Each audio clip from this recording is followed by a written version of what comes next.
The Last of the Mohicans by James Fenimore Cooper. Narrated and presented by Golden Fiction Tales. Chapter 1.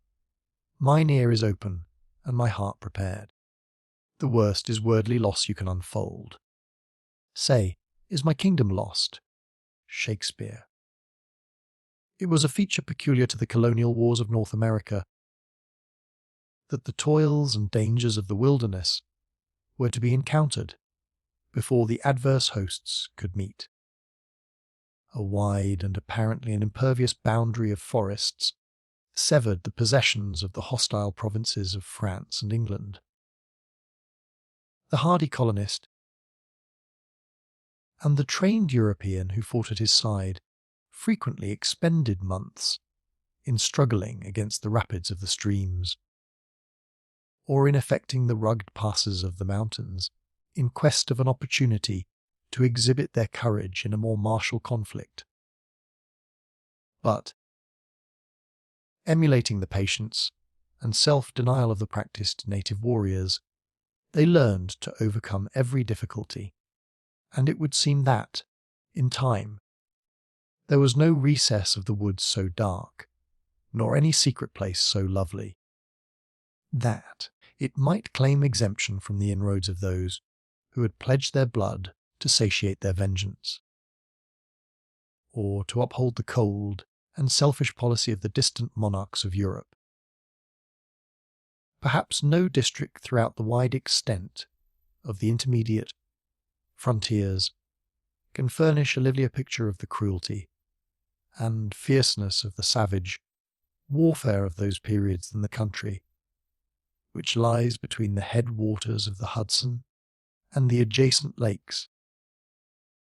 The facilities which nature had there offered to the march of the combatants were too obvious to be neglected.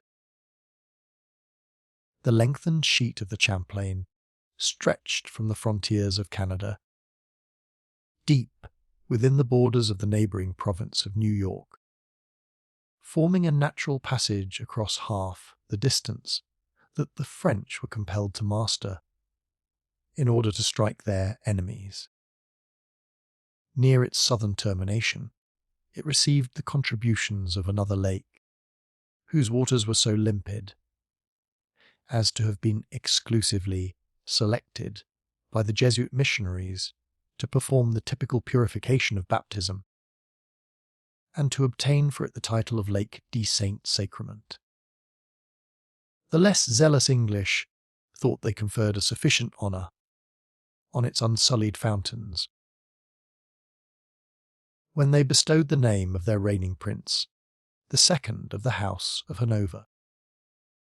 The two united to rob the untutored possessors of its wooded scenery of their native right, to perpetuate its original appellation of Horican. Winding its way among countless islands and embedded in mountains, the Holy Lake extended a dozen leagues, still further to the south, with the high plain that there interposed itself to the further passage of the water, commenced a portage of as many miles, which conducted the adventurer to the banks of the Hudson, at a point where, with the usual obstructions of the rapids, or rifts, as they were then termed in the language of the country, the river became navigable to the tide. While, in the pursuit of their daring plans of annoyance, the restless enterprise of the French even attempted the distant and difficult gorges of the Allegheny, it may easily be imagined that their proverbial acuteness would not overlook the natural advantages of the district we have just described. It became, emphatically, the bloody arena in which most of the battles for the mastery of the colonies were contested. Forts were erected at the different points that commanded the facilities of the route, and were taken and retaken, razed and rebuilt, as victory alighted on the hostile banners, while the husbandmen shrank back from the dangerous passes within the safer boundaries of the more ancient settlements Armies, larger than those that had often disposed of the sceptres of the mother countries, were seen to bury themselves in these forests, whence they rarely returned but in skeleton bands that were haggard with care or dejected by defeat. Though the arts of peace were unknown to this fatal region, its forests were alive with men, its shades and glens rang with the sounds of martial music, and the echoes of its mountains threw back the laugh or repeated the wanton cry of many a gallant and reckless youth as he hurried by them, in the noontide of his spirits, to slumber in a long night of forgetfulness. It was in this scene of strife and bloodshed that the incidents we shall attempt to relate occurred. During the 3rd year of the war which England and France last waged for the possession of a country that neither was destined to retain. The imbecility of her military leaders abroad, and the fatal want of energy in her councils at home, had lowered the character of Great Britain from the proud elevation on which it had been placed by the talents and enterprise of her former warriors and statesmen. No longer dreaded by her enemies, her servants were fast losing the confidence of self-respect. In this mortifying abasement, the colonists, although innocent of her imbecility and too humble to be the agents of her blunders, were but the natural participators. They had recently seen a chosen army from that country, which, reverencing as a mother, they had blindly believed invincible. An army led by a chief who had been selected from a crowd of trained warriors for his rare military endowments, disgracefully routed by a handful of French and Indians, and only saved from annihilation by the coolness and spirit of a Virginian boy, whose riper fame has since diffused itself, with the steady influence of moral truth, to the uttermost confines of Christendom. A wide frontier had been laid naked by this unexpected disaster, and more substantial evils were preceded by 1,000 fanciful and imaginary dangers. The alarmed colonists believed that the yells of the savages mingled with every fitful gust of wind that issued from the interminable forests of the West. The terrific character of their merciless enemies increased immeasurably the natural horrors of warfare. Numberless recent massacres were still vivid in their recollections, nor was there any ear in the provinces so deaf as not to have drunk in, with avidity, the narrative of some fearful tale of midnight murder, in which the natives of the forests were the principal and barbarous actors. As the credulous and excited traveller related the hazardous chances of the wilderness, the blood of the timid curdled with terror, and mothers cast anxious glances even at those children which slumbered within the security of the largest towns.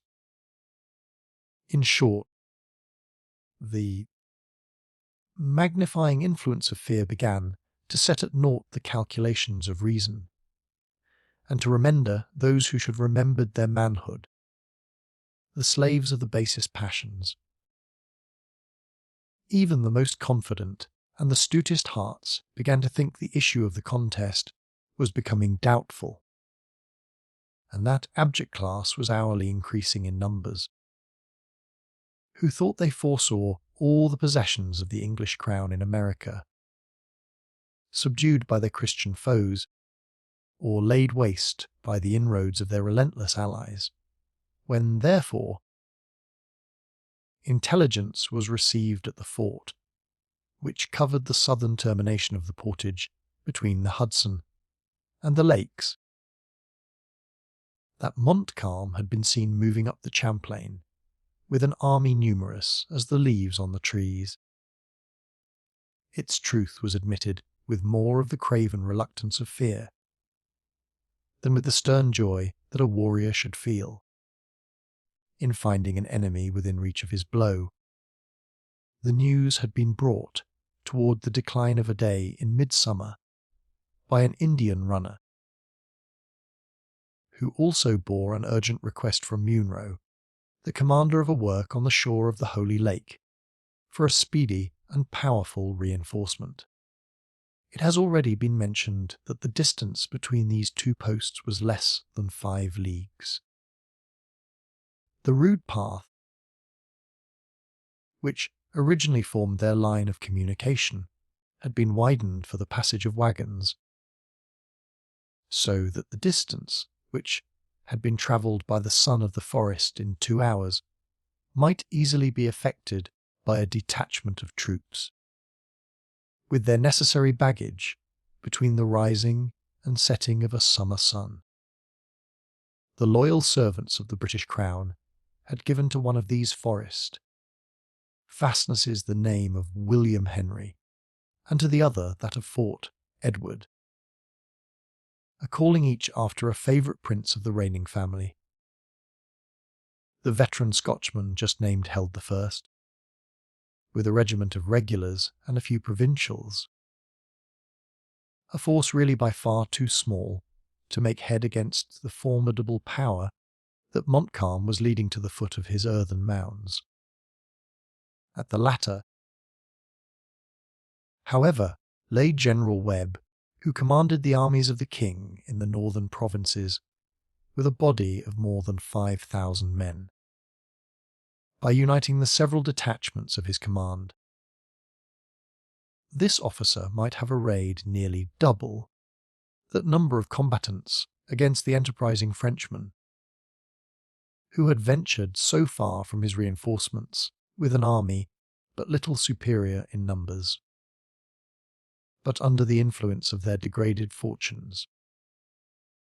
Both officers and men appeared better disposed to await the approach of their formidable antagonists within their works than to resist the progress of their march by emulating the successful example of the French at Fort Duquesne and striking a blow on their advance.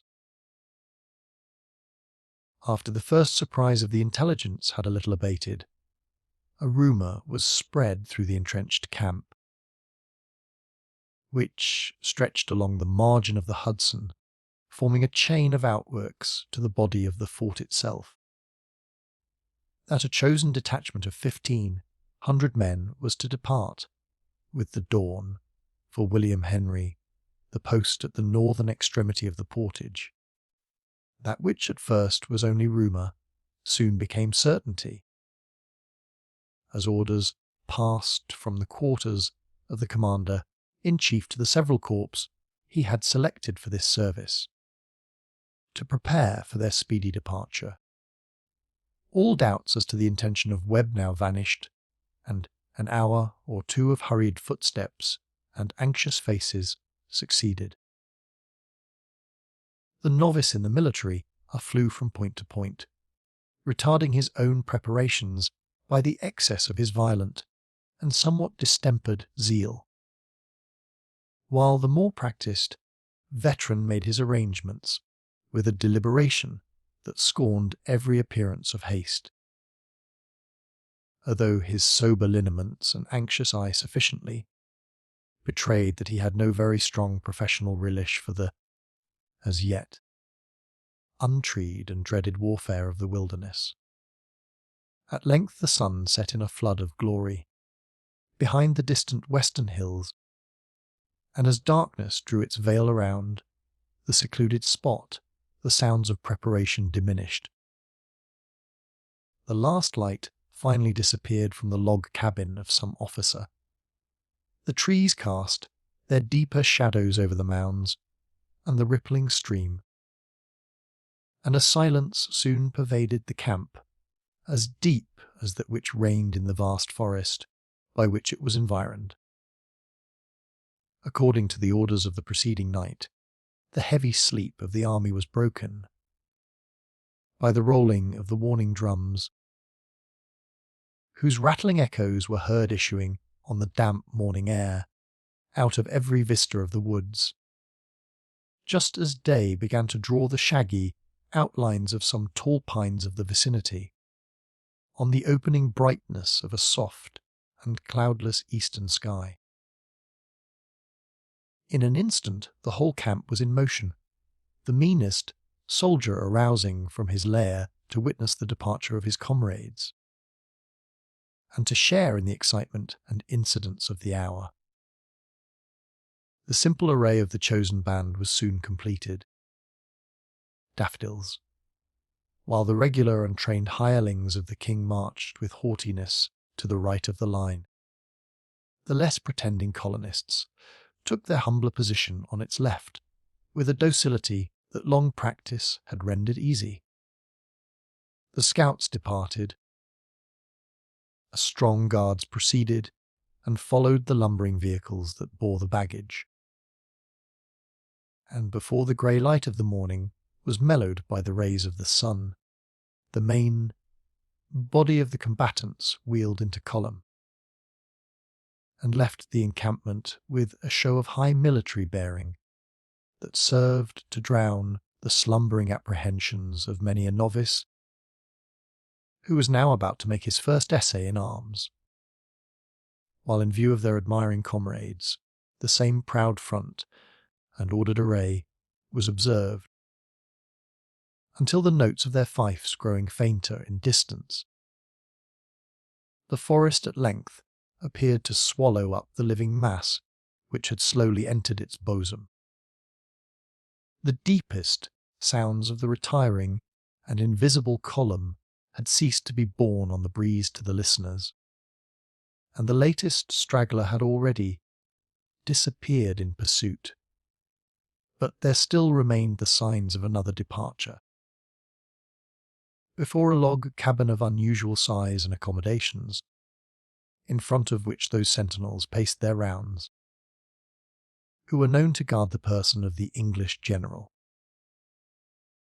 At this spot were gathered some half-dozen horses, caparisoned in a manner which showed that two, at least, were destined to bear the persons of females, of a rank that it was not usual to meet so far in the wilds of the country. A third wore trappings and arms of an officer of the staff, while the rest, from the plainness of the housings and the travelling mails with which they were encumbered, were evidently fitted for the reception of as many menials, who were, seemingly, already waiting the pleasure of those they served. At a respectful distance from this unusual show were gathered divers groups of curious idlers, some admiring the blood and bone of the high metalled military charger, and others gazing at the preparations with the dull wonder of vulgar curiosity. There was one man, however, who, by his countenance and actions, formed a marked exception to those who composed the latter class of spectators, being neither idle nor seemingly very ignorant. The person of this individual was to the last degree ungainly, without being in any particular manner deformed. He had all the bones and joints of other men, without any of their proportions. Erect, his stature surpassed that of his fellows, thought seated. He appeared reduced within the ordinary limits of the race. The same contrariety in his members seemed to exist throughout the whole man. His head was large, his shoulders narrow, his arms long and dangling, while his hands were small, if not delicate. His legs and thighs were thin, nearly to emaciation, but of extraordinary length, and his knees would have been considered tremendous, had they not been outdone by the broader foundations on which this false superstructure of blended human orders was so profanely reared. The ill-assorted and injudicious attire of the individual only served to render his awkwardness more conspicuous. A sky-blue coat, with short and broad skirts and low cape, exposed a long, thin neck and longer and thinner legs to the worst animate versions of the evil disposed. His nether garment was a yellow nankeen, closely fitted to the shape, and tied at his bunches of knees by large knots of white ribbon, a good deal sullied by use.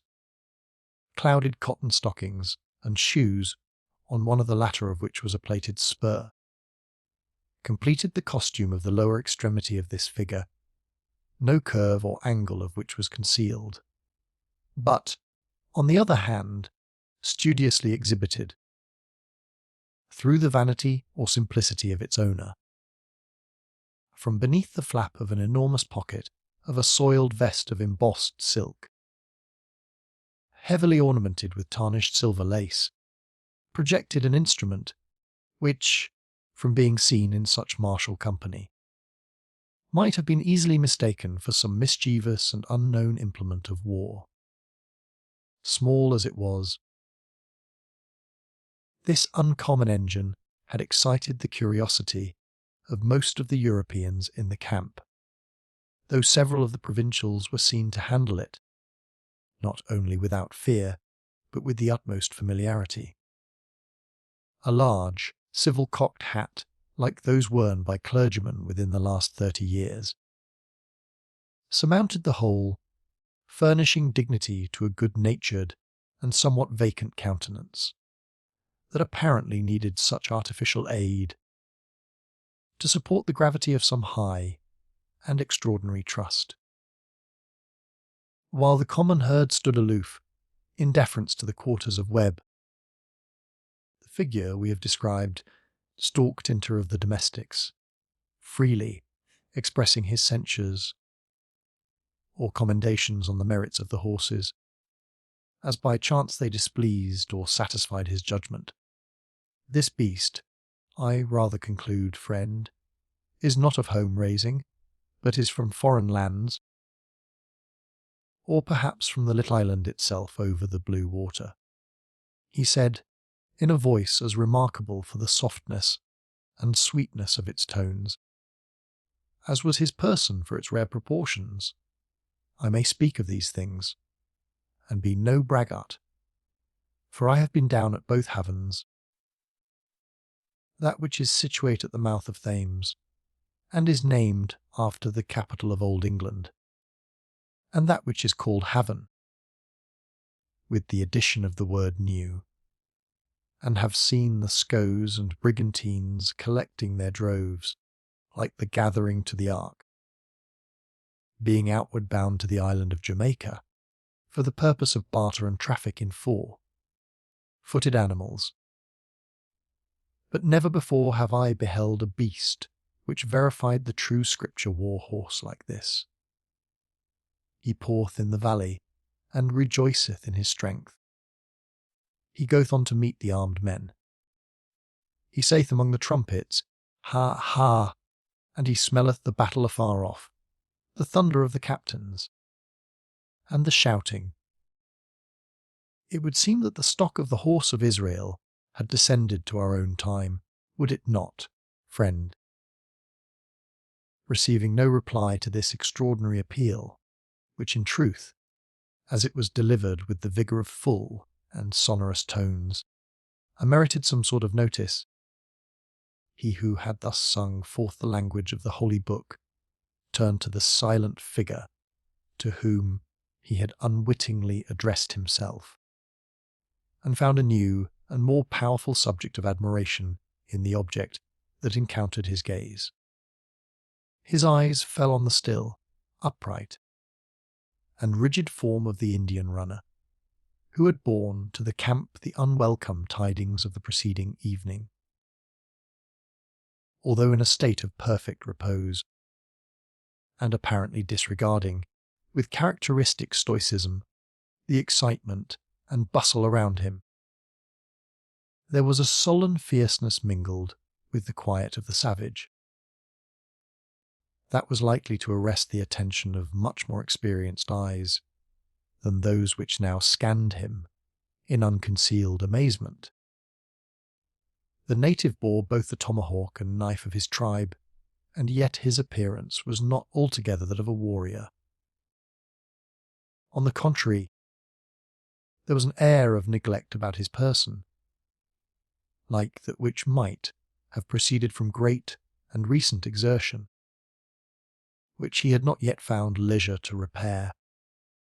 The colours of the war paint had blended in dark confusion about his fierce countenance, and rendered his swarthy lineaments still more savage and repulsive than if I had attempted an effect which had been thus produced by chance. His eye, alone, which glistened like a fiery star amid lowering clouds, was to be seen in its state of native wildness. For a single instant his searching and yet wary glance met the wandering look of the other, and then changing its direction, partly in cunning, and partly in disdain, it remained fixed, as if penetrating the distant air. It is impossible to say what unlooked-for remark this short and silent communication between two such singular men might have elicited from the white man, had not his active curiosity been again drawn to other objects. A general movement among the domestics, and a low sound of gentle voices, announced the approach of those whose presence alone was wanted to enable the cavalcade to move. The simple admirer of the war-horse instantly fell back to a low, gaunt, switch-tailed mare that was unconsciously gleaning the faded herbage of the camp night by, where, leaning with one elbow on the blanket that concealed an apology for a saddle, he became a spectator of the departure, while a foal was quietly making its morning repast on the opposite side of the same animal. A young man, in the dress of an officer, conducted to their steeds two females, who, as it was apparent by their dresses, were prepared to encounter the fatigues of a journey in the woods. One, and she was the more juvenile in her appearance, though both were young, permitted glimpses of her dazzling complexion, fair golden hair, and bright blue eyes to be caught as she artlessly suffered the morning air to blow aside the green veil, which descended low from her beaver. The flush which still lingered above the pines in the western sky was not more bright nor delicate than the bloom on her cheek. Nor was the opening day more cheering than the animated smile which she bestowed on the youth as he assisted her into the saddle. The other, who appeared to share equally in the attention of the young officer, concealed her charms from the gaze of the soldiery with a care that seemed better fitted to the experience of 4 or 5 additional years. It could be seen, however, that her person, though moulded with the same exquisite proportions, of which none of the graces were lost by the travelling dress she wore, was rather fuller and more mature than that of her companion.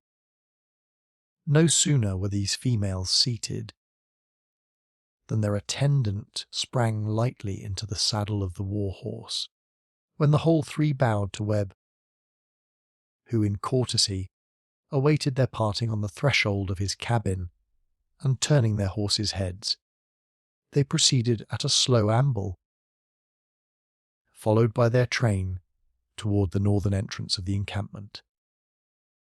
As they traversed that short distance, not a voice was heard among them, but a slight exclamation proceeded from the younger of the females, as the Indian runner glided by her, unexpectedly, and led the way along the military road in her front.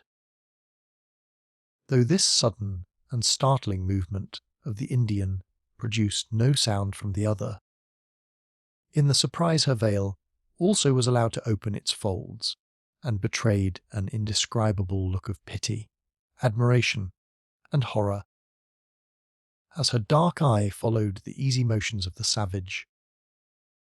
The tresses of this lady were shining and black, like the plumage of the raven.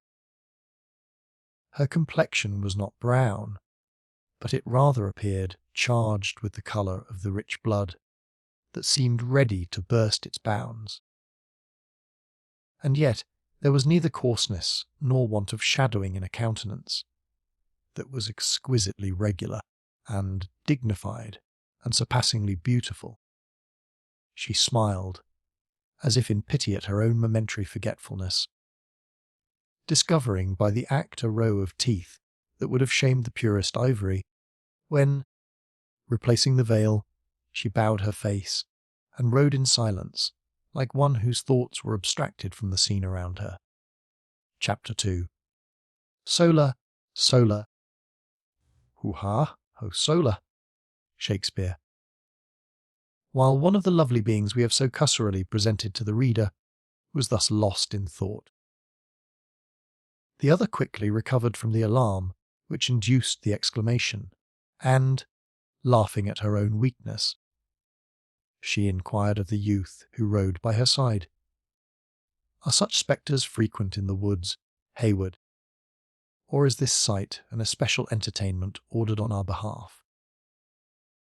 If the latter, gratitude must close our mouths, but if the former, both Cora and I shall have need to draw largely on that stock of hereditary courage which we boast, even before we are made to encounter the redoubtable Montcalm. Yon Indian is a runner of the army, and, after the fashion of his people, he may be accounted a hero," returned the officer. "He has volunteered to guide us to the lake, by a path but little known, sooner than if we followed the tardy movements of the column, and, by consequence, more agreeably." "I like him not," said the lady, shuddering, partly in assumed, yet more in real terror. "You know him, Duncan, or you would not trust yourself so freely to his keeping. Say rather, Alice, that I would not trust you. I do know him, or he would not have my confidence, and least of all at this moment. He is said to be a Canadian too, and yet he served with our friends the Mohawks, who, as you know, are one of the 6 allied nations. He was brought among us, as I have heard, by some strange accident in which your father was interested, and in which the savage was rigidly dealt by. But I forget the idle tale. It is enough that he is now our friend. If he has been my father's enemy, I like him still less," exclaimed the now really anxious girl. "Will you not speak to him, Major Hayward, that I may hear his tones? Foolish though it may be, you have often heard me avow my faith in the tones of the human voice." It would be in vain, and answered, most probably, by an ejaculation. Though he may understand it, he affects, like most of his people, to be ignorant of the English, and least of all will he condescend to speak it, now that the war demands the utmost exercise of his dignity. But he stops. The private path by which we are to journey is, doubtless, at hand. The conjecture of Major Hayward was true. When they reached the spot where the Indians stood, pointing into the thicket that fringed the military road, a narrow and blind path, which might, with some little inconvenience, receive one person at a time, became visible. "Here, then, lies our way," said the young man, in a low voice. "Manifest no distrust, or you may invite the danger you appear to apprehend." "Cora, what think you?" asked the reluctant fair one. "If we journey with the troops, though we may find their presence irksome, shall we not feel better assurance of our safety? Being little accustomed to the practices of the savages, Alice—" "You mistake the place of real danger," said Hayward. "If enemies have reached the portage at all, a thing by no means probable, as our scouts are abroad, they will surely be found skirting the column, where scalps abound the most. The route of the detachment is known, while ours, having been determined within the hour, must still be secret. Should we distrust the man because his manners are not our manners, and that his skin is dark?" coldly asked Cora. Alice hesitated no longer, but giving her Narragansett a smart cut of the whip, she was the first to dash aside the slight branches of the bushes and to follow the runner along the dark and tangled pathway.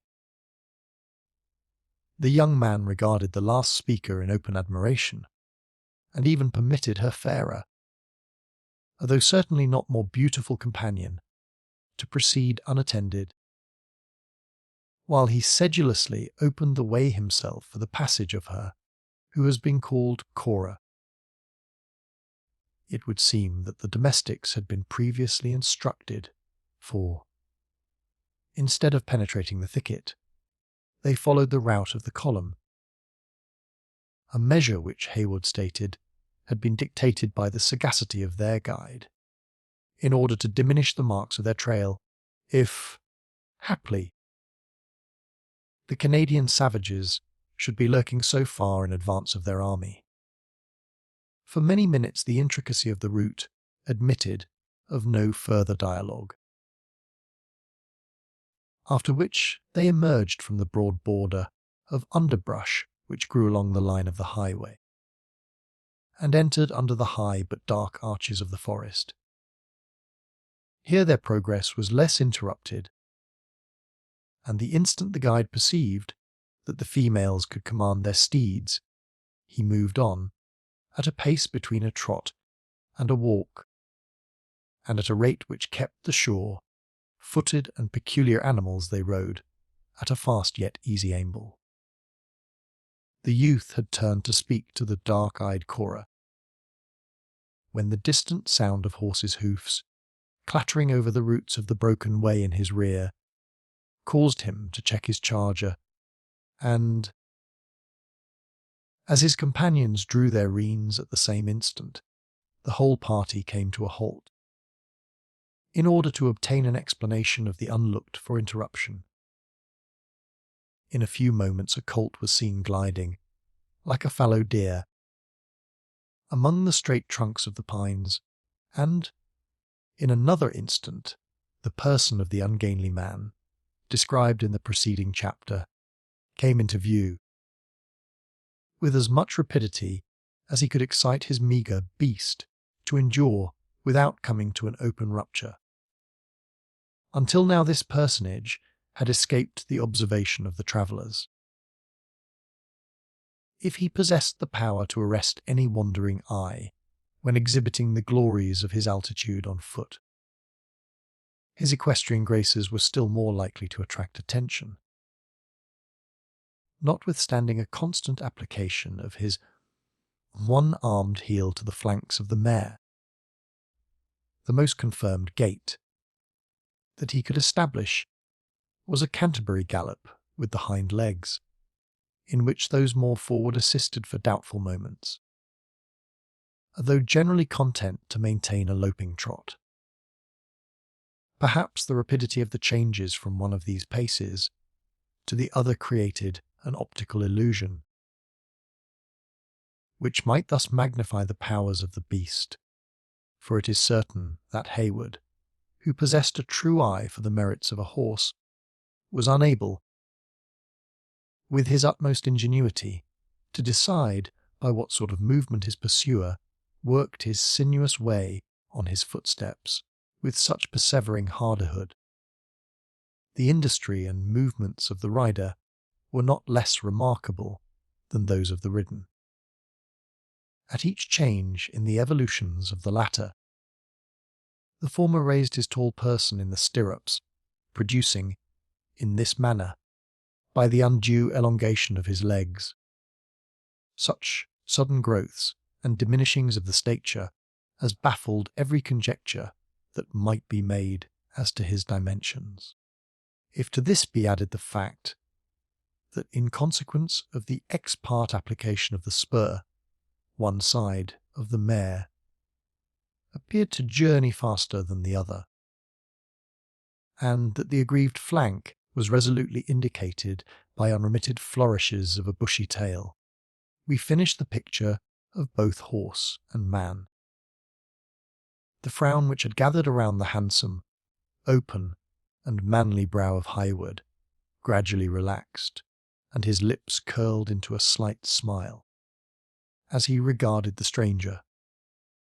Alice made no very powerful effort to control her merriment, and even the dark, thoughtful eye of Cora lighted with a humour that it would seem the habit, rather than the nature, of its mistress repressed. "Seek you any here?" demanded Highwood, when the other had arrived sufficiently nigh to abate his speed. "I trust you are no messenger of evil tidings." "Even so," replied the stranger, making diligent use of his triangular castor to produce a circulation in the close air of the woods, and leaving his hearers in doubt to which of the young man's questions he responded. When, however, he had cooled his face and recovered his breath, he continued, "I hear you are riding to William Henry, as I am journeying thitherward myself. I concluded good company would seem consistent to the wishes of both parties. You appear to possess the privilege of a casting vote," returned Highwood. "We are three, while you have consulted no one but yourself." "Even so. The first point to be obtained is to know one's own mind. Once sure of that, and where women are concerned it is not easy, the next is to act up to the decision. I have endeavoured to do both, and here I am." "If you journey to the lake, you have mistaken your route," said Hayward haughtily. "The highway thither is at least half a mile behind you." "Even so," returned the stranger, nothing daunted by this cold reception. "I have tarried at Edward a week, and I should be dumb not to have inquired the road I was to journey, and if dumb there would be an end to my calling." After simpering in a small way, like one whose modesty prohibited a more open expression of his admiration of a witticism that was perfectly unintelligible to his hearers, he continued, "It is not prudent for any one of my profession to be too familiar with those he has to instruct, for which reason I follow not the line of the army. Besides which, I conclude that a gentleman of your character has the best judgment in matters of wayfaring. I have, therefore, decided to join company, in order that the ride may be made agreeable, and partake of social communion." "A most arbitrary, if not a hasty decision!" exclaimed Highwood, undecided whether to give vent to his growing anger, or to laugh in the other's face. "But you speak of instruction, and of a profession. Are you an adjunct to the provincial corps, as a master of the noble science of defence and offence, or, perhaps, you are one who draws lines and angles, under the pretence of expounding the mathematics?" The stranger regarded his interrogator a moment in wonder, and then, losing every mark of self-satisfaction in an expression of solemn humility, he answered, "Of offence, I hope there is none to either party. Of defence, I make none, by God's good mercy, having committed no palpable sin, since last entreating his pardoning grace. I understand not your allusions about lines and angles, and I leave expounding to those who have been called and set apart for that holy office. I lay claim to no higher gift than a small insight into the glorious art of petitioning and thanksgiving, as practised in psalmody. The man is most manifestly a disciple of Apollo," cried the amused Alice, "and I take him under my own especial protection. Nay, Throw aside that frown, Hayward, and in pity to my longing ears, suffer him to journey in our train. Besides, she added, in a low and hurried voice, casting a glance at the distant Cora, who slowly followed the footsteps of their silent but sullen guide, it may be a friend added to our strength in time of need. Think you, Alice, that I would trust those I love by this secret path, did I imagine such need could happen? Nay, I think not of it now. But this strange man amuses me, and if he hath music in his soul, let us not churlishly reject his company. She pointed persuasively along the path with her riding whip, while their eyes met in a look which the young man lingered a moment to prolong. Then, yielding to her gentle influence, he clapped his spurs into his charger, and in a few bounds was again at the side of Cora. I am glad to encounter thee. Friend, continued the maiden, waving her hand to the stranger to proceed, as she urged her Narragansett to renew its amble. Partial relatives have almost persuaded me that I am not entirely worthless in a dupe myself, and we may enliven our wayfaring by indulging in our favourite pursuit. It might be of signal advantage to one, ignorant as I, to hear the opinions and experience of a master in the art. It is refreshing both to the spirits and to the body to indulge in psalmody. In befitting seasons, returned the master of song, unhesitatingly complying with her intimation to follow. And nothing would relieve the mind more than such a consoling communion. But 4 parts are altogether necessary to the perfection of melody. You have all the manifestations of a soft and rich treble. I can, by special aid, carry a full tenor to the highest letter, but we lack counter and bass. Yon officer of the king, who hesitated to admit me to his company, might fill the latter, if one may judge from the intonations of his voice in common dialogue. Judge not too rashly from hasty and deceptive appearances, said the lady, smiling. Though Major Hayward can assume such deep notes on occasion, believe me, his natural tones are better fitted for a mellow tenor than the bass you heard. Is he, then, much practised in the hour of psalmody? Demanded her simple companion. Alice felt disposed to laugh, though she succeeded in suppressing her merriment, as she answered, I apprehend that he is rather addicted to profane song. The chances of a soldier's life are but little fitted for the encouragement of more sober inclinations. Man's voice is given to him, like his other talents, to be used and not to be abused. None can say they have ever known me to neglect my gifts. I am thankful that, though my boyhood may be said to have been set apart, like the youth of the royal David, for the purposes of music, no syllable of rude verse has ever profaned my lips. You have, then, limited your efforts to sacred song. Even so, as the psalms of David exceed all other language, so does the psalmody that has been fitted to them by the divines and sages of the land surpass all vain poetry. Happily, I may say that I utter nothing but the thoughts and the wishes of the King of Israel himself.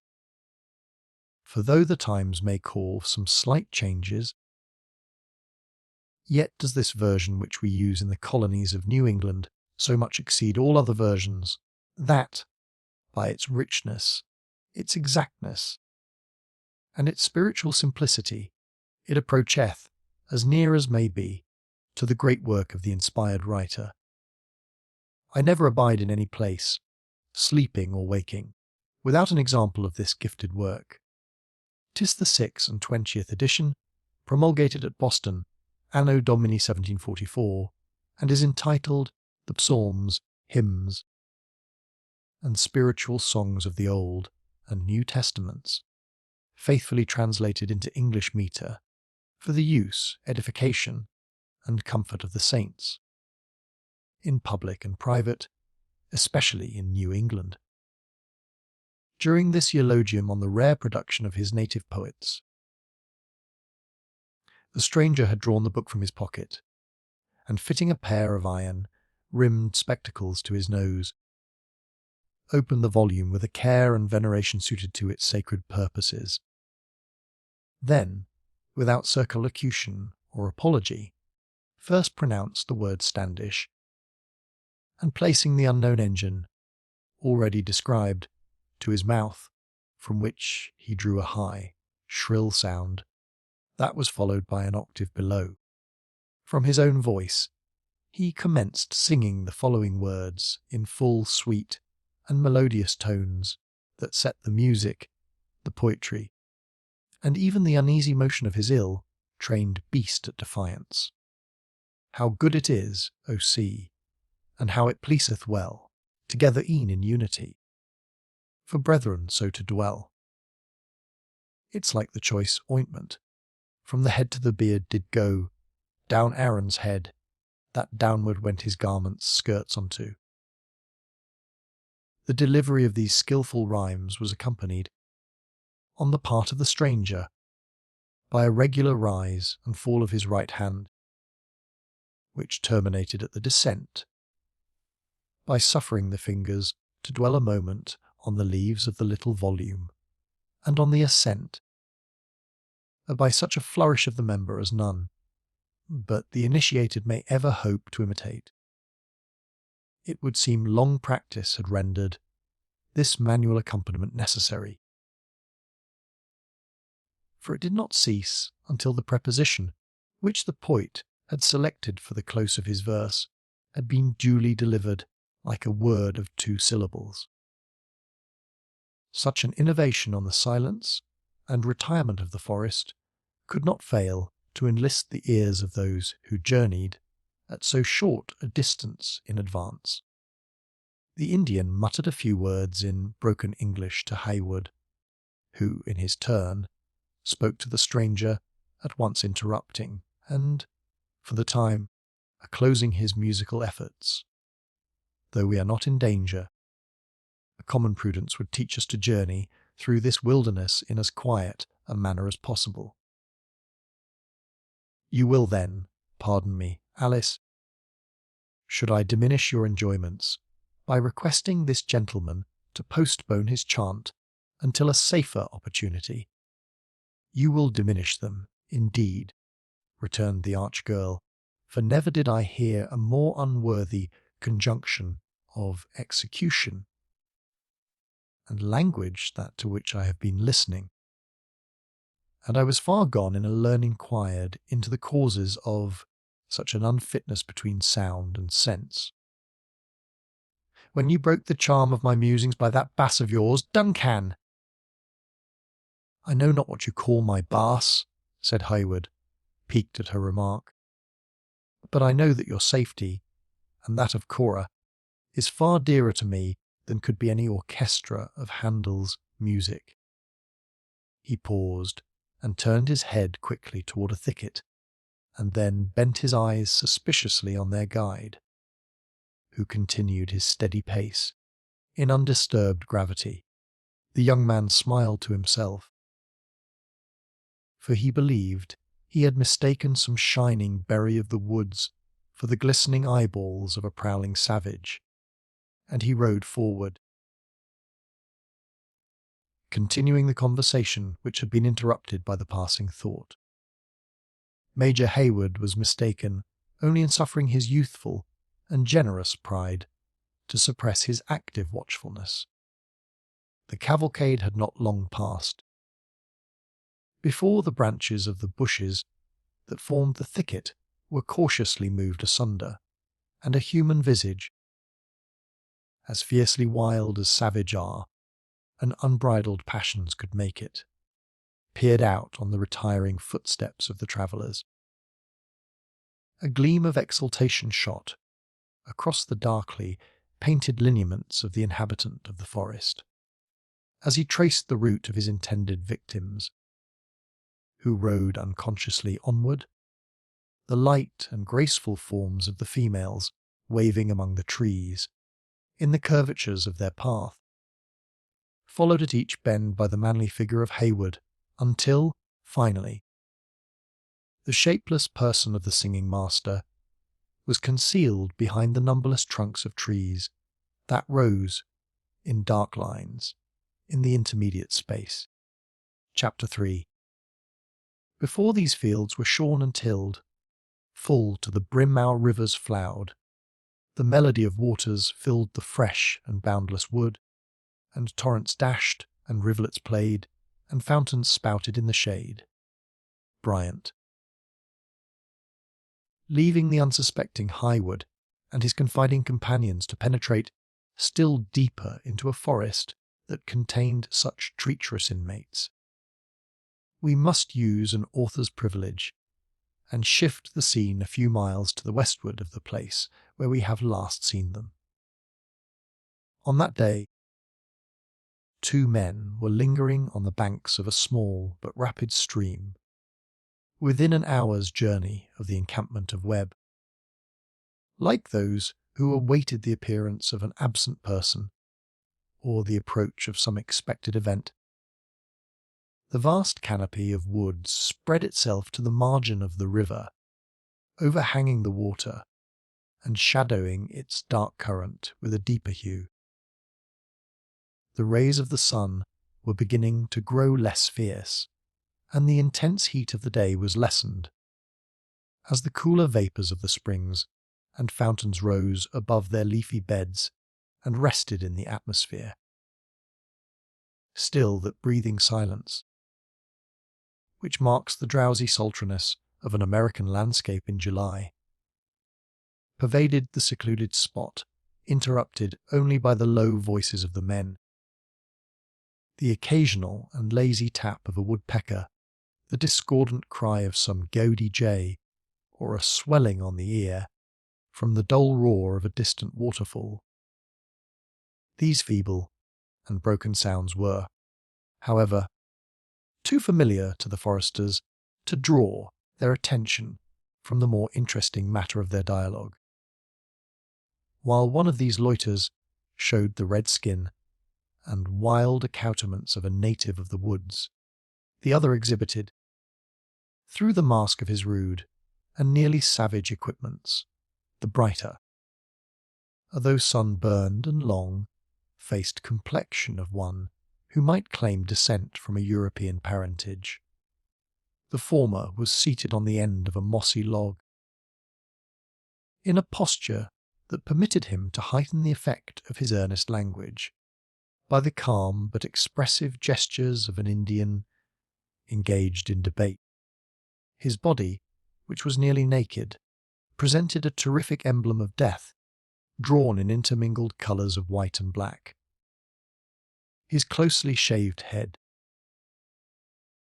on which no other hair than the well-known and chivalrous scalping tuft was preserved, was without ornament of any kind, with the exception of a solitary eagle's plume that crossed his crown and depended over the left shoulder.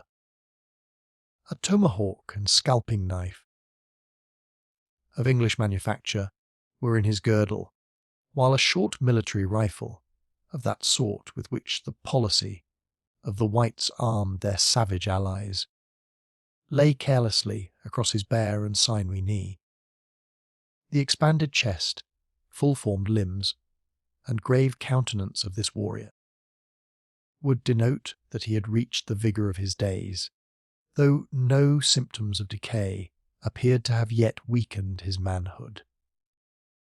The frame of the white man, judging by such parts as were not concealed by his clothes, was like that of one who had known hardships and exertion from his earliest youth. His person, though muscular, was rather attenuated than full, but every nerve and muscle appeared strung and indurated by unremitted exposure and toil. He wore a hunting shirt of forest green, fringed with faded yellow, and a summer cap of skins which had been shorn of their fur. He also bore a knife in a girdle of wampum, like that which confined the scanty garments of the Indian, but no tomahawk.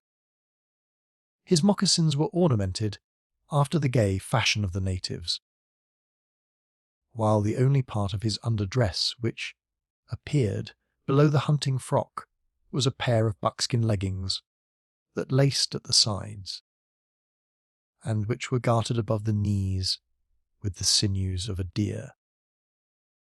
A pouch and horn completed his personal accoutrements, though a rifle of great length, which the theory of the more ingenious whites had taught them was the most dangerous of all firearms, leaned against a neighbouring sapling. The eye of the hunter, or scout, whichever he might be, was small, quick, keen, and restless, roving while he spoke, on every side of him, as if in quest of game, or distrusting the sudden approach of some lurking enemy. Notwithstanding the symptoms of habitual suspicion, his countenance was not only without guile, but at the moment at which he is introduced, it was charged with an expression of sturdy honesty. "Even your traditions make the case in my favour, Chingachgook," he said, speaking in the tongue which was known to all the natives who formerly inhabited the country between the Hudson and the Potomac, and of which we shall give a free translation for the benefit of the reader, endeavouring, at the same time, to preserve some of the peculiarities, both of the individual and of the language. Your fathers came from the setting sun, crossed the big river, fought the people of the country, and took the land, and mine came from the red sky of the morning over the salt lake, and did their work much after the fashion that had been set them by yours. Then let judge the matter between us. And friends spare their words. My fathers fought with the naked red man, returned the Indian sternly in the same language.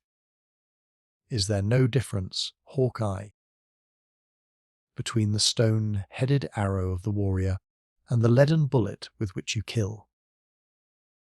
There is reason in an Indian, though nature has made him with a red skin, said the white man, shaking his head like one on whom such an appeal to his justice was not thrown away.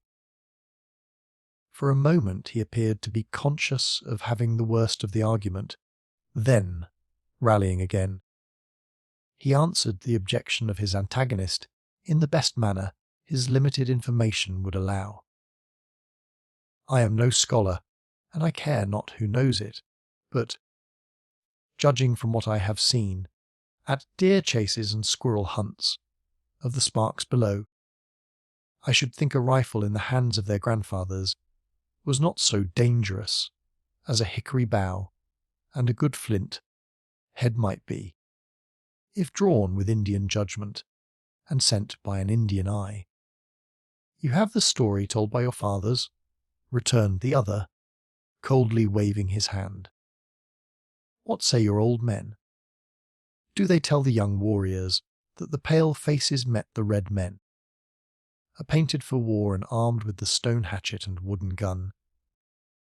I am not a prejudiced man, nor one who vaunts himself on his natural privileges, though the worst enemy I have on earth, and he is an Iroquois, daren't deny that I am genuine white, the scout replied, surveying, with secret satisfaction, the faded colour of his bony and sinewy hand, and I am willing to own that my people have many ways, of which, as an honest man, I can't approve.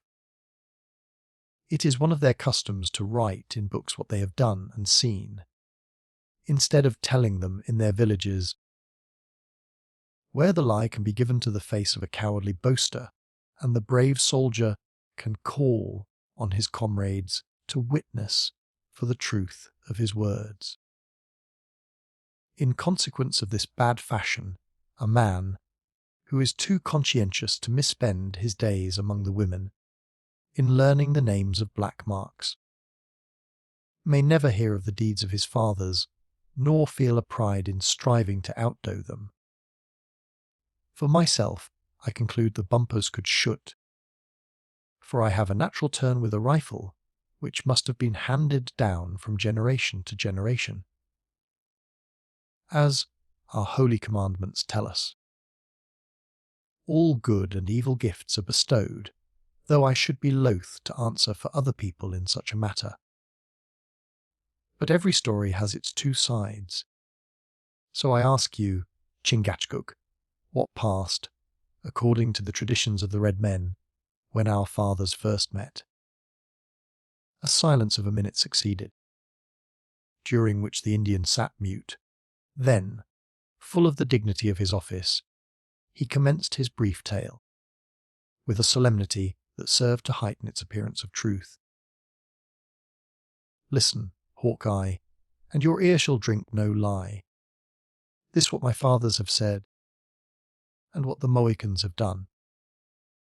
He hesitated a single instant, and bending a cautious glance toward his companion, he continued, in a manner that was divided between interrogation and assertion. Does not this stream at our feet run toward the summer, until its waters grow salt, and the current flows upward?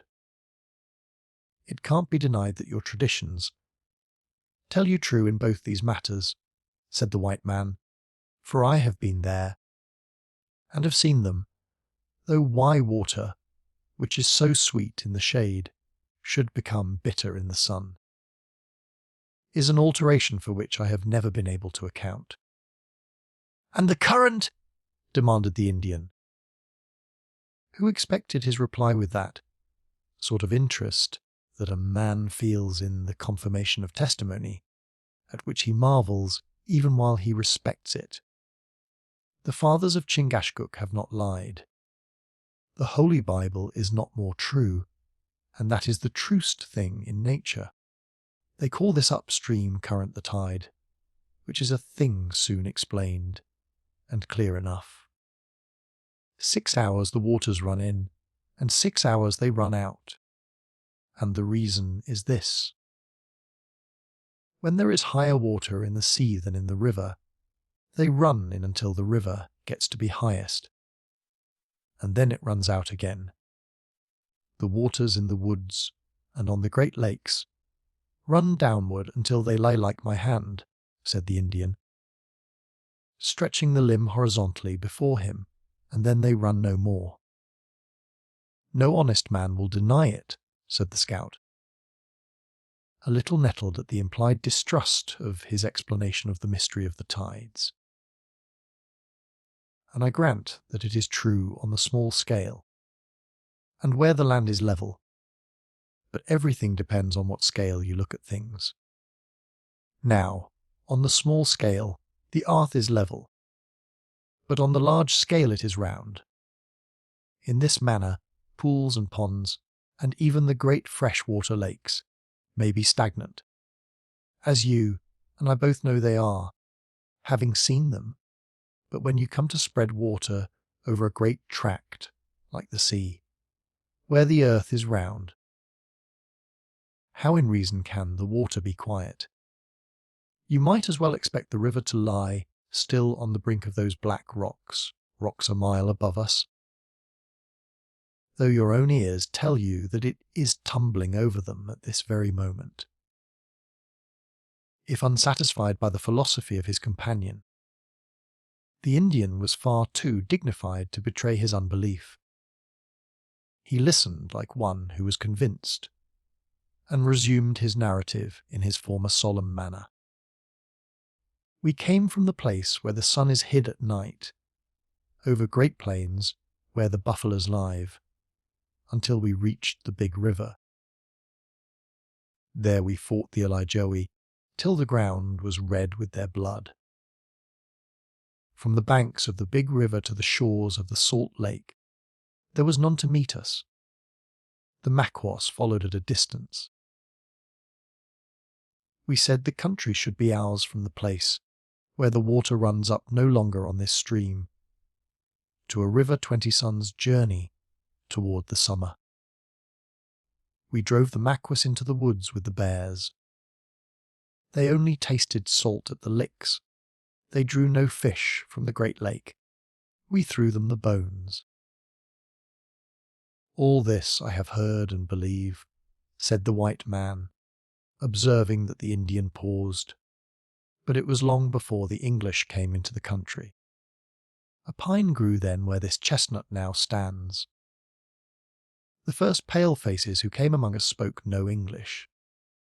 They came in a large canoe, when my fathers had buried the tomahawk with the red men around them. Then Hawk, he continued, betraying his deep emotion, only by permitting his voice to fall to those low, guttural tones which render his language, as spoken at times, so very musical. Then, Hawk, we were one people, and we were happy. The salt lake gave us its fish, the wood its deer, and the air its birds. We took wives who bore us children. We worshipped the Great Spirit, and we kept the Maquas beyond the sound of our songs of triumph. Know you anything of your own family at that time? Demanded the white. But you are just a man, for an Indian, and as I suppose you hold their gifts, your fathers must have been brave warriors and wise men at the council fire. My tribe is the grandfather of nations, but I am an unmixed man. The blood of chiefs is in my veins, where it must stay forever. The Dutch landed and gave my people the fire water. They drank until the heavens and the earth seemed to meet. And they foolishly thought they had found the Great Spirit. Then they parted with their land. Foot by foot, they were driven back from the shores, until I, that am a chief and a sagamore, have never seen the sun shine but through the trees, and have never visited the graves of my fathers. Graves bring solemn feelings over the mind, returned the scout, a good deal touched at the calm suffering of his companion. And they often aid a man his good intentions, though. For myself, I expect to leave my own bones unburied, to bleach in the woods, or to be torn asunder by the wolves. But where are to be found those of your race who came to their kin in the Delaware country, so many summers since? Where are the blossoms of those summers, fallen one by one, so all of my family departed, each in his turn, to the land of spirits? I am on the hilltop, and must go down into the valley. And when Uncas follows in my footsteps, there will no longer be any of the blood of the Sagamores, for my boy is the last of the Mohicans. Uncas is here, said another voice, in the same soft, guttural tones near his elbow, who speaks to Uncas.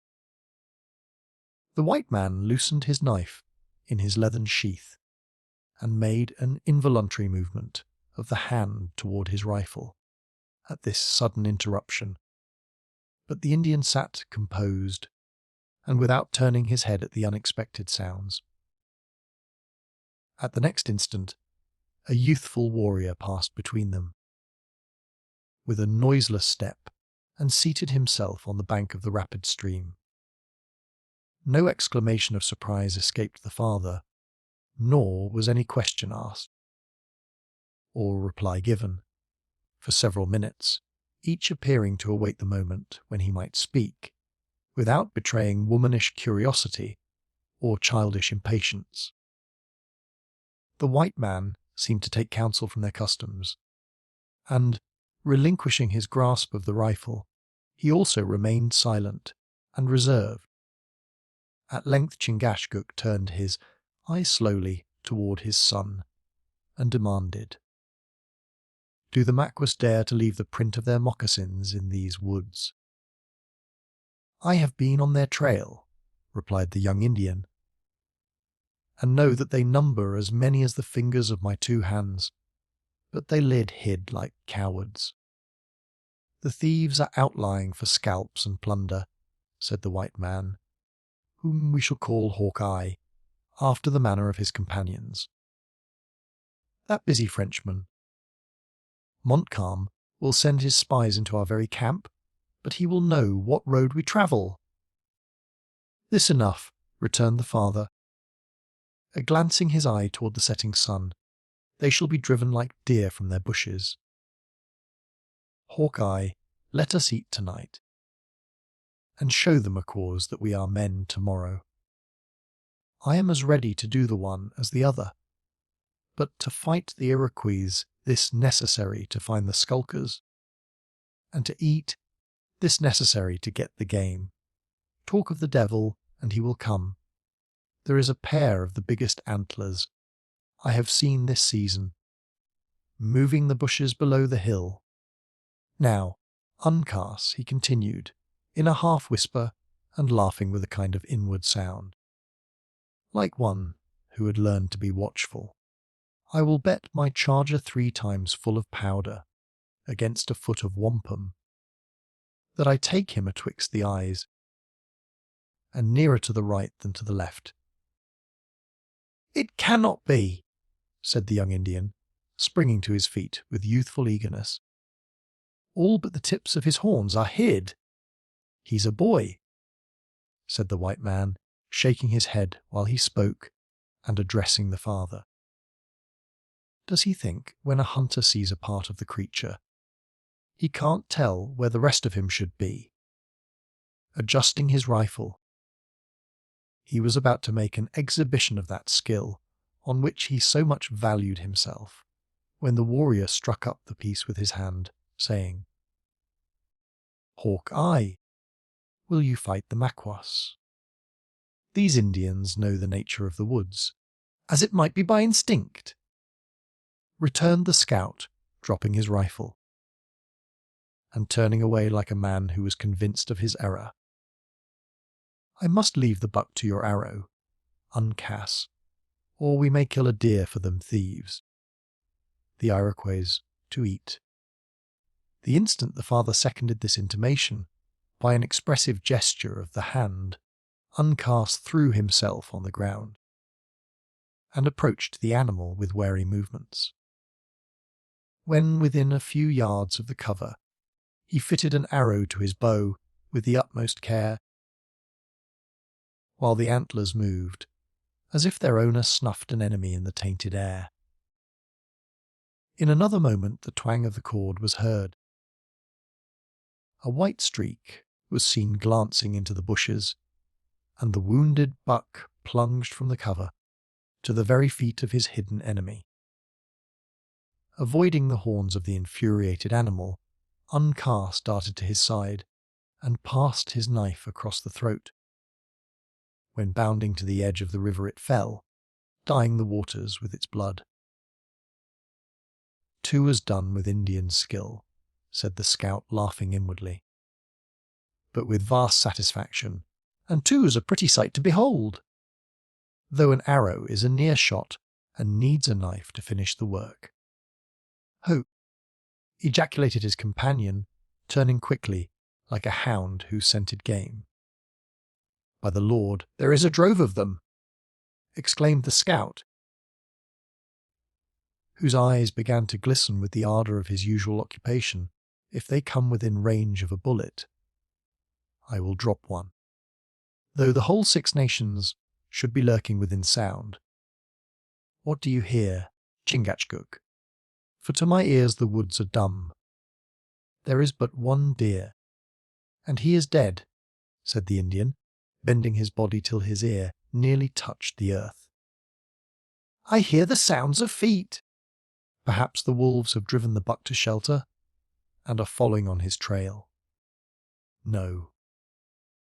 The horses of white men are coming," returned the other, raising himself with dignity and resuming his seat on the log with his former composure. "Hawkeye, they are your brothers, speak to them." "That I will." and, in English that the king needn't be ashamed to answer, returned the hunter, speaking in the language of which he boasted. But I see nothing, nor do I hear the sounds of man or beast.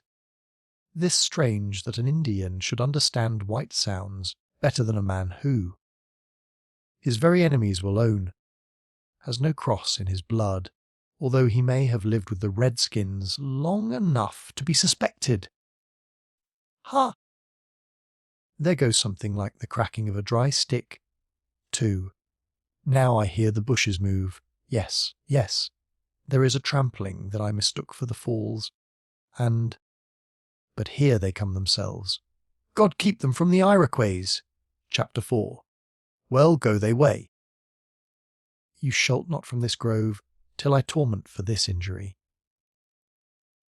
Midsummer Night's Dream. The words were still in the mouth of the scout, when the leader of the party, whose approaching footsteps had caught the vigilant ear of the Indian, came openly into view. A beaten path, such as those made by the periodical passage of the deer, wound through a little glen at no great distance, and struck the river at the point where the white man and his red companions had posted themselves. Along this track the travellers, who had produced a surprise so unusual in the depths of the forest, advanced slowly toward the hunter, who was in front of his associates, in readiness to receive them. "Who comes?" demanded the scout, throwing his rifle carelessly across his left arm and keeping the forefinger of his right hand on the trigger, though he avoided all appearance of menace in the act. "Who comes hither among the beasts and dangers of the wilderness? Believers in religion and friends to the law and to the king," returned he who rode foremost. "Men who have journeyed since the rising sun in the shades of this forest, without nourishment, and are sadly tired of their wayfaring. You are, then, lost," interrupted the hunter, "and have found how helpless this not to know whether to take the right hand or the left. Even so, sucking babes are not more dependent on those who guide them than we who are of larger growth, and who may now be said to possess the stature without the knowledge of men. Know you the distance to a post of the crown called William Henry?" "Hut!" shouted the scout, who did not spare his open laughter. Although instantly checking the dangerous sounds, he indulged his merriment. "At less risk of being overheard by any lurking enemies. You are as much off the scent as a hound would be, with Horican atwixt him and the deer. William Henry, man! If you are friends to the king and have business with the army, your way would be to follow the river down to Edward, and lay the matter before Webb, who tarries there instead of pushing into the defiles, and driving this saucy Frenchman back across Champlain into his den again." Before the stranger make any reply to this unexpected proposition, another horseman dashed the bushes aside and leaped his charger into the pathway in front of his companion. "What, then, may be our distance from Fort Edward?" demanded a new speaker. "The place you advise us to seek we left this morning, and our destination is the head of the lake." "Then you must have lost your eyesight afore losing your way, for the road across the portage is cut to a good 2 rods, and is as grand a path, I calculate, as any that runs into London, or even before the palace of the king himself. We will not dispute concerning the excellence of the passage," returned Highwood, smiling, for, as the reader has anticipated, it was he. "It is enough, for the present, that we trusted to an Indian guide to take us by a nearer, though blinder path, and that we are deceived in his knowledge. In plain words, we know not where we are. "An Indian lost in the woods," said the scout, shaking his head doubtingly, when the sun is scorching the tree-tops, and the watercourses are full, when the moss on every beach he sees will tell him in what quarter the North Star will shine at night. The woods are full of deer paths which run to the streams and licks, places well known to everybody. Nor have the geese done their flight to the Canada waters altogether. This strange that an Indian should be lost atwixt Horican and the bend in the river. Is he a Mohawk? Not by birth, though adopted in that tribe. I think his birthplace was farther north, and he is one of those you call a Huron. Who? Exclaimed the two companions of the scout, who had continued until this part of the dialogue, seated immovable, and apparently indifferent to what passed, but who now sprang to their feet with an activity and interest that had evidently got the better of their reserve by surprise. "A Huron," repeated the sturdy scout, once more shaking his head in open distrust. "They are a thievish race, nor do I care by whom they are adopted. You can never make anything of them but skulks and vagabonds.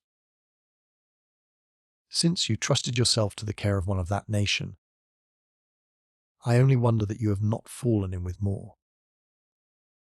Of that there is little danger, since William Henry is so many miles in our front. You forget that I have told you our guide is now a Mohawk, and that he serves with our forces as a friend. And I tell you that he who is born a Mingo will die a Mingo," returned the other positively. "A Mohawk? No, give me a Delaware or a Mohican for honesty. And when they will fight, which they won't all do, having suffered their cunning enemies, the Maquas, to make them women. But when they will fight at all, look to a Delaware or a Mohican for a warrior." "Enough of this," said Hereward impatiently. "I wish not to inquire into the character of a man that I know, and to whom you must be a stranger. You have not yet answered my question. What is our distance from the main army at Edward?" "It seems that may depend on who is your guide. One would think such a horse as that might get over a good deal of ground atwixt sun up and sun down.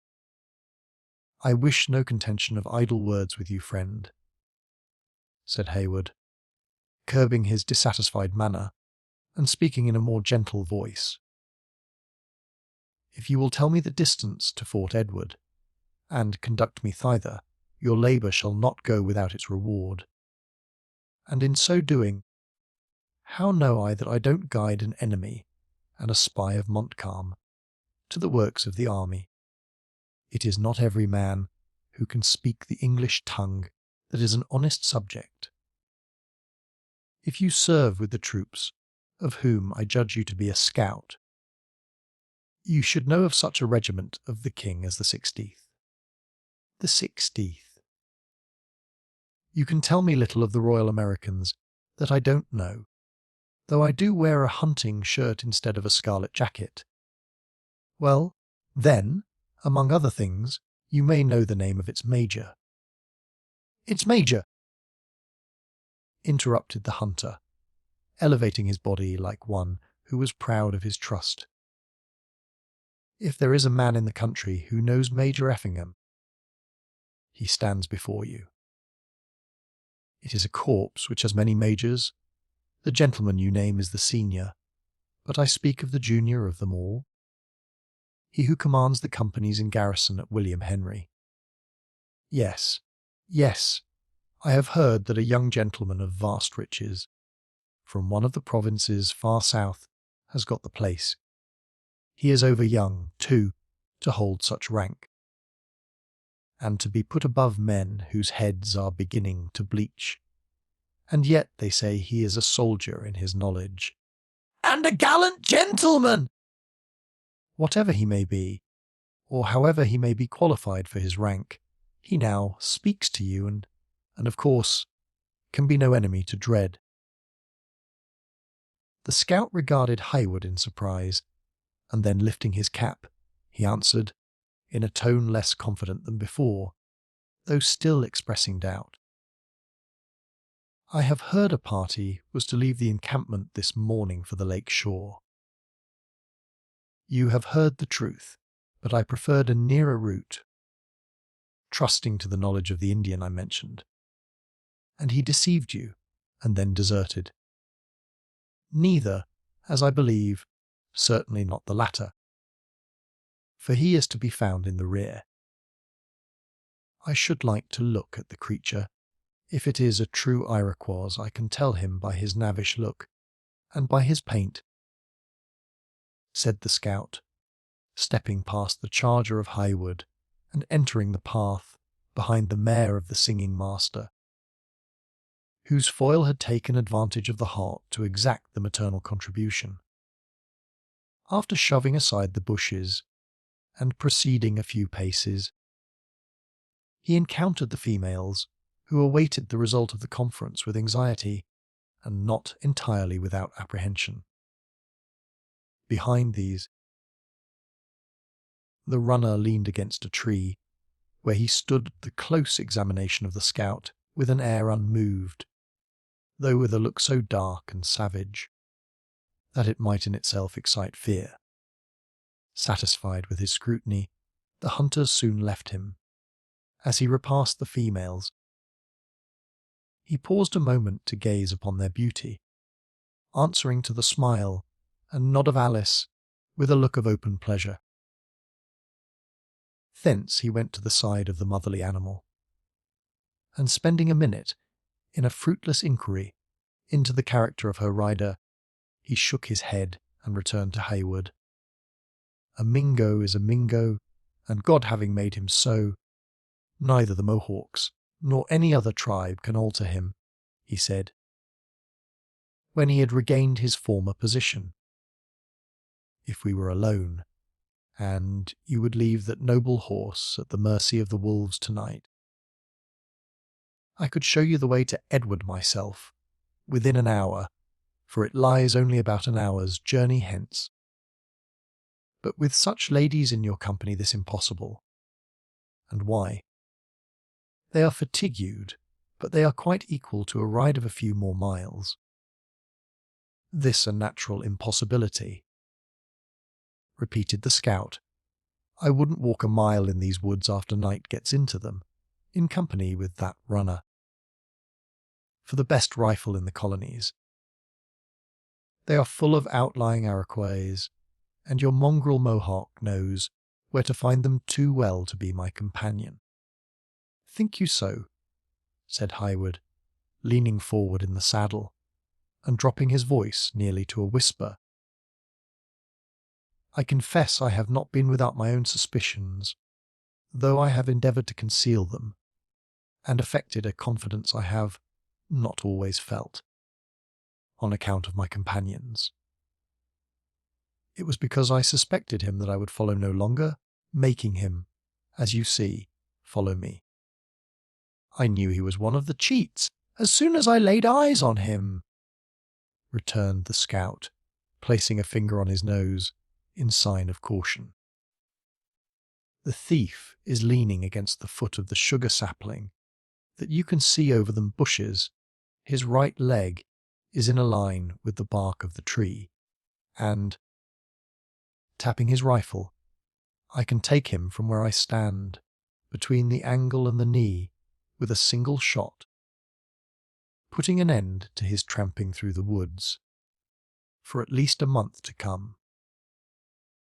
If I should go back to him, the cunning varmint would suspect something, and be dodging through the trees like a frightened deer.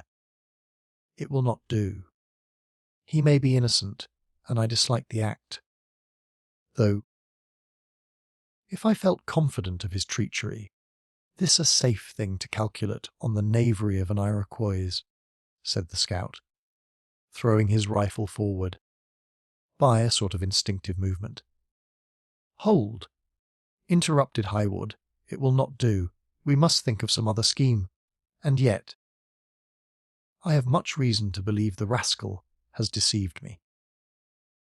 The hunter, who had already abandoned his intention of maiming the runner, mused a moment, and then made a gesture which instantly brought his two red companions to his side. They spoke together earnestly in the Delaware language,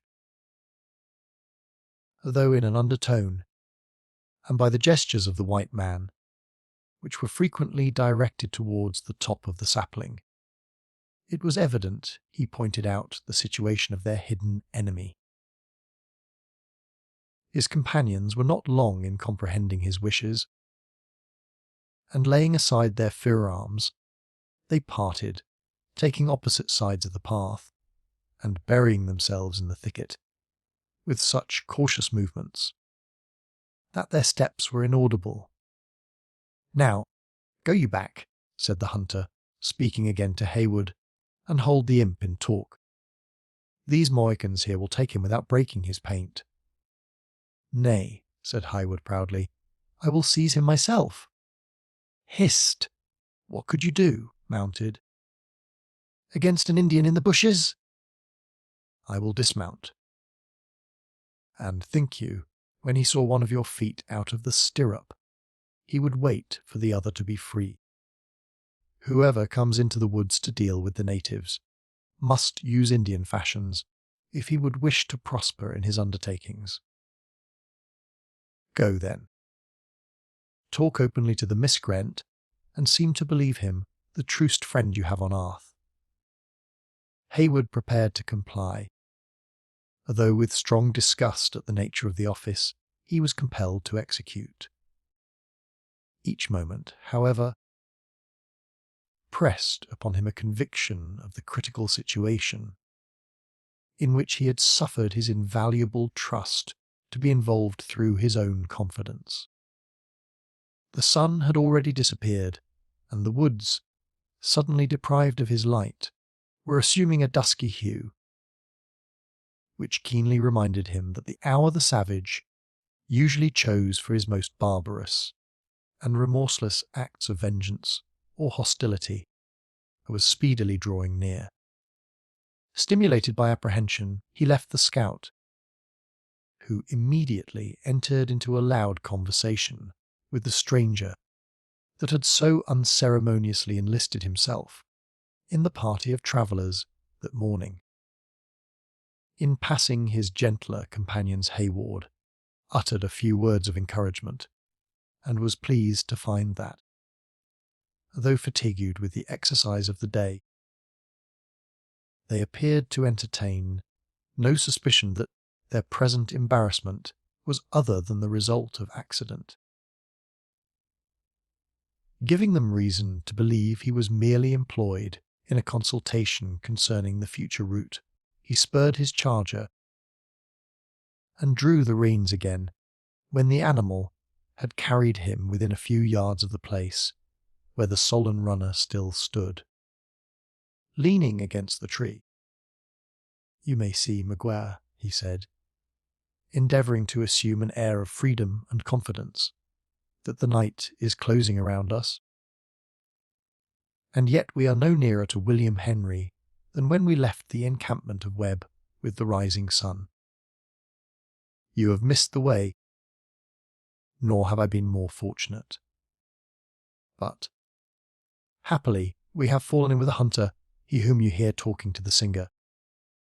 That is acquainted with the deer paths, and by ways of the woods, and who promises to lead us to a place where we may rest securely till the morning." The Indian riveted his glowing eyes on Hayward as he asked, in his imperfect English, "Is he alone?" "Alone," hesitatingly answered Hayward, to whom deception was too new to be assumed without embarrassment. "Oh, not alone, surely, Magua, for you know that we are with him." "Then Lee Renard's subtil will go," returned the runner, coolly raising his little wallet from the place where it had lain at his feet, and the pale faces will see none but their own colour. Go, whom call you Renard. This the name his Canada fathers have given to Magua, returned the runner, with an air that manifested his pride at the distinction. Night is the same as day to Lee Subtil, when Munro waits for him. And what account will Lee Renard give the chief of William Henry concerning his daughters? Will he dare to tell the hot-blooded Scotsman that his children are left without a guide, though Magua promised to be one? Though the grey head has a loud voice and a long arm, Lee Renard will not hear him, nor feel him, in the woods. But what will the Mohawks say? They will make him petticoats and bid him stay in the wigwam with the women, for he is no longer to be trusted with the business of a man. Lel Subtil knows the path to the Great Lakes, and he can find the bones of his fathers, was the answer of the unmoved runner. Enough, Magua, said Highwood. Are we not friends? Why should there bitter words between us? Munro has promised you a gift for your services when performed, and I shall be your debtor for another. Rest your weary limbs, then, and open your wallet to eat. We have a few moments to spare. Let us not waste them in talk like wrangling women. When the ladies are refreshed, we will proceed. The pale-faces make themselves dogs to their women, muttered the Indian, in his native language, and when they want to eat, their warriors must lay aside the tomahawk to feed their laziness. What say you, Renard? Le Subtil says it is good. The Indian then fastened his eyes keenly on the open countenance of Highwood, but meeting his glance, he turned them quickly away, and seating himself deliberately on the ground, he drew forth the remnant of some former repast, and began to eat, though not without first bending his looks slowly and cautiously around him. This is well, continued Highwood, and Lee Renard will have strength and sight to find the path in the morning. He paused, for sounds like the snapping of a dried stick and the rustling of leaves rose from the adjacent bushes, but recollecting himself instantly, he continued, We must be moving before the sun is seen, or Montcalm may lie in our path and shut us out from the fortress. The hand of Magua dropped from his mouth to his side, and though his eyes were fastened on the ground, his head was turned aside, his nostrils expanded, and his ears seemed even to stand more erect than usual, giving to him the appearance of a statue that was made to represent intense attention. Highwood, who watched his movements with a vigilant eye, carelessly extricated one of his feet from the stirrup, while he passed a hand toward the bare, skin covering of his holsters. Every effort to detect the point most regarded by the runner was completely frustrated by the tremulous glances of his organs, which seemed not to rest a single instant on any particular object, and which, at the same time, could be hardly said to move. While he hesitated how to proceed, Lee Subtil cautiously raised himself to his feet, though with a motion so slow and guarded that not the slightest noise was produced by the change. Highwood felt it had now become incumbent on him to act. Throwing his leg over the saddle, he dismounted with a determination to advance and seize his treacherous companion, trusting the result to his own manhood. In order, however, to prevent unnecessary alarm, he still preserved an air of calmness and friendship. Lee Renard Subtil does not eat, he said, using the appellation he had found most flattering to the vanity of the Indian. His corn is not well parched, and it seems dry. Let me examine. Perhaps something may be found among my own provisions that will help his appetite. Miguel held out the wallet to the proffer of the other. He even suffered their hands to meet, without betraying the least emotion, or varying his riveted attitude of attention. But when he felt the fingers of Highwood moving gently along his own naked arm, he struck up the limb of the young man, and, uttering a piercing cry, he darted beneath it and plunged at a single bound into the opposite thicket. At the next instant the form of Chingachgook appeared from the bushes, looking like a spectre in its paint, and glided across the path in swift pursuit. Next followed the shout of Uncas, when the woods were lighted by a sudden flash that was accompanied by the sharp report of the hunter's rifle. Chapter 5. In such a night did this be fearfully trip the dew, and saw the lion's shadow himself. Merchant of Venice. The suddenness of the flight of his guide, and the wild cries of the pursuers, caused Hayward to remain fixed, for a few moments, in inactive surprise. Then, recollecting the importance of securing the fugitive, he dashed aside the surrounding bushes and pressed eagerly forward to lend his aid in the chase. Before he had, however, proceeded 100 yards, he met the 3 foresters, already returning from their unsuccessful pursuit. "Why so soon disheartened?" he exclaimed. "The scoundrel must be concealed behind some of these trees, and may yet be secured. We are not safe while he goes at large. Would you set a cloud to chase the wind?" Returned the disappointed scout. "I heard the imp brushing over the dry leaves like a black snake, and blinking a glimpse of him, just over Agin, you big pine. I pulled as it might be on the scent, but 'twouldn't do, and yet for a reasoning aim. If anybody but myself had touched the trigger, I should call it a quick sight, and I may be accounted to have experience in these matters, and one who ought to know. Look at this sumach. Its leaves are red, though everybody knows the fruit is in the yellow blossom in the month of July. This the blood of Le Subtil. He is hurt, and may yet fall." "No, no," returned the scout, in decided disapprobation of this opinion. "I rubbed the bark off a limb, perhaps, but the creature leaped the longer for it. A rifle bullet acts on a running animal when it barks him, much the same as one of your spurs on a horse. That is, it quickens motion and puts life into the flesh, instead of taking it away.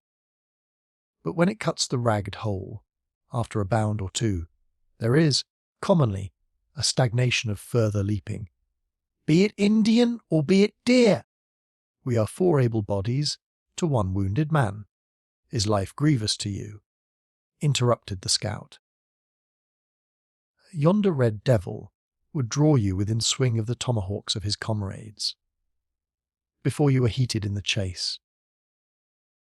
It was an unthoughtful act in a man who has so often slept with the war hoop ringing in the air, to let off his piece within sound of an ambushment. But then it was a natural temptation. 'Twas very natural.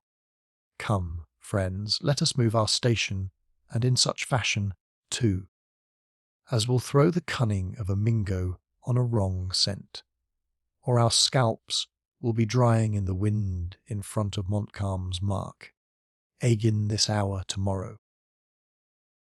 This appalling declaration, which the scout uttered with the cool assurance of a man who fully comprehended, while he did not fear to face the danger, served to remind Highwood of the importance of the charge with which he himself had been entrusted. Glancing his eyes around, with a vain effort to pierce the gloom that was thickening beneath the leafy arches of the forest, he felt as if, cut off from human aid, His unresisting companions would soon lie at the entire mercy of those barbarous enemies who, like beasts of prey, only waited till the gathering darkness might render their blows more fatally certain. His awakened imagination, deluded by the deceptive light, converted each waving bush or the fragment of some fallen tree into human forms,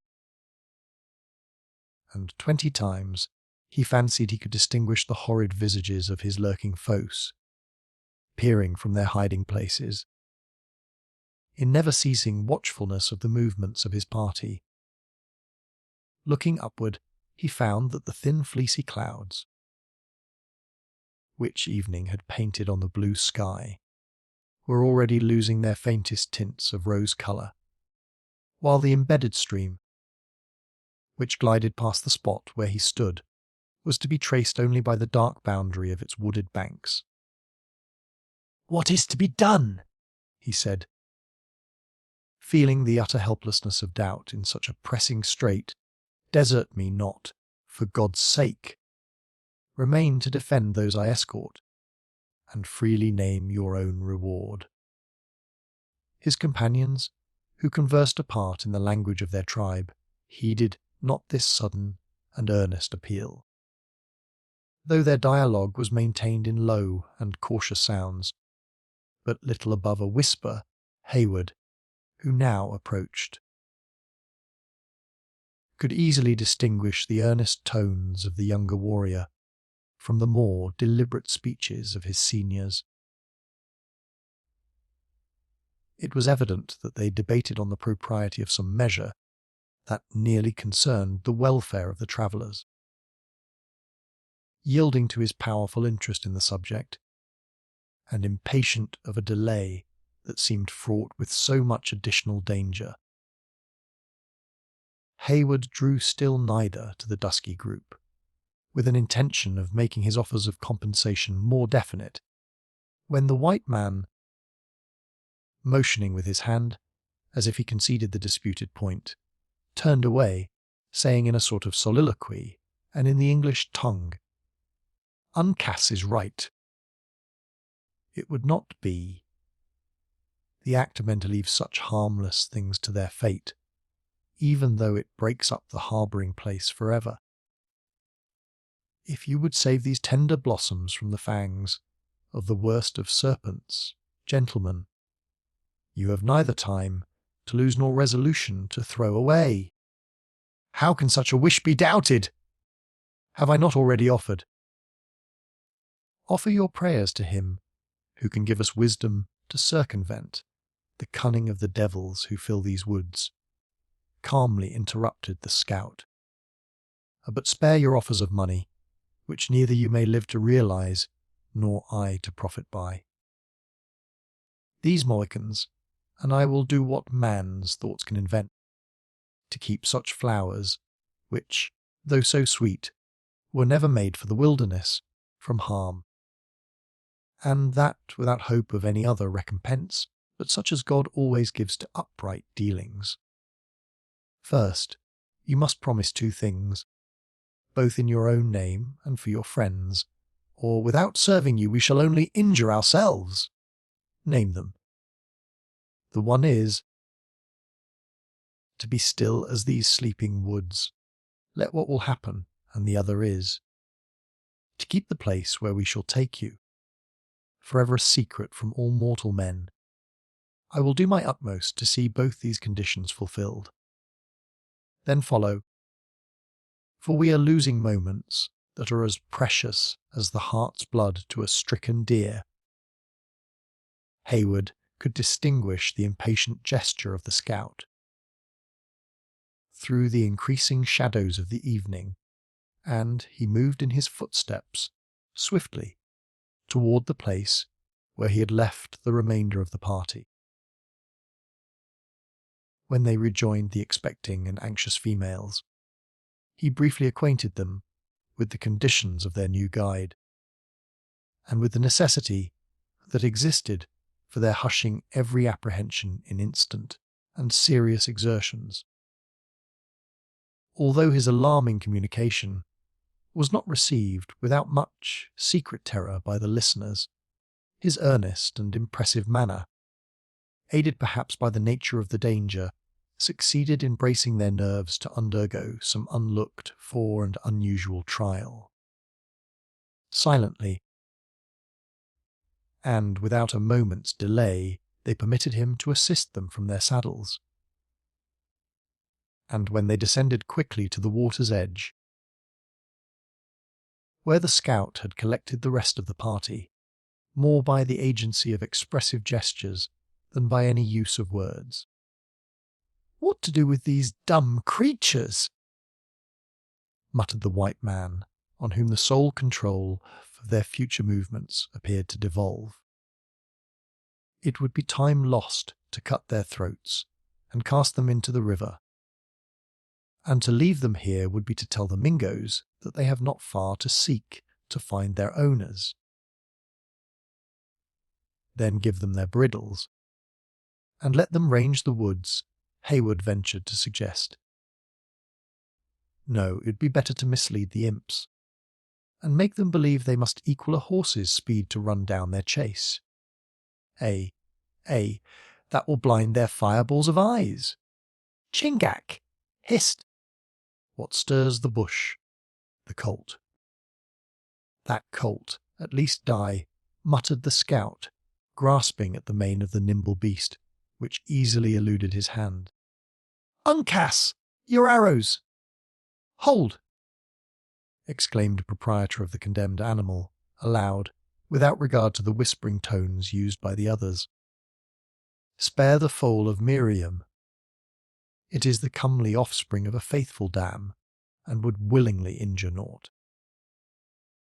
When men struggle for the single life God has given them," said the scout, sternly, "even their own kind seem no more than the beasts of the wood. If you speak again, I shall leave you to the mercy of the Macs. Draw to your arrow's head. Uncas, we have no time for second blows." The low, muttering sounds of his threatening voice were still audible, when the wounded foal, first rearing on its hinder legs, plunged forward to its knees.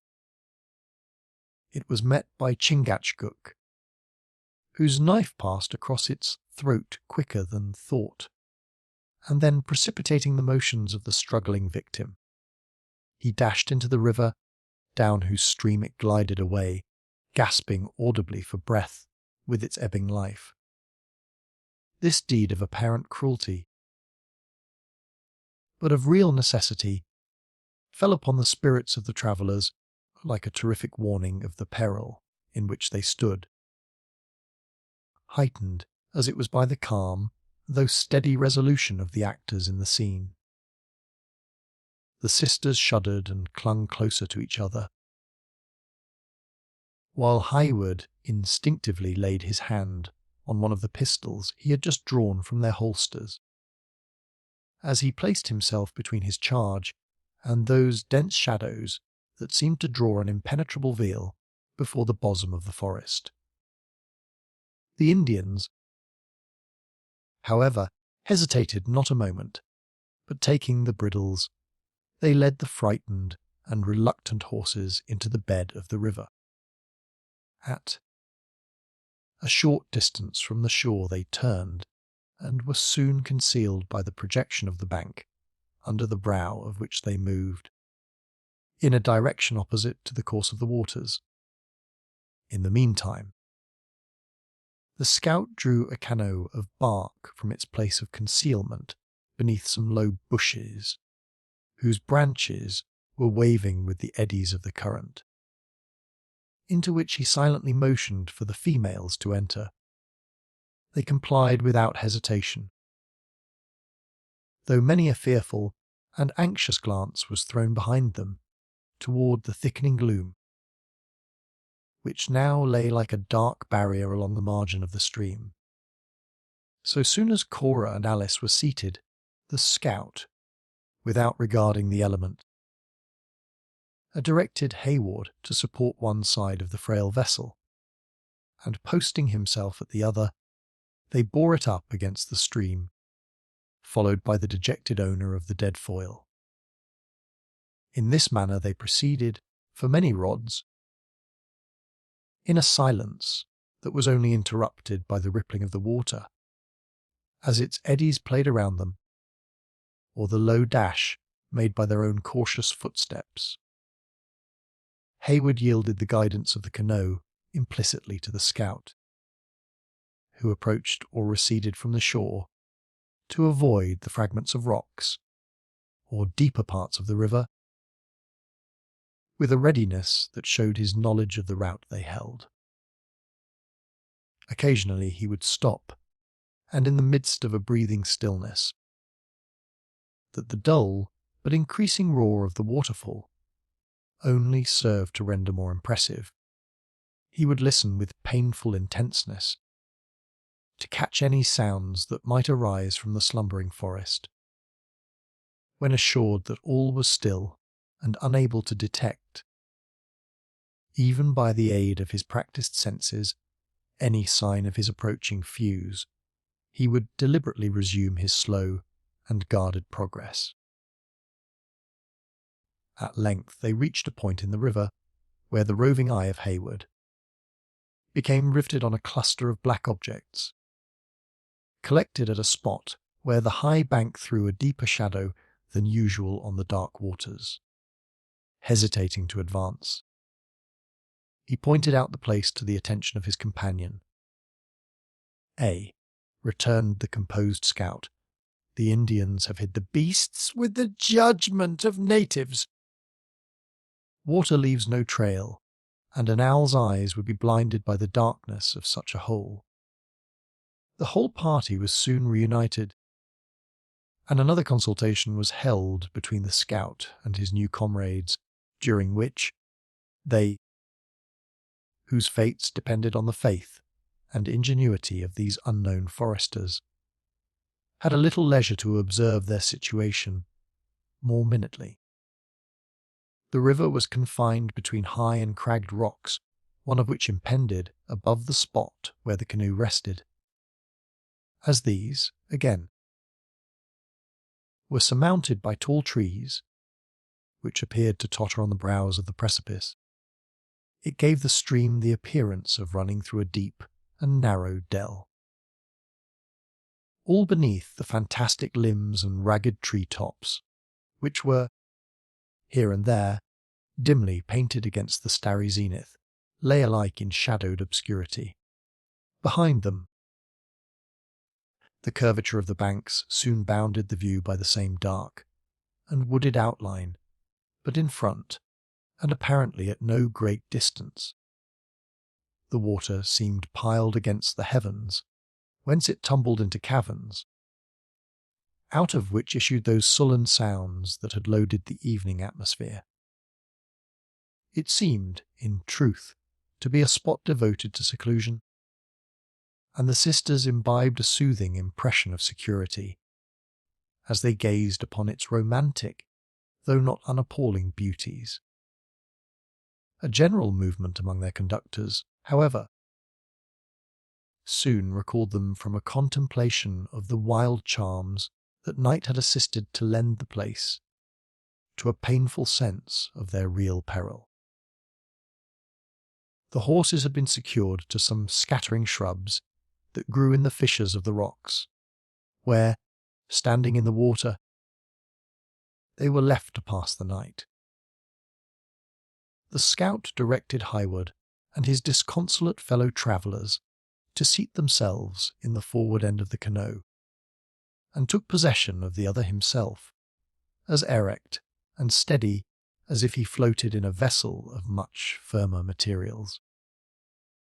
The Indians warily retraced their steps toward the place they had left, when the scout, placing his pole against a rock, by a powerful shove, sent his frail bark directly into the turbulent stream. For many minutes the struggle between the light bubble in which they floated and the swift current was severe and doubtful. Forbidden to stir even a hand, and almost afraid to breath, lest they should expose the frail fabric to the fury of the stream, The passengers watched the glancing waters in feverish suspense. 20 times they thought the whirling eddies were sweeping them to destruction, when the master hand of their pilot would bring the bows of the canoe to stem the rapid. A vigorous and, as it appeared to the females, a desperate effort closed the struggle, just as Alice veiled her eyes in horror, under the impression that they were about to be swept within the vortex at the foot of the cataract. The canoe floated, stationary, at the side of a flat rock that lay on a level with the water. "Where are we, and what is next to be done?" demanded Highwood, perceiving that the exertions of the scout had ceased. "You are at the foot of Glens," returned the other, speaking aloud, without fear of consequences within the roar of the cataract. "And the next thing is to make a steady landing, lest the canoe upset. And you should go down again the hard road we have travelled faster than you came up. This a hard rift to stem, when the river is a little swelled, and 5 is an unnatural number to keep dry, in a hurry-scurry, with a little birchen bark and gum. There, go you all on the rock, and I will bring up the Mohicans with the venison. A man had better sleep without his scalp than famish in the midst of plenty." His passengers gladly complied with these directions. As the last foot touched the rock, the canoe whirled from its station, when the tall form of the scout was seen, for an instant, gliding above the waters, before it disappeared in the impenetrable darkness that rested on the bed of the river. Left by their guide, the travellers remained a few minutes in helpless ignorance, afraid even to move along the broken rocks, lest a false step should precipitate them down some one of the many deep and roaring caverns into which the water seemed to tumble on every side of them. Their suspense, however, was soon relieved, for, aided by the skill of the natives, the canoe shot back into the eddy, and floated again at the side of the low rock, before they thought the scout had even time to rejoin his companions. "We are now fortified, garrisoned, and provisioned," cried Hayward cheerfully, "and may set Montcalm and his allies at defiance. How now, my vigilant sentinel, can see anything of those you call the Iroquois on the mainland?" "I call them Iroquois because to me every native who speaks a foreign tongue is accounted an enemy, though he may pretend to serve the king. If Webb wants faith and honesty in an Indian, let him bring out the tribes of the Delawares and send these greedy and lying Mohawks and Oneidas, with their 6 nations of varlets, where in nature they belong, among the French. We should then exchange a warlike for a useless friend. I have heard that the Delawares have laid aside the hatchet, and are content to be called women. Aye, shame on the Hollanders and Iroquois, who circumvented them by their deviltries into such a treaty. But I have known them for 20 years, and I call him liar that says cowardly blood runs in the veins of a Delaware. You have driven their tribes from the seashore, and would now believe what their enemies say, that you may sleep at night upon an easy pillow. No, no, to me, every Indian who speaks a foreign tongue is an Iroquois, whether the castle of his tribe be in Canada or be in York." Highwood, perceiving that the stubborn adherence of the scout to the cause of his friends the Delawares, or Mohicans, for they were branches of the same numerous people, was likely to prolong a useless discussion, changed the subject. Treaty or no treaty, I know full well that your two companions are brave and cautious warriors. Have they heard or seen anything of our enemies? An Indian is a mortal to be felt afore he is seen," returned the scout, ascending the rock and throwing the deer carelessly down. "I trust to other signs than such as come in at the eye. When I am outlying on the trail of the Mingoes, do your ears tell you that they have traced our retreat? I should be sorry to think they had. Although this is a spot that stout courage might hold for a smart scrimmage. I will not deny, however, but the horses cowered when I passed them, as though they scented the wolves, and a wolf is a beast that is apt to hover about an Indian ambushment, craving the offals of the deer the savages kill. You forget the buck at your feet, or may we not owe their visit to the dead colt? Ha! What noise is that? Poor Miriam, murmured the stranger. They foal was foreordained to become a prey to ravenous beasts. Then, suddenly lifting up his voice, amid the eternal din of the waters, he sang aloud. Firstborn of Egypt, smite did he of mankind, and of beast also. O Egypt! Wonders sent midst thee, on Pharaoh and his servants too. The death of the colt sits heavy on the heart of its owner, said the scout. But it's a good sign to see a man account upon his dumb friends. He has the religion of the matter, in believing what is to happen will happen, and with such a consolation. It won't be long afore he submits to the rationality of killing a four-footed beast to save the lives of human men. It may be as you say, he continued, reverting to the purport of Hayward's last remark, and the greater the reason why we should cut our stakes and let the carcass drive down the stream. Or we shall have the pack howling along the cliffs, begrudging every mouthful we swallow. Besides, though the Delaware tongue is the same as a book to the Iroquois, the cunning varlets are quick enough at understanding the reason of a wolf's howl. The scout, while making his remarks, was busied in collecting certain necessary implements. As he concluded, he moved silently by the group of travellers, accompanied by the Mohicans, who seemed to comprehend his intentions with instinctive readiness, when the whole three disappeared in succession, seeming to vanish against the dark face of a perpendicular rock that rose to the height of a few yards, within as many feet of the water's edge. Chapter 6. Those strains that once did sweet in Zion glide, he wails a portion with judicious care, and let us worship God, he says, with solemn air. Burns. Hayward and his female companions witnessed this mysterious movement with secret uneasiness, for, though the conduct of the white man had hitherto been above reproach, his rude equipments, blunt address, and strong antipathies, together with the character of his silent associates, were all causes for exciting distrust in minds that had been so recently alarmed by Indian treachery.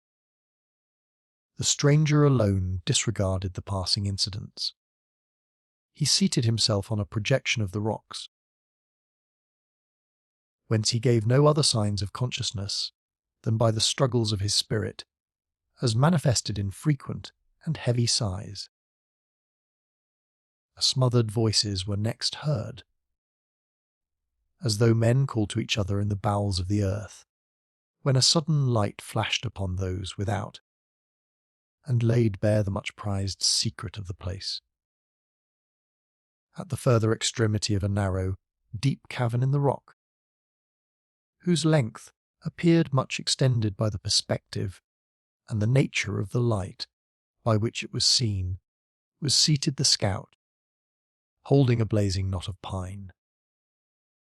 The strong glare of the fire fell full upon his sturdy, weather-beaten countenance, and forest attire, lending an air of romantic wildness to the aspect of an individual who, seen by the sober light of day, would have exhibited the peculiarities of a man remarkable for the strangeness of his dress, the iron-like inflexibility of his frame, and the singular compound of quick, vigilant sagacity and of exquisite simplicity that by turns usurped the possession of his muscular features.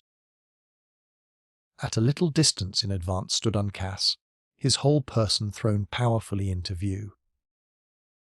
The travellers anxiously regarded the upright, flexible figure of the young Mohican, graceful and unrestrained in the attitudes and movements of nature.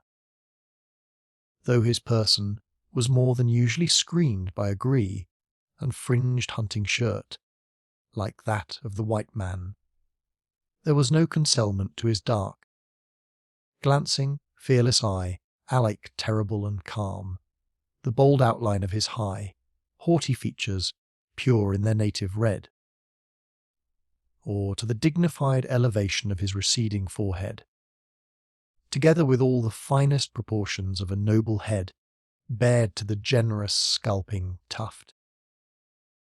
It was the first opportunity possessed by Duncan and his companions to view the marked lineaments of either of their Indian attendants, and each individual of the party felt relieved from a burden of doubt, as the proud and determined,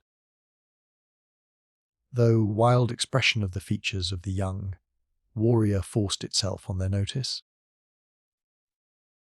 They felt it might be a being partially benighted in the veil of ignorance, but it could not be one who would willingly devote his rich natural gifts to the purposes of wanton treachery. The ingenuous Alice gazed at his free air and proud carriage, as she would have looked upon some precious relic of the Grecian chisel, to which life had been imparted by the intervention of a miracle, while Hayward, though accustomed to see the perfection of form which abounds among the uncorrupted natives, openly expressed his admiration at such an unblemished specimen of the noblest proportions of man. "I could sleep in peace," whispered Alice in reply, "with such a fearless and generous-looking youth for my sentinel. Surely, Duncan, those cruel murders, those terrific scenes of torture, of which we read and hear so much, are never acted in the presence of such as he. This certainly is a rare and brilliant instance of those natural qualities in which these peculiar people are said to excel," he answered. "I agree with you, Alice, in thinking that such a front and eye were formed rather to intimidate than to deceive. But let us not practice a deception upon ourselves by expecting any other exhibition of what we esteem virtue than according to the fashion of the savage. As bright examples of great qualities are but too uncommon among Christians, so are they singular and solitary with the Indians, though, for the honour of our common nature, neither are incapable of producing them. Let us then hope that this Mohican may not disappoint our wishes, but prove what his looks assert him to be, a brave and constant friend." "Now Major Highwood speaks as Major Highwood should," said Cora. "Who that looks at this creature of nature remembers the shade of his skin?" A short and apparently an embarrassed silence succeeded this remark, which was interrupted by the scout calling to them aloud to enter. "This fire begins to show too bright a flame," he continued, as they complied, "and might light the Mingoes to our undoing. Uncas, drop the blanket, and show the knaves its dark side. This is not such a supper as a major of the Royal Americans has a right to expect. But I've known stout detachments of the corpse glad to eat their venison raw, and without a relish too. Here, you see, we have plenty of salt, and can make a quick broil. There's fresh sassafras bouts for the ladies to sit on, which may not be as proud as their my hog guinea chairs, but which sends up a sweeter flavour than the skin of any hog can do, be it of Guinea, or be it of any other land. Come, friend, don't be mournful for the colt. 'Twas an innocent thing, and had not seen much hardship. Its death will save the creature many a sore back and weary foot. Uncas did as the other had directed, and when the voice of Hawk Eye ceased, the roar of the cataract sounded like the rumbling of distant thunder. "Are we quite safe in this cavern?" demanded Hayward. "Is there no danger of surprise? A single-armed man at its entrance would hold us at his mercy." A spectral-looking figure stalked from out of the darkness behind the scout, and seizing a blazing brand, held it toward the further extremity of their place of retreat. Alice uttered a faint shriek, and even Cora rose to her feet as this appalling object moved into the light. But a single word from Hayward calmed them, with the assurance it was only their attendant, Chingachgook, who, lifting another blanket, discovered that the cavern had 2 outlets. Then, holding the brand, he crossed a narrow chasm in the rocks, which ran at right angles with the passage they were in, but which, unlike that, was open to the heavens, and entered another cave, answering to the description of the first, in every essential particular. Such old foxes as Chingachgook and myself are not often caught in a barrow with one hole, said Hawkeye, laughing. You can easily see the cunning of the place. The rock is black limestone, which everybody knows is soft. It makes no uncomfortable pillow. Where brush and pine wood is scarce, well, the fall was once a few yards below us, and I dare to say was, in its time, as regular and as handsome a sheet of water as any along the Hudson. But old age is a great injury to good looks. As these sweet young ladies have yet to learn, the place is sadly changed. These rocks are full of cracks, and in some places they are softer than at othersome, and the water has worked out deep hollows for itself, until it has fallen back, some 100 feet, breaking here and wearing there, until the falls have neither shape nor consistency. In what part of them are we? Asked Hayward. Why, we are nigh the spot that Providence first placed them at, but where, it seems, they were too rebellious to stay. The rock proved softer on each side of us, and so they left the centre of the river bare and dry, first working out these 2 little holes for us to hide in. We are then on an island? There are the falls on 2 sides of us, and the river above and below. If you had daylight, it would be worth the trouble to step up on the height of this rock, and look at the perversity of the water. It falls by no rule at all. Sometimes it leaps, sometimes it tumbles, there it skips, here it shoots. In one place this white as snow, and in another this green as grass. Hereabouts, it pitches into deep hollows, that rumble and crush the earth, and thereaways it ripples and sings like a brook, fashioning whirlpools and gullies in the old stone, as if 'twas no harder than trodden clay. The whole design of the river seems disconcerted. First it runs smoothly, as if meaning to go down the descent as things were ordered. Then it angles about and faces the shores. Nor are there places wanting where it looks backward, as if unwilling to leave the wilderness, to mingle with the salt. Lady, the fine cobweb, looking cloth you wear at your throat is coarse, and like a fishnet, to little spots I can show you, where the river fabricates all sorts of images, as if having broke loose from order, it would try its hand at everything. And yet what does it amount to? After the water has been suffered so to have its will, for a time, like a headstrong man, it is gathered together by the hand that made it. And a few rods below you may see it all flowing on steadily toward the sea, as was foreordained from the first foundation of the earth, while his auditors received a cheering assurance of the security of their place of concealment from this untutored description of Glyn's. They were much inclined to judge differently from Hawkeye of its wild beauties, but they were not in a situation to suffer their thoughts to dwell on the charms of natural objects, and,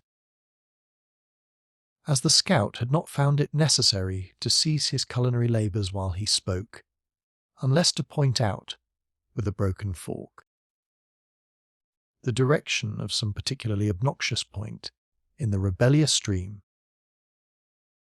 they now suffered their attention to be drawn to the necessary, though more vulgar consideration of their supper.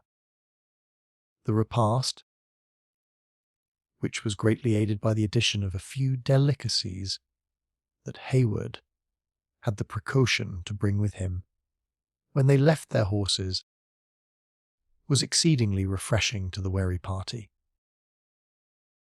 Uncas acted as attendant to the females, performing all the little offices within his power.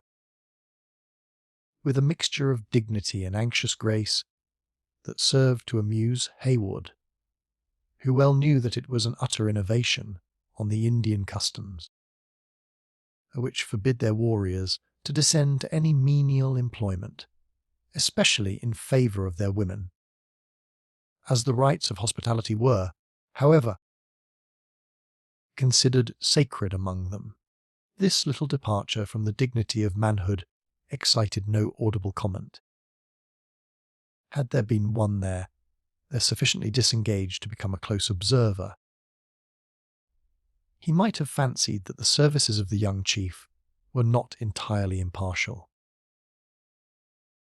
That while he tendered to Alice the gourd of sweet water, and the venison in a trencher, neatly carved from the knot of the pepperidge, with sufficient courtesy, in performing the same offices to her sister, his dark eye lingered on her rich, speaking countenance. Once or twice he was compelled to speak, to command the attention of those he served. In such cases he made use of English, broken and imperfect, but sufficiently intelligible, and which he rendered so mild and musical by his deep, guttural voice that it never failed to cause both ladies to look up in admiration and astonishment. In the course of these civilities, a few sentences were exchanged that served to establish the appearance of an amicable intercourse between the parties. In the meanwhile, the gravity of Chingachgook remained immovable. He had seated himself more within the circle of light, where the frequent, uneasy glances of his guests were better enabled to separate the natural expression of his face from the artificial terrors of the war paint. They found a strong resemblance between father and son, with the difference that might be expected from age and hardships. The fierceness of his countenance now seemed to slumber, and in its place was to be seen the quiet, vacant composure which distinguishes an Indian warrior, when his faculties are not required for any of the greater purposes of his existence. It was, however, easy to be seen, by the occasional gleams that shot across his swarthy visage, that it was only necessary to arouse his passions, in order to give full effect to the terrific device which he had adopted to intimidate his enemies. On the other hand, the quick, roving eye of the scout seldom rested.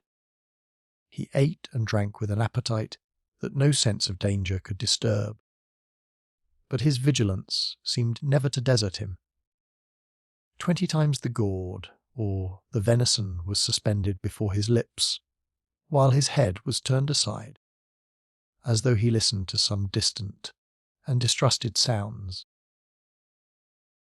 A movement that never failed to recall his guests from regarding the novelties of their situation to a recollection of the alarming reasons that had driven them to seek it.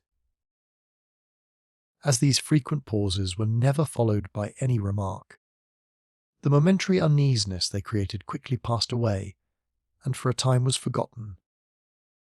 "Come, friend," said Hawkeye, drawing out a keg from beneath a cover of leaves, toward the close of the repast, and addressing the stranger who sat at his elbow. Doing great justice to his culinary skill, try a little spruce. 'Twill wash away all thoughts of the colt, and quicken the life in your bosom. I drink to our better friendship, hoping that a little horse flesh may leave no heart burnings atween us. How do you name yourself?" "Gamut. David Gamut," returned the singing master, preparing to wash down his sorrows in a powerful draught of the woodsman's. High-flavoured and well-laced compound. A very good name, and, I dare say, handed down from honest forefathers. I'm an admirator of names, though the Christian fashions fall far below savage customs in this particular. The biggest coward I ever knew was called Lion, and his wife, Patience, would scold you out of hearing in less time than a hunted deer would run a rod. With an Indian this a matter of conscience, what he calls himself. He generally is not that Chingachgook, which signifies big serpent, is really a snake, big or little, but that he understands the windings and turnings of human nature, and is silent, and strikes his enemies when they least expect him. What may be your calling? I am an unworthy instructor in the hour of psalmody. Annan. I teach singing to the youths of the Connecticut levee. You might be better employed. The young hounds go laughing and singing too much already through the woods, when they ought not to breathe louder than a fox in his cover. Can you use the smoothbore or handle the rifle? Praised be God. I have never had occasion to meddle with murderous implements. Perhaps you understand the compass, and lay down the watercourses and mountains of the wilderness on paper, in order that they who follow may find places by their given names. I practice no such employment. You have a pair of legs that make a long path seem short. You journey sometimes, I fancy, with tidings for the general. Never I follow no other than my own high vocation, which is instruction in sacred music. This a strange calling, muttered Hawkeye, with an inward laugh, to go through life like a catbird, mocking all the ups and downs that may happen to come out of other men's throats. Well, friend, I suppose it is your gift, and mustn't be denied any more than if 'twas shooting, or some other better inclination. Let us hear what you can do in that way. It will be a friendly manner of saying good night, for this time that these ladies should be getting strength for a hard and a long push. In the pride of the morning, afore the Maquas are stirring. With joyful pleasure do I consent, said David, adjusting his iron-rimmed spectacles, and producing his beloved little volume, which he immediately tendered to Alice. What can be more fitting and consolatory than to offer up evening praise after a day of such exceeding jeopardy? Alice smiled, but, regarding Highwood, she blushed and hesitated. Indulge yourself, he whispered, ought not the suggestion of the worthy namesake of the psalmist to have its weight at such a moment? Encouraged by his opinion, Alice did what her pious inclinations and her keen relish for gentle sounds had before so strongly urged. The book was open at a hymn not ill adapted to their situation, and in which the poet, no longer goaded by his desire to excel the inspired King of Israel, had discovered some chastened and respectable powers. Cora betrayed a disposition to support her sister, and the sacred song proceeded, after the indispensable preliminaries of the pitch pipe, and the tune had been duly attended to by the methodical David. The air was solemn and slow. At times it rose to the fullest compass of the rich voices of the females, who hung over their little book in holy excitement, and again it sank so low that the rushing of the waters ran through their melody, like a hollow accompaniment. The natural taste and true ear of David governed and modified the sounds to suit the confined cavern, every crevice and cranny of which was filled with the thrilling notes of their flexible voices. The Indians riveted their eyes on the rocks, and listened with an attention that seemed to turn them into stone. But the scout, who had placed his chin in his hand, with an expression of cold indifference, gradually suffered his rigid features to relax, until, as verse succeeded verse, he felt his iron nature subdued, while his recollection was carried back to boyhood, when his ears had been accustomed to listen to similar sounds of praise. In the settlements of the colony, his roving eyes began to moisten, and before the hymn was ended scalding tears rolled out of fountains that had long seemed dry, and followed each other down those cheeks that had oftener felt the storms of heaven than any testimonials of weakness. The singers were dwelling on one of those low, dying chords, which the ear devours with such greedy rapture, as if conscious that it is about to lose them, when a cry, that seemed neither human nor earthly, rose in the outward air, penetrating not only the recesses of the cavern, but to the inmost hearts of all who heard it.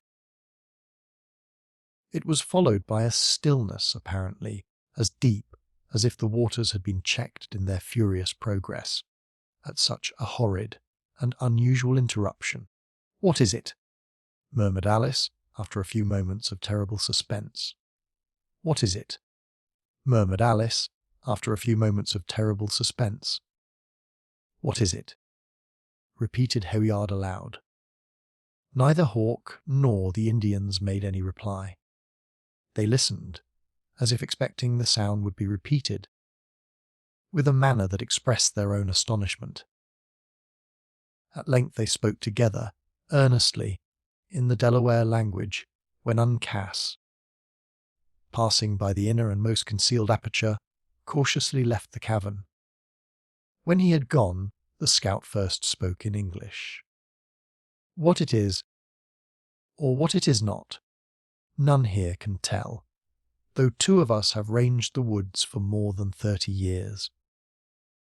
I did believe there was no cry that Indian or beast could make, that my ears had not heard, but this has proved that I was only a vain and conceited mortal. Was it not, then, the shout the warriors make when they wish to intimidate their enemies?" asked Cora, who stood drawing her veil about her person, with a calmness to which her agitated sister was a stranger. No, this was bad and shocking, and had a sort of unhuman sound, but when you once hear the war whoop, you will never mistake it for anything else. "Well, Uncas!" Speaking in Delaware to the young chief as he re-entered, "what see you? Do our lights shine through the blankets?" The answer was short, and apparently decided, being given in the same tongue. "There is nothing to be seen without," continued Hawkeye, shaking his head in discontent, "and our hiding place is still in darkness. Pass into the other cave, you that need it, and seek for sleep.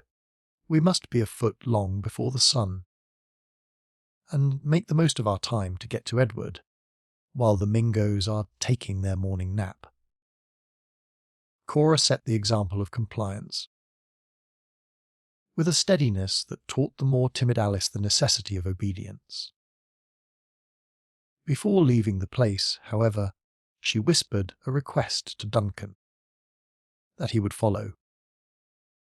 Uncas raised the blanket for their passage, and as the sisters turned to thank him for this act of attention, they saw the scout seated again before the dying embers, with his face resting on his hands, in a manner which showed how deeply he brooded on the unaccountable interruption which had broken up their evening devotions.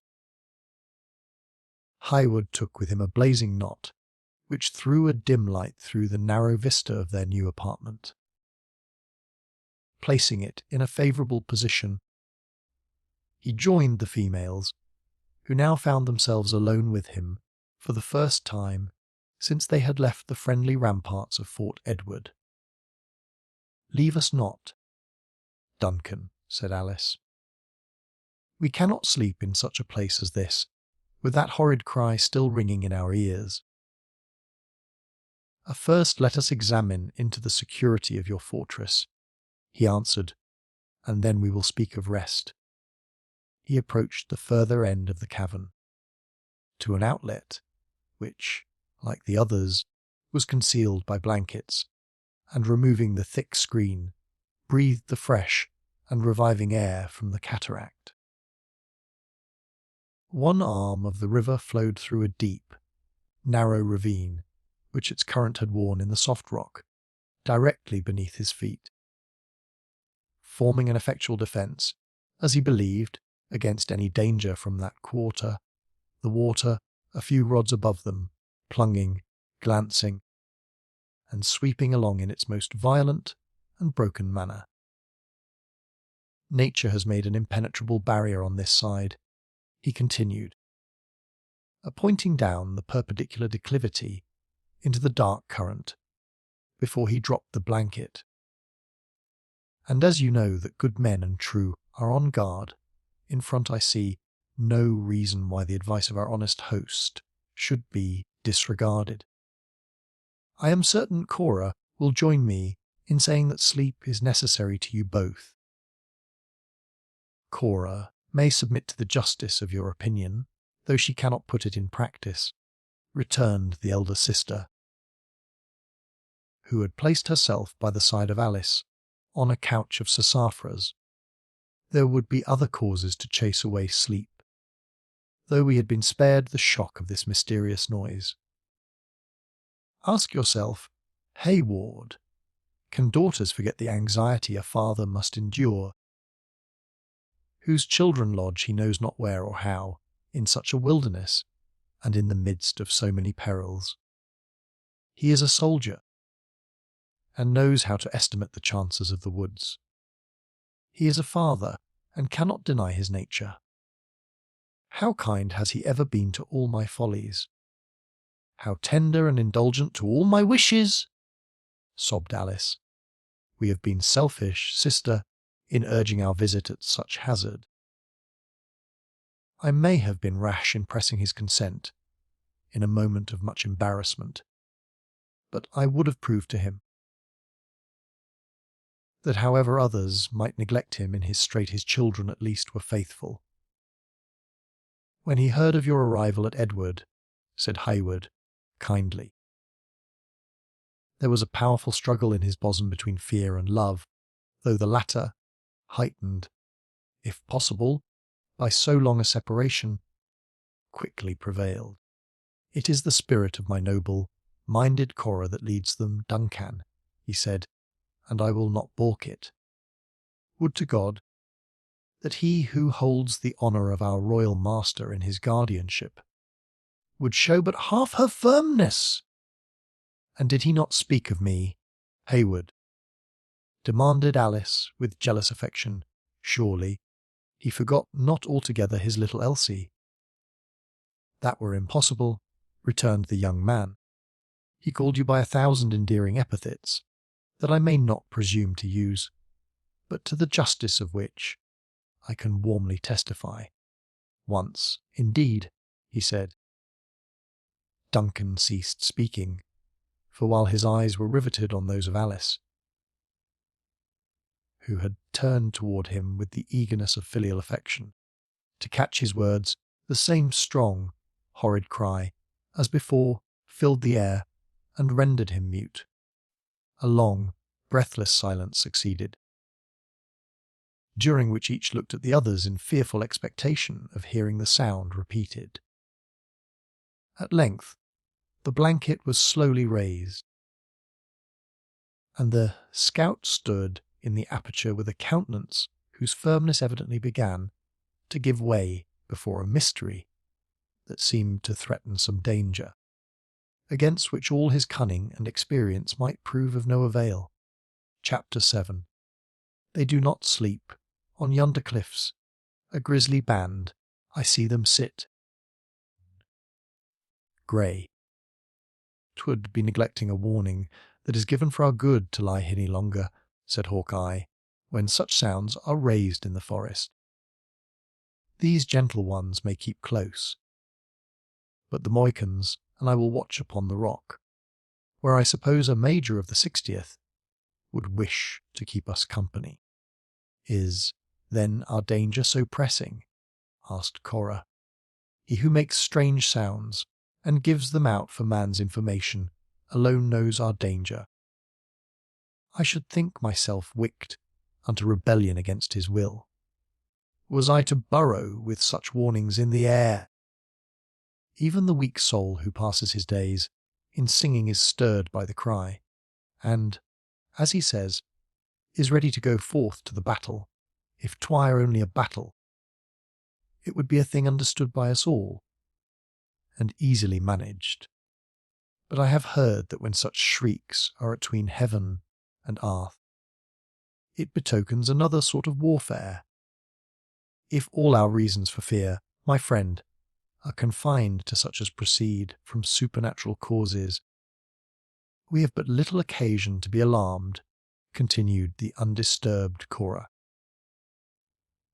Are you certain that our enemies have not invented some new and ingenious method to strike us with terror, that their conquest may become more easy?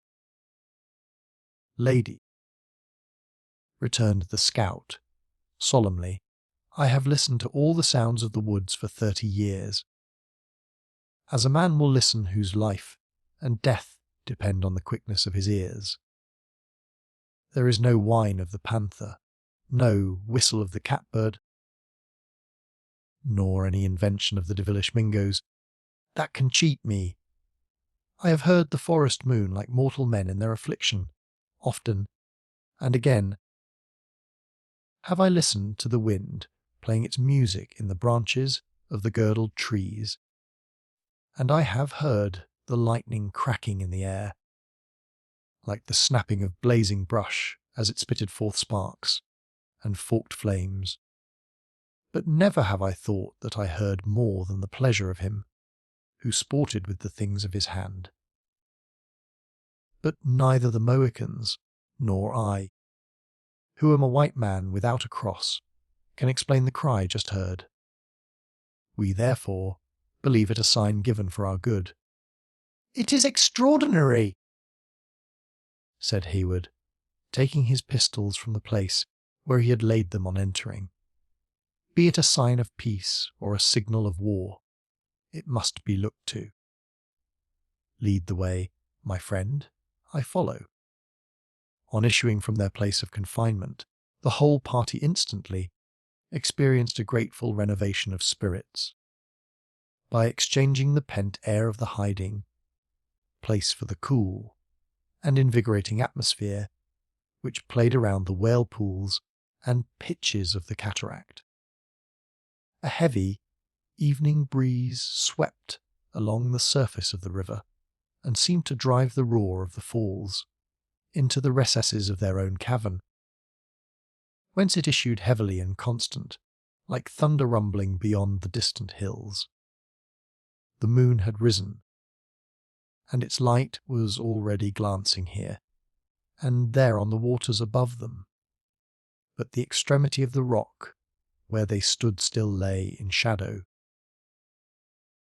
With the exception of the sounds produced by the rushing waters and an occasional breathing of the air, as it murmured past them in fitful currents, the scene was as still as night and solitude could make it. In vain were the eyes of each individual bent along the opposite shores,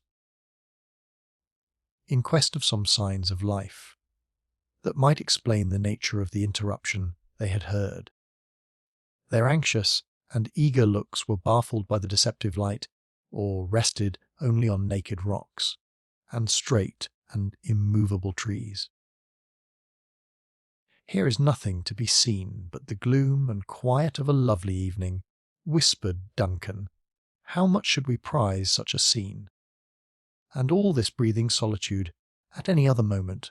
Cora, fancy yourselves in security, and what now, perhaps, increases your terror, may be made conducive to enjoyment." "Listen," interrupted Alice. The caution was unnecessary. Once more the same sound arose, as if from the bed of the river, and having broken out of the narrow bounds of the cliffs, was heard undulating through the forest, in distant and dying cadences. "Can any here give a name to such a cry?" demanded Hawkeye, when the last echo was lost in the woods. "If so, let him speak. For myself, I judge it not to belong to Arth." "Here, then, is one who can undeceive you," said Duncan. "I know the sound full well, for often have I heard it on the field of battle, and in situations which are frequent in a soldier's life.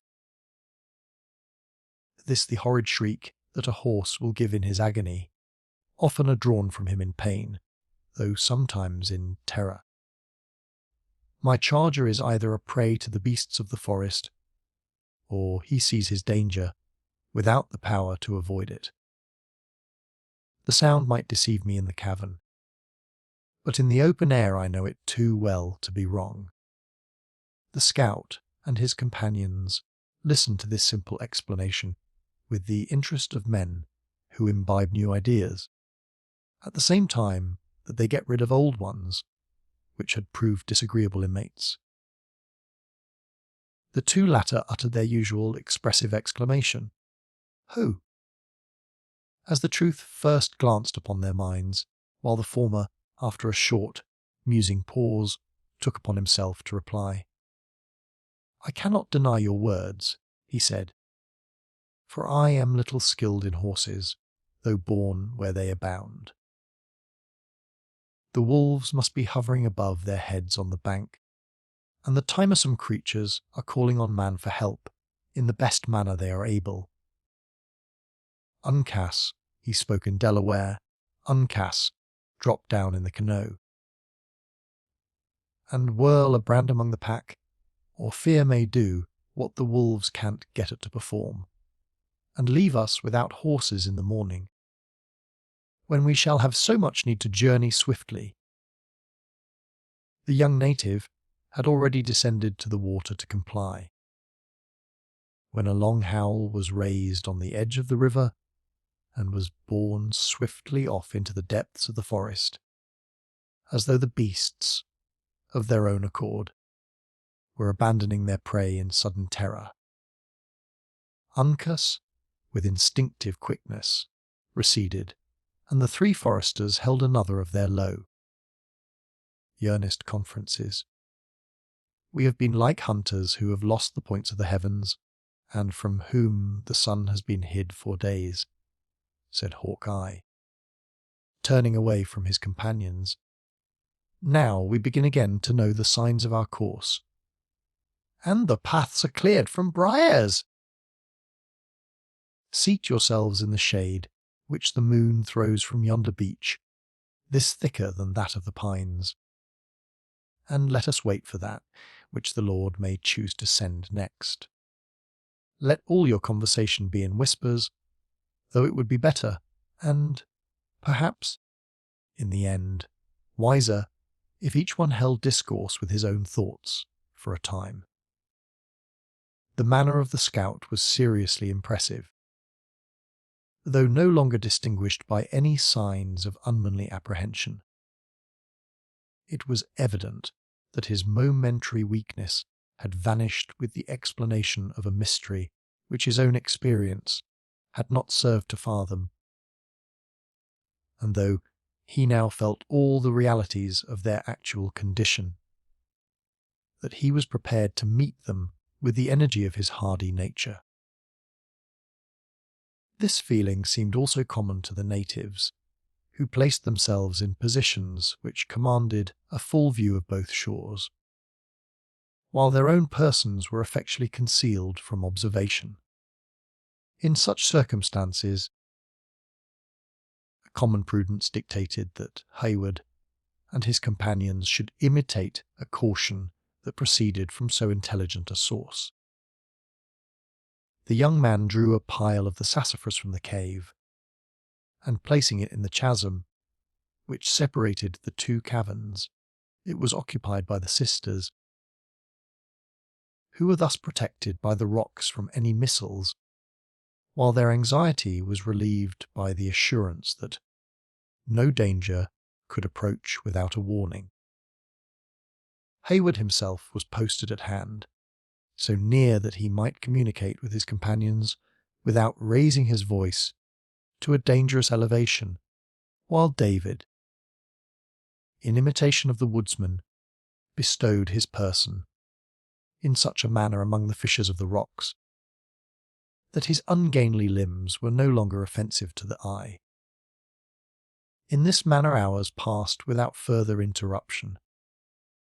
The moon reached the zenith, and shed its mild light perpendicularly on the lovely sight of the sisters, slumbering peacefully in each other's arms. Duncan cast the wide shawl of Cora before a spectacle he so much loved to contemplate, and then suffered his own head to seek a pillow on the rock. David began to utter sounds that would have shocked his delicate organs in more wakeful moments. In short, all but Hawkeye and the Mohicans lost every idea of consciousness in uncontrollable drowsiness. But the watchfulness of these vigilant protectors neither tired nor slumbered. Immovable as that rock, of which each appeared to form a part, they lay, with their eyes roving, without intermission, along the dark margin of trees that bounded the adjacent shores of the narrow stream. Not a sound escaped them. The most subtle examination could not have told they breathed. It was evident that this excess of caution proceeded from an experience that no subtlety on the part of their enemies could deceive. It was, however, continued without any apparent consequences until the moon had set and a pale streak above the treetops, at the bend of the river a little below, announced the approach of day. Then, for the first time, Hawkeye was seen to stir. He crawled along the rock and shook Duncan from his heavy slumbers. "Now is the time to journey," he whispered. "Awake the gentle ones, and be ready to get into the canoe when I bring it to the landing place." "Have you had a quiet night?" said Hayward. "For myself, I believe sleep has got the better of my vigilance. All is yet still as midnight. Be silent, but be quick." By this time Duncan was thoroughly awake, and he immediately lifted the shawl from the sleeping females. The motion caused Cora to raise her hand as if to repulse him, while Alice murmured, in her soft, gentle voice, "No, no, dear father, We were not deserted. Duncan was with us. Yes, sweet innocence, whispered the youth. Duncan is here, and while life continues or danger remains, he will never quit thee. Cora! Alice, awake. The hour has come to move. A loud shriek from the younger of the sisters, and the form of the other standing upright before him.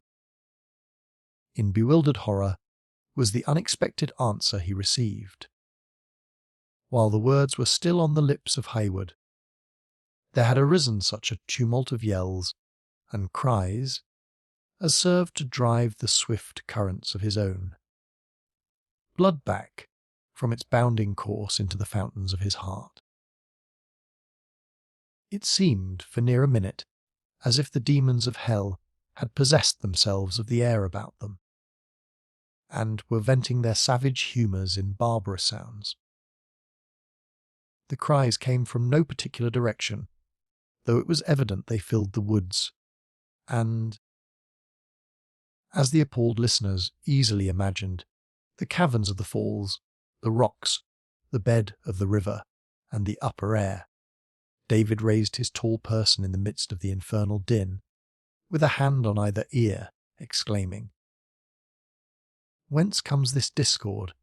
Has hell broke loose? That man should utter sounds like these."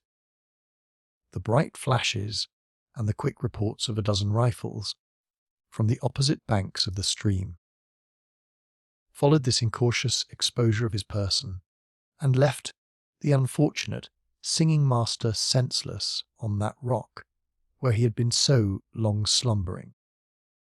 The Mohicans boldly sent back the intimidating yell of their enemies, who raised a shout of savage triumph at the fall of Gamut. The flash of rifles was then quick and close between them, but either party was too well skilled to leave even a limb exposed to the hostile aim. Duncan listened with intense anxiety for the strokes of the paddle, believing that flight was now their only refuge. The river glanced by with its ordinary velocity, but the canoe was nowhere to be seen on its dark waters. He had just fancied they were cruelly deserted by their scout, as a stream of flame issued from the rock beneath them, and a fierce yell, blended with a shriek of agony, announced that the messenger of death sent from the fatal weapon of Hawkeye had found a victim. At this slight repulse the assailants instantly withdrew, and gradually the place became as still as before the sudden tumult. Duncan seized the favourable moment to spring to the body of Gamut, which he bore within the shelter of the narrow chasm that protected the sisters. In another minute the whole party was collected in this spot of comparative safety. "The poor fellow has saved his scalp," said Hawkeye, coolly passing his hand over the head of David. "But he is a proof that a man may be bored with too long a tongue." 'Twas downright madness to show 6 feet of flesh and blood on a naked rock to the raging savages. "I only wonder he has escaped with life. Is he not dead?" demanded Cora, in a voice whose husky tones showed how powerfully natural horror struggled with her assumed firmness. "Can we do aught to assist the wretched man?" "No, no. The life is in his heart yet, and after he has slept a while he will come to himself, and be a wiser man for it, till the hour of his real time shall come," returned Hawkeye, casting another oblique glance at the insensible body, while he filled his charger with admirable nicety. "Carry him in, uncass, and lay him on the sassafras. The longer his nap lasts, the better it will be for him, as I doubt whether he can find a proper cover for such a shape on these rocks, and singing won't do any good with the Iroquois." "You believe, then, the attack will be renewed?" asked Hayward. do I expect a hungry wolf will satisfy his craving with a mouthful? They have lost a man, and this their fashion, when they meet a loss, and fail in the surprise, to fall back, but we shall have them on again, with new expedients to circumvent us, and master our scalps. Our main hope, he continued, raising his rugged countenance, across which a shade of anxiety just then passed like a darkening cloud, will be to keep the rock until Munro can send a party to our help. God send it may be soon, and under a leader that knows the Indian customs. You hear our probable fortunes, Cora, said Duncan, and you know we have everything to hope from the anxiety and experience of your father.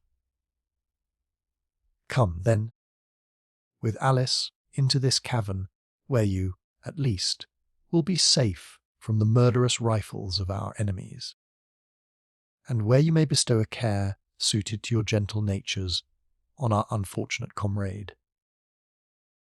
The sisters followed him into the outer cave, where David was beginning, by his sighs, to give symptoms of returning consciousness, and then commending the wounded man to their attention, he immediately prepared to leave them. "Duncan," said the tremulous voice of Cora, when he had reached the mouth of the cavern. He turned and beheld the speaker, whose colour had changed to a deadly paleness, and whose lips quivered, gazing after him, with an expression of interest which immediately recalled him to her side. "Remember, Duncan, how necessary your safety is to our own. How you bear a father's sacred trust, how much depends on your discretion and care. In short," she added, while the telltale blood stole over her features, crimsoning her very temples, "how very deservedly dear you are to all of the name of Munro. If anything could add to my own base love of life," said Hayward, suffering his unconscious eyes to wander the youthful form of the silent Alice, "it would be so kind an assurance. As Major of the 16th, our honest host will tell you, I must take my share of the fray, but our task will be easy. It is merely to keep these blood-hounds at bay for a few hours." Without waiting for a reply, he tore himself from the presence of the sisters and joined the scout and his companions, who still lay within the protection of the little chasm between the two caves. "I tell you, Uncas," said the former, as Hayward joined them, "you are wasteful of your powder, and the kick of the rifle disconcerts your aim. Little powder, light lead, and a long arm seldom fail of bringing the death screech from a Mingo. At least, such has been my experience with the Creeters. Come, friends, let us to our covers, for no man can tell when or where a Makwa will strike his blow." The Indians silently repaired to their appointed stations, which were fissures in the rocks, whence they could command the approaches to the foot of the falls. In the centre of the little island, a few short and stunted pines had found root, forming a thicket, into which Hawk-Eye darted with the swiftness of a deer, followed by the active Duncan. Here they secured themselves, as well as circumstances would permit, among the shrubs and fragments of stone that were scattered about the place. Above them was a bare, rounded rock, on each side of which the water played its gambols and plunged into the abysses beneath, in the manner already described. As the day had now dawned, the opposite shores no longer presented a confused outline, but they were able to look into the woods and distinguish objects beneath a canopy of gloomy pines. A long and anxious watch succeeded, but without any further evidences of a renewed attack, and Duncan began to hope that their fire had proved more fatal than was supposed, and that their enemies had been effectually repulsed. When he ventured to utter this impression to his companions, it was met by Hawkeye with an incredulous shake of the head. "You know not the nature of a Makwa. If you think he is so easily beaten back without a scalp," he answered, "if there was one of the imps yelling this morning, there were 40. And they know our number and quality too well to give up the chase so soon. Hist! Look into the water above, just where it breaks over the rocks. I am no mortal if the risky devils haven't swam down upon the very pitch, and, as bad luck would have it, they have hit the head of the island. Hist! Man! Keep close, or the hair will be off your crown in the turning of a knife." Hayward lifted his head from the cover, and beheld what he justly considered a prodigy of rashness and skill.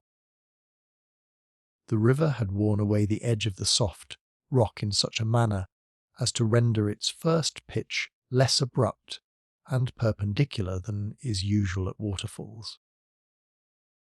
With no other guide than the ripple of the stream, where it met the head of the island, a party of their insatiable foes had ventured into the current, and swam down upon this point, knowing the ready access it would give, if successful, to their intended victims. As Hawkeye ceased speaking, 4 human heads could be seen peering above a few logs of drift wood that had lodged on these naked rocks, and which had probably suggested the idea of the practicability of the hazardous undertaking. At the next moment, a 5th form was seen floating over the green edge of the fall, a little from the line of the island. The savage struggled powerfully to gain the point of safety, and, favoured by the glancing water, he was already stretching forth an arm to meet the grasp of his companions, when he shot away again with the shirling current, appeared to rise into the air with uplifted arms and starting eyeballs, and fell, with a sudden plunge, into that deep and yawning abyss over which he hovered. A single, wild, despairing shriek rose from the cavern, and all was hushed again as the grave. The first generous impulse of Duncan was to rush to the rescue of the hapless wretch, but he felt himself bound to the spot by the iron grasp of the immovable scout. "Would yet bring certain death upon us, by telling the Mingoes where we lie," demanded Hawkeye sternly. "This a charge of powder saved, and ammunition is as precious now as breath to a worried deer. Freshen the priming of your pistols. The midst of the falls is apt to dampen the brimstone, and stand firm for a close struggle, while I fire on their rush." He placed a finger in his mouth and drew a long, shrill whistle, which was answered from the rocks that were guarded by the Mohicans. Duncan caught glimpses of heads above the scattered driftwood as this signal rose on the air, but they disappeared again as suddenly as they had glanced upon his sight. A low, rustling sound next drew his attention behind him, and turning his head, he beheld Uncas within a few feet, creeping to his side. Hawkeye spoke to him in Delaware, when the young chief took his position with singular caution and undisturbed coolness. To Hayward this was a moment of feverish and impatient suspense, though the scout saw fit to select it as a fit occasion to read a lecture to his more youthful associates on the hour of using fiery arms with discretion. Of all weapons, he commenced, the long-barrelled, true-grooved, soft-metalled rifle is the most dangerous in skilful hands, though it wants a strong arm, a quick eye, and great judgment in charging to put forth all its beauties. The gunsmiths can have but little insight into their trade when they make their fowling pieces and short horsemans. He was interrupted by the low but expressive hoo of Uncas. "I see them, boy, I see them," continued Hawkeye. "They are gathering for the rush, or they would keep their dingy backs below the logs. Well, let them," he added, examining his flint. "The leading man certainly comes on to his death, though it should be Montcalm himself." At that moment the woods were filled with another burst of cries, and at the signal 4 savages sprang from the cover of the driftwood. Hayward felt a burning desire to rush forward to meet them. So intense was the delirious anxiety of the moment, but he was restrained by the deliberate examples of the scout and Uncas. When their foes, who had leaped over the black rocks that divided them with long bounds, uttering the wildest yells, were within a few rods, the rifle of Hawkeye slowly rose among the shrubs and poured out its fatal contents. The foremost Indian bounded like a stricken deer, and fell headlong among the clefts of the island. "Now, Uncas!" cried the scout, drawing his long knife, while his quick eyes began to flash with ardour. "Take the last of the screeching imps." "Of the other 2 we are certain." He was obeyed, and but 2 enemies remained to be overcome. Hayward had given one of his pistols to Hawkeye, and together they rushed down a little declivity toward their foes. They discharged their weapons at the same instant, and equally without success. "I knowed it, and I said it," muttered the scout, whirling the despised little implement over the falls with bitter disdain. "Come on, yet bloody-minded hell-hounds. Yet meet a man without a cross." The words were barely uttered, when he encountered a savage of gigantic stature, of the fiercest mien. At the same moment, Duncan found himself engaged with the other in a similar contest of hand to hand. With ready skill, Hawkeye and his antagonist each grasped that uplifted arm of the other which held the dangerous knife. For near a minute they stood looking one another in the eye, and gradually exerting the power of their muscles for the mastery. At length, a toughened sinews of the white man prevailed over the less practised limbs of the native. The arm of the latter slowly gave way before the increasing force of the scout, who, suddenly wresting his armed hand from the grasp of the foe, drove the sharp weapon through his naked bosom to the heart. In the meantime, Hayward had been pressed in a more deadly struggle. His slight sword was snapped in the first encounter, as he was destitute of any other means of defence. His safety now depended entirely on bodily strength and resolution. Though deficient in neither of these qualities, he had met an enemy every way his equal. Happily, he soon succeeded in disarming his adversary, whose knife fell on the rock at their feet. And from this moment it became a fierce struggle who should cast the other over the dizzy height into a neighbouring cavern of the falls. Every successive struggle brought them nearer to the verge, where Duncan perceived the final and conquering effort must be made. Each of the combatants threw all his energies into that effort, and the result was that both tottered on the brink of the precipice. Hayward felt the grasp of the other at his throat, and saw the grim smile the savage gave. Under the revengeful hope that he hurried his enemy to a fate similar to his own, as he felt his body slowly yielding to a resistless power, and the young man experienced the passing agony of such a moment in all its horrors. At that instant of extreme danger, A dark hand and glancing knife appeared before him. The Indian released his hold as the blood flowed freely from around the severed tendons of the wrist, and while Duncan was drawn backward by the saving hand of Uncas, his charmed eyes still were riveted on the fierce and disappointed countenance of his foe, who fell sullenly and disappointed down the irrecoverable precipice. "To cover! To cover!" cried Hawkeye, who just then had dispatched the enemy. "To cover! For your lives! The work is but half ended!" The young Mohican gave a shout of triumph, and followed by Duncan. He glided up the acclivity they had descended to the combat, and sought the friendly shelter of the rocks and shrubs. Chapter 8. They linger yet, avengers of their native land. Grey. The warning call of the scout was not uttered without occasion.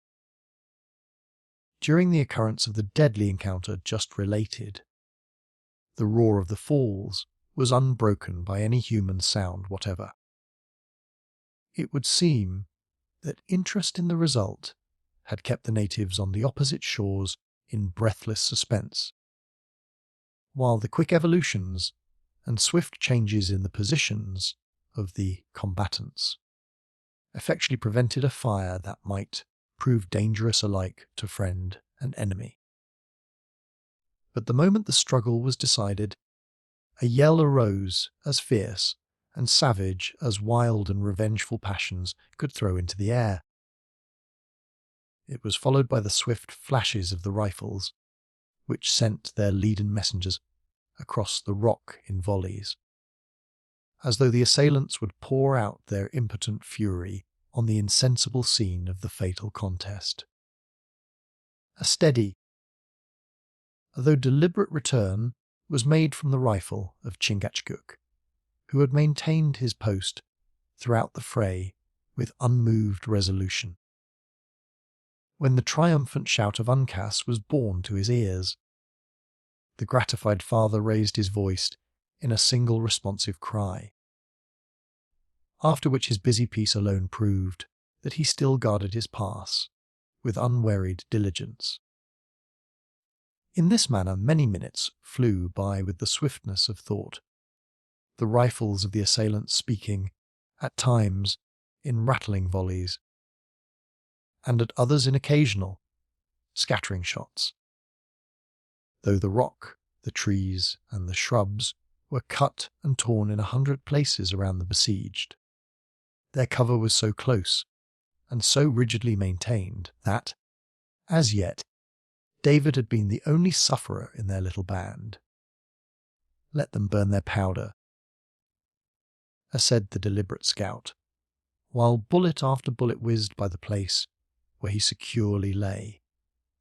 "There will be a fine gathering of lead when it is over, and I fancy the imps will tire of the sport afore these old stones cry out for mercy. Uncas, boy, you waste the kernels by overcharging, and a kicking rifle never carries a true bullet. I told you to take that loping miscreant under the line of White Point. Now, if your bullet went a hair's breadth, it went 2 inches above it. The life lies low in a Mingo, and humanity teaches us to make a quick end to the serpents." A quiet smile lighted the haughty features of the young Mohican, betraying his knowledge of the English language as well as of the other's meaning, but he suffered it to pass away without vindication of reply. "I cannot permit you to accuse Uncas of want of judgment or of skill," said Duncan. "He saved my life in the coolest and readiest manner, and he has made a friend who never will require to be reminded of the debt he owes." Uncas partly raised his body and offered his hand to the grasp of Hayward. During this act of friendship, the two young men exchanged looks of intelligence, which caused Duncan to forget the character and condition of his wild associate. In the meanwhile, Hawkeye, who looked on this burst of youthful feeling with a cool but kind regard, made the following reply. A life is an obligation which friends often owe each other in the wilderness. I dare say I may have served Uncas such turn myself before now, and I very well remember that he has stood between me and death 5 different times, 3 times from the Mingos, once in crossing Horican, and that bullet was better aimed than common, exclaimed Duncan, involuntarily shrinking from a shot which struck the rock at his side with a smart rebound. Hawkeye laid his hand on the shapeless metal and shook his head as he examined it, saying, "Falling lead is never flattened. Had it come from the clouds, this might have happened." But the rifle of Uncas was deliberately raised toward the heavens, directing the eyes of his companions to a point where the mystery was immediately explained. A ragged oak grew on the right bank of the river, nearly opposite to their position, which, seeking the freedom of the open space, had inclined so far forward that its upper branches overhung that arm of the stream which flowed nearest to its own shore.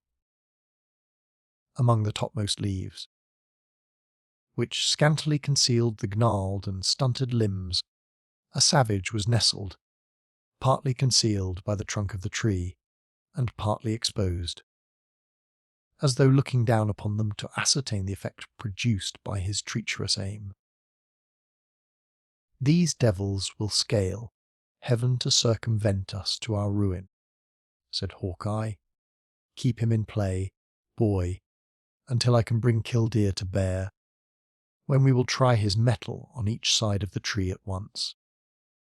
Uncas delayed his fire until the scout uttered the word. The rifles flashed, the leaves and bark of the oak flew into the air, and were scattered by the wind, but the Indian answered their assault by a taunting laugh, sending down upon them another bullet in return. That struck the cap of Hawkeye from his head. Once more the savage yells burst out of the woods, and the leaden hail whistled above the heads of the besieged, as if to confine them to a place where they might become easy victims to the enterprise of the warrior who had mounted the tree. "This must be looked to," said the scout, glancing about him with an anxious eye. "Uncas, call up your father. We have need of all our weapons to bring the cunning varmint from his roost." The signal was instantly given, and, before Hawkeye had reloaded his rifle, they were joined by Chingachgook. When his son pointed out to the experienced warrior the situation of their dangerous enemy, the usual exclamatory "Hugh" burst from his lips, after which no further expression of surprise or alarm was suffered to escape him. Hawkeye and the Mohicans conversed earnestly together in Delaware for a few moments, when each quietly took his post, in order to execute the plan they had speedily devised. The warrior in the oak had maintained a quick, though ineffectual fire, from the moment of his discovery, but his aim was interrupted by the vigilance of his enemies, whose rifles instantaneously bore on any part of his person that was left exposed. Still his bullets fell in the centre of the crouching party. The clothes of Highwood, which rendered him peculiarly conspicuous, were repeatedly cut, and once blood was drawn from a slight wound in his arm. At length, emboldened by the long and patient watchfulness of his enemies, the Huron attempted a better and more fatal aim. The quick eyes of the Mohicans caught the dark line of his lower limbs incautiously exposed through the thin foliage, a few inches from the trunk of the tree. Their rifles made a common report, when, sinking on his wounded limb, part of the body of the savage came into view. Swift as thought, Hawkeye seized the advantage and discharged his fatal weapon into the top of the oak. The leaves were unusually agitated. The dangerous rifle fell from its commanding elevation, and after a few moments of vain struggling, the form of the savage was seen swinging in the wind, while he still grasped a ragged and naked branch of the tree with hands clenched in desperation. "Give him, in pity, give him the contents of another rifle," cried Duncan, turning away his eyes in horror from the spectacle of a fellow creature in such all jeopardy. "Not a carnal," exclaimed the obdurate Hawkeye. "His death is certain, and we have no powder to spare, for Indian fights sometimes last for days. This their scalps or ours, and God, who made us, has put into our natures the craving to keep the skin on the head." Against this stern and unyielding morality, supported as it was by such visible policy, there was no appeal. From that moment the yells in the forest once more ceased, the fire was suffered to decline, and all eyes, those of friends as well as enemies, became fixed on the hopeless condition of the wretch who was dangling between heaven and earth. The body yielded to the currents of air, and though no murmur or groan escaped the victim, there were instants when he grimly faced his foes, and the anguish of cold despair might be traced, through the intervening distance, in possession of his swarthy lineaments. 3 several times the scout raised his piece in mercy, and as often, prudence getting the better of his intention, it was again silently lowered. At length one hand of the Huron lost its hold, and dropped exhausted to his side. A desperate and fruitless struggle to recover the branch succeeded, and then the savage was seen for a fleeting instant, grasping wildly at the empty air. The lightning is not quicker than was the flame from the rifle of Hawkeye. The limbs of the victim trembled and contracted. The head fell to the bosom, and the body parted the foaming waters like lead when the element closed above it, in its ceaseless velocity, and every vestige of the unhappy Huron was lost forever. No shout of triumph succeeded this important advantage, but even the Mohicans gazed at each other in silent horror. A single yell burst from the woods, and all was again still. Hawkeye, who alone appeared to reason on the occasion, shook his head at his own momentary weakness, even uttering his self-deprobation aloud. "'Two was the last charge in my horn, and the last bullet in my poach, and 'twas the act of a boy," he said. What mattered it whether he struck the rock living or dead? Feeling would soon be over. "Uncas, lad, go down to the canoe, and bring up the bighorn. It is all the powder we have left, and we shall need it to the last grain, or I am ignorant of the Mingo nature." The young Mohican complied, leaving the scout turning over the useless contents of his pouch, and shaking the empty horn with renewed discontent. From this unsatisfactory examination, however, he was soon called by a loud and piercing exclamation from Uncas, that sounded, even to the unpractised ears of Duncan, as the signal of some new and unexpected calamity. Every thought filled with apprehension for the previous treasure he had concealed in the cavern. The young man started to his feet, totally regardless of the hazard he incurred by such an exposure. As if actuated by a common impulse, his movement was imitated by his companions, and, together, they rushed down the pass to the friendly chasm with a rapidity that rendered the scattering fire of their enemies perfectly harmless. The unwanted cry had brought the sisters, together with the wounded David, from their place of refuge, and the whole party, at a single glance, was made acquainted with the nature of the disaster that had disturbed even the practiced stoicism of their youthful Indian protector.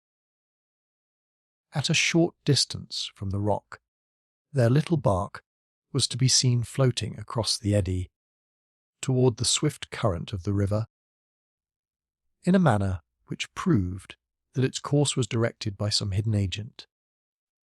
The instant this unwelcome sight caught the eye of the scout, his rifle was levelled as by instinct, but the barrel gave no answer to the bright sparks of the flint. "This too late! This too late!" Hawkeye exclaimed, dropping the useless piece in bitter disappointment.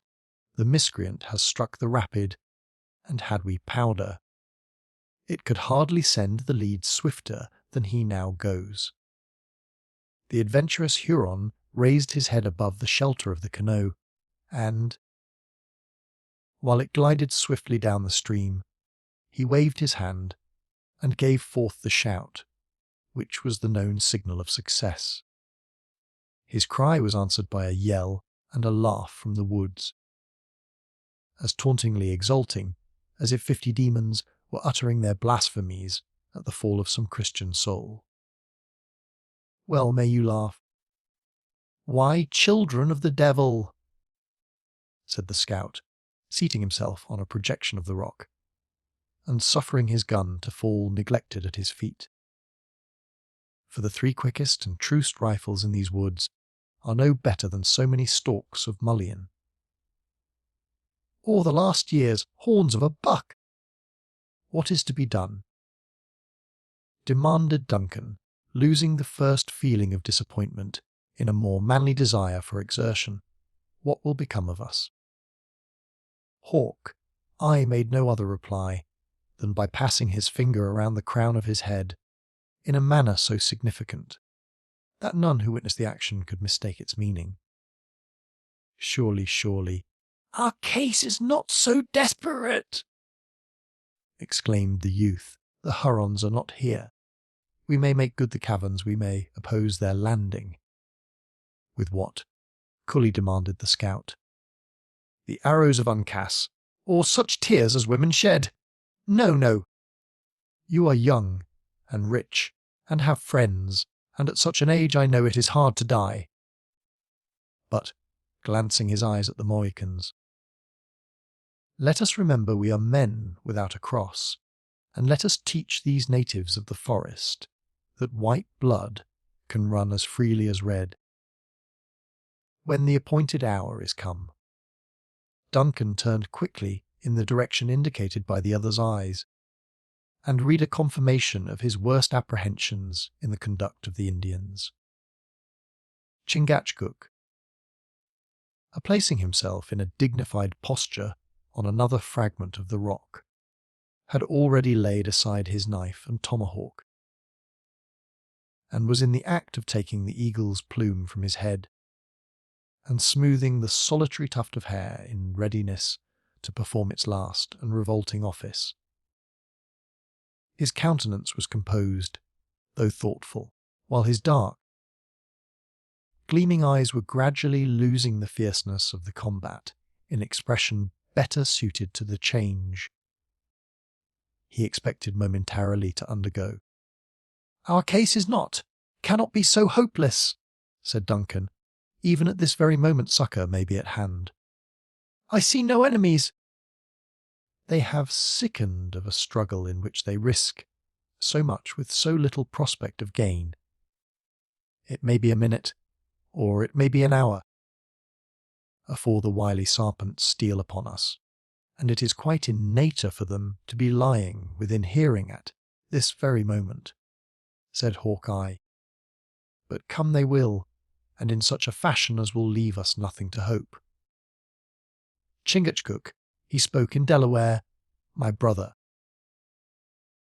we have fought our last battle together, and the Maquas will triumph in the death of the sage man of the Mohicans, and of the pale face, whose eyes can make night as day and level the clouds to the mists of the springs. "Let the Mingo women go weep over the slain," returned the Indian, with characteristic pride and unmoved firmness. The great snake of the Mohicans has coiled himself in their wigwams, and has poisoned their triumph with the wailings of children, whose fathers have not returned. 11 warriors lie hid from the graves of their tribes, since the snows have melted, and none will tell where to find them when the tongue of Chingach shall be silent. Let them draw the sharpest knife, and whirl the swiftest tomahawk, for their bitterest enemy is in their hands. Uncas, topmost branch of a noble trunk, call on the cowards to hasten, or their hearts will soften, and they will change to women. They look among the fishes for their dead, returned the low, soft voice of the youthful chieftain. The Hurons float with the slimy eels. They drop from the oaks like fruit that is ready to be eaten. And the Delawares laugh. "Eh," muttered the scout, who had listened to this peculiar burst of the natives with deep attention. "They have warmed their Indian feelings, and they'll soon provoke the Maquas to give them a speedy end. As for me, who am of the whole blood of the whites, it is befitting that I should die as becomes my colour, with no words of scoffing in my mouth, and without bitterness at the heart." "Why die at all?" said Cora, advancing from the place where natural horror had, until this moment, held her riveted to the rock. "The path is open on every side. Fly, then, to the woods, and call on God for succour. Go, brave men, we owe you too much already. Let us no longer involve you in our hapless fortunes. You but little know the craft of the Iroquois. Lady, if you judge they have left the path open to the woods," returned Hawkeye, who, however, immediately added in his simplicity, "the downstream current, it is certain, might soon sweep us beyond the reach of their rifles or the sound of their voices. Then try the river. Why linger to add to the number of the victims of our merciless enemies?" "Why?" repeated the scout, looking about him proudly. "Because it is better for a man to die at peace with himself than to live haunted by an evil conscience." What answer could we give Monroe when he asked us where and how we left his children? "Go to him and say that you left them with a message to hasten to their aid," returned Cora, advancing nigher to the scout in her generous ardour, "that the Hurons bear them into the northern wilds, but that by vigilance and speed they may yet be rescued, and if, after all, it should please Heaven that his assistance come too late, bear to him." She continued, her voice gradually lowering until it seemed nearly choked, the love, the blessings, the final prayers of his daughters, and bid him not mourn their early fate, but to look forward with humble confidence to the Christians' goal to meet his children. The hard, weather-beaten features of the scout began to work, and when she had ended, he dropped his chin to his hand, like a man musing profoundly on the nature of the proposal. "There is reason in her words," at length broke from his compressed and trembling lips. "Ay, and they bear the spirit of Christianity, what might be right and proper in a red skin, may be sinful in a man who has not even a cross in blood to plead for his ignorance. Chingachgook! Uncas! Hear you the talk of the dark-eyed woman." He now spoke in Delaware to his companions, and his address, though calm and deliberate, seemed very decided. The elder Mohican heard with deep gravity, and appeared to ponder on his words, as though he felt the importance of their import. After a moment of hesitation, he waved his hand in assent, and uttered the English word "good" with the peculiar emphasis of his people. Then, replacing his knife and tomahawk in his girdle, the warrior moved silently to the edge of the rock which was most concealed from the banks of the river. Here he paused a moment, pointed significantly to the woods below, and saying a few words in his own language, as if indicating his intended route, he dropped into the water and sank from before the eyes of the witnesses of his movements. The scout delayed his departure to speak to the generous girl, whose breathing became lighter as she saw the success of her remonstrance. "Wisdom is sometimes given to the young, as well as to the old," he said, "and what you have spoken is wise, not to call it by a better word. If you are led into the woods, that is such of you as may be spared for a while. Break the twigs on the bushes as you pass, and make the marks of your trail as broad as you can. When, if mortal eyes can see them, depend on having a friend who will follow to the ends of the earth afore he deserts you." He gave Cora an affectionate shake of the hand, lifted his rifle, and after regarding it a moment with melancholy solicitude, laid it carefully aside, and descended to the place where Chingachgook had just disappeared. For an instant he hung suspended by the rock, and looking about him, with a countenance of peculiar care, he added bitterly, "Had the powder held out, this disgrace could never have befallen." Then, loosening his hold, the water closed above his head, and he also became lost to view. All eyes now were turned on Uncas, who stood leaning against the ragged rock, in immovable composure.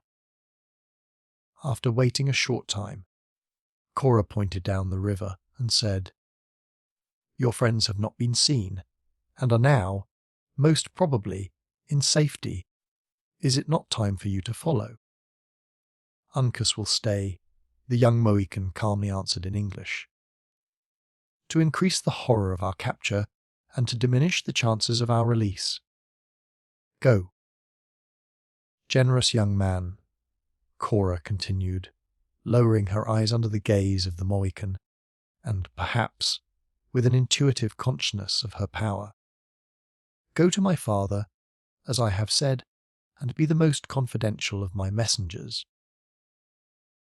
Tell him to trust you with the means to buy the freedom of his daughters. Go. This my wish, this my prayer, that you will go." The settled, calm look of the young chief changed to an expression of gloom, but he no longer hesitated. With a noiseless step he crossed the rock and dropped into the troubled stream. Hardly a breath was drawn by those he left behind until they caught a glimpse of his head emerging for air, far down the current, when he again sank and was seen no more. These sudden and apparently successful experiments had all taken place in a few minutes of that time, which had now become so precious. After a last look at Uncas, Cora turned, and with a quivering lip, addressed herself to Hayward. "I have heard of your boasted skill in the water, too. Duncan," she said, "follow, then, the wise example set you by these simple and faithful beings. Is such the faith that Cora Monroe would exact from her protector?" Said the young man, smiling mournfully, but with bitterness. "This is not a time for idle subtleties and false opinions," she answered, "but a moment when every duty should be equally considered. To us you can be of no further service here, but your precious life may be saved for other and nearer friends." He made no reply, although his eye fell wistfully on the beautiful form of Alice. who was clinging to his arm with the dependency of an infant. "Consider," continued Cora, after a pause, during which she seemed to struggle with a pang even more acute than any that her fears had excited, "that the worst to us can be but death, a tribute that all must pay at the good time of God's appointment." "There are evils worse than death," said Duncan, speaking hoarsely, and as if fruitful at her importunity, "but which the presence of one who would die in your behalf may avert." Cora ceased her entreaties, and veiling her face in her shawl, drew the nearly insensible Alice after her into the deepest recess of the inner cavern. Chapter 9. Be gay securely, dispel, my fair, with smiles the timorous clouds that hang on their clear brow. Death of Agrippina. The sudden and almost magical change. From the stirring incidents of the combat to the stillness that now reigned around him, acted on the heated imagination of Hayward like some exciting dream. While all the images and events he had witnessed remained deeply impressed on his memory, he felt a difficulty in persuading him of their truth, still ignorant of the fate of those who had trusted to the aid of the swift current. He at first listened intently to any signal or sounds of alarm, which might announce the good or evil fortune of their hazardous undertaking. His attention was, however, bestowed in vain. For with the disappearance of Uncas, every sign of the adventures had been lost, leaving him in total uncertainty of their fate. In a moment of such painful doubt, Duncan did not hesitate to look around him. Without consulting that protection from the rocks, which just before had been so necessary to his safety. Every effort, however, to detect the least evidence of the approach of their hidden enemies was as fruitless as the inquiry after his late companions. The wooded banks of the river seemed again deserted by everything possessing animal life. The uproar which had so lately echoed through the vaults of the forest was gone, leaving the rush of the waters to swell and sink on the currents of the air in the unmingled sweetness of nature. A fish-hawk which, secure on the topmost branches of a dead pine, had been a distant spectator of the fray, now swooped from his high and ragged perch and soared in wide sweeps above his prey, while a jay, whose noisy voice had been stilled by the hoarser cries of the savages, ventured again to open his discordant throat, as though once more in undisturbed possession of his wild domains. Duncan caught from these natural accompaniments of the solitary scene a glimmering of hope, and he began to rally his faculties to renewed exertions with something like a reviving confidence of success. "The Hurons are not to be seen," he said, addressing David, who had by no means recovered from the effects of the stunning blow he had received. "Let us conceal ourselves in the cavern, and trust the rest to Providence. I remember to have united with 2 comely maidens in lifting up our voices in praise and thanksgiving," returned the bewildered singing master, "since which time I have been visited by a heavy judgment for my sins. I have been mocked with the likeness of sleep, while sounds of discord have rent my ears, such as might manifest the fullness of time, and that nature had forgotten her harmony. Poor fellow, thine own period was, in truth, near its accomplishment. But arouse, and come with me. I will lead you where all other sounds, but those of your own psalmody, shall be excluded. There is melody in the fall of the cataract, and the rushing of many waters is sweet to the senses," said David, pressing his hand confusedly on his brow. Is not the air yet filled with shrieks and cries, as though the departed spirits of the damned? Not now, not now, interrupted the impatient Hayward. And they have ceased, and they who raised them. I trust in God, they are gone too. Everything but the water is still and at peace. Then, where you may create those sounds you love so well to hear. David smiled sadly, though not without a momentary gleam of pleasure, at this allusion to his beloved vocation. He no longer hesitated to be led to a spot which promised such unalloyed gratification to his wearied senses, and leaning on the arm of his companion, he entered the narrow mouth of the cave. Duncan seized a pile of the sassafras, which he drew before the passage, studiously concealing every appearance of an aperture. Within this fragile barrier, he arranged the blankets abandoned by the foresters,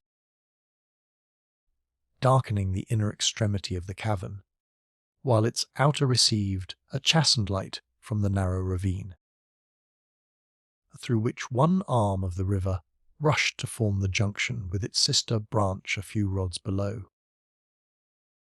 I like not the principle of the natives, which teaches them to submit without a struggle in emergencies that appear desperate, he said, while busied in this employment. Our own maxim, which says, while life remains there is hope, is more consoling and better suited to a soldier's temperament. To you, Cora, I will urge no words of idle encouragement. Your own fortitude and undisturbed reason will teach you all that may become your sex.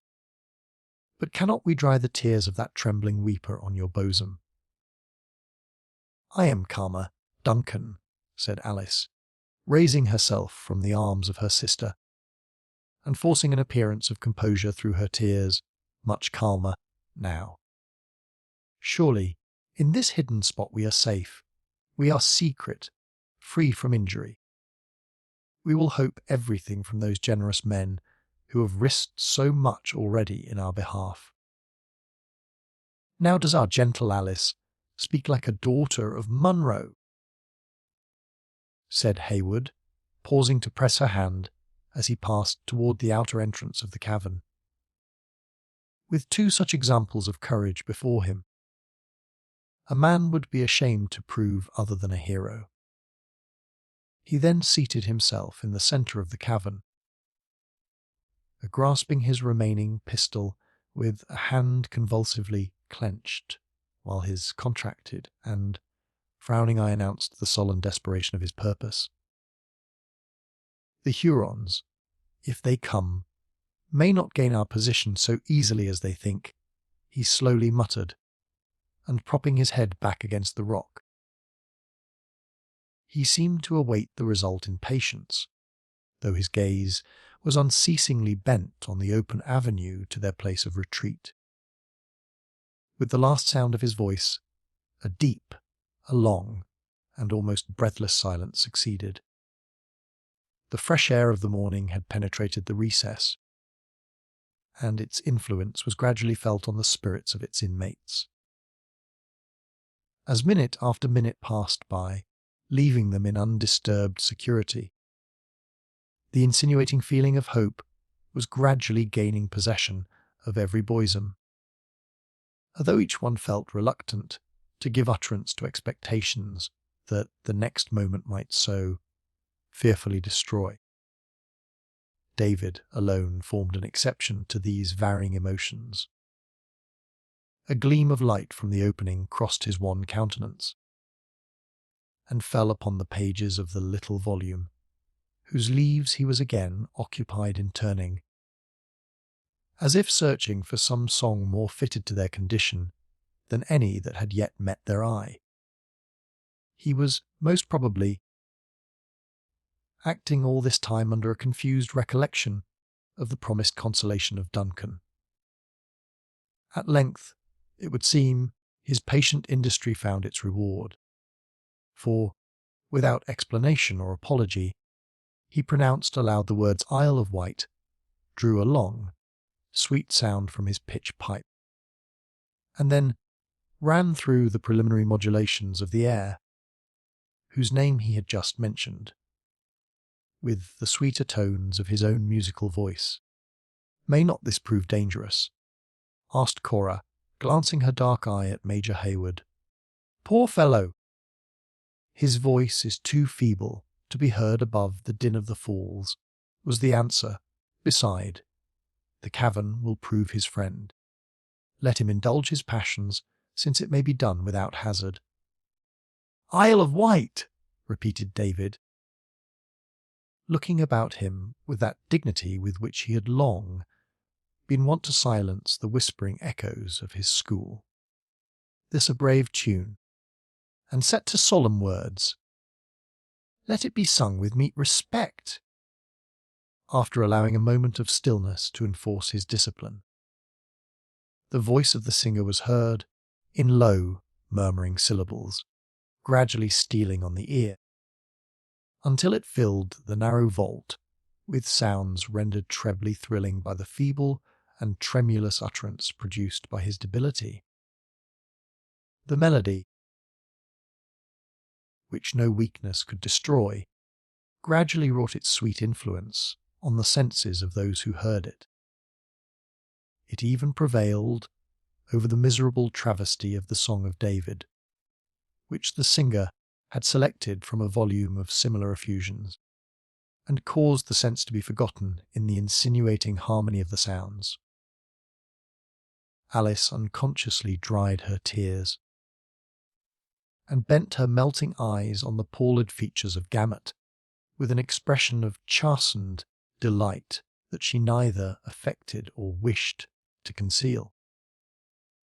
Cora bestowed an approving smile on the pious efforts of the namesake of the Jewish prince, and Hayward soon turned his steady, stern look from the outlet of the cavern to fasten it, with a milder character, on the face of David, or to meet the wandering beams which at moments strayed from the humid eyes of Alice. The open sympathy of the listeners stirred the spirit of the votary of music, whose voice regained its richness and volume, without losing that touching softness which proved its secret charm. Exerting his renovated powers to their utmost, he was yet filling the arches of the cave with long and full tones, when a yell burst into the air without, that instantly stilled his pious strains, choking his voice suddenly, as though his heart had literally bounded into the passage of his throat. "We are lost!" exclaimed Alice, throwing herself into the arms of Cora. Not yet," returned the agitated but undaunted Hayward. "The sound came from the centre of the island, and it has been produced by the sight of their dead companions. We are not yet discovered, and there is still hope. Faint and almost despairing as was the prospect of escape, the words of Duncan were not thrown away, for it awakened the powers of the sisters in such a manner that they awaited the results in silence. A second yell soon followed the first, when a rush of voices was heard pouring down the island, from its upper to its lower extremity, until they reached the naked rock above the caverns, where, after a shout of savage triumph, the air continued full of horrible cries and screams, such as man alone can utter, and he only when in a state of the fiercest barbarity. The sounds quickly spread around them in every direction. Some called to their fellows from the water's edge, and were answered from the heights above. Cries were heard in the startling vicinity of the chasm between the two caves, which mingled with hoarser yells that arose out of the abyss of the deep ravine. In short, so rapidly had the savage sounds diffused themselves over the barren rock, that it was not difficult for the anxious listeners to imagine they could be heard beneath, as in truth they were above on every side of them. In the midst of this tumult, a triumphant yell was raised within a few yards of the hidden entrance to the cave. Highwood abandoned every hope, with the belief it was the signal that they were discovered. Again the impression passed away, as he heard the voices collect near the spot where the white man had so reluctantly abandoned his rifle. Amid the jargon of Indian dialects that he now plainly heard, it was easy to distinguish not only words, but sentences in the patos of the Canadas. A burst of voices had shouted simultaneously, "La long carabine!" causing the opposite woods to re-echo with a name which, Highwood well remembered, had been given by his enemies to a celebrated hunter and scout of the English camp, and who, he now learned for the first time, had been his late companion. "Long carabine, la long carabine," passed from mouth to mouth, until the whole band appeared to be collected around a trophy, which would seem to announce the death of its formidable owner.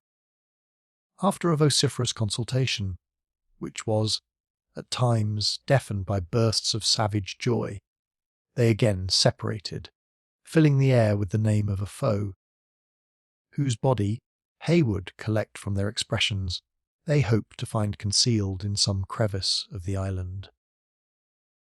"Now," he whispered to the trembling sisters, "now is the moment of uncertainty. If our place of retreat escape this scrutiny, we are still safe. In every event, we are assured, by what has fallen from our enemies, that our friends have escaped, and in 2 short hours we may look for succour from Webb." There were now a few minutes of fearful stillness, during which Haywood well knew that the savages conducted their search with greater vigilance and method. More than once he could distinguish their footsteps as they brushed the sassafras, causing the faded leaves to rustle and the branches to snap. At length, the pile yielded a little, a corner of a blanket fell, and a faint ray of light gleamed into the inner part of the cave. Cora folded Alice to her bosom in agony, and Duncan sprang to his feet. A shout was at that moment heard, as if issuing from the centre of the rock, announcing that the neighbouring cavern had at length been entered. In a minute, the number and loudness of the voices indicated that the whole party was collected in and around that secret place. As the inner passages to the 2 caves were so close to each other, Duncan, believing that escape was no longer possible, passed David and the sisters to place himself between the latter and the first onset of the terrible meeting. Grown desperate by his situation, he drew nigh the slight barrier which separated him only by a few feet from his relentless pursuers, and placing his face to the casual opening, he even looked out with a sort of desperate indifference on their movements. Within reach of his arm was the brawny shoulder of a gigantic Indian, whose deep and authoritative voice appeared to give directions to the proceedings of his fellows. Beyond him again, Duncan could look into the vault opposite, which was filled with savages, upturning and riffling the humble furniture of the scout. The wound of David had dyed the leaves of sassafras with a colour that the native well knew as anticipating the season. Over this sign of their success, they sent up a howl, like an opening from so many hounds who had recovered a lost trail. After this yell of victory, they tore up the fragrant bed of the cavern and bore the branches into the chasm, scattering the dwarfs, as if they suspected them of concealing the person of the man they had so long hated and feared. One fierce and wild-looking warrior approached the chief, bearing a load of the brush and pointing exultingly to the deep red stains with which it was sprinkled, uttered his joy in Indian yells, whose meaning Hayward was only enabled to comprehend by the frequent repetition of the name La Longue Carabine. When his triumph had ceased, he cast the brush on the slight heap Duncan had made before the entrance of the second cavern and closed the view. His example was followed by others who, as they drew the branches from the cave of the scout, threw them into one pile, adding, unconsciously, to the security of those they sought. The very slightness of the defence was its chief merit, for no one thought of disturbing a mass of brush, which all of them believed, in that moment of hurry and confusion, had been accidentally raised by the hands of their own party. As the blankets yielded before the outward pressure, and the branches settled in the fissure of the rock by their own weight, forming a compact body, Duncan once more breathed freely. With a light step and lighter heart, he returned to the centre of the cave, and took the place he had left, where he could command a view of the opening next the river. While he was in the act of making this movement, the Indians, as if changing their purpose by a common impulse, broke away from the chasm in a body, and were heard rushing up the island again, toward the point whence they had originally descended. Here another wailing cry betrayed that they were again collected around the bodies of their dead comrades. Duncan now ventured to look at his companions, for during the most critical moments of their danger, he had been apprehensive that the anxiety his countenance might communicate some additional alarm to those who were so little able to sustain it. "They are gone, Cora," he whispered. "Alice, they are returned whence they came, and we are saved. To heaven, that has alone delivered us from the grasp of so merciless an enemy, be all the praise. Then to heaven will I return my thanks," exclaimed the younger sister, rising from the encircling arm of Cora and casting herself with enthusiastic gratitude on the naked rock. "To that heaven who has spared the tears of a grey-headed father, has saved the lives of those I so much love."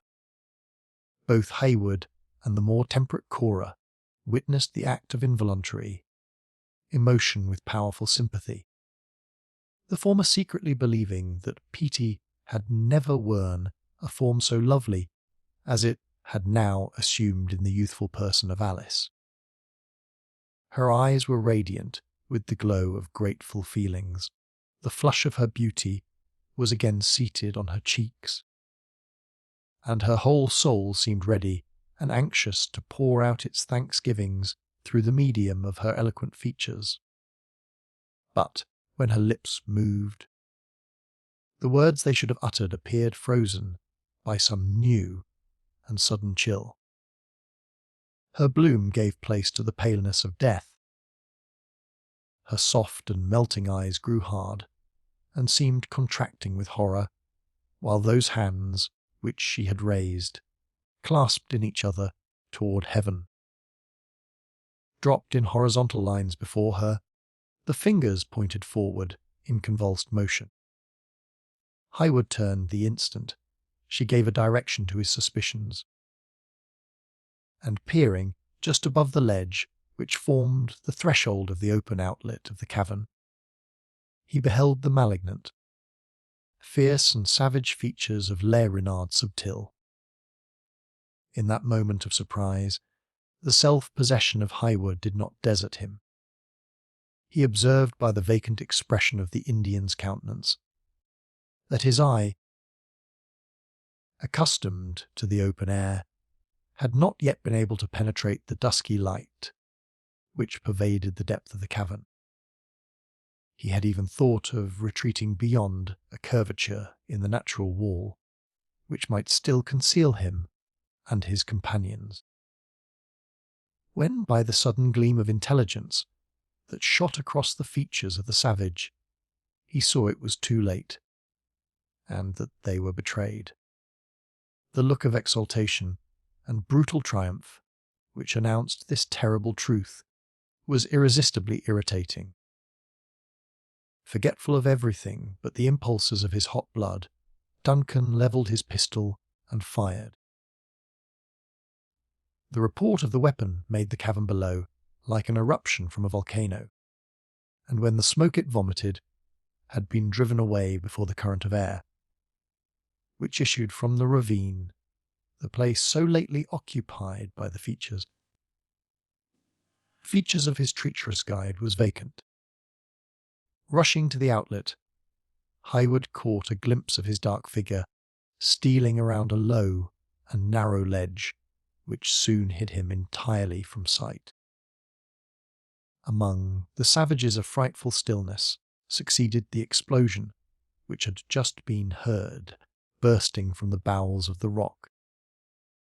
But when Le Renard raised his voice in a long and intelligible whoop, it was answered by a spontaneous yell from the mouth of every Indian within hearing of the sound. The clamorous noises again rushed down the island, and before Duncan had time to recover from the shock, his feeble barrier of brush was scattered to the winds. The cavern was entered at both its extremities, and he and his companions were dragged from their shelter and borne into the day, where they stood surrounded by the whole band of the triumphant Hurons. Chapter 10. I fear we shall outsleep the coming morn as much as we this night have overwatched. Midsummer Night's Dream. The instant the shock of this sudden misfortune had abated, Duncan began to make his observations on the appearance and proceedings of their captors. Contrary to the usages of the natives in the wantonness of their success, they had respected not only the persons of the trembling sisters, but his own. The rich ornaments his military attire had indeed been repeatedly handled by different individuals of the tribes with eyes expressing a savage longing to possess the baubles. But before the customary violence could be resorted to, a mandate in the authoritative voice of the large warrior, already mentioned, stayed the uplifted hand and convinced Hayward that they were to be reserved for some object of particular moment. While, however, these manifestations of weakness were exhibited by the young and vain of the party, the more experienced warriors continued their search throughout both caverns, with an activity that denoted they were far from being satisfied with those fruits of their conquest which had already been brought to light. Unable to discover any new victim, these diligent workers of vengeance soon approached their male prisoners, pronouncing the name La Longue Carabine, with a fierceness that could not be easily mistaken. Duncan affected not to comprehend the meaning of their repeated and violent interrogatories, while his companion was spared the effort of a similar deception by his ignorance of French. Wearied at length by their importunities, and apprehensive of irritating his captors by too stubborn a silence, the former looked about him in quest of Magua, who might interpret his answers to questions which were at each moment becoming more earnest and threatening. The conduct of this savage had formed a solitary exception to that of all his fellows, while the others were busily occupied in seeking to gratify their childish passion for finery. by plundering even the miserable effects of the scout, or had been searching with such bloodthirsty vengeance in their looks for their absent owner.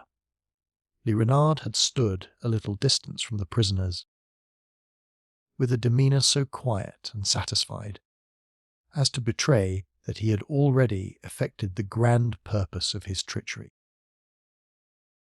When the eyes of Hayward first met those of his recent guide, he turned them away in horror at the sinister, though calm look he encountered. Conquering his disgust, however, he was able, with an averted face, to address his successful enemy. Le Renard Subtil is too much of a warrior, said the reluctant Hayward, to refuse telling an unarmed man what his conquerors might say. They ask for the hunter who knows the paths through the woods, returned Magua in his broken English, laying his hand, at the same time, with a ferocious smile, on the bundle of leaves with which a wound on his own shoulder was bandaged. "La long carabine. His rifle is good, and his eye never shut. But, like the short gun of the White Chief, it is nothing against the life of Le Subtil. Le Renard is too brave to remember the hurts received in war, or the hands that gave them. Was it war, when the tired Indian rested at the sugar tree to taste his corn? Who filled the bushes with creeping enemies? Who drew the knife, whose tongue was peace, while his heart was coloured with blood? Did Magua say that the hatchet was out of the ground, and that his hand had dug it up?" As Duncan dared not retort upon his accuser by reminding him of his own premeditated treachery, and disdained to deprecate his resentment by any words of apology, he remained silent. Magua seemed also content to rest the controversy as well as all further communication there, for he resumed the leaning attitude against the rock from which, in momentary energy, he had arisen. But the cry of Low Long Carabine was renewed the instant the impatient savages perceived that the short dialogue was ended. "You hear," said Magua, with stubborn indifference. "The Red Hurons call for the life of the Long Rifle, or they will have the blood of him that keep him hid. He is gone, escaped. He is far beyond their reach." Renard smiled with cold contempt as he answered, "When the white man dies, he thinks he is at peace, but the red men know how to torture even the ghosts of their enemies. Where is his body? Let the Hurons see his scalp. He is not dead, but escaped." Magua shook his head incredulously. "Is he a bird, to spread his wings, or is he a fish, to swim without air? The White Chief read in his books, and he believes the Hurons are fools. Though no fish, the Long Rifle can swim. He floated down the stream when the powder was all burned, and when the eyes of the Hurons were behind a cloud. And why did the White Chief stay?" demanded the still incredulous Indian. "Is he a stone that goes to the bottom, or does the scalp burn his head? That I am not stone, your dead comrade, who fell into the falls, might answer. Were the life still in him?" said the provoked young man, using, in his anger, that boastful language which most likely to excite the admiration of an Indian. "The white man thinks none, but cowards desert their women." Magua muttered a few words, inaudibly, between his teeth, before he continued aloud. "Can the Delawares swim, too, as well as crawl in the bushes? Where is Legro's serpent?" Duncan, who perceived by the use of these Canadian appellations that his late companions were much better known to his enemies than to himself, answered, reluctantly, "He also is gone down with the water. A surfer-gile is not here. I know not whom you call the nimble deer," said Duncan, gladly profiting by any excuse to create delay. Uncas, returned Magua, pronouncing the Delaware name with even greater difficulty than he spoke his English words. Bounding elk is what the white man says when he calls to the young Mohican. Here is some confusion in names between us. Lee Renard, said Duncan, hoping to provoke a discussion. Dame is the French for deer, and surf for stag. Elan is the true term, when one would speak of an elk. Yes, muttered the Indian, in his native tongue. The pale faces are prattling women. They have 2 words for each thing, while a red skin will make the sound of his voice speak for him. Then, changing his language, he continued, adhering to the imperfect nomenclature of his provincial instructors. The deer is swift, but weak. The elk is swift, but strong, and the son of Let Serpent is Le Cerf agile. Has he leaped the river to the woods? If you mean the younger Delaware, he, too, has gone down with the water. As there was nothing improbable to an Indian in the manner of the escape, Magua admitted the truth of what he had heard, with a readiness that afforded additional evidence how little he would prize such worthless captives. With his companions, however, the feeling was manifestly different. The Hurons had awaited the result of this short dialogue with characteristic patience, and with a silence that increased until there was a general stillness in the band. When Hayward ceased to speak, they turned their eyes, as one man, on Magua, demanding, in this expressive manner, an explanation of what had been said. Their interpreter pointed to the river, and made them acquainted with the result, as much by the action as by the few words he uttered. When the fact was generally understood, the savages raised a frightful yell, which declared the extent of their disappointment. Some ran furiously to the water's edge, beating the air with frantic gestures, while others spat upon the element, to resent the supposed treason it had committed against their acknowledged rights as conquerors. A few, and they not the least powerful and terrific of the band, threw lowering looks, in which the fiercest passion was only tempered by habitual self-command, at those captives who still remained in their power, while 1 or 2 even gave vent to their malignant feelings by the most menacing gestures, against which neither the sex nor the beauty of the sisters was any protection. The young soldier made a desperate but fruitless effort to spring to the side of Alice, when he saw the dark hand of a savage twisted in the rich tresses which were flowing in volumes over her shoulders, while a knife was passed around the head from which they fell, as if to denote the horrid manner in which it was about to be robbed of its beautiful ornament. But his hands were bound, and at the first movement he made, he felt the grasp of the powerful Indian who directed the band, pressing his shoulder like a vise. Immediately conscious how unavailing any struggle against such an overwhelming force must prove, he submitted to his fate, encouraging his gentle companions by a few low and tender assurances that the natives seldom failed to threaten more than they performed.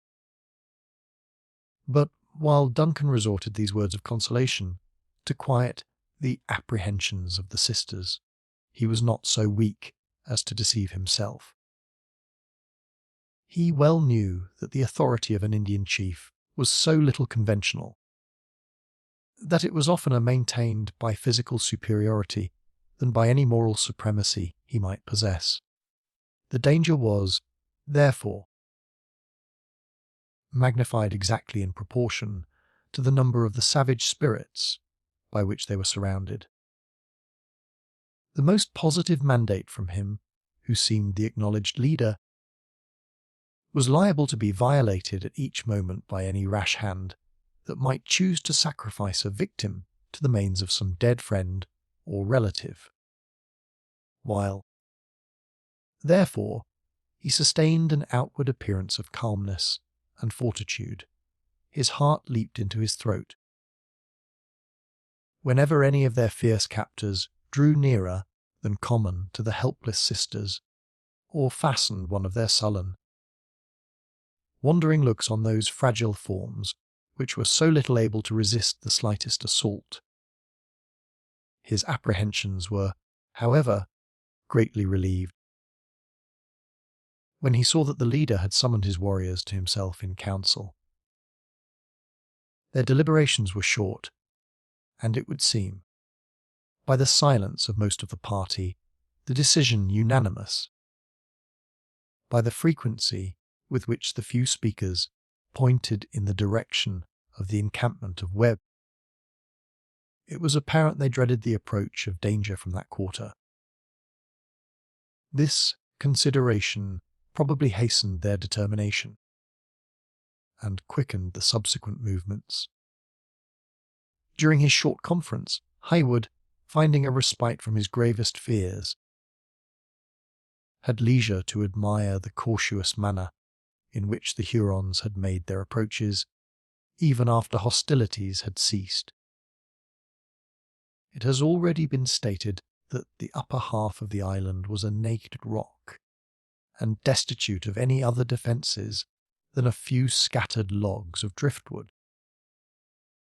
They had selected this point to make their descent, having borne the canoe through the wood around the cataract for that purpose.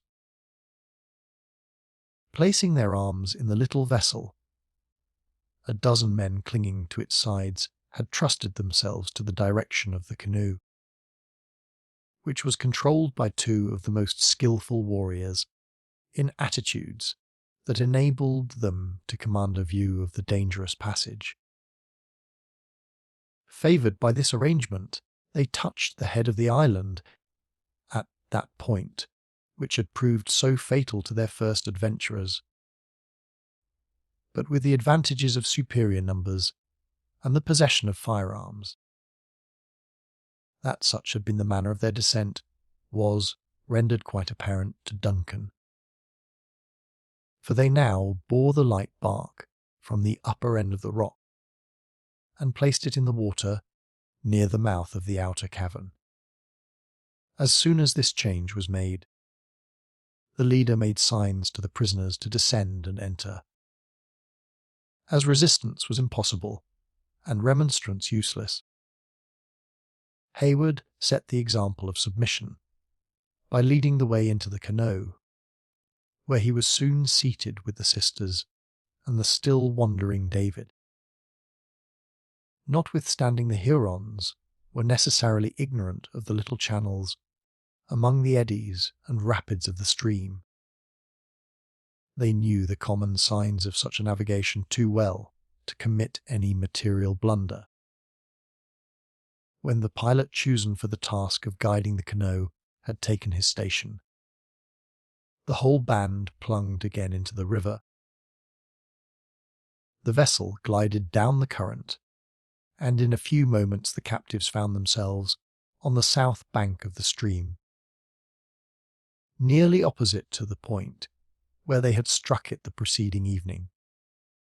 Here was held another short but earnest consultation, during which the horses, to whose panic their owners ascribed their heaviest misfortune, were led from the cover of the woods and brought to the sheltered spot. The band now divided, the great chief, so often mentioned, mounting the charger of Haywood, led the way directly across the river, followed by most of his people, and disappeared in the woods, leaving the prisoners in charge of 6 savages, at whose head was Lee Renard Subtil. Duncan witnessed all their movements with renewed uneasiness. He had been fond of believing from the uncommon forbearance of the savages, that he was reserved as a prisoner to be delivered to Montcalm. As the thoughts of those who are in misery seldom slumber, and the invention is never more lively than when it is stimulated by hope, however feeble and remote. He had even imagined that the parental feelings of Munro were to be made instrumental in seducing him from his duty to the king. For though the French commander bore a high character for courage and enterprise, he was also thought to be expert in those political practices which do not always respect the nicer obligations of morality, and which so generally disgraced the European diplomacy of that period. All those busy and ingenious speculations were now annihilated by the conduct of his captors. That portion of the band who had followed the huge warrior took the route toward the foot of the Mohicans, and no other expectation was left for himself and companions than that they were to be retained as hopeless captives by their savage conquerors. Anxious to know the worst, and willing, in such an emergency, to try the potency of gold, he overcame his reluctance to speak to Magua. Addressing himself to his former guide, who had now assumed the authority and manner of one who was to direct the future movements of the party, he said, in tones as friendly and confiding as he could assume, "I would speak to Magua. What is fit only for so great a chief to hear?" The Indian turned his eyes on the young soldier scornfully, as he answered, "Speak, trees have no ears, but the Red Hurons are not deaf. And counsel that is fit for the great men of a nation would make the young warriors drunk. If Magua will not listen, the officer of the king knows how to be silent." The savage spoke carelessly to his comrades, who were busied, after their awkward manner, in preparing the horses for the reception of the sisters, and moved a little to one side, whether by a cautious gesture he induced Hayward to follow. "Now, speak," he said, "if the words are such as Magua should hear. Le Renard Subtil has proved himself worthy of the honourable name given to him by his Canada fathers," commenced Hayward.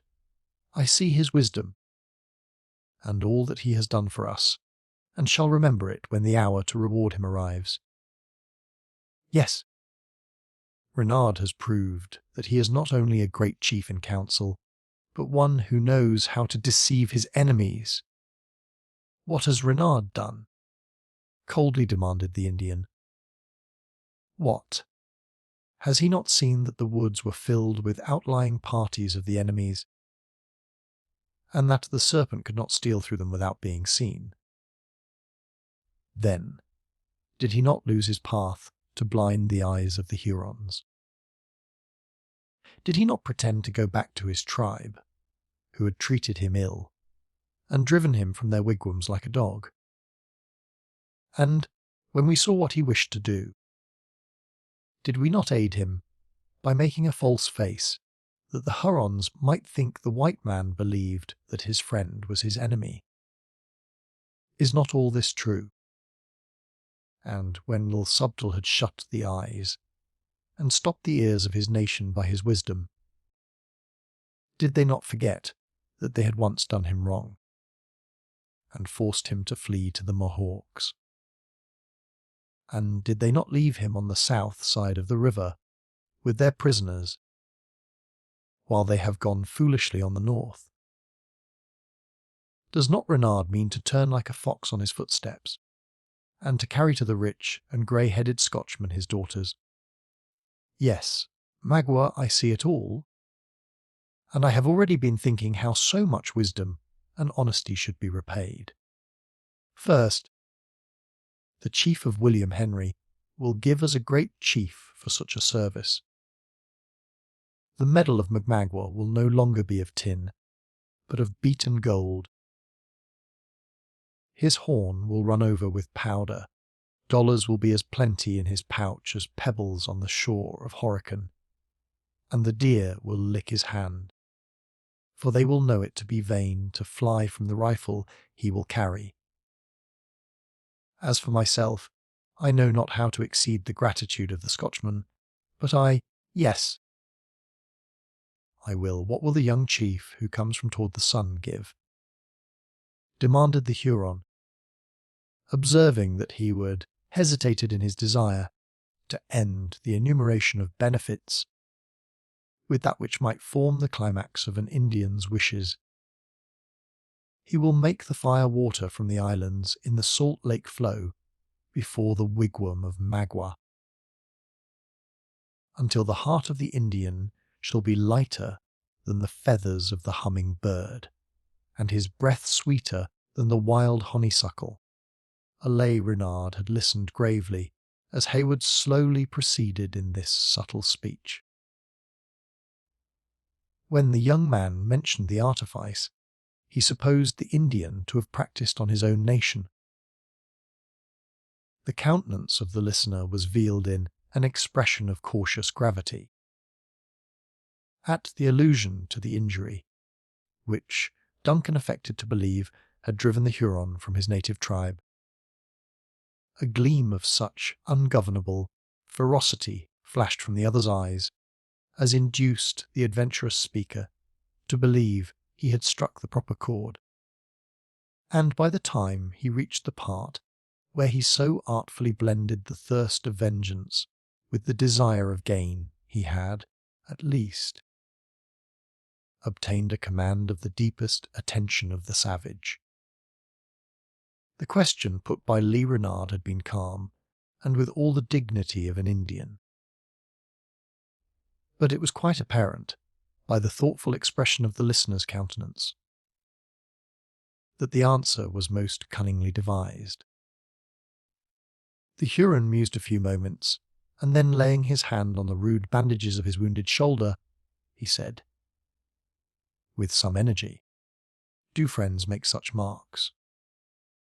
Would Lolla Long Carbine cut one so slight on an enemy? Do the Delawares crawl upon those they love like snakes, a-twisting themselves to strike? Would Le Gros serpent have been heard by the ears of one he wished to be deaf? Does the white chief burn his powder in the faces of his brothers? Does he ever miss his aim when seriously bent to kill?" returned Duncan, smiling with well-acted sincerity. Another long and deliberate pause succeeded these sententious questions and ready replies. Duncan saw that the Indian hesitated. In order to complete his victory, he was in the act of recommencing the enumeration of the rewards, when Magua made an expressive gesture and said, "Enough. Lee Renard is a wise chief, and what he does will be seen. Go, and keep the mouth shut. When Magua speaks, it will be the time to answer." Hayward, perceiving that the eyes of his companion were warily fastened on the rest of the band, fell back immediately, in order to avoid the appearance of any suspicious confederacy with their leader. Magua approached the horses, and affected to be well pleased with the diligence and ingenuity of his comrades. He then signed to Hayward to assist the sisters into the saddles, for he seldom deigned to use the English tongue, unless urged by some motive of more than usual moment. There was no longer any plausible pretext for delay, and Duncan was obliged, however reluctantly, to comply. As he performed this office, he whispered his reviving hopes in the ears of the trembling females, who, through dread of encountering the savage countenances of their captors, seldom raised their eyes from the ground. The Mare of David had been taken with the followers of the large chief. In consequence, its owner, as well as Duncan, was compelled to journey on foot. The latter did not, however, so much regret this circumstance, as it might enable him to retard the speed of the party. For he still turned his longing looks in the direction of Fort Edward, in the vain expectation of catching some sound from that quarter of the forest which might denote the approach of succour. When all were prepared, Magua made the signal to proceed, advancing in front to lead the party in person. Next followed David, who was gradually coming to a true sense of his condition as the effects of the wound became less and less apparent. The sisters rode in his rear, with Hayward at their side, while the Indians flanked the party and brought up the close of the march with a caution that seemed never to tire. In this manner they proceeded in uninterrupted silence, except when Hayward addressed some solitary word of comfort to the females, or David gave vent to the moanings of his spirit in piteous exclamations which he intended should express the humility of resignation. Their direction lay toward the south, and in a course nearly opposite to the road to William Henry. Notwithstanding this apparent adherence in Magua to the original determination of his conquerors, Hayward could not believe his tempting bait was so soon forgotten, and he knew the windings of an Indian's path too well to suppose that its apparent course led directly to its object, when artifice was at all necessary. Mile after mile was, however, passed through the boundless woods in this painful manner, without any prospect of a termination to their journey.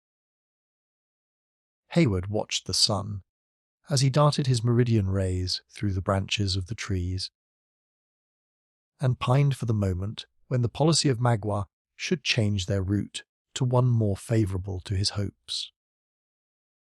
Sometimes he fancied the wary savage, despairing of passing the army of Montcalm in safety, was holding his way toward a well-known border settlement, where a distinguished officer of the Crown and a favoured friend of the Six Nations held his large possessions, as well as his usual residence.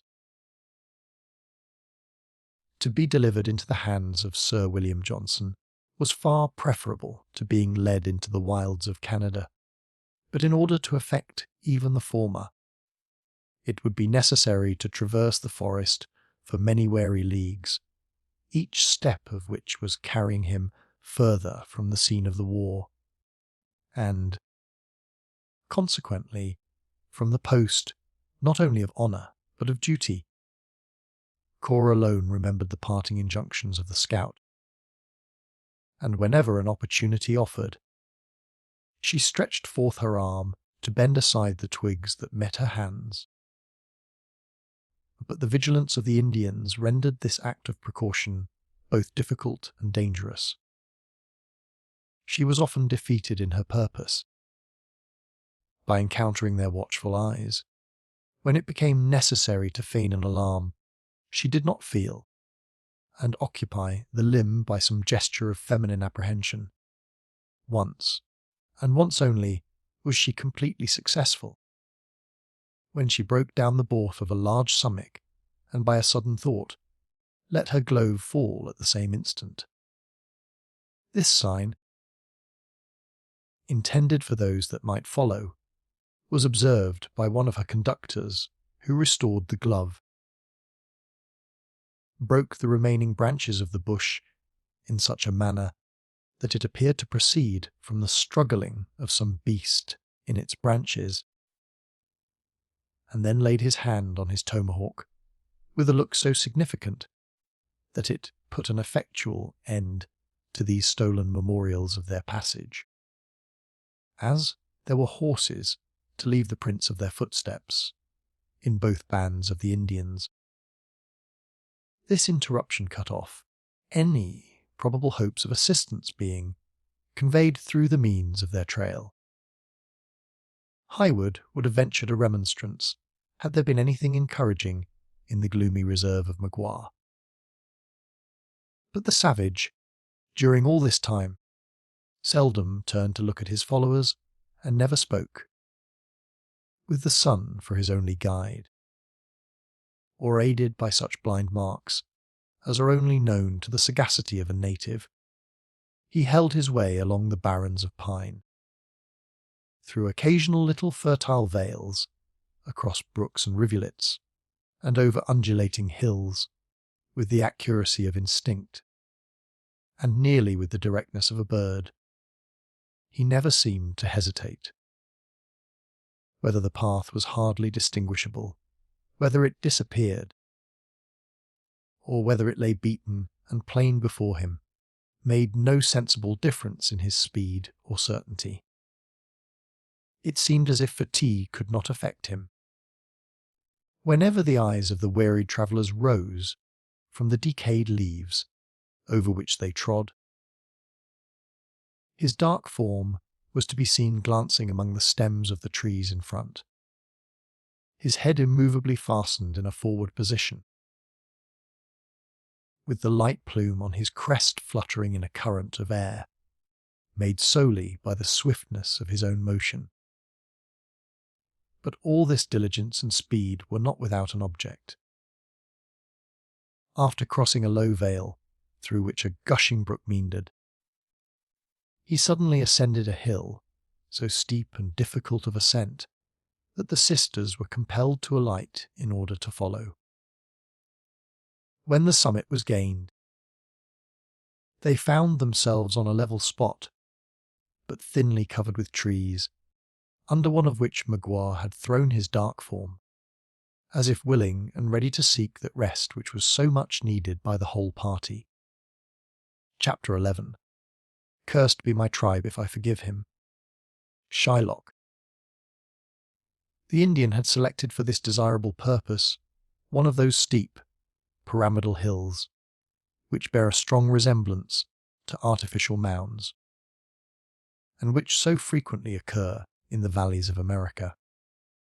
The one in question was high and precipitous, its top flattened, as usual, but with one of its sides more than ordinarily irregular. It possessed no other apparent advantage for a resting place than in its elevation and form, which might render defence easy and surprise nearly impossible, as Highwood, however, no longer expected that rescue which time and distance now rendered so improbable. He regarded these little peculiarities with an eye devoid of interest, devoting himself entirely to the comfort and condolence of his feebler companions. The Narragansets were suffered to browse on the branches of the trees and shrubs that were thinly scattered over the summit of the hill, while the remains of their provisions were spread under the shade of a beech that stretched its horizontal limbs like a canopy above them. Notwithstanding the swiftness of their flight, one of the Indians had found an opportunity to strike a straggling fawn with an arrow, and had borne the more preferable fragments of the victim patiently on his shoulders to the stopping place. Without any aid from the science of cookery, he was immediately employed, in common with his fellows, in gorging himself with this digestible sustenance. Maguire alone sat apart, without participating in the revolting meal, and apparently buried in the deepest thought. This abstinence, so remarkable in an Indian, when he possessed the means of satisfying hunger, at length attracted the notice of Highwood. The young man willingly believed that the Huron deliberated on the most eligible manner of eluding the vigilance of his associates. With a view to assist his plans by any suggestion of his own, and to strengthen the temptation, he left the beach and straggled, as if without an object, to the spot where Le Renard was seated, Has not Magua kept the sons in his long enough to escape all danger from the Canadians? He asked, as though no longer doubtful of the good intelligence established between them. And will not the chief of William Henry be better pleased to see his daughters before another night? May have hardened his heart to their loss, to make him less liberal in his reward. Do the pale faces love their children less in the morning than at night? Asked the Indian coldly. By no means, returned Haywood, anxious to recall his error. If he had made one, the white man may, and does often, forget the burial place of his fathers. He sometimes ceases to remember those he should love, and has promised to cherish, but the affection of a parent for his child is never permitted to die. And is the heart of the white-headed chief soft, and will he think of the babes that his squaws have given him? He is hard on his warriors, and his eyes are made of stone. He is severe to the idle and wicked, but to the sober and deserving he is a leader, both just and humane. I have known many fond and tender parents, but never have I seen a man whose heart was softer toward his child. You have seen the grey head in front of his warriors, Magua, but I have seen his eyes swimming in water. When he spoke of those children who are now in your power, Haywood paused, for he knew not how to construe the remarkable expression that gleamed across the swarthy features of the attentive Indian. At first it seemed as if the remembrance of the promised reward grew vivid in his mind, while he listened to the sources of parental feeling which were to assure its possession. But, as Duncan proceeded, the expression of joy became so fiercely malignant that it was impossible not to apprehend it proceeded from some passion more sinister than avarice. "Go," said the Huron, suppressing the alarming exhibition in an instant, in a death-like calmness of countenance. "Go to the dark-haired daughter, and say, Magua waits to speak. The father will remember what the child promises." Duncan, who interpreted this speech to express a wish for some additional pledge that the promised gifts should not be withheld, slowly and reluctantly repaired to the place where the sisters were now resting from their fatigue, to communicate its purport to Cora. "You understand the nature of an Indian's wishes," he concluded, as he led her toward the place where she was expected, "and must be prodigal of your offers of powder and blankets. Ardent spirits are, however, the most prized by such as he, nor would it be amiss to add some boon from your own hand, with that grace you so well know how to practice.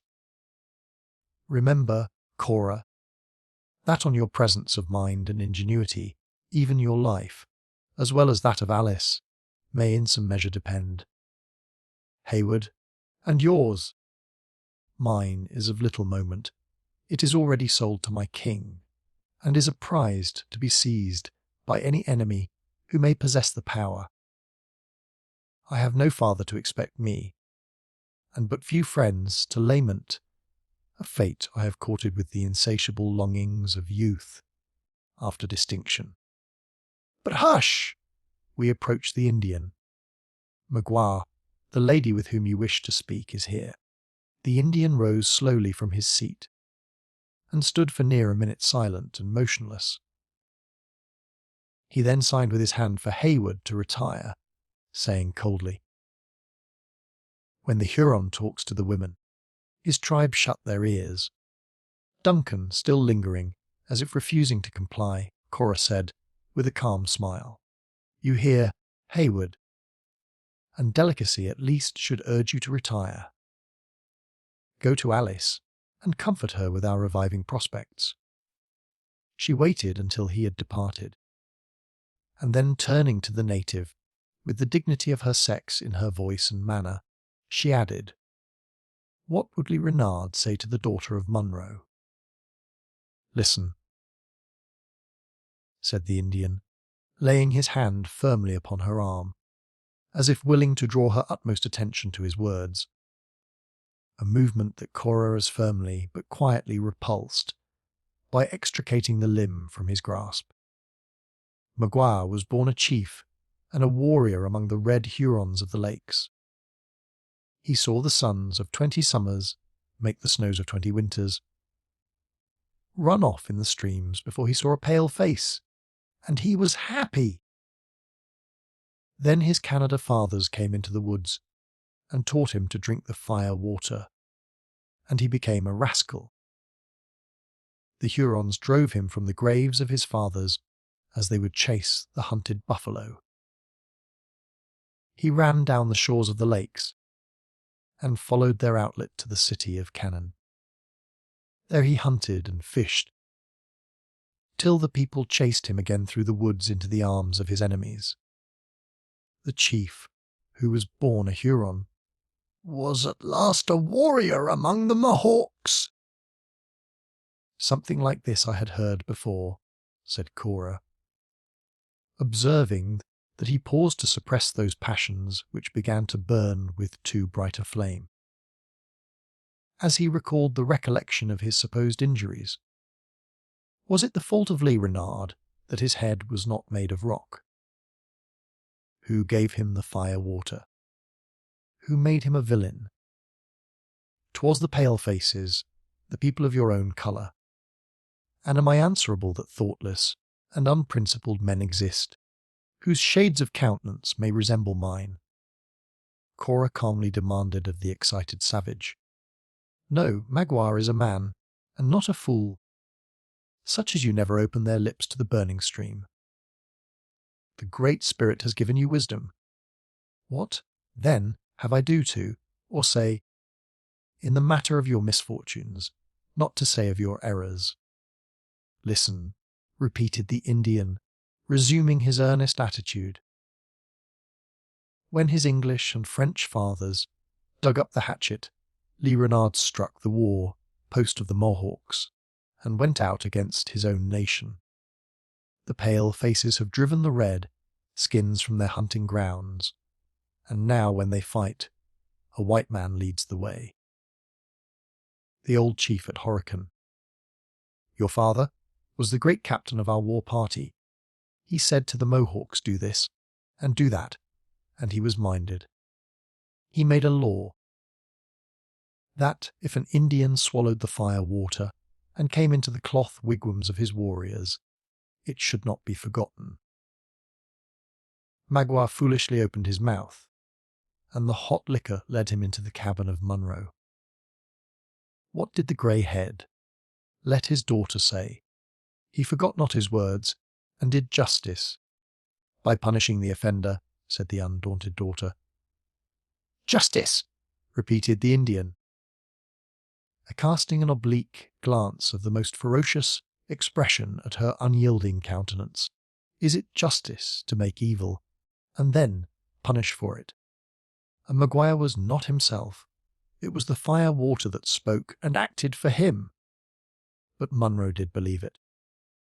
The Huron chief was tied up before all the pale-faced warriors and whipped like a dog. Cora remained silent, for she knew not how to palliate this imprudent severity on the part of her father in a manner to suit the comprehension of an Indian.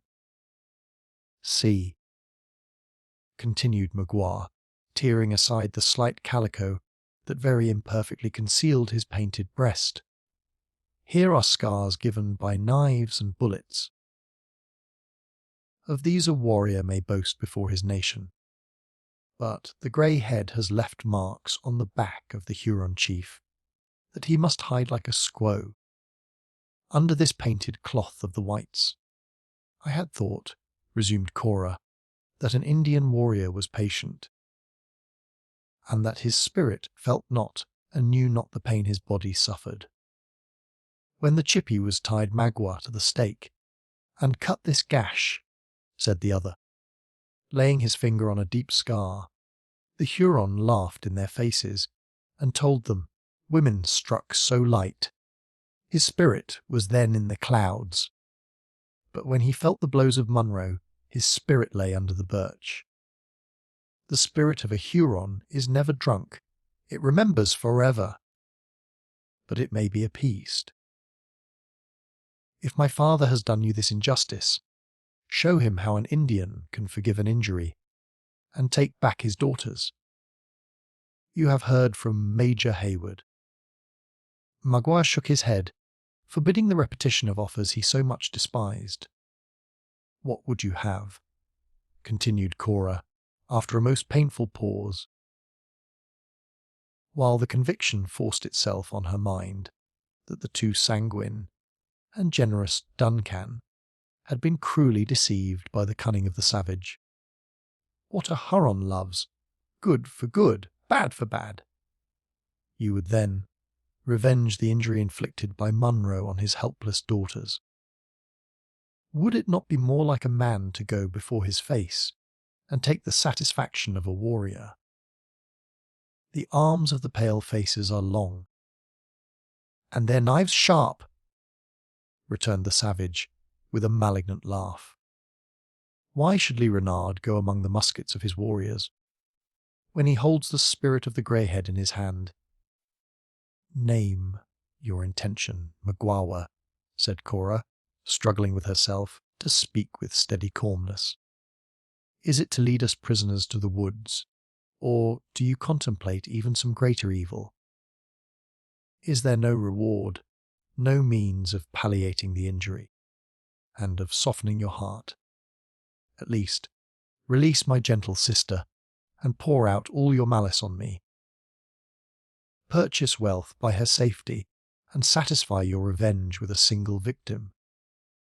The loss of both his daughters might bring the aged man to his grave, and where would then be the satisfaction of Lee Renard? Listen, said the Indian again.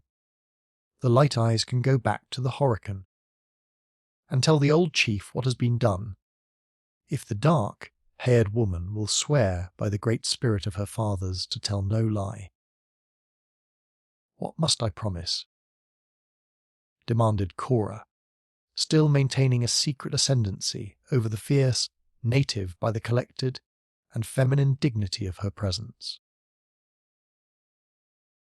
When Magua left his people, his wife was given to another chief.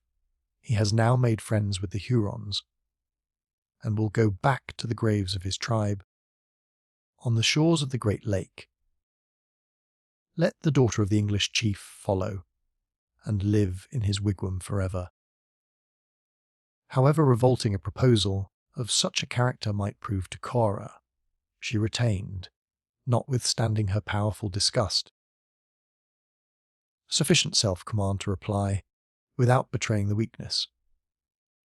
And what pleasure would Magua find in sharing his cabin with a wife he did not love? One who would be of a nation and colour different from his own. It would be better to take the gold of Munro and buy the heart of some Huron made with his gifts. The Indian made no reply for near a minute, but bent his fierce looks on the countenance of Cora, in such wavering glances that her eyes sank with shame, under an impression that for the first time they had encountered an expression that no chaste female might endure. While she was shrinking within herself, in dread of having her ears wounded by some proposal still more shocking than the last, the voice of Magua answered, in its tones of deepest malignancy. When the blows scorched the back of the Huron, he would know where to find a woman to feel the smart. The daughter of Munro would draw his water, hoe his corn, and cook his venison.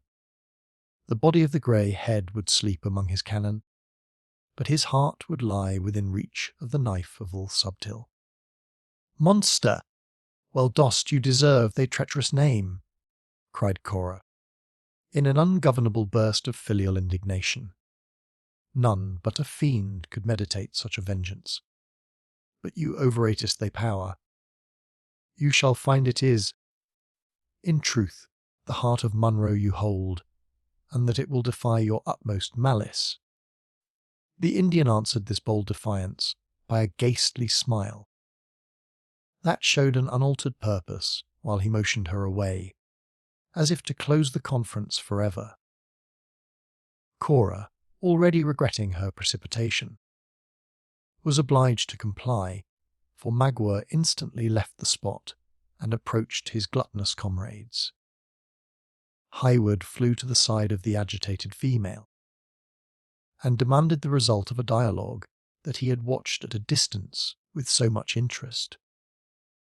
But, unwilling to alarm the fears of Alice, she evaded a direct reply, betraying only by her anxious looks fastened on the slightest movements of her captors, to the reiterated and earnest questions of her sister concerning their probable destination. She made no other answer than by pointing toward the dark group, with an agitation she could not control, and murmuring as she folded Alice to her bosom, There, read our fortunes in their faces. We shall see! We shall see!" The action, and the choked utterance of Cora, spoke more impressively than any words, and quickly drew the attention of her companions on that spot where her own was riveted with an intenseness that nothing but the importance of the stake could create. When Magua reached the cluster of lolling savages, who, gorged with their disgusting meal, lay stretched on the earth in brutal indulgence, he commenced speaking with the dignity of an Indian chief. The first syllables he uttered had the effect to cause his listeners to raise themselves in attitudes of respectful attention. As the Huron used his native language, the prisoners, notwithstanding the caution of the natives, had kept them within the swing of their tomahawks. I could only conjecture the substance of his harangue from the nature of those significant gestures with which an Indian always illustrates his eloquence. At first, the language, as well as the action of Magua, appeared calm and deliberative. When he had succeeded in sufficiently awakening the attention of his comrades, Hayward fancied,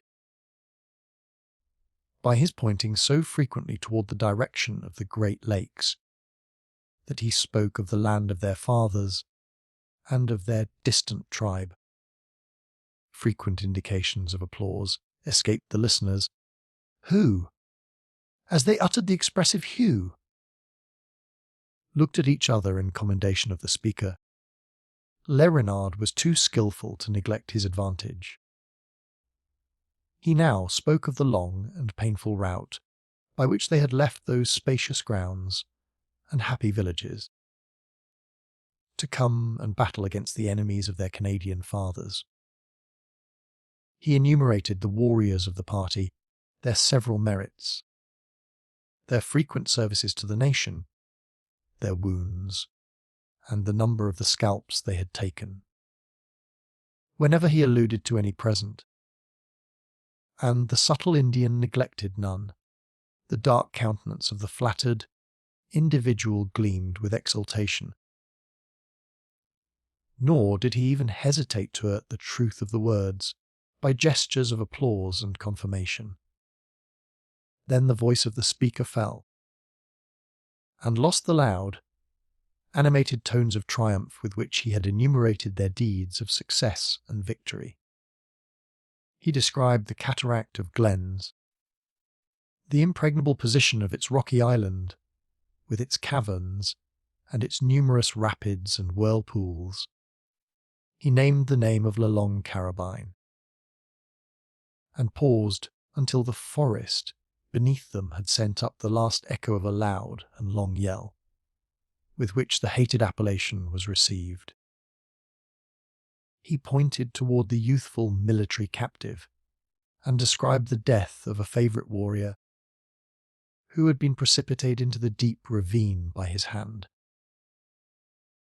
He not only mentioned the fate of him who, hanging between heaven and earth, had presented such a spectacle of horror to the whole band, but he knew the terrors of his situation, his resolution, and his death.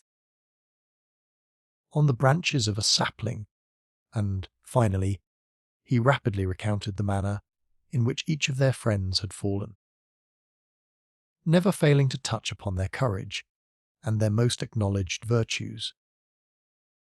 When this recital of events was ended, his voice once more changed, and became plaintive and even musical in its low guttural sounds. He now spoke of the wives and children of the slain, their destitution, their misery, both physical and moral, their distance, and, at last, of their unavenged wrongs. Then, suddenly lifting his voice to a pitch of terrific energy, he concluded by demanding, "Are the Hurons' dogs to bear this? Who shall say to the wife of Minoga that the fishes have his scalp, and that his nation have not taken revenge? Who will dare meet the mother of Wassawatami, that scornful woman, with his hands clean? What shall be said to the old men when they ask us for scalps, and we have not a hair from a white head to give them? The women will point their fingers at us. There is a dark spot on the names of the Hurons, and it must be hid in blood." His voice was no longer audible in the burst of rage which now broke into the air, as if the wood, instead of containing so small a band, was filled with a nation.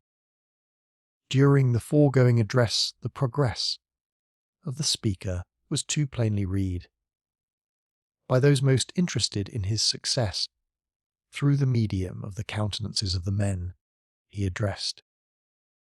They had answered his melancholy and mourning by sympathy and sorrow, his assertions by gestures of confirmation, and his boasting with the exultation of savages. When he spoke of courage, their looks were firm and responsive. When he alluded to their injuries, their eyes kindled with fury. When he mentioned the taunts of the women, they dropped their heads in shame. But when he pointed out their means of vengeance, he struck a chord which never failed to thrill in the breast of an Indian.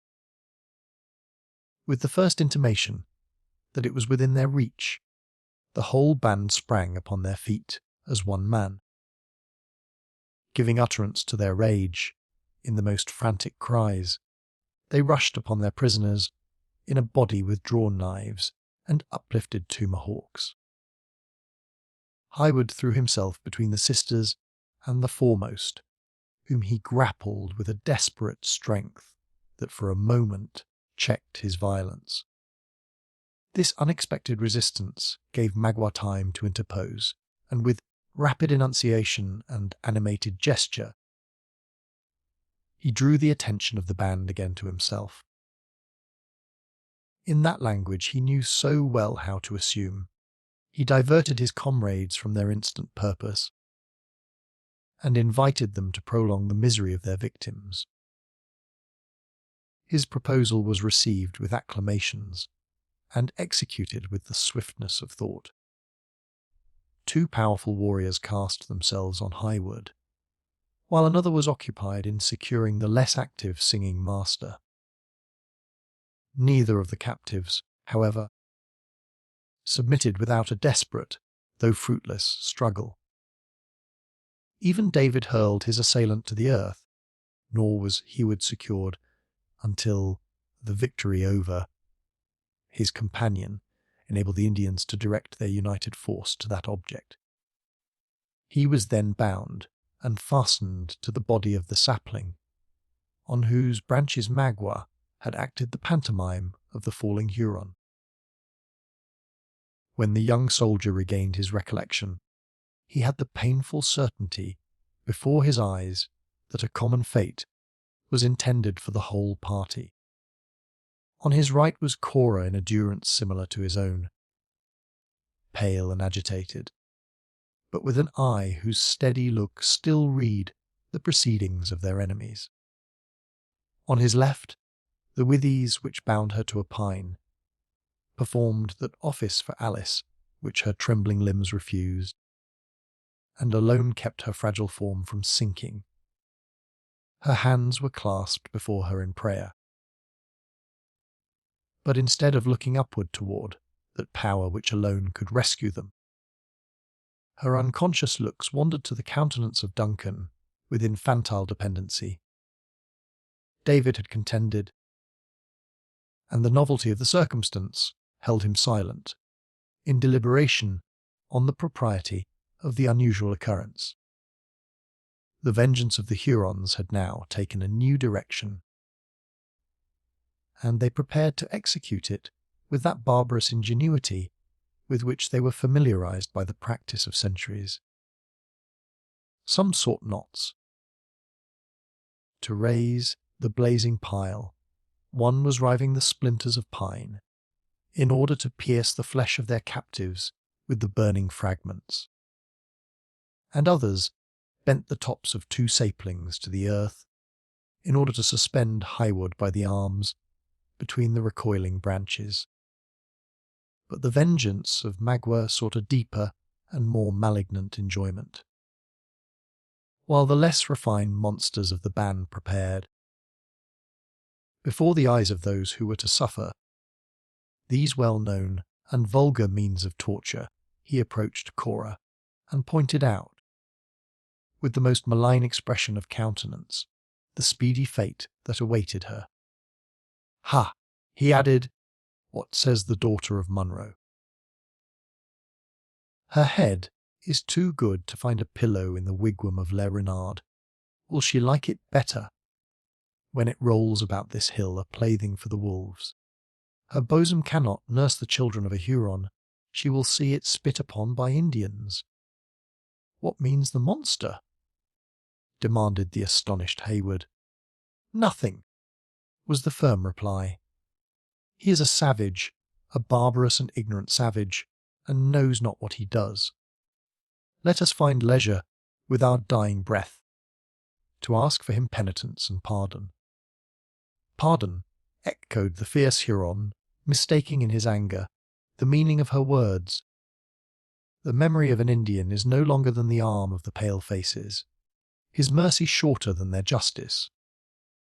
Say, shall I send the yellow hair to her father, and will you follow Magua to the Great Lakes, to carry his water, and feed him with corn?"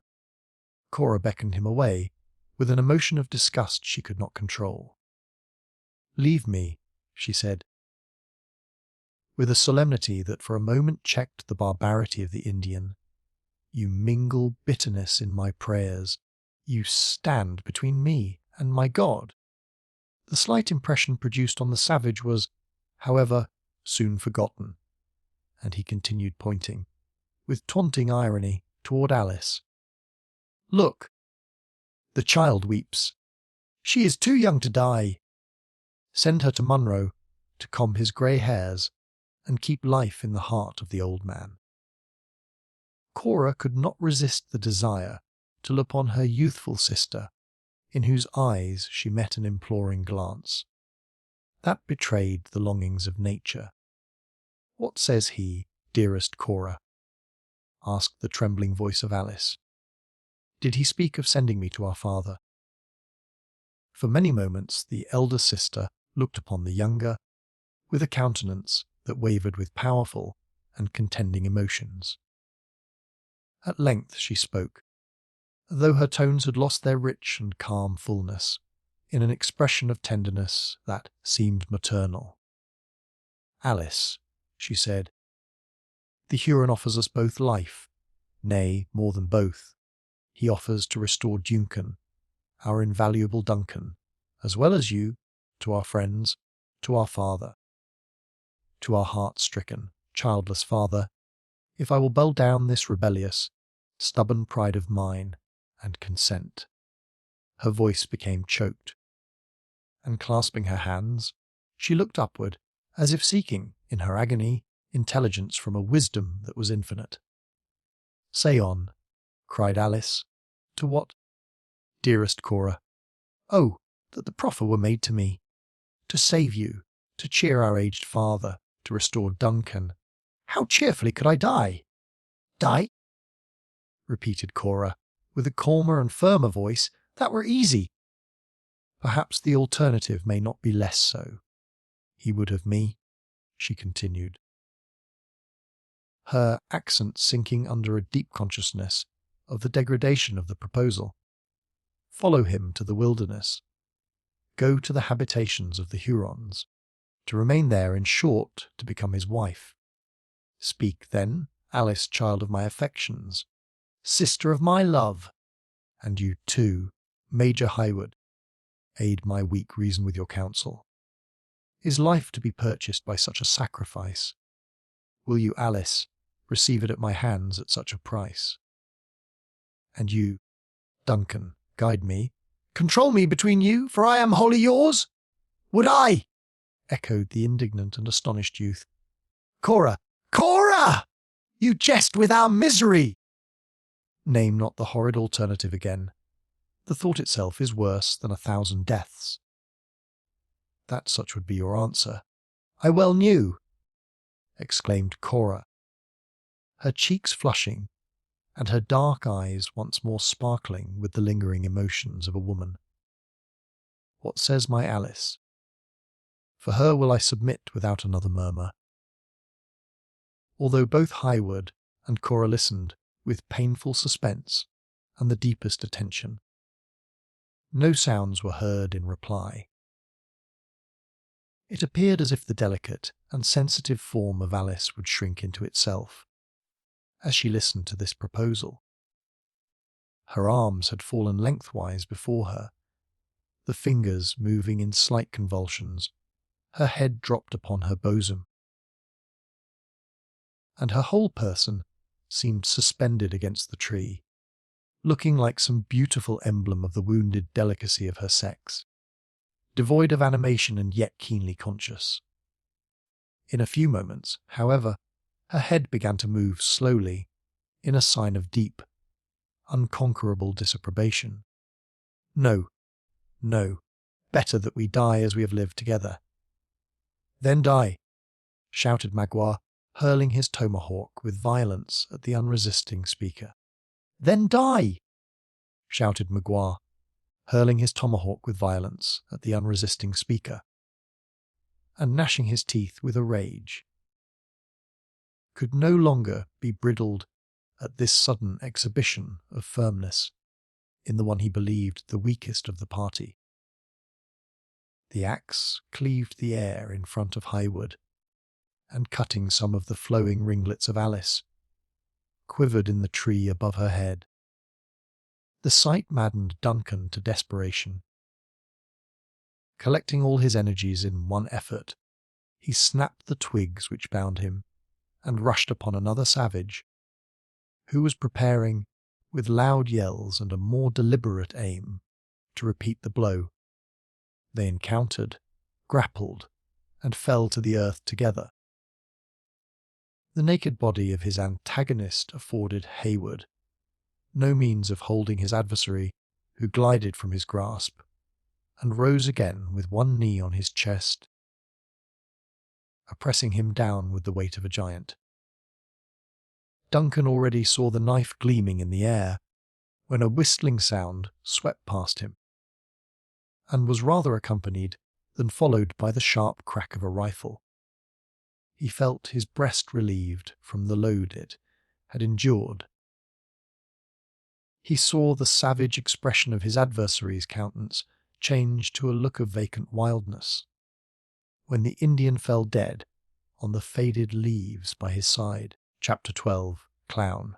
I am going, sire, and soon, sire, I will be with you again. 12th Night. The Hurons stood adaced at this sudden visitation of death on one of their band. But as they regarded the fatal accuracy of an aim, which had dared to immolate an enemy, at so much hazard to a friend, The name of Lo Long carabine burst simultaneously from every lip, and was succeeded by a wild and a sort of plaintive howl.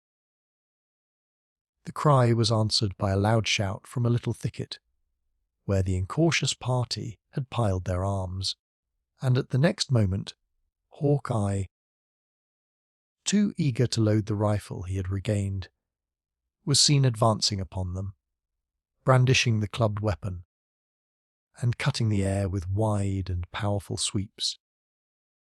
Bold and rapid as was the progress of the scout, it was exceeded by that of a light and vigorous form which, bounding past him, leaped, with incredible activity and daring, into the very centre of the Hurons, where it stood, whirling a tomahawk and flourishing a glittering knife, with fearful menaces, in front of Cora.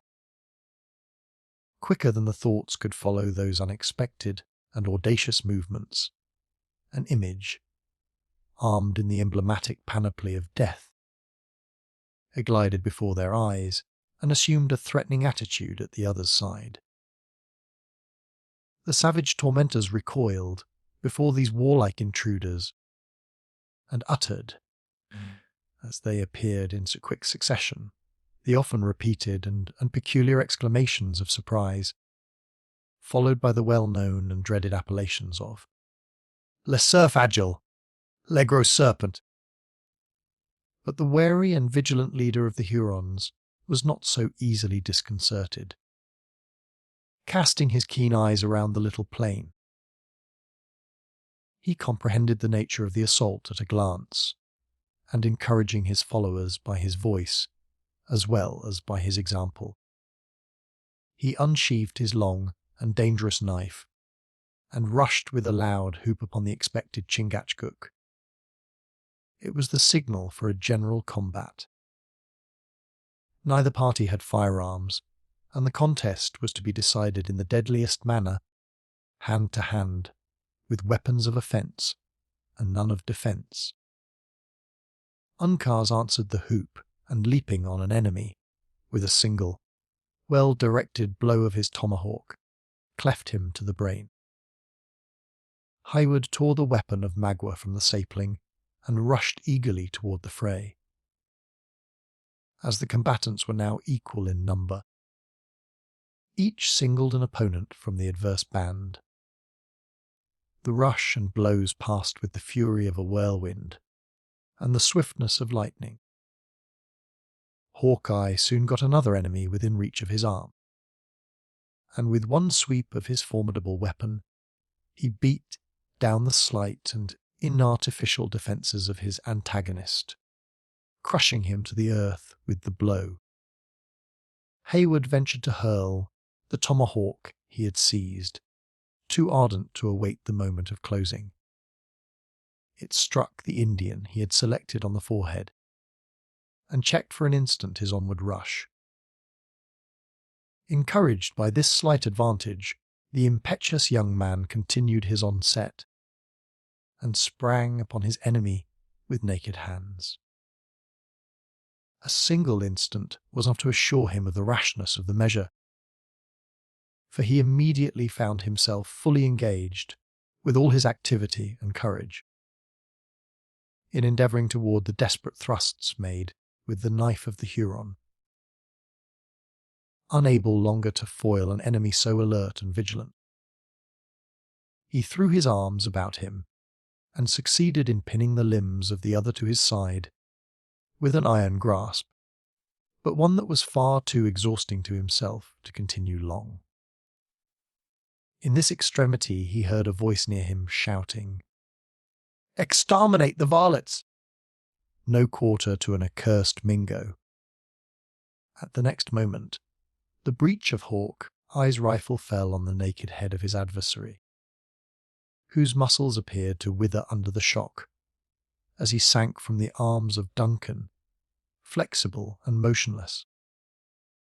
When Uncas had brained his first antagonist, he turned, like a hungry lion, to seek another. The fifth and only Huron disengaged at the first onset had paused a moment. and then seeing that all around him were employed in the deadly strife, he had sought, with hellish vengeance, to complete the baffled work of revenge. Raising a shout of triumph, he sprang toward the defenseless Cora, sending his keen axe as the dreadful precursor of his approach. The tomahawk grazed her shoulder, and cutting the withes which bound her to the tree, left the maiden at liberty to fly. She eluded the grasp of the savage, and reckless of her own safety, threw herself on the bosom of Alice, striving with convulsed and ill-directed fingers to tear asunder the twigs which confined the person of her sister. Any other than a monster would have relented at such an act of generous devotion to the best and purestest affection. But the breast of the Huron was a stranger to sympathy. Seizing Cora by the rich tresses which fell in confusion about her form, he tore her from her frantic hold and bowed her down with brutal violence to her knees. The savage drew the flowing curls through his hand, and raising them on high with an outstretched arm, he passed the knife around the exquisitely moulded head of his victim, with a taunting and exulting laugh. But he purchased this moment of fierce gratification with the loss of the fatal opportunity. It was just then the sight caught the eye of Uncas. Bounding from his footsteps, he appeared for an instant darting through the air and descending in a ball. He fell on the chest of his enemy, driving him many yards from the spot, headlong and prostrate. The violence of the exertion cast the young Mohican at his side. They arose together, fought and bled, each in his turn.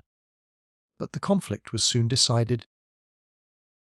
The tomahawk of Hayward and the rifle of Hawke eye descended on the skull of the Huron, at the same moment that the knife of Uncas reached his heart. The battle was now entirely terminated with the exception of the protracted struggle between Renard Subtil and Le Gros Serpent. Well did these barbarous warriors prove that they deserved those significant names which had been bestowed for deeds in former wars. When they engaged, some little time was lost in eluding the quick and vigorous thrusts which had been aimed at their lives. Suddenly darting on each other, they closed, and came to the earth, twisted together like twining serpents in pliant and subtle folds. At the moment when the victors found themselves unoccupied, the spot where these experienced and desperate combatants lay could only be distinguished by a cloud of dust and leaves, which moved from the centre of the little plain toward its boundary, as if raised by the passage of a whirlwind. Urged by the different motives of filial affection, friendship, and gratitude, Hayward and his companions rushed with one accord to the place, encircling the little canopy of dust which hung above the warriors. In vain did Uncas dart around the cloud, with a wish to strike his knife into the heart of his father's foe. The threatening rifle of Hawk Eye was raised and suspended in vain, while Duncan endeavoured to seize the limbs of the Huron with hands that appeared to have lost their power, covered as they were with dust and blood. The swift evolutions of the combatants seemed to incorporate their bodies into one. The death-like looking figure of the Mohican and the dark form of the Huron gleamed before their eyes in such quick and confused succession that the friends of the former knew not where to plant the succouring blow. It is true there were short and fleeting moments, when the fiery eyes of Magua were seen glittering, like the fabled organs of the basilisk through the dusty wreath by which he was enveloped, and he read by those short and deadly glances the fate of the combat in the presence of his enemy's ear. However, any hostile hand could descend on his devoted head. Its place was filled by the scowling visage of Chingachgook. Daffodils. In this manner, the scene of the combat was removed from the centre of the little plain to its verge. The Mohican now found an opportunity to make a powerful thrust with his knife. Magua suddenly relinquished his grasp and fell backward without motion, and seemingly without life. His adversary leaped on his feet, making the arches of the forest ring with the sounds of triumph. "Well done for the Delawares! Victory to the Mohicans!" cried Hawkeye, once more elevating the butt of the long and fatal rifle. A finishing blow from a man, without a cross, will never tell against his honour, nor rob him of his right to the scalp. But at the very moment when the dangerous weapon was in the act of descending, the subtle Huron rolled swiftly from beneath the danger over the edge of the precipice, and falling on his feet, was seen leaping, with a single bound, into the centre of a thicket of low bushes which clung along its sides. The Delawares, who had believed their enemy dead, uttered their exclamation of surprise, and were following with speed and clamour, like hounds in open view of the deer, when a shrill and peculiar cry from the scout instantly changed their purpose, and recalled them to the summit of the hill. "'Twas like himself," cried the inveterate forester, whose prejudices contributed so largely to veil his natural sense of justice in all matters which concerned the Mingoes, a lying and deceitful varlet as he is. An honest Delaware now, being fairly vanquished, would have lain still and been knocked on the head, but these knavish Maquas cling to life like so many cats on the mountain. Let him go, this but one man, and he without rifle or bow. Many a long mile from his French comrades, and like a rattler that lost his fangs, he can do no further mischief, until such time as he, and we too, may leave the prints of our moccasins over a long reach of sandy plain. See, Uncas, he added, in Delaware, your father is flaying the scalps already. It may be well to go round and feel the vagabonds that are left, or we may have another of them loping through the woods, and screeching like a jay that has been winged. So saying, the honest but implacable scout made the circuit of the dead, into whose senseless bosoms he thrust his long knife with as much coolness as though they had been so many brute carcasses.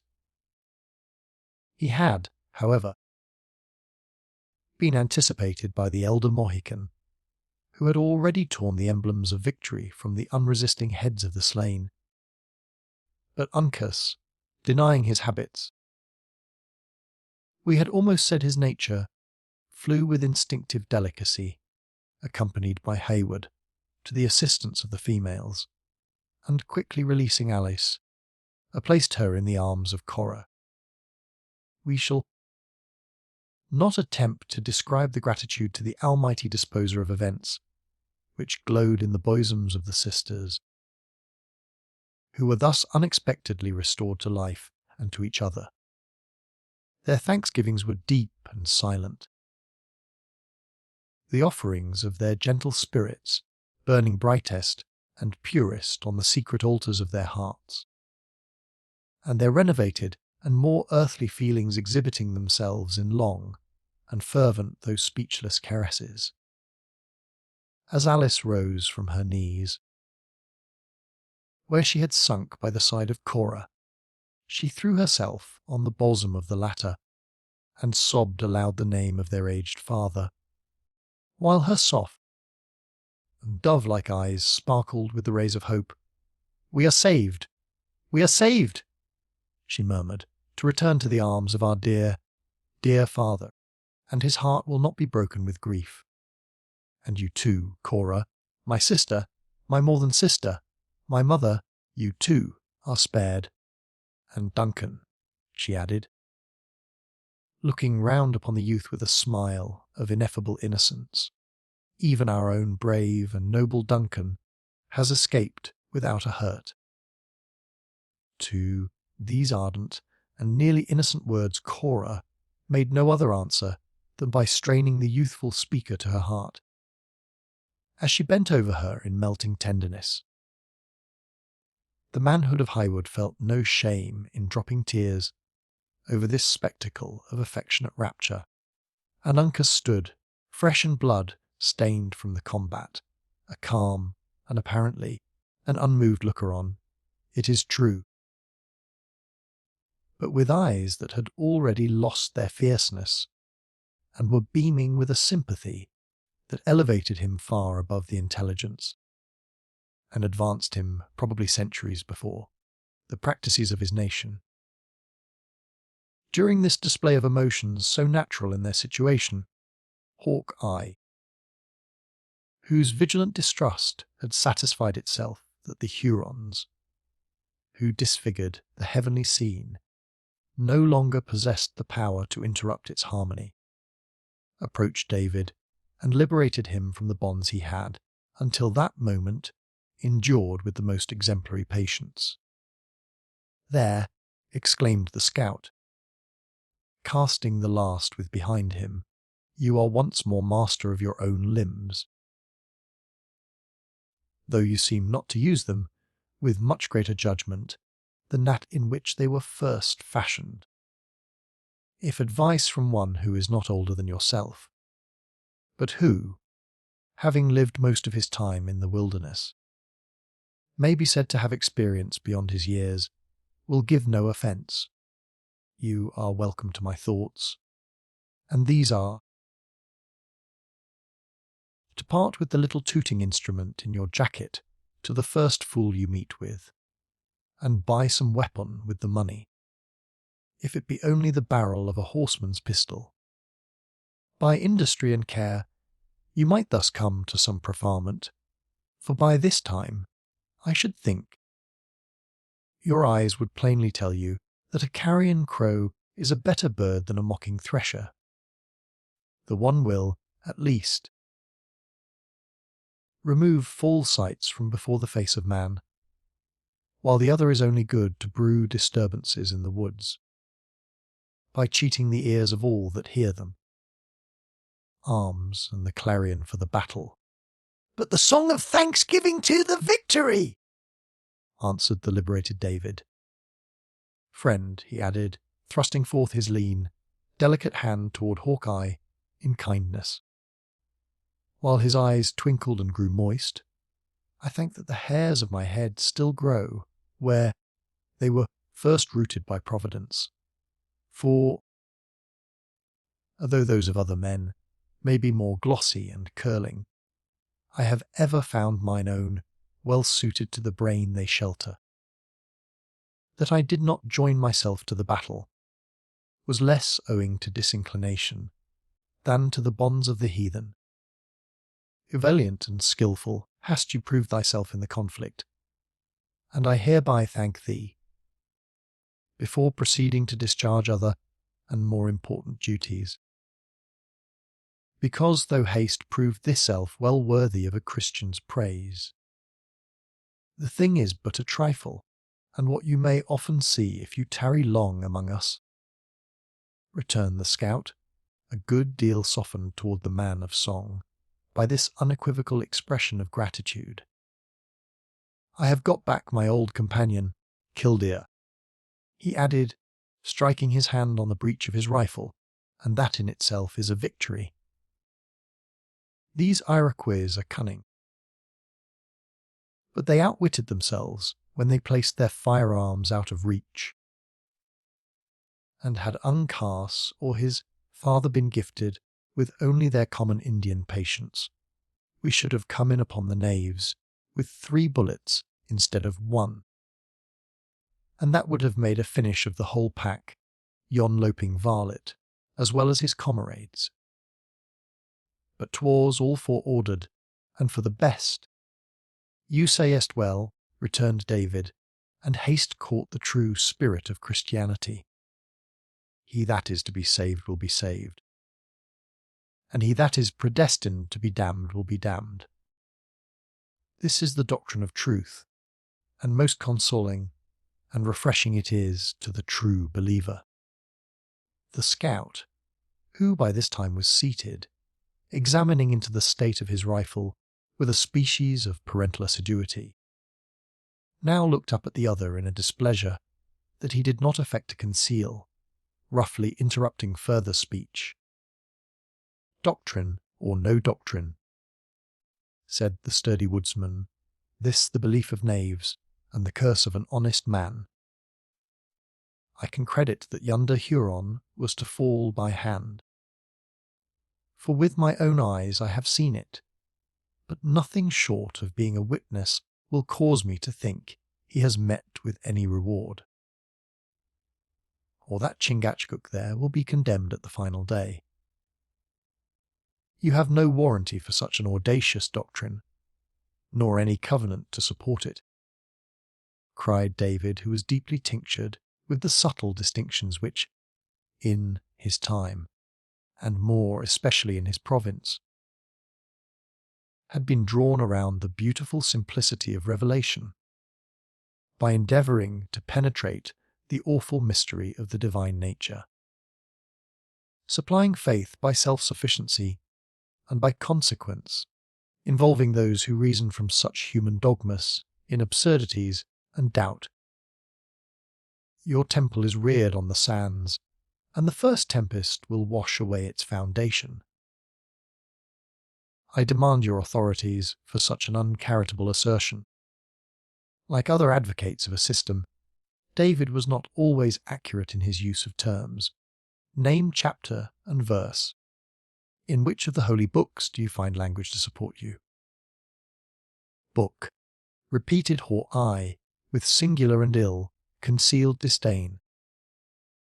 Do you take me for a whimpering boy, at the apron string of one of your old gals, and this good rifle on my knee, for the feather of a goose's wing, my ox horn for a bottle of ink, and my leathern poach for a cross, barred handkercher to carry my dinner? Book, what of such as I, who am a warrior of the wilderness, though a man without a cross, to do with books? I never read but in one, and the words that are written there are too simple and too plain to need much schooling, though I may boast that of 40 long and hard-working years. What call you the volume? Said David, misconceiving the other's meaning. This open before your eyes, returned the scout, and he who owns it is not a niggard of its use. I have heard it said that there are men who read in books to convince themselves there is a God. I know not but man may so deform his works in the settlement, as to leave that which is so clear in the wilderness a matter of doubt among traders and priests. If any such there be, and he will follow me from sun to sun through the windings of the forest, he shall see enough to teach him that he is a fool, and that the greatest of his folly lies in striving to rise to the level of one he can never equal, be it in goodness or be it in power. The instant David discovered that he battled with a disputant who imbibed his faith from the lights of nature, eschewing all subtleties of doctrine, he willingly abandoned a controversy from which he believed neither profit nor credit was to be derived. While the scout was speaking, he had also seated himself, and producing the ready little volume and the iron-rimmed spectacles, he prepared to discharge a duty which nothing but the unexpected assault he had received in his orthodoxy could have so long suspended. He was, in truth, a minstrel of the western continent, of a much later day, certainly, than those gifted bards who formerly sang the profane renown of baron and prince. But after the spirit of his own age and country, and he was now prepared to exercise the cunning of his craft, in celebration of, or rather in thanksgiving for, the recent victory. He waited patiently for Hawkeye to cease. Then lifting his eyes, together with his voice, he said, aloud, "I invite you, friends, to join in praise for this signal deliverance from the hands of barbarians and infidels." To the comfortable and solemn tones of the tune called Northampton. He next named the page and verse where the rhymes selected were to be found, and applied the pitch pipe to his lips with the decent gravity that he had been wont to use in the temple. This time he was, however, without any accompaniment, for the sisters were just then pouring out those tender effusions of affection which have been already alluded to.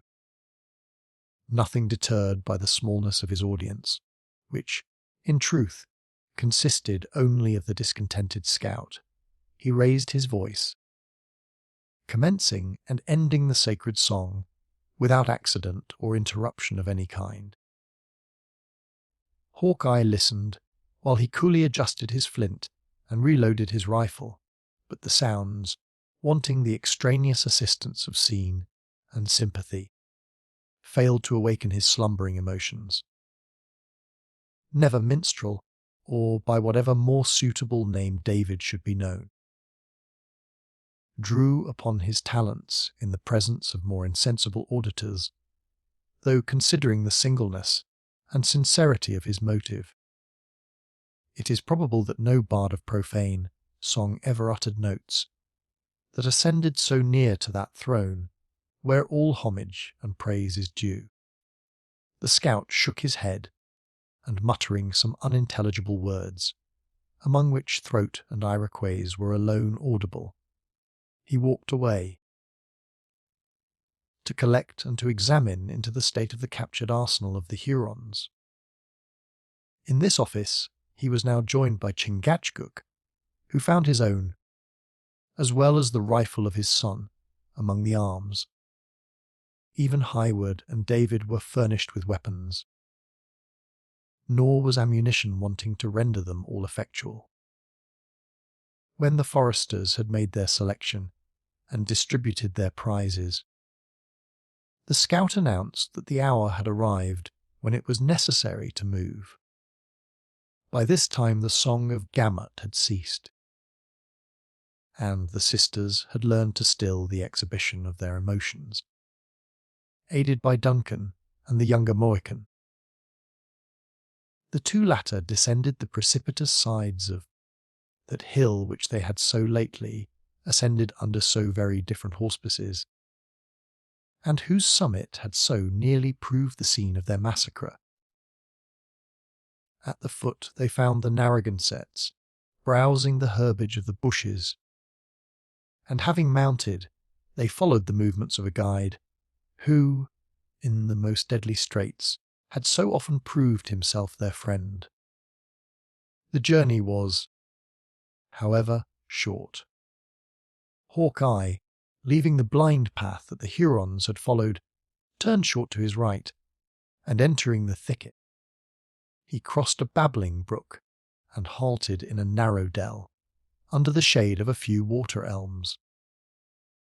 Their distance from the base of the fatal hill was but a few rods, and the steeds had been serviceable only in crossing the shallow stream.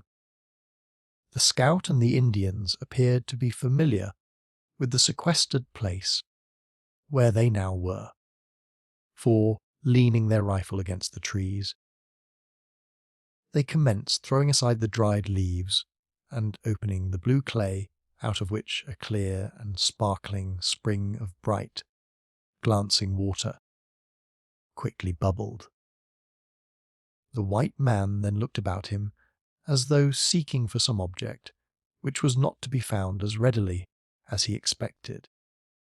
Them careless imps, the Mohawks, with their Tuscarora and Onondaga brethren, have been here slaking their thirst, he muttered, and the vagabonds have thrown away the gourd. This is the way with benefits, when they are bestowed on such disremembering hounds. Here has the Lord laid his hand, in the midst of the howling wilderness, for their good, and raised a fountain of water from the bowels of the earth, that might laugh at the richest shop of apothecaries' ware in all the colonies and sea. The knaves have trodden in the clay, and deformed the cleanliness of the place as though they were brute beasts instead of human men. Uncas silently extended toward him the desired gourd, which the spleen of hawk eye had hitherto prevented him from observing on a branch of an elm. Filling it with water, he retired a short distance, to a place where the ground was more firm and dry.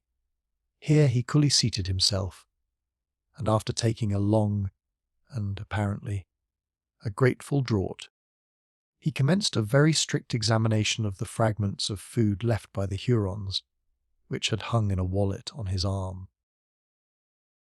"Thank you, lad," he continued, returning the empty gourd to Uncas. "Now we will see how these rampaging Hurons lived when outlying in ambushments. Look at this!" The varlets know the better pieces of the deer, and one would think they might carve and roast a saddle, equal to the best cook in the land. But everything is raw, for the Iroquois are thorough savages. Uncas, take my steel and kindle a fire. A mouthful of a tender brawl will give nature a helping hand after so long a trail. Hayward, perceiving that their guides now set about their repast in sober earnest, assisted the ladies to alight, and placed himself at their side. Not unwilling to enjoy a few moments of grateful rest after the bloody scene he had just gone through. While the culinary process was in hand, curiosity induced him to inquire into the circumstances which had led to their timely and unexpected rescue. "How is it that we see you so soon, my generous friend?" he asked, and without aid from the garrison of Edward. "Had we gone to the bend in the river, we might have been in time to rake the leaves over your bodies, but too late to have saved your scalps," coolly answered the scout. "No, no. Instead of throwing away strength and opportunity by crossing to the fort, we lay by, under the bank of the Hudson, waiting to watch the movements of the Hurons. You were then witnesses of all that passed. Not of all, for Indian sight is too keen to be easily cheated, and we kept close. A difficult matter it was, too, to keep this Mohican boy snug in the ambushment. Ah, Uncas, Uncas! Your behaviour was more like that of a curious woman than of a warrior on his scent." Uncas permitted his eyes to turn for an instant on the sturdy countenance of the speaker, but he neither spoke nor gave any indication of repentance. On the contrary, Hayward thought the manner of the young Mohican was disdainful, if not a little fierce, and that he suppressed passions that were ready to explode, as much in compliment to the listeners as from the deference he usually paid to his white associate. "You saw our capture?" Hayward next demanded. "We heard it," was the significant answer. "An Indian yell is plain language to men who have passed their days in the woods. But when you landed, we were driven to crawl like serpents beneath the leaves, and then we lost sight of you entirely, until we placed eyes on you again, trussed to the trees, and ready bound for an Indian massacre. Our rescue was the deed of Providence. It was nearly a miracle that you did not mistake the path, for the Hurons divided and each band had its horses. There we were thrown off the scent, and might indeed have lost the trail. Had it not been for Uncas, we took the path, however, that led into the wilderness, for we judged, and judged rightly, that the savages would hold that course with their prisoners. But when we had followed it for many miles, without finding a single twig broken, as I had advised, my mind misgave me, especially as all the footsteps had the prints of moccasins. Our captors had the precaution to see us should like themselves, said Duncan, raising a foot and exhibiting the buckskin he wore. Aye, it was judgmatical and like themselves, though we were too expert to be thrown from a trail by so common an invention. To what, then, are we indebted for our safety? To what, as a white man who has no taint of Indian blood, I should be ashamed to own? To the judgment of the young Mohican, in matters which I should know better than he, but which I can now hardly believe to be true, though my own eyes tell me it is so. This extraordinary. Will you not name the reason? Uncas was bold enough to say that the beasts ridden by the gentle ones, continued Hawkeye, glancing his eyes, not without curious interest, on the fillies of the ladies, are planted the legs of one side on the ground at the same time, which is contrary to the movements of all trotting four-footed animals of my knowledge, except the bear. And yet here are horses that always journey in this manner, as my own eyes have seen, and as their trail has shown for 20 long miles. This the merit of the animal. They come from the shores of Narragansett Bay, in the small province of Providence Plantations, and are celebrated for their hardihood and the ease of this peculiar movement, though other horses are not unfrequently trained to the same. It may be, said Hawkeye, who had listened with singular attention to this explanation, though I am a man who has the full blood of the whites. My judgment in deer and beaver is greater than in beasts of burden. Major Effingham has many noble chargers, but I have never seen one travel after such a sidling gait. True, for he would value the animals for very different properties. Still is this a breed highly esteemed, and, as you witness, much honoured with the burdens it is often destined to bear.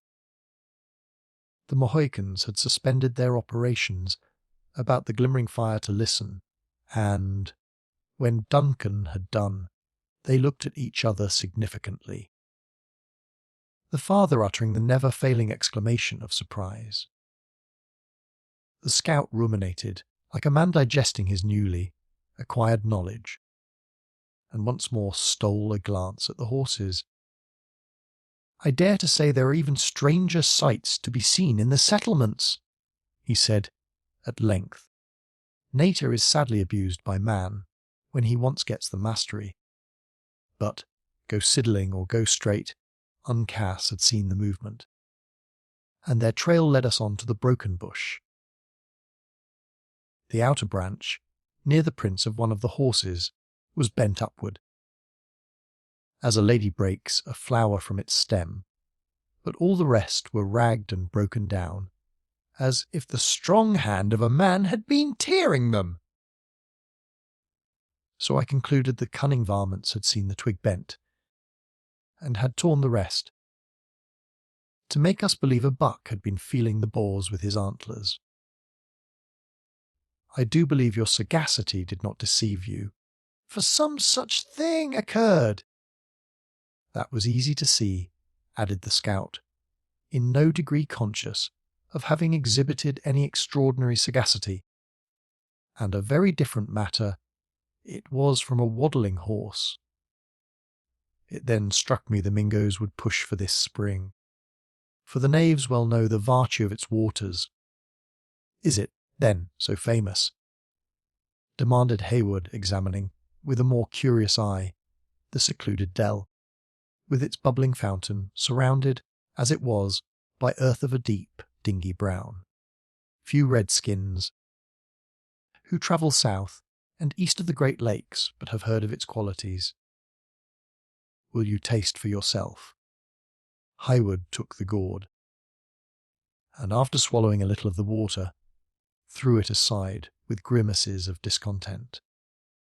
The scout laughed in his silent but heartfelt manner, and shook his head with vast satisfaction. Ah, you want the flavour that one gets by habit. The time was when I liked it as little as yourself. But I have come to my taste, and I now crave it, as a deer does the licks. Your high, spiced wines are not better like than a red skin relishes this water, especially when his nature is ailing. But Uncas has made his fire, and it is time we think of eating, for our journey is long and all before us. Interrupting the dialogue by this abrupt transition, the scout had instant recourse to the fragments of food which had escaped the voracity of the Hurons. A very summary process completed the simple cookery, when he and the Mohicans commenced their humble meal, with the silence and characteristic diligence of men who ate in order to enable themselves to endure great and unremitting toil.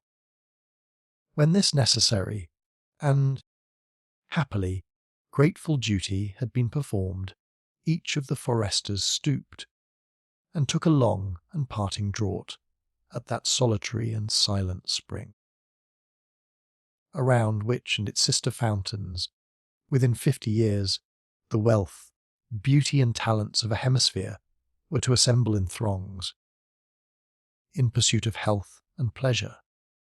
Then Hawkeye announced his determination to proceed. The sisters resumed their saddles. Duncan and David grasped their rifles, and followed on footsteps, the scout leading the advance, and the Mohicans bringing up the rear. The whole party moved swiftly through the narrow path, toward the north, leaving the healing waters to mingle unheeded with the adjacent brooks, and the bodies of the dead to fester on the neighbouring mount, without the rites of sepulture, a fate but too common to the warriors of the woods to excite either commiseration or comment. Chapter 13. Ill seek a readier path. Parnell. The route taken by Hawkeye lay across those sandy plains, relived by occasional valleys and swells of land, which had been traversed by their party on the morning of the same day, with the baffled Magua for their guide. The sun had now fallen low toward the distant mountains, and as their journey lay through the interminable forest, the heat was no longer oppressive. Their progress, in consequence, was proportionate, and long before the twilight gathered about them, they had made good many toilsome miles on their return. The hunter, like the savage whose place he filled, seemed to select among the blind signs of their wild route, with a species of instinct, seldom abating his speed, and never pausing to deliberate. A rapid and oblique glance at the moss on the trees, with an occasional upward gaze toward the setting sun, or a steady but passing look at the direction of the numerous watercourses through which he waded, were sufficient to determine his path, and remove his greatest difficulties. In the meantime, the forest began to change its hues, losing that lively green which had embellished its arches in the graver light which is the usual precursor of the close of day. While the eyes of the sisters were endeavouring to catch glimpses through the trees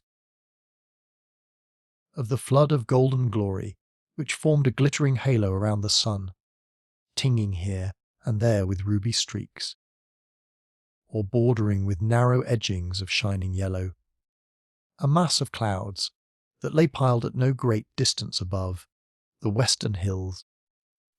Hawkeye turned suddenly, and pointing upward toward the gorgeous heavens, he spoke. "Yonder is the signal given to man to seek his food and natural rest." He said, better and wiser would it be if he could understand the signs of nature, and take a lesson from the fowls of the air and the beasts of the field. Our night, however, will soon be over, for with the moon we must be up and moving again. I remember to have fought the Maquas, Heroways, in the first war in which I ever drew blood from man, and we threw up a work of blocks to keep the ravenous varmints from handling our scalps. If my marks do not fail me, we shall find the place a few rods further to our left, without waiting for an assent, or, indeed, for any reply. The sturdy hunter moved boldly into a dense thicket of young chestnuts, shoving aside the branches of the exuberant shoots which nearly covered the ground, like a man who expected, at each step, to discover some object he had formerly known. The recollection of the scout did not deceive him. After penetrating through the brush, matted as it was with briars, for a few 100 feet, he entered an open space that surrounded a low, green hillock, which was crowned by the decayed blockhouse in question. This rude and neglected building was one of those deserted works which, having been thrown up on an emergency, had been abandoned with the disappearance of danger, and was now quietly crumbling in the solitude of the forest, and neglected and nearly forgotten, like the circumstances which had caused it to be reared.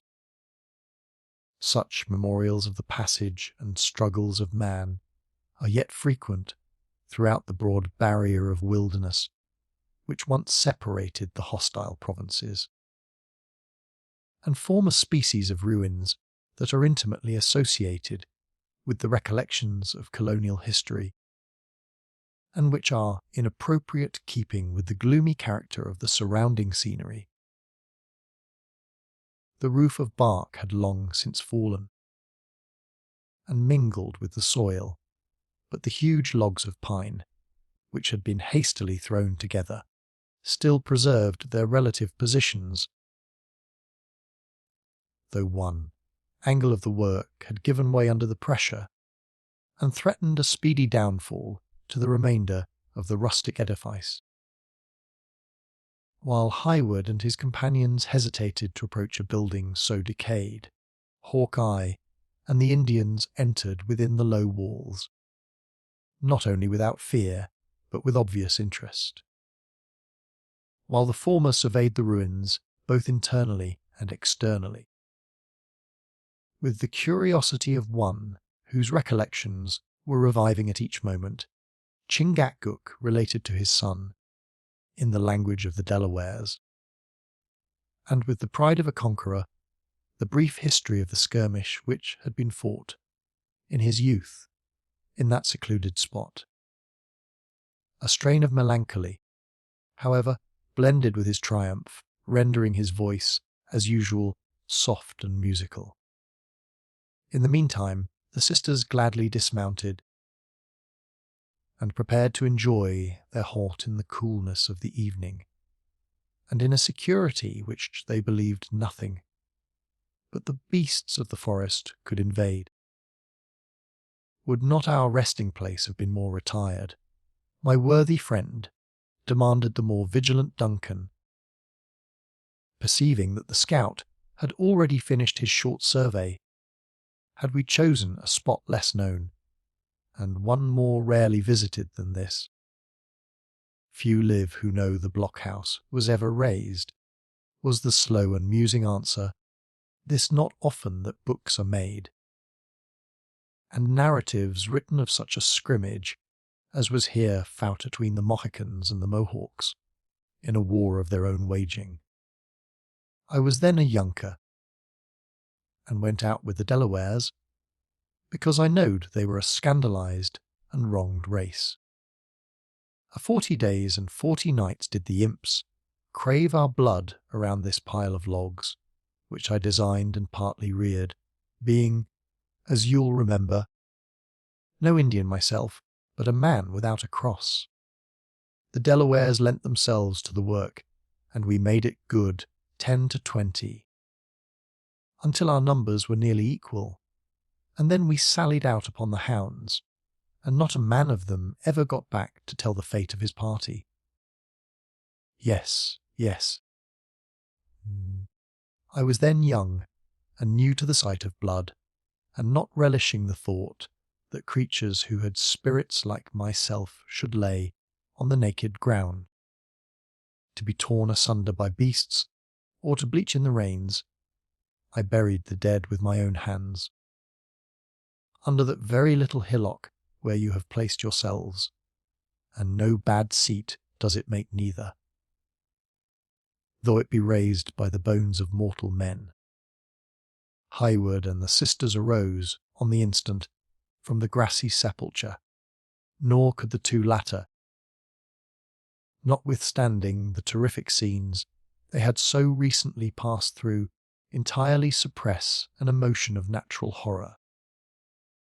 When they found themselves in such familiar contact with the grave of the dead Mohawks, the grey light, the gloomy little area of dark grass, surrounded by its border of brush, beyond which the pines rose, in breathing silence, apparently into the very clouds, and the death-like stillness of the vast forest, were all in unison to deepen such a sensation. They are gone, and they are harmless, continued Hawk-Eye, waving his hand, with a melancholy smile at their manifest alarm. They'll never shout the war, hoop, nor strike a blow, with the tomahawk again. And of all those who aided in placing them where they lie, Chingachgook, and I only are living. The brothers and family of the Mohican formed our war party, and you see before you all that are now left of his race. The eyes of the listeners involuntarily sought the forms of the Indians, with a compassionate interest in their desolate fortune. Their dark persons were still to be seen within the shadows of the blockhouse, the son listening to the relation of his father with that sort of intenseness which would be created by a narrative that redounded so much to the honour of those whose names he had long revered for their courage and savage virtues. I had thought the Delawares a pacific people, said Duncan, and that they never waged war in person, trusting the defence of their hands to those very Mohawks that you slew. This true in part, returned the scout, and yet, at the bottom, this a wicked lie. Such a treaty was made in ages gone by, through the deviltries of the Dutchers, who wished to disarm the natives that had the best right to the country, where they had settled themselves. The Mohicans, though a part of the same nation, having to deal with the English, never entered into the silly bargain, but kept to their manhood, as in truth did the Delawares, when their eyes were opened to their folly. You see before you a chief of the great Mohican Sagamores. Once his family could chase their deer over tracts of country wider than that which belongs to the Albany Pataroon, without crossing brook or hill that was not their own, but what is left of their descendant. He may find his 6 feet of earth when God chooses, and keep it in peace, perhaps, if he has a friend who will take the pains to sink his head so low that the ploughshares cannot reach it. Enough, said Highward, apprehensive that the subject might lead to a discussion that would interrupt the harmony so necessary to the preservation of his fair companions. We have journeyed far, and few among us are blessed with forms like that of yours, which seems to know neither fatigue nor weakness. The sinews and bones of a man carry me through it all, said the hunter, surveying his muscular limbs with a simplicity that betrayed the honest pleasure the compliment afforded him. There are larger and heavier men to be found in the settlements. But you might travel many days in a city before you could meet one able to walk 50 miles without stopping to take breath, or who has kept the hounds within hearing during a chase of hours. However, as flesh and blood are not always the same, it is quite reasonable to suppose that the gentle ones are willing to rest after all they have seen and done this day. Uncass, clear out the spring, while your father and I make a cover for their tender heads of these chestnut shoots, and a bed of grass and leaves. The dialogue ceased, while the hunter and his companions busied themselves in preparations for the comfort and protection of those they guided. A spring, which many long years before had induced the natives to select the place for their temporary fortification, was soon cleared of leaves, and a fountain of crystal gushed from the bed, diffusing its waters over the verdant hillock. A corner of the building was then roofed in such a manner as to exclude the heavy dew of the climate, and piles of sweet shrubs and dried leaves were laid beneath it for the sisters to repose on. While the diligent woodsmen were employed in this manner, Cora and Alice partook of that refreshment which duty required much more than inclination prompted them to accept. They then retired within the walls, and first offering up their thanksgivings for past mercies, and petitioning for a continuance of the divine favour throughout the coming night, they laid their tender forms on the fragrant couch, and in spite of recollections and forebodings, soon sank into those slumbers which nature so imperiously demanded, and which were sweetened by hopes for the morrow. Duncan had prepared himself to pass the night in watchfulness near them, just without the ruin, but the scout, perceiving his intention, pointed toward Chingachgook as he coolly disposed his own person on the grass, and said, "The eyes of a white man are too heavy and too blind for such a watch as this. The Mohican will be our sentinel, therefore let us sleep. I proved myself a sluggard on my post during the past night," said Highwood, "and have less need of repose than you, who did more credit to the character of a soldier. Let all the party seek their rest, then, while I hold the guard. If we lay among the white tents of the 60th, and in front of an enemy like the French, I could not ask for a better watchman," returned the scout. "But in the darkness, and among the signs of the wilderness, your judgment would be like the folly of a child, and your vigilance thrown away. Do then, like Uncass and myself, sleep, and sleep in safety." Hayward perceived, in truth, that the younger Indian had thrown his form on the side of the hillock while they were talking, like one who sought to make the most of the time allotted to rest, and that his example had been followed by David, whose voice literally clove to his jaws with the fever of his wound, heightened, as it was, by their toilsome march. Unwilling to prolong a useless discussion, the young man affected to comply by posting his back against the logs of the blockhouse, in a half-recumbent posture, though resolutely determined in his own mind not to close an eye until he had delivered his precious charge into the arms of Munro himself. Hawk, eye, believing he had prevailed, soon fell asleep, and a silence as deep as the solitude in which they had found it pervaded the retired spot. For many minutes Duncan succeeded in keeping his senses on the alert, and alive to every moaning sound that arose from the forest. His vision became more acute as the shades of evening settled on the place, and, even after the stars were glimmering above his head,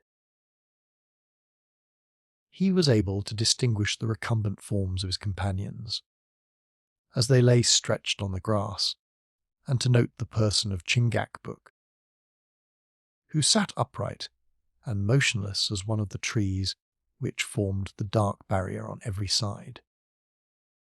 He still heard the gentle breathings of the sisters, who lay within a few feet of him, and not a leaf was ruffled by the passing air of which his ear did not detect the whispering sound.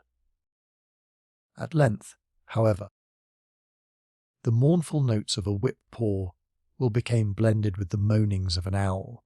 His heavy eyes occasionally sought the bright rays of the stars, and he then fancied he saw them through the fallen lids. At instants of momentary wakefulness, he mistook a bush for his associate sentinel.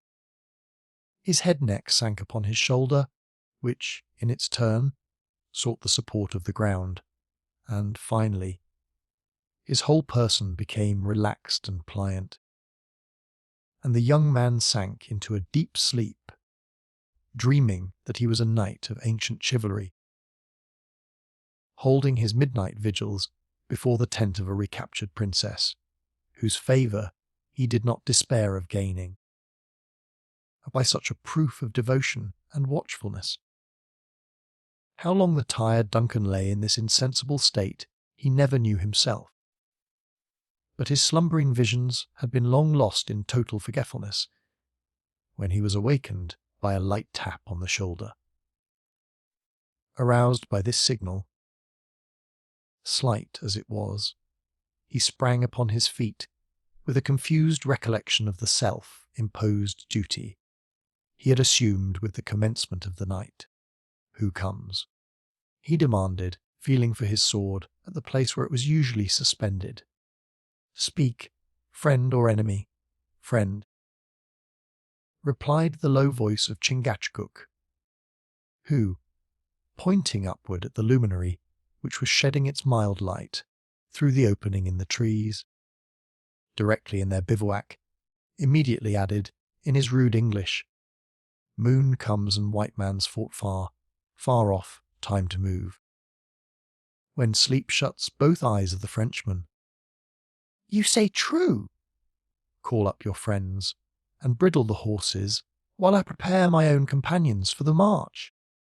"We are awake, Duncan," said the soft, silvery tones of Alice within the building, "and ready to travel very fast after so refreshing a sleep. But you have watched through the tedious night in our behalf, after having endured so much fatigue the livelong day.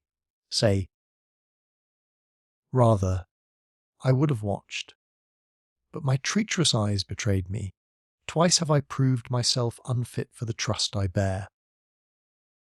"Nay, Duncan, deny it not," interrupted the smiling Alice,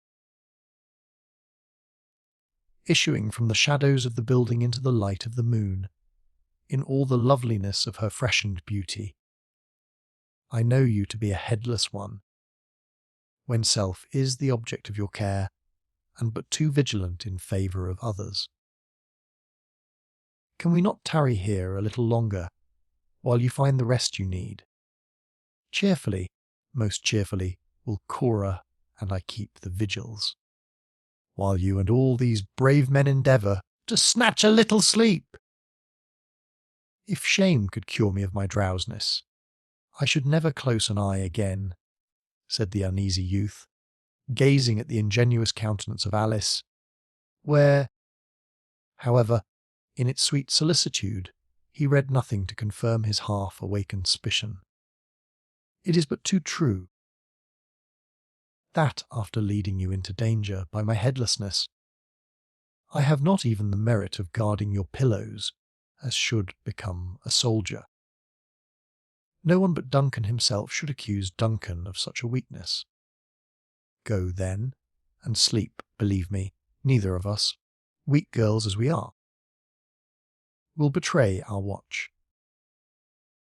The young man was relieved from the awkwardness of making any further protestations of his own demerits by an exclamation from Chingachgook and the attitude of riveted attention assumed by his son. "The Mohicans hear an enemy," whispered Hawkeye, who, by this time, in common with the whole party, was awake and stirring. They scent danger in the wind. "God forbid!" exclaimed Highwood. "Surely we have had enough of bloodshed." While he spoke, however, the young soldier seized his rifle and advancing toward the front, prepared to atone for his venial remissness by freely exposing his life in defence of those he attended. "This some creature of the forest prowling around us in quest of food," he said, in a whisper, as soon as the low and apparently distant sounds, which had startled the Mohicans, reached his own ears. "Hist!" returned the attentive scout. "This man, even I can now tell his tread, poor as my senses are when compared to an Indian's. That scampering Huron has fallen in with one of Montcalm's outlying parties, and they have struck upon our trail. I shouldn't like, myself, to spill more human blood in this spot," he added, looking around with anxiety in his features at the dim objects by which he was surrounded. "But what must be must. Lead the horses into the blockhouse. Uncass, and, friends, do you follow to the same shelter. Poor and old as it is, it offers a cover, and has rung with the crack of a rifle afore tonight." He was instantly obeyed, the Mohicans leading the Narragansetts within the ruin, whither the whole party repaired with the most guarded silence. The sound of approaching footsteps were now too distinctly audible to leave any doubts as to the nature of the interruption. They were soon mingled with voices calling to each other in an Indian dialect, which the hunter, in a whisper, affirmed to Hayward was the language of the Hurons. When the party reached the point where the horses had entered the thicket which surrounded the blockhouse, they were evidently at fault, having lost those marks which, until that moment, had directed their pursuit. It would seem by the voices that 20 men were soon collected at that one spot, mingling their different opinions and advice in noisy clamour. "The knaves know our weakness," whispered Hawkeye, who stood by the side of Hayward in deep shade, looking through an opening in the logs, "or they wouldn't indulge their idleness in such a squaw's march. Listen to the reptiles. Each man among them seems to have 2 tongues, and but a single leg." Duncan, brave as he was in the combat, could not, in such a moment of painful suspense, make any reply to the cool and characteristic remark of the scout. He only grasped his rifle more firmly and fastened his eyes upon the narrow opening, through which he gazed upon the moonlight view with increasing anxiety. The deeper tones of one who spoke as having authority were next heard, amid a silence that denoted the respect with which his orders, or rather advice, was received, after which, by the rustling of leaves and crackling of dried twigs, it was apparent the savages were separating in pursuit of the lost trail. Fortunately for the pursued, the light of the moon, while it shed a flood of mild lustre upon the little area around the ruin, was not sufficiently strong to penetrate the deep arches of the forest, where the objects still lay in deceptive shadow. The search proved fruitless, For so short and sudden had been the passage from the faint path the travellers had journeyed into the thicket, that every trace of their footsteps was lost in the obscurity of the woods. It was not long, however, before the restless savages were heard beating the brush, and gradually approaching the inner edge of that dense border of young chestnuts which encircled the little area. "They are coming," muttered Hayward, endeavouring to thrust his rifle through the chink in the logs. "Let us fire on their approach." "Keep everything in the shade," returned the scout. The snapping of a flint, or even the smell of a single kernel of the brimstone, would bring the hungry varlets upon us in a body. Should it please God that we must give battle for the scalps, trust to the experience of men who know the ways of the savages, and who are not off backward when the war whoop is howled. Duncan cast his eyes behind him, and saw that the trembling sisters were cowering in the far corner of the building, while the Mohicans stood in the shadow, like two upright posts, ready, and apparently willing, to strike when the blow should be needed. Curbing his impatience, he again looked out upon the area, and awaited the result in silence. At that instant the thicket opened, and a tall and armed Huron advanced a few paces into the open space. As he gazed upon the silent blockhouse, the moon fell upon his swarthy countenance, and betrayed its surprise and curiosity. He made the exclamation which usually accompanies the former emotion in an Indian, and, calling in a low voice, soon drew a companion to his side. These children of the woods stood together for several moments, pointing at the crumbling edifice, and conversing in the unintelligible language of their tribe. They then approached, though with slow and cautious steps, pausing every instant to look at the building like startled deer whose curiosity struggled powerfully with their awakened apprehensions for the mastery. The foot of one of them suddenly rested on the mound, and he stopped to examine its nature. At this moment, Hayward observed that the scout loosened his knife in its sheath and lowered the muzzle of his rifle. Imitating these movements, the young man prepared himself for the struggle which now seemed inevitable. The savages were so near that the least motion in one of the horses, or even a breath louder than common, would have betrayed the fugitives. But in discovering the character of the mound, the attention of the Hurons appeared directed to a different object. They spoke together, and the sounds of their voices were low and solemn, as if influenced by a reverence that was deeply blended with awe. They drew warily back, keeping their eyes riveted on the ruin, as if they expected to see the apparitions of the dead issue from its silent walls, until, having reached the boundary of the area, they moved slowly into the thicket and disappeared.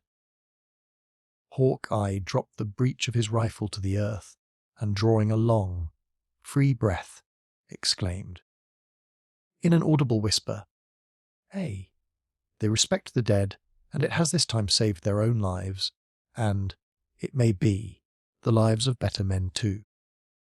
Hayward lent his attention for a single moment to his companion, but without replying, he again turned toward those who just then interested him more.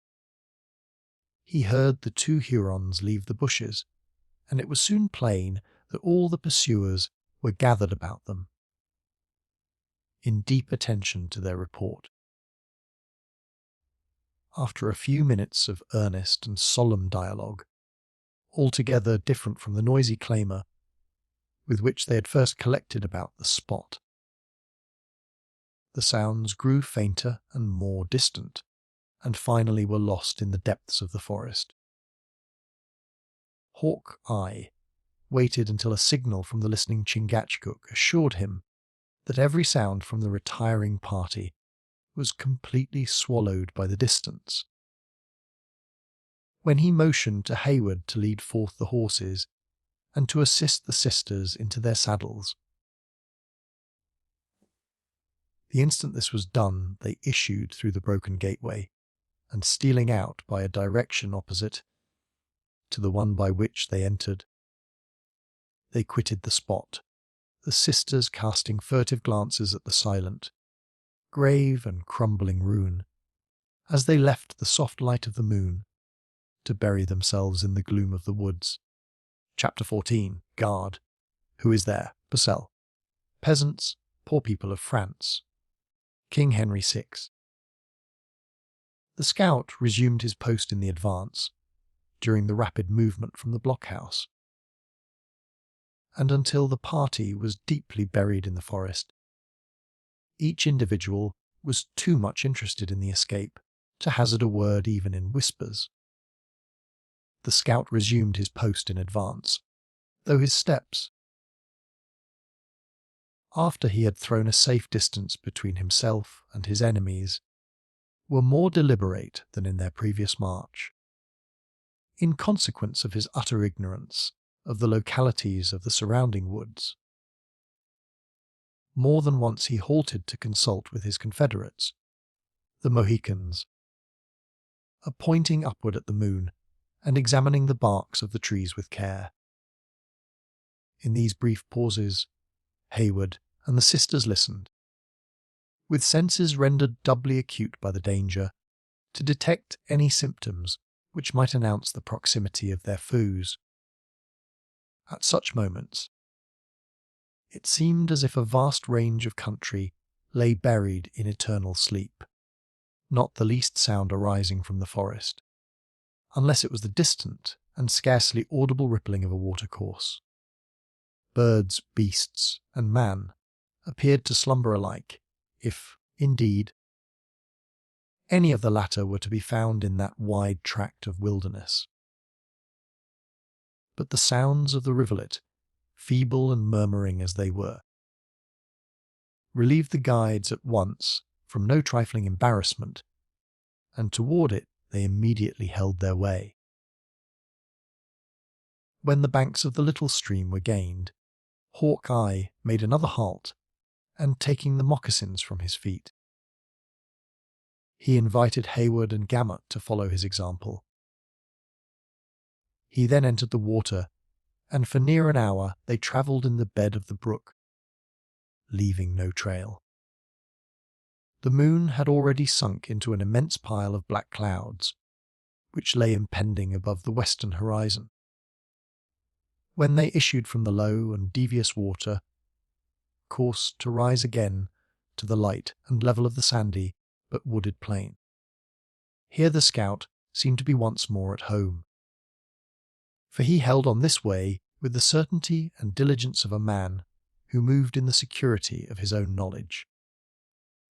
The path soon became more uneven, and the travellers could plainly perceive that the mountains drew nigher to them on each hand, and that they were, in truth, about entering one of their gorges.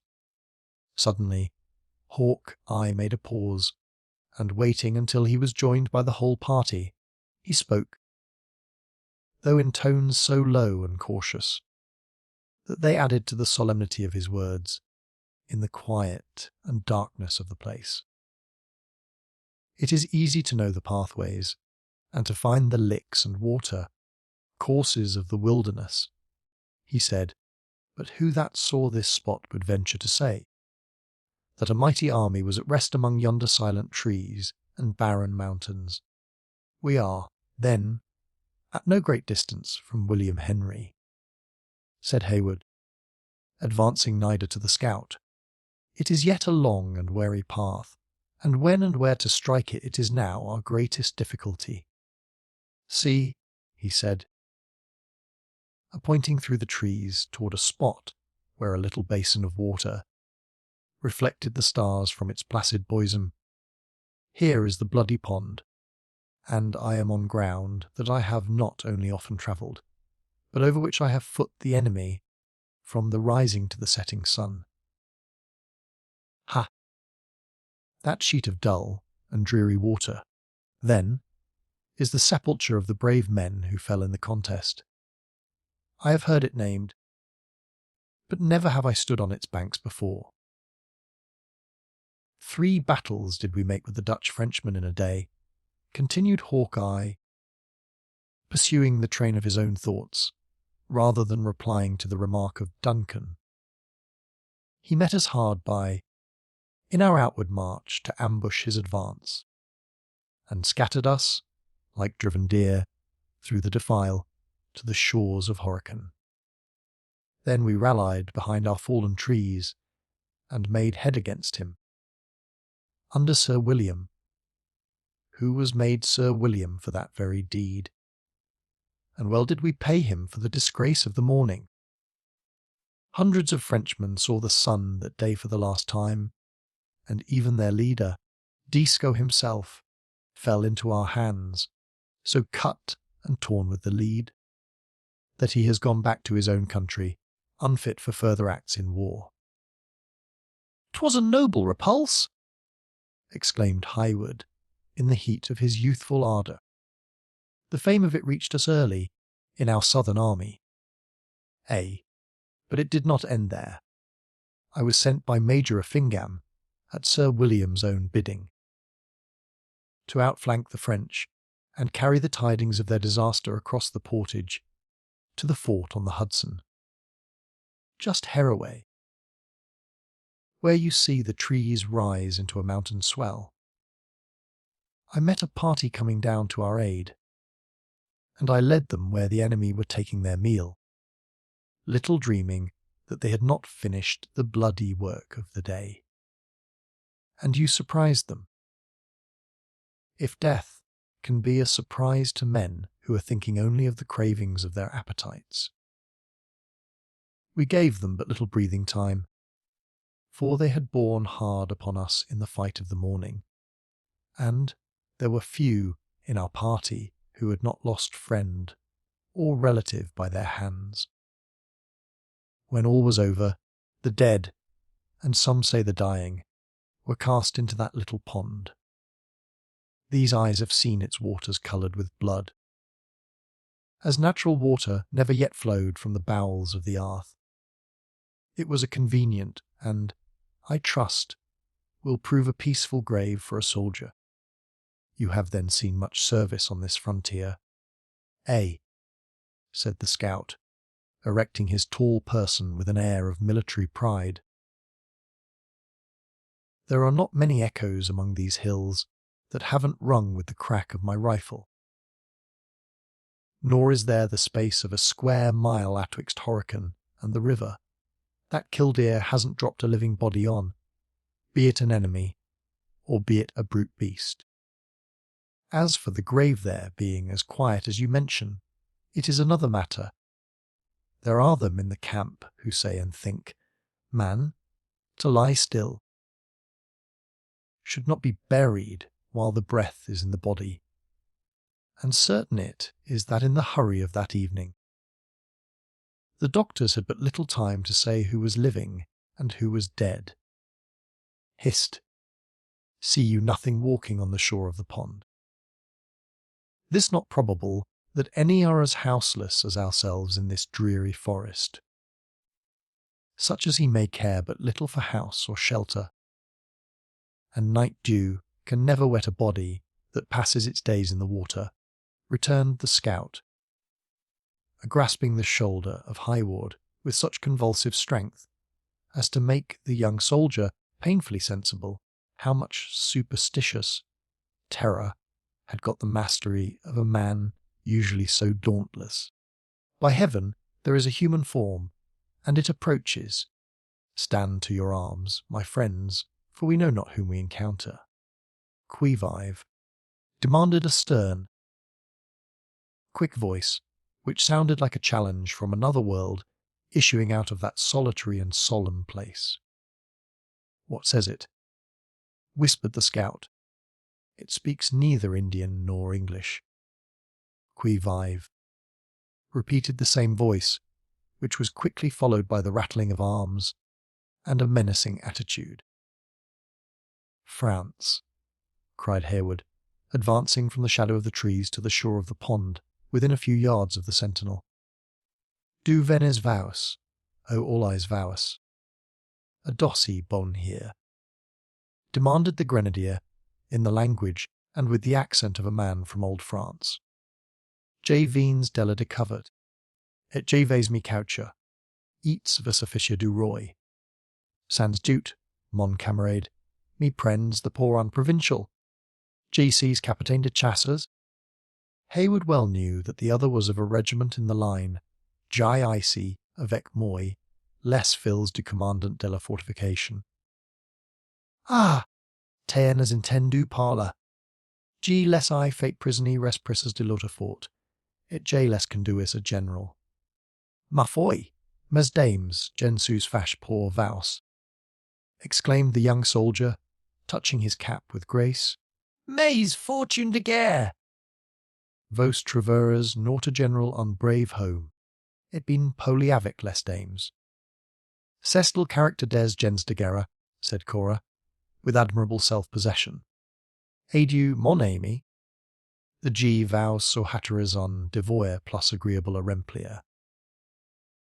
The soldier made a low and humble acknowledgment for her civility, and Hayward adding a bon nuit, "Mon camarade," they moved deliberately forward, leaving the sentinel pacing the banks of the silent pond.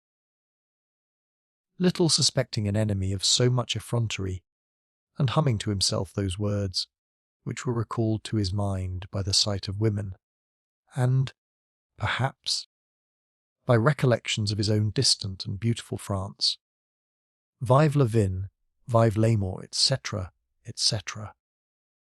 "This well you understood the knave," whispered the scout, when they had gained a little distance from the place, and letting his rifle fall into the hollow of his arm again. I soon saw that he was one of them uneasy Frenchers, and well for him it was that his speech was friendly, and his wishes kind, or a place might have been found for his bones among those of his countrymen. He was interrupted by a long and heavy groan which arose from the little basin, as though, in truth, the spirits of the departed lingered about their watery sepulchre.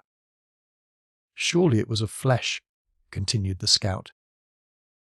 "No spirit could handle its arms so steadily." "It was of flesh, but whether the poor fellow still belongs to this world may well be doubted," said Hayward, glancing his eyes around him, and missing Chingachgook from their little band. Another groan more faint than the former was succeeded by a heavy and sullen plunge into the water.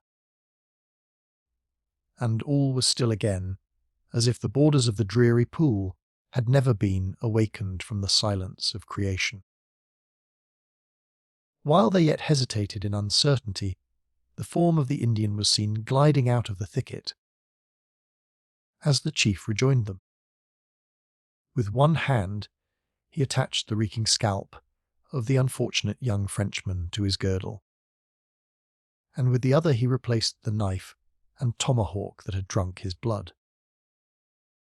He then took his wonted station, with the air of a man who believed he had done a deed of merit. The scout dropped one end of his rifle to the earth, and leaning his hands on the other, he stood musing in profound silence. Then, shaking his head in a mournful manner, he muttered, "'Twould have been a cruel and unhuman act for a white skin, but this the gift and nature of an Indian, and I suppose it should not be denied. I could wish, though, it had befallen an accursed Mingo, rather than that gay young boy from the old countries." "Enough," said Hayward. Apprehensive, the unconscious sisters might comprehend the nature of the detention, and conquering his disgust by a train of reflections very much like that of the hunter, this done, and though better it were left undone, cannot be amended. You see, we are, too obviously within the sentinels of the enemy. What course do you propose to follow? Yes, said Hawkeye, rousing himself again. This, as you say, too late to harbour further thoughts about it. A. The French have gathered around the fort in good earnest, and we have a delicate needle to thread in passing them, and but little time to do it in, added Hayward, glancing his eyes upwards toward the bank of vapour that concealed the setting moon. "And little time to do it in," repeated the scout. "The thing may be done in two fashions, by the help of Providence, without which it may not be done at all. Name them quickly, for time presses." One would be to dismount the gentle ones, and let their beasts range the plain, by sending the Mohicans in front. We might then cut a lane through their sentries, and enter the fort over the dead bodies. "It will not do, it will not do," interrupted the generous Hayward. A soldier might force his way in this manner, but never with such a convoy. 'Twould be, indeed, a bloody path for such tender feet to wade in, returned the equally reluctant scout, but I thought it befitting my manhood to name it. We must, then, turn in our trail, and get without the line of their lookouts, when we will bend short to the west, and enter the mountains, where I can hide you, so that all the devil's hounds in Montcalm's pay would be thrown off the scent for months to come. Let it be done, and that instantly. Further words were unnecessary, for Hawkeye, merely uttering the mandate to follow, moved along the route by which they had just entered their present critical and even dangerous situation. Their progress, like their late dialogue, was guarded and without noise, for none knew at what moment a passing patrol, or a crouching picket of the enemy, might rise upon their path. As they held their silent way along the margin of the pond, again Hayward and the scout stole furtive glances at its appalling dreariness. They looked in vain for the form they had so recently seen stalking along in silent shores, while a low and regular wash of the little waves, by announcing that the waters were not yet subsided, furnished a frightful memorial of the deed of blood they had just witnessed. Like all that passing and gloomy scene, the low basin, however, quickly melted in the darkness, and became blended with the mass of black objects in the rear of the travellers. Hawkeye soon deviated from the line of their retreat, and striking off towards the mountains which form the western boundary of the narrow plain, he led his followers with swift steps, deep within the shadows that were cast from their high and broken summits. The route was now painful, lying over ground ragged with rocks, and intersected with ravines, and their progress proportionately slow. Bleak and black hills lay on every side of them, compensating in some degree for the additional toil of the march, by the sense of security they imparted. At length the party began slowly to rise a steep and rugged ascent by a path that curiously wound among rocks and trees, avoiding the one and supported by the other, in a manner that showed it had been devised by men long, practised in the arts of the wilderness. As they gradually rose from the level of the valleys, the thick darkness, which usually precedes the approach of day, began to disperse, and objects were seen in the plain and palpable colours with which they had been gifted by nature. When they issued from the stunted woods which clung to the barren sides of the mountain upon a flat and mossy rock that formed its summit, they met the morning as it came blushing above the green pines of a hill that lay on the opposite side of the valley of the Horican.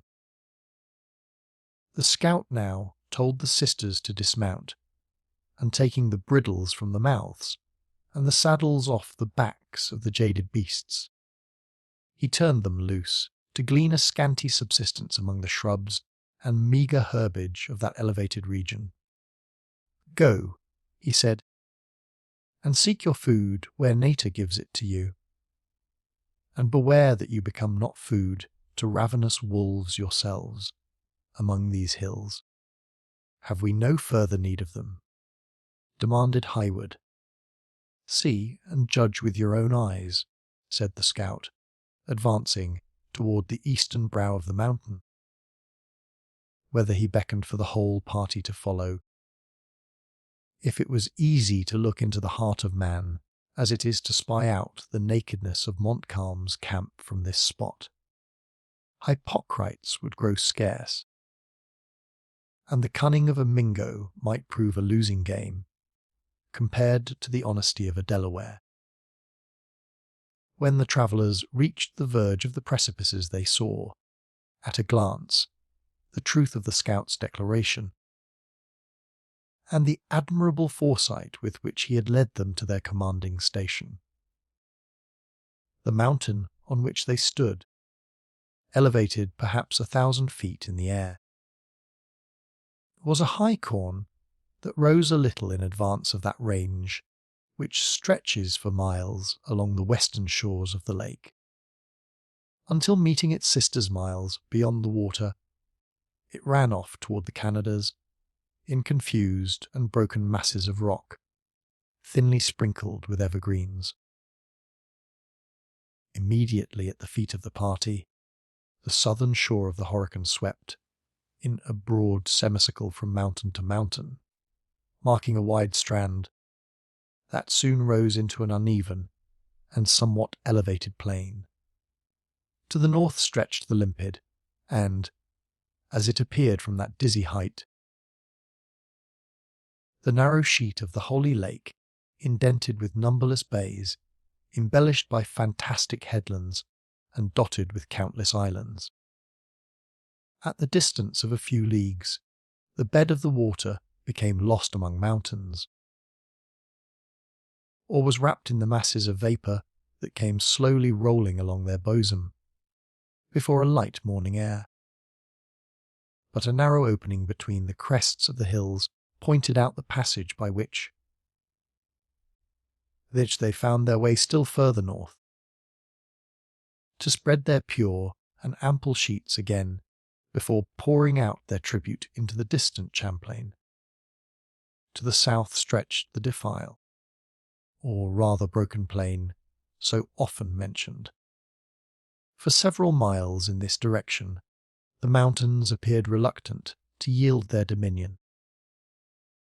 But within reach of the eye they diverged, and finally melted into the level and sandy lands, across which we have accompanied our adventurers in their double journey, along both ranges of hills,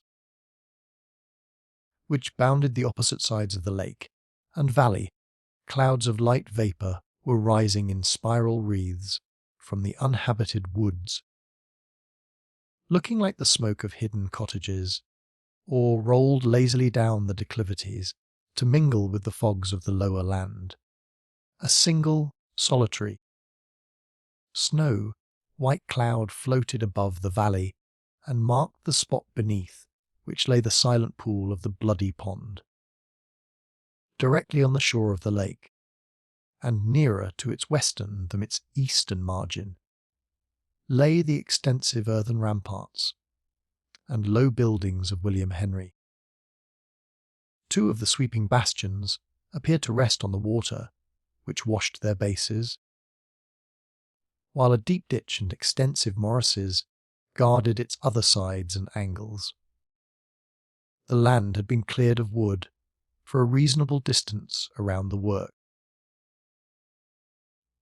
But every other part of the scene lay in the green livery of nature, except where the limpid water mellowed the view, or the bold rocks thrust their black and naked heads above the undulating outline of the mountain ranges.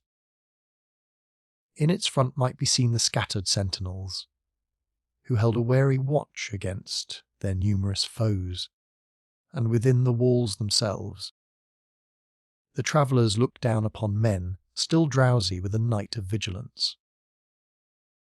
Toward the southeast, but in immediate contact with the fort, was an entrenched camp, posted on a rocky eminence that would have been far more eligible for the work itself, in which hawk eye pointed out the presence of those auxiliary regiments that had so recently left the Hudson in their company. From the woods, a little further to the south, rose numerous dark and lurid smokes that were easily to be distinguished from the purer exhalations of the springs, and which the scout also showed to Hayward as evidences that the enemy lay in force in that direction. But the spectacle which most concerned the young soldier was on the western bank of the lake, though quite near to its southern termination, on a strip of land which appeared from his stand too narrow to contain such an army, but which, in truth, extended many hundreds of yards from the shores of the Horican to the base of the mountain, were to be seen the white tents and military engines of an encampment of 10,000 men. Batteries were already thrown up in their front, and even while the spectators above them were looking down, with such different emotions, on a scene which lay like a map beneath their feet, the roar of artillery rose from the valley and passed off in thundering echoes along the eastern hills. Morning is just touching them below, said the deliberate and musing scout, and the watchers have a mind to wake up the sleepers by the sound of cannon. "We are a few hours too late." Montcalm has already filled the woods with his accursed Iroquois. "The place is, indeed, invested," returned Duncan. "But is there no expedient by which we may enter? Capture in the works would be far preferable to falling again into the hands of roving Indians." "See!" exclaimed the scout, unconsciously directing the attention of Cora to the quarters of her own father. "How that shot has made the stones fly from the side of the commandant's house. These Frenchers will pull it to pieces faster than it was put together, solid and thick though it be. Hayward, I sicken at the sight of danger that I cannot share," said the undaunted but anxious daughter. "Let us go to Montcalm and demand admission. He dare not deny a child the boon." "You would scarce find the tent of the Frenchman with the hair on your head," said the blunt scout. "If I had but one of the 1,000 boats which lie empty along that shore, it might be done. Ha! Here will soon be an end of the firing. For yonder comes a fog that will turn day to night and make an Indian arrow more dangerous than a moulded cannon. Now, if you are equal to the work, and will follow, I will make a push, for I long to get down into that camp. If it be only to scatter some Mingo dogs that I see lurking in the skirts of yonder thicket of birch." "We are equal," said Cora, firmly. "On such an errand we will follow to any danger." The scout turned to her with a smile of honest and cordial approbation, as he answered, "I would I had 1,000 men, of brawny limbs and quick eyes, that feared death as little as you. It'd send them jabbering Frenchers back into their den again, afore the week was ended, howling like so many fettered hounds or hungry wolves." But, stir, he added, turning from her to the rest of the party. The fog comes rolling down so fast. We shall have but just the time to meet it on the plain, and use it as a cover. Remember, if any accident should befall me, to keep the air blowing on your left cheeks, or, rather, follow the Mohicans. They'd sent their way, be it in day or be it at night. He then waved his hand for them to follow, and threw himself down the steep declivity, with free but careful footsteps. Hayward assisted the sisters to descend, and in a few minutes they were all far down a mountain whose sides they had climbed with so much toil and pain. The direction taken by Hawk soon brought the travellers to the level of the plain, nearly opposite to a sally port in the western curtain of the fort, which lay itself at the distance of about 1/2 mile from the point where he halted to allow Duncan to come up with his charge. In their eagerness, and favoured by the nature of the ground, they had anticipated the fog, which was rolling heavily down the lake, and it became necessary to pause, until the mists had wrapped the camp of the enemy in their fleecy mantle. The Mohicans profited by the delay to steal out of the woods, and to make a survey of surrounding objects. They were followed at a little distance by the scout, with a view to profit early by their report, and to obtain some faint knowledge for himself of the more immediate localities. In a very few moments he returned, his face reddened with vexation, while he muttered his disappointment in words of no very gentle import. "Here has the cunning Frenchman been posting a picket directly in our path," he said, "red skins and whites, and we shall be as likely to fall into their midst as to pass them in the fog." "Cannot we make a circuit to avoid the danger?" asked Hayward, "and come into our path again when it is past? Who that once bends from the line of his march in a fog can tell when or how to find it again? The mists of Horican are not like the curls from a peace pipe, or the smoke which settles above a mosquito fire." He was yet speaking, when a crashing sound was heard, and a cannon ball entered the thicket, striking the body of a sapling, and rebounding to the earth, its force being much expended by previous resistance. The Indians followed instantly like busy attendants on the terrible messenger, and Uncas commenced, speaking earnestly, and with much action, in the Delaware tongue. "It may be so, lad," muttered the scout, when he had ended, "for desperate fevers are not be treated like a toothache. Come then, the fog is shutting in." "Stop!" cried Hayward. "First explain your expectations." "This soon done, and a small hope it is, but it is better than nothing. This shot that you see," added the scout, kicking the harmless iron with his foot, "has ploughed the earth in its road from the fort, and we shall hunt for the furrow it has made, when all other signs may fail. No more words, but follow, or the fog may leave us in the middle of our path, a mark for both armies to shoot at." Hayward, perceiving that, in fact, a crisis had arrived, when acts were more required than words, placed himself between the sisters, and drew them swiftly forward, keeping the dim figure of their leader in his eye. It was soon apparent that Hawk had not magnified the power of the fog, for before they had proceeded 20 yards, it was difficult for the different individuals of the party to distinguish each other in the vapour. They had made their little circuit to the left, and were already inclining again toward the right, having, as Hayward thought, got over nearly half the distance to the friendly works, when his ears were saluted with the fierce summons, apparently within 20 feet of them, of "Qui vala! Push on!" whispered the scout, once more bending to the left. "Push on!"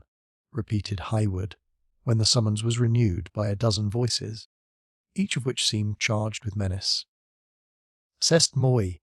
cried Duncan, dragging rather than leading those he supported swiftly onward. "Beat, qui, moi, ami de la France. Tomas plus l'air d'un ennemi de la France. Arretov pardieu gt ferai ami du diable. Non, few, camarades few." The order was instantly obeyed, and the fog was stirred by the explosion of 50 muskets. Happily, the aim was bad, and the bullets cut the air in a direction a little different from that taken by the fugitives, though still so nigh them, that to the unpractised ears of David and the 2 females, it appeared as if they whistled within a few inches of the organs. The outcry was renewed, and the order, not only to fire again, but to pursue, was too plainly audible. When Hayward briefly explained the meaning of the words they heard, Hawk Eye halted and spoke with quick decision and great firmness. "Let us deliver our fire," he said. "They will believe it a sortie and give way, or they will wait for reinforcements." The scheme was well conceived, but failed in its effects. The instant the French heard the pieces, it seemed as if the plain was alive with men, muskets rattling along its whole extent, from the shores of the lake to the furthest boundary of the woods. "We shall draw their entire army upon us, and bring on a general assault," said Duncan. "Lead on, my friend, for your own life and ours." The scout seemed willing to comply, but, in the hurry of the moment, and in the change of position, he had lost the direction. In vain he turned either cheek toward the light air; they felt equally cool. In this dilemma, Uncas lighted on the furrow of the cannon ball, where it had cut the ground in 3 adjacent and hills. "Give me the range," said Hawkeye, bending to catch a glimpse of the direction, and then instantly moving onward. Cries, oaths, voices calling to each other, and the reports of muskets were now quick and incessant, and, apparently, on every side of them. Suddenly a strong glare of light flashed across the scene. The fog rolled upward in thick wreaths, and several cannons belched across the plain, and the roar was thrown heavily back from the bellowing echoes of the mountain. "This from the fort!" exclaimed Hawkeye, turning short on his tracks, and we, like stricken fools, were rushing to the woods under the very knives of the Maquas. The instant their mistake was rectified, the whole party retraced the error with the utmost diligence. Duncan willingly relinquished the support of Cora to the arm of Uncas, and Cora as readily accepted the welcome assistance. Men, hot and angry in pursuit, were evidently on their footsteps, and each instant threatened their capture, if not their destruction. "Point to quartier, axe coquins!" cried an eager pursuer who seemed to direct the operations of the enemy. "Stand firm, and be ready, my gallant 60ths!" suddenly exclaimed a voice above them. "Wait to see the enemy, fire low, and sweep the glacis." "Father! Father!" exclaimed a piercing cry from out the mist. "It is I, Alice!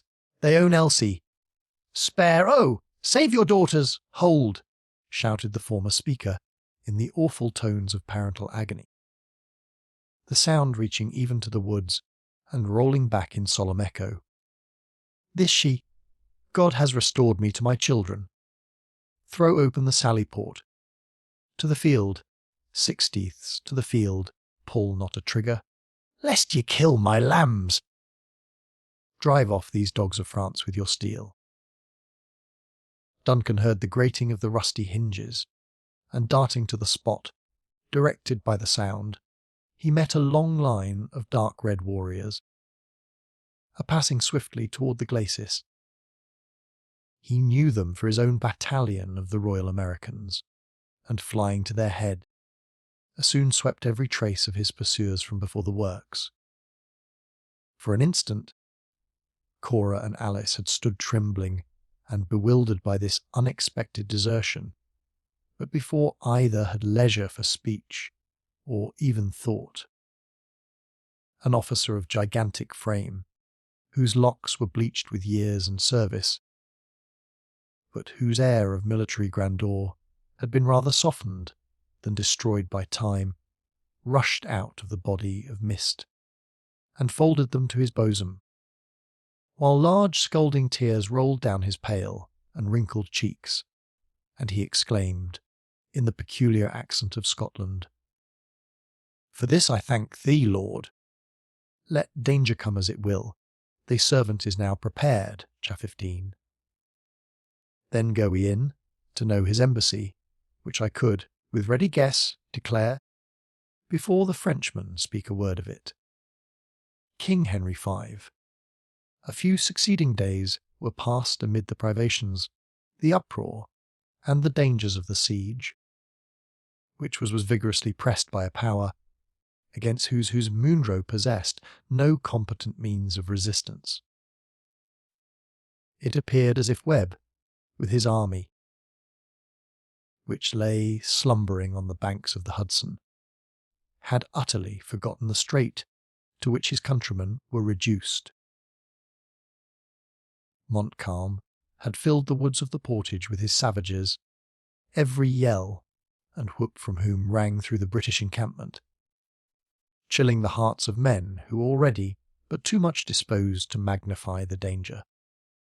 Not so, however, with the besieged. Animated by the words, and stimulated by the examples of their leaders, they had found their courage and maintained their ancient reputation, with a zeal that did justice to the stern character of their commander.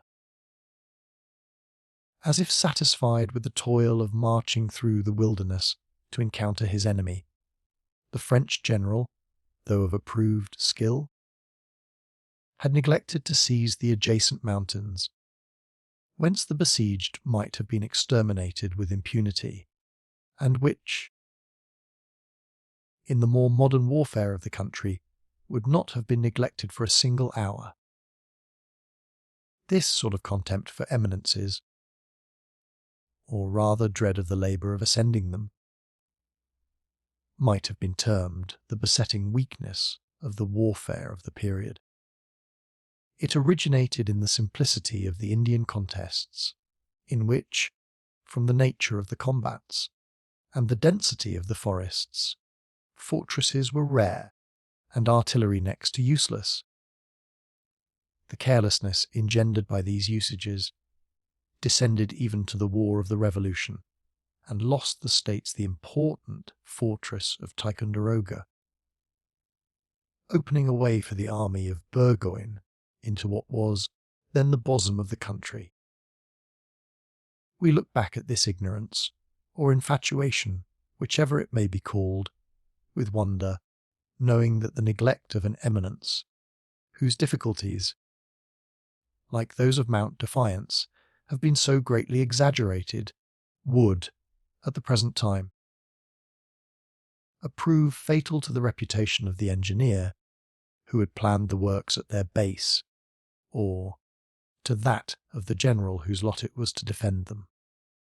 The tourist, the valetudinarian, or the amateur of the beauties of nature, who, in the train of his four in hand, now rolls through the scenes we have attempted to describe in quest of information, health, or pleasure, or floats steadily toward his object on those artificial waters which have sprung up under the administration of a statesman who has dared to stake his political character on the hazardous issue, is not to suppose that his ancestors traversed those hills or struggled with the same currents with equal facility.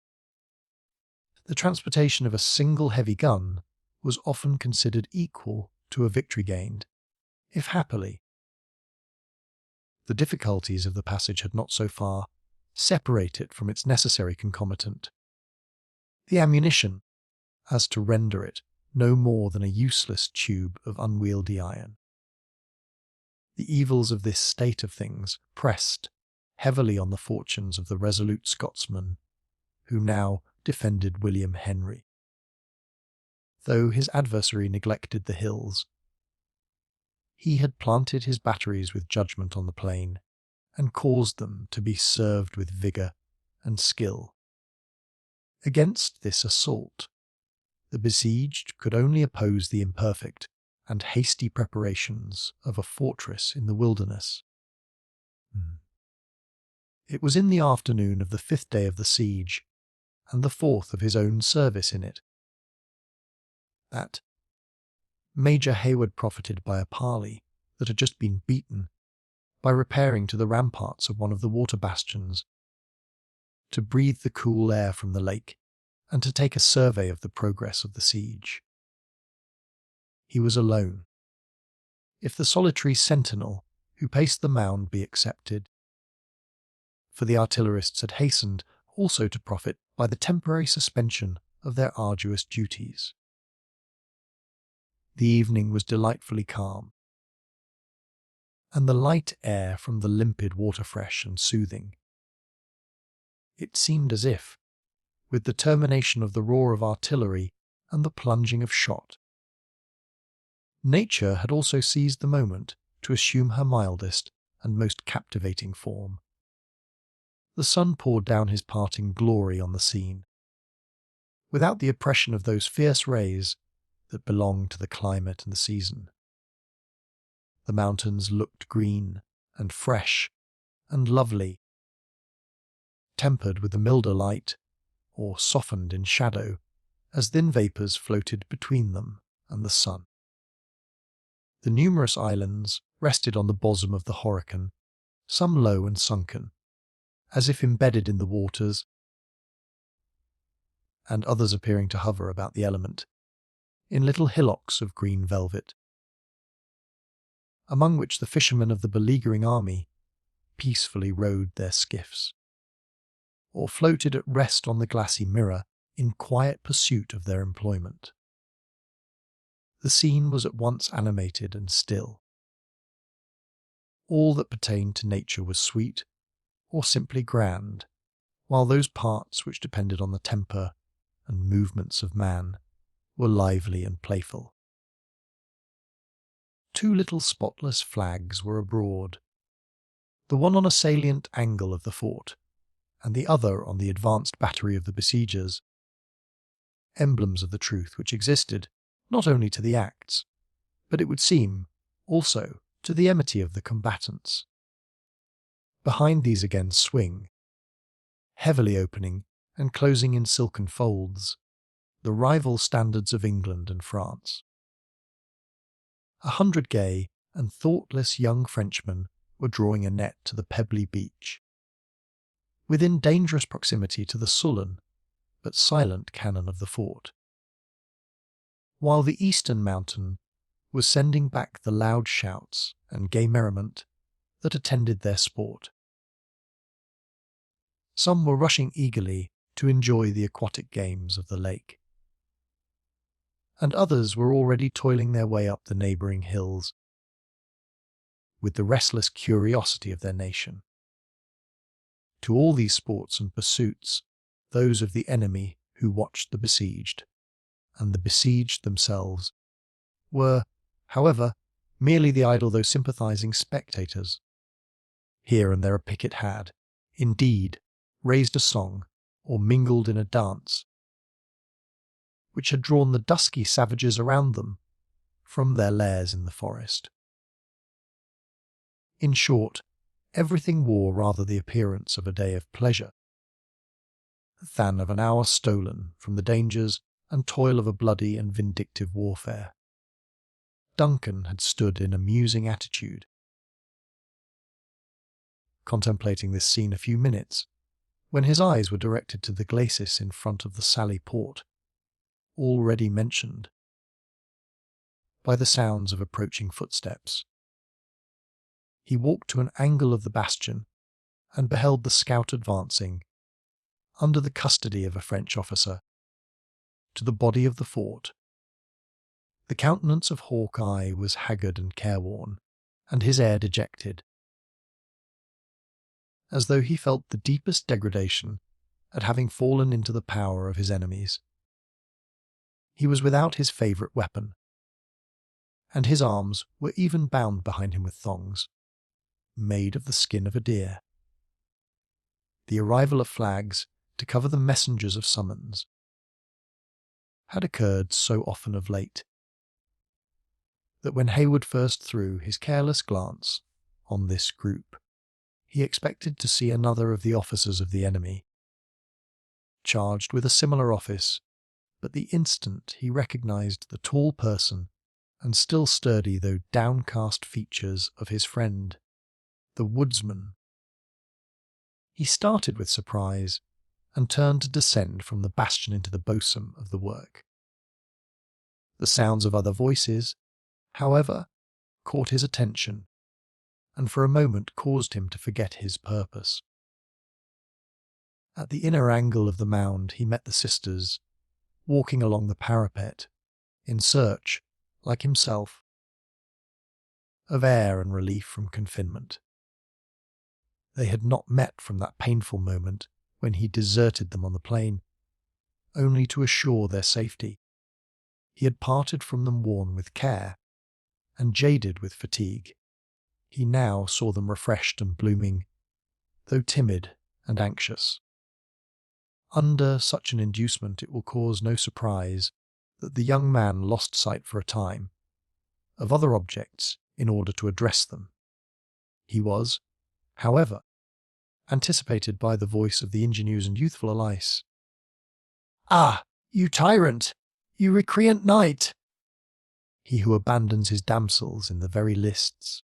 She cried, "Here have we been days, nay, ages, expecting you at our feet, imploring mercy and forgetfulness of your craven backsliding. Or I should rather say, backrunning, for verily you fled in the manner that no stricken deer, as our worthy friend the scout would say, could equal." "You know that Alice means our thanks and our blessings," added the graver and more thoughtful Cora. "In truth, we have a little wonder why you should so rigidly absent yourself from a place where the gratitude of the daughters might receive the support of a parent's thanks. Your father himself could tell you that, though absent from your presence, I have not been altogether forgetful of your safety," returned the young man. "The mastery of yonder village of huts," pointing to the neighbouring entrenched camp, "has been keenly disputed, and he who holds it is sure to be possessed of this fort, and that which it contains. My days and nights have all been passed there since we separated, because I thought duty called me thither. But," he added with an air of chagrin, which he endeavoured, though unsuccessfully, to conceal, "had I been aware that what I then believed a soldier's conduct could be so construed, shame would have been added to the list of reasons." "Hayward! Duncan!"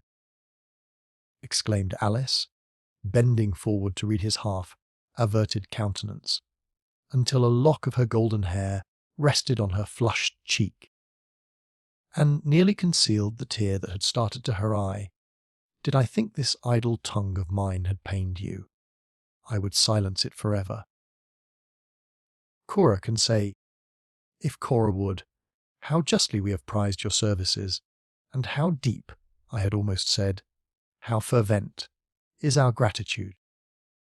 And will Cora attest the truth of this? cried Duncan, suffering the cloud to be chased from his countenance by a smile of open pleasure. What says our graver sister? Will she find an excuse for the neglect of the night in the duty of a soldier? Cora made no immediate answer, but turned her face toward the water, as if looking on the sheet of the Horican. When she did bend her dark eyes on the young man, they were yet filled with an expression of anguish that at once drove every thought but that of kind solicitude from his mind. "You are not well, dearest Miss Munro," he exclaimed. "We have trifled while you are in suffering." "This nothing," she answered, refusing his support with feminine reserve. "That I cannot see the sunny side of the picture of life, like this artless but ardent enthusiast," she added, laying her hand lightly, but affectionately, on the arm of her sister, "is the penalty of experience, and, perhaps, the misfortune of my nature. See," she continued, as if determined to shake off infirmity, "in a sense of duty, look around you, Major Highwood, and tell me what a prospect is this for the daughter of a soldier whose greatest happiness is his honour and his military renown. Neither ought nor shall be tarnished by circumstances over which he has had no control," Duncan warmly replied.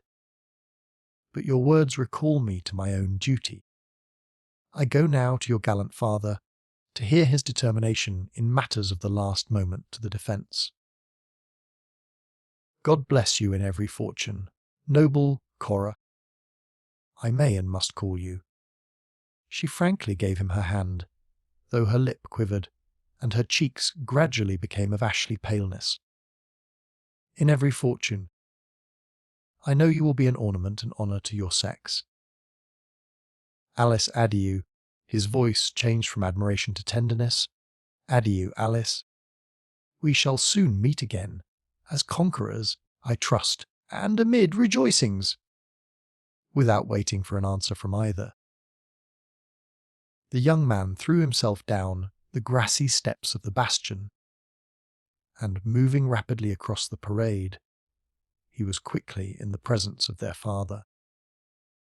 Munro was pacing his narrow apartment with a disturbed air and gigantic strides as Duncan entered. "You have anticipated my wishes, Major Hayward," he said.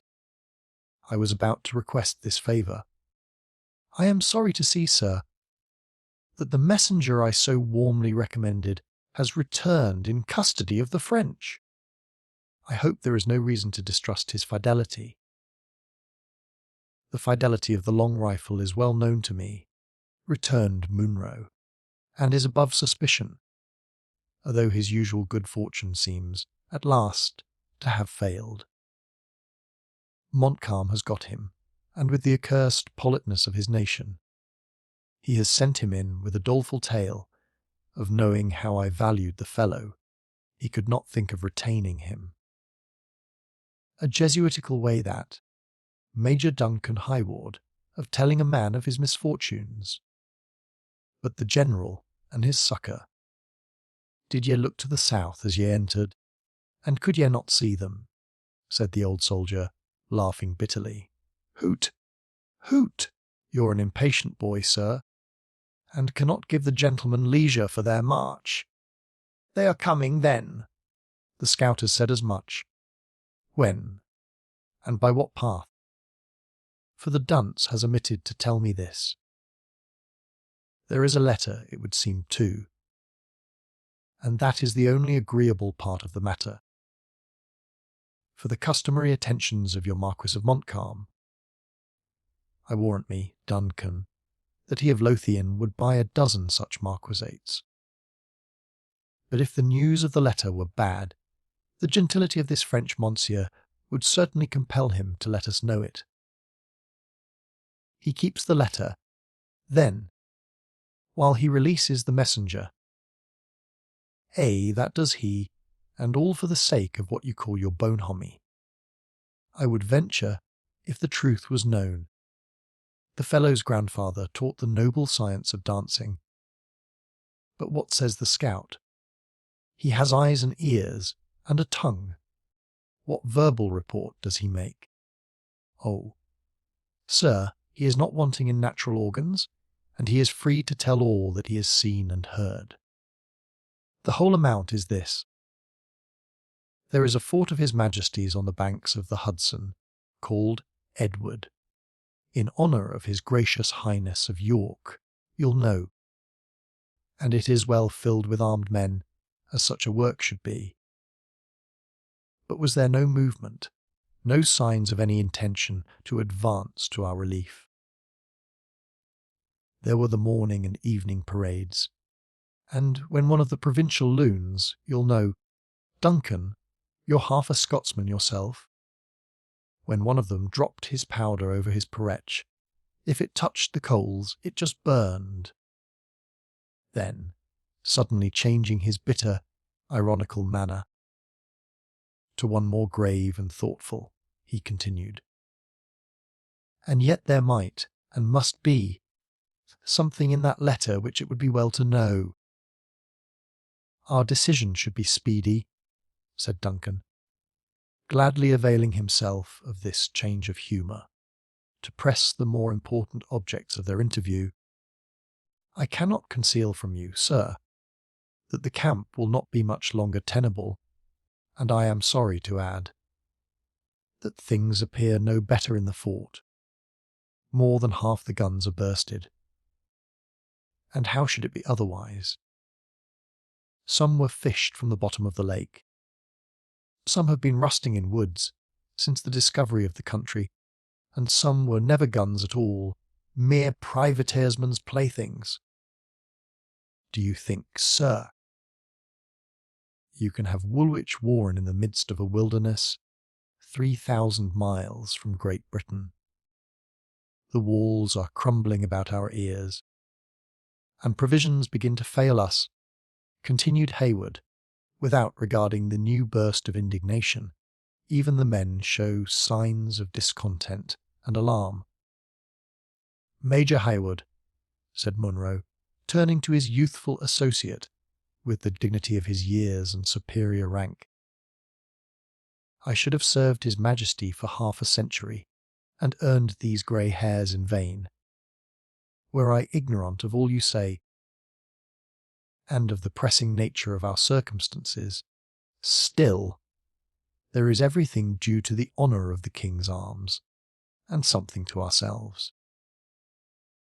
While there is hope of succour, this fortress will I defend, though it be to be done with pebbles gathered on the lake shore.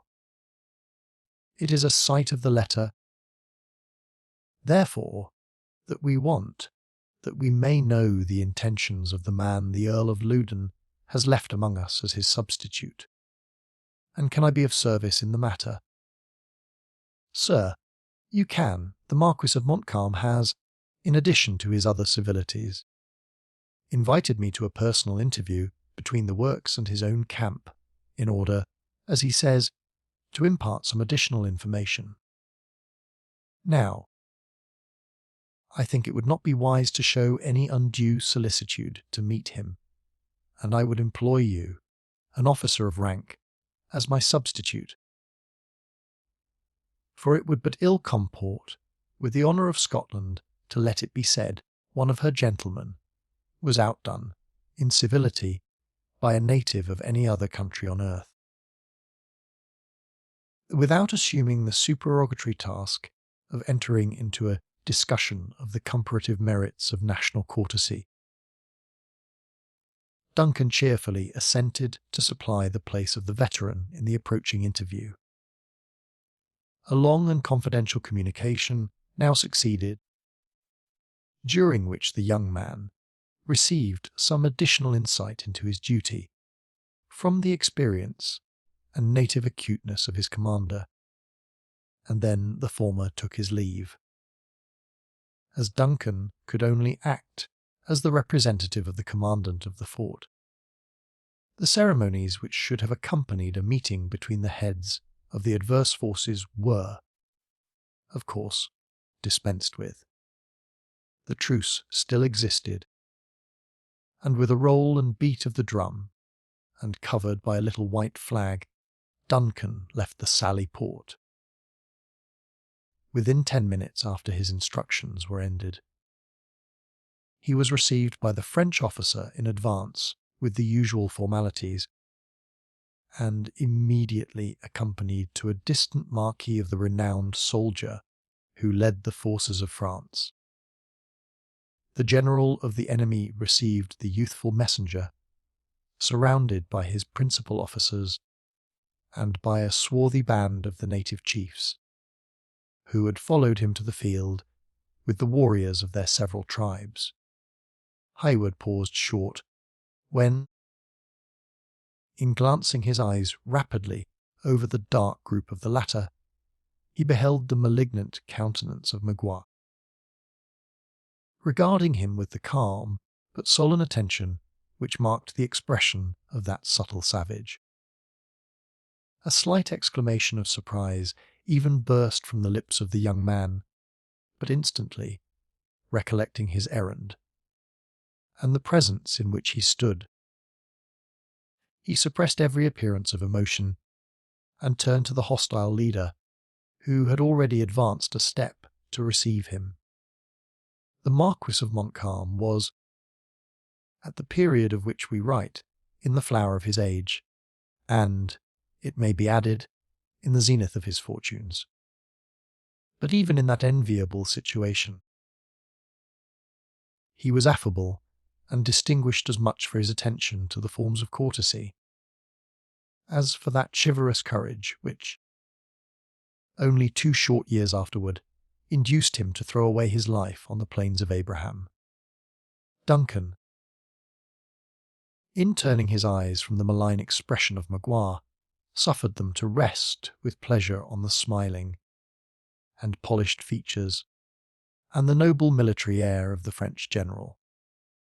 "Monsieur," said the latter, "j'ai beaucoup de plaisir à bas. Homme est cet interprète. J'y crois, monsieur. Equal ni c'est pas nécessaire," Hayward modestly replied. "J'y parle en peu franchise."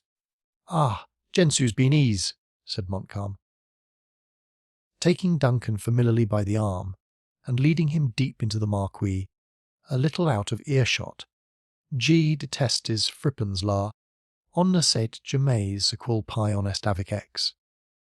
Eh bien, monsieur," he continued, still speaking in French, "though I should have been proud of receiving your commandant, I am very happy that he has seen proper to employ an officer so distinguished, and who, I am sure, is so amiable as yourself." Duncan bowed low, pleased with the compliment. In spite of a most heroic determination to suffer no artifice to allure him into forgetfulness of the interest of his prince. And Montcalm, after a pause of a moment, as if to collect his thoughts, proceeded. "Your commandant is a brave man, and well qualified to repel my assault. Mais, monsieur, is it not time to begin to take more counsel of humanity, and less of your courage? The one as strongly characterizes the hero as the other. We consider the qualities as inseparable," returned Duncan, smiling. "But while we find in the vigour of your excellency every motive to stimulate the one, we can, as yet, see no particular call for the exercise of the other." Montcalm, in his turn, slightly bowed, but it was with the air of a man too practised to remember the language of flattery. After musing a moment, he added, "It is possible my glasses have deceived me, and that your works resist our cannon better than I had supposed. You know our force." "Our accounts vary," said Duncan, carelessly. "The highest, however, has not exceeded 20,000 men." The Frenchman bit his lip, and fastened his eyes keenly on the other, as if to read his thoughts. Then, with a readiness peculiar to himself, he continued, as if assenting to the truth of an enumeration which quite doubled his army. It is a poor compliment to the vigilance of us soldiers, monsieur, that, do what we will, we never can conceal our numbers. If it were to be done at all, one would believe it might succeed in these woods. Though you think it too soon to listen to the calls of humanity, he added, smiling archly, I may be permitted to believe that gallantry is not forgotten by one so young as yourself. The daughters of the commandant, I learn, have passed into the fort since it was invested.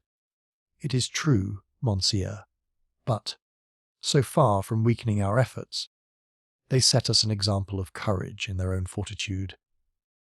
Were nothing but resolution necessary to repel so accomplished a soldier as M. de Montcalm? I would gladly trust the defence of William Henry to the elder of those ladies. We have a wise ordinance in our Salique laws, which says, the crown of France shall never degrade the lance of the distaff, said Montcalm, dryly, and with a little hauteur, but instantly adding, with his former frank and easy air, as all the nobler qualities are hereditary, I can easily credit you, though, as I said before, courage has its limits, and humanity must not be forgotten. I trust, monsieur, you come authorized to treat for the surrender of the place. Has your Excellency found our defence so feeble as to believe the measure necessary? I should be sorry to have the defence protracted in such a manner as to irritate my red friends there, continued Montcalm, glancing his eyes at the group of grave and attentive Indians, without attending to the others' questions. I find it difficult, even now, to limit them to the usages of war. Hayward was silent, for a painful recollection of the dangers he had so recently escaped came over his mind, and recalled the images of those defenceless beings who had shared in all his sufferings. "Ces messieurs là," said Montcalm, following up the advantage which he conceived he had gained, "are most formidable when baffled, and it is unnecessary to tell you with what difficulty they are restrained in their anger. Eh bien, monsieur, shall we speak of the terms? I fear your Excellency has been deceived as to the strength of William Henry, and the resources of its garrison. I have not sat down before Quebec, but an earthenwork that is defended by 2,300 gallant men, was the laconic reply. Our mounds are earthen, certainly, nor are they seated on the rocks of Cape Diamond, but they stand on that shore which proved so destructive to Disco and his army. There is also a powerful force within a few hours' march of us, which we account upon as a part of our means. Some 6,000 or 8,000 men, returned Montcalm with much apparent indifference, whom their leader wisely judges to be safer in their works than in the field. It was now Highwood's turn to bite his lip with vexation, as the other so coolly alluded to a force which the young man knew to be overrated. Both mused a little while in silence, when Montcalm renewed the conversation, in a way that showed he believed the visit of his guest was solely to propose terms of capitulation. On the other hand, Hayward began to throw sundry inducements in the way of the French general to betray the discoveries he had made through the intercepted letter. The artifice of neither, however, succeeded, and after a protracted and fruitless interview, Duncan took his leave, favourably impressed with an opinion of the courtesy and talents of the enemy's captain, but as ignorant of what he came to learn as when he arrived. Montcalm followed him as far as the entrance of the marquee, renewing his invitations to the commandant of the fort to give him an immediate meeting in the open ground between the two armies. There they separated, and Duncan returned to the advanced post of the French, accompanied as before, whence he instantly proceeded to the fort and to the quarters of his own commander. Chapter 16, Edgar. Before you fight the battle, open this letter. King Lear. Major Highwood found Munro attended only by his daughters. Alice sat upon his knee, parting the grey hairs on the forehead of the old man with her delicate fingers, and whenever he affected to frown on her trifling, appeasing his assumed anger by pressing her ruby lips fondly on his wrinkled brow. Cora was seated nigh them, a calm and amused looker-on, regarding the wayward movements of her more youthful sister with that species of maternal fondness which characterized her love for Alice. Not only the dangers through which they had passed, but those which still impended above them, appeared to be momentarily forgotten. In the soothing indulgence of such a family meeting, it seemed as if they had profited by the short truce to devote an instant to the purest and best affection, the daughters forgetting their fears, and the veteran his cares, in the security of the moment. Of this scene, Duncan, who, in his eagerness to report his arrival, had entered unannounced, stood many moments, an unobserved and a delighted spectator.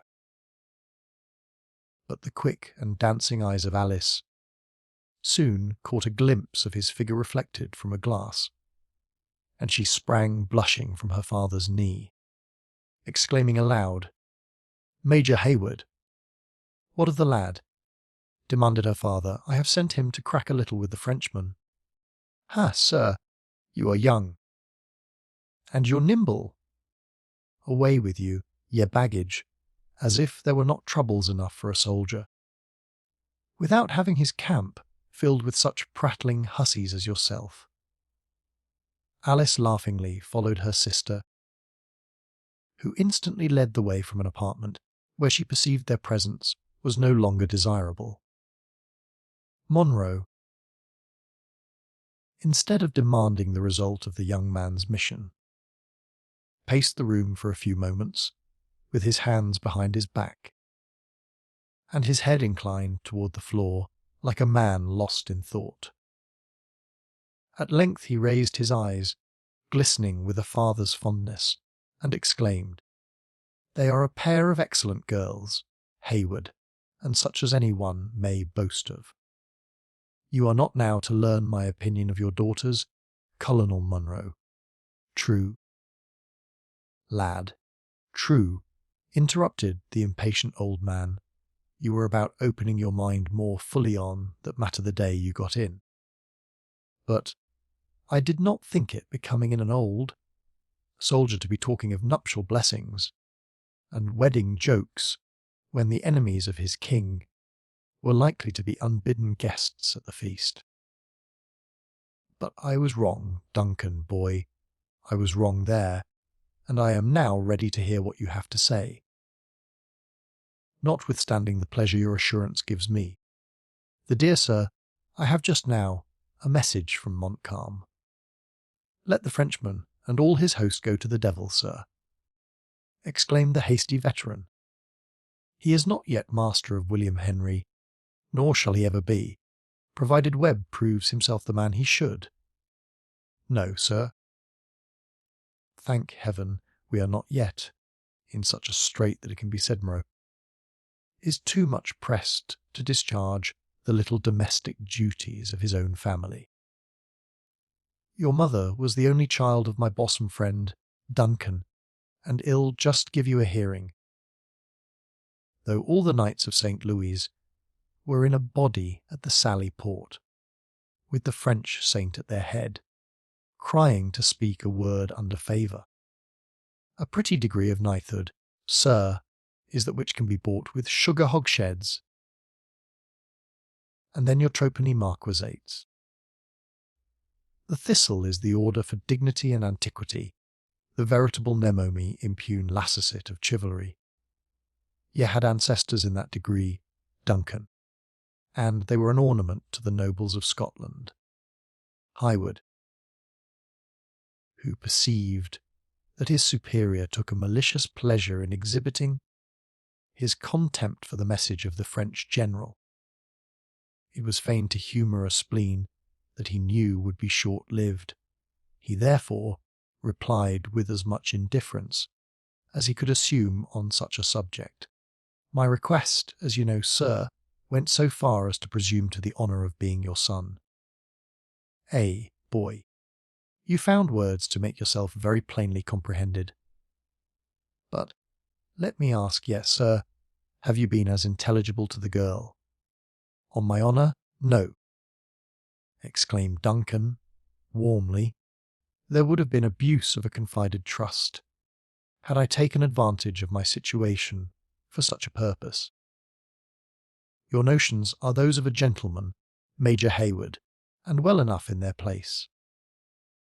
But Cora Monroe is a maiden too discreet, and of a mind too elevated and improved, to need the guardianship even of a father. Cora! Cora! We are talking of your pretensions to Miss Monroe. Are we not, sir? I was not conscious of having mentioned her name, said Duncan, stammering. And to marry whom, then, did you wish my consent? Major Highwood, demanded the old soldier, erecting himself in the dignity of offended feeling. You have another, and not less lovely child. Alice, exclaimed the father, in an astonishment equal to that with which Duncan had just repeated the name of her sister. Such was the direction of my wishes, sir. The young man awaited in silence the result of the extraordinary effect produced by a communication, which, as it now appeared, was so unexpected. For several minutes Monroe paced the chamber with long and rapid strides, his rigid features working convulsively, and every faculty seemingly absorbed in the musings of his own mind. At length he paused directly in front of Highwood, and riveting his eyes upon those of the other, he said, with a lip that quivered violently, Duncan Highwood, I have loved you for the sake of him whose blood is in your veins. I have loved you for your own good qualities, and I have loved you because I thought you would contribute to the happiness of my child. But all this love would turn to hatred, were I assured that what I so much apprehend is true. God forbid that any act or thought of mine should lead to such a change, exclaimed the young man,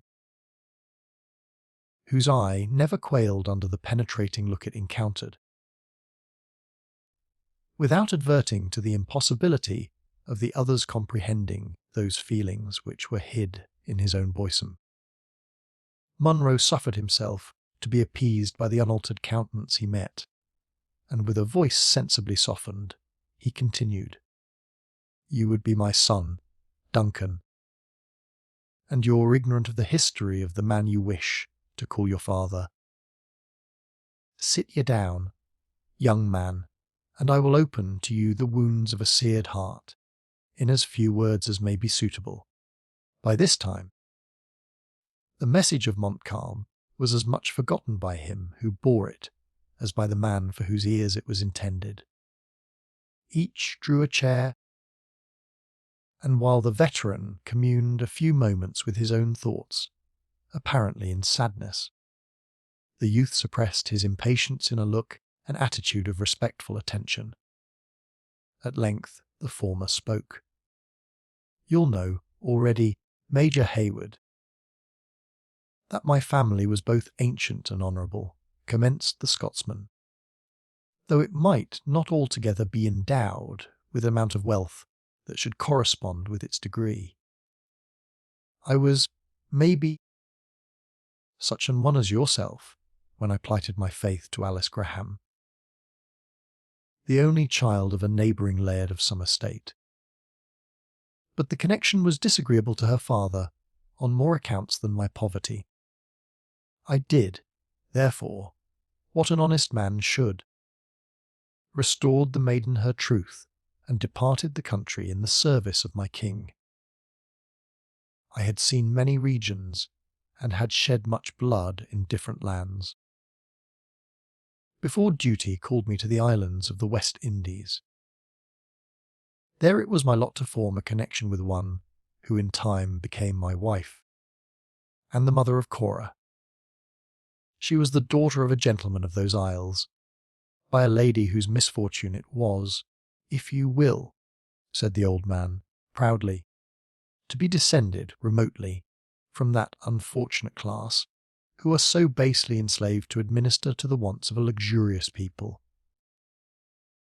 Sir, that is a curse entailed on Scotland by her unnatural union with a foreign and trading people. But could I find a man among them who would dare to reflect on my child, he should feel the weight of a father's anger. Ha! Major Highwood, you are yourself born at the south, where these unfortunate beings are considered of a race inferior to your own. This most unfortunately true, sir, said Duncan, unable any longer to prevent his eyes from sinking to the floor in embarrassment. And you cast it on my child as a reproach. You scorn to mingle the blood of the Highwards with one so degraded, lovely and virtuous though she be, fiercely demanded the jealous parent. Heaven protect me from a prejudice so unworthy of my reason, returned Duncan, at the same time conscious of such a feeling, and that as deeply rooted as if it had been engrafted in his nature. The sweetness, the beauty, the witchery of your younger daughter, Colonel Munro. I might explain my motives without imputing to me this injustice. Ye are right, sir, returned the old man, again changing his tones to those of gentleness, or rather softness. The girl is the image of what her mother was at her years, and before she had become acquainted with grief. When death deprived me of my wife, I returned to Scotland, enriched by the marriage, and would you think it, Duncan? The suffering angel had remained in the heartless state of celibacy 20 long years, and that for the sake of a man who could forget her. She did more. Sir, she overlooked my want of faith, and, all difficulties being now removed, she took me for her husband, and became the mother of Alice. Exclaimed Duncan, with an eagerness that might have proved dangerous at a moment when the thoughts of Monro were less occupied than at present. She did. Indeed, said the old man, and dearly did she pay for the blessing she bestowed. But she is a saint in heaven, sir, and it ill becomes one whose foot rests on the grave to mourn a lot so blessed. I had her but a single year, though a short term of happiness for one who had seen her youth fade in hopeless pining. There was something so commanding in the distress of the old man that Hayward did not dare to venture a syllable of consolation. Monro sat utterly unconscious of the other's presence, his features exposed, and working with the anguish of his regrets, while heavy tears fell from his eyes and rolled unheeded from his cheeks to the floor. At length he moved, and as if suddenly recovering his recollection, when he arose, and taking a single turn across the room, he approached his companion with an air of military grandeur, and demanded, "Have you not, Major Hayward, some communication that I should hear from the Marquis de Montcalm?" Duncan started in his turn, and immediately commenced, in an embarrassed voice, the half-forgotten message.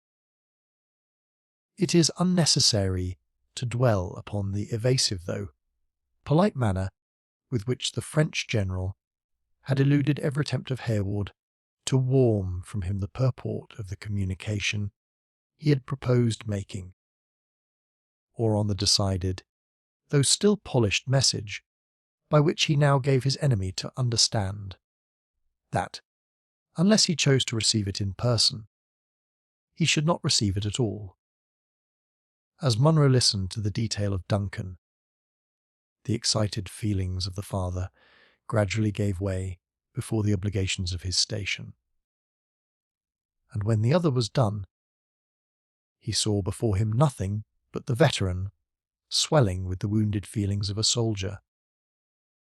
"You have said enough, Major Highwood," exclaimed the angry old man, enough to make a volume of commentary on French civility. "Here has this gentleman invited me to a conference, and when I send him a capable substitute for year all that, Duncan, though your years are but few, he answers me with a riddle. He may have thought less favourably of the substitute, my dear sir, and you will remember that the invitation, which he now repeats, it was to the commandant of the works, and not to his second. Well, sir, is not a substitute clothed with all the power and dignity of him who grants the commission?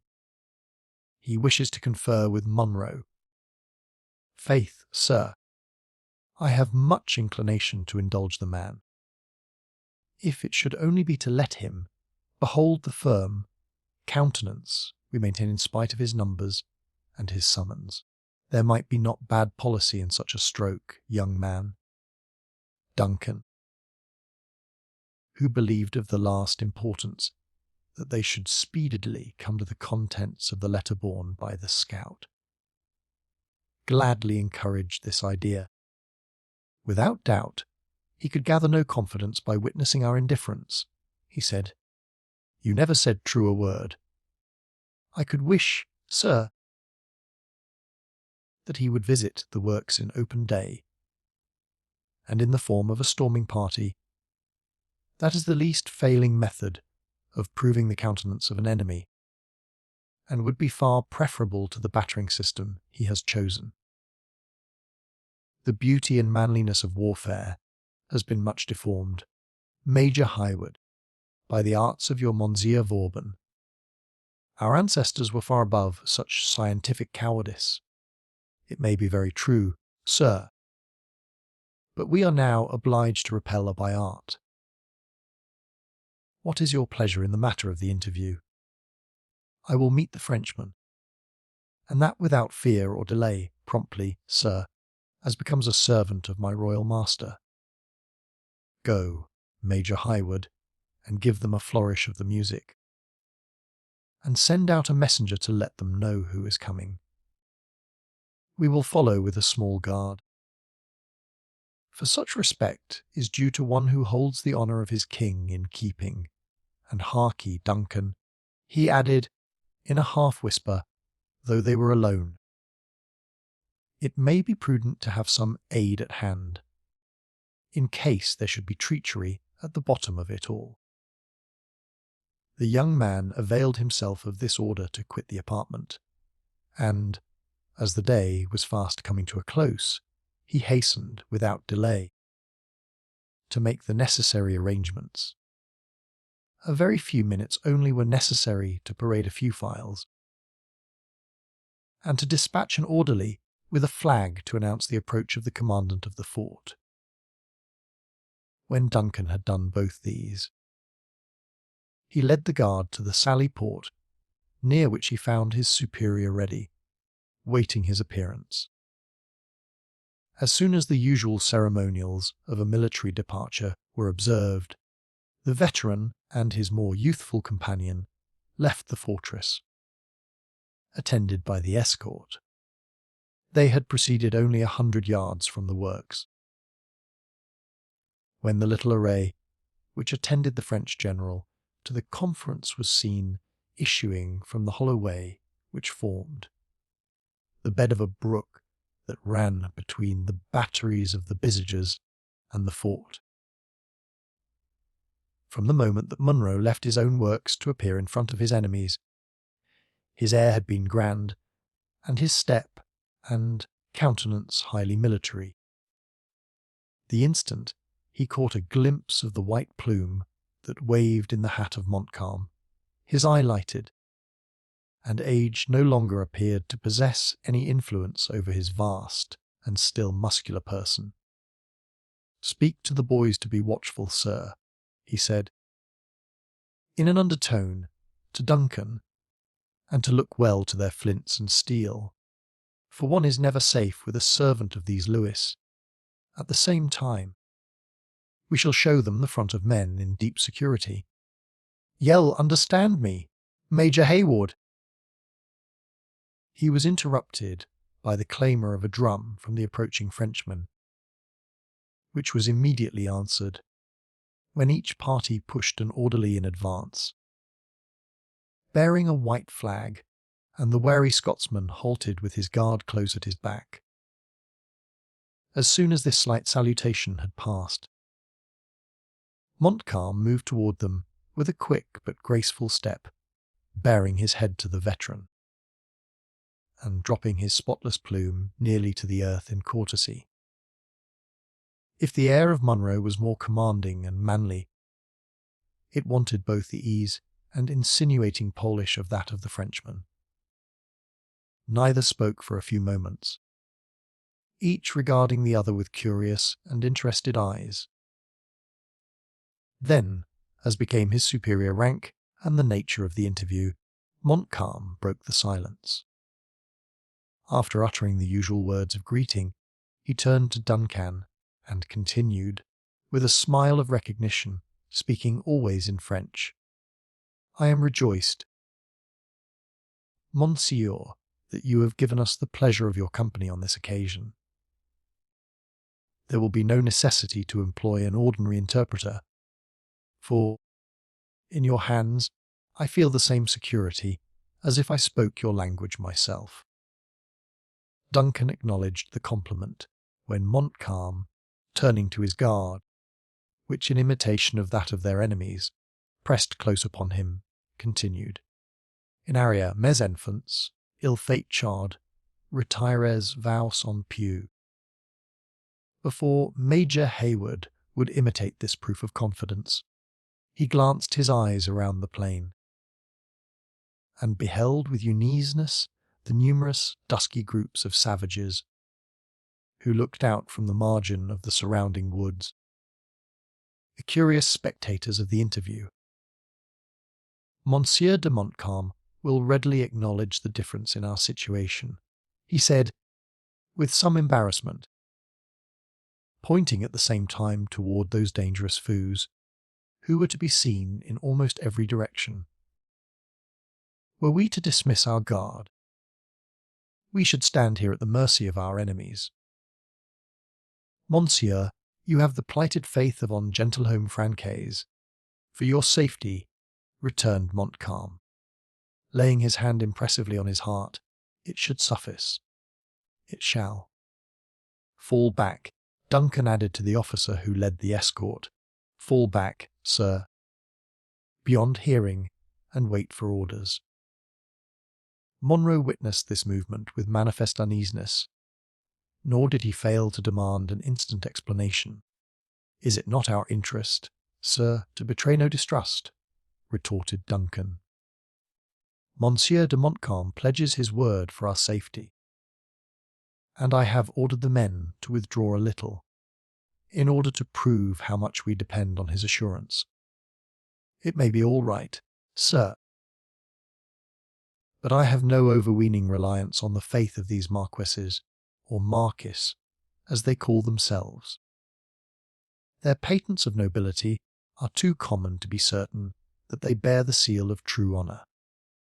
You forget, dear sir, that we confer with an officer, distinguished alike in Europe and America for his deeds.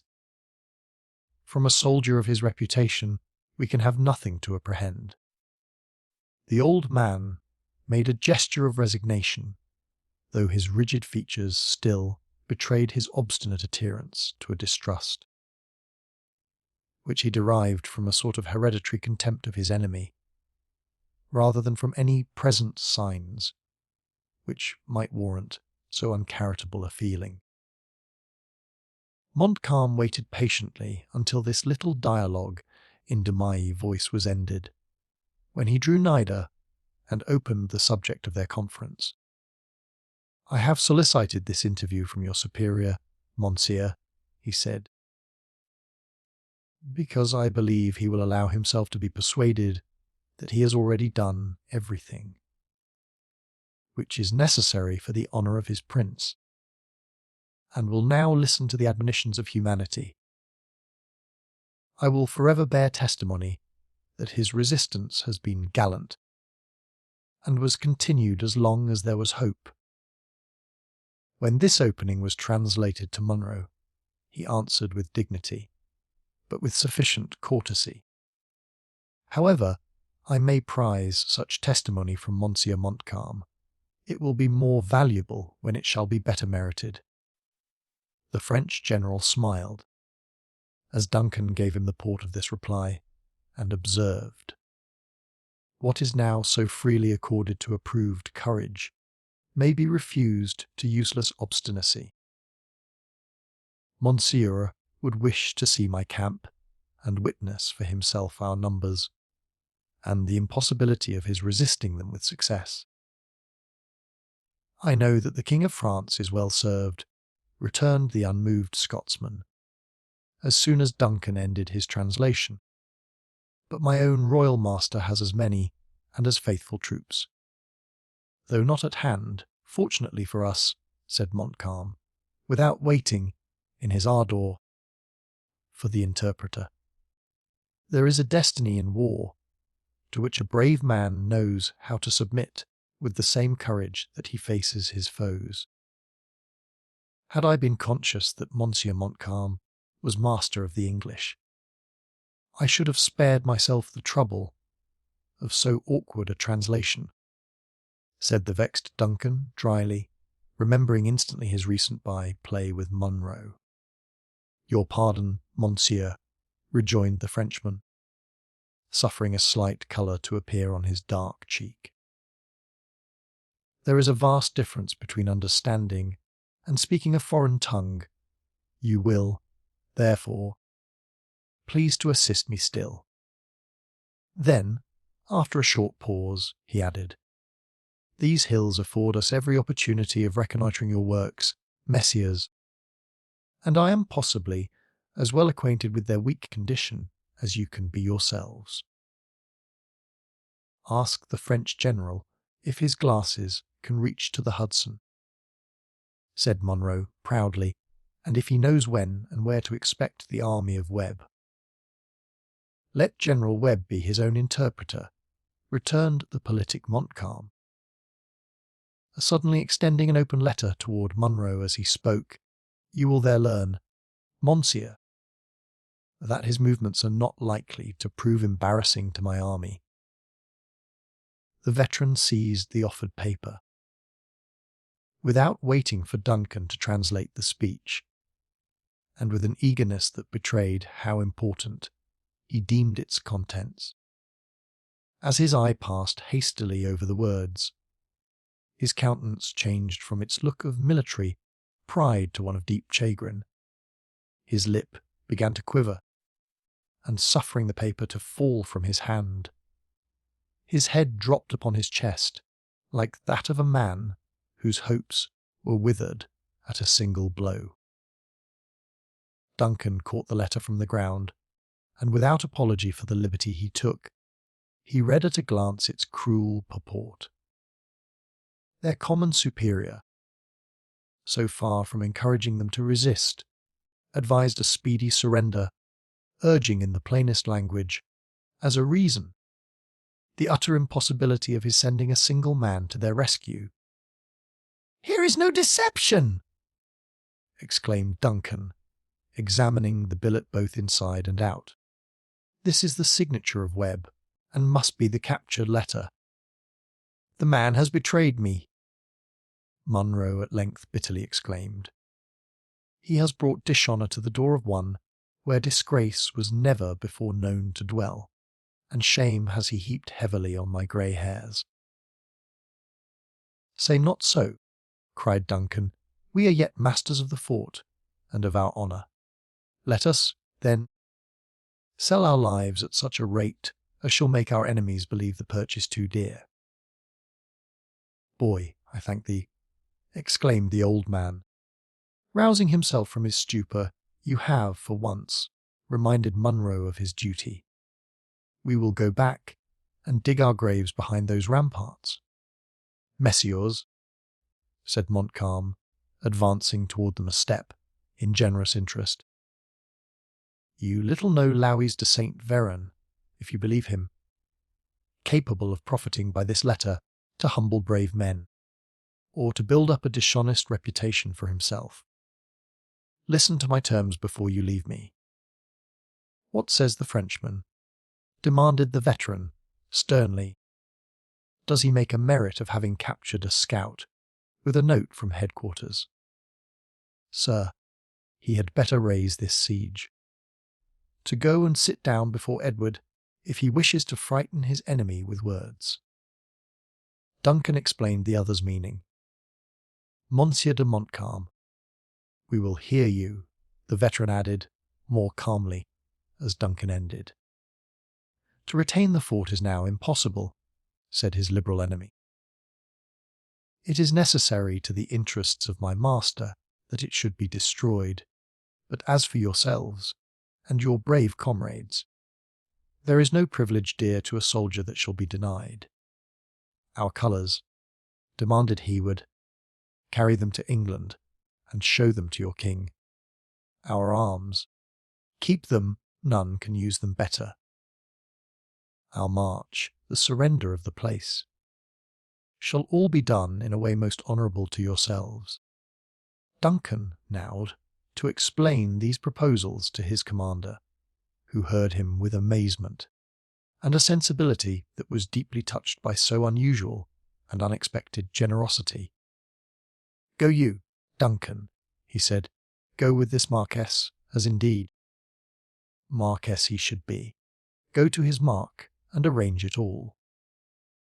I have lived to see two things in my old age that never did I expect to behold: an Englishman afraid to support a friend, and a Frenchman too honest to profit by his advantage."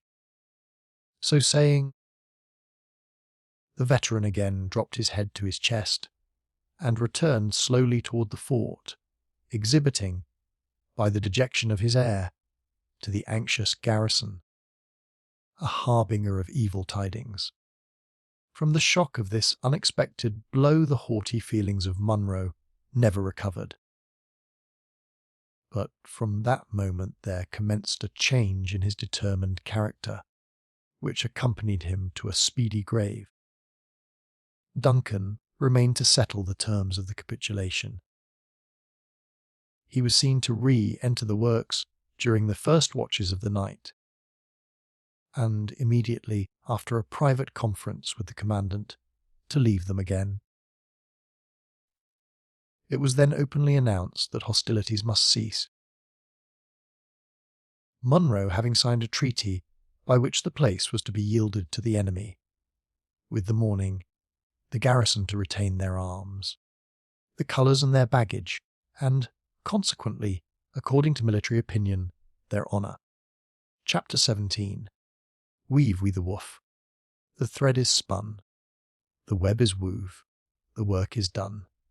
Grey, the hostile armies, which lay in the wilds of the Horican, passed the night of the 9th of August, 1757, much in the manner they would, had they encountered on the fairest field of Europe. While the conquered were still, sullen, and dejected, the victors triumphed. But there are limits alike to grief and joy, and long before the watches of the morning came the stillness of those boundless woods only broken by a gay call from some exulting young Frenchman of the advanced pickets, or a menacing challenge from the fort, which sternly forbade the approach of any hostile footsteps before the stipulated moment.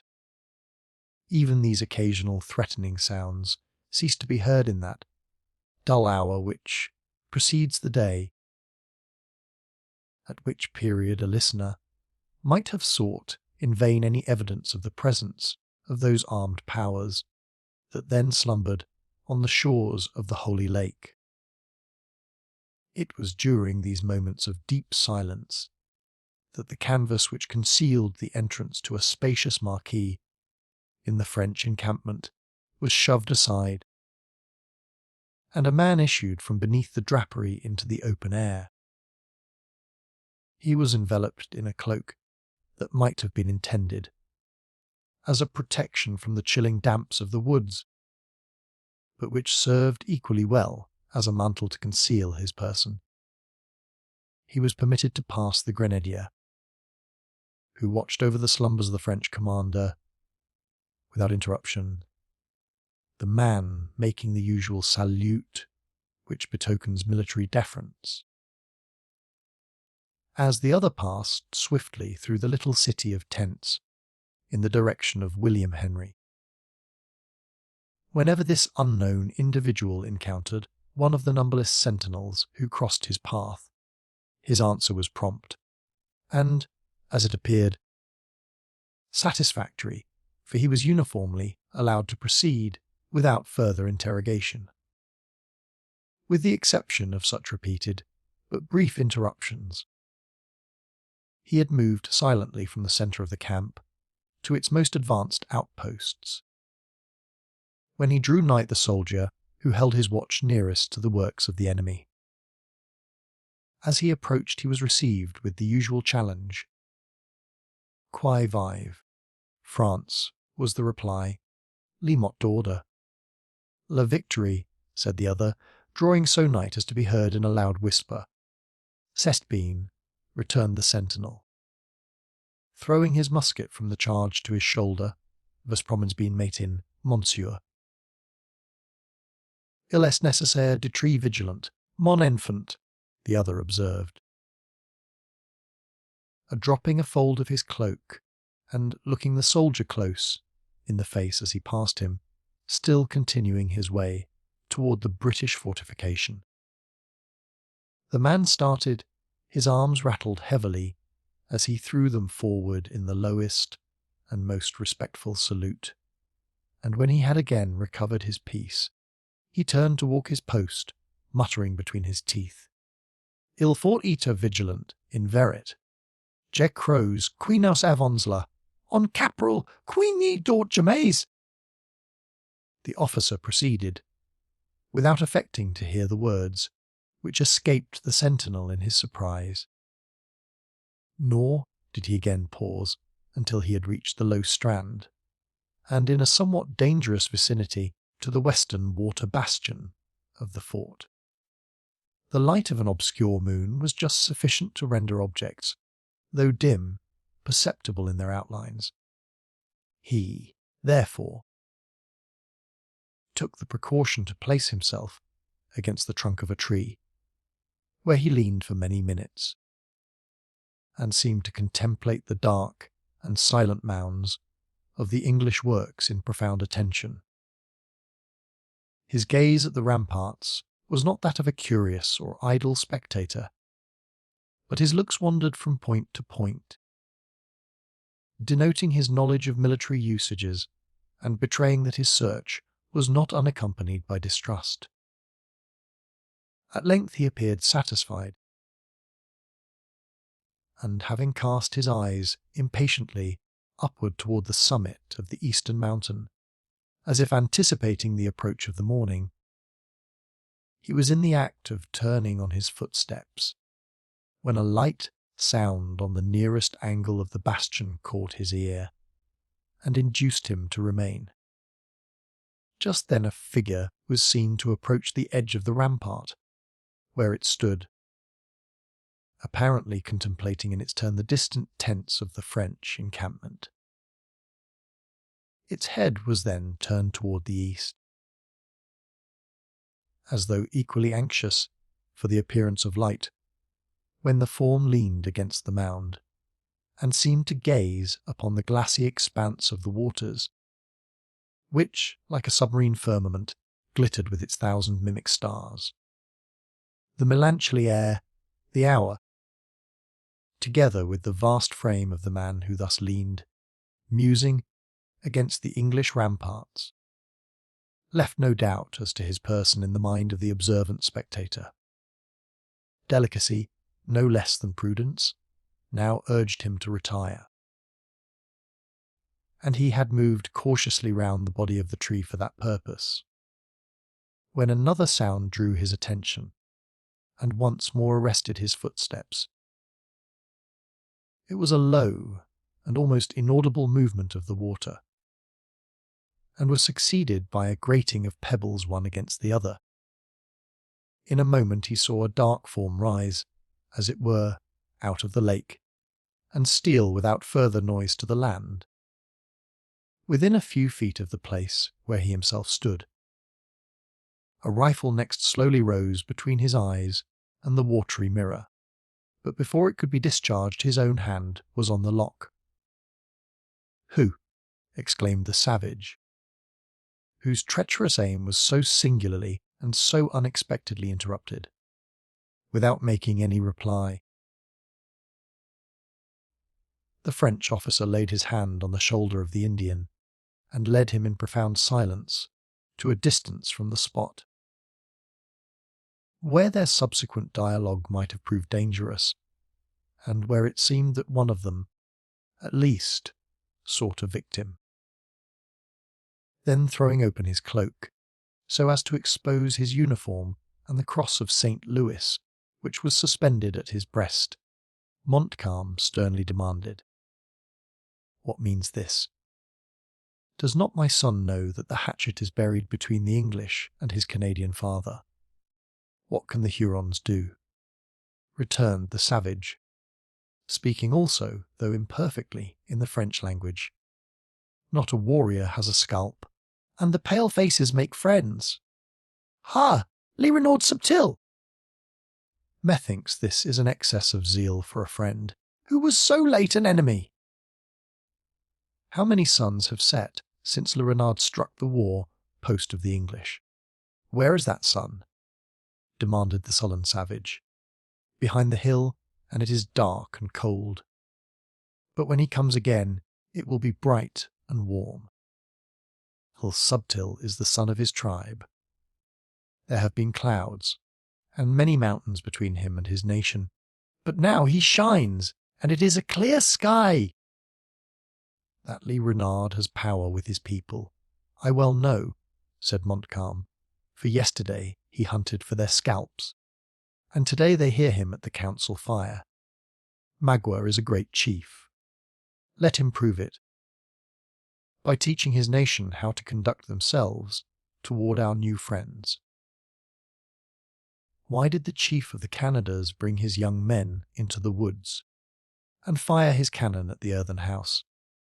Demanded the subtle Indian. "To subdue it. My master owns the land, and your father was ordered to drive off these English squatters. They have consented to go, and now he calls them enemies no longer."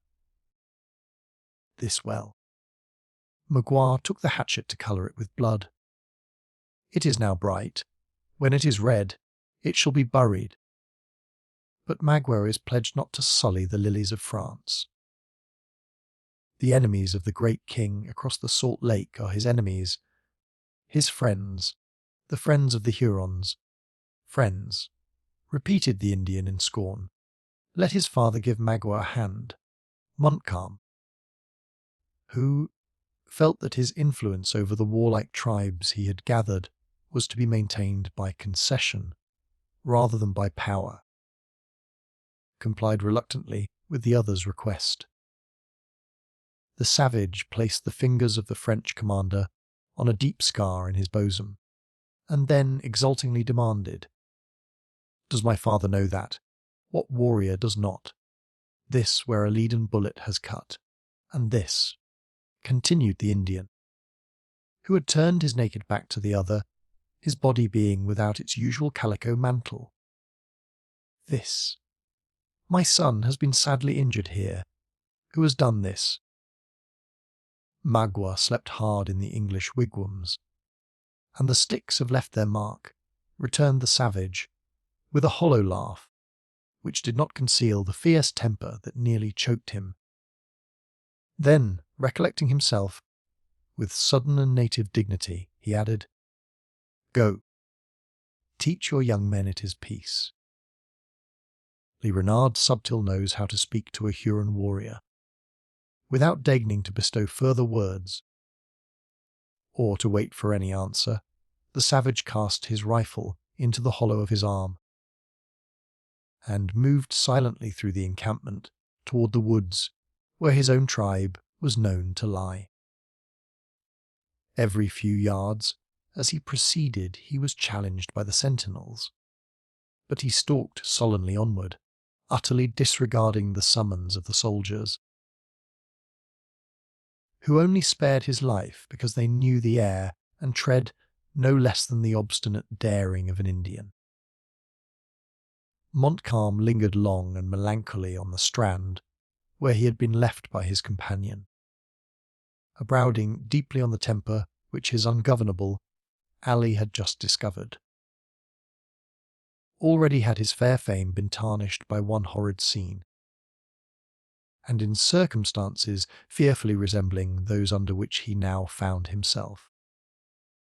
As he mused, he became keenly sensible of the deep responsibility they assume who disregard the means to attain the end, and of all the danger of setting in motion an engine which it exceeds human power to control. Then, shaking off a train of reflections that he accounted a weakness in such a moment of triumph, he retraced his steps toward his tent, giving the order, as he passed, to make the signal that should arouse the army from its slumbers. The first tap of the French drums was echoed from the bosom of the fort, and presently the valley was filled with the strains of martial music, rising long, thrilling, and lively above the rattling accompaniment. The horns of the victors sounded merry and cheerful flourishes until the last laggard of the camp was at his post, but the instant the British fifes had blown their shrill signal, they became mute. In the meantime the day had dawned, and when the line of the French army was ready to receive its general, the rays of a brilliant sun were glancing along the glittering array. Then that success, which was already so well known, was officially announced. The favoured band, who were selected to guard the gates of the fort, were detailed and defiled before their chief.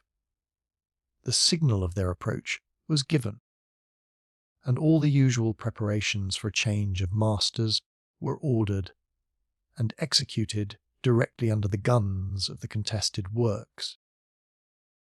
A very different scene presented itself within the lines of the Anglo-American army. As soon as the warning signal was given, it exhibited all the signs of a hurried and forced departure.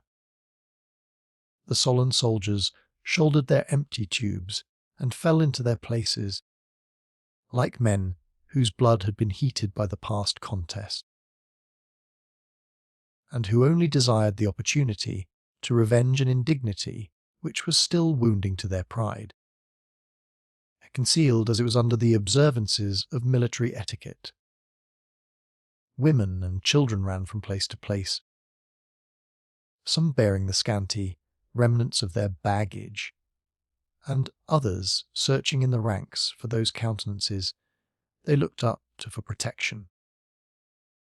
Monro appeared among his silent troops firm but dejected. It was evident that the unexpected blow had struck deep into his heart, though he struggled to sustain his misfortune with the port of a man. Duncan was touched at the quiet and impressive exhibition of his grief. He had discharged his own duty, and he now pressed to the side of the old man to know in what particular he might serve him. My daughters, it was the brief but expressive reply. Good heavens! Are not arrangements already made for their convenience? Today I am only a soldier, Major Hayward, said the veteran. All that you see here claim alike to be my children. Duncan had heard enough. Without losing one of those moments which had now become so precious, he flew toward the quarters of Monroe in quest of the sisters. He found them on the threshold of the low edifice, already prepared to depart, and surrounded by a clamorous and weeping assemblage of their own sex that had gathered about the place with a sort of instinctive consciousness that it was the point most likely to be protected. Though the cheeks of Cora were pale and her countenance anxious, she had lost none of her firmness, but the eyes of Alice were inflamed, and betrayed how long and bitterly she had wept. They both, however, received the young man with undisguised pleasure, the former, for a novelty, being the first to speak. The fort is lost, she said, with a melancholy smile, though our good name, I trust, remains, this brighter than ever. But, dearest Miss Munro, it is time to think less of others, and to make some provision for yourself. Military usage, pride, that pride on which you so much value yourself, demands that your father and I should for little while continue with the troops. Then where to seek a proper protector for you against the confusion and chances of such a scene.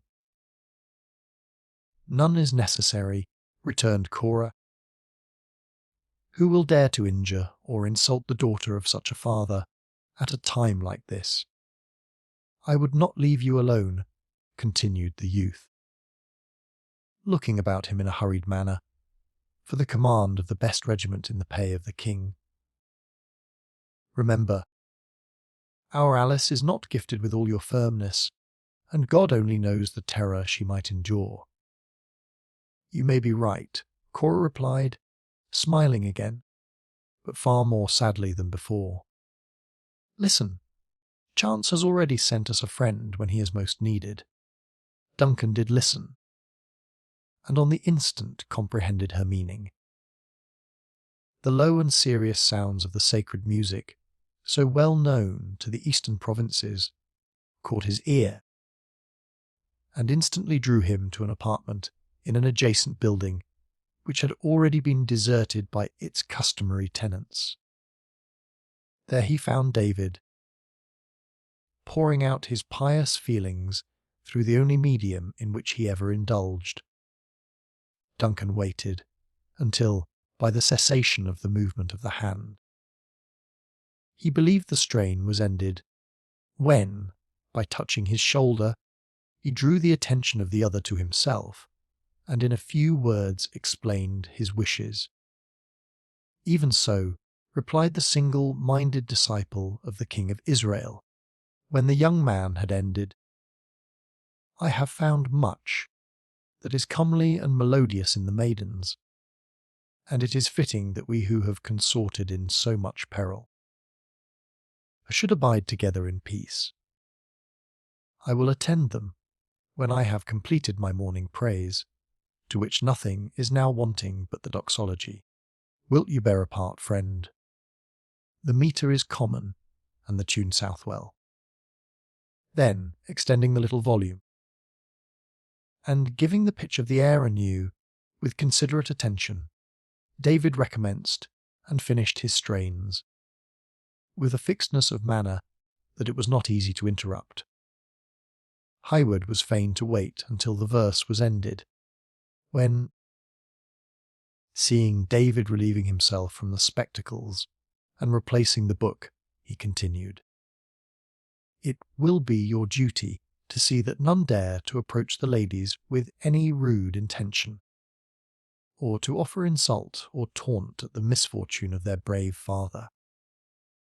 In this task you will be seconded by the domestics of their household. Even so, it is possible that the Indians and stragglers of the enemy may intrude. In which case you will remind them of the terms of the capitulation and threaten to report their conduct to Montcalm. A word will suffice. If not, I have that here which shall, returned David, exhibiting his book, with an air in which meekness and confidence were singularly blended. Here are words which uttered, or rather thundered, with proper emphasis, and in measured time, shall quiet the most unruly temper. Why rage the heathen furiously? Enough, said Hayward, interrupting the burst of his musical invocation. We understand each other. It is time that we should now assume our respective duties. Gamut cheerfully assented, and together they sought the females.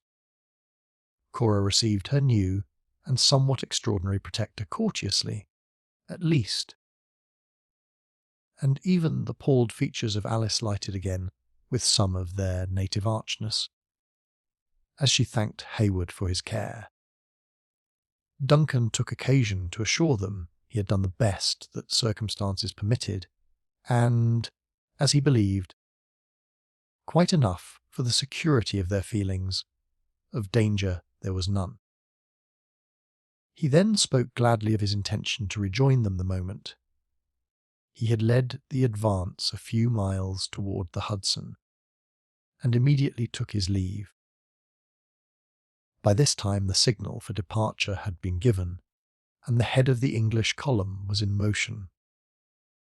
The sisters started at the sound, and glancing their eyes around, they saw the white uniforms of the French grenadiers, who had already taken possession of the gates of the fort. At that moment an enormous cloud seemed to pass suddenly above their heads, and, looking upward, they discovered that they stood beneath the wide folds of the standard of France. "Let us go," said Cora. "This is no longer a fit place for the children of an English officer." Alice clung to the arm of her sister, and together they left the parade, accompanied by the moving throng that surrounded them. As they passed the gates, the French officers, who had learned their rank, bowed often and low, forbearing, however, to intrude those attentions which they saw, with peculiar tact, might not be agreeable. As every vehicle and each beast of burden was occupied by the sick and wounded, Cora had decided to endure the fatigues of a foot march, rather than interfere with their comforts. Indeed, many a maimed and feeble soldier was compelled to drag his exhausted limbs in the rear of the columns, for the want of the necessary means of conveyance in that wilderness. The whole, however, was in motion, the weak and wounded, groaning and in suffering, their comrades silent and sullen, and the women and children in terror they knew not of what. As the confused and timid throng left the protecting mounds of the fort and issued on the open plain, the whole scene was at once presented to their eyes. At a little distance on the right, and somewhat in the rear, the French army stood to their arms. Montcalm having collected his parties so soon as his guards had possession of the works. They were attentive but silent observers of the proceedings of the vanquished, failing in none of the stipulated military honours, and offering no taunt or insult in their success to their less fortunate foes. Living masses of the English, to the amount, in the whole, of near 3,000, were moving slowly across the plain toward the common centre, and gradually approached each other. As they converged the point of their march, a vista cut through the lofty trees, where the road to the Hudson entered the forest. Along the sweeping borders of the woods hung a dark cloud of savages, eyeing the passage of their enemies and hovering at a distance, like vultures who were only kept from swooping on their prey by the presence and restraint of a superior army.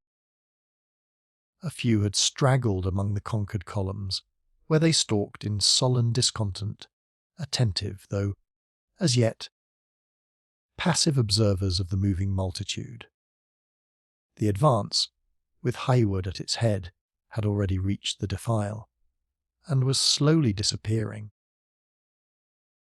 when the attention of Cora was drawn to a collection of stragglers by the sounds of contention. A truant provincial was paying the forfeit of his disobedience by being plundered of those very effects which had caused him to desert his place in the ranks. The man was of powerful frame, and too avaricious to part with his goods without a struggle. Individuals from either party interfered, the one side to prevent and the other to aid in the robbery. Voices grew loud and angry, and 100 savages appeared, as it were, by magic, where a dozen only had been seen a minute before. It was then that Cora saw the form of Magua gliding among his countrymen, and speaking with his fatal and artful eloquence. The mass of women and children stopped, and hovered together like alarmed and fluttering birds. But the cupidity of the Indian was soon gratified, and the different bodies again moved slowly onward. The savages now fell back, and seemed content to let their enemies advance without further molestation. But, as the female crowd approached them, the gaudy colours of a shawl attracted the eyes of a wild and untutored Huron. He advanced to seize it without the least hesitation. The woman, more in terror than through love of the ornament, wrapped her child in the coveted article, and folded both more closely to her bosom. Cora was in the act of speaking, with an intent to advise the woman to abandon the trifle, when the savage relinquished his hold of the shawl and tore the screaming infant from her arms. Abandoning everything to the greedy grasp of those around her, the mother darted, with distraction in her mien, to reclaim her child. The Indian smiled grimly and extended one hand in sign of a willingness to exchange, while, with the other, he flourished the babe over his head, holding it by the feet as if to enhance the value of the ransom. Here, there, all, any, everything, exclaimed the breathless woman, tearing the lighter articles of dress from her person with ill-directed and trembling fingers. Take all, but give me my babe. The savage spurned the worthless rags, and perceiving that the shawl had already become a prize to another, his bantering but sullen smile changing to a gleam of ferocity, he dashed the head of the infant against a rock, and cast its quivering remains to her very feet. For an instant the mother stood, like a statue of despair, looking wildly down at the unseemly object, which had so lately nestled in her bosom and smiled in her face, and then she raised her eyes and countenance toward heaven, as if calling on God to curse the perpetrator of the fool deed. She was spared the sin of such a prayer, for, maddened at his disappointment, and excited at the sight of blood, the Huron mercifully drove his tomahawk into her own brain.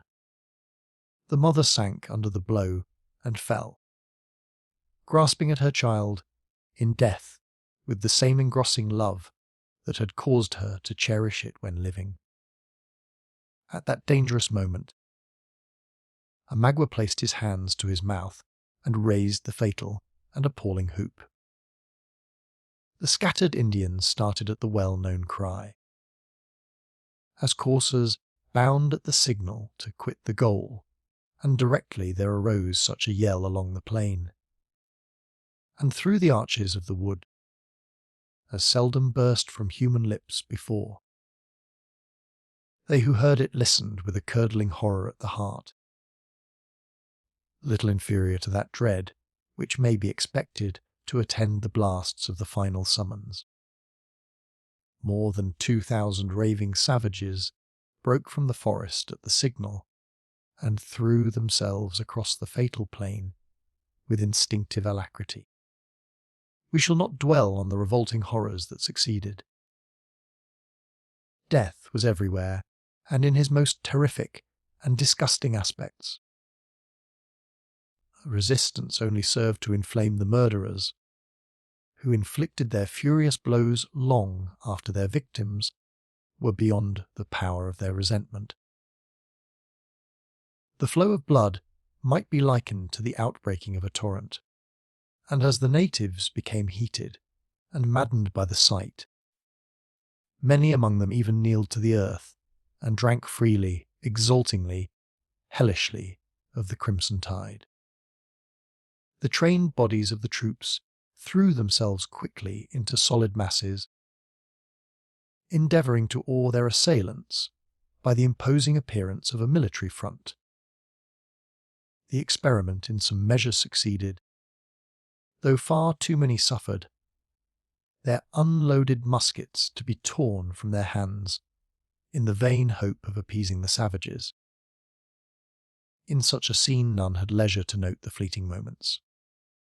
It might have been 10 minutes, it seemed an age, that the sisters had stood riveted to one spot, horror-stricken and nearly helpless. When the first blow was struck, their screaming companions had pressed upon them in a body, rendering flight impossible, and now that fear or death had scattered most, if not all, from around them, they saw no avenue open but such as conducted to the tomahawks of their foes. On every side arose shrieks, groans, exhortations and curses. At this moment, Alice caught a glimpse of the vast form of her father, moving rapidly across the plain, in the direction of the French army. He was in truth proceeding to Montcalm, fearless of every danger, to claim the tardy escort for which he had before conditioned. 50 glittering axes and barbed spears were offered unheeded at his life, but the savages respected his rank and calmness, even in their fury. The dangerous weapons were brushed aside by the still nervous arm of the veteran, or fell of themselves after menacing an act that it would seem no one had courage to perform. Fortunately, the vindictive Magua was searching for his victim in the very band the veteran had just quitted. "Father, father, we are here!" shrieked Alice, as he passed at no great distance without appearing to heed them. "Come to us, father, or we die!" The cry was repeated, and in terms and tones that might have melted a heart of stone, but it was unanswered. Once, indeed, the old man appeared to catch the sound, for he paused and listened, but Alice had dropped senseless on the earth, and Cora had sunk at her side, hovering in untiring tenderness over her lifeless form. Munro shook his head in disappointment and proceeded, bent on the high duty of his station. "Lady," said Gamut, who, helpless and useless as he was, had not yet dreamed of deserting his trust, "it is the Jubilee of the Devils, and this is not a meet place for Christians to tarry in. Let us up and fly." "Go," said Cora, still gazing at her unconscious sister. "Save thyself. To me you canst not be of further use." David comprehended the unyielding character of her resolution by the simple but expressive gesture that accompanied her words. He gazed for a moment at the dusky forms that were acting their hellish rites on every side of him, and his tall person grew more erect while his chest heaved and every feature swelled. and seemed to speak with the power of the feelings by which he was governed. If the Jewish boy might tame the great spirit of Saul by the sound of his harp and the words of sacred song, it may not be amiss, he said, to try the potency of music here. Then raising his voice to its highest tone, he poured out a strain so powerful as to be heard even amid the din of that bloody field. More than one savage rushed toward them, thinking to rifle the unprotected sisters of their attire and bear away their scalps. But when they found this strange and unmoved figure riveted to his post, they paused to listen. Astonishment soon changed to admiration, and they passed on to other and less courageous victims, openly expressing their satisfaction at the firmness with which the white warrior sang his death song. Encouraged and deluded by his success, David exerted all his powers to extend what he believed so holy an influence. The unwanted sounds caught the ears of a distant savage, who flew raging from group to group, like one who, scorning to touch the vulgar herd, hunted for some victim more worthy of his renown. It was Magua, who uttered a yell of pleasure when he beheld his ancient prisoners again at his mercy. "Come," he said, laying his soiled hands on the dress of Cora. "The wigwam of the Huron is still open. Is it not better than this place?" "Away," cried Cora, veiling her eyes from his revolting aspect. The Indian laughed tauntingly as he held up his reeking hand and answered, "It is red, but it comes from white veins. Monster, there is blood."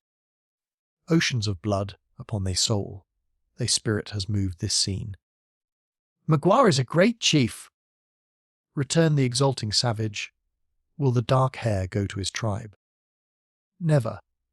Strike if you wilt, and complete thy revenge." He hesitated a moment, and then catching the light and senseless form of Alice in his arms, the subtle Indian moved swiftly across the plain toward the woods. "Hold!" shrieked Cora, following wildly on his footsteps. "Release the child." "Wretch, what is't you do?" But Magua was deaf to her voice, or rather, he knew his power, and was determined to maintain it. "Stay, lady, stay," called Gamut, after the unconscious Cora. "The holy charm is beginning to be felt, and soon short you see this horrid tumult stilled." Perceiving that, in his turn, he was unheeded, the faithful David followed the distracted sister, raising his voice again in sacred song, and sweeping the air to the measure, with his long arm in diligent accompaniment. In this manner they traversed the plain, through the flying, the wounded, and the dead. The fierce Huron was, at any time, sufficient for himself and the victim that he bore, though Cora would have fallen more than once under the blows of her savage enemies, but for the extraordinary being who stalked in her rear, and who now appeared to the astonished natives, gifted with the protecting spirit of madness. Magua, who knew how to avoid the more pressing dangers, and also to elude pursuit, entered the woods through a low ravine, where he quickly found the Narragansetts, which the travellers had abandoned so shortly before, awaiting his appearance, in custody of a savage as fierce and malign in his expression as himself. Laying Alice on one of the horses, he made a sign to Cora to mount the other. Notwithstanding the horror excited by the presence of her captor, there was a present relief in escaping from the bloody scene, in acting on the plain, to which Cora could not be altogether insensible. She took her seat and held forth her arms for her sister, with an air of entreaty and love that even the Huron could not deny. Placing Alice, then on the same animal with Cora, he seized the bridle and commenced his route by plunging deeper into the forest. David, perceiving that he was left alone, utterly disregarded as a subject too worthless even to destroy, threw his long limb across the saddle of the beast they had deserted, and made such progress in the pursuit as the difficulties of the path permitted. They soon began to ascend, but as the motion had a tendency to revive the dormant faculties of her sister, the attention of Cora was too much divided between the tenderest solicitude in her behalf and in listening to the cries which were still too audible on the plain to note the direction in which they journeyed. When, however, they gained the flattened surface of the mountain top and approached the eastern precipice, she recognized the spot to which she had once before been led under the more friendly auspices of the scout.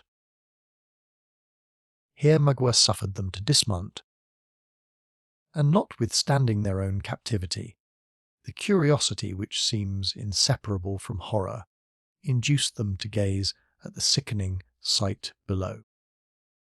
The cruel work was still unchecked. On every side the captured were flying before their relentless persecutors, while the armed columns of the Christian king stood fast in an apathy which has never been explained, and which has left an immovable blot on the otherwise fair escutcheon of their leader. Nor was the sword of death stayed until cupidity got the mastery of revenge. Then, indeed, the shrieks of the wounded and the yells of their murderers grew less frequent, until, finally, the cries of horror were lost to their ear, or were drowned in the loud, long and piercing whoops of the triumphant savages. Chapter 18. Why, anything, an honourable murderer, if you will, for naught I did in hate, but all in honour.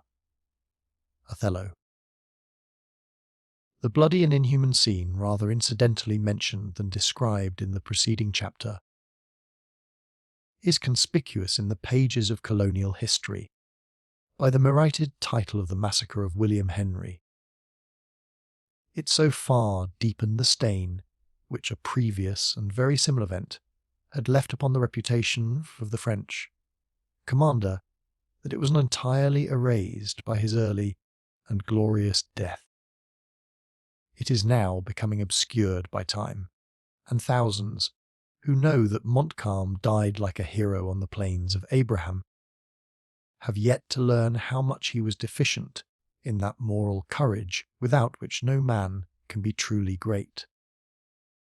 Pages might yet be written to prove, from this illustrious example, the defects of human excellence, to show how easy it is for generous sentiments, high courtesy, and chivalrous courage to lose their influence beneath the chilling blight of selfishness, and to exhibit to the world a man who was great in all the minor attributes of character, but who was found wanting when it became necessary to prove how much principle is superior to policy.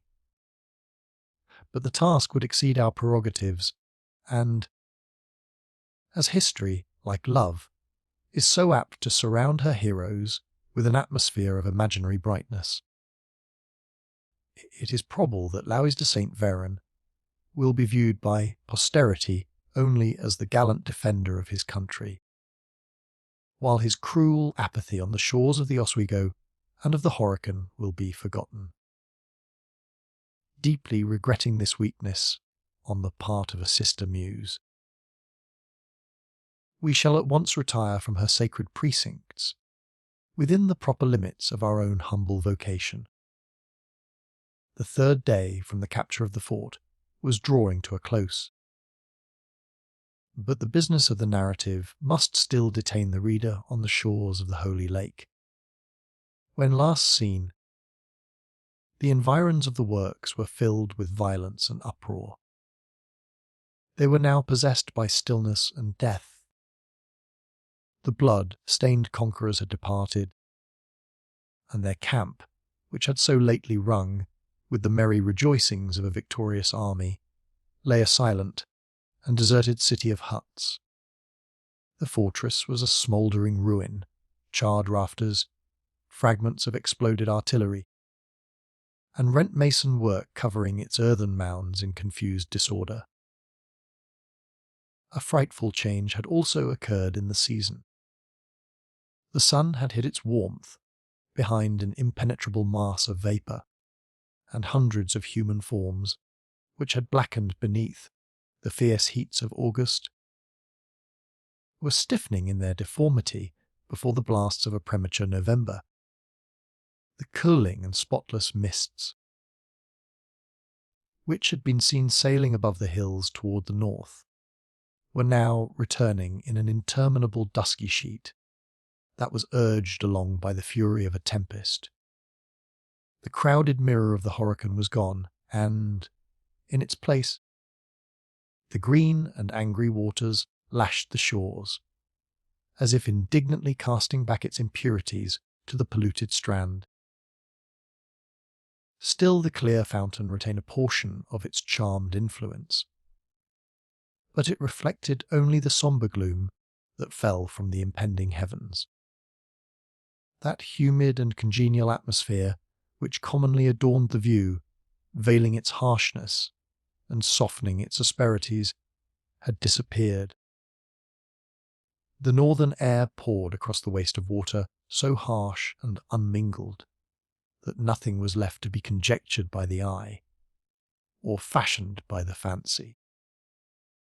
The fiercer element had cropped the verdure of the plain, which looked as though it was scathed by the consuming lightning. But, here and there, a dark green tuft rose in the midst of the desolation, the earliest fruits of a soil that had been fattened with human blood. The whole landscape, which, seen by a favouring light, and in a genial temperature, had been found so lovely, appeared now like some pictured allegory of life, in which objects were arrayed in their harshest but truest colours, and without the relief of any shadowing. The solitary and arid blades of grass arose from the passing gusts fearfully perceptible.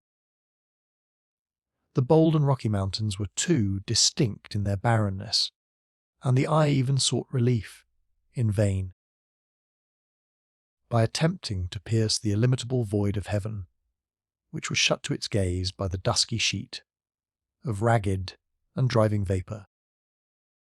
The wind blew unequally, sometimes sweeping heavily along the ground, seeming to whisper its moanings in the cold ears of the dead, then rising in a shrill and mournful whistling. It entered the forest with a rush that filled the air with the leaves and branches it scattered in its path. Amid the unnatural shower, a few hungry ravens struggled with the gale, but no sooner was the green ocean of woods which stretched beneath them past, than they gladly stopped, at random, to their hideous banquet. In short, it was a scene of wildness and desolation, and it appeared as if all who had profanely entered it had been stricken at a blow by the relentless arm of death. But the prohibition had ceased, and for the first time since the perpetrators of those full deeds which had assisted to disfigure the scene were gone, living human beings had now presumed to approach the place. About an hour before the setting of the sun, on the day already mentioned, the forms of 5 men might have been seen issuing from the narrow vista of trees, where the path to the Hudson entered the forest, and advancing in the direction of the ruined works. At first their progress was slow and guarded, as though they entered with reluctance amid the horrors of the post, or dreaded the renewal of its frightful incidents. A light figure preceded the rest of the party, with the caution and activity of a native, ascending every hillock to reconnoitre, and indicating by gestures to his companions the route he deemed it most prudent to pursue. Nor were those in the rear wanting in every caution and foresight known to forest warfare. One among them, he also was an Indian, moved a little on one flank and watched the margin of the woods with eyes long accustomed to read the smallest sign of danger. The remaining three were white, though clad in vestments adapted, both in quality and colour, to their present hazardous pursuit, that of hanging on the skirts of a retiring army in the wilderness. The effects produced by the appalling sights that constantly arose in their path to the lake shore were as different as the characters of the respective individuals who composed the party.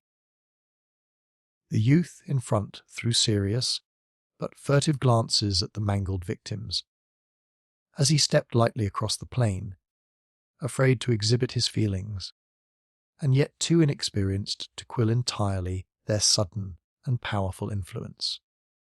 His red associate, however, was superior to such a weakness. He passed the groups of dead with a steadiness of purpose and an eye so calm that nothing but long and inveterate practice could enable him to maintain. The sensations produced in the minds of even the white men were different, though uniformly sorrowful. One, whose grey locks and furrowed lineaments, blending with a martial air and tread, betrayed, in spite of the disguise of a woodsman's dress, a man long experienced in scenes of war, was not ashamed to groan aloud whenever a spectacle of more than usual horror came under his view. The young man at his elbow shuddered, but seemed suppressed his feelings in tenderness to his companion. Of them all, the straggler, who brought up the rear, appeared alone to betray his real thoughts, without fear of observation or dread of consequences. He gazed at the most appalling sight with eyes and muscles that knew not how to waver, but with execration so bitter and deep as to denote how much he denounced the crime of his enemies. The reader will perceive at once, in these respective characters, the Mohicans and their white friend, the scout, together with Munro and Hayward, it was, in truth, the father in quest of his children, attended by the youth who felt so deep a stake in their happiness, and those brave and trusty foresters who had already proved their skill and fidelity through the trying scenes related. When Uncas, who moved in front, had reached the centre of the plain, he raised a cry that drew his companions in a body to the spot. The young warrior had halted over a group of females who lay in a cluster, a confused mass of dead. Notwithstanding the revolting horror of the exhibition, Munro and Highwood flew toward the festering heap, endeavouring, with a love that no unseemliness could extinguish, to discover whether any vestiges of those they sought were to be seen among the tattered and many-coloured garments. The father and the lover found instant relief in the search, though each was condemned again to experience the misery of an uncertainty that was hardly less insupportable than the most revolting truth. They were standing, silent and thoughtful, around the melancholy pile when the scout approached, eyeing the sad spectacle with an angry countenance.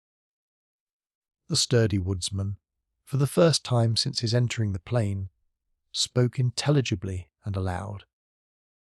"I have been on many a shocking field, and have followed a trail of blood for weary miles," he said, "but never have I found the hand of the devil so plain as it is here to be seen. Revenge is an Indian feeling, and all who know me know that there is no cross in my veins, but this much will I say. Here, in the face of heaven, and with the power of the Lord so manifest in this howling wilderness, that should these Frenchers ever trust themselves again within the range of a ragged bullet, there is one rifle which shall play its part so long as flint will fire, or powder burn. I leave the tomahawk and knife to such as have a natural gift to use them. What say you, Chingachgook? He added, in Delaware. Shall the Hurons boast of this to their women when the deep snows come? A gleam of resentment flashed across the dark lineaments of the Mohican chief. He loosened his knife in his sheath, and then turning calmly from the sight, his countenance settled into a repose as deep as if he knew the instigation of passion. Montcalm, Montcalm, continued the deeply resentful and less self-restrained scout.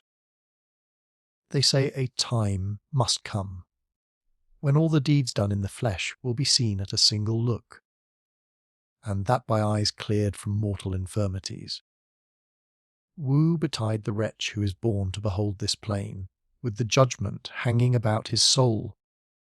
Ha, as I am a man of white blood. Yonder lies a red skin, without the hair of his head, where nature rooted it. Look to him, Delaware, it may be one of your missing people, and he should have burial like a stout warrior. I see it in your eye, Sagamore, a Huron pays for this. Afore the fall winds have blown away the scent of the blood. Chingachgook approached the mutilated form, and, turning it over, he found the distinguishing marks of one of those 6 allied tribes, or nations, as they were called, who, while they fought in the English ranks, were so deadly hostile to his own people, spurning the loathsome object with his foot. He turned from it with the same indifference he would have quitted a brute carcass. The scout comprehended the action, and very deliberately pursued his own way, continuing, however, his denunciations against the French commander in the same resentful strain. Nothing but vast wisdom and unlimited power should dare to sweep off men in multitudes, he added, for it is only the one that can know the necessity of the judgment, and what is there, short of the other, that can replace the creatures of the Lord. I hold it a sin to kill the second buck, afore the first is eaten, unless a march in front, or an ambushment, be contemplated. It is a different matter with a few warriors in open and rugged fight. For this their gift to die with the rifle or the tomahawk in hand, according as their natures may happen to be, white or red. Uncas, come this way, lad, and let the ravens settle upon the Mingo. I know, from often seeing it, that they have a craving for the flesh of an Oneida, and it is as well to let the bird follow the gift of its natural appetite. Ho! Exclaimed the young Mohican, rising on the extremities of his feet, and gazing intently in his front, frightening the ravens to some other prey by the sound and the action. What is it, boy? Whispered the scout, lowering his tall form into a crouching attitude, like a panther about to take his leap. God send it be a tardy Frencher, skulking for plunder. I do believe Killdeer would take an uncommon range today. Uncas, without making any reply, bounded away from the spot, and in the next instant he was seen tearing from a bush and waving in triumph a fragment of the green riding veil of Cora. The movement, the exhibition, and the cry which again burst from the lips of the young Mohican instantly drew the whole party about him. "My child," said Munro, speaking quickly and wildly. "Give me my child." Uncas will try, was the short and touching answer.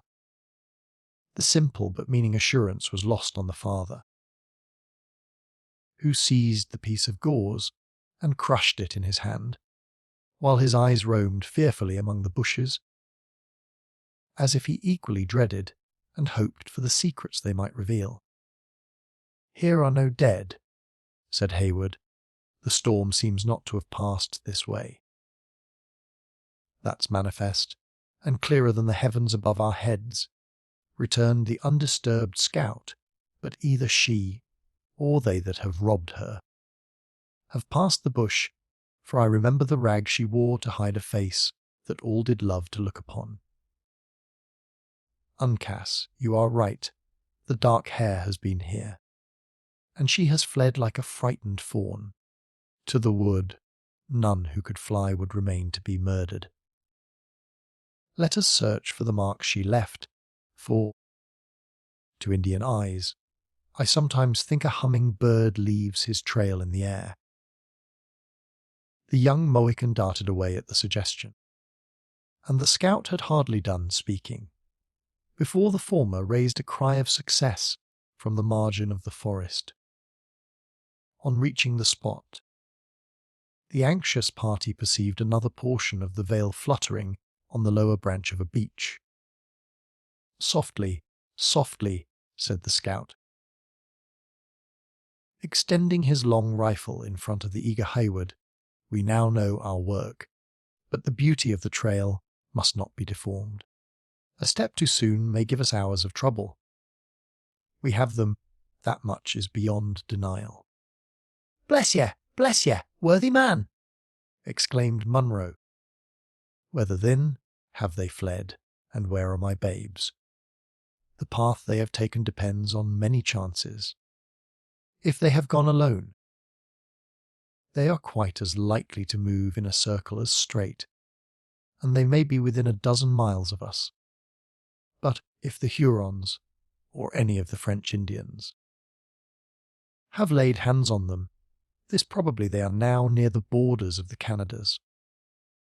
But what matters that?"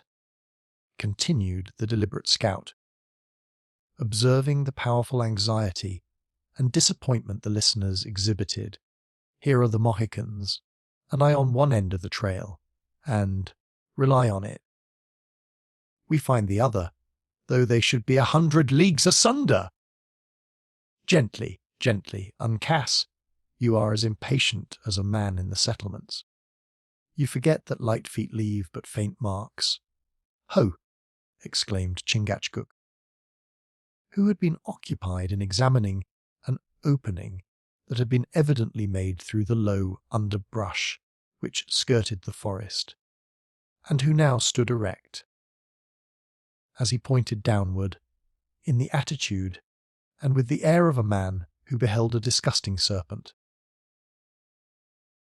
"Here is the palpable impression of the footstep of a man," cried Hayward, bending over the indicated spot. "He has trod in the margin of this pool, and the mark cannot be mistaken. They are captives." "Better so than left to starve in the wilderness," returned the scout, "and they will leave a wider trail. I would wager 50 beaver, skins against as many flints, that the Mohicans, and I enter their wigwams within the month. Stoop to it, Uncas, and try what you can make of the moccasin, for moccasin it plainly is, and no shoe." The young Mohican bent over the track, and, removing the scattered leaves from around the place, he examined it with much of that sort of scrutiny that a money dealer, in these days of pecuniary doubts, would bestow on a suspected due bill. At length he arose from his knees, satisfied with the result of the examination. "Well, boy," demanded the attentive scout, "what does it say? Can you make anything of the tell-tale?" "Well, boy," demanded the attentive scout, "what does it say? Can you make anything of the tell-tale?" "Lee Renard Subtle! Ha, that rampaging devil again!" "There will never be an end of his loping till Killdeer has said a friendly word to him." Hayward reluctantly admitted the truth of this intelligence, and now expressed rather his hopes than his doubts by saying, "One moccasin is so much like another, it is probable there is some mistake. One moccasin like another. You may as well say that one foot is like another, though we all know that some are long and others short, some broad and others narrow, some with high, and some with low in steps, some intoed and some out. One moccasin is no more like another than one book is like another. Though they who can read in one are seldom able to tell the marks of the other, which is all ordered for the best, giving to every man his natural advantages. Let me get down to it, uncass. Neither book nor moccasin is the worse for having two opinions instead of one." The scout stooped to the task and instantly added, "You are right, boy. Here is the patch we saw so often in the other chase, and the fellow will drink when he can get an opportunity. Your drinking Indian always learns to walk with a wider toe than the natural savage, it being the gift of a drunkard to straddle, whether of white or red skin. 'Tis just the length and breadth too. Look at it, Sagamore, you measured the prints more than once, when we hunted the varmints from glens to the health springs." Chingachgook complied, and after finishing his short examination, he arose, and with a quiet demeanour, he merely pronounced the word, "Magua? This a settled thing here, then, have passed the dark hair and Magua, and not Alice?" demanded Hayward. "Of her we have not yet seen the signs," returned the scout, looking closely around at the trees, the bushes, and the ground. "What have we there? Uncas, bring high the thing you see dangling from yonder thorn bush." When the Indian had complied, the scout received the prize, and holding it on high, he laughed in his silent but heartfelt manner. "This the tooting weapon of the singer! Now we shall have a trail a priest might travel," he said. "Uncass, look for the marks of a shoe that is long enough to uphold 6 feet, 2 of tottering human flesh. I begin to have some hopes of the fellow, since he has given up schooling to follow some better trade." "At least he has been faithful to his trust," said Hayward. "And Cora and Alice are not without a friend." "Yes," said Hawkeye, dropping his rifle and leaning on it with an air of visible contempt. "He will do their singing. Can he slay a buck for their dinner, journey by the moss on the beaches, or cut the throat of a Huron? If not, the first catbird he meets is the cleverer of the two. Boy, any signs of such a foundation? Here is something like the footstep of one who has worn a shoe. Can it be that of our friend? Touch the leaves lightly, or you'll disconcert the formation. That is the print of a foot, but this the dark hairs, and small it is, too, for one of such a noble height and grand appearance. The singer would cover it with his heel. Where? Let me look on the footsteps of my child, said Munro, shoving the bushes aside, and bending fondly over the nearly obliterated impression. Though the tread which had left the mark had been light and rapid, it was still plainly visible. The aged soldier examined it with eyes that grew dim as he gazed. Nor did he rise from this stooping posture until Hayward saw that he had watered the trace of his daughter's passage with a scalding tear. Willing to divert a distress which threatened each moment to break through the restraint of appearances, by giving the veteran something to do, the young man said to the scout, "As we now possess these infallible signs, let us commence our march. A moment, at such a time, will appear an age to the captives. It is not the swiftest leaping deer that gives the longest chase, returned Hawkeye, without moving his eyes from the different marks that had come under his view. We know that the rampaging Huron has passed, and the dark hair, and the singer, but where is she of the yellow locks and blue eyes? Though little, and far from being as bold as her sister, she is fair to the view, and pleasant in discourse. Has she no friend, that none care for her? God forbid she should ever want hundreds. Are we not now in her pursuit? For one, I will never cease the search till she be found. In that case we may have to journey by different paths, for here she has not passed. Light and little as her footsteps would be. Hayward drew back, all his ardour to proceed seeming to vanish on the instant. Without attending to this sudden change in the other's humour, the scout, after musing a moment, continued. There is no woman in this wilderness could leave such a print as that, but the dark hair or her sister. We know that the first has been here, but where are the signs of the other? Let us push deeper on the trail, and if nothing offers, we must go back to the plain and strike another scent. Move on, Uncas, and keep your eyes on the dried leaves. I will watch the bushes, while your father shall run with a low nose to the ground. Move on, friends, the sun is getting behind the hills. Is there nothing that I can do? Demanded the anxious Hayward. You, repeated the scout, who, with his red friends, was already advancing in the order he had prescribed. Yes, you can keep in our rear, and be careful not to cross the trail. Before they had proceeded many rods, the Indians stopped, and appeared to gaze at some signs on the earth with more than their usual keenness. Both father and son spoke quick and loud, now looking at the object of their mutual admiration, and now regarding each other with the most unequivocal pleasure. They have found the little foot, exclaimed the scout, moving forward. Without attending further to his own portion of the duty, what have we here? An ambushment has been planted in the spot. No. By the trust rifle on the frontiers, here have been them one-sided horses again. Now the whole secret is out, and all is plain as the North Star at midnight.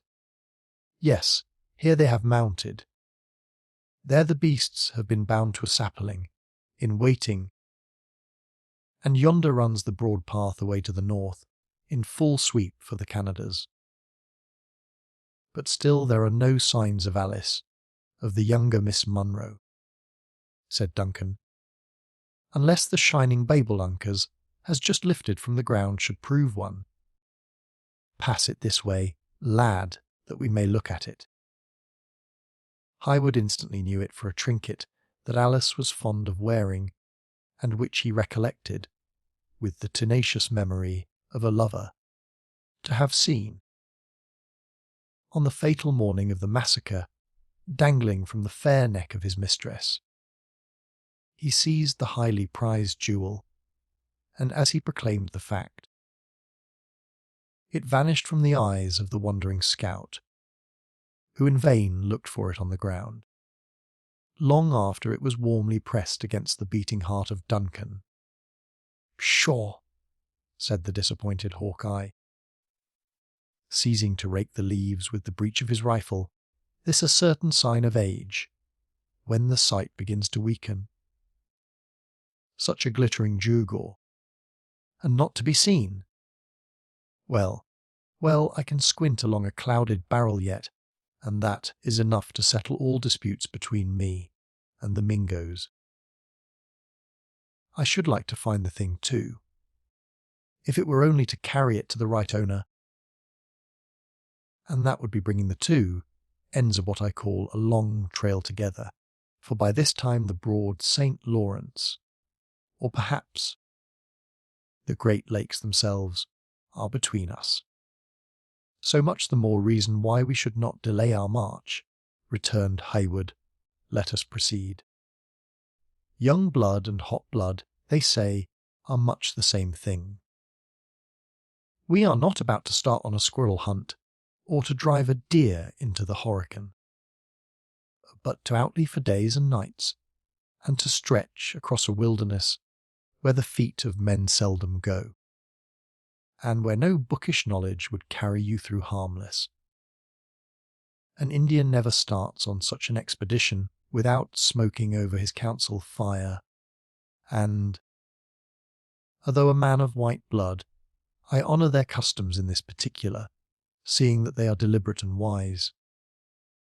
We will, therefore, go back and light our fire tonight in the ruins of the old fort, and in the morning we shall be fresh, and ready to undertake our work like men, and not like babbling women or eager boys.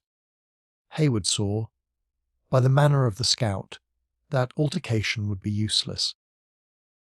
Munro had again sunk into that sort of apathy which had beset him since his late overwhelming misfortunes, and from which he was apparently to be roused only by some new and powerful excitement, making a merit of necessity. The young man took the veteran by the arm, and followed in the footsteps of the Indians and the scout, who had already begun to retrace the path which conducted them to the plain. Chapter 19. Sailor, why, I am sure, if he forfeit, you wilt not take his flesh? What's that good for? Shy, to bait fish withal, if it will feed nothing else, it will feed my revenge. Merchant of Venice. The shades of evening had come to increase the dreariness of the place when the party entered the ruins of William Henry. The scout and his companions immediately made their preparations to pass the night there, but with an earnestness and sobriety of demeanour that betrayed how much the unusual horrors they had just witnessed worked on even their practised feelings. A few fragments of rafters were reared against a blackened wall, and when Uncas had covered them slightly with brush, the temporary accommodations were deemed sufficient. The young Indian pointed toward his rude hut when his labour was ended, and Hayward, who understood the meaning of the silent gestures, gently urged Munro to enter. Leaving the bereaved old man alone with his sorrows,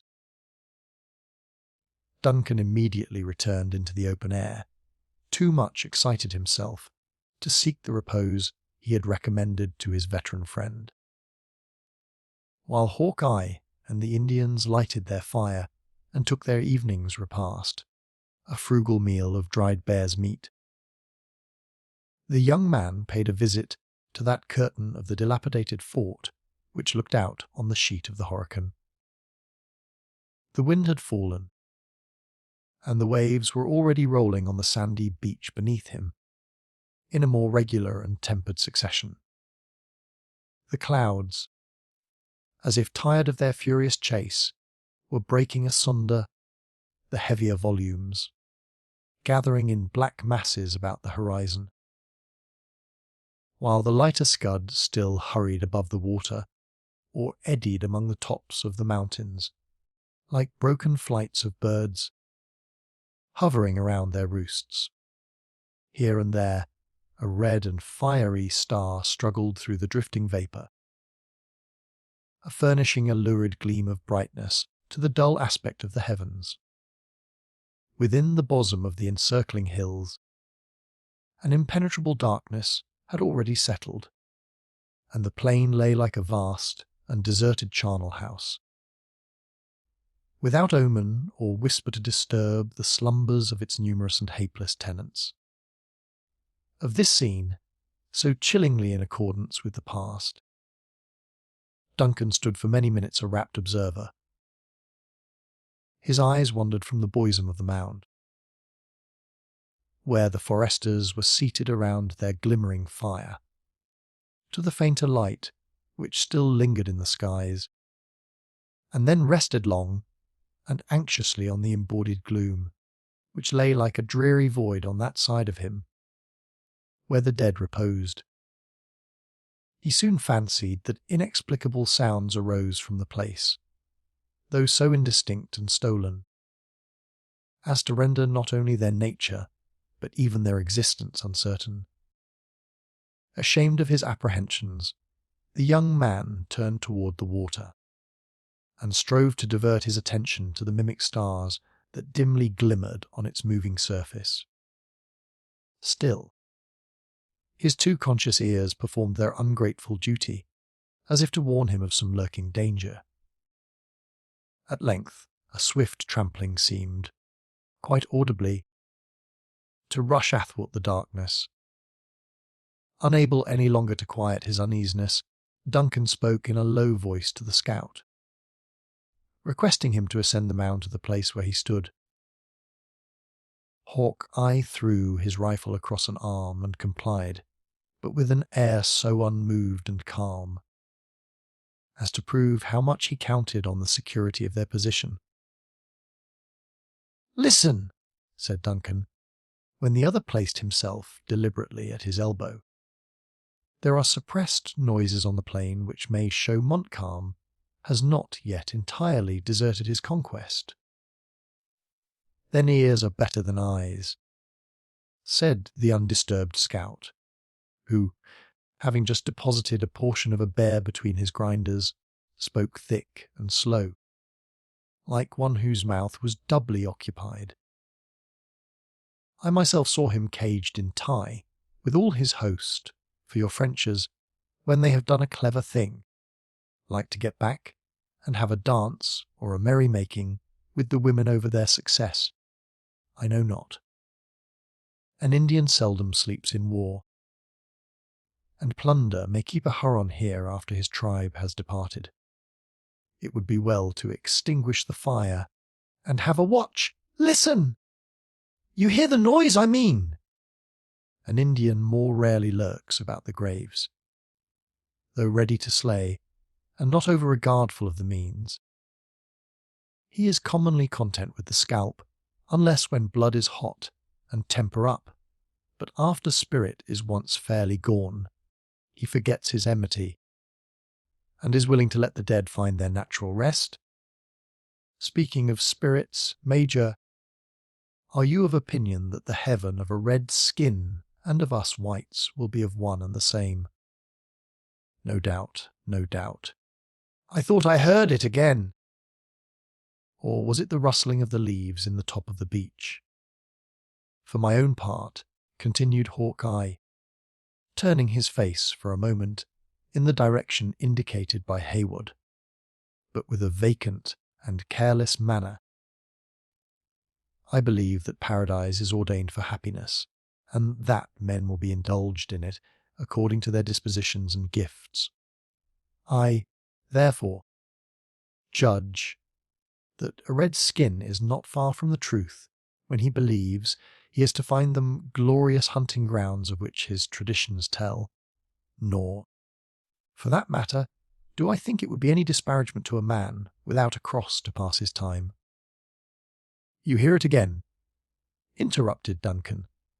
"Ay, when food is scarce, and when food is plenty, a wolf grows bold," said the unmoved scout. "There would be picking, too, among the skins of the devils, if there was light and time for the sport. But, concerning the life that is to come, Major, I have heard preachers say, in the settlements, that heaven was a place of rest. Now, men's minds differ as to their ideas of enjoyment. For myself, and I say it with reverence to the ordering of Providence, it would be no great indulgence to be kept shut up in those mansions of which they preach. Having a natural longing for motion and the chase. Duncan, who was now made to understand the nature of the noise he had heard, answered, with more attention to the subject, which the humour of the scout had chosen for discussion, by saying, "It is difficult to account for the feelings that may attend the last great change. It would be a change, indeed, for a man who has passed his days in the open air, returned the single-minded scout, and who has so often broken his fast, on the headwaters of the Hudson, to sleep within sound of the roaring Mohawk. But it is a comfort to know we serve a merciful master, though we do it each after his fashion, and with great tracts of wilderness atween us. What goes there? Is it not the rushing of the wolves you have mentioned?" Hawkeye slowly shook his head, and beckoned for Duncan to follow him to a spot to which the glare from the fire did not extend. When he had taken this precaution, the scout placed himself in an attitude of intense attention, and listened long and keenly for a repetition of the low sound that had so unexpectedly startled him. His vigilance, however, seemed exercised in vain, for after a fruitless pause, he whispered to Duncan, "We must give a call to Uncas. The boy has Indian senses, and he may hear what is hid from us, for, being a white skin, I will not deny my nature." The young Mohican, who was conversing in a low voice with his father, started as he heard the moaning of an owl, and, springing on his feet, he looked toward the black mounds as if seeking the place whence the sounds proceeded. The scout repeated the call, and in a few moments Duncan saw the figure of Uncas stealing cautiously along the rampart to the spot where they stood. Hawkeye explained his wishes in a very few words, which were spoken in the Delaware tongue. So soon as Uncas was in possession of the reason why he was summoned, he threw himself flat on the turf, where, to the eyes of Duncan, he appeared to lie quiet and motionless. Surprised at the immovable attitude of the young warrior, and curious to observe the manner in which he employed his faculties to obtain the desired information, Highward advanced a few steps, and bent over the dark object on which he had kept his eye riveted.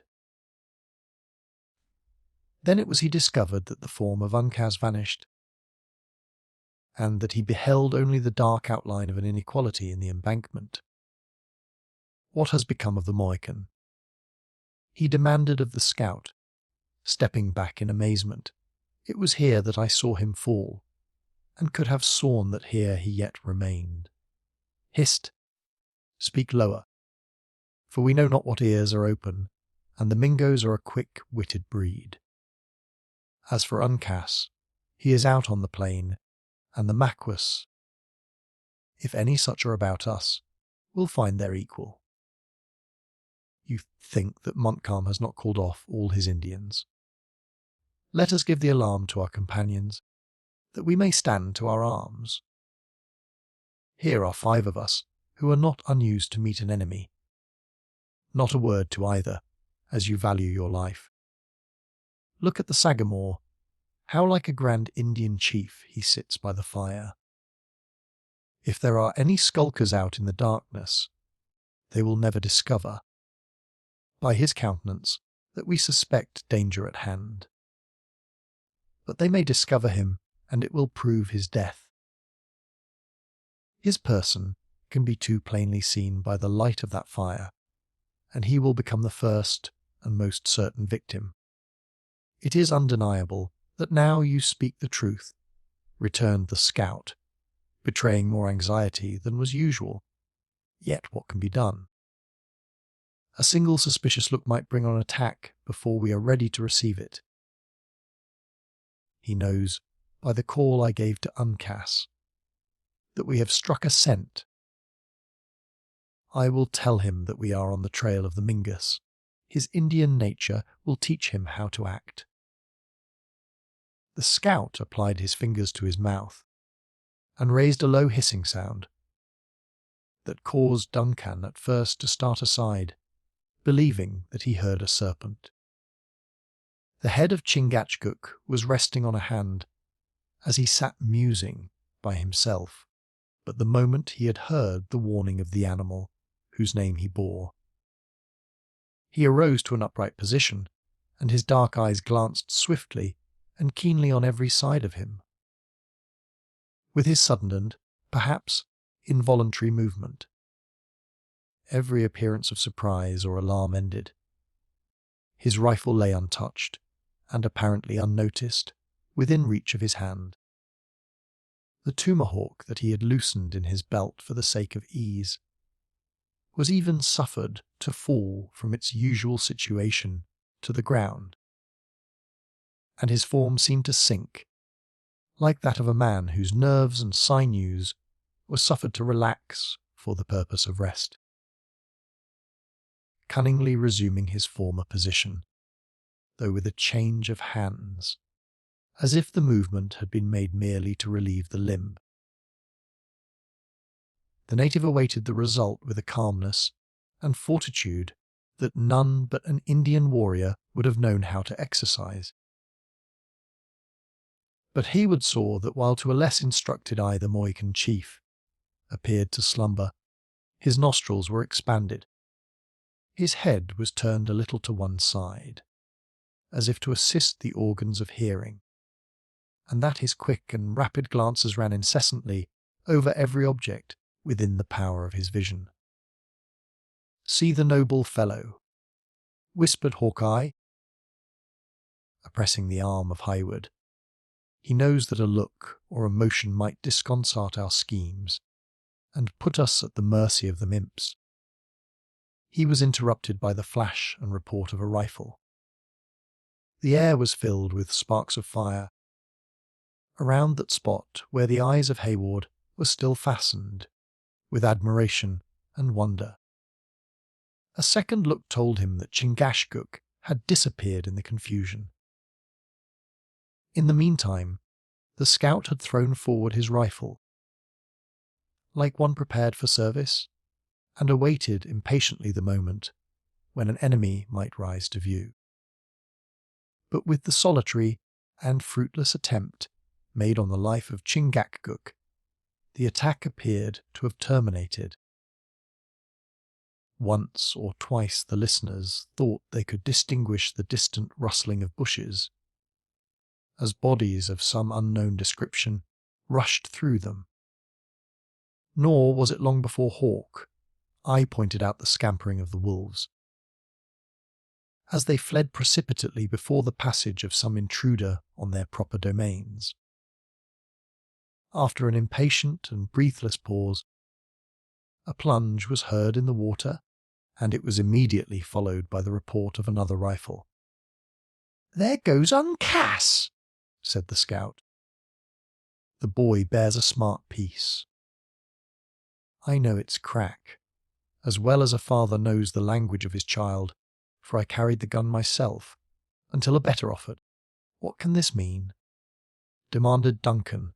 "We are watched, and, as it would seem, marked for destruction.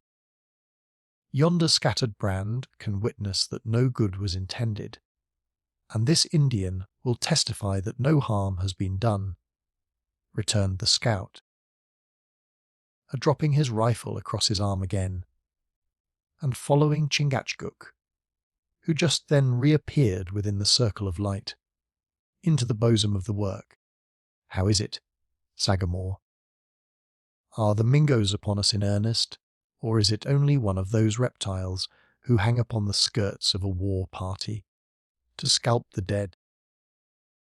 Go in, and make their boast among the squaws of the valiant deeds done on the pale faces."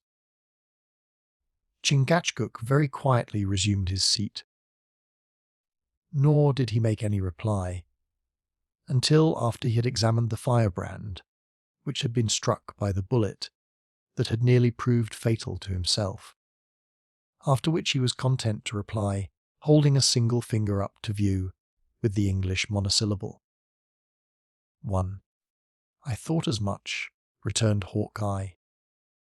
seating himself, and as he had got the cover of the lake afore Uncas pulled upon him, it is more than probable the knave will sing his lies about some great ambushment, in which he was outlying on the trail of 2 Mohicans and a white hunter, for the officers can be considered as little better than idlers in such a scrimmage. Well, let him, let him. There are always some honest men in every nation, though heaven knows, too, that they are scarce among the Maquas. To look down an upstart when he brags age in the face of reason. The varlet sent his lead within whistle of your ears, Sagamore. Chingachgook turned a calm and incurious eye toward the place where the ball had struck, and then resumed his former attitude, with a composure that could not be disturbed by so trifling an incident. Just then Uncas glided into the circle, and seated himself at the fire, with the same appearance of indifference as was maintained by his father. Of these several moments Hayward was a deeply interested and wondering observer. It appeared to him as though the foresters had some secret means of intelligence, which had escaped the vigilance of his own faculties. In place of that eager and garrulous narration with which a white youth would have endeavoured to communicate, and perhaps exaggerate, that which had passed out in the darkness of the plain, the young warrior was seemingly content to let his deeds speak for themselves. It was, in fact, neither the moment nor the occasion for an Indian to boast of his exploits, and it is probably that. Had Highwood neglected to inquire, not another syllable would, just then, have been uttered on the subject. "What has become of our enemy, Uncas?" demanded Duncan. "We heard your rifle, and hoped you had not fired in vain." The young chief removed a fold of his hunting skirt, and quietly exposed the fatal tuft of hair, which he bore as the symbol of victory. Chingachgook laid his hand on the scalp, and considered it for a moment with deep attention. Then dropping it, with disgust depicted in his strong features, he ejaculated, "Oneida!" repeated the scout, who was fast losing his interest in the scene, in an apathy nearly assimilated to that of his red associates, but who now advanced in uncommon earnestness to regard the bloody badge. "By the Lord, if the Oneidas are outlying upon the trail, we shall be flanked by devils on every side of us. Now, to white eyes there is no difference between this bit of skin and that of any other Indian, and yet the Sagamore declares it came from the pole of a Mingo.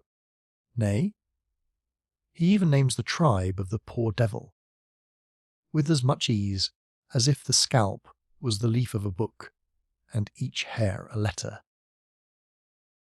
What right have Christian whites to boast of their learning, when a savage can read a language that would prove too much for the wisest of them all? What say you, lad? Of what people was the knave?" Uncas raised his eyes to the face of the scout, and answered in his soft voice, "Oneida! Oneida again!" When one Indian makes a declaration it is commonly true, but when he is supported by his people, set it down as gospel. "The poor fellow has mistaken us for French," said Highwood, "or he would not have attempted the life of a friend. He mistake a Mohican in his paint for a Huron." "You would be as likely to mistake the white-coated grenadiers of Montcalm for the scarlet jackets of the Royal Americans," returned the scout. "No, no." The serpent knew his errand, nor was there any great mistake in the matter, for there is but little love between a Delaware and a Mingo. Let their tribes go out to fight for whom they may in a white quarrel. For that matter, though the Uneeders do serve his sacred majesty. Who is my sovereign lord and master? I should not have deliberated long about letting off Killdeer at the imp myself, had luck thrown him in my way. That would have been an abuse of our treaties, and unworthy of your character. When a man consort much with a people, continued Hawk-Eye, if they were honest, and he no knave, love will grow up atwixt them. It is true that white cunning has managed to throw the tribes into great confusion. As respects friends and enemies, so that the Hurons and the Oneidas, who speak the same tongue, or what may be called the same, take each other's scalps, and the Delawares are divided among themselves, a few hanging about their great council fire on their own river, and fighting on the same side with the Mingos, while the greater part are in the Canadas, out of natural enmity to the Maquas, thus throwing everything into disorder and destroying all the harmony of warfare. Yet a red nature is not likely to alter with every shift of policy, so that the love atwixt a Mohican and a Mingo is much like the regard between a white man and a sarpent. I regret to hear it, for I had believed those natives who dwelt within our boundaries had found us too just and liberal, not to identify themselves fully with our quarrels. Why, I believe it is nature to give a preference to one's own quarrels before those of strangers.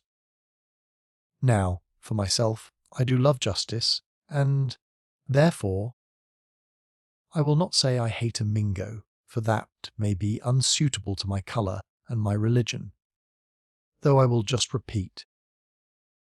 It may have been owing to the night that Killdeer had no hand in the death of this skulking Oneida. Then, as if satisfied with the force of his own reasons, whatever might be their effect on the opinions of the other disputant, the honest but implacable woodsman turned from the fire, content to let the controversy slumber. Hayward withdrew to the rampart, too uneasy and too little accustomed to the warfare of the woods to remain at ease under the possibility of such insidious attacks. Not so, however, with the scout and the Mohicans. Those acute and long-practised senses whose powers so often exceed the limits of all ordinary credulity, after having detected the danger, had enabled them to ascertain its magnitude and duration. Not one of the three appeared in the least to doubt their perfect security, as was indicated by the preparations that were soon made to sit in council over their future proceedings.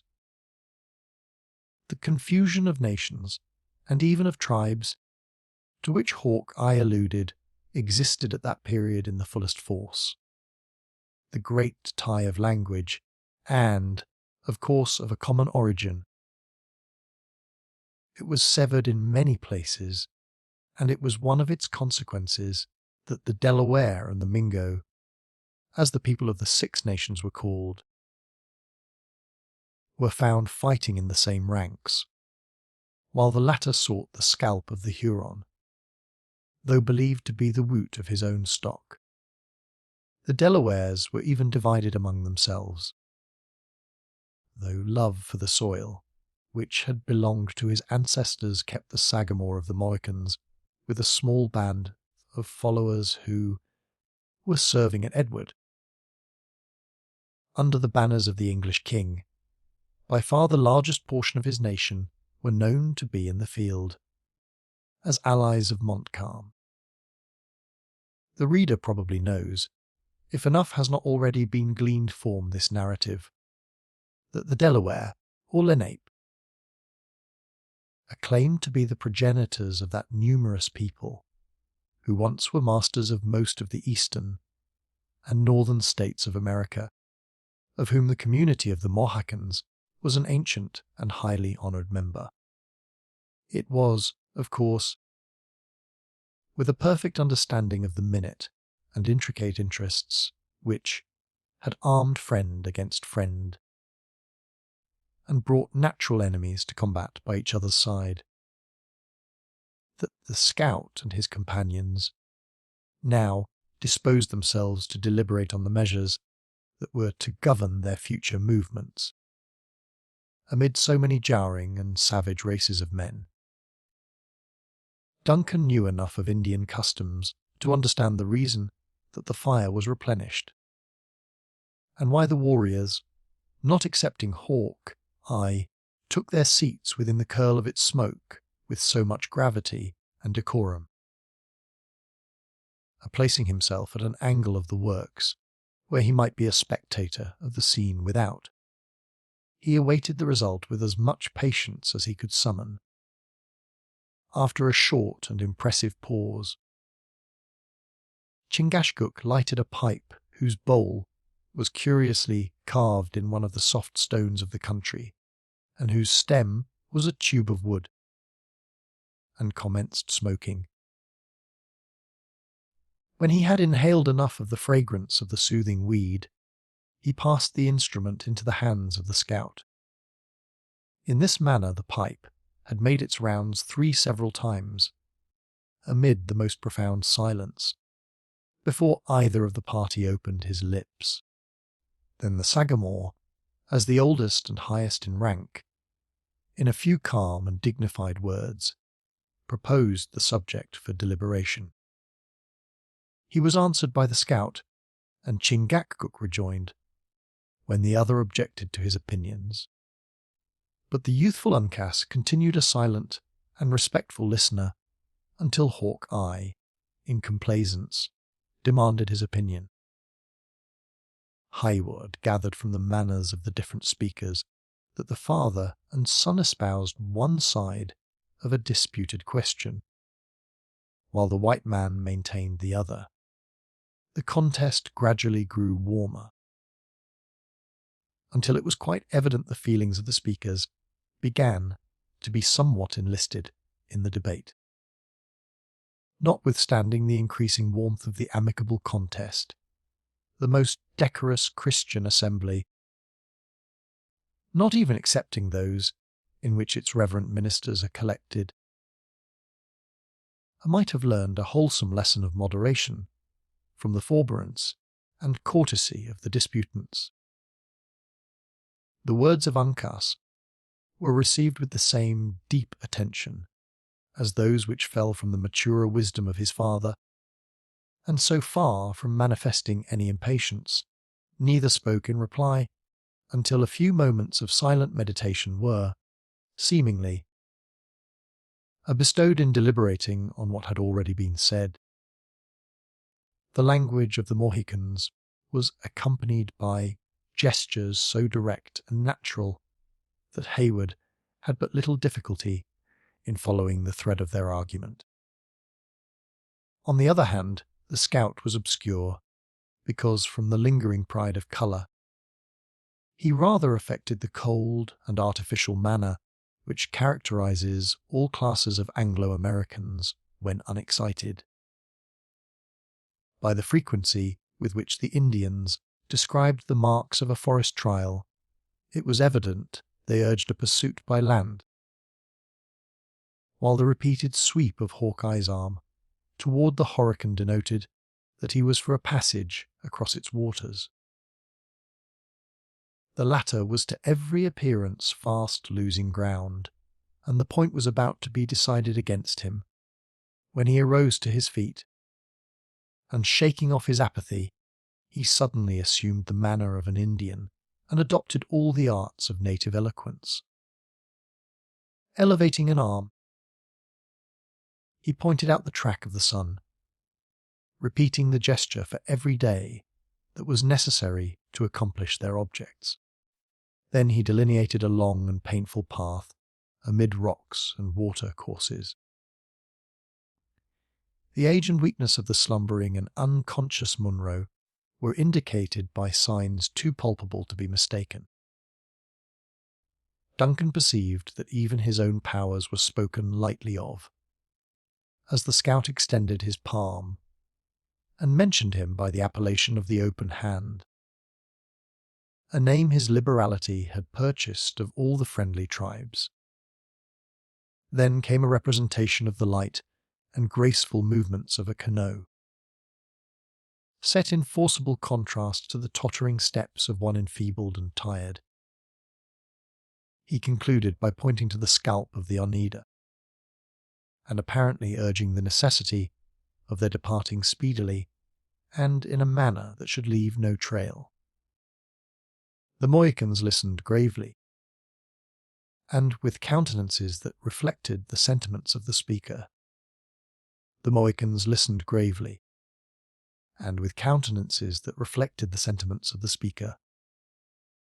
Conviction gradually wrought its influence, and toward the close of Hawk, Eye's speech, his sentences were accompanied by the customary exclamation of commendation. In short, Uncas and his father became converts to his way of thinking, abandoning their own previously expressed opinions with a liberality and candour that, had they been the representatives of some great and civilized people, would have infallibly worked their political ruin by destroying forever their reputation for consistency. The instant the matter in discussion was decided, the debate, and everything connected with it, except the result, appeared to be forgotten. Hawkeye, without looking round to read his triumph in applauding eyes, very composedly stretched his tall frame before the dying embers and closed his own organs in sleep. Left now in a measure to themselves, the Mohicans, whose time had been so much devoted to the interests of others, seized the moment to devote some attention to themselves, casting off at once the grave and austere demeanour of an Indian chief. Chingachgook commenced speaking to his son in the soft and playful tones of affection. Uncas gladly met the familiar air of his father, and before the hard breathing of the scout announced that he slept, a complete change was effected in the manner of his two associates. It is impossible to describe the music of their language while thus engaged in laughter and endearments, in such a way as to render it intelligible to those whose ears have never listened to its melody. The compass of their voices, particularly that of the youth, was wonderful, extending from the deepest bass to tones that were even feminine in softness. The eyes of the father followed the plastic and ingenious movements of the son with open delight, and he never failed to smile in reply to the other's contagious but low laughter. While under the influence of these gentle and natural feelings, no trace of ferocity was to be seen in the softened features of the Sagamore. His figured panoply of death looked more like a disguise assumed in mockery than a fierce enunciation of a desire to carry destruction in his footsteps. After an hour had passed in the indulgence of their better feelings, Chingachgook abruptly announced his desire to sleep, by wrapping his head in his blanket and stretching his form on the naked earth.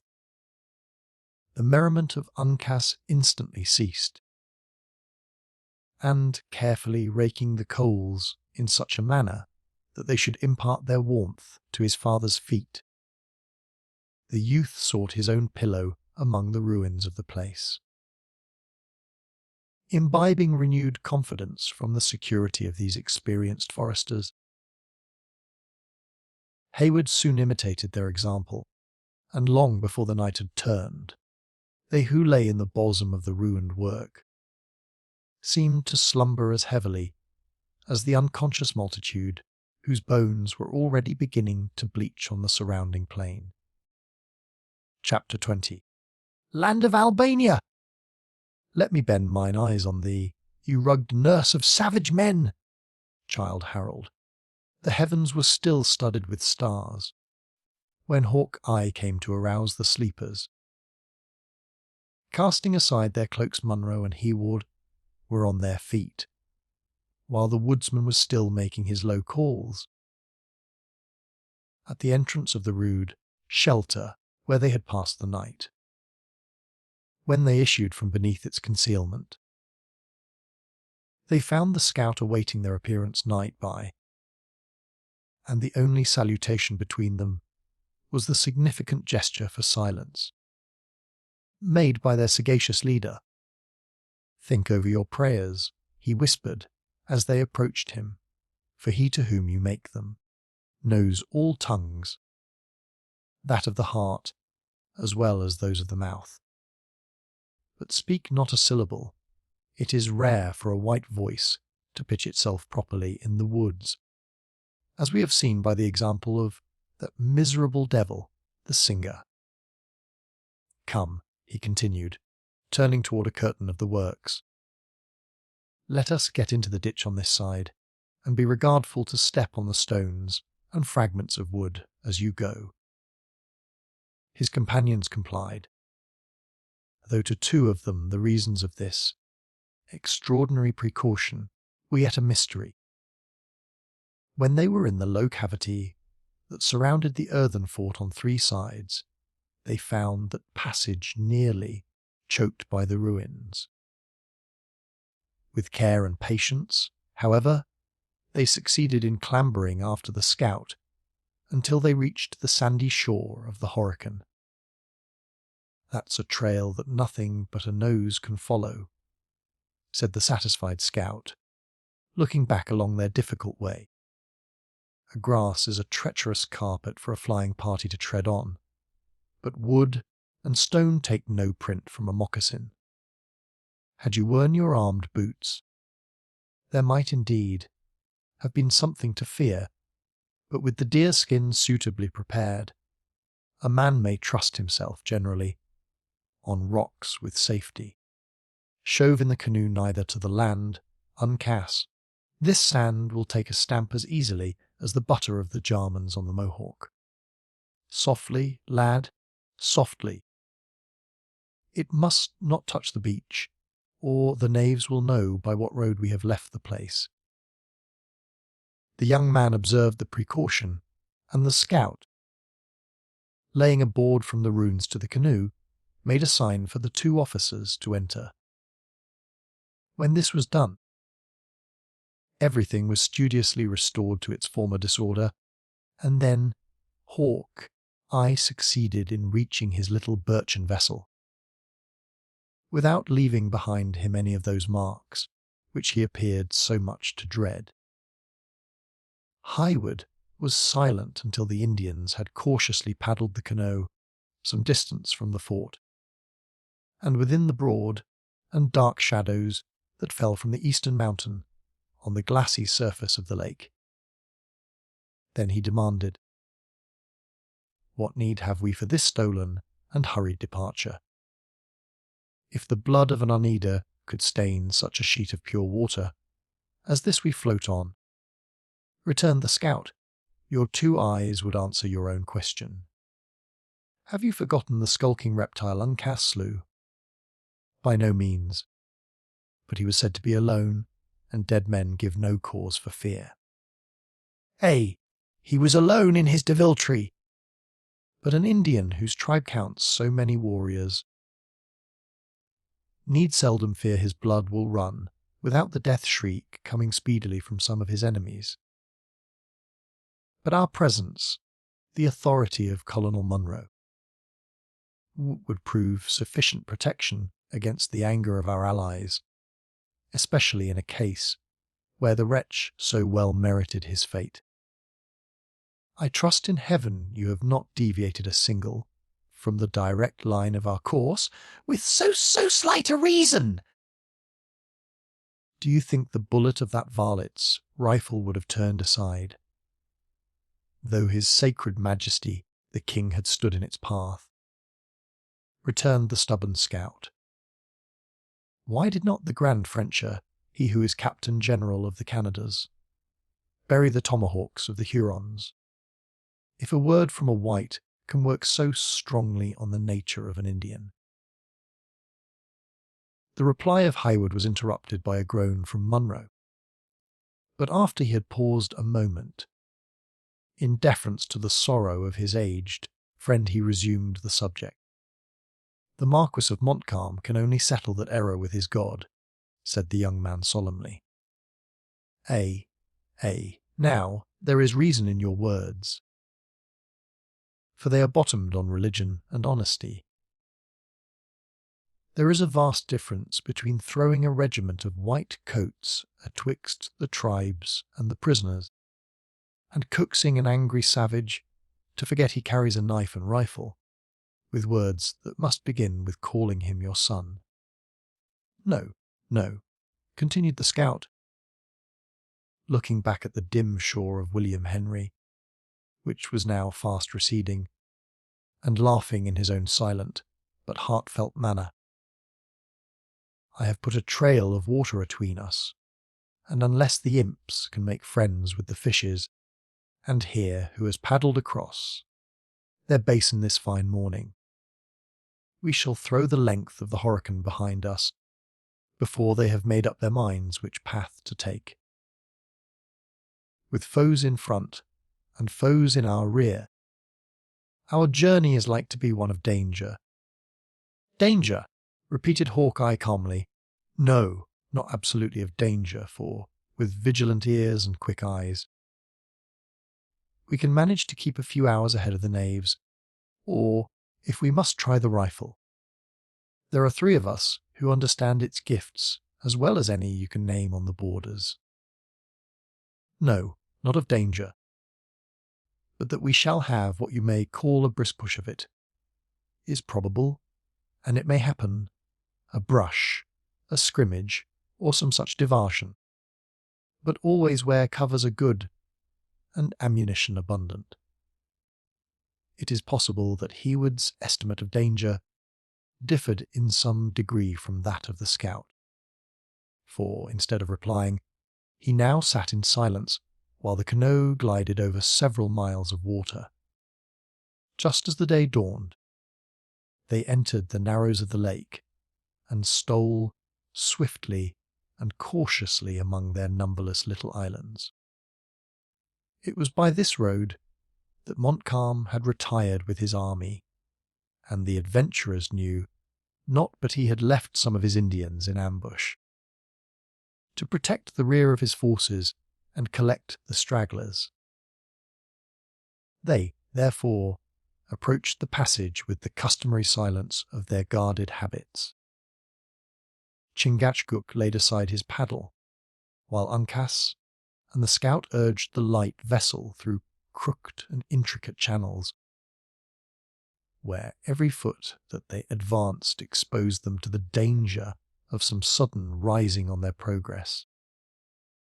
The eyes of the Sagamore moved warily from islet to islet, and copse to copse, as the canoe proceeded, and, when a clearer sheet of water permitted, his keen vision was bent along the bald rocks and impending forests that frowned upon the narrow strait. Highwood, who was a doubly interested spectator, as well from the beauties of the place as from the apprehension natural to his situation, it was just believing that he had permitted the latter to be excited without sufficient reason, when the paddle ceased moving in obedience to a signal from Chingachgook. "Ho!" exclaimed Uncas, nearly at the moment that the light tap his father had made on the side of the canoe notified them of the vicinity of danger. "What now?" asked the scout. "The lake is as smooth as if the winds had never blown, and I can see along its sheet for miles. There is not so much as the black head of a loon dotting the water." The Indian gravely raised his paddle and pointed in the direction in which his own steady look was riveted. Duncan's eyes followed the motion. A few rods in their front lay another of the wooded islets, but it appeared as calm and peaceful as if its solitude had never been disturbed by the foot of man. "I see nothing," he said, "but land and water, and a lovely scene it is." "Hist!" interrupted the scout. Sagamore, there is always a reason for what you do. This but a shade. And yet it is not natural. You see the mist, Major, that is rising above the island. You can't call it a fog, for it is more like a streak of thin cloud. It is vapour from the water. That a child could tell. But what is the edging of blacker smoke that hangs along its lower side, and which you may trace down into the thicket of hazel? This from a fire, but one that, in my judgment, has been suffered to burn low. Let us, then, push for the place, and relieve our doubts, said the impatient Duncan. The party must be small that can lie on such a bit of land. If you judge of Indian cunning by the rules you find in books, or by white sagacity, they will lead you astray, if not to your death, returned Hawkeye, examining the signs of the place with that acuteness which distinguished him. If I may be permitted to speak in this matter, it will be to say that we have but two things to choose between. The one is to return and give up all thoughts of following the Hurons. "Never!" exclaimed Highwood, in a voice far too loud for their circumstances. Well, continued Hawkeye, making a hasty sign to repress his impatience. I am much of your mind myself, though I thought it becoming my experience to tell the whole. We must, then, make a push. And if the Indians or Frenchers are in the Narrows, run the gauntlet through these toppling mountains. Is there reason in my words, Sagamore? The Indian made no other answer than by dropping his paddle into the water and urging forward the canoe. As he held the office of directing its course, his resolution was sufficiently indicated by the movement. The whole party now plied their paddles vigorously, and in a very few moments they had reached a point whence they might command an entire view of the northern shore of the island, the side that had hitherto been concealed. "There they are, by all the truth of signs," whispered the scout, "2 canoes and a smoke. The knaves haven't yet got their eyes out of the mist, or we should hear the accursed hoop. Together, friends, we are leaving them, and are already nearly out of whistle of a bullet. The well-known crack of a rifle, whose ball came skipping along the placid surface of the strait, and a shrill yell from the island interrupted his speech, and announced that their passage was discovered. In another instant several savages were seen rushing into canoes, which were soon dancing over the water in pursuit. These fearful precursors of a coming struggle produced no change in the countenances and movements of his 3 guides, so far as Duncan could discover, except that the strokes of their paddles were longer and more in unison, and caused the little bark to spring forward like a creature possessing life and volition. "Hold them there, Sagamore," said Hawkeye, looking coolly backward over this left shoulder, while he still plied his paddle. "Keep them just there.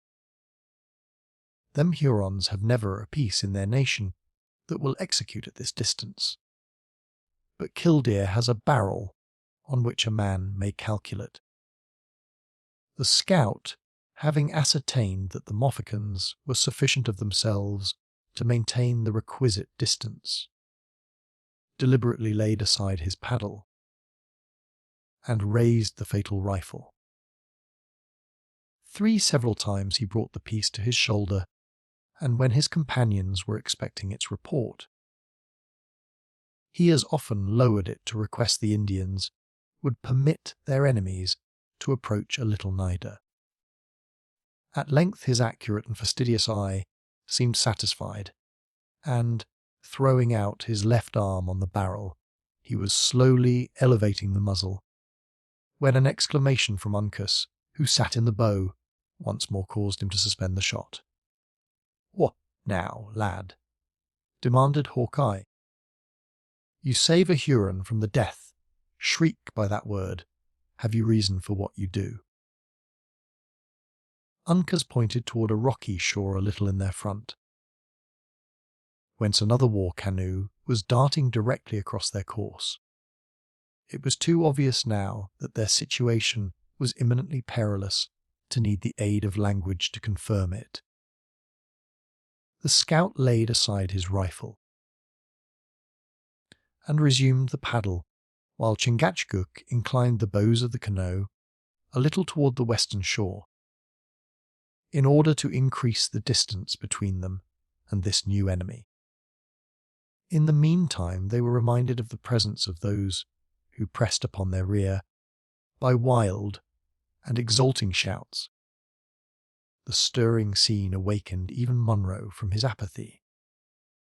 "Let us make for the rocks on the main," he said, with the mien of a tired soldier, "and give battle to the savages.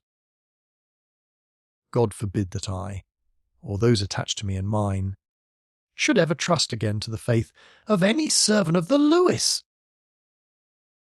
He who wishes to prosper in Indian warfare," returned the scout, "must not be too proud to learn from the wit of a native. Lay her more along the land. Sagamore, we are doubling on the varlets, and perhaps they may try to strike our trail on the long calculation." Hawkeye was not mistaken, for when the Hurons found their course was likely to throw them behind their chase, they rendered it less direct, until, by gradually bearing more and more obliquely, the two canoes were, long, gliding on parallel lines within 200 yards of each other. It now became entirely a trial of speed. So rapid was the progress of the light vessels that the lake curled in their front in miniature waves, and their motion became undulating by its own velocity.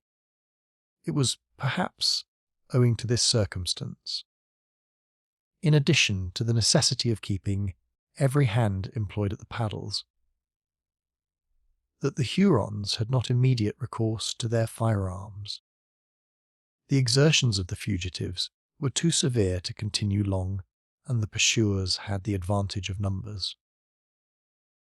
Duncan observed with uneasiness that the scout began to look anxiously about him, as if searching for some further means of assisting their flight.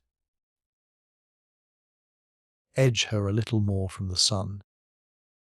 "Sagamore," said the stubborn woodsman, "I see the knaves are sparing a man to the rifle. A single broken bone might lose us our scalps. Edge more from the sun, and we will put the island between us." The expedient was not without its use. A long, low island lay at a little distance before them, and, as they closed with it, the chasing canoe was compelled to take a side opposite to that on which the pursued passed. The scout and his companions did not neglect this advantage, but the instant they were hid from observation by the bushes, they redoubled efforts that before had seemed prodigious.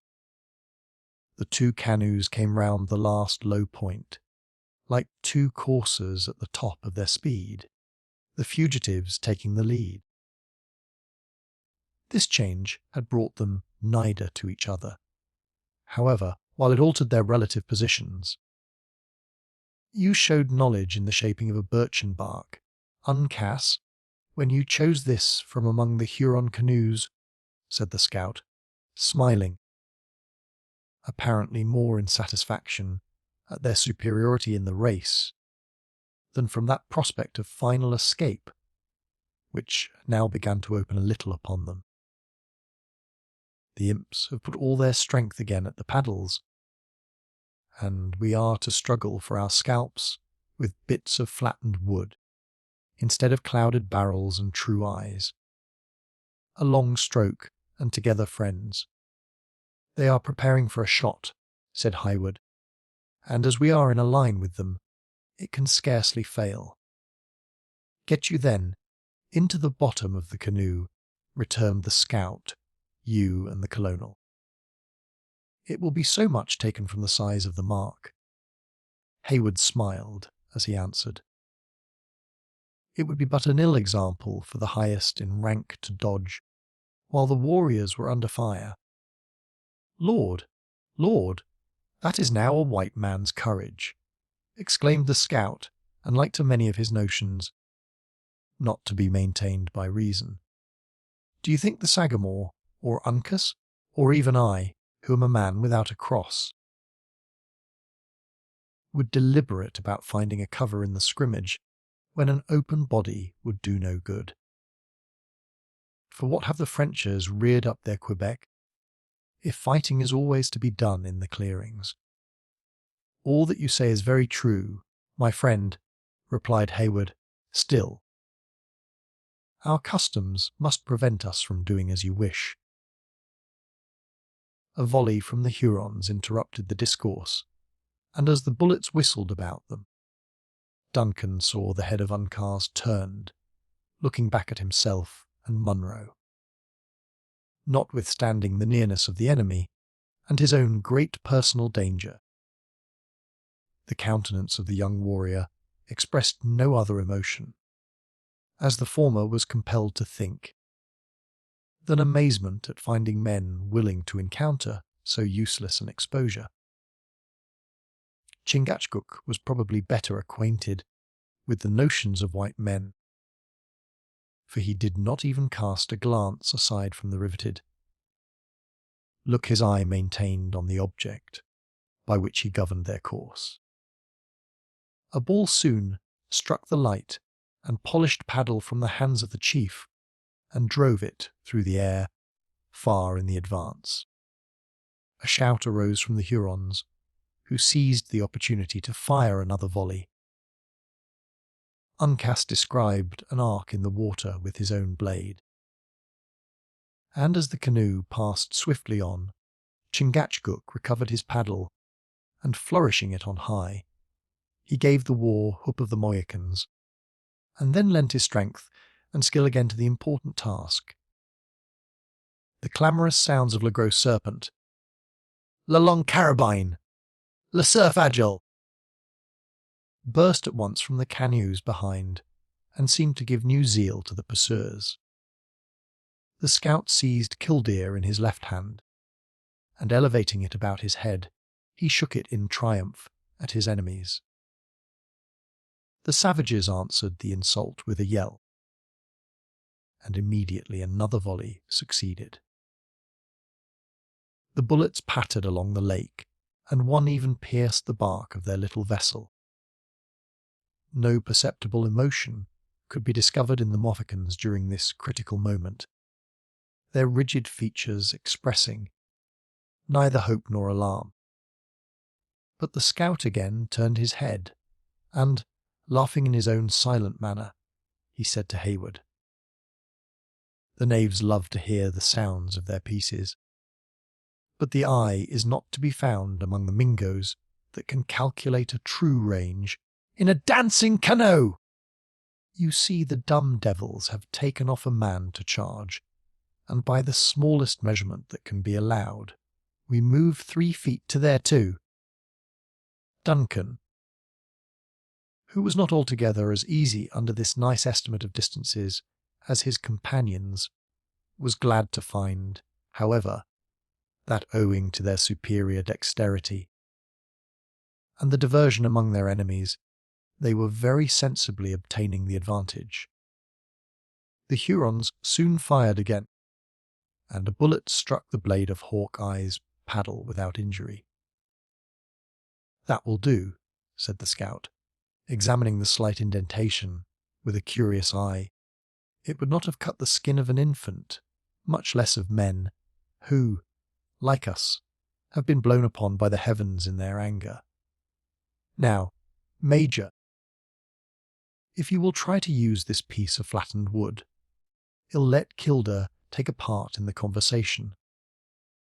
Hayward seized the paddle and applied himself to the work with an eagerness that supplied the place of skill, while Hawkeye was engaged in inspecting the priming of his rifle. The latter then took a swift aim and fired. The Huron in the bows of the leading canoe had risen with a similar object, and he now fell backward, suffering his gun to escape from his hands into the water. In an instant, however, he recovered his feet, though his gestures were wild and bewildered. At the same moment his companions suspended their efforts, and the chasing canoes clustered together and became stationary. Chingachgook and Uncas profited by the interval to regain their wind, though Duncan continued to work with the most persevering industry. The father and son now cast calm but inquiring glances at each other, to learn if either had sustained any injury by the fire, for both well knew that no cry or exclamation would, in such a moment of necessity, have been permitted to betray the accident.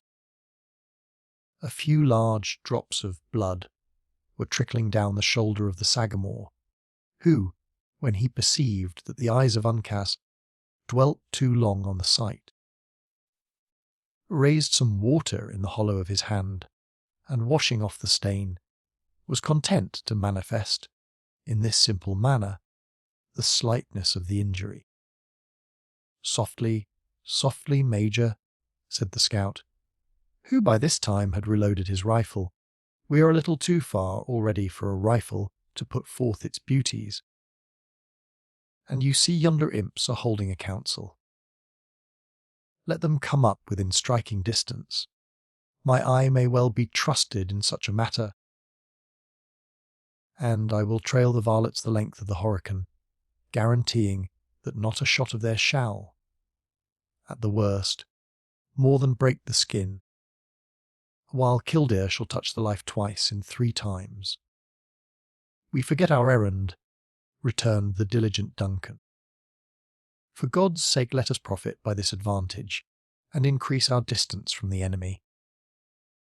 "Give me my children," said Munro hoarsely, a trifle no longer with a father's agony, "but restore me my babes."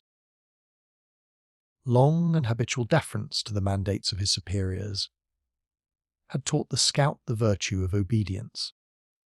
Throwing a last and lingering glance at the distant canoes, he laid aside his rifle, and, relieving the wearied Duncan, resumed the paddle, which he wielded with sinews that never tired. His efforts were seconded by those of the Mohicans, and a very few minutes served to place such a sheet of water between them and their enemies that Hayward once more breathed freely.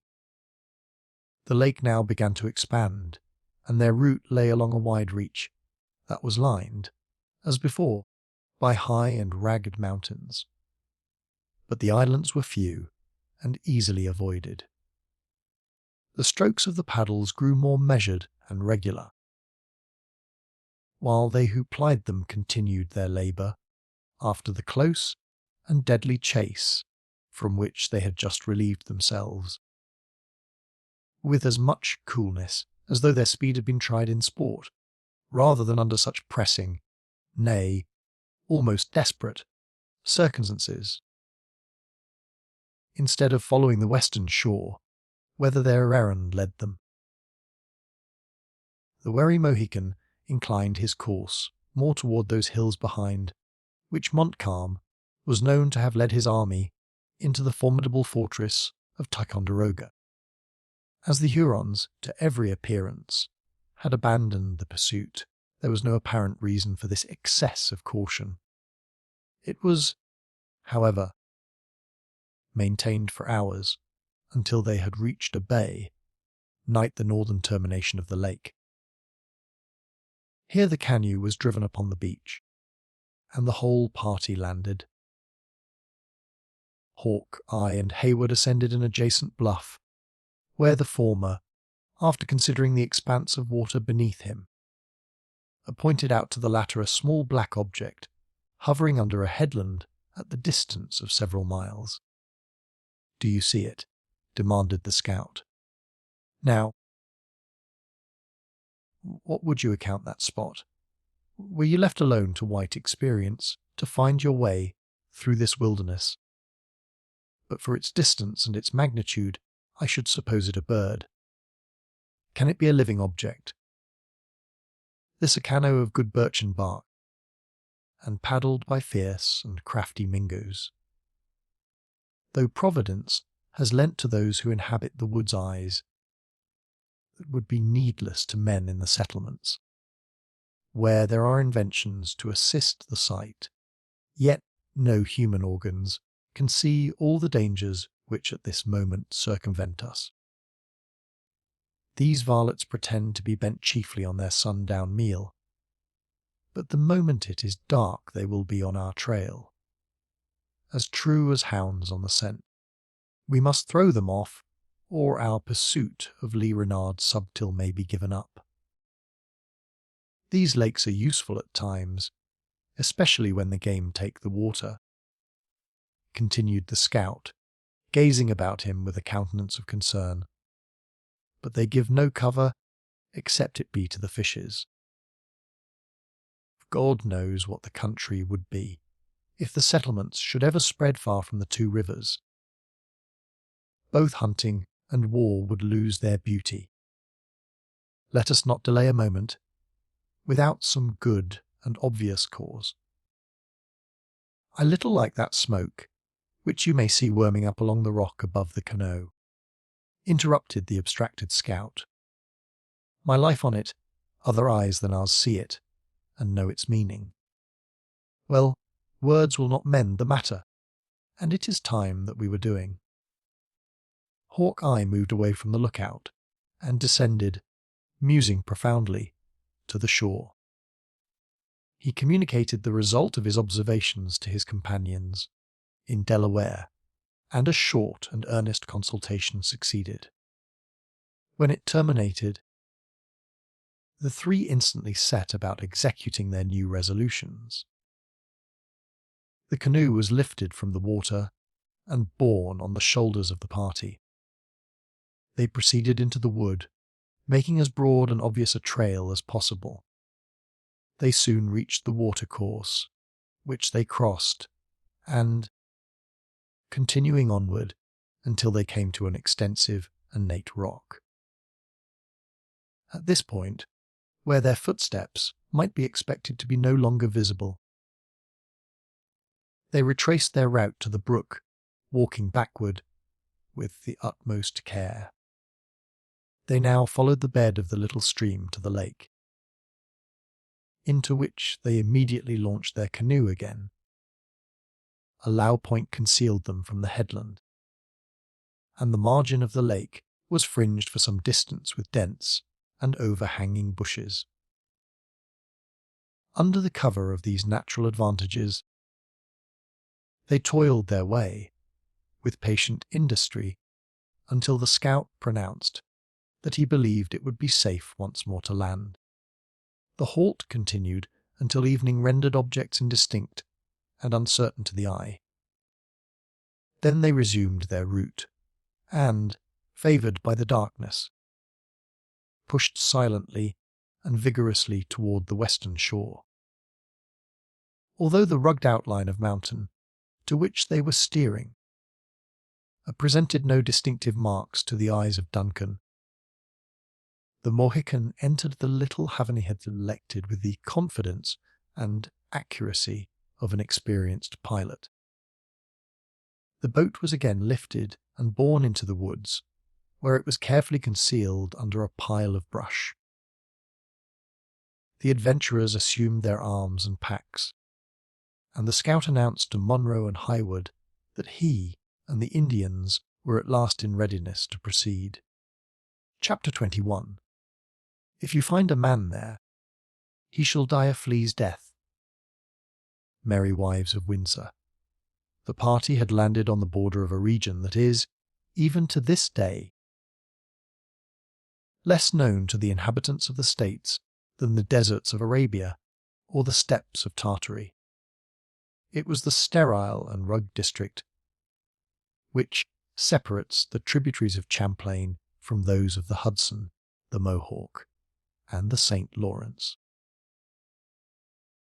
Since the period of our tale, the active spirit of the country has surrounded it with a belt of rich and thriving settlements, though none but the hunter or the savage is ever known even now to penetrate its wild recesses. As Hawkeye and the Mohicans had, however,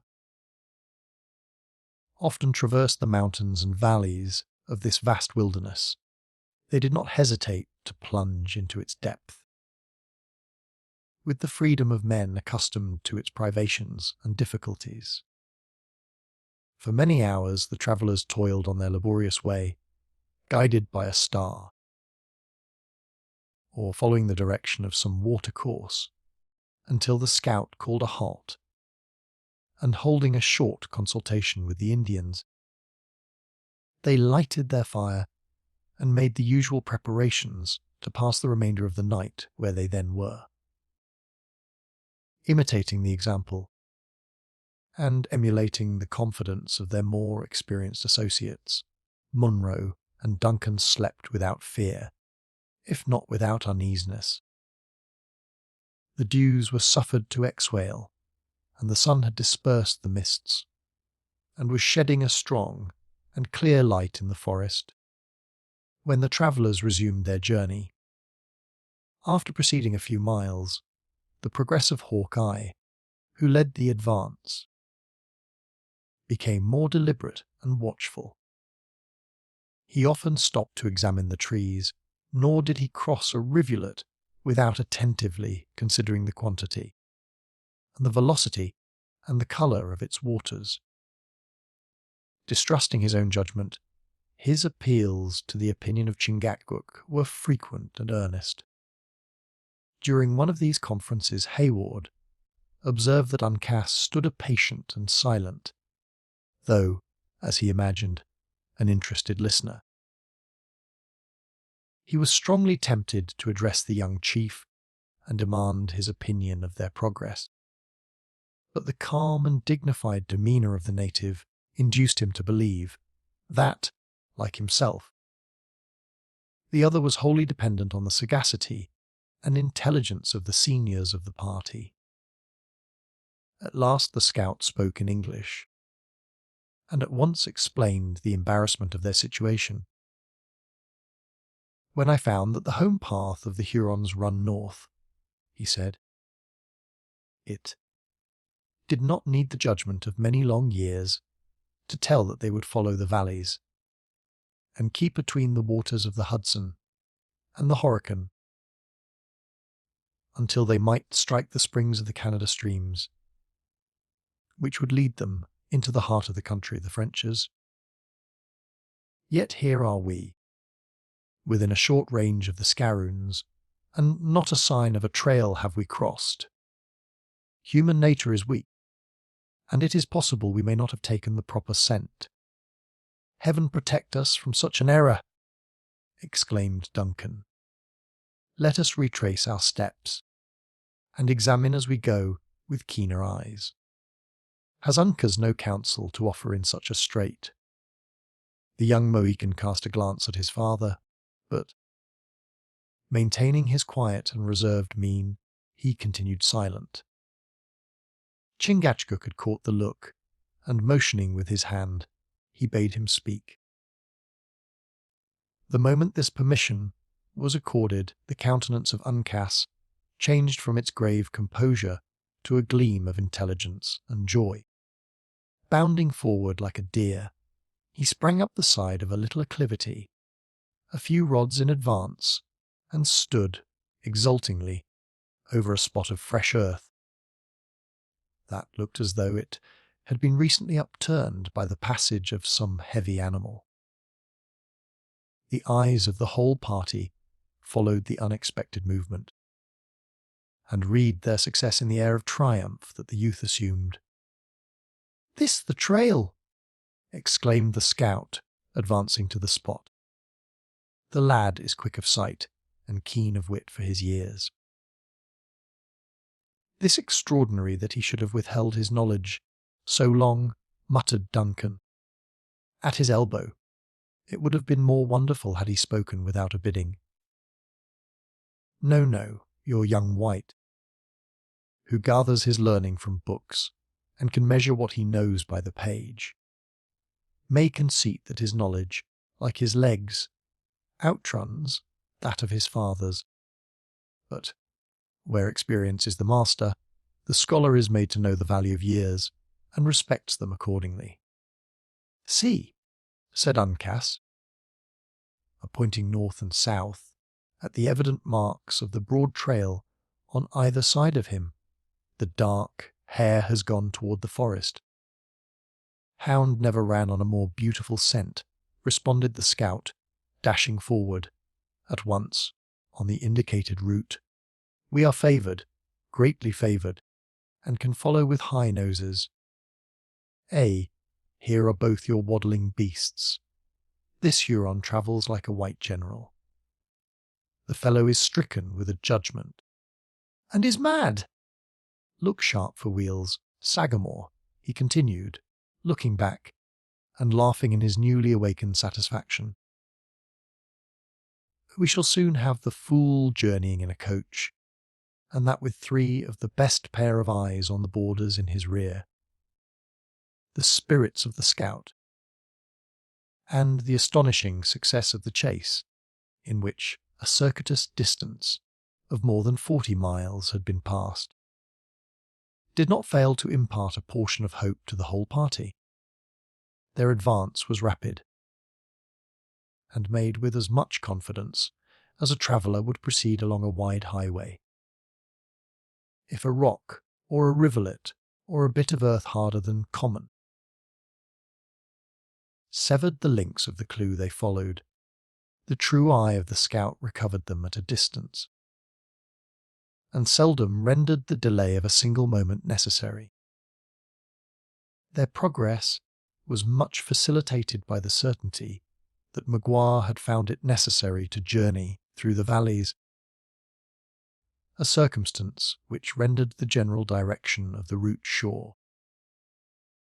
Nor had the Huron entirely neglected the arts uniformly practised by the natives when retiring in front of an enemy. False trails and sudden turnings were frequent, wherever a brook or the formation of the ground rendered them feasible. But his pursuers were rarely deceived, and never failed to detect their error before they had lost either time or distance on the deceptive track. By the middle of the afternoon they had passed the Scarrons, and were following the route of the declining sun. After descending an eminence to a low bottom, through which a swift stream glided, they suddenly came to a place where the party of Renard had made a halt. Extinguished brands were lying around a spring. The offals of a deer were scattered about the place, and the trees bore evident marks of having been browsed by the horses.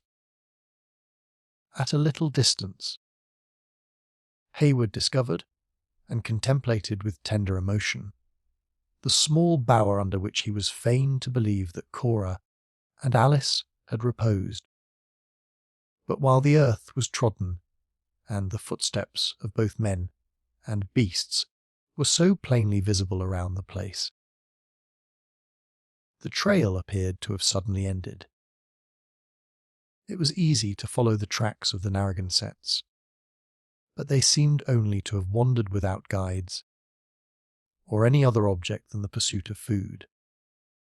At length Uncas, who with his father had endeavoured to trace the route of the horses, came upon a sign of their presence that was quite recent. Before following the clue, he communicated his success to his companions, and while the latter were consulting on the circumstance, the youth reappeared, leading the two fillies, with their saddles broken, and the housing soiled, as though they had been permitted to run at will for several days.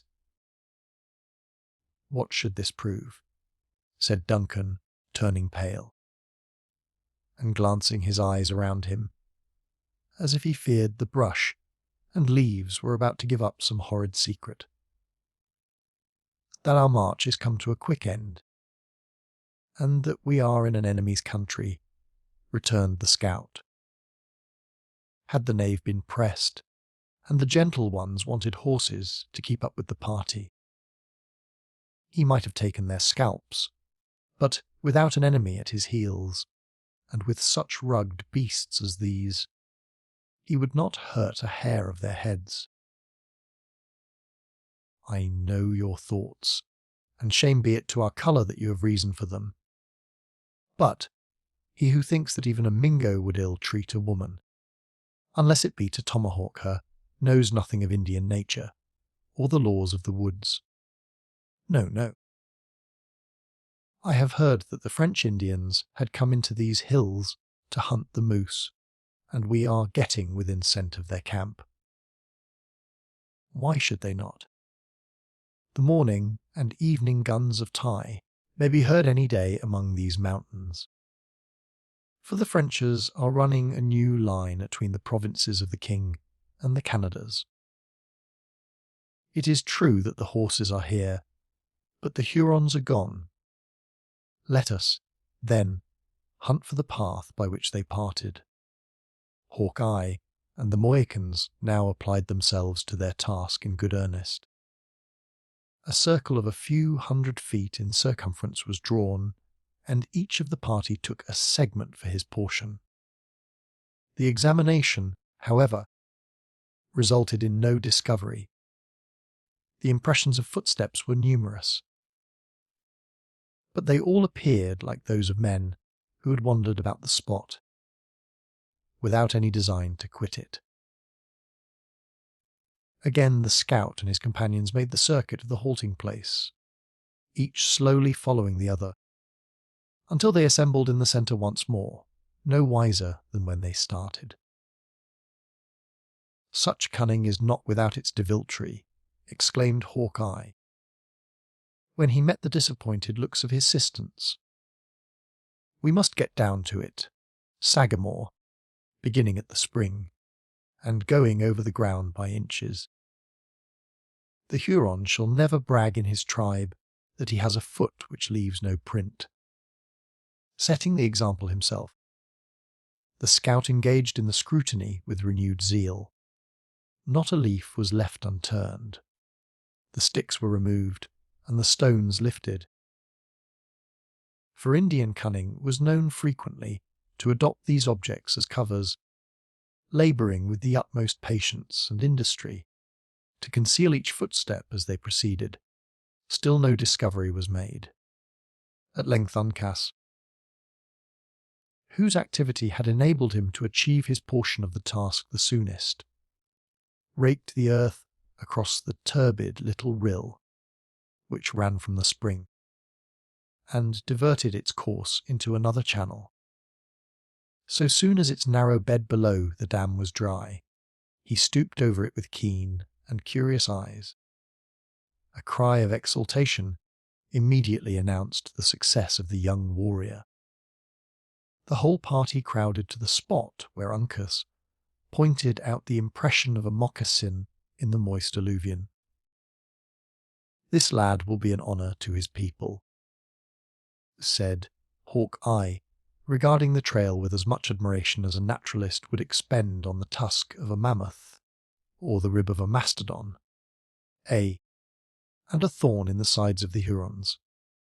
Yet that is not the footstep of an Indian. The weight is too much on the heel, and the toes are squared, as though one of the French dancers had been in, pigeon-winging his tribe. Run back, Uncas, and bring me the size of the singer's foot. You will find a beautiful print of it just opposite yon rock, egg in the hillside. While the youth was engaged in this commission, the scout and Chingachgook were attentively considering the impressions. The measurements agreed, and the former unhesitatingly pronounced that the footstep was that of David, who had once more been made to exchange his shoes for moccasins. I can now read the whole of it, as plainly as if I had seen the arts of Lee Subtil.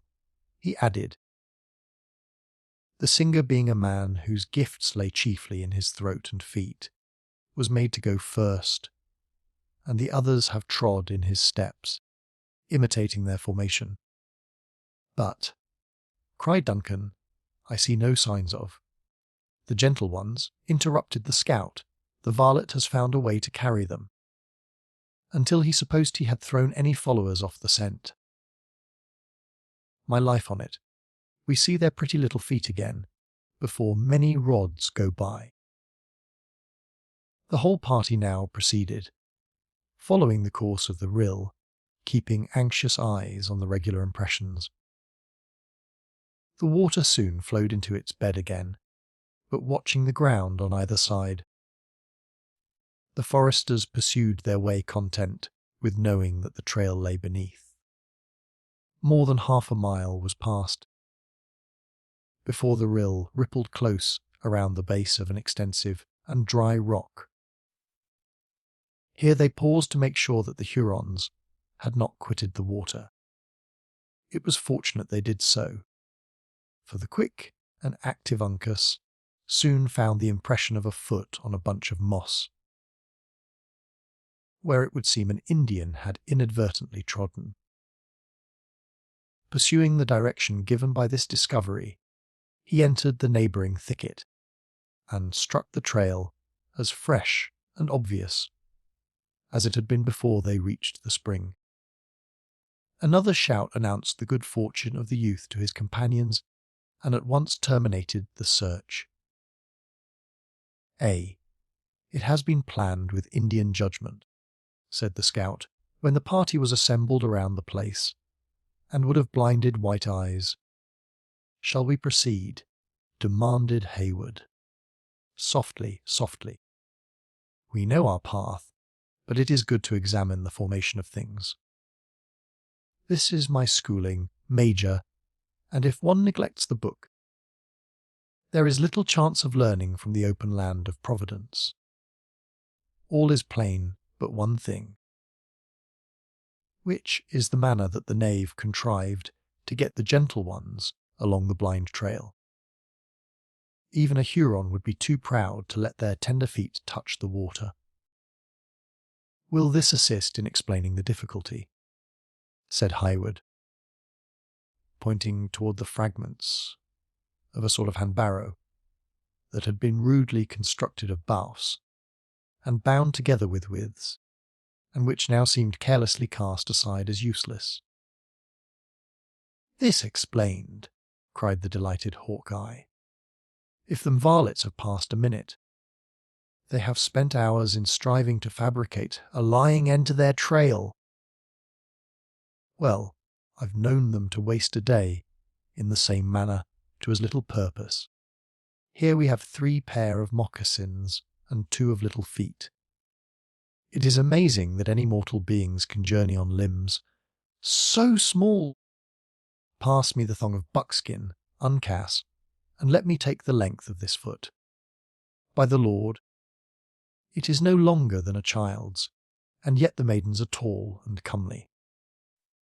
That Providence is partial in its gifts, for its own wise reasons, the best and most contented of us must allow. The tender limbs of my daughters are unequal to these hardships," said Munro, looking at the light footsteps of his children with a parent's love. "We shall find their fainting forms in this desert." "Of that there is little cause of fear," returned the scout, slowly shaking his head. "This is a firm and straight, though a light step, and not over long. See, the heel has hardly touched the ground, and there the dark hair has made a little jump from root to root. No, no, my knowledge for it. neither of them was night-fainting Haraway. Now, the singer was beginning to be footsore and leg-weary, as is plain by his trail. There, you see, he slipped. Here he has travelled wide and tottered, and there again it looks as though he journeyed on snowshoes. A man who uses his throat altogether can hardly give his legs a proper training. From such undeniable testimony did the practised woodsman arrive at the truth. With nearly as much certainty and precision as if he had been a witness of all those events which his ingenuity so easily elucidated. Cheered by these assurances, and satisfied by a reasoning that was so obvious, while it was so simple, the party resumed its course, after making a short halt to take a hurried repast.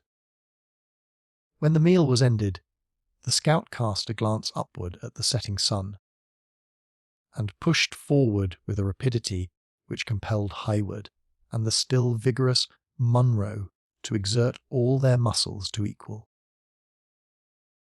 Their route now lay along the bottom, which has already been mentioned, as the Hurons had made no further efforts to conceal their footsteps.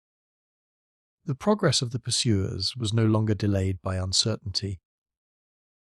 Before an hour had elapsed, however, the speed of Hawkeye sensibly abated, and his head, instead of maintaining its former direct and forward look, began to turn suspiciously from side to side, as if he were conscious of approaching danger. He soon stopped again, and waited for the whole party to come up. "I sent the Hurons," he said, "speaking to the Mohicans. Yonder is open sky, through the tree-tops, and we are getting too nigh their encampment. Sagamore, you will take the hillside. To the right, Uncas will bend along the brook to the left, while I will try the trail. If anything should happen, the call will be 3 croaks of a crow." I saw one of the birds fanning himself in the air, just beyond the dead oak, another sign that we are approaching an encampment. The Indians departed their several ways without reply, while Hawkeye cautiously proceeded with the 2 gentlemen. Highwood soon pressed to the side of their guide, eager to catch an early glimpse of those enemies he had pursued with so much toil and anxiety. His companion told him to steal to the edge of the wood, which, as usual, was fringed with a thicket, and wait his coming, for he wished to examine certain suspicious signs a little on one side. Duncan obeyed, and soon found himself in a situation to command a view which he found as extraordinary as it was novel. The trees of many acres had been felled, and the glow of a mild summer's evening had fallen on the clearing in beautiful contrast to the grey light of the forest. A short distance from the place where Duncan stood, the stream had seemingly expanded into a little lake, covering most of the low land. From mountain to mountain, the water fell out of this wide basin in a cataract so regular and gentle that it appeared rather to be the work of human hands than fashioned by nature. 100 earthen dwellings stood on the margin of the lake, and even in its waters, as though the latter had overflowed its usual banks. Their rounded roofs, admirably moulded for defence against the weather, denoted more of industry and foresight than the natives were wont to bestow on their regular habitations, much less on those they occupied for the temporary purposes of hunting and war. In short, the whole village or town, whichever it might be termed, possessed more of method and neatness of execution than the white men had been accustomed to believe belonged, ordinarily, to the Indian habits. It appeared, however, to be deserted, at least So thought Duncan for many minutes, but at length he fancied he discovered several human forms advancing toward him on all fours and apparently dragging in the train some heavy, and as he was quick to apprehend, some formidable engine. Just then a few dark-looking heads gleamed out of the dwellings, and the place seemed suddenly alive with beings which, however, glided from cover to cover so swiftly as to allow no opportunity of examining their humours or pursuits. Alarmed at these suspicious and inexplicable movements, he was about to attempt the signal of the crows, when the rustling of leaves at hand drew his eyes in another direction. The young man started and recoiled a few paces instinctively, when he found himself within 100 yards of a stranger Indian. Recovering his recollection on the instant, instead of sounding an alarm, which might prove fatal to himself, he remained stationary, an attentive observer of the other's motions. An instant of calm observation served to assure Duncan that he was undiscovered. The native, like himself, seemed occupied in considering the low dwellings of the village and the stolen movements of its inhabitants. It was impossible to discover the expression of his features through the grotesque mask of paint under which they were concealed, though Duncan fancied it was rather melancholy than savage. His head was shaved, as usual, with the exception of the crown, from whose tuft 3 or 4 faded feathers from a hawk's wing were loosely dangling. A ragged calico mantle half encircled his body, while his nether garment was composed of an ordinary shirt, the sleeves of which were made to perform the office that is usually executed by a much more commodious arrangement. His legs were, however, covered with a pair of good deer skin moccasins. Altogether, the appearance of the individual was forlorn and miserable. Duncan was still curiously observing the person of his neighbour when the scout stole silently and cautiously to his side. "You see, we have reached their settlement or encampment," whispered the young man, "and here is one of the savages himself, in a very embarrassing position for our further movements." Hawkeye started and dropped his rifle, when, directed by the finger of his companion, the stranger came under his view. Then, lowering the dangerous muzzle, he stretched forward his long neck, as if to assist a scrutiny that was already intensely keen. "The imp is not a Huron," he said, "nor of any of the Canada tribes, and yet you see, by his clothes the knave has been plundering a white. A. Montcalm has raked the woods for his inroad, and a hoping, murdering set of varlets has he gathered together. Can you see where he has put his rifle or his bow? He appears to have no arms, nor does he seem to be viciously inclined.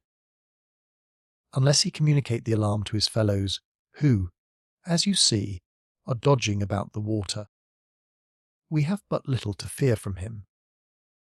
The scout turned to Hayward, and regarded him a moment with unconcealed amazement.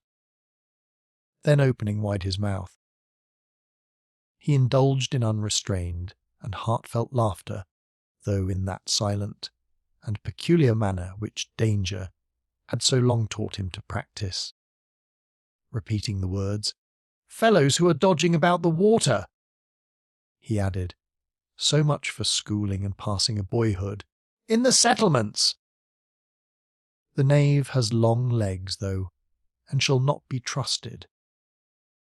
Do you keep him under your rifle while I creep in behind, through the bush, and take him alive. Fire on no account." Hayward had already permitted his companion to bury part of his person in the thicket, when, stretching forth his arm, he arrested him in order to ask, If I see you in danger, may I not risk a shot?" Hawkeye regarded him a moment, like one who knew not how to take the question. Then, nodding his head, he answered, still laughing, though inaudibly, "Fire a whole platoon, Major." In the next moment, he was concealed by the leaves. Duncan waited several minutes in feverish impatience before he caught another glimpse of the scout. Then he reappeared, creeping along the earth, from which his dress was hardly distinguishable, directly in the rear of his intended captive. Having reached within a few yards of the latter, he arose to his feet, silently and slowly. At that instant, several loud blows were struck on the water, and Duncan turned his eyes just in time to perceive that 100 dark forms were plunging, in a body, into the troubled little sheet. Grasping his rifle, his looks were again bent on the Indian near him. Instead of taking the alarm, the unconscious savage stretched forward his neck, as if he also watched the movements about the gloomy lake with a sort of silly curiosity. In the meantime, the uplifted hand of Hawkeye was above him, but, without any apparent reason, it was withdrawn, and its owner indulged in another long, though still silent, fit of merriment.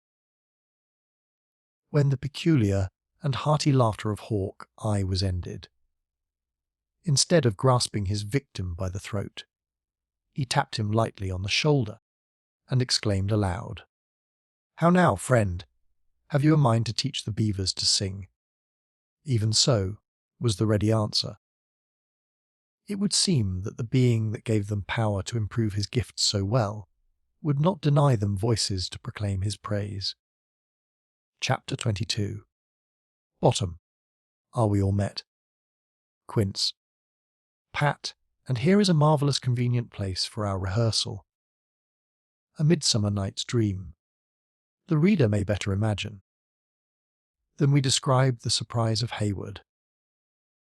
His lurking Indians were suddenly converted into 4-footed beasts, his lake into a beaver pond, his cataract into a dam, constructed by those industrious and ingenious quadrupeds, and a suspected enemy into his tried friend, David Gamut, the master of psalmody.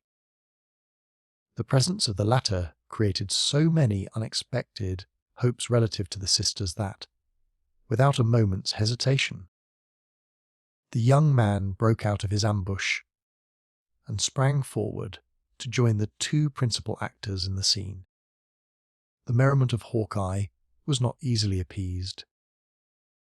Without ceremony, and with a rough hand, he twirled the supple Gamut around on his heel, and more than once affirmed that the Hurons had done themselves great credit in the fashion of his costume. Then, seizing the hand of the other, he squeezed it with a grip that brought tears into the eyes of the placid David, and wished him joy of his new condition. "You were about opening your throat practisings among the beavers, were ye?" he said. "The cunning devils know half the trade already, for they beat the time with their tails, as you heard just now, and in good time it was, two, or Kilgia might have sounded the first note among them. I have known greater fools, who could read and write, than an experienced old beaver, but as for schooling, the animals are born dumb. What think you of such a song as this?" David shut his sensitive ears, and even Hayward apprised, as he was of the nature of the cry, looked upward in quest of the bird, as the cawing of a crow rang in the air about them. "See," continued the laughing scout, as he pointed toward the remainder of the party, who, in obedience to the signal, were already approaching. "This is music which has its natural virtues. It brings 2 good rifles to my elbow, to say nothing of the knives and tomahawks." but we see that you are safe. Now tell us what has become of the maidens." "They are captives to the heathen," said David, "and though greatly troubled in spirit, enjoy comfort and safety in the body." "Both," demanded the breathless Highwood. "Even so, though our wayfaring has been sore and our sustenance scanty, we had little other cause for complaint, except the violence done our feelings by being thus led in captivity into a far land." "Bless ye for these very words," exclaimed the trembling Munro. "I shall then receive my babes, spotless and angel-like, "as I lost them." I know not that their delivery is at hand," returned the doubting David. "The leader of these savages is possessed of an evil spirit that no power short of omnipotence can tame. I have tried him sleeping and waking, but neither sounds nor language seem to touch his soul." "Where is the knave?" bluntly interrupted the scout. "He hunts the mouse today with his young men, and tomorrow, as I hear, they pass further into the forests, and nider to the borders of Canada. The elder maiden is conveyed to a neighbouring people, whose lodges are situate beyond yonder black pinnacle of rock, while the younger is detained among the women of the Hurons, whose dwellings are but 2 short miles hence, on a table land, where the fire had done the office of the axe, and prepared the place for their reception." "Alice, my gentle Alice," murmured Hayward. "She has lost the consolation of her sister's presence." "Even so. But so far as praise and thanksgiving in psalmody can temper the spirit in affliction, she has not suffered. Has she then a heart for music? Of the graver and more solemn character, though it must be acknowledged that, in spite of all my endeavours, the maiden weeps oftener than she smiles. At such moments I forbear to press the holy songs, but there are many sweet and comfortable periods of satisfactory communication, when the ears of the savages are astounded with the upliftings of our voices. And why are you permitted to go at large, unwatched?" David composed his features into what he intended should express an air of modest humility, before he meekly replied, "Little be the praise to such a worm as I. But, though the power of psalmody was suspended in the terrible business of that field of blood through which we have passed, it has recovered its influence even over the souls of the heathen, and I am suffered to go and come at will." The scout laughed, and, tapping his own forehead significantly, he perhaps explained the singular indulgence more satisfactorily when he said, "The Indians never harm a non-composer. But why, when the path lay open before your eyes, did you not strike back on your own trail? It is not so blind as that which a squirrel would make and bring in the tidings to Edward." The scout, remembering only his own sturdy and iron nature, had probably exacted a task that David, under no circumstances, could have performed. But, without entirely losing the meekness of his air, the latter was content to answer, "Though my soul would rejoice to visit the habitations of Christendom once more, my feet would rather follow the tender spirits entrusted to my keeping, even into the idolatrous province of the Jesuits, than take one step backward, while they pined in captivity and sorrow."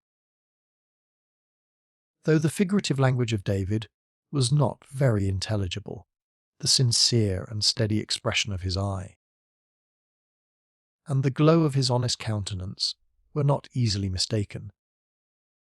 Uncas pressed closer to his side, and regarded the speaker with a look of commendation, while his father expressed his satisfaction by the ordinary pithy exclamation of approbation. The scout shook his head as he rejoined. The Lord never intended that the man should place all his endeavours in his throat, to the neglect of other and better gifts. But he has fallen into the hands of some silly woman, when he should have been gathering his education under a blue sky, among the beauties of the forest. Here, friend, I did intend to kindle a fire with this tooting whistle of thine, but, as you value the thing, take it, and blow your best on it.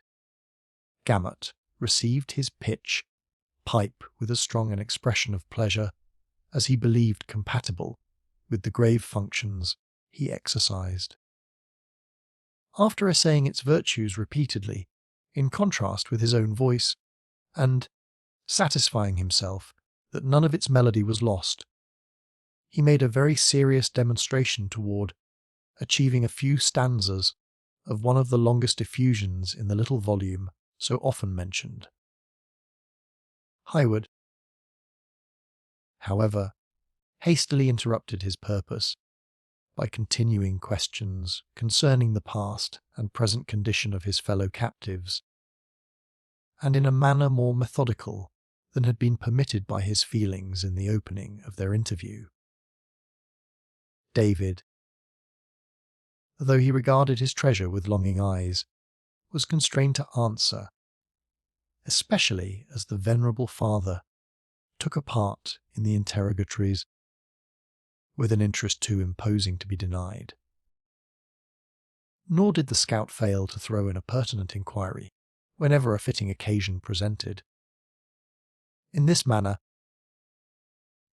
though with frequent interruptions which were filled with certain threatening sounds from the recovered instrument, the pursuers were put in possession of such leading circumstances were likely to prove useful in accomplishing their great and engrossing object, the recovery of the sisters.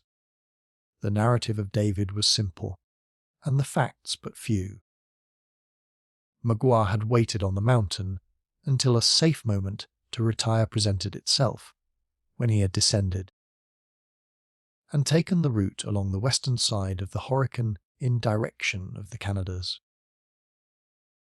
As the subtle Huron was familiar with the paths, and well knew there was no immediate danger of pursuit, their progress had been moderate and far from fatiguing. It appeared from the unembellished statement of David that his own presence had been rather endured than desired, though even Magua had been entirely exempt from that veneration with which the Indians regard those whom the Great Spirit had visited in their intellects. At night, the utmost care had been taken of the captives, both to prevent injury from the damps of the woods and to guard against an escape. At the spring, the horses were turned loose, as has been seen, and, notwithstanding the remoteness and length of their trail, the artifices already named were resorted to in order to cut off every clue to their place of retreat. On their arrival at the encampment of his people, Magoa, in obedience to a policy seldom departed from, separated his prisoners.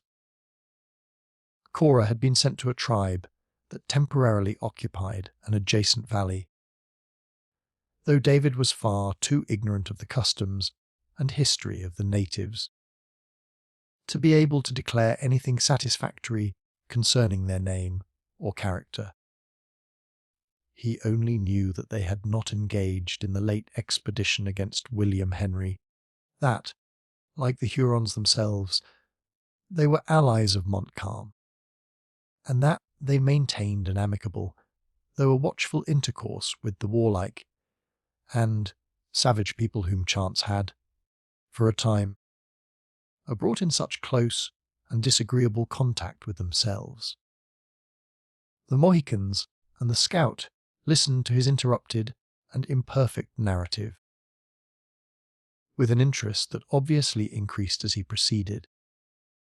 and it was while attempting to explain the pursuits of the community in which Cora was detained that the latter abruptly demanded, "Did you see the fashion of their knives?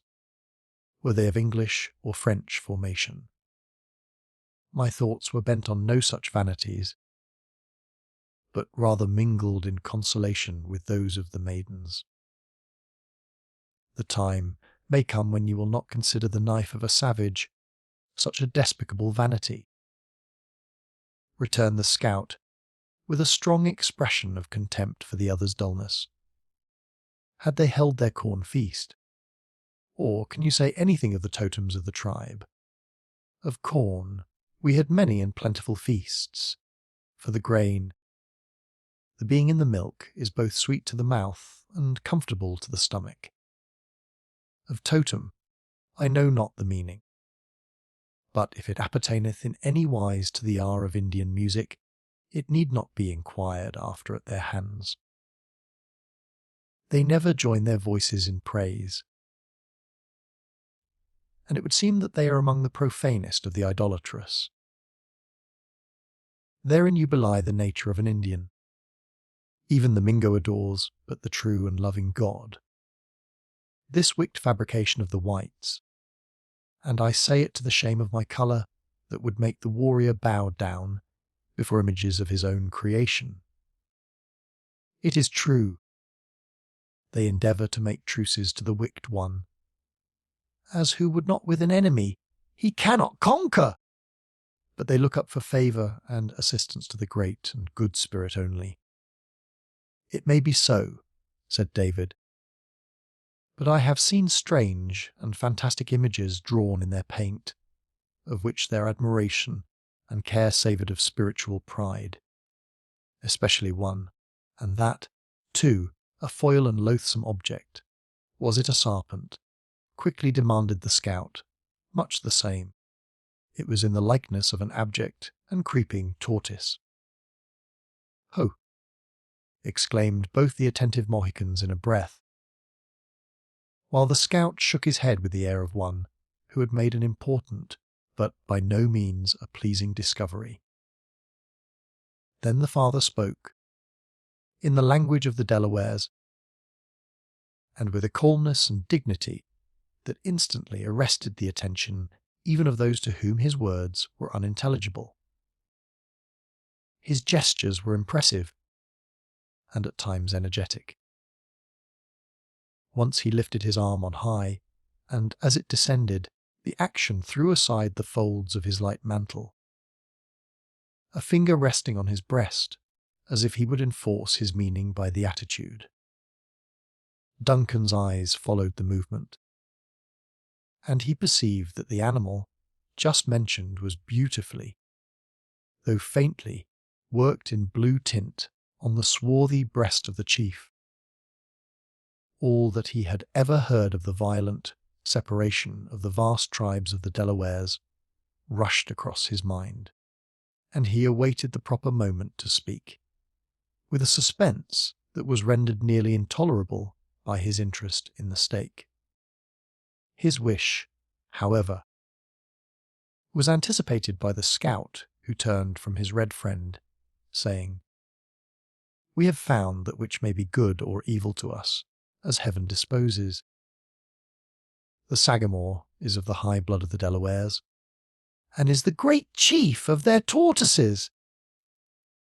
That some of this stock are among the people of whom the singer tells us is plain by his words, and had he but spent half the breath in prudent questions that he has blown away in making a trumpet of his throat, we might have known how many warriors they numbered. It is, altogether, a dangerous path we move in, for a friend whose face is turned from you often bears a bloodier mind than the enemy who seeks your scalp." "Explain," said Duncan. "This a long and melancholy tradition, and one I little like to think of, for it is not to be denied that the evil has been mainly done by men with white skins. But it has ended in turning the tomahawk of brother against brother, and brought the Mingo and the Delaware to travel in the same path. You, then, suspect it is a portion of the people among whom Cora resides. The scout nodded his head in assent, though he seemed anxious to waive the further discussion of a subject that appeared painful. The impatient Duncan now made several hasty and desperate propositions to attempt the release of the sisters. Monroe seemed to shake off his apathy and listen to the wild schemes of the young man with a deference that his grey hairs and reverend years should have denied. But the scout, after suffering the ardour of the lover to expend itself a little, found means to convince him of the folly of precipitation, in a manner that would require their coolest judgment and utmost fortitude. It would be well, he added, to let this man go in again, as usual, and for him to tarry in the lodges, giving notice to the gentle ones of our approach, until we call him out, by signal, to consult. You know the cry of a crow, friend, from the whistle of the whip-paw will. This a pleasing bird, returned David, and has a soft and melancholy note, though the time is rather quick and ill-measured. He speaks of the wish, said the scout. Well, since you like his whistle, it shall be your signal. Remember, then, when you hear the whip-paw, Will's call 3 times repeated, you are to come into the bushes where the bird might be supposed. Stop, interrupted Highwood, I will accompany him. You, exclaimed the astonished Hawkeye, are you tired of seeing the sun rise and set? David is a living proof that the Hurons can be merciful. But David can use his throat, as no man in his senses would pervert the gift. I too can play the madman, the fool, the hero, in short, any or everything to rescue her I love. Name your objections no longer. I am resolved. Hawkeye regarded the young man a moment in speechless amazement.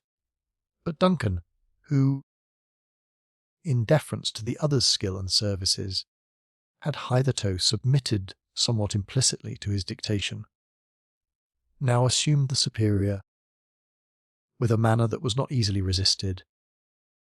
He waved his hand in sign of his dislike to all remonstrance, and then, in more tempered language, he continued, you have the means of disguise, change me, paint me too, if you will, in short, alter me to anything, a fool. It is not for one like me to say that he who is already formed by so powerful a hand as Providence stands in need of a change, muttered the discontented scout.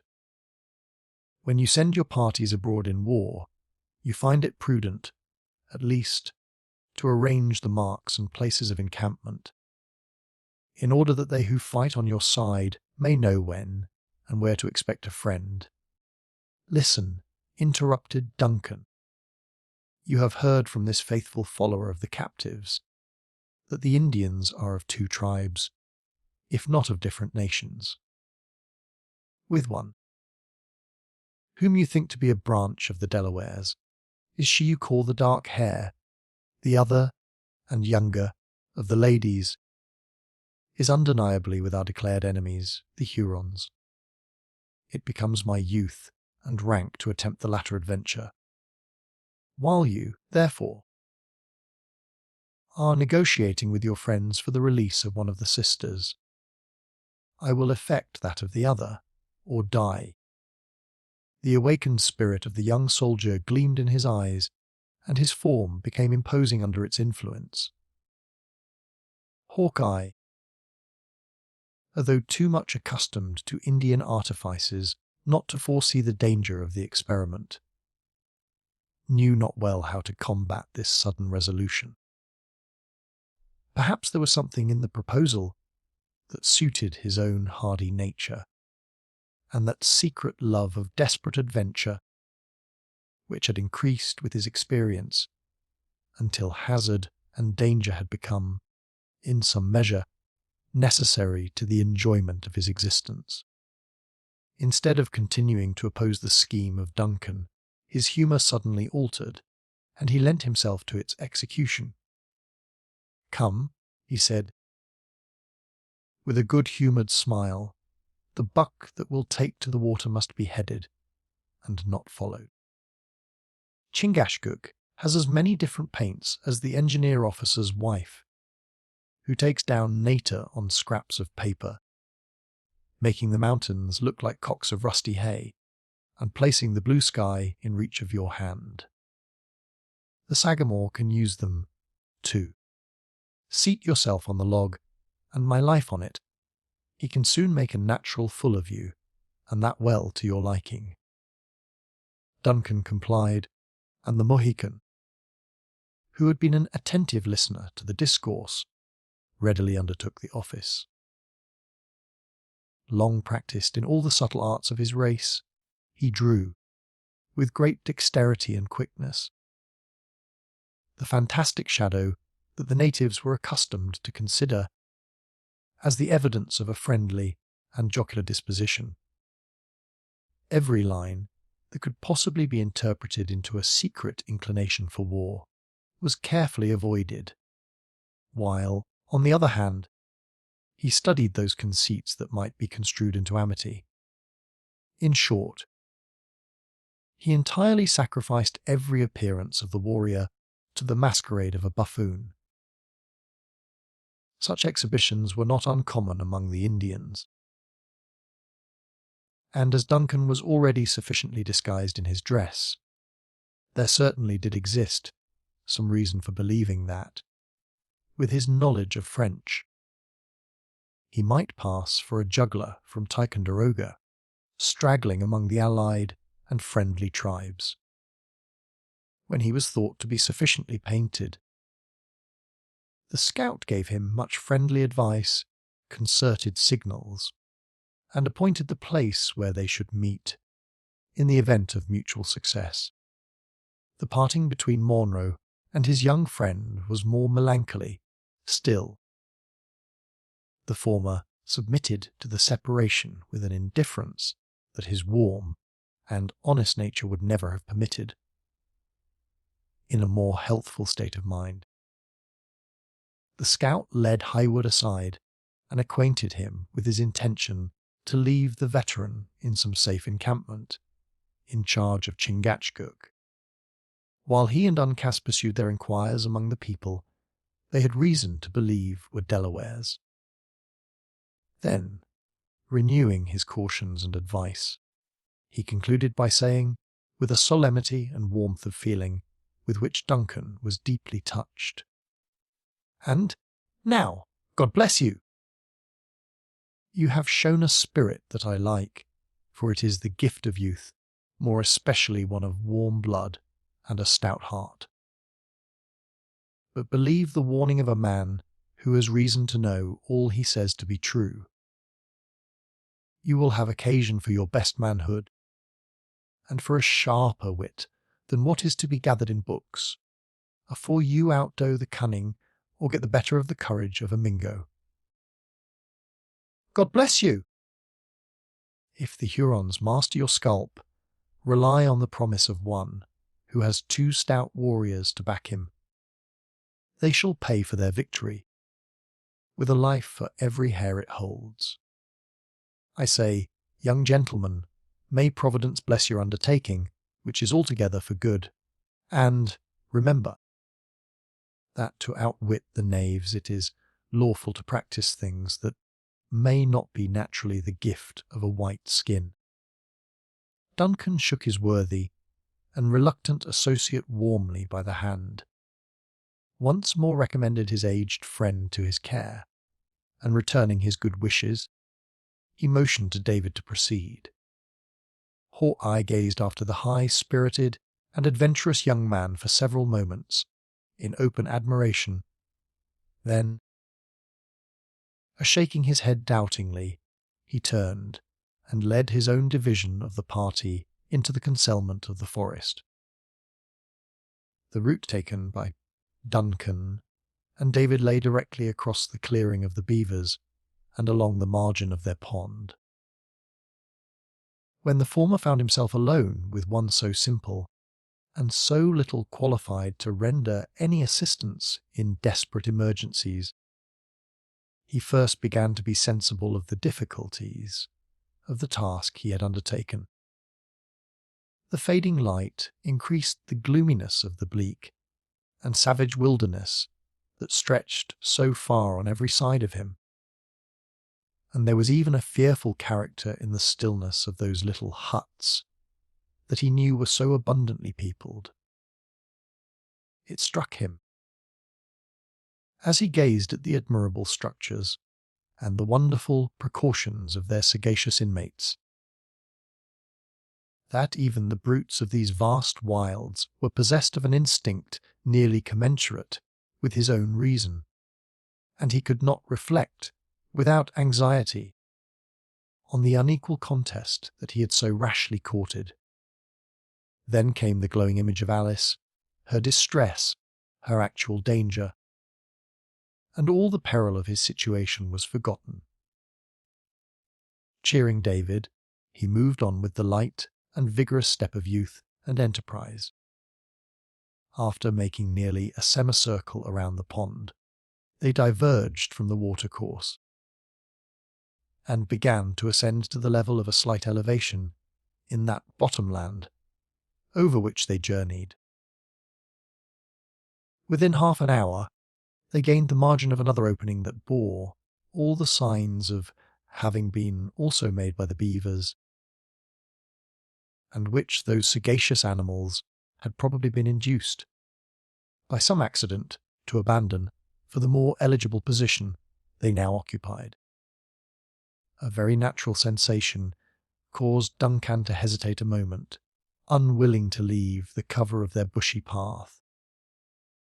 As a man pauses to collect his energies before he essays any hazardous experiment in which he is secretly conscious they will all be needed, he profited by the halt to gather such information as might be obtained from his short and hasty glances. On the opposite side of the clearing, and near the point where the brook tumbled over some rocks, from a still higher level, some 50 or 60 lodges, rudely fabricated of logs, brush, and earth intermingled, were to be discovered. They were arranged without any order, and seemed to be constructed with very little attention to neatness or beauty. Indeed, so very inferior were they in the two latter particulars to the village. Duncan had just seen that he began to expect a second surprise, no less astonishing than the former. This expectation was in no degree diminished when, by the doubtful twilight, he beheld 20 or 30 forms rising alternately from the cover of the tall, coarse grass in front of the lodges, and then sinking again from the sight, as it were to burrow in the earth. By the sudden and hasty glimpses that he caught of these figures, they seemed more like dark, glancing spectres, or some other unearthly beings, than creatures fashioned with the ordinary and vulgar materials of flesh and blood. A gaunt, naked form was seen, for a single instant, tossing its arms wildly in the air, and then the spot it had filled was vacant, the figure appearing suddenly in some other and distant place, or being succeeded by another, possessing the same mysterious character. David, observing that his companion lingered, pursued the direction of his gaze, and in some measure recalled the recollection of Highwood, by speaking. "There is much fruitful soil uncultivated here," he said, "and, I may add, without the sinful leaven of self-commendation, that, since my short sojourn in these heathenish abodes, much good seed has been scattered by the wayside. The tribes are fonder of the chase than of the arts of men of labour," returned the unconscious Duncan, still gazing at the objects of his wonder. It is rather joy than labour to the spirit to lift up the voice in praise, but sadly do these boys abuse their gifts. Rarely have I found any of their age on whom nature has so freely bestowed the elements of psalmody, and surely, there are none who neglect them more.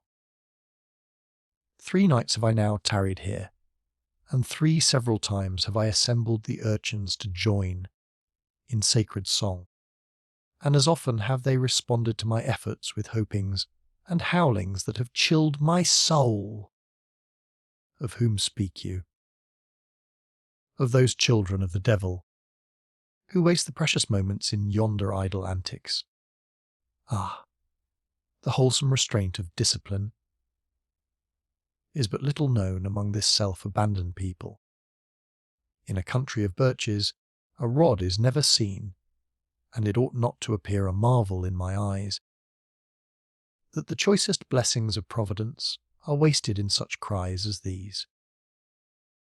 David closed his ears against the juvenile pack, whose yell just then rang shrilly through the forest, and Duncan, suffering his lip to curl, as in mockery of his own superstition, said firmly, "We will proceed." Without removing the safeguards from his ears, the master of song complied. And together they pursued their way toward what David was sometimes wont to call the tents of the Philistines. Chapter 23. But though the beast of game the privilege of chase may claim, though space and law the stag we lend, a hound we slip, or bow we bend, whoever wrecked, where, how, or when the prowling fox was trapped or slain, Lady of the Lake, it is unusual to find an encampment of the natives, like those of the more instructed whites, guarded by the presence of armed men, well informed of the approach of every danger.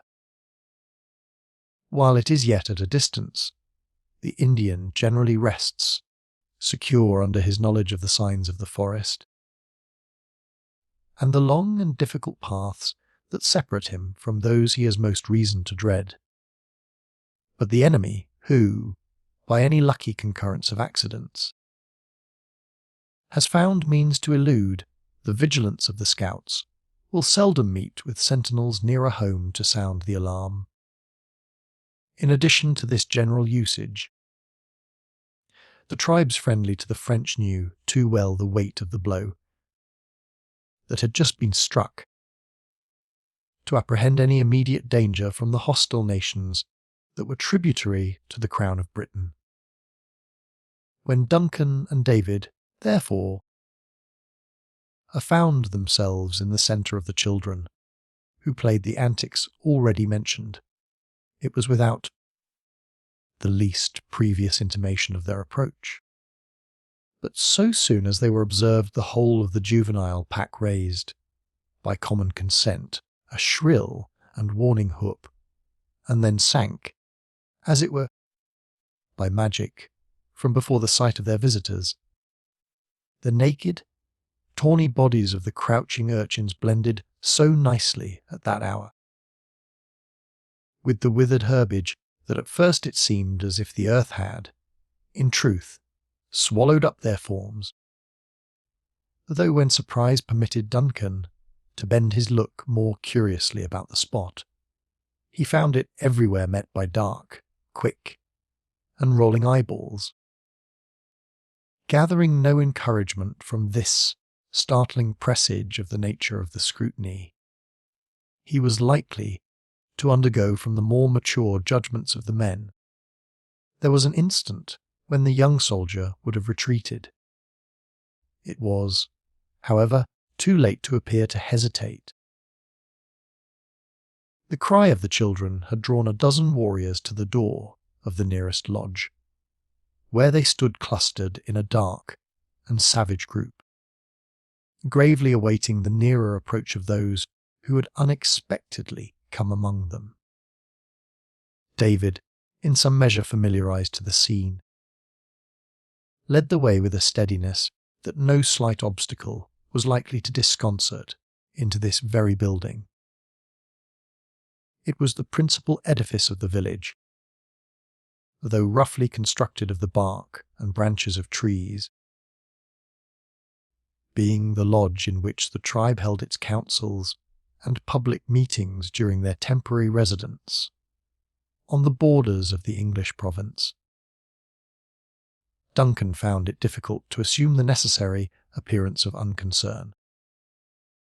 As he brushed the dark and powerful frames of the savages who thronged its threshold, but conscious that his existence depended on his presence of mind, he trusted to the discretion of his companion, whose footsteps he closely followed, endeavouring, as he proceeded, to rally his thoughts for the occasion.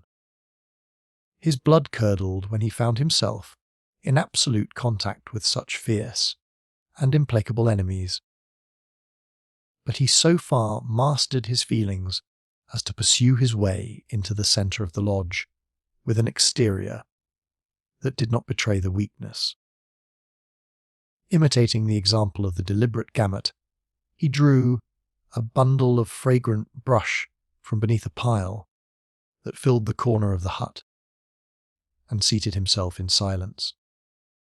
So soon as their visitor had passed, the observant warriors fell back from the entrance, and arranging themselves about him, they seemed patiently to a moment when it might comport with the dignity of the stranger to speak. By far the greater number stood leaning, in lazy, lounging attitudes, against the upright posts that supported the crazy building, while 3 or 4 of the oldest and most distinguished of the chiefs placed themselves on the earth, a little more in advance. A flaring torch was burning in the place, and set its red glare from face to face and figure to figure, as it waved in the currents of air. Duncan profited by its light to read the probable character of his reception in the countenances of his hosts. But his ingenuity availed him little. Against the cold artifices of the people he had encountered, the chiefs in front scarce cast a glance at his person, keeping their eyes on the ground, with an air that might have been intended for respect, but which it was quite easy to construe into distrust. The men in the shadow were less reserved. Duncan soon detected their searching, but stolen, looks which, in truth, scanned his person and attire inch by inch, leaving no emotion of the countenance, no gesture, no line of the paint, nor even the fashion of a garment, unheeded and without comment. At length one whose hair was beginning to be sprinkled with grey, but whose sinewy limbs and firm tread announced that he was still equal to the duties of manhood, advanced out of the gloom of a corner, whether he had probably posted himself to make his observations unseen, and spoke. He used the language of the Wyandots, or Hurons. His words were, consequently, unintelligible to Hayward, though they seemed, by the gestures that accompanied them, to be uttered more in courtesy than anger. The latter shook his head and made a gesture indicative of his inability to reply. "Do none of my brothers speak the French or the English?" he said, in the former language, looking about him from countenance to countenance, in hopes of finding a nod of assent, though more than one had turned. As if to catch the meaning of his words, they remained unanswered. "I should be grieved to think," continued Duncan, speaking slowly, and using the simplest French of which he was the master, "to believe that none of this wise and brave nation understand the language that the grand monarch uses when he talks to his children. His heart would be heavy did he believe his red warriors paid him so little respect." A long and grave pause succeeded, during which no movement of a limb, nor any expression of an eye, betrayed the expression produced by his remark. Duncan, who knew that silence was a virtue among his hosts, gladly had recourse to the custom in order to arrange his ideas. At length the same warrior who had before addressed him replied, by dryly demanding, in the language of the Canadas, "When our great father speaks to his people, is it with the tongue of a Huron? He knows no difference in his children. Whether the colour of the skin be red, or black, or white," returned Duncan, evasively, though chiefly is he satisfied with the brave Hurons. "In what manner will he speak?" demanded the wary chief. "When the runners count to him the scalps which 5 nights ago grew on the heads of the Yengeese." "They were his enemies?" said Duncan, shuddering involuntarily. "And doubtless," he will say, "it is good. My Hurons are very gallant. Our Canada father does not think it. Instead of looking forward to reward his Indians, his eyes are turned backward. He sees the dead Yengeese, but no Huron. What can this mean? A great chief, like him, has more thoughts than tongues. He looks to see that no enemies are on his trail. The canoe of a dead warrior will not float on the Horican," returned the savage, gloomily. "His ears are open to the Delawares, who are not our friends, and they fill them with lies. It cannot be. See, he has bid me, who am a man that knows the hour of healing, to go to his children, the red Hurons of the Great Lakes, and ask if any are sick." Another silence succeeded this enunciation of the character Duncan had assumed. Every eye was simultaneously bent on his person, as if to inquire into the truth or falsehood of the declaration, with an intelligence and keenness that caused the subject of their scrutiny to tremble for the result. He was, however, relieved again by the former speaker. Do the cunning men of the Canadas paint their skins? The Huron coldly continued, "We have heard them boast that their faces were pale." "When an Indian chief comes among his white fathers," returned Duncan, with great steadiness, "he lays aside his buffalo robe to carry the shirt that is offered him. My brothers have given me paint, and I wear it." A low murmur of applause announced that the compliment of the tribe was favourably received. The elderly chief made a gesture of commendation, which was answered by most of his companions, who each threw forth a hand and uttered a brief exclamation of pleasure. Duncan began to breathe more freely, believing that the weight of his examination was past, and, as he had already prepared a simple and probable tale to support his pretended occupation, his hopes of ultimate success grew brighter. After a silence of a few moments, as if adjusting his thoughts, in order to make a suitable answer to the declaration their guests had just given, another warrior arose and placed himself in an attitude to speak, while his lips were yet in the act of parting. A low but fearful sound arose from the forest, and was immediately succeeded by a high, shrill yell that was drawn out, until it equalled the longest and most plaintive howl of the wolf. The sudden and terrible interruption caused Duncan to start from his seat, unconscious of everything but the effect produced by so frightful a cry. At the same moment, the warriors glided in a body from the lodge, and the outer air was filled with loud shouts that nearly drowned those awful sounds which were still ringing beneath the arches of the woods. Unable to command himself any longer, the youth broke from the place, and presently stood in the centre of a disorderly throng that included nearly everything having life within the limits of the encampment. Men, women, and children, the aged, the infirm, the active, and the strong were alike abroad, some exclaiming aloud, others clapping their hands with a joy that seemed frantic, and all expressing their savage pleasure in some unexpected event.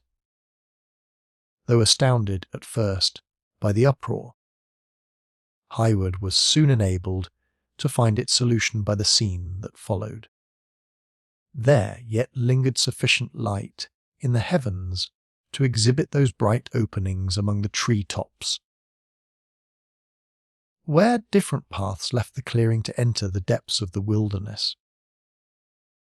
Beneath one of them, a line of warriors issued from the woods and advanced slowly toward the dwellings.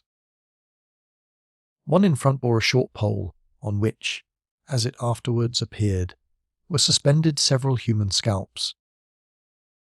The startling sounds that Duncan had heard were what the whites have not inappropriately called the death hallo, and each repetition of the cry was intended to announce to the tribe the fate of an enemy. Thus far the knowledge of Highwood assisted him in the explanation, and as he now knew that the interruption was caused by the unlooked-for return of a successful war party, every disagreeable sensation was quieted in inward congratulation for the opportune relief and insignificance it conferred on himself. When at the distance of a few hundred feet from the lodges the newly arrived warriors halted, their plaintive and terrific cry, which was intended to represent equally the wailings of the dead and the triumph to the victors, had entirely ceased. One of their number now called aloud, in words that were far from appalling, though not more intelligible to those for whose ears they were intended, than their expressive yells. It would be difficult to convey a suitable idea of the savage ecstasy with which the news thus imparted was received. The whole encampment, in a moment, became a scene of the most violent bustle and commotion. The warriors drew their knives, and flourishing them, they arranged themselves in 2 lines, forming a lane that extended from the war party to the lodges. The squaws seized clubs, axes, or whatever weapon of offence first offered itself to their hands, and rushed eagerly to act their part in the cruel game that was at hand. Even the children would not be excluded, but boys, little able to wield the instruments, tore the tomahawks from the belts of their fathers, and stole into the ranks, apt imitators of the savage traits exhibited by their parents. Large piles of brush lay scattered about the clearing, and a wary and aged squaw was occupied in firing as many as might serve to light the coming exhibition. As the flame arose, its power exceeded that of the parting day, and assisted to render objects at the same time more distinct and more hideous. The whole scene formed a striking picture whose frame was composed of the dark and tall border of pines. The warriors just arrived were the most distant figures. A little in advance stood 2 men who were apparently selected from the rest as the principal actors in what was to follow. The light was not strong enough to render their features distinct, though it was quite evident that they were governed by very different emotions. While one stood erect and firm, prepared to meet his fate like a hero, the other bowed his head as if palsied by terror or stricken with shame. The high-spirited Duncan felt a powerful impulse of admiration and pity toward the former, though no opportunity could offer to exhibit his generous emotions. He watched his slightest movement, however, with eager eyes, and, as he traced the fine outline of his admirably proportioned and active frame, he endeavoured to persuade himself that, if the powers of man, seconded by such noble resolution, could bear one harmless through so severe a trial, the youthful captive before him might hope for success in the hazardous race he was about to run. Insensibly the young man drew nigher to the swarthy lines of the Hurons, and scarcely breathed, so intense became his interest in the spectacle. Just then the signal yell was given, and the momentary quiet which had preceded it was broken by a burst of cries that far exceeded any before heard. The more abject of the two victims continued motionless, but the other bounded from the place at the cry with the activity and swiftness of a deer. Instead of rushing through the hostile lines, as had been expected, he just entered the dangerous defile, and before time was given for a single blow, turned short, and leaping the heads of a row of children, he gained at once the exterior and safer side of the formidable array.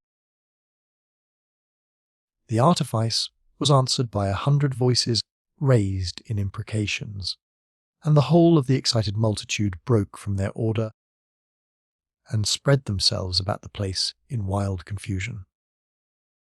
A dozen blazing piles now shed their lurid brightness on the place, which resembled some unhallowed and supernatural arena in which malicious demons had assembled to act their bloody and lawless rites. The forms in the background looked like unearthly beings, gliding before the eye and cleaving the air with frantic and unmeaning gestures, while the savage passions of such as passed the flames were rendered fearfully distinct by the gleams that shot athwart their inflamed visages. It will easily be understood that, amid such a concourse of vindictive enemies, no breathing time was allowed the fugitive. There was a single moment when it seemed as if he would have reached the forest, but the whole body of his captors threw themselves before him and drove him back into the centre of his relentless persecutors.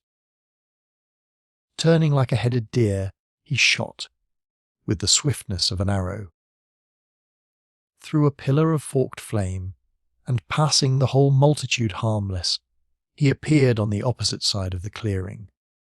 Here, too, he was met and turned by a few of the older and more subtle of the Hurons. Once more he tried the throng, as if seeking safety in its blindness, and then several moments succeeded, during which Duncan believed the active and courageous young stranger was lost. Nothing could be distinguished but a dark mass of human forms tossed and involved in inexplicable confusion. Arms, gleaming knives, and formidable clubs appeared above them, but the blows were evidently given at random. The awful effect was heightened by the piercing shrieks of the women and the fierce yells of the warriors. Now and then Duncan caught a glimpse of a light form cleaving the air in some desperate bound, and he rather hoped than believed that the captive yet retained the command of his astonishing powers of activity. Suddenly the multitude rolled backward and approached the spot where he himself stood. The heavy body in the rear pressed upon the women and children in front, and bore them to the earth. The stranger reappeared in the confusion. Human power could not, however, much longer endure so severe a trial. Of this the captive seemed conscious. Profiting by the momentary opening, he darted from among the warriors, and made a desperate, and what seemed to Duncan a final effort, to gain the wood. As if aware that no danger was to be apprehended from the young soldier, the fugitive nearly brushed his person in his flight. A tall and powerful Huron, who had husbanded his forces, pressed close upon his heels, and with an uplifted arm menaced a fatal blow. Duncan thrust forth a foot, and the shock precipitated the eager savage headlong, many feet in advance of his intended victim. A thought itself is not quicker than was the motion with which the latter profited by the advantage. He turned, gleamed like a meteor again before the eyes of Duncan, and, at the next moment, when the latter recovered his recollection, and gazed around in quest of the captive, he saw him quietly leaning against a small painted post, which stood before the door of the principal lodge. Apprehensive that the part he had taken in the escape might prove fatal to himself, Duncan left the place without delay. He followed the crowd, which drew nigh the lodges, gloomy and sullen, like any other multitude that had been disappointed in an execution. Curiosity, or perhaps a better feeling, induced him to approach the stranger. He found him standing with one arm cast about the protecting post, and breathing thick and hard after his exertions, but disdaining to permit a single sign of suffering to escape. His person was now protected by a memorial and sacred usage until the tribe in council had deliberated and determined on his fate. It was not difficult, however, to foretell the result, if any presage could be drawn from the feelings of those who crowded the place. There was no term of abuse known to the Huron vocabulary that the disappointed women did not lavishly expend on the successful stranger. They flouted at his efforts, and told him, with bitter scoffs, that his feet were better than his hands, and that he merited wings, while he knew not the use of an arrow or a knife. To all this the captive made no reply, but was content to preserve an attitude in which dignity was singularly blended with disdain. Exasperated as much by his composure as by his good fortune, their words became unintelligible and were succeeded by shrill, piercing yells. Just then the crafty squaw, who had taken the necessary precaution to fire the piles, made her way through the throng, and cleared a place for herself in front of the captive. The squalid, and withered person of this hag might well have obtained for her the character of possessing more than human cunning.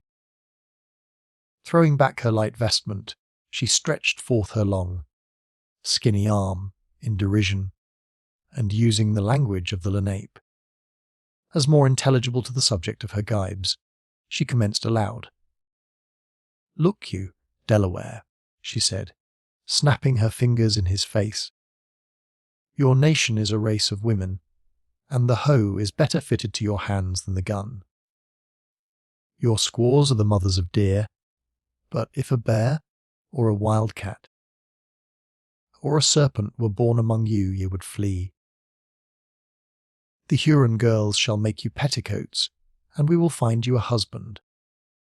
A burst of savage laughter succeeded this attack, during which the soft and musical merriment of the younger females strangely chimed with the cracked voice of their older and more malignant companion. But the stranger was superior to all their efforts. His head was immovable, nor did he betray the slightest consciousness that any were present, except when his haughty eye rolled the dusky forms of the warriors, who stalked in the background silent and sullen observers of the scene. Infuriated at the self-command of the captive, the woman placed her arms akimbo and, throwing herself into a posture of defiance, she broke out anew, in a torrent of words that no R of ours could commit successfully to paper.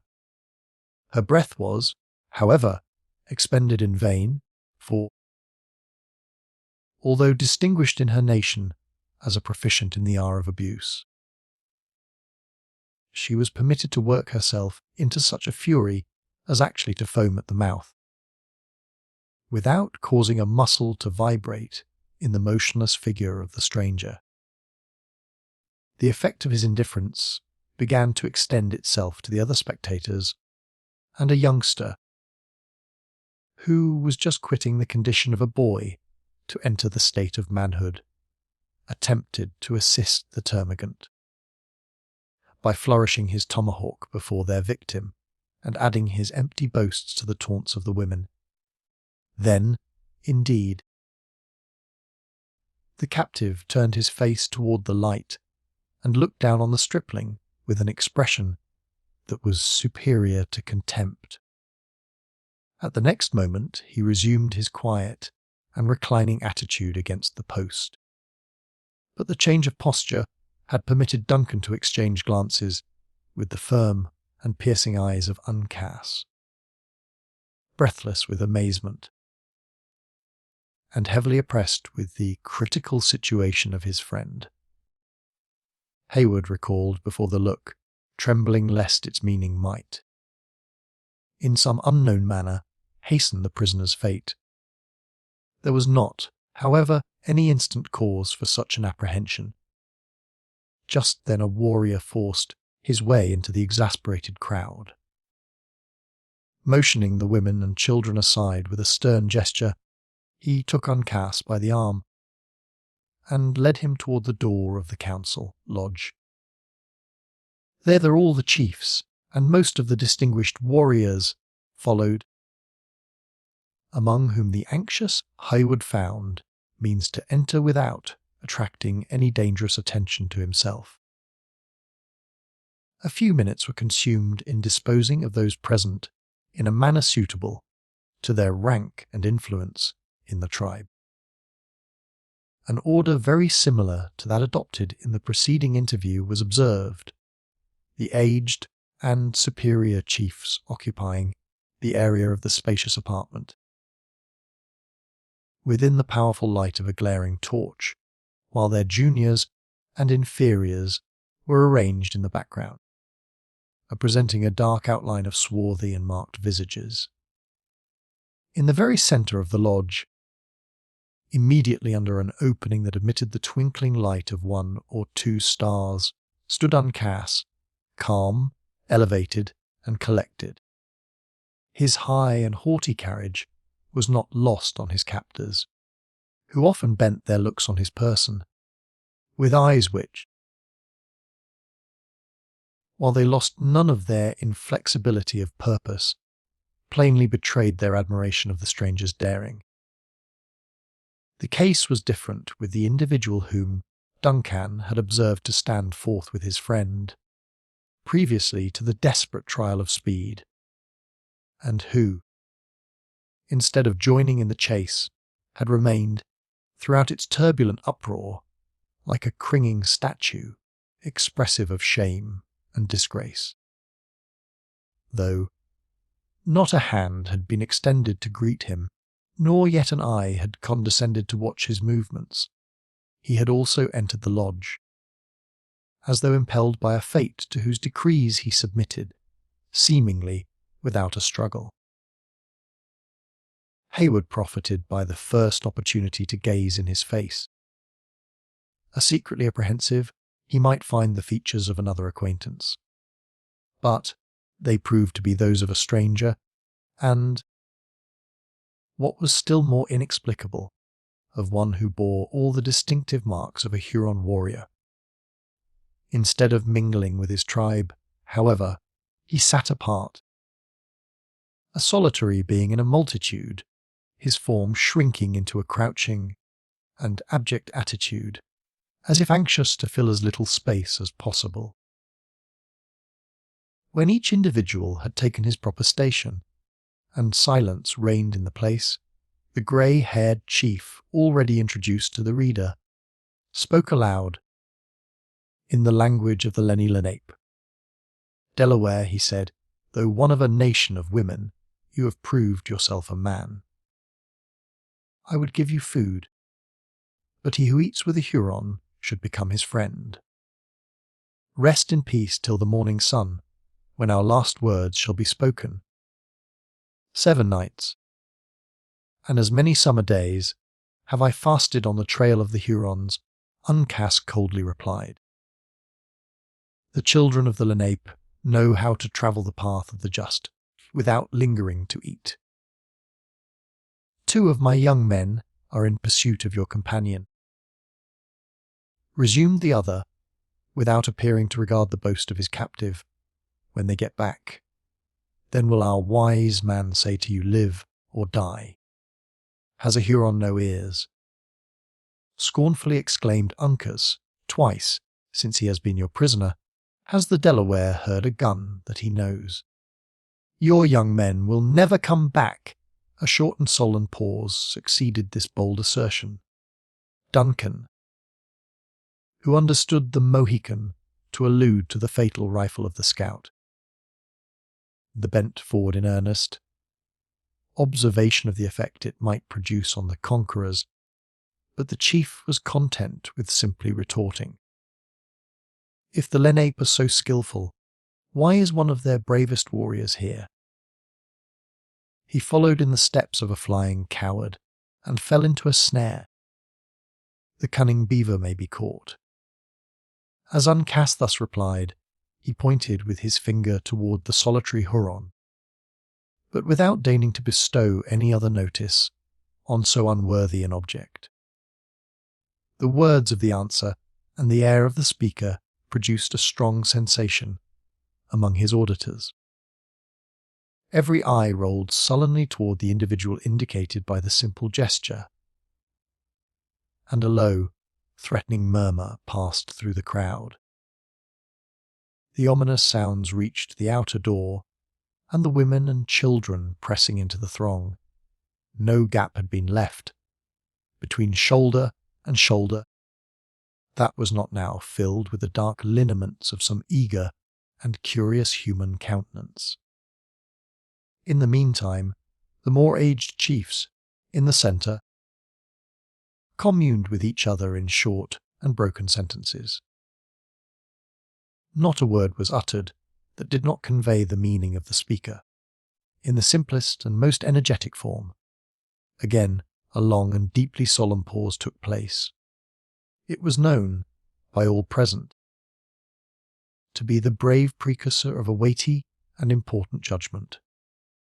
They who composed the outer circle of faces were on tiptoe to gaze, and even the culprit for an instant forgot his shame in a deeper emotion, and exposed his abject features in order to cast an anxious and troubled glance at the dark assemblage of chiefs.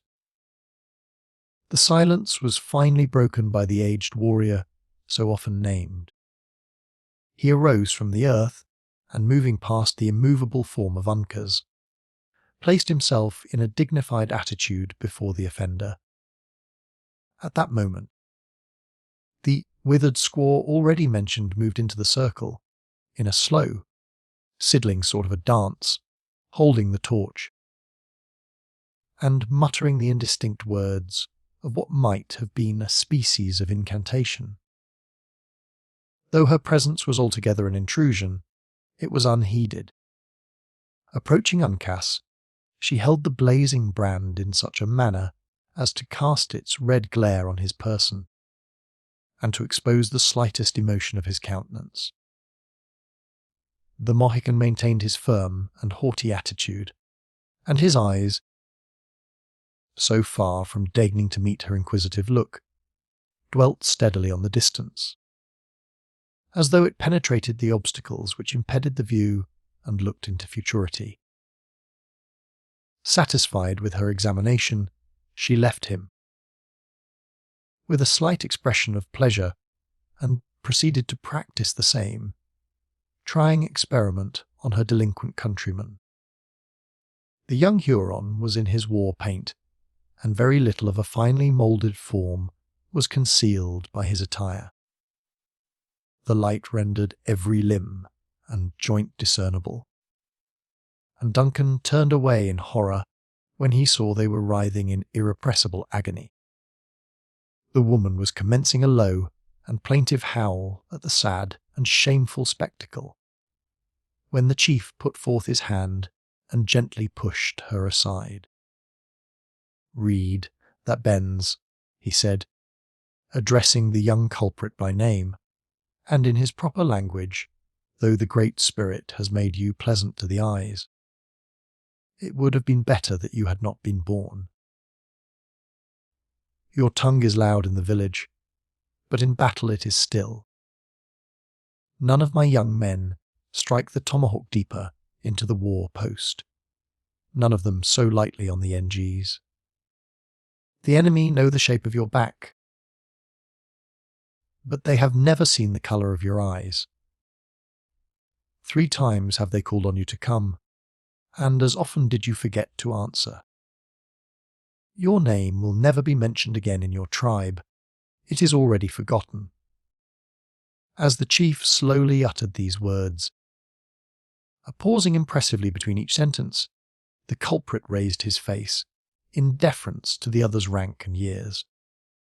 Shame, horror, and pride struggled in its lineaments. His eye, which was contracted with inward anguish, gleamed on the persons of those whose breath was his fame, and the latter emotion for an instant predominated. He arose to his feet, and baring his bosom, looked steadily on the keen, glittering knife that was already upheld by his inexorable judge. As the weapon passed slowly into his heart, he even smiled, as if in joy at having found death less dreadful than he had anticipated, and fell heavily on his face, at the feet of the rigid and unyielding form of Uncas.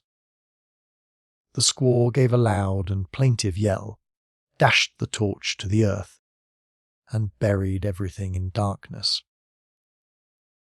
The whole shuddering group of spectators glided from the lodge like troubled sprites, and Duncan thought that he and the yet throbbing body of the victim of an Indian judgment had now become its only tenants.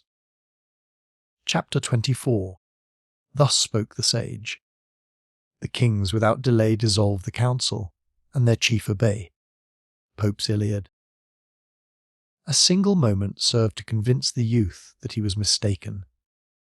A hand was laid, with a powerful pressure, on his arm, and the low voice of Uncas muttered in his ear, "The Hurons are dogs. The sight of a coward's blood can never make a warrior tremble. The grey head and the sagamore are safe, and the rifle of Hawkeye is not asleep. Go, Uncas and the open hand are now strangers. It is enough." Hayward would gladly have heard more, but a gentle push from his friend urged him toward the door, and admonished him of the danger that might attend the discovery of their intercourse. Slowly and reluctantly yielding to the necessity, he quitted the place and mingled with the throng that hovered nigh. The dying fires in the clearing cast a dim and uncertain light on the dusky figures that were silently stalking to and fro, and occasionally a brighter gleam than common glanced into the lodge, and exhibited the figure of Uncas, still maintaining its upright attitude near the dead body of the Huron. A knot of warriors soon entered the place again, and reissuing, they bore the senseless remains into the adjacent woods.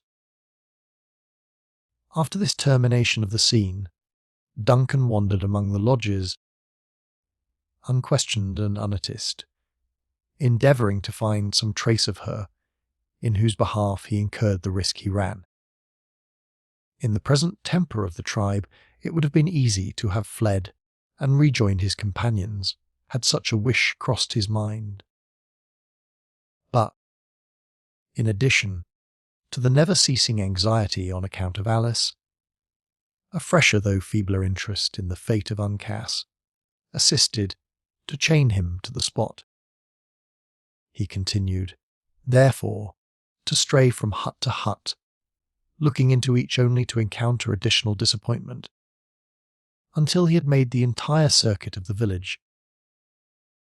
Abandoning a species of inquiry that proved so fruitless, he retraced his steps to the council lodge, resolved to seek and question David in order to put an end to his doubts. On reaching the building, which had proved alike the seat of judgment and the place of execution, the young man found that the excitement had already subsided. The warriors had reassembled and were now calmly smoking, while they conversed gravely on the chief incidents of their recent expedition to the head of the Horican. Though the return of Duncan was likely to remind them of his character and the suspicious circumstances of his visit, it produced no visible sensation. So far, the terrible scene that had just occurred proved favourable to his views, and he required no other prompter than his own feelings to convince him of the expediency of profiting by so unexpected an advantage. Without seeming to hesitate, he walked into the lodge and took his seat with a gravity that accorded admirably with the deportment of his hosts. A hasty but searching glance sufficed to tell him that though Uncas still remained where he had left him, David had not reappeared. No other restraint was imposed on the former than the watchful looks of a young Huron, who had placed himself at hand, though an armed warrior leaned against the post that formed one side of the narrow doorway. In every other respect, the captive seemed at liberty. Still he was excluded from all participation in the discourse, and possessed much more of the air of some finely moulded statue than a man having life and volition. Hayward had too recently witnessed a frightful instance of the prompt punishments of the people, into whose hands he had fallen to hazard an exposure. By any officious boldness, he would greatly have preferred silence and meditation to speech, when a discovery of his real condition might prove so instantly fatal. Unfortunately for this prudent resolution, his entertainers appeared otherwise disposed. He had not long occupied the seat, wisely taken a little in the shade, when another of the elder warriors, who spoke the French language, addressed him. "My Canada father does not forget his children," said the chief. "I thank him. An evil spirit lives in the wife of one of my young men. Can the cunning stranger frighten him away?" Hayward possessed some knowledge of the mummery practised among the Indians. In the cases of such supposed visitations, he saw at a glance that the circumstance might possibly be improved to further his own ends. It would, therefore, have been difficult just then to have uttered a proposal that would have given him more satisfaction. Aware of the necessity of preserving the dignity of his imaginary character, however, he repressed his feelings, and answered with suitable mystery. "Spirits differ. Some yield to the power of wisdom, while others are too strong. My brother is a great medicine," said the cunning savage. "He will try." A gesture of assent was the answer. The Huron was content with the assurance, and, resuming his pipe, he awaited the proper moment to move. The impatient Hayward, inwardly execrating the cold customs of the savages, which required such sacrifices to appearance, was fain to assume an air of indifference, equal to that maintained by the chief, who was, in truth, a near relative of the afflicted woman. The minutes lingered, and the delay had seemed an hour to the adventurer in empiricism, when the Huron laid aside his pipe and drew his robe across his breast, as if about to lead the way to the lodge of the invalid. Just then, a warrior of powerful frame darkened the door and stalking silently among the attentive group. He seated himself on one end of the low pile of brush which sustained Duncan. The latter cast an impatient look at his neighbour and felt his flesh creep with uncontrollable horror when he found himself in actual contact with Magua. The sudden return of this artful and dreaded chief caused a delay in the departure of the Huron. Several pipes that had been extinguished were lighted again, while the newcomer, without speaking a word, drew his tomahawk from his girdle, and, filling the bowl on its head, began to inhale the vapours of the weed through the hollow handle, with as much indifference as if he had not been absent 2 weary days on a long and toilsome hunt. 10 minutes, which appeared so many ages to Duncan, might have passed in this manner, and the warriors were fairly enveloped in a cloud of white smoke before any of them spoke. "Welcome!" one at length uttered, "Has my friend found the moose?" The young men stagger under their burdens, returned Magua. "Let Reed, that bends go on the hunting path, he will meet them." A deep and awful silence succeeded the utterance of the forbidden name. Each pipe dropped from the lips of its owner, as though all had inhaled an impurity at the same instant. The smoke wreathed above their heads in little eddies, and curling in a spiral form it ascended swiftly through the opening in the roof of the lodge, leaving the place beneath clear of its fumes, and each dark visage distinctly visible. The looks of most of the warriors were riveted on the earth, though a few of the younger and less gifted of the party suffered their wild and glaring eyeballs to roll in the direction of a white-headed savage, who sat between 2 of the most venerated chiefs of the tribe. There was nothing in the air or attire of this Indian that would seem to entitle him to such a distinction. The former was rather depressed than remarkable for the bearing of the natives, and the latter was such as was commonly worn by the ordinary men of the nation. Like most around him, for more than a minute his look, too, was on the ground, but, trusting his eyes at length to steal a glance aside, he perceived that he was becoming an object of general attention. Then he arose and lifted his voice in the general silence. "It was a lie," he said. "I had no son. He who was called by that name is forgotten. His blood was pale, and it came not from the veins of a Huron. The wicked chip was cheated, my squaw. The Great Spirit has said that the family of Wiss Entush should end. He is happy who knows that the evil of his race dies with himself. I have done."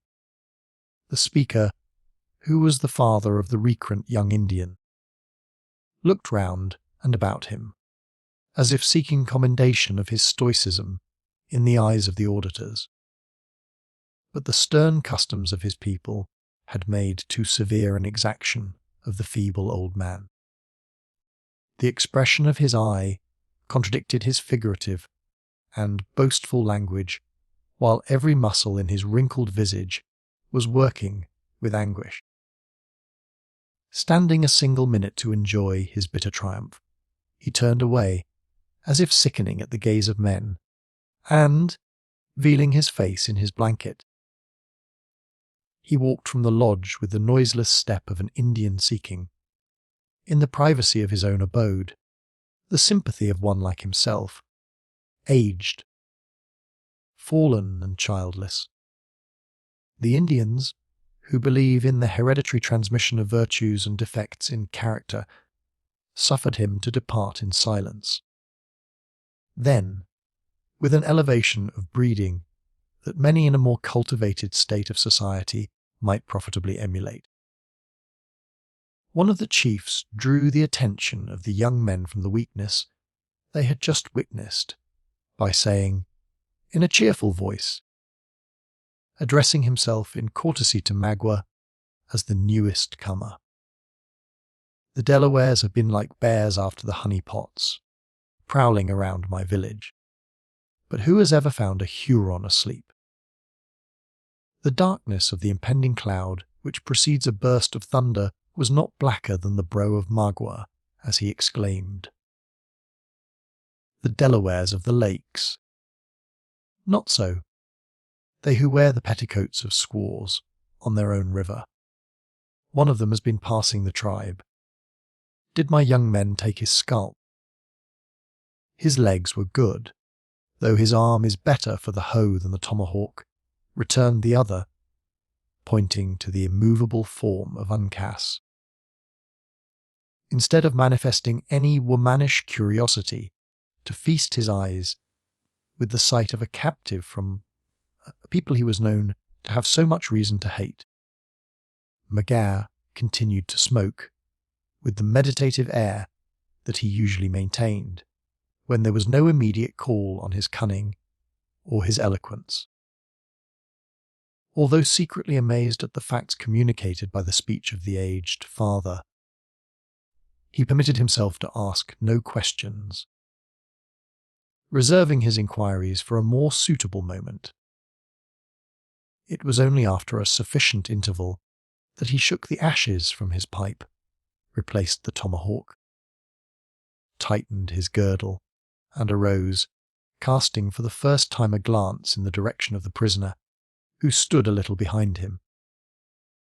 The wary, though seemingly abstracted Uncas caught a glimpse of the movement, and turning suddenly to the light, their looks met. Near a minute, these two bold and untamed spirits stood regarding one another steadily in the eye, neither quailing in the least before the fierce gaze he encountered.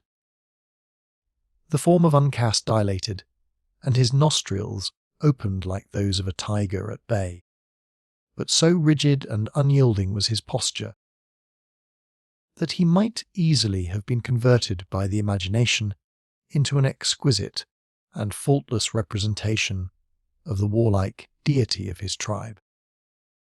The lineaments of the quivering features of Magua proved more ductile.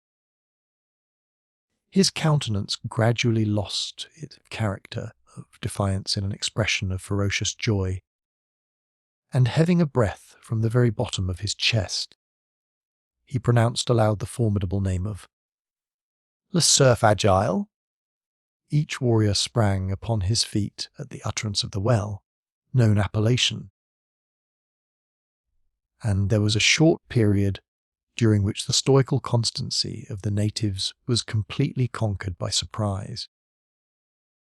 The hated and yet respected name was repeated as by one voice, carrying the sound even beyond the limits of the lodge.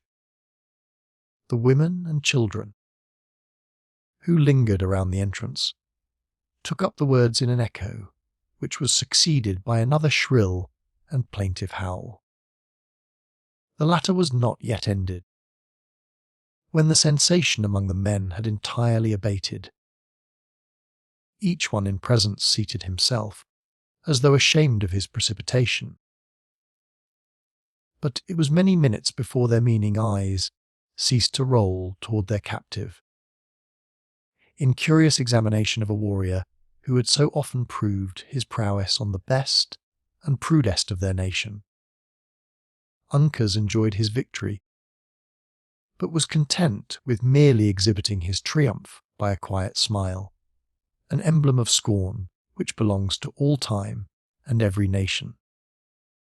Magua caught the expression, and raising his arm, he shook it at the captive. The light silver ornaments attached to his bracelet rattling with the trembling agitation of the limb. As in a tone of vengeance, he exclaimed, in English, "Mohican, you die. The healing waters will never bring the dead Hurons to life. returned Uncas. In the music of the Delawares, the tumbling river washes their bones, their men are squaws, their women oles. Go, call together the Huron dogs, that they may look upon a warrior. My nostrils are offended, they scent the blood of a coward.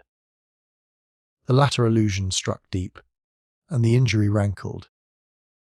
Many of the Hurons stood the strange tongue in which the captive spoke, among which number was Magua. This cunning savage beheld, and instantly profited by his advantage. Dropping the light robe of skin from his shoulder, he stretched forth his arm, and commenced a burst of his dangerous and artful eloquence.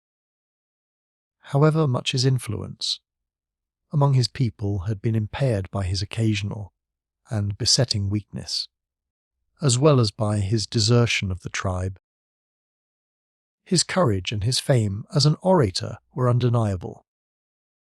He never spoke without auditors, and rarely without making converts to his opinions. On the present occasion, his native powers were stimulated by the thirst of revenge. He again recounted the events of the attack on the island at Glenn's, the death of his associates, and the escape of their most formidable enemies. Then he described the nature and position of the mount, whether he had led such captives as had fallen into their hands. Of his own bloody intentions toward the maidens, and of his baffled malice he made no mention, but passed rapidly on to the surprise of the party by the long carabine and its fatal termination. Here he paused and looked about him, in affected veneration for the departed, but, in truth, to note the effect of his opening narrative. As usual, every eye was riveted on his face. Each dusky figure seemed a breathing statue. So motionless was the posture, so intense the attention of the individual. Then Magua dropped his voice, which had hitherto been clear, strong and elevated, and touched upon the merits of the dead. No quality that was likely to command the sympathy of an Indian escaped his notice. One had never been known to follow the chase in vain. Another had been indefatigable on the trail of their enemies. This was brave, that generous. In short, he so managed his illusions that in a nation which was composed of so few families, he contrived to strike every chord that might find, in its turn, some breast in which to vibrate. Are the bones of my young men, he concluded, in the burial place of the Hurons? You know they are not. Their spirits are gone toward the setting sun, and are already crossing the great waters to the happy hunting grounds. But they departed without food, without guns or knives, without moccasins, naked and poor as they were born. Shall this be? Are their souls to enter the land of the just like hungry Iroquois or unmanly Delawares? Or shall they meet their friends with arms in their hand robes on their backs? What will our fathers think the tribes of the Wyandots have become? They will look on their children with a dark eye and say, Go. A Chippewa has come hither with the name of a Huron. Brothers, we must not forget the dead. A redskin never ceases to remember. We will load the back of this Mohican until he staggers under our bounty, and dispatch him after my young men. They call to us for aid, though our ears are not open. They say, Forget us not. When they see the spirit of this Mohican toiling after them with his burden, they will know we are of that mind. Then will they go on happy, and our children will say, So did our fathers to their friends, so must we do to them. What is a Yenji? We have slain many, but the earth is still pale.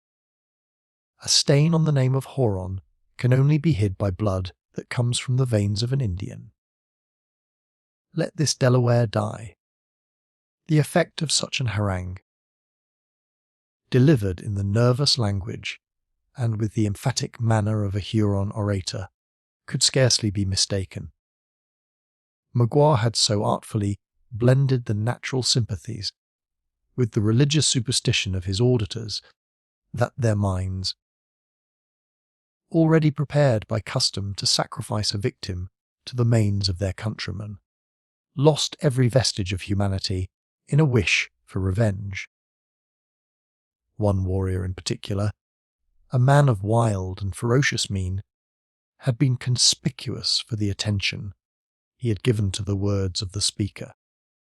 His countenance had changed with each passing emotion until it settled into a look of deadly malice. As Magua ended, he arose and, uttering the yell of a demon, his polished little axe was seen glancing in the torchlight as he whirled it. Above his head, the motion and the cry were too sudden for words to interrupt his bloody intention. It appeared as if a bright gleam shot from his hand, which was crossed at the same moment by a dark and powerful line. The former was the tomahawk in its passage, the latter the arm that Magua darted forward to divert its aim. The quick and ready motion of the chief was not entirely too late. The keen weapon cut the war plume from the scalping tuft of Uncas, and passed through the frail wall of the lodge as though it were hurled from formidable engine. Duncan had seen the threatening action, and sprang upon his feet with a heart which, while it leaped into his throat, swelled with the most generous resolution in behalf of his friend. A glance told him that the blow had failed, and terror changed to admiration. Uncas stood still, looking his enemy in the eye with features that seemed superior to emotion.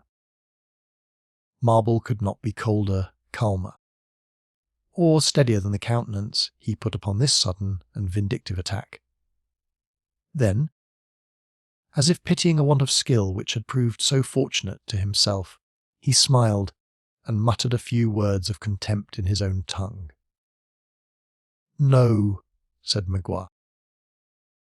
After satisfying himself of the safety of the captive, the sun must shine on his shame. The squaws must see his flesh tremble, or our revenge will be like the play of boys. Go. Take him where there is silence. Let us see if a Delaware can sleep at night, and in the morning die.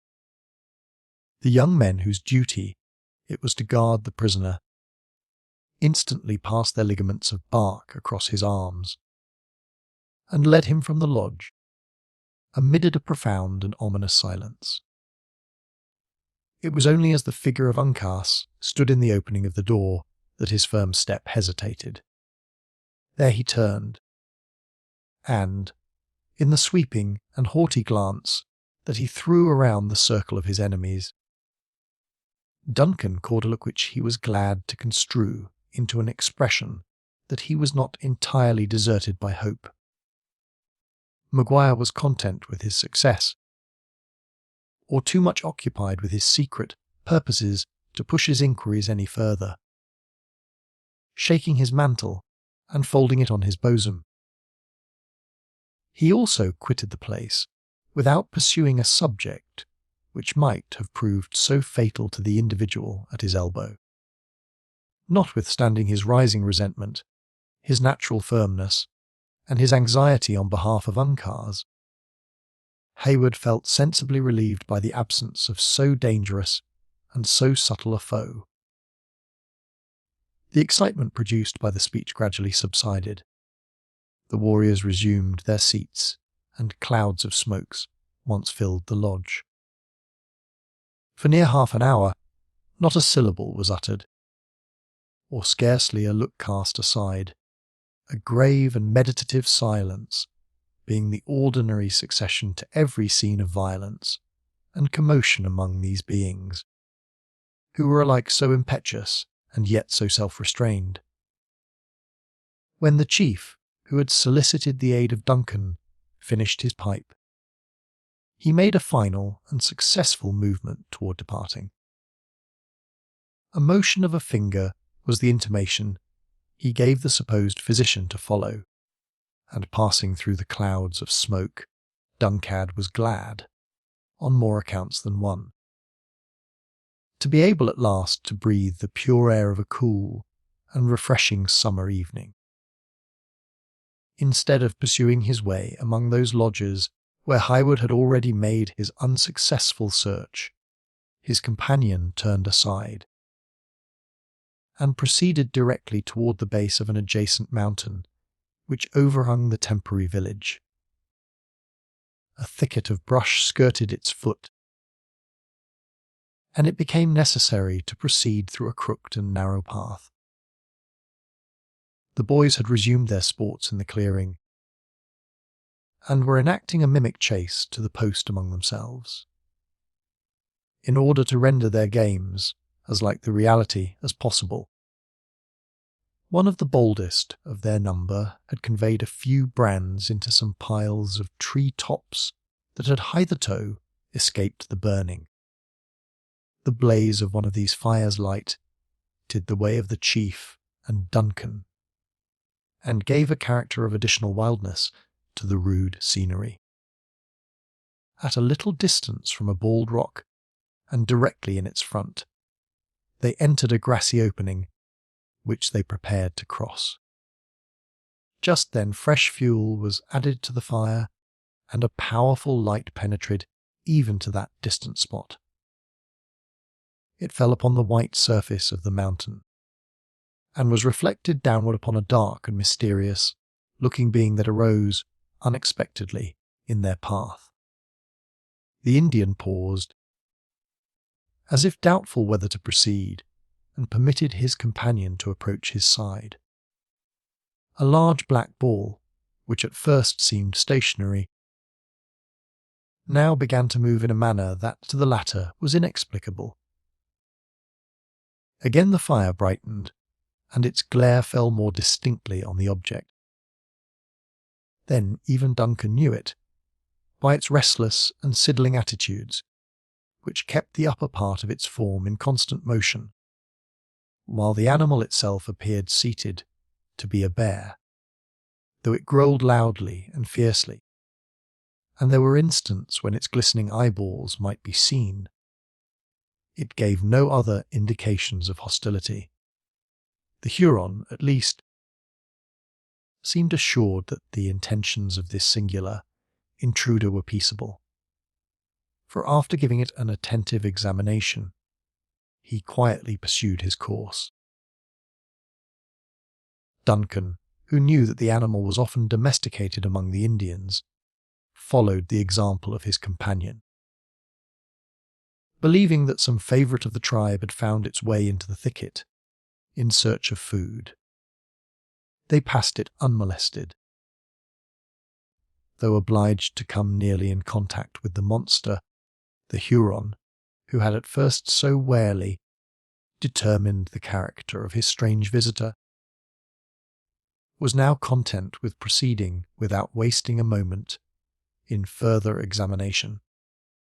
But Highwood was unable to prevent his eyes from looking backward, in salutary watchfulness against attacks in the rear. His uneasiness was in no degree diminished when he perceived the beast rolling along their path, and following their footsteps.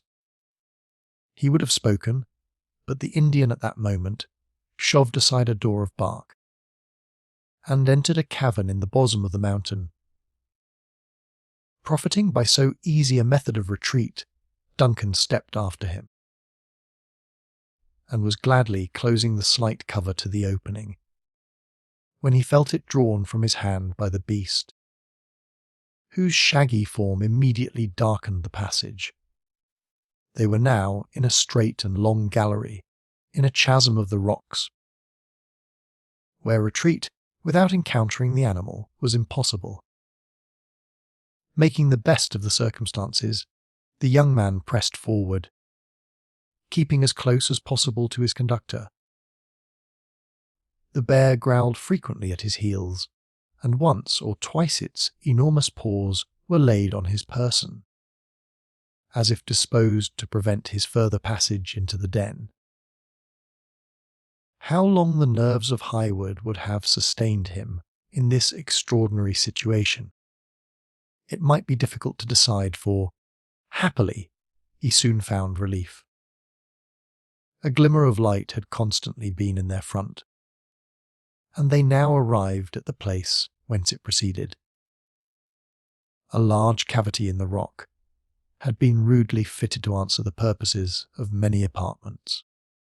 The subdivisions were simple but ingenious, being composed of stone, sticks, and bark intermingled. Openings above admitted the light by day, and at night fires and torches supplied the place of the sun. Hither the Hurons had brought most of their valuables, especially those which more particularly pertained to the nation, and hither, as it now appeared, the sick woman, who was believed to be the victim of supernatural power, had been transported also, under an impression that her tormentor would find more difficulty in making his assaults through walls of stone than through the leafy coverings of the lodges. The apartment into which Duncan and his guide first entered had been exclusively devoted to her accommodation. The latter approached her bedside, which was surrounded by females, in the centre of whom Hayward was surprised to find his missing friend David. A single look was sufficient to apprise the pretended leech that the invalid was far beyond his powers of healing. She lay in a sort of paralysis, indifferent to the objects which crowded before her sight, and happily unconscious of suffering.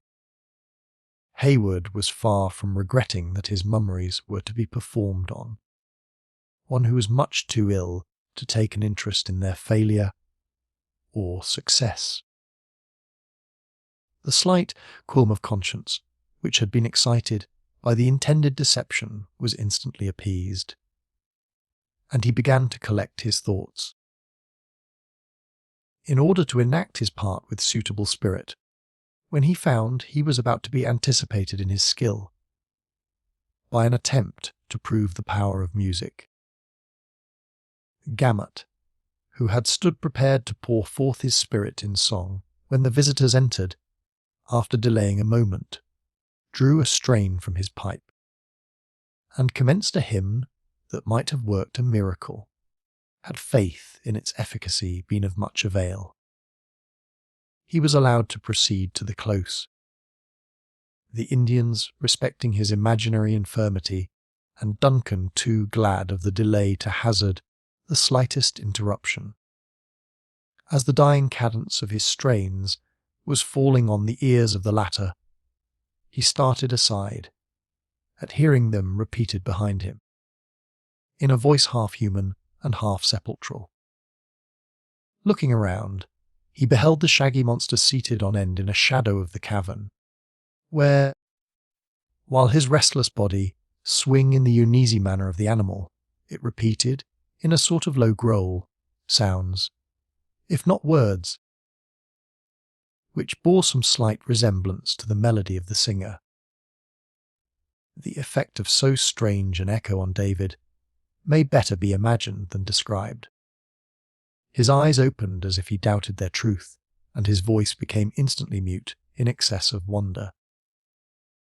A deep-laid scheme of communicating some important intelligence to Hayward was driven from his recollection by an emotion which very nearly resembled fear, but which he was fain to believe was admiration. Under its influence, he exclaimed aloud, "She expects you, and is at hand," and precipitately left the cavern. Chapter 25. Snug, have you the lion's part written? Pray you, if it be, give it to me, for I am slow of study. Quince. You may do it extempore, for it is nothing but roaring. Midsummer Night's Dream. There was a strange blending of the ridiculous with that which was solemn in this scene. The beast still continued its rolling and apparently untiring movements, though its ludicrous attempt to imitate the melody of David ceased the instant the latter abandoned the field. The words of Gamut were, as has been seen, in his native tongue, and to Duncan they seem pregnant with some hidden meaning. Though nothing present assisted him in discovering the object of their illusion. A speedy end was, however, put to every conjecture on the subject by the manner of the chief, who advanced to the bedside of the invalid, and beconed away the whole group of female attendants that had clustered there to witness the skill of the stranger. He was implicitly, though reluctantly, obeyed, and when the low echo which rang along the hollow, natural gallery from the distant closing door had ceased, pointing toward his insensible daughter, he said, "Now let my brother show his power." Thus unequivocally called on to exercise the functions of his assumed character, Highwood was apprehensive that the smallest delay might prove dangerous. Endeavouring, then, to collect his ideas, he prepared to perform that species of incantation and those uncouth rites under which the Indian conjurers are accustomed to conceal their ignorance and impotency. It is more than probable that, in the disordered state of his thoughts, he would soon have fallen into some suspicious, if not fatal, error had not his incipient attempts been interrupted by a fierce growl from the quadruped. 3 several times did he renew his efforts to proceed, and as often was he met by the same unaccountable opposition, each interruption seeming more savage and threatening than the preceding. "The cunning ones are jealous," said the Huron-I-Go. "Brother, the woman is the wife of one of my bravest young men. Deal justly by her. Peace," he added, beckoning to the discontented beast to be quiet. "I go." The chief was as good as his word, and Duncan now found himself alone in that wild and desolate abode with the helpless invalid and the fierce and dangerous brute. The latter listened to the movements of the Indian with that air of sagacity that a bear is known to possess, until another echo announced that he had also left the cavern, when it turned and came waddling up to Duncan, before whom it seated itself in its natural attitude, erect like a man. The youth looked anxiously about him for some weapon with which he might make a resistance against the attack he now seriously expected. It seemed, however, as if the humour of the animal had suddenly changed. Instead of continuing its discontented growls, or manifesting any further signs of anger, the whole of its shaggy body shook violently, as if agitated by some strange internal convulsion. The huge and unwieldy talons pawed stupidly about the grinning muzzle, and while Hayward kept his eyes riveted on its movements, with jealous watchfulness, the grim head fell on one side, and in its place appeared the honest sturdy countenance of the scout, who was indulging from the bottom of his soul in his own peculiar expression of merriment. "Hist!" said the wary woodsman, interrupting Hayward's exclamation of surprise. "The varlets are about the place, and any sounds that are not natural to witchcraft would bring them back upon us in a body. Tell me the meaning of this masquerade, and why you have attempted so desperate an adventure." "Ah, reason and calculation are often outdone by accident," returned the scout. "But, as a story should always commence at the beginning, I will tell you the whole in order. After we parted, I placed the commandant and the sagamore in an old beaver lodge, where they are safer from the Hurons than they would be in the garrison of Edward. For your high northwest Indians, not having as yet got the traders among them, continued to venerate the beaver. After which Uncas and I pushed for the other encampment, as was agreed. "Have you seen the lad? To my great grief, he is captive and condemned to die at the rising of the sun." I had misgivings that such would be his fate. Resumed the scout in a less confident and joyous tone. But soon regaining his naturally firm voice, he continued, "His bad fortune is the true reason of my being here, for it would never do to abandon such a boy to the Hurons. A rare time the knaves would have it. Could they tie the bounding elk and the long carabine, as they call me, to the same stake? Though why they have given me such a name I never knew, there being as little likeness between the gifts of Killdeer and the performance of one of your real Canada carabines, as there is between the nature of a pipestone and a flint. Keep to your tale," said the impatient Highwood. "We know not at what moment the Hurons may return. No fear of them. A conjuror must have his time, like a straggling priest in the settlements. We are as safe from interruption as a missionary would be at the beginning of a 2 hours' discourse." Well, Uncas and I fell in with a return party of the varlets. The lad was much too forward for a scout, nay, for that matter, being of hot blood. He was not so much to blame, and, after all, one of the Hurons proved a coward, and in fleeing led him into an ambushment. And dearly has he paid for the weakness. The scout significantly passed his hand across his own throat, and nodded, as if he said, "I comprehend your meaning." After which he continued, in a more audible though scarcely more intelligible language. "After the loss of the boy, I turned upon the Hurons. As you may judge, there have been scrimmages between 1 or 2 of their out years and myself, but that is neither here nor there. So, after I had shot the imps, I got him pretty nigh to the lodges without further motion. Then what should luck do in my favour but lead me to the very spot where one of the most famous conjurers of the tribe was dressing himself, as I well knew, for some great battle with Satan, though why should I call that luck, which it now seems was an especial ordering of Providence. So a judgmatical rap over the head stiffened the lying impostor for a time, and leaving him a bit of walnut for his supper, to prevent an uproar, and stringing him up between 2 saplings, I made free with his finery, and took the part of the bear on myself, in order that the operations might proceed. And admirably did you enact the character. The animal itself might have been shamed by the representation." "Lord Major," returned the flattered woodsman, "I should be but a poor scholar for one who has studied so long in the wilderness. Did I not know how to set forth the movements or nature of such a beast?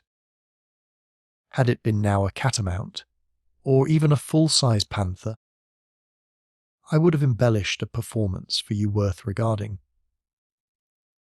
But it is no such marvellous feat to exhibit the feats of so dull a beast, though, for that matter too, a bear may be overacted. Yes, it is not every imitator that knows nature may be outdone easier than she is equalled, but all our work is yet before us.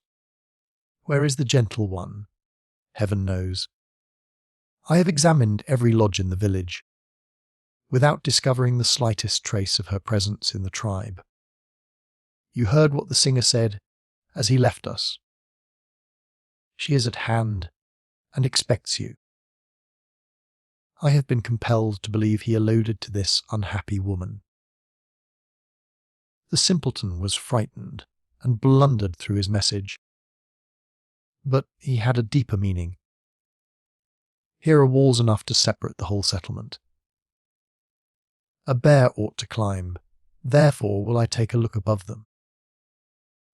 There may be honey pots hid in these rocks, and I am a beast, that has a hankering for the sweets. The scout looked behind him, laughing at his own conceit, while he clambered up the partition, imitating, as he went, the clumsy motions of the beast he represented. But the instant the summit was gained he made a gesture for silence, and slid down with the utmost precipitation. "She is here," he whispered, "and by that door you will find her." I would have spoken a word of comfort to the afflicted soul, but the sight of such a monster might upset her reason. Though for that matter, Major, you are none of the most inviting yourself in your paint. Duncan, who had already swung eagerly forward, drew instantly back on hearing these discouraging words. "Am I, then, so very revolting?" he demanded, with an air of chagrin. "You might not startle a wolf, or turn the Royal Americans from a discharge, but I have seen the time when you had a better favoured look. Your streaked countenances are not ill, judged of by the squaws, but young women of white blood give the preference to their own colour. See," he added, pointing to a place where the water trickled from a rock, forming a little crystal spring before it found an issue through the adjacent crevices. "You may easily get rid of the Sagamore's daub. And when you come back I will try my hand at a new embellishment. It's as common for a conjurer to alter his paint as for a buck in the settlements to change his finery." The deliberate woodsman had little occasion to hunt for arguments to enforce his advice. He was yet speaking when Duncan availed himself of the water. In a moment every frightful or offensive mark was obliterated, and the youth appeared again in the lineaments with which he had been gifted by nature. Thus prepared for an interview with his mistress, he took a hasty leave of his companion and disappeared through the indicated passage. The scout witnessed his departure with complacency, nodding his head after him and muttering his good wishes, after which he very coolly set about an examination of the state of the larder among the Hurons, the cavern, among other purposes, being used as a receptacle for the fruits of their hunts. Duncan had no other guide than a distant glimmering light, which served, however, the office of a polar star to the lover. By its aid he was enabled to enter the haven of his hopes, which was merely another apartment of the cavern. That had been solely appropriated the safekeeping of so important a prisoner. As a daughter of the commandant of William Henry, it was profusely strewed with the plunder of that unlucky fortress. In the midst of this confusion, he found her he sought, pale, anxious and terrified, but lovely. David had prepared her for such a visit. "Duncan," she exclaimed in a voice that seemed to tremble at the sounds created by itself. "Alice!" he answered, leaping carelessly among trunks, boxes, arms, and furniture until he stood at her side. "I knew that you would never desert me," she said, looking up with a momentary glow on her otherwise dejected countenance. "But you are alone. Grateful as it is to be thus remembered, I could wish to think you are not entirely alone." Duncan, observing that she trembled in a manner which betrayed her inability to stand, gently induced her to be seated, while he recounted those leading incidents which it has been our task to accord. Alice listened with breathless interest, and though the young man touched lightly on the sorrows of the stricken father, taking care, however, not to wound the self-love of his auditor, the tears ran as freely down the cheeks of the daughter as though she had never wept before. The soothing tenderness of Duncan, however, soon quieted the first burst of her emotions, and she then heard him to the close with undivided attention, if not with composure. "And now, Alice," he added, "you will see how much is still expected of you. By the assistance of our experienced and invaluable friend, the Scout, we may find our way from this savage people, but you will have to exert your utmost fortitude. Remember that you fly to the arms of your venerable parent, and how much his happiness, as well as your own, depends on those exertions. Can I do otherwise for a father who has done so much for me? And for me, too," continued the youth, gently pressing the hand he held in both his own. The look of innocence and surprise which he received in return convinced Duncan of the necessity of being more explicit. "This is neither the place nor the occasion to detain you with selfish wishes," he added. "But what heart loaded like mine would not wish to cast its burden? They say misery is the closest of all ties. Our common suffering in your behalf left but little to be explained between your father and myself. And, dearest Cora, Duncan, surely Cora was not forgotten." "Not forgotten?" "No, regretted, as woman was seldom mourned before. Your venerable father knew no difference between his children, but Alice, you will not be offended when I say that to me her worth was in a degree obscured." "Then you knew not the merit of my sister," said Alice, withdrawing her hand. "Of you she ever speaks as of one who is her dearest friend." "I would gladly believe her such," returned Duncan, hastily. "I could wish her to be even more. But with you, Alice, I have the permission of your father to aspire to a still nearer and dearer tie." Alice trembled violently, and there was an instant during which she bent her face aside, yielding to the emotions common to her sex. But they quickly passed away, leaving her mistress of her deportment, if not of her affections. "Hayward," she said, looking him full in the face, with a touching expression of innocence and dependency, "give me the sacred presence and the holy sanction of that parent before you urge me further. Though more I should not, less I could not say." The youth was about to answer, when he was interrupted by a light tap on his shoulder. Starting to his feet, he turned, and, confronting the intruder, his looks fell on the dark form and malignant visage of Magua.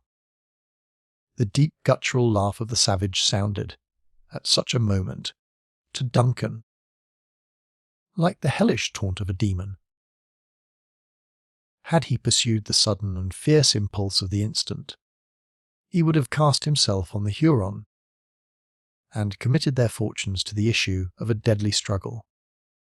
But, without arms of any description, ignorant of what succour his subtle enemy could command, and charged with the safety of one who was just then dearer than ever to his heart, he no sooner entertained than he abandoned the desperate intention. "What is your purpose?" said Alice, meekly folding her arms on her bosom, and struggling to conceal an agony of apprehension in behalf of Hayward, in the usual cold and distant manner with which she received the visits of her captor. The exulting Indian had resumed his austere countenance, though he drew warily back before the menacing glance of the young man's fiery eye. He regarded both his captives for a moment with a steady look, and then, stepping aside, he dropped a log of wood across a door different from that by which Duncan had entered. The latter now comprehended the manner of his surprise, and, believing himself irretrievably lost, he drew Alice to his bosom, and stood prepared to meet a fate which he hardly regretted, since it was to be suffered in such company. But Magua meditated no immediate violence. His first measures were very evidently taken to secure his new captive. Nor did he even bestow a second glance at the motionless forms in the centre of the cavern, until he had completely cut off every hope of retreat through the private outlet he had himself used. He was watched in all his movements by Hayward, who, however, remained firm, still folding the fragile form of Alice to his heart, at once too proud and too hopeless to ask favour of an enemy so often foiled. When Magua had effected his object, he approached his prisoners and said in English, "The pale faces trap the cunning beavers, but the red skins know how to take the Yengeese." "Huron, do your worst!" exclaimed the excited Hayward, forgetful that a double stake was involved in his life. "You and your vengeance are alike despised." "Will the white man speak these words at the stake?" asked Magua, manifesting, at the same time, how little faith he had in the other's resolution by the sneer that accompanied his words. "Here, singly to your face, or in the presence of your nation?" "Le Renard Subtil is a great chief," returned the Indian. "He will go and bring his young men, to see how bravely a pale face can laugh at tortures." He turned away while speaking, and was about to leave the place through the avenue by which Duncan had approached, when a growl caught his ear and caused him to hesitate. The figure of the bear appeared in the door, where it sat, rolling from side to side in its customary restlessness. Magua, like the father of the sick woman, eyed it keenly for a moment, as if to ascertain its character. He was far above the more vulgar superstitions of his tribe, and so soon as he recognized the well-known attire of the conjurer, he prepared to pass it in cool contempt. But a louder and more threatening growl caused him again to pause. Then he seemed as if suddenly resolved to trifle no longer, and moved resolutely forward. The mimic animal, which had advanced a little, retired slowly in his front until it arrived again at the pass, when, rearing on his hinder legs, it beat the air with its paws, in the manner practised by its brutal prototype. "Fool!" exclaimed the chief in Huron. "Go play with the children and squaws, leave men to their wisdom." He once more endeavoured to pass the supposed empiric, scorning even the parade of threatening to use the knife or tomahawk. That was pendant from his belt. Suddenly the beast extended its arms, or rather legs, and enclosed him in a grasp that might have vied with the far-famed power of the bear's hug itself. Hayward had watched the whole procedure, on the part of Hawkeye, with breathless interest. At first he relinquished his hold of Alice, then he caught up a thong of buckskin, which had been used around some bundle, and when he beheld his enemy with his two arms pinned to his side by the iron muscles of the scout, he rushed upon him and effectually secured them there. Arms, legs, and feet were encircled in 20 folds of the thong, in less time than we have taken to record the circumstance. When the formidable Huron was completely pinioned, the scout released his hold, and Duncan laid his enemy on his back, utterly helpless. Throughout the whole of this sudden and extraordinary operation, Magua, though he had struggled violently, until assured he was in the hands of one whose nerves were far better strung than his own, had not uttered the slightest exclamation. But when Hawkeye, by way of making a summary explanation of his conduct, removed the shaggy jaws of the beast, and exposed his own rugged and earnest countenance to the gaze of the Huron, the philosophy of the latter was so far mastered as to permit him to utter the never-failing, "Who? You've found your tongue," said his undisturbed conqueror. "Now, in order that you shall not use it to our ruin, I must make free to stop your mouth." As there was no time to be lost, the scout immediately set about effecting so necessary a precaution, and when he had gagged the Indian, his enemy might safely have been considered as hors de combat. "By what place did the imp enter?" asked the industrious scout when his work was ended. "Not a soul has passed my way since you left me." Duncan pointed out the door by which Magua had come, and which now presented too many obstacles to a quick retreat.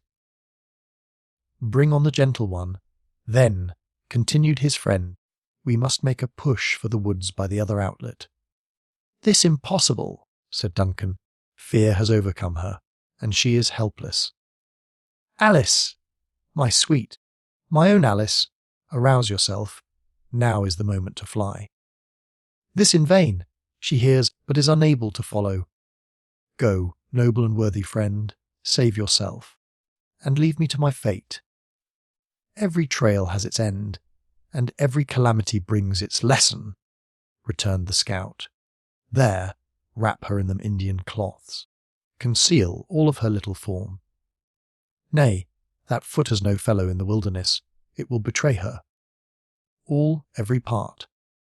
Now take her in your arms, and follow. Leave the rest to me." Duncan, as may be gathered from the words of his companion, was eagerly obeying, and, as the other finished speaking, he took the light person of Alice in his arms and followed in the footsteps of the scout. They found the sick woman as they had left her, still alone, and passed swiftly on, by the natural gallery, to the place of entrance. As they approached the little door of bark, a murmur of voices without announced that the friends and relatives of the invalid were gathered about the place, patiently awaiting a summons to re-enter. "If I open my lips to speak," Hawkeye whispered, "my English, which is the genuine tongue of a white skin, will tell the varlets that an enemy is among them. You must give them your jargon, Major, and say that we have shut the evil spirit in the cave, and are taking the woman to the woods in order to find strengthening roots. Practise all your cunning, for it is a lawful undertaking." The door opened a little, as if one without was listening to the proceedings within, and compelled the scout to cease his directions. A fierce growl repelled the eavesdropper, and then the scout boldly threw open the covering of bark, and left the place, enacting the character of a bear as he proceeded. Duncan kept close at his heels, and soon found himself in the centre of a cluster of 20 anxious relatives and friends. The crowd fell back a little, and permitted the father, and one who appeared to be the husband of the woman, to approach. "Has my brother driven away the evil spirit?" demanded the former. "What has he in his arms?" "The child," returned Duncan, gravely. "The disease has gone out of her. It is shut up in the rocks. I take the woman to a distance, where I will strengthen her against any further attacks. She will be in the wigwam of the young man when the sun comes again." when the father had translated the meaning of the stranger's words into the Huron language. A suppressed murmur announced the satisfaction with which this intelligence was received. The chief himself waved his hand for Duncan to proceed, saying aloud in a firm voice and with a lofty manner, "Go, I am a man, and I will enter the rock and fight the wicked one." Hayward had gladly obeyed, and was already past the little group when these startling words arrested him. "Is my brother mad?" he exclaimed. "Is he cruel? He will meet the disease, and it will enter him, or he will drive out the disease, and it will chase his daughter into the woods. No, let my children wait without. And if the spirit appears, beat him down with clubs. He is cunning, and will bury himself in the mountain when he sees how many are ready to fight him." This singular warning had the desired effect. Instead of entering the cavern, the father and husband drew their tomahawks and posted themselves in readiness to deal their vengeance on the imaginary tormentor of their sick relative, while the women and children broke branches from the bushes or seized fragments of the rock with a similar intention. At this favourable moment the counterfeit conjurers disappeared. Hawkeye, at the same time that he had presumed so far on the nature of the Indian superstitions, was not ignorant that they were rather tolerated than relied on by the wisest of the chiefs. He well knew the value of time in the present emergency. Whatever might be the extent of the self-delusion of his enemies, and however it had tended to assist his schemes, the slightest cause of suspicion, acting on the subtle nature of an Indian, would be likely to prove fatal. Taking the path, therefore, that was most likely to avoid observation, he rather skirted than entered the village. The warriors were still to be seen in the distance, by the fading light of the fires, stalking from lodge to lodge. But the children had abandoned their sports for their beds of skins, and the quiet of night was already beginning to prevail over the turbulence and excitement of so busy and important an evening. Alice revived under the renovating influence of the open air, and as her physical rather than her mental powers had been the subject of weakness, she stood in no need of any explanation of that which had occurred. "Now let me make an effort to walk," she said, when they had entered the forest, blushing, though unseen, that she had not been sooner able to quit the arms of Duncan.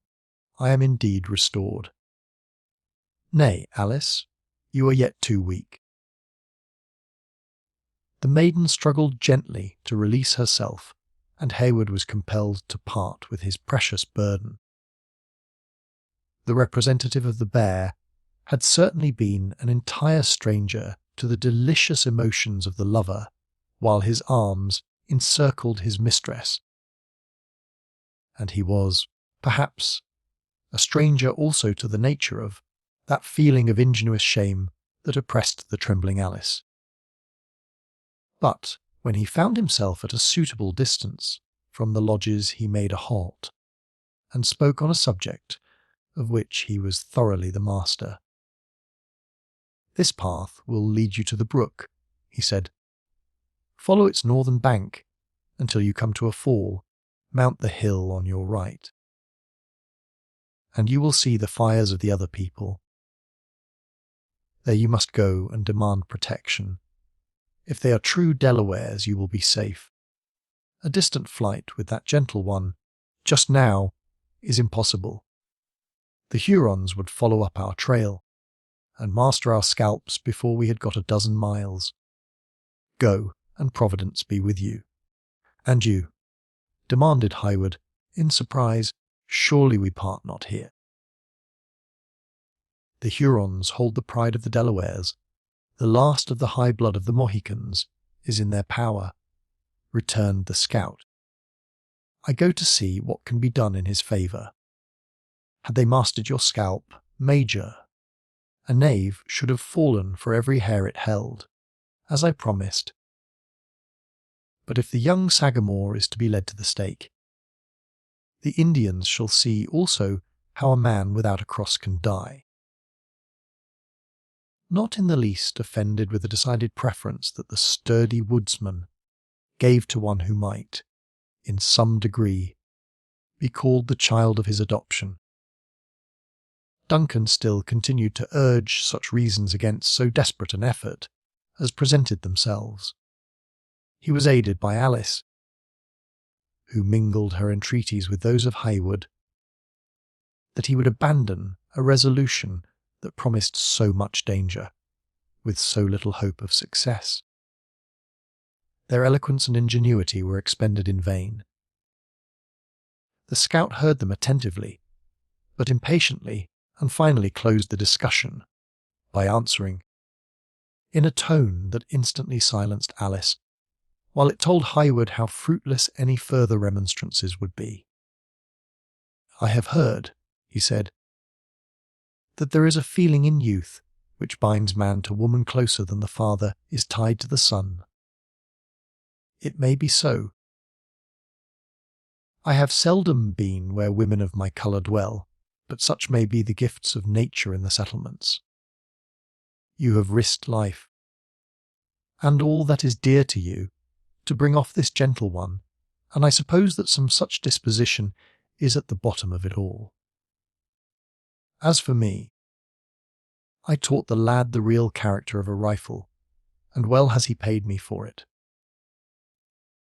I have fought at his side in many a bloody scrimmage, and so long as I could hear the crack of his piece in one ear, and that of the Sagamore in the other, I knew no enemy was on my back. Winters and summer, nights and days, have we roved the wilderness in company, eating of the same dish, one sleeping while the other watched. And afore it shall be said that Uncas was taken to the torment, and I at hand, there is but a single ruler of us all, whatever may the colour of the skin. And him I call to witness, that before the Mohican boy shall perish for the want of a friend, good faith shall depart the earth, and Killdeer become as harmless as the tooting weapon of the singer." Duncan released his hold on the arm of the scout, who turned, and steadily retraced his steps toward the lodges. After pausing a moment to gaze at his retiring form, the successful and yet sorrowful Hayward and Alice took their way together toward the distant village of the Delawares. Chapter 26. Bottom, let me play the lion too. Midsummer Night's Dream. Notwithstanding the high resolution of Hawkeye, he fully comprehended all the difficulties and danger he was about to incur. In his return to the camp, his acute and practised intellects were intently engaged in devising means to counteract a watchfulness and suspicion on the part of his enemies that he knew were, in no degree, inferior to his own. Nothing but the colour of his skin had saved the lives of Magua and the conjurer, who would have been the first victims sacrificed to his own security, had not the scout believed such an act, however congenial it might be to the nature of an Indian, utterly unworthy of one who boasted a descent from men that knew no cross of blood.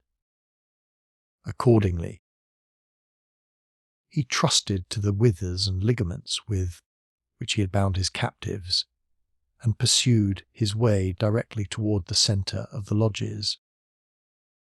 As he approached the buildings, his steps became more deliberate, and his vigilant eyes suffered no sign, whether friendly or hostile, to escape him. A neglected hut was a little in advance of the others, and appeared as if it had been deserted when half completed. most probably on account of failing in some of the more important requisites, such as wood or water. A faint light glimmered through its cracks, however, and announced that, notwithstanding its imperfect structure, it was not without a tenant. Thither, then, the scout proceeded, like a prudent general, who was about to feel the advanced positions of his enemy before he hazarded the main attack. Throwing himself into a suitable posture for the beast he represented, Hawkeye crawled to a little opening, where he might command a view of the interior. It proved to be the abiding place of David Gamut. Hyther the faithful, singing master had now brought himself, together with all his sorrows, his apprehensions, and his meek dependence on the protection of Providence.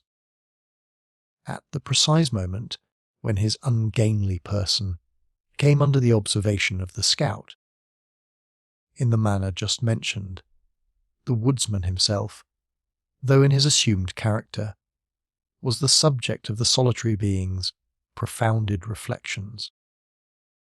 However implicit the faith of David was in the performance of ancient miracles, he eschewed the belief of any direct supernatural agency in the management of modern morality. In other words, while he had implicit faith in the ability of Balaam's ass to speak, he was somewhat sceptical on the subject of a bear's singing, and yet he had been assured of the latter on the testimony of his own exquisite organs. There was something in his air and manner that betrayed to the scout the utter confusion of the state of his mind. He was seated on a pile of brush, a few twigs from which occasionally fed his low fire, with his head leaning on his arm, in a posture of melancholy musing. The costume of the votary of music had undergone no other alteration from that so lately described, except that he had covered his bald head with the triangular beaver, which had not proved sufficiently alluring to excite the cupidity of any of his captors.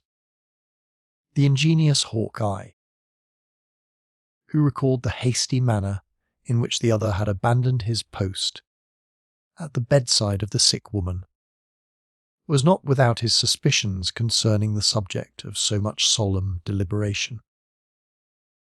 First making the circuit of the hut, and ascertaining that it stood quite alone, and that the character of its inmate was likely to protect it from visitors, he ventured through its low door into the very presence of Gamut.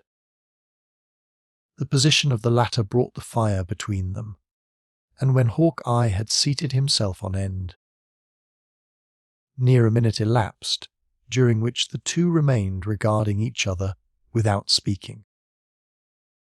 The suddenness and the nature of the surprise had nearly proved too much for, we will not say the philosophy, but for the pitch and resolution of David. He fumbled for his pitch pipe and arose with a confused intention of attempting a musical exorcism. "Dark and mysterious monster!" he exclaimed, while with trembling hands he disposed of his auxiliary eyes, and sought his never-failing resource in trouble, the gifted version of the Psalms. I know not your nature nor intents, but if aught you meditate against the person and rights of one of the humblest servants of the temple, listen to the inspired language of the youth of Israel and repent.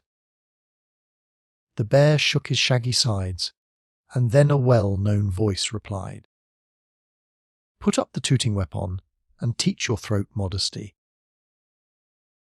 5 words of plain and comprehensible English are worth just now an hour of schooling. "What are you?" demanded David, utterly disqualified to pursue his original intention, and nearly gasping for breath. "A man like yourself, and one whose blood is as little tainted by the cross of a bear or an Indian as your own." Have you so soon forgotten from whom you received the foolish instrument you hold in your hand? Can these things be? Returned David, breathing more freely as the truth began to dawn upon him. I have found many marvels during my sojourn with the heathen, but surely nothing to excel this. Come, returned Hawkeye, uncasing his honest countenance. The better to assure the wavering confidence of his companion, you may see a skin, which, if it be not as white as one of the gentle ones, has no tinge of red to it that the winds of the heaven and the sun have not bestowed. Now let us to business. First tell me of the maiden, and of the youth who so bravely sought her, interrupted David. They are happily freed from the tomahawks of these varlets. But can you put me on the scent of Uncas? The young man is in bondage, and much I fear his death is decreed. I greatly mourn that one so well disposed should die in his ignorance, and I have sought a goodly hymn. Can you lead me to him? The task will not be difficult, returned David, hesitating, though I greatly fear your presence would rather increase than mitigate his unhappy fortunes. No more words, but lead on, returned Hawkeye, concealing his face again, and setting the example in his own person, by instantly quitting the lodge. As they proceeded, the scout ascertained that his companion found access to Uncas, under privilege of his imaginary infirmity, aided by the favour he had acquired with one of the guards, who, in consequence of speaking a little English, had been selected by David as the subject of a religious conversion. How far the Huron comprehended the intentions of his new friend may well be doubted, but as exclusive attention is as flattering to a savage as to a more civilized individual, it had produced the effect we have mentioned. It is unnecessary to repeat the shrewd manner with which the scout extracted these particulars from the simple David, and neither shall we dwell in this place on the nature of the instruction he delivered, when completely master of all the necessary facts, as the whole will be sufficiently explained to the reader in the course of the narrative. The lodge in which Uncas was confined was in the very centre of the village, and in a situation, perhaps, more difficult than any other to approach, or leave without observation. But it was not the policy of Hawkeye to effect the least concealment. Presuming on his disguise, and his ability to sustain the character he had assumed, he took the most plain and direct route to the place. The hour, however, afforded him some little of that protection which he appeared so much to despise. The boys were already buried in sleep, and all the women and most of the warriors had retired to their lodges for the night. 4 or 5 of the latter only lingered about the door of the prison of Uncas, wary but close observers of the manner of their captive. At the sight of Gamut, accompanied by one in the well, known masquerade of their most distinguished conjurer, they readily made way for them both. Still they betrayed no intention to depart. On the other hand, they were evidently disposed to remain bound to the place by an additional interest in the mysterious mummeries that they of course expected from such a visit. From the total inability of the scout to address the Hurons in their own language, he was compelled to trust the conversation entirely to David. Notwithstanding the simplicity of the latter, he did ample justice to the instructions he had received, more than fulfilling the strongest hopes of his teacher. "The Delawares are women!" he exclaimed. addressing himself to the savage, who had a slight understanding of the language in which he spoke. "The Yengeese, my foolish countrymen, have told them to take up the tomahawk and strike their fathers in the Canadas, and they have forgotten their sex. Does my brother wish to hear Lee Surf Agile ask for his petticoats and see him weep before the Hurons at the stake?" The exclamation "Hoff!" delivered in a strong tone of assent, announced the gratification the savage would receive in witnessing such an exhibition of weakness in an enemy so long hated and so much feared. Then let him step aside, and the cunning man will blow upon the dog. "Tell it to my brothers." The Huron explained the meaning of David to his fellows, who, in their turn, listened to the project with that sort of satisfaction that their untamed spirits might be expected to find in such a refinement in cruelty. They drew back a little from the entrance and motioned to the supposed conjurer to enter. But the bear, instead of obeying, maintained the seat it had taken and growled. "The cunning man is afraid that his breath will blow upon his brothers and take away their courage too," continued David, improving the hint he received. "They must stand further off. The Hurons, who would have deemed such a misfortune the heaviest calamity that could befall them, fell back in a body, taking a position where they were out of earshot, though at the same time they could command a view of the entrance to the lodge. Then, as if satisfied of their safety, the scout left his position and slowly entered the place. It was silent and gloomy, being tenanted solely by the captive, and lighted by the dying embers of a fire which had been used for the purpose of cookery. Uncas occupied a distant corner, in a reclining attitude, being rigidly bound, both hands and feet, by strong and painful withes. When the frightful object first presented itself to the young Mohican, he did not deign to bestow a single glance on the animal. The scout, who had left David at the door to ascertain they were not observed, thought it prudent to preserve his disguise until assured of their privacy. Instead of speaking, therefore, he exerted himself to enact one of the antics of the animal he represented. The young Mohican, who at first believed his enemies had sent in a real beast to torment him and try his nerves, detected in those performances that to Hayward had appeared so accurate certain blemishes that at once betrayed the counterfeit. Had Hawk Eye been aware of the low estimation in which the skilful Uncas held his representations, he would probably have prolonged the entertainment a little in pique. But the scornful expression of the young man's eye admitted of so many constructions that the worthy scout was spared the mortification of such a discovery. As soon, therefore, as David gave the preconcerted signal, a low hissing sound was heard in the lodge in place of the fierce growlings of the bear. His keen eye rested on the shaggy monster.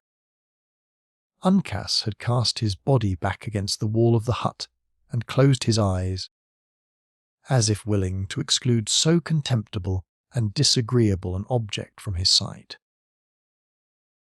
But the moment the noise of the serpent was heard, he arose, and cast his looks on each side of him, bending his head low, and turning it inquiringly in every direction, until his keen eye rested on the shaggy monster, where it remained riveted, as though fixed by the power of a charm. Again the same sounds were repeated, evidently proceeding from the mouth of the beast. Once more the eyes of the youth roamed over the interior of the lodge, and returning to the former resting place, he uttered, in a deep, suppressed voice. "Hawkeye, cut his bands," said Hawkeye to David, who just then approached them. The singer did as he was ordered, and Uncas found his limbs released. At the same moment the dried skin of the animal rattled, and presently the scout arose to his feet, in proper person. The Mohican appeared to comprehend the nature of the attempt his friend had made.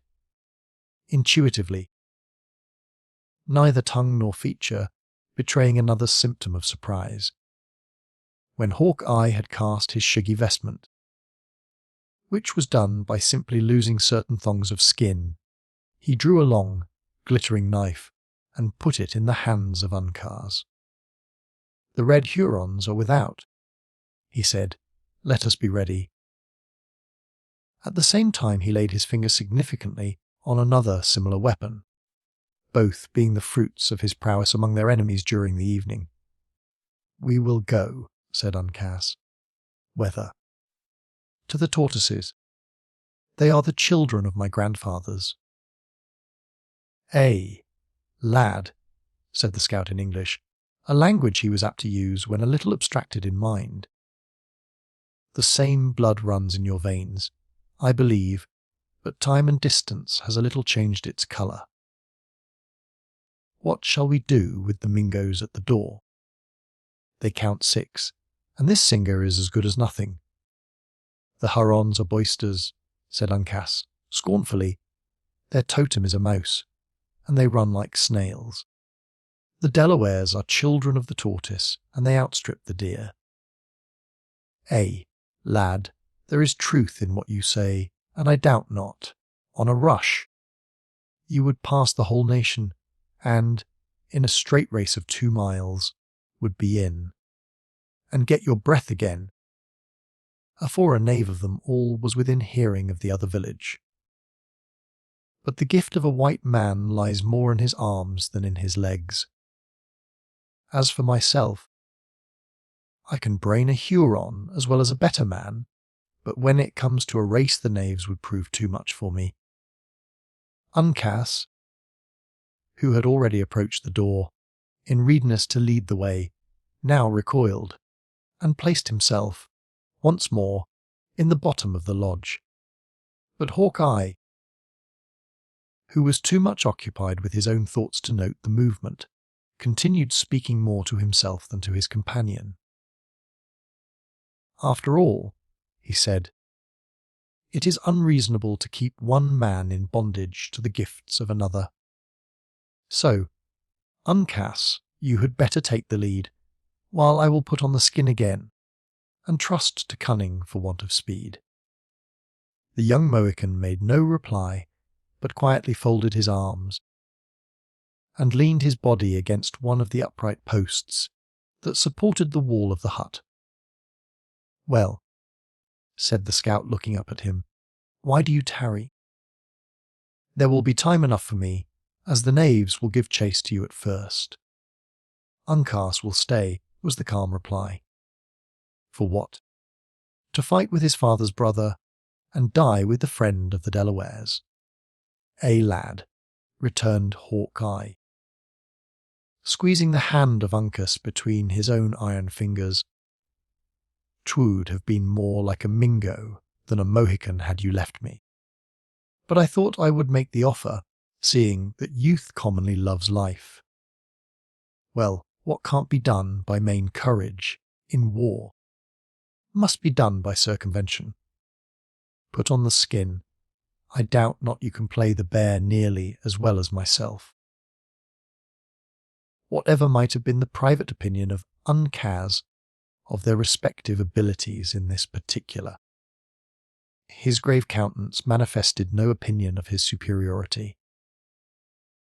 He silently and expeditiously encased himself in the covering of the beast, and then awaited such other movements as his more aged companion saw fit to dictate. "Now, friend," said Hawkeye, addressing David, "an exchange of garments will be a great convenience to you, inasmuch as you are but little accustomed to the shifts of the wilderness. Here, take my hunting shirt and cap, and give me your blanket and hat. You must trust me with the book and spectacles, as well as the tutor, too. If we ever meet again, in better times, you shall have all back again, with many thanks into the bargain. David parted with the several articles, named with a readiness that would have done great credit to his liberality, had he not certainly profited, in many particulars, by the exchange.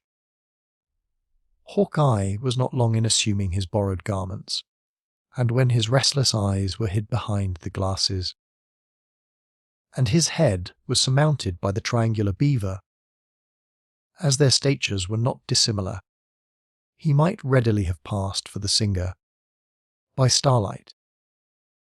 As soon as these dispositions were made, the scout turned to David, and gave him his parting instructions.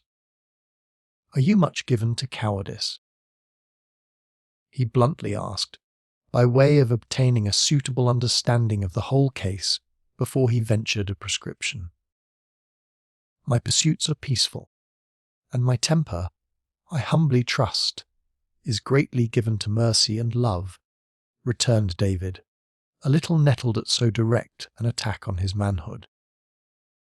"But there are none who can say that I have ever forgotten my faith in the Lord, even in the greatest straits. Your chiefest danger will be at the moment when the savages find out that they have been deceived.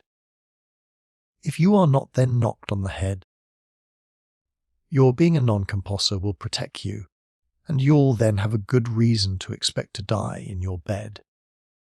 If you stay, it must be to sit down here in the shadow and take the part of Uncas, until such times as the cunning of the Indians discover the cheat, when, as I have already said, your times of trial will come. So choose for yourself to make a rush or tarry here." "Even so," said David, firmly. "I will abide in the place of the Delaware.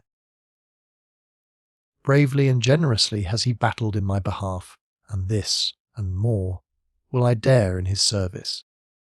You have spoken as a man, and like one who, under wiser schooling, would have been brought to better things.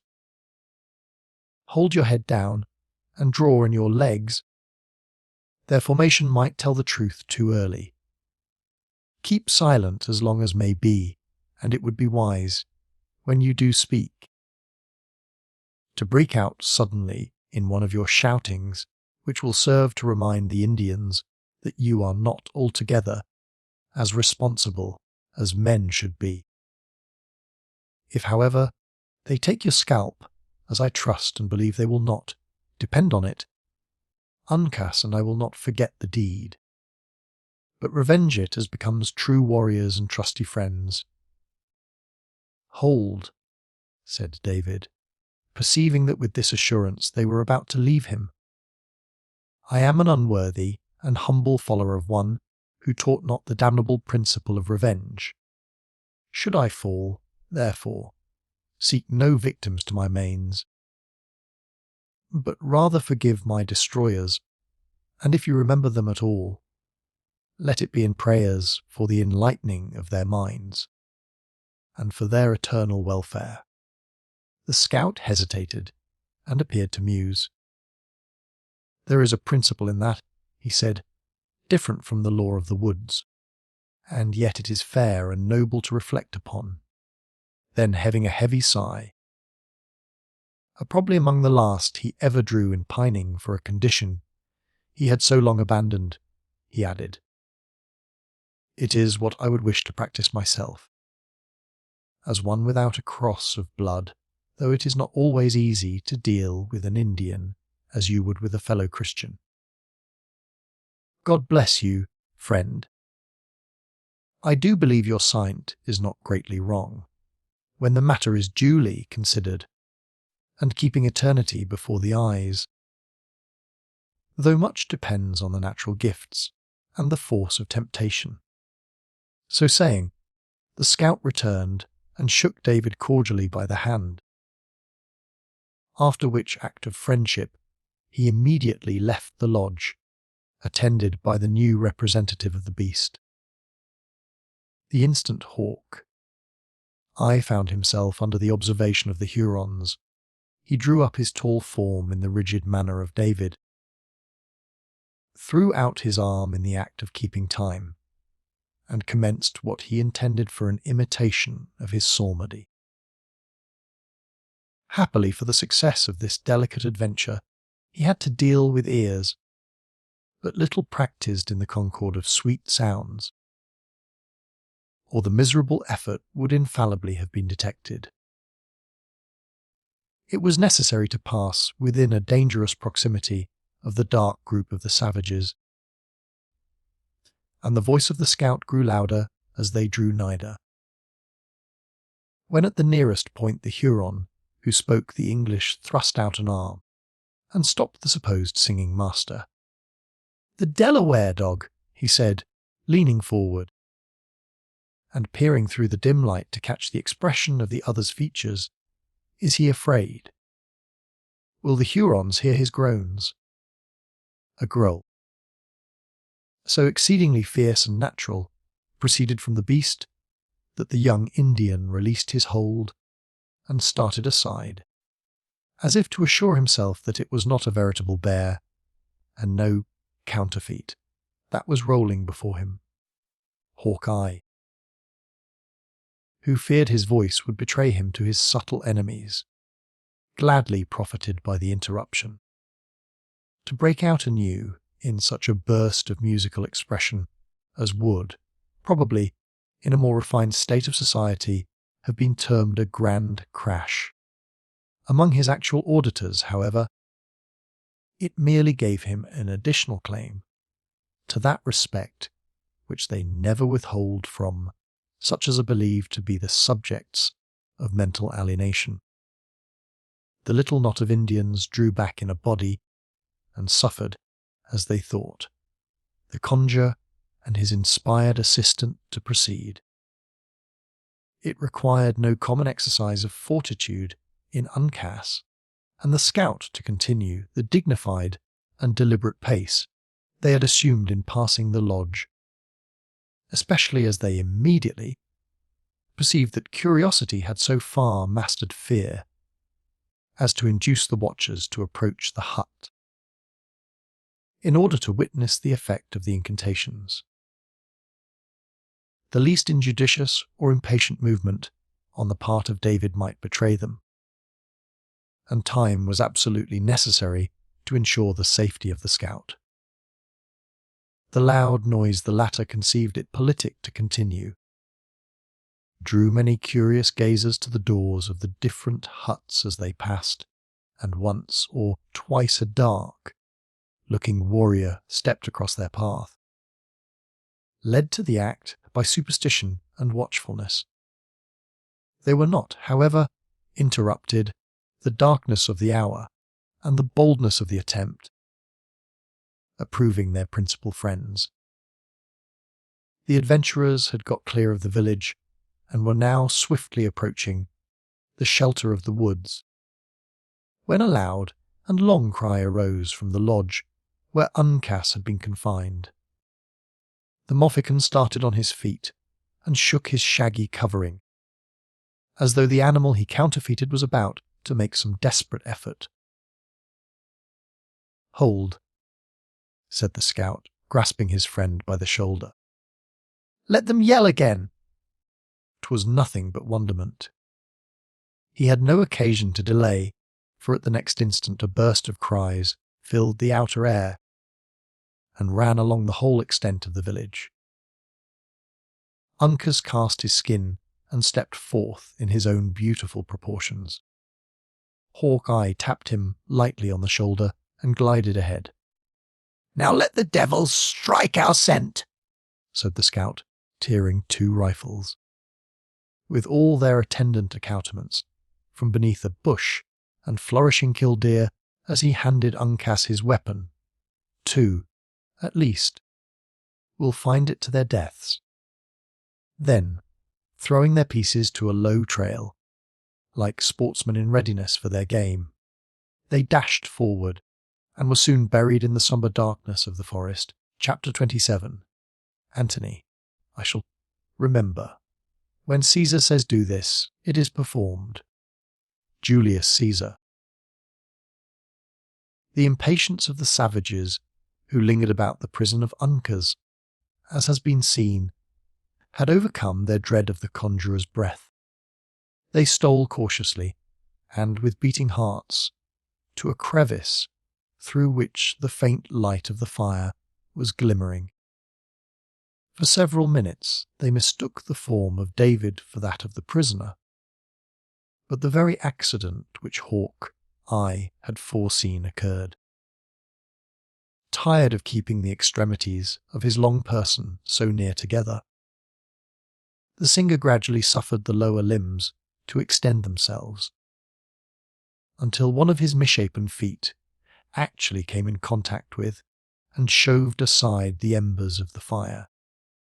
At first the heroes believed the Delaware had been thus deformed by witchcraft. But when David, unconscious of being observed, turned his head and exposed his simple, mild countenance in place of the haughty lineaments of their prisoner, it would have exceeded the credulity of even a native to have doubted any longer. They rushed together into the lodge and, laying their hands, with but little ceremony, on their captive, immediately detected the imposition. Then arose the cry first heard by the fugitives. It was succeeded by the most frantic and angry demonstrations of vengeance. David, however, firm in his determination to cover the retreat of his friends, was compelled to believe that his own final hour had come. Deprived of his book and his pipe, he was fain to trust to a memory that rarely failed him on such subjects, and breaking forth in a loud and impassioned strain, he endeavoured to smooth his passage into the other world by singing the opening verse of a funeral anthem. The Indians were seasonably reminded of his infirmity, and, rushing into the open air, they aroused the village in the manner described. A native warrior fights as he sleeps, without the protection of anything defensive. The sounds of the alarm were, therefore, hardly uttered before 200 men were afoot and ready for the battle or the chase, as either might be required. The escape was soon known, and the whole tribe crowded, in a body, around the council lodge, impatiently awaiting the instruction of their chiefs. In such a sudden demand on their wisdom, the presence of the cunning Magua could scarcely fail of being needed. His name was mentioned, and all looked round in wonder that he did not appear. Messengers were then dispatched to his lodge requiring his presence. In the meantime, some of the swiftest and most discreet of the young men were ordered to make the circuit of the clearing, under cover of the woods, in order to ascertain that their suspected neighbours, the Delawares, designed no mischief. Women and children ran to and fro, and, in short, the whole encampment exhibited another scene of wild and savage confusion. Gradually, however, these symptoms of disorder diminished, and in a few minutes the oldest and most distinguished chiefs were assembled in the lodge, in grave consultation.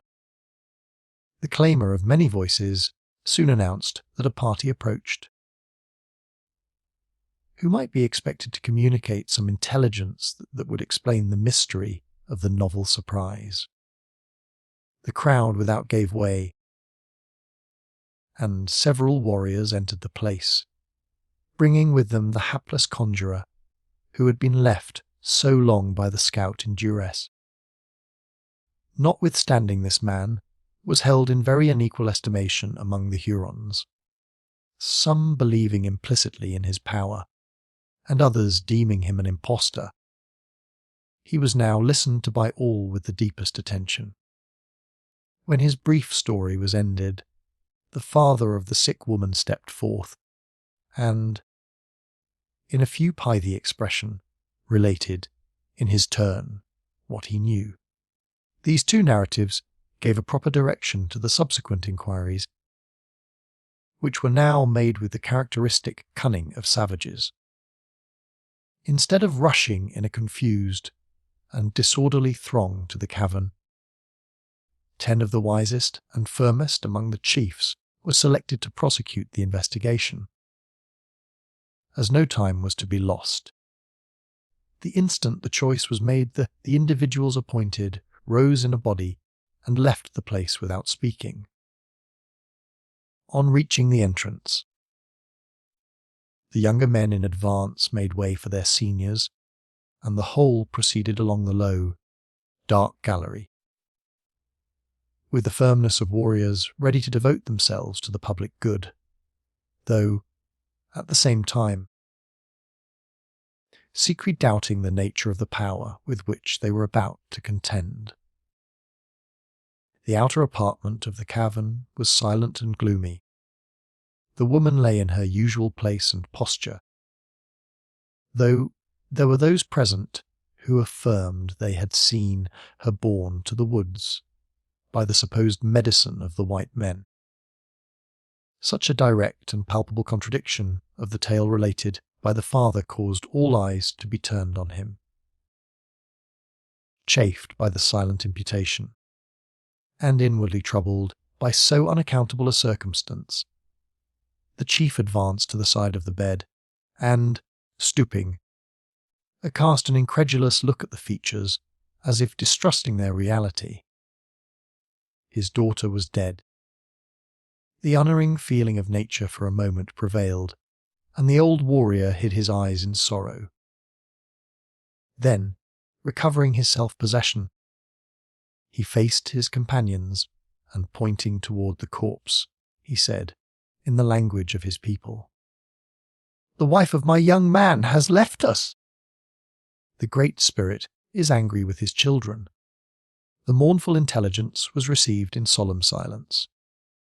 After a short pause, one of the elder Indians was about to speak, when a dark-looking object was seen rolling out of an adjoining apartment into the very centre of the room where they stood. Ignorant of the nature of the beings they had to deal with, the whole party drew back a little, and, rising on end, exhibited the distorted but still fierce and sullen features of Magua. The discovery was succeeded by a general exclamation of amazement.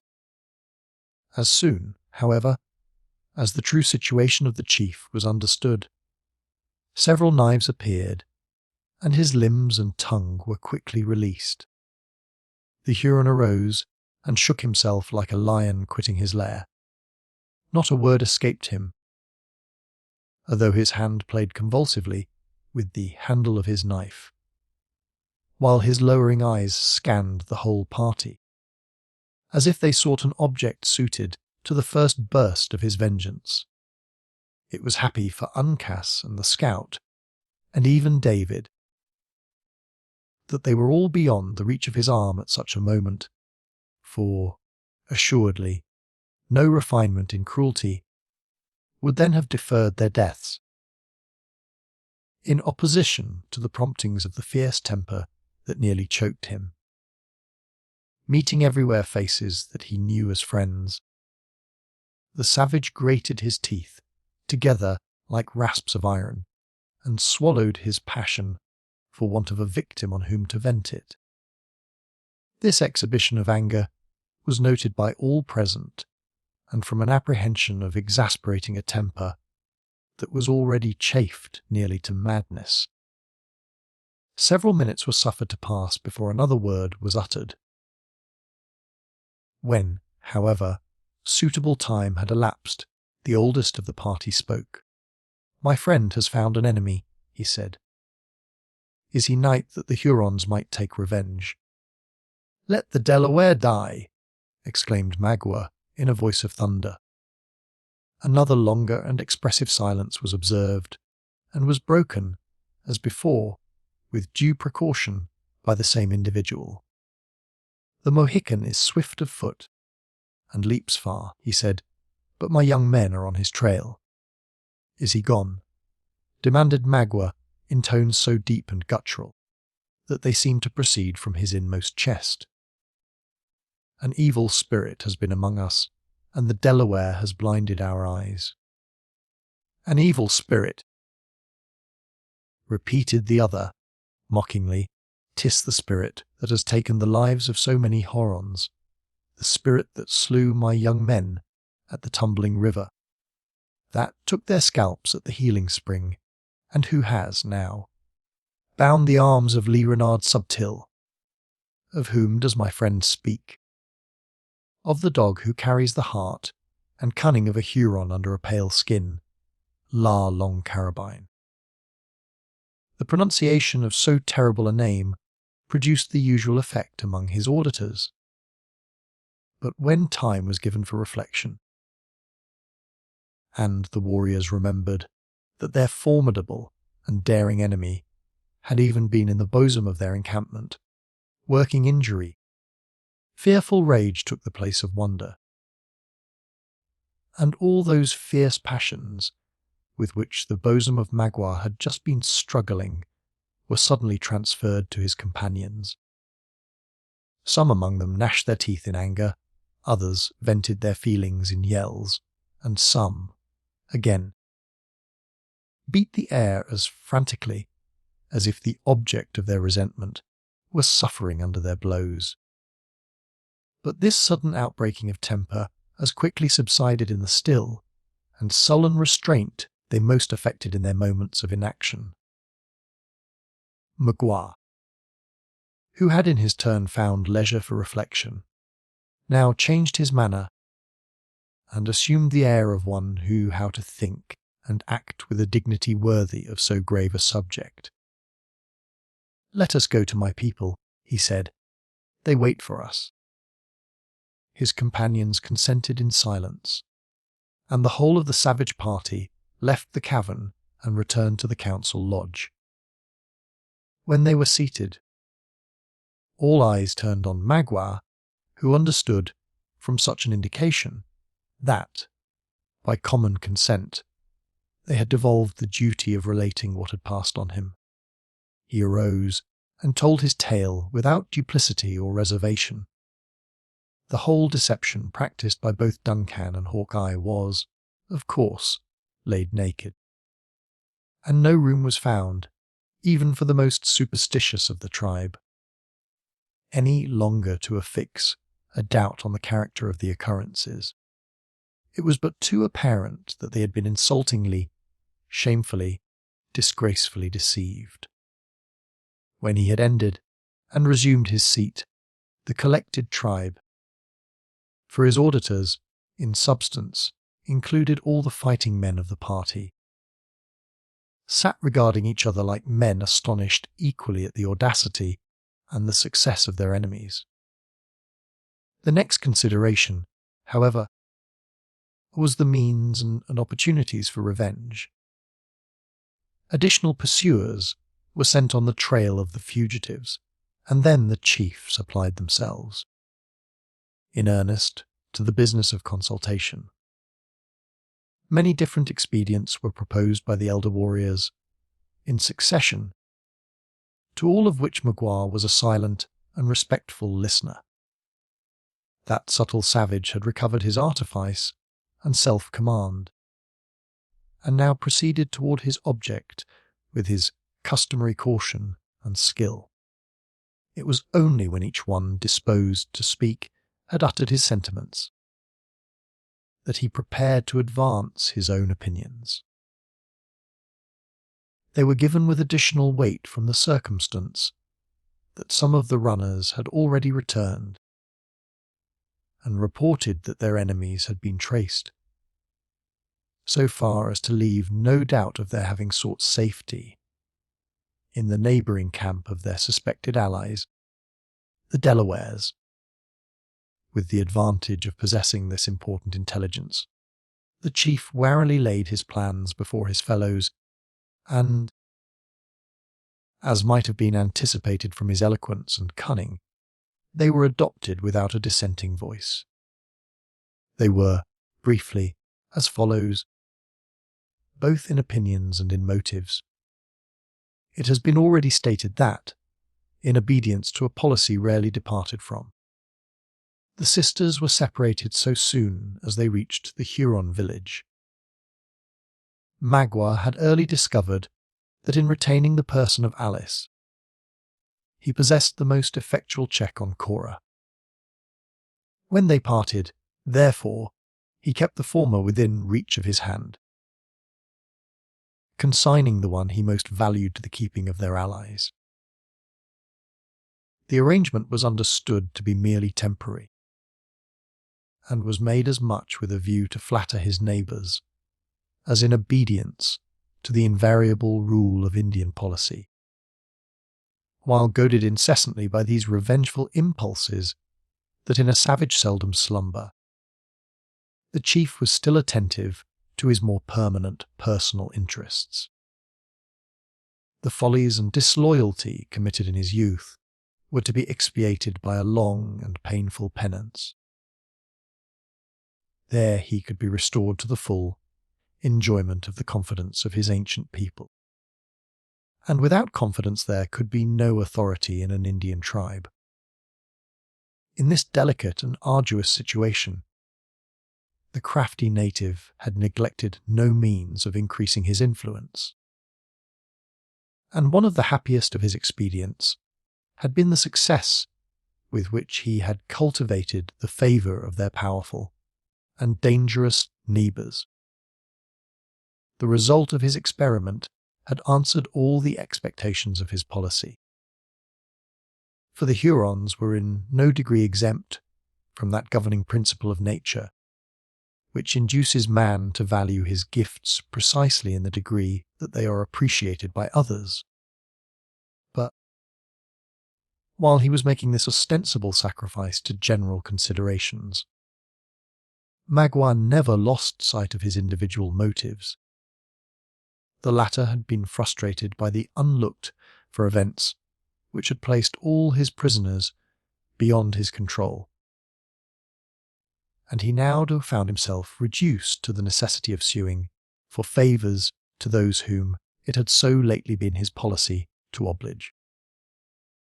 Several of the chiefs had proposed deep and treacherous schemes to surprise the Delawares and, by gaining possession of their camp, to recover their prisoners by the same blow, for all agreed that their honour, their interests, and the peace and happiness of their dead countrymen imperiously required them speedily to immolate some victims to their revenge.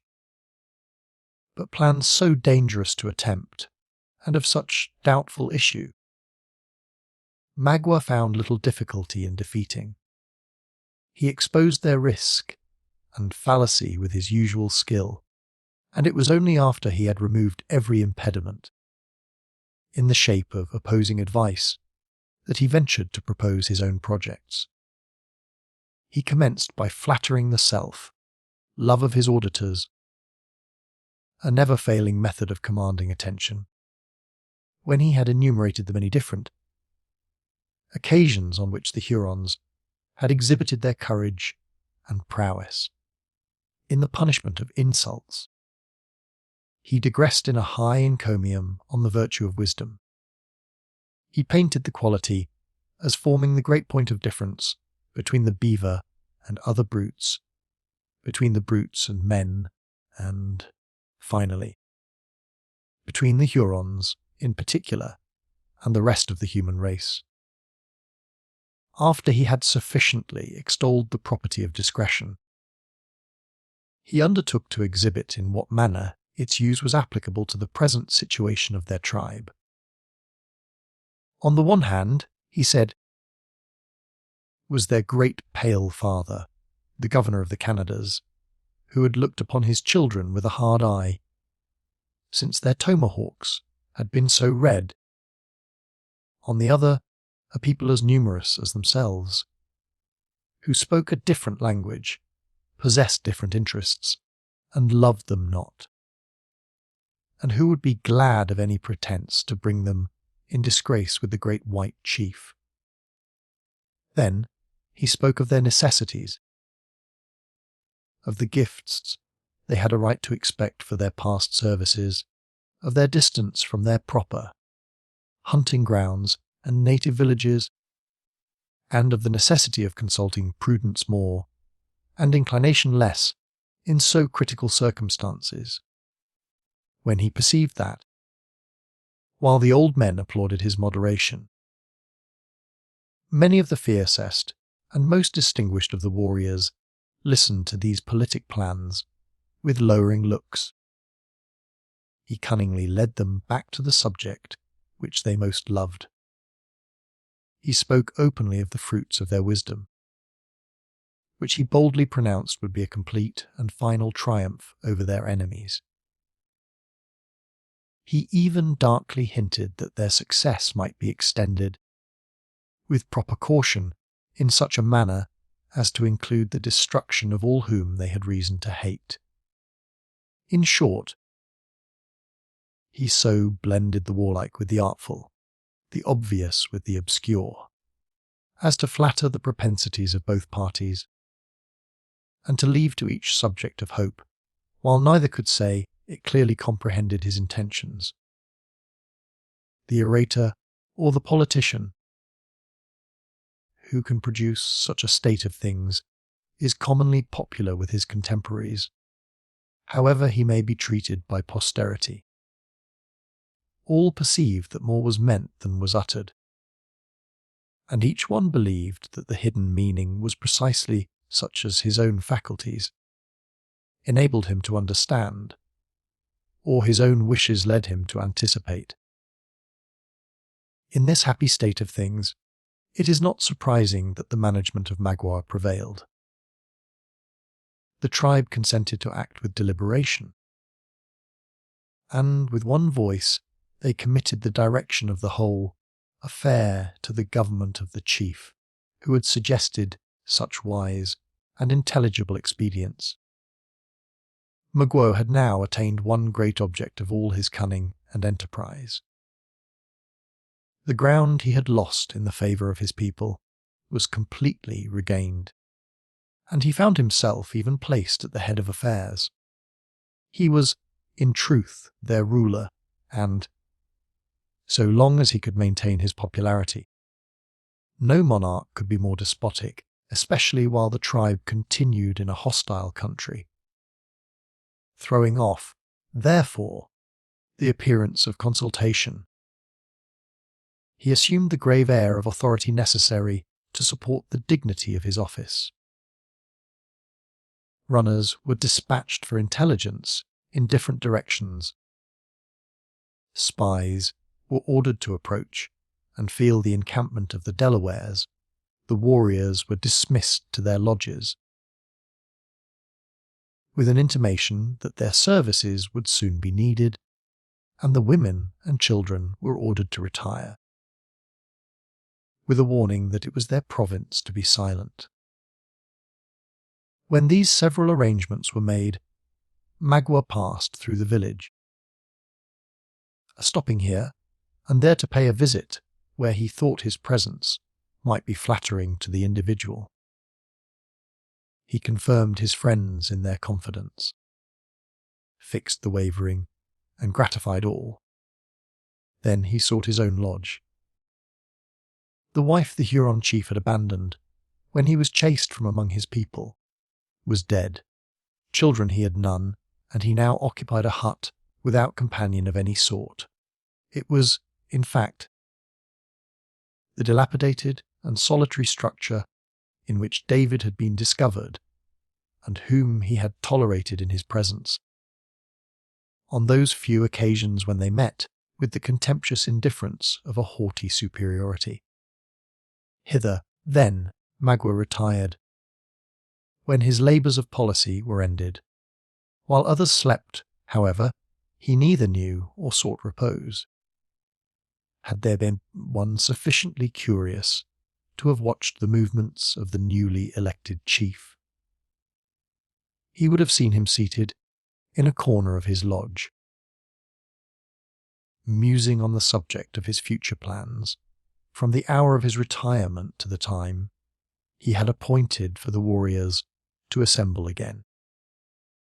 Occasionally, the air breathed through the crevices of the hut, and the low flame that fluttered about the embers of the fire threw their wavering light on the person of the sullen recluse. At such moments it would not have been difficult to have fancied the dusky savage, prince of darkness, brooding on his own fancied wrongs, and plotting evil. Long before the day dawned, however, warrior after warrior entered the solitary hut of Magua, until they had collected to the number of 20. Each bore his rifle, and all the other accoutrements of war, though the paint was uniformly peaceful. The entrance of these fierce-looking beings was unnoticed, some seating themselves in the shadows of the place, and others standing like motionless statues until the whole of the designated band was collected. Then Magua arose and gave the signal to proceed, marching himself in advance. They followed their leader singly, and in that well-known order which has obtained the distinguishing appellation of Indian file. Unlike other men engaged in the spirit, stirring business of war, they stole from their camp unostentatiously and unobserved, resembling a band of gliding spectres, more than warriors seeking the bubble reputation by deeds of desperate daring. Instead of taking the path which led directly toward the camp of the Delawares, Maguire led his party for some distance down the windings of the stream and along the little artificial lake of the beavers. The day began to dawn as they entered the clearing which had been formed by those sagacious and industrious animals, though Magua, who had resumed his ancient garb, bore the outline of a fox on the dressed skin which formed his robe. There was one chief of his party who carried the beaver as his peculiar symbol or totem.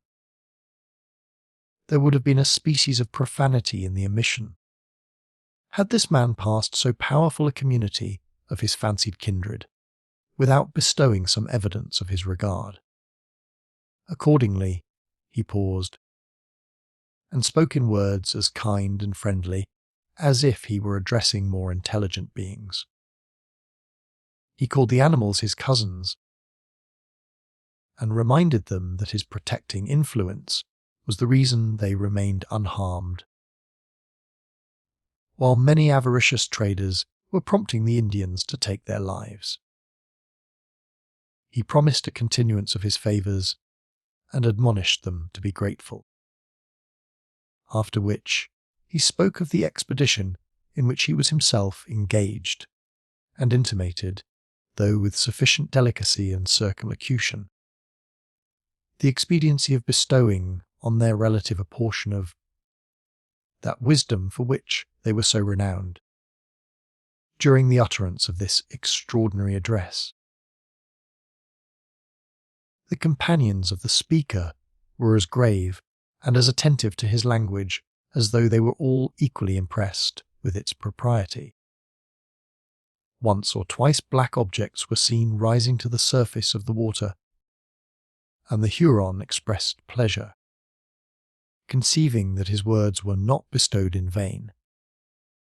Just as he ended his address, the head of a large beaver was thrust from the door of a lodge, whose earthen walls had been much injured, and which the party had believed, from its situation, to be uninhabited. Such an extraordinary sign of confidence was received by the orator as a highly favourable omen, and though the animal retreated a little precipitately, he was lavish of his thanks and commendations. When Magua thought sufficient time had been lost in gratifying the family affection of the warrior. He again made the signal to proceed. As the Indians moved away in a body, and with a step that would have been inaudible to the ears of any common man, the same venerable-looking beaver once more ventured his head from its cover. Had any of the Hurons turned to look behind them, they would have seen the animal watching their movements with an interest and sagacity that might easily have been mistaken for reason. Indeed, so very distinct and intelligible were the devices of the quadruped, that even the most experienced observer would have been at a loss to account for its actions, until the moment when the party entered the forest, when the whole would have been explained, by seeing the entire animal issue from the lodge, uncasing, by the act, the grave features of Chingachgook from his mask of fur. Chapter 28. Brief. I pray for you see, this a busy time with me. Much ado about nothing. The tribe, or rather half-tribe, of Delawares, which has been so often mentioned, and whose present place of encampment was so nigh the temporary village of the Hurons, could assemble about an equal number of warriors with the latter people. Like their neighbours, they had followed Montcalm into the territories of the English crown, and were making heavy and serious inroads on the hunting grounds of the Mohawks, though they had seen fit, with the mysterious reserve so common among the natives, to withhold their assistance at the moment when it was most required. The French had accounted for this unexpected defection on the part of their ally in various ways. It was the prevalent opinion, however, that they had been influenced by veneration for the ancient treaty that had once made them dependent on the Six Nations for military protection, and now rendered them reluctant to encounter their former masters. As for the tribe itself, it had been content to announce to Montcalm, through his emissaries, with Indian brevity, that their hatchets were dull, and time was necessary to sharpen them. The politic captain of the Canadas had deemed it wiser to submit to entertain a passive friend, than by any acts of ill-judged severity to convert him into an open enemy. On that morning, when Magua led his silent party from the settlement of the beavers into the forests, in the manner described, the sun rose upon the Delaware encampment, as if it had suddenly burst upon a busy people, actively employed in all the customary avocations of high noon. The women ran from lodge to lodge, some engaged in preparing their morning's meal, a few earnestly bent on seeking the comforts necessary to their habits, but more pausing to exchange hasty and whispered sentences with their friends. The warriors were lounging in groups, amusing more than they conversed, and when a few words were uttered, speaking like men who deeply weighed their opinions. The instruments of the chase were to be seen in abundance among the lodges, but none departed. Here and there a warrior was examining his arms, with an attention that is rarely bestowed on the implements, when no other enemy than the beasts of the forest is expected to be encountered, and occasionally the eyes of a whole group were turned simultaneously toward a large and silent lodge in the centre of the village, as if it contained the subject of their common thoughts. During the existence of this scene, a man suddenly appeared at the furthest extremity of a platform of rock which formed the level of the village. He was without arms, and his paint tended rather to soften than increase the natural sternness of his austere countenance. When in full view of the Delawares, he stopped and made a gesture of amity by throwing his arm upward toward heaven, and then letting it fall impressively on his breast. The inhabitants of the village answered his salute by a low murmur of welcome, and encouraged him to advance by similar indications of friendship. Fortified by these assurances, the dark figure left the brow of the natural rocky terrace where it had stood a moment, drawn in a strong outline against the blushing morning sky, and moved with dignity into the very centre of the huts. As he approached, nothing was audible but the rattling of the light silver ornaments that loaded his arms and neck, and the tinkling of the little bells that fringed his deerskin moccasins. He made, as he advanced, many courteous signs of greeting to the men he passed, neglecting to notice the women, however, like one who deemed their favour in the present enterprise of no importance. When he had reached the group in which it was evident, by the haughtiness of their common mien, that the principal chiefs were collected, the stranger paused, and then the Delawares saw that the active and erect form that stood before them was that of the well-known Huron chief, Bull Renard Subtil. His reception was grave, silent, and wary. The warriors in front stepped aside, opening the way to their most approved orator by the action, one who spoke all those languages that were cultivated among the northern aborigines. "The wise Huron is welcome," said the Delaware, in the language of the Maquas. "He is come to eat his succotash with his brothers of the lakes." "He is come," repeated Magua, bending his head with the dignity of an eastern prince. The chief extended his arm, and taking the other by the wrist, they once more exchanged friendly salutations. Then the Delaware invited his guest to enter his own lodge and share his morning meal. The invitation was accepted, and the two warriors, attended by 3 or 4 of the old men, walked calmly away, leaving the rest of the tribe devoured by a desire to understand the reasons of so unusual a visit, and yet not betraying the least impatience by sign or word. During the short and frugal repast that followed, the conversation was extremely circumspect, and related entirely to the events of the hunt in which Magua had so lately been engaged. It would have been impossible for the most finished breeding to wear more of the appearance of considering the visit as a thing of course than did his hosts, and notwithstanding every individual present was perfectly aware that it must be connected with some secret object, and that probably of importance to themselves. When the appetites of the whole were appeased, the squaws removed the trenchers and gourds, and the two parties began to prepare themselves for a subtle trial of their wits. "Is the face of my great Canada farther turned again toward his Huron children?" demanded the orator of the Delawares. "When was it ever otherwise?" returned Magua.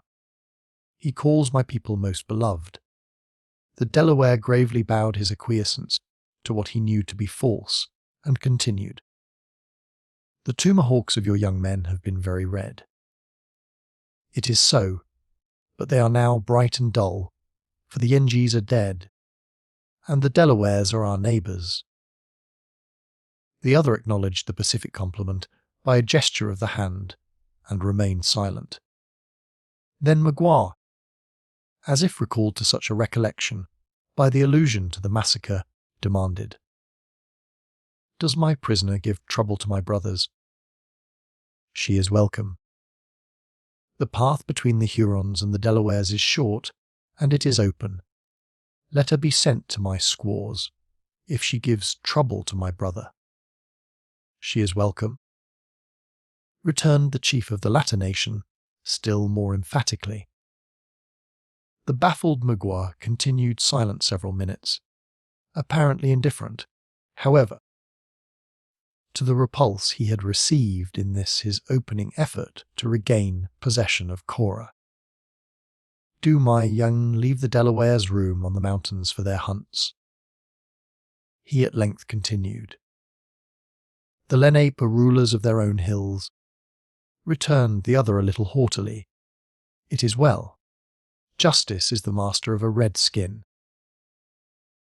Why should they brighten their tomahawks and sharpen their knives against each other? Are not the pale faces thicker than the swallows in the season of flowers?" "Good," exclaimed all three of his auditors at the same time. Magua waited a little to permit his words to soften the feelings of the Delawares before he added, "Have there not been strange moccasins in the woods? Have not my brothers scented the feet of white men?" "Let my Canada father come," returned the other, evasively. "His children are ready to see him. When the great chief comes, it is to smoke with the Indians in their wigwams. The Hurons say, too, he is welcome. But the Yengeese have long arms, and legs that never tire. My young men dreamed they had seen the trail of the Yengeese. Night the village of the Delawares! They will not find the Lenape asleep. It is well. The warrior whose eye is open can see his enemy, said Magua, once more shifting his ground. When he found himself unable to penetrate the caution of his companion. I have brought gifts to my brother. His nation would not go on the warpath, because they did not think it well, but their friends have remembered where they lived. When he had thus announced his liberal intention, the crafty chief arose and gravely spread his presents before the dazzled eyes of his hosts.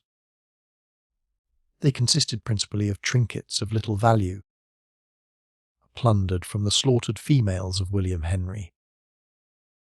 In the division of the Babels the cunning Huron discovered no less are than in their selection, while he bestowed those of greater value on the two most distinguished warriors, one of whom was his host. He seasoned his offerings to their inferiors with such well-timed and apposite compliments as left them no ground of complaint. In short, the whole ceremony contained such a happy blending of the profitable with the flattering that it was not difficult for the donor immediately to read the effect of a generosity so aptly mingled with praise in the eyes of those he addressed. This well-judged and politic stroke on the part of Magua was not without instantaneous results. The Delawares lost their gravity in a much more cordial expression, and the host, in particular, after contemplating his own liberal share of the spoil for some moments, with peculiar gratification, repeated with strong emphasis the words, "My brother is a wise chief. He is welcome. The Hurons love their friends the Delawares," returned Magua. "Why should they not? They are coloured by the same sun, and their just men will hunt in the same grounds after death.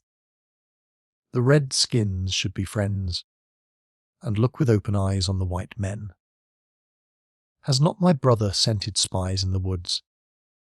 The Delaware, whose name in English signified hard heart, an appellation that the French had translated into liqueur de, forgot that obduracy of purpose which had probably obtained him so significant a title. His countenance grew very sensibly less stern, and he now deigned to answer more directly. There have been strange moccasins about my camp. They have been tracked into my lodges. Did my brother beat out the dogs? Asked Magua. without adverting in any manner to the former equivocation of the chief. It would not do. The stranger is always welcome to the children of the Lenape. The stranger, but not the spy. Would the Yengeese send their women as spies?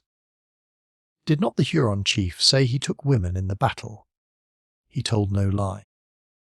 The Yengeese have sent out their scouts. They have been in my wigwams, but they found there no one to say welcome. Then they fled to the Delawares, for, say they, the Delawares are our friends. Their minds are turned from their Canada father. This insinuation was a home thrust, and one that in a more advanced state of society would have entitled Magua to the reputation of a skilful diplomatist. The recent defection of the tribe had, as they well knew themselves, subjected the Delawares to much reproach among their French allies, and they were now made to feel that their future actions were to be regarded with jealousy and distrust.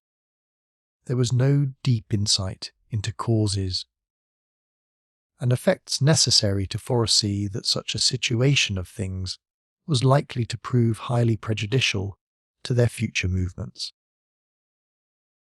Their distant villages, their hunting grounds, and hundreds of their women and children, together with a material part of their physical force, were actually within the limits of the French territory. Accordingly, this alarming annunciation was received, as Magua intended, with manifest disapprobation, if not with alarm. "Let my father look in my face," said Le Cauador. "He will see no change. It is true. My young men did not go out on the war path. They had dreams for not doing so. But they love and venerate the great white chief. Will he think so when he hears that his greatest enemy is fed in the camp of his children? When he is told a bloody Yenge smokes at your fire, that the paleface who has slain so many of his friends goes in and out among the Delawares? Go! My great Canada father is not a fool. Where is the Yenge that the Delawares fear? Returned the other, who has slain my young men. Who is the mortal enemy of my great father? La Longue Carabine. The Delaware warriors started at the well-known name, betraying by their amazement that they now learned, for the first time, one so famous among the Indian allies of France was within their power. What does my brother mean? Demanded Le Cordeur in a tone that, by its wonder, far exceeded the usual apathy of his race.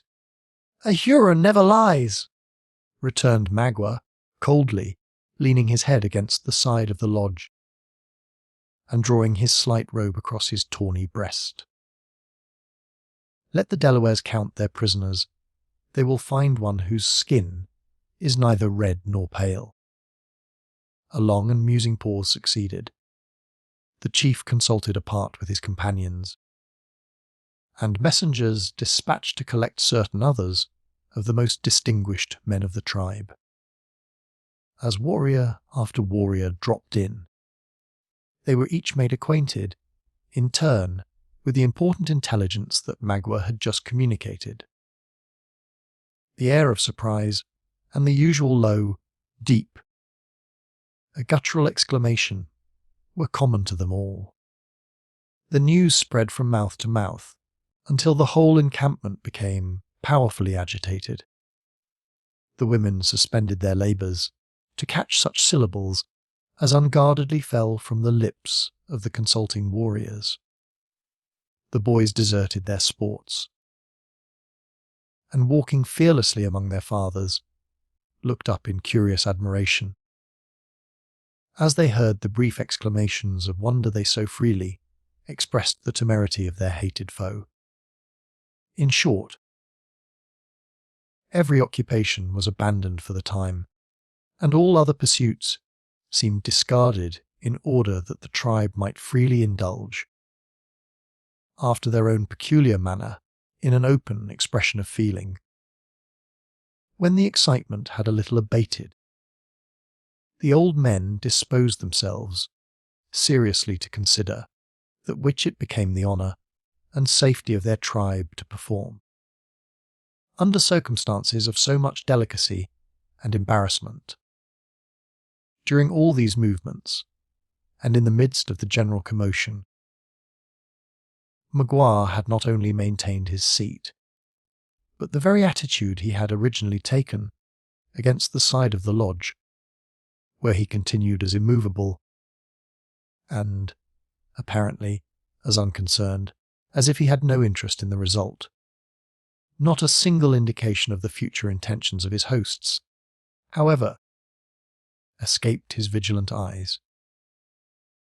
With his consummate knowledge of the nature of the people with whom he had to deal, he anticipated every measure on which they decided, and it might almost be said that, in many instances, he knew their intentions, even before they became known to themselves. The council of the Delawares was short. When it was ended, a general bustle announced that it was to be immediately succeeded by a solemn and formal assemblage of the nation. As such meetings were rare, and only called on occasions of the last importance, the subtle Huron, who still sat apart, a wily and dark observer of the proceedings, now knew that all his projects must be brought to their final issue. He, therefore, left the lodge and walked silently forth to the place in front of the encampment, whether the warriors were already beginning to collect. It might have been half an hour before each individual, including even the women and children, was in his place. The delay had been created by the grave preparations that were deemed necessary to so solemn and unusual a conference. But when the sun was seen climbing above the tops of that mountain, against whose bosom the Delawares had constructed their encampment, most were seated, and as his bright rays darted from behind the outline of trees that fringed the eminence, they fell upon as grave, as attentive, and as deeply interested a multitude as was probably ever before lighted by his morning beams. Its number somewhat exceeded 1,000 souls. In a collection of so serious savages, there is never to be found any impatient, aspirant after premature distinction, standing ready to move his auditors to some hasty and, perhaps, injudicious discussion, in order that his own reputation may be the gainer. An act of so much precipitancy and presumption would seal the downfall of precocious intellect forever. It rested solely with the oldest and most experienced of the men to lay the subject of the conference before the people.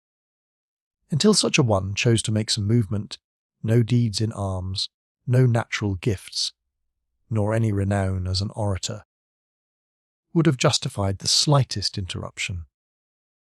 On the present occasion, the aged warrior whose privilege it was to speak was silent, seemingly oppressed with the magnitude of his subject. The delay had already continued long beyond the usual deliberative pause that always preceded a conference, but no sign of impatience or surprise escaped even the youngest boy.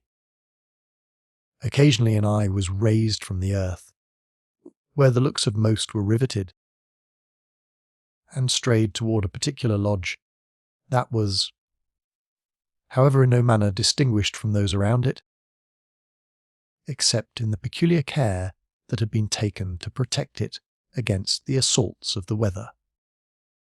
At length one of those low murmurs, that are so apt to disturb a multitude, was heard, and the whole nation arose to their feet by a common impulse.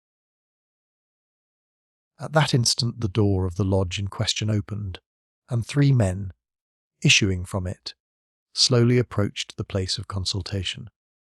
They were all aged, even beyond that period to which the oldest present had reached, but one in the centre, who leaned on his companions for support, had numbered an amount of years to which the human race is seldom permitted to attain. His frame, which had once been tall and erect, like the cedar, was now bending under the pressure of more than a century. The elastic, light step of an Indian was gone, and in its place he was compelled to toil his tardy way over the ground, inch by inch. His dark, wrinkled countenance was in singular and wild contrast with the long white locks which floated on his shoulders in such thickness as to announce that generations had probably passed away since they had last been shorn. The dress of this patriarch, for such, considering his vast age, in conjunction with his affinity and influence with his people, he might very properly be termed, was rich and imposing, although strictly after the simple fashions of the tribe. His robe was of the finest skins, which had been deprived of their fur, in order to admit of a hieroglyphical representation of various deeds in arms done in former ages. His bosom was loaded with medals, some in massive silver, and one or two even in gold, the gifts of various Christian potentates during the long period of his life. He also wore armlets, and cinctures above the ankles of the latter precious metal. His head, on the whole of which the hair had been permitted to grow, the pursuits of war having so long been abandoned, was encircled by a sort of plated diadem, which, in its turn, bore lesser and more glittering ornaments, that sparkled amid the glossy hues of 3 drooping ostrich feathers, dyed a deep black, in touching contrast to the colour of his snow-white locks. His tomahawk was nearly hid in silver, and the handle of his knife shone like a horn of solid gold. So soon as the first hum of emotion and pleasure, which the sudden appearance of this venerated individual created, had a little subsided, the name of Tamenund was whispered from mouth to mouth. Magua had often heard the fame of this wise and just Delaware, a reputation that even proceeded far as to bestow on him the rare gift of holding secret communion with the Great Spirit, and which has since transmitted his name, with some slight alteration, to the white usurpers of his ancient territory, as the imaginary tutelar saint of a vast empire. The Huron chief, therefore, stepped eagerly out a little from the throng, to a spot whence he might catch a nearer glimpse of the features of the man, whose decision was likely to produce so deep an influence on his own fortunes. The eyes of the old man were closed, as though the organs were wearied with having so long witnessed the selfish workings of the human passions. The colour of his skin differed from that of most around him, being richer and darker, the latter having been produced by certain delicate and mazy lines of complicated and yet beautiful figures, which had been traced over most of his person by the operation of tattooing. Notwithstanding the position of the Huron, he passed the observant and silent Maga without notice, and leaning on his 2 venerable supporters, proceeded to the high place of the multitude, where he seated himself in the centre of his nation, with the dignity of a monarch and the air of a father. Nothing could surpass the reverence and affection with which this unexpected visit, from one who belongs rather to another world than to this, was received by his people. After a suitable and decent pause, the principal chiefs arose, and, approaching the patriarch, they placed his hands reverently on their heads seeming to entreat a blessing. The younger men were content with touching his robe, or even drawing nigh his person, in order to breathe in the atmosphere of one so aged, so just, and so valiant. None but the most distinguished among the youthful warriors even presumed, so far as to perform the latter ceremony. The great mass of the multitude deeming it a sufficient happiness to look upon a form so deeply venerated and so well beloved. When these acts of affection and respect were performed, the chiefs drew back again to their several places, and silence reigned in the whole encampment. After a short delay, a few of the young men, to whom instructions had been whispered by one of the aged attendants of Tamund, arose, left the crowd, and entered the lodge which has already been noted as the object of so much attention throughout that morning. In a few minutes they reappeared, escorting the individuals who had caused all these solemn preparations toward the seat of judgment. The crowd opened in a lane, and when the party had re-entered, it closed in again, forming a large and dense belt of human bodies, arranged in an open circle. Chapter 29. The assembly seated, rising o'er the rest, Aechil's thus the king of men addressed. Pope's Iliad. Cora stood foremost among the prisoners, entwining her arms in those of Alice, in the tenderness of sisterly love. Notwithstanding the fearful and menacing array of savages on every side of her, no apprehension on her own account could prevent the nobler minded maiden from keeping her eyes fastened on the pale and anxious features of the trembling Alice. Close at their side stood Highwood, with an interest in both, that, at such a moment of intense uncertainty, scarcely knew a preponderance in favour of her whom he most loved. Hawkeye had placed himself a little in the rear, with a deference to the superior rank of his companions, that no similarity in the state of their present fortunes could induce him to forget. Uncas was not there. When perfect silence was again restored, and after the usual long, impressive pause, one of the two aged chiefs who sat at the side of the patriarch arose, and demanded aloud, in very intelligible English, "Which of my prisoners is La Longue Carabine?" Neither Duncan nor the scout answered. The former, however, glanced his eyes around the dark and silent assembly, and recalled a pace when they fell on the malignant visage of Magua. He saw, at once, that this wily savage had some secret agency in their present arraignment before the nation, and determined to throw every possible impediment in the way of the execution of his sinister plans. He had witnessed one instance of the summary punishments of the Indians, and now dreaded that his companion was to be selected for a second. In this dilemma, with little or no time for reflection, he suddenly determined to cloak his invaluable friend, at any or every hazard to himself. Before he had time, however, to speak, the question was repeated in a louder voice and with a clearer utterance. "Give us arms," the young man haughtily replied, "and place us in yonder woods."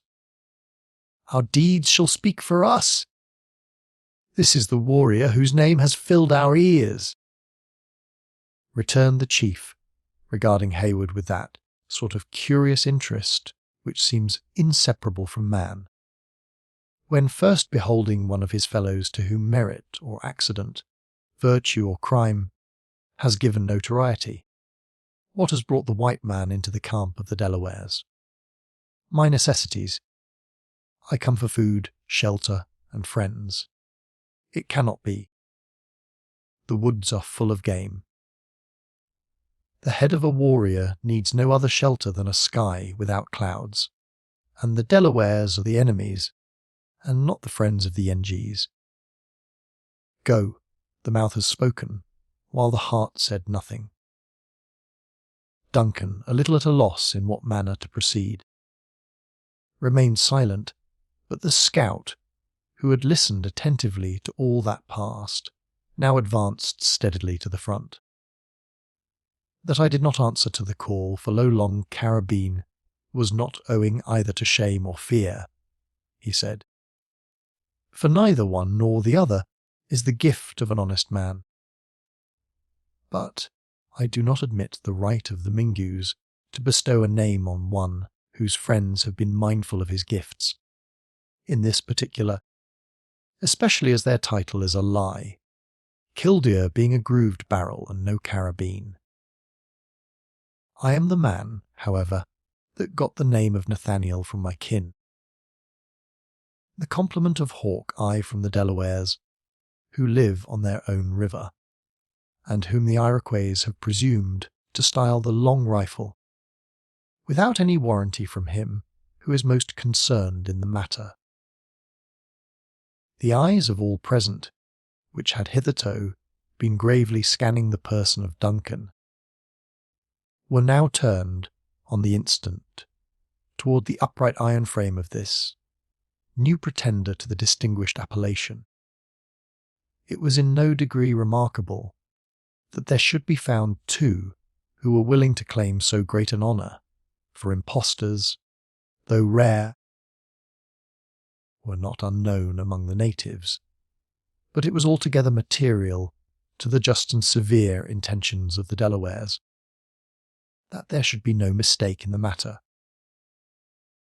Some of their old men consulted together in private, and then, as it would seem, they determined to interrogate their visitor on the subject. "My brother has said that a snake crept into my camp," said the chief to Magua, which is he. The Huron pointed to the scout.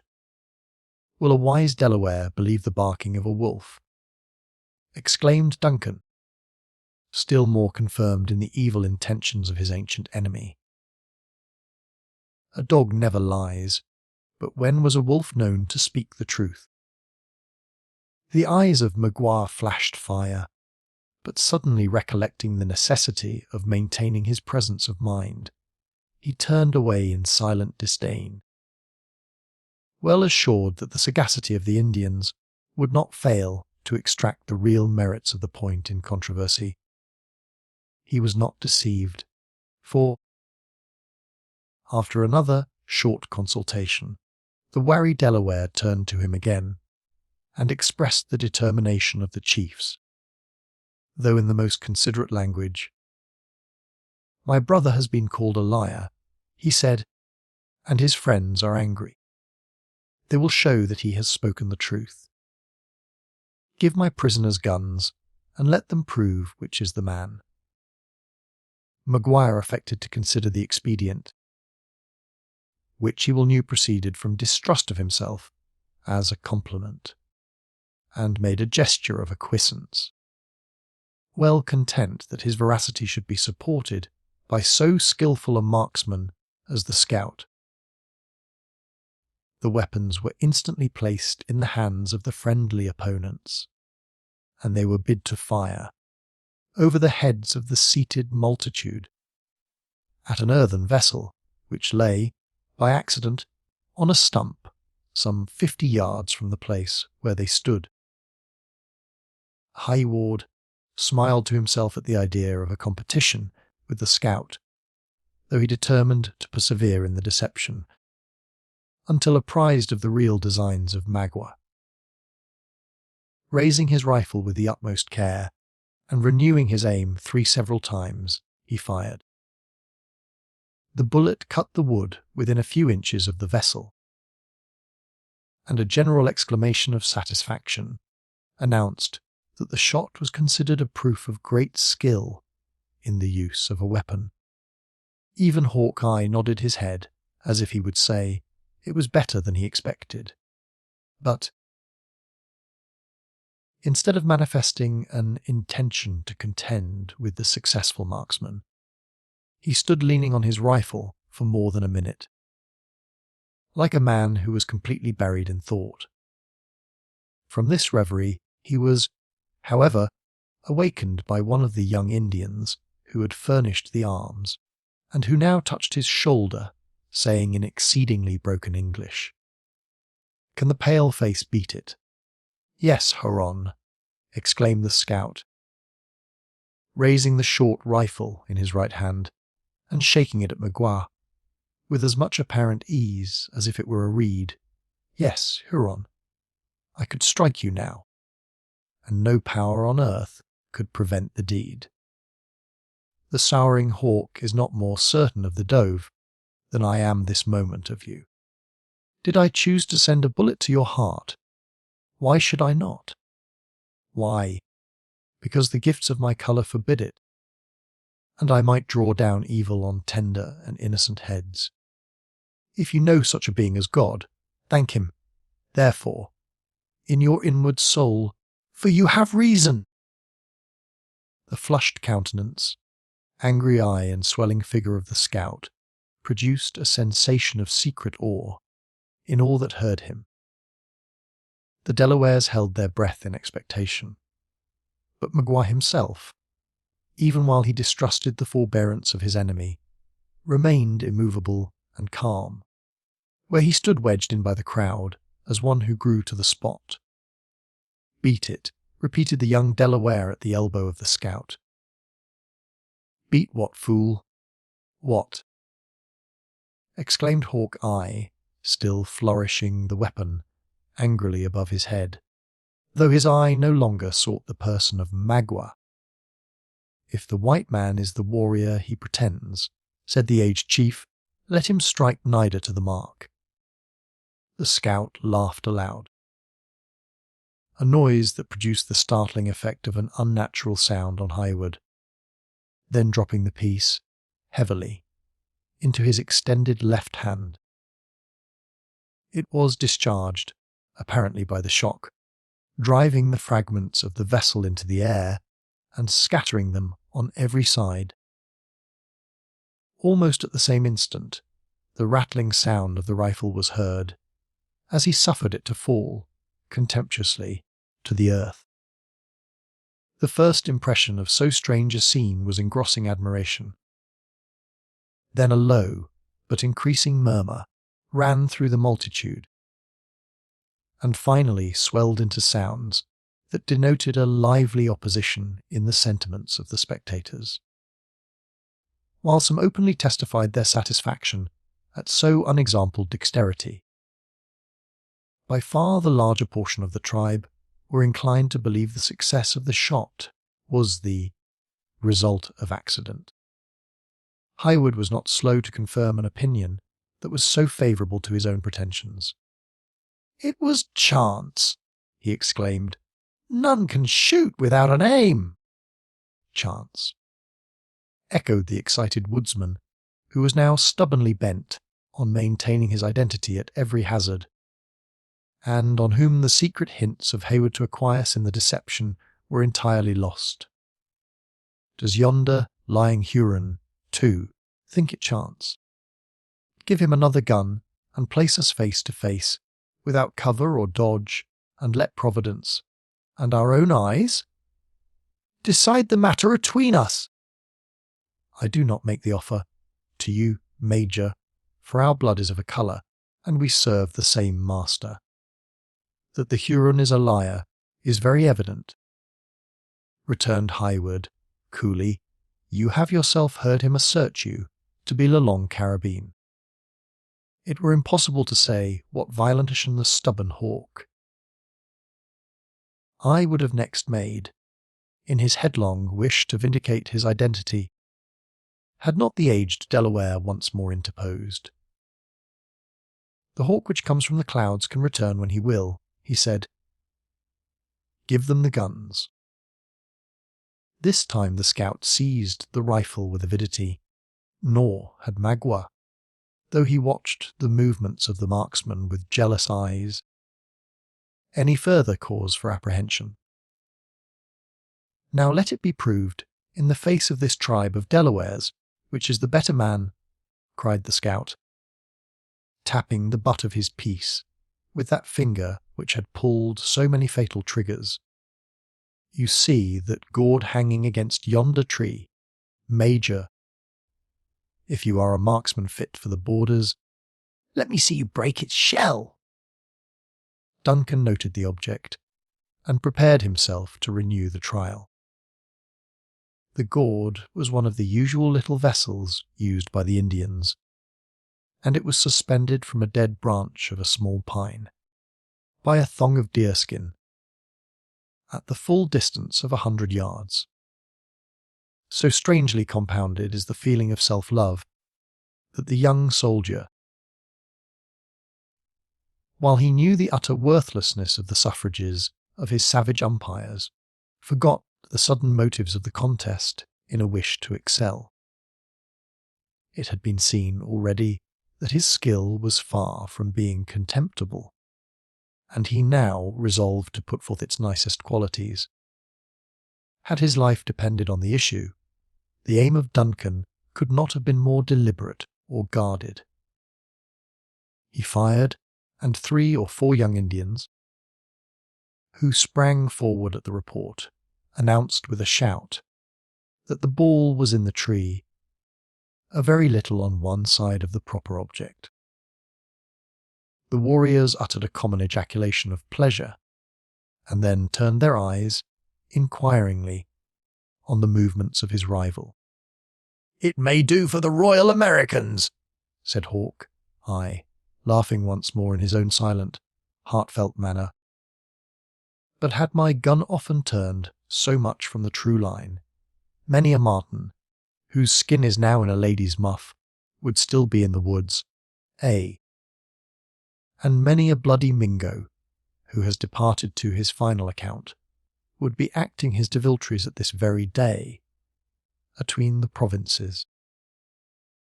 I hope the squaw who owns the gourd has more of them in her wigwam, for this will never hold water again.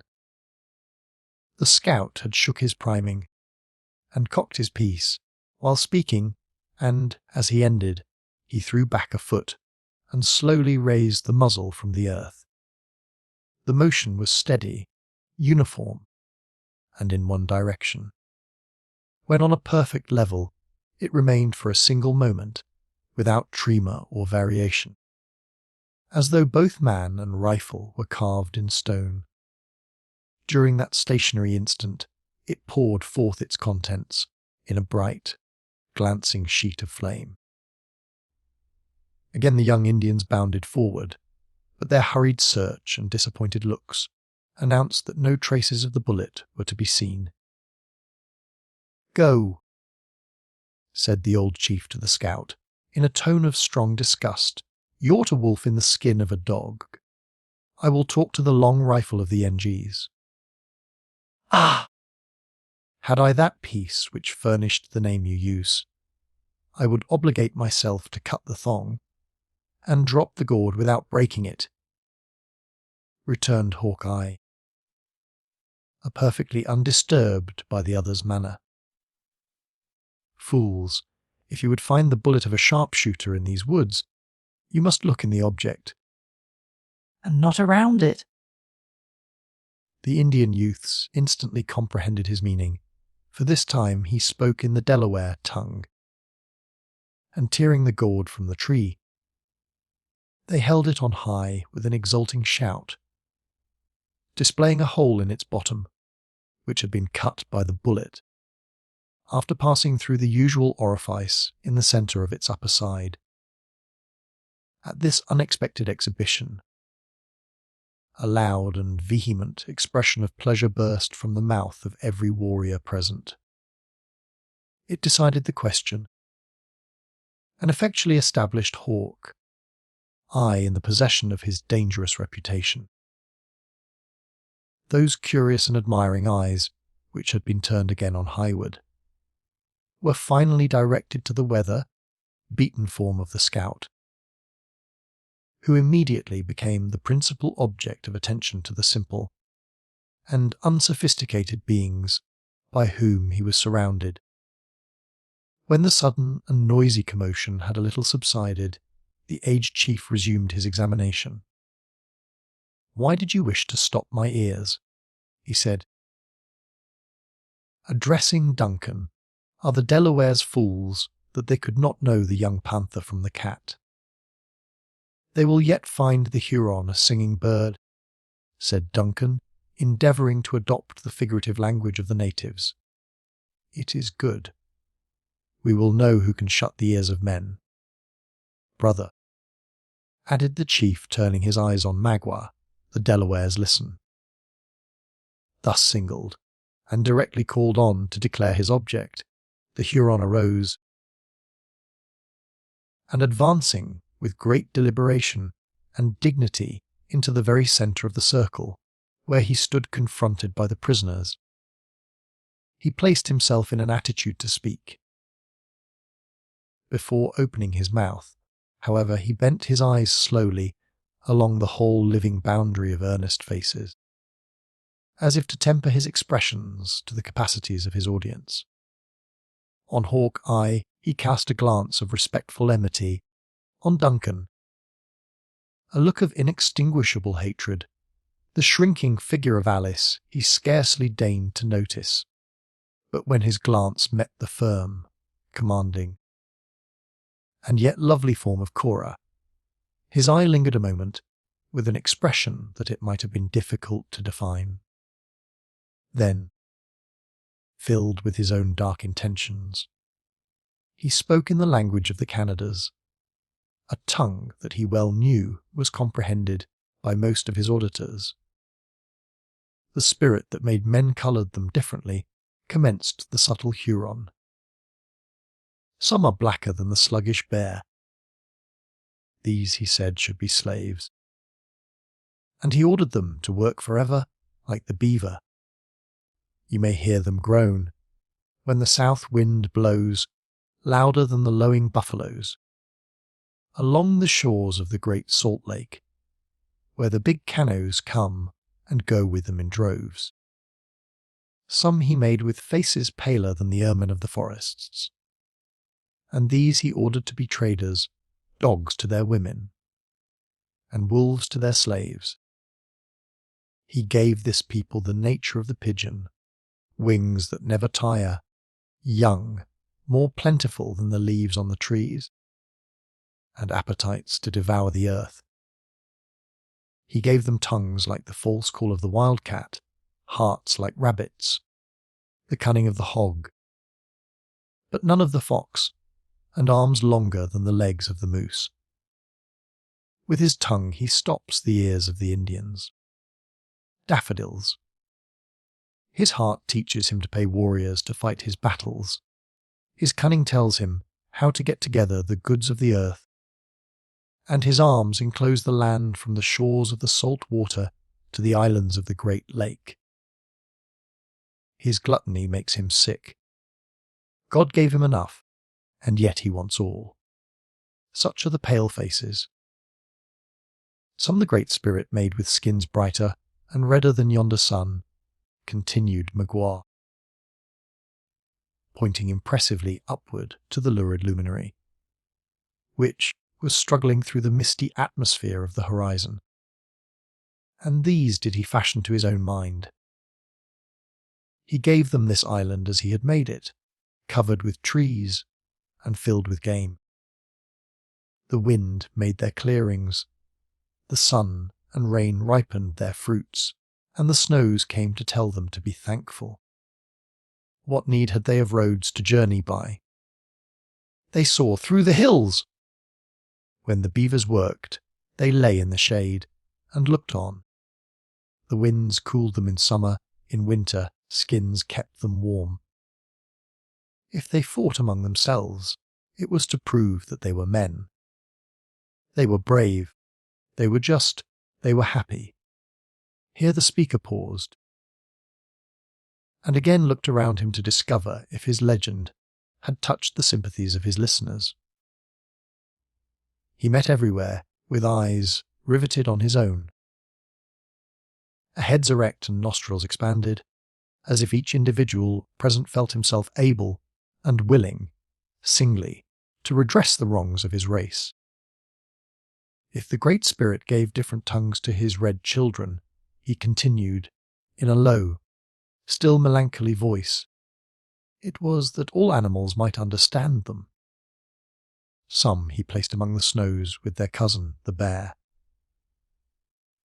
Some he placed near the setting sun, on the road to the happy hunting grounds. Some on the lands around the great fresh waters, but to his greatest and most beloved, he gave the sands of the Salt Lake. Do my brothers know the name of this favoured people? It was the Lenape, exclaimed 20 eager voices in a breath. It was the Lenny Lenape, returned Magua, affecting to bend his head in reverence to their former greatness. It was the tribes of the Lenape. The sun rose from water that was salt, and set in water that was sweet, and never hid himself from their eyes. But why should I, a Huron of the woods, tell a wise people their own traditions? Why remind them of their injuries, their ancient greatness, their deeds, their glory, their happiness, their losses, their defeats, their misery? Is there not one among them who has seen it all, and who knows it to be true? I have done. My tongue is still, for my heart is of lead. I listen. As the voice of the speaker suddenly ceased, every face and all eyes turned, by a common movement, toward the venerable Tamenund. From the moment that he took his seat, until the present instant, the lips of the patriarch had not severed, and scarcely a sign of life had escaped him. He sat bent in feebleness, and apparently unconscious of the presence he was in, during the whole of that opening scene, in which the skill of the scout had been so clearly established. At the nicely graduated sound of Magua's voice, however, he betrayed some evidence of consciousness, and once or twice he even raised his head, as if to listen. But when the crafty Huron spoke of his nation by name, the eyelids of the old man raised themselves, and he looked upon the multitude with that sort of dull, unmeaning expression which might be supposed to belong to the countenance of a spectre. Then he made an effort to rise, and being upheld by his supporters, he gained his feet, in a posture commanding by its dignity, while he tottered with weakness. Who calls upon the children of the Lenape? He said, in a deep, guttural voice, that was rendered awfully audible by the breathless silence of the multitude, who speaks of things gone. Does not the egg become a worm, the worm a fly, and perish? Why tell the Delawares of good that is past? Better thank the Manitou for that which remains. It is a Wyandot, said Magua, stepping nigher to the rude platform on which the other stood, a friend of Tamenund. A friend, repeated the sage, on whose brow a dark frown settled, importing a portion of that severity which had rendered his eye so terrible in middle age.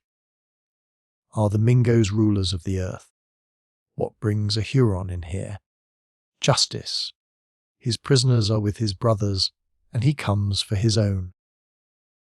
Tamenund turned his head toward one of his supporters and listened to the short explanation the man gave. Then, facing the applicant, he regarded him a moment with deep attention, after which he said, in a low and reluctant voice, Justice is the law of the great Manitou. My children, give the stranger food. Then, Huron, take thine own and depart. On the delivery of this solemn judgment, the patriarch seated himself, and closed his eyes again, as if better pleased with the images of his own ripened experience than with the visible objects of the world. Against such a decree, there was no Delaware sufficiently hardy to murmur, much less oppose himself. The words were barely uttered when 4 or 5 of the younger warriors, stepping behind Hayward and the scout, a pass thonged so dexterously and rapidly around their arms as to hold them both in instant bondage. The former was too much engrossed with his precious and nearly insensible burden to be aware of their intentions before they were executed, and the latter, who considered even the hostile tribes of the Delawares a superior race of beings, submitted without resistance. Perhaps, however, the manner of the scout would not have been so passive had he fully comprehended the language in which the preceding dialogue had been conducted. McGuire cast a look of triumph around the whole assembly before he proceeded to the execution of his purpose. Perceiving that the men were unable to offer any resistance, he turned his looks on her he valued most. Cora met his gaze with an eye so calm and firm that his resolution wavered. Then, recollecting his former artifice, he raised Alice from the arms of the warrior against whom she leaned, and beckoning Hayward to follow, he motioned for the encircling crowd to open. But Cora, instead of obeying the impulse he had expected, rushed to the feet of the patriarch and, raising her voice, exclaimed aloud, "Just and venerable Delaware, on thy wisdom and power we lean for mercy! Be deaf to yonder artful and remorseless monster, who poisons thy ears with falsehoods to feed his thirst for blood. You that haste lived long, and that haste seen the evil of the world, should know how to temper its calamities to the miserable." The eyes of the old man opened heavily, and he once more looked upward at the multitude. As the piercing tones of the suppliant swelled on his ears, they moved slowly in the direction of her person and finally settled there in a steady gaze. Cora had cast herself to her knees, and, with hands clenched in each other and pressed upon her bosom, she remained like a beauteous and breathing model of her sex, looking up in his faded but majestic countenance with a species of holy reverence. Gradually the expression of Tamenund's features changed, and losing their vacancy in admiration, they lighted with a portion of that intelligence which a century before had been wont to communicate his youthful fire to the extensive bands of the Delawares. Rising without assistance, and seemingly without an effort, he demanded, in a voice that startled its auditors by its firmness, "What are you?" "A woman. One of a hated race, if you wilt, a Yenji, but one who has never harmed thee, and who cannot harm thy people, if she would, who asks for succour. Tell me." "My children," continued the patriarch, hoarsely, motioning to those around him, though his eyes still dwelt upon the kneeling form of Cora, "where have the Delawares camped?" "In the mountains of the Iroquois, beyond the clear springs of the Horican. Many parching summers are come and gone," continued the sage, "since I drank of the water of my own rivers. The children of Minquon are the justest white men, but they were thirsty, and they took to themselves. Do they follow us so far?" "We follow none, we covet nothing," answered Cora. "Captives against our wills, have we been brought amongst you, and we ask but permission to depart to our own in peace. Are you not Tamenund, the father, the judge, I had almost said the prophet of this people? I am Tamenund of many days. This now some 7 years, that one of thy people was at the mercy of a white chief on the borders of this province. He claimed to be of the blood of the good and just Tamenund. Go, said the white man, for thy parents' sake you are free. Dost you remember the name of that English warrior?" "I remember that when a laughing boy," returned the patriarch. With the peculiar recollection of vast age, I stood upon the sands of the sea-shore and saw a big canoe with wings whiter than the swans and wider than many eagles come from the rising sun. Nay, nay, I speak not of a time so very distant, but of favour shown to their kindred by one of mine, within the memory of their youngest warrior. Was it when the Yengeese and the Dutchmain fought for the hunting grounds of the Delawares? Then Tamenund was a chief, and first laid aside the bow for the lightning of the pale faces. Not yet then, interrupted Cora, by many ages.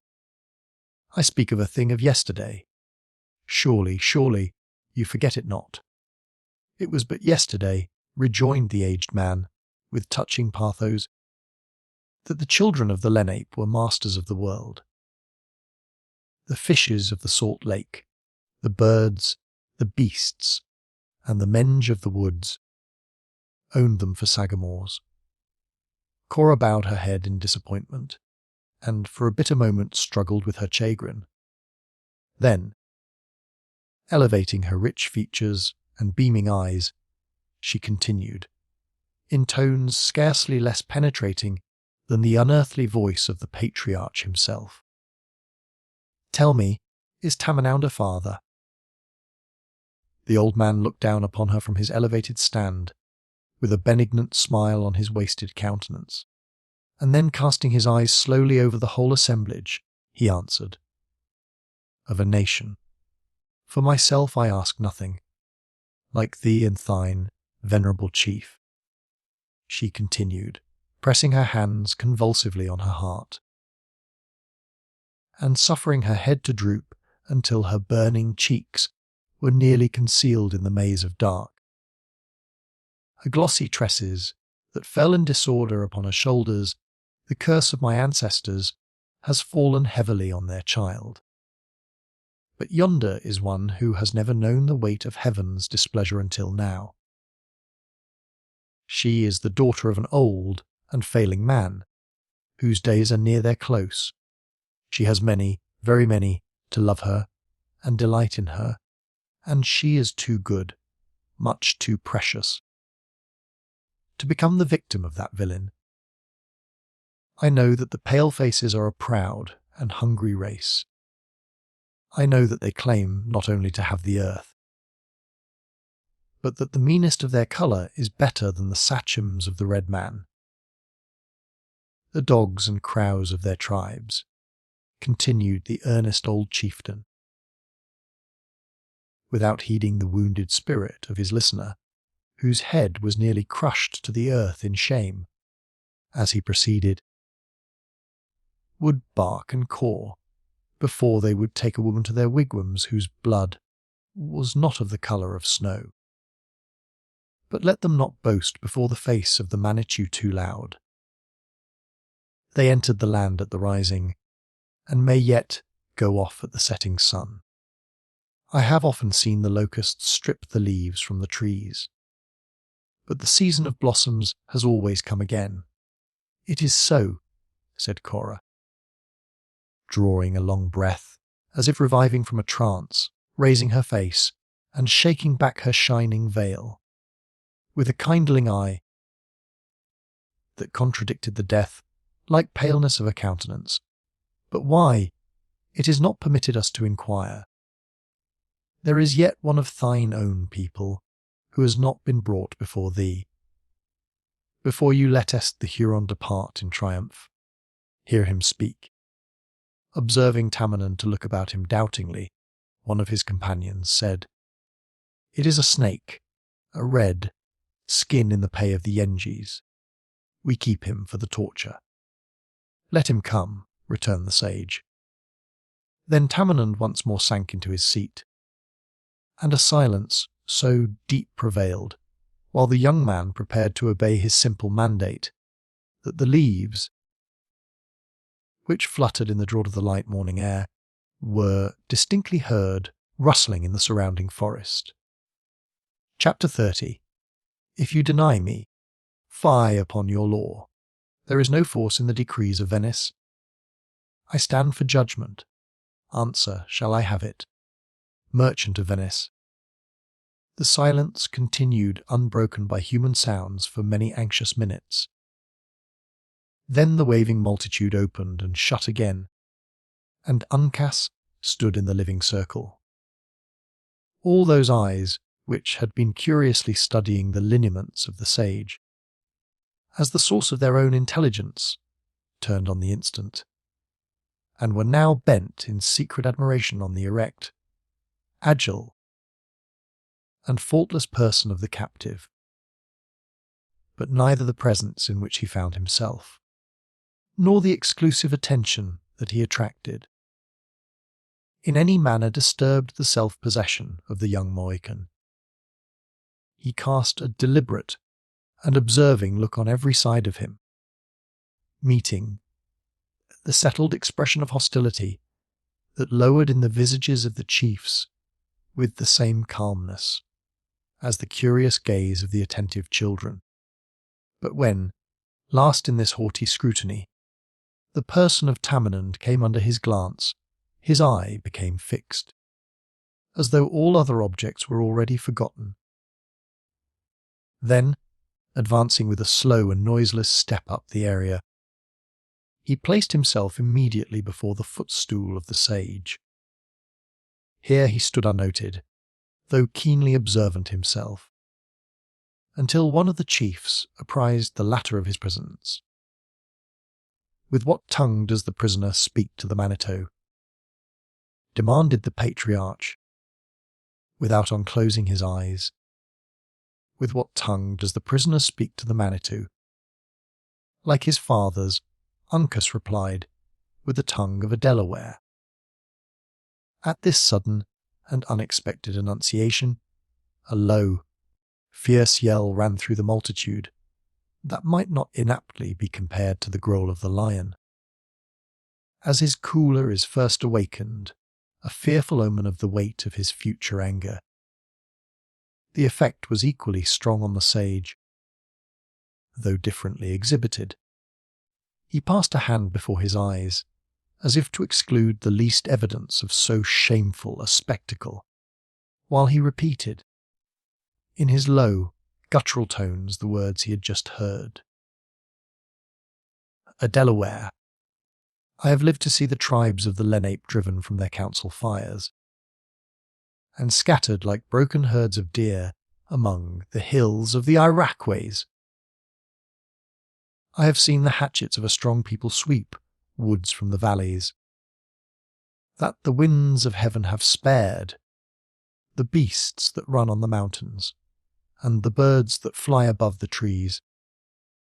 Have I seen living in the wigwams of men, but never before have I found a Delaware so base as to creep, like a poisonous serpent, into the camps of his nation. The singing birds have opened their bills, returned Uncas, in the softest notes of his own musical voice, and Tamenund has heard their song. The sage started, and bent his head aside, as if to catch the fleeting sounds of some passing melody. "Does Tamenund dream?" he exclaimed. "What voice is at his ear? Have the winters gone backward? Will summer come again to the children of the Lenape?" A solemn and respectful silence succeeded this incoherent burst from the lips of the Delaware prophet. His people readily constructed his unintelligible lang to one of those mysterious conferences he was believed to hold so frequently with a superior intelligence, and they awaited the issue of the revelation in awe. After a patient pause, however, one of the aged men, perceiving that the sage had lost the recollection of the subject before them, ventured to remind him again of the presence of the prisoner. The false Delaware trembles, lest he should hear the words of Tamenund, he said. "This a hound that howls when the Yengeese show him a trail."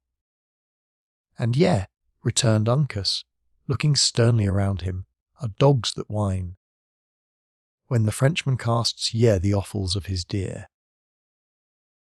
20 knives gleamed in the air, and as many warriors sprang to their feet at this biting, and perhaps merited retort, but a motion from one of the chief suppressed the outbreaking of their tempers and restored the appearance of quiet. The task might probably have been more difficult had not a movement made by Tamenund indicated that he was again about to speak.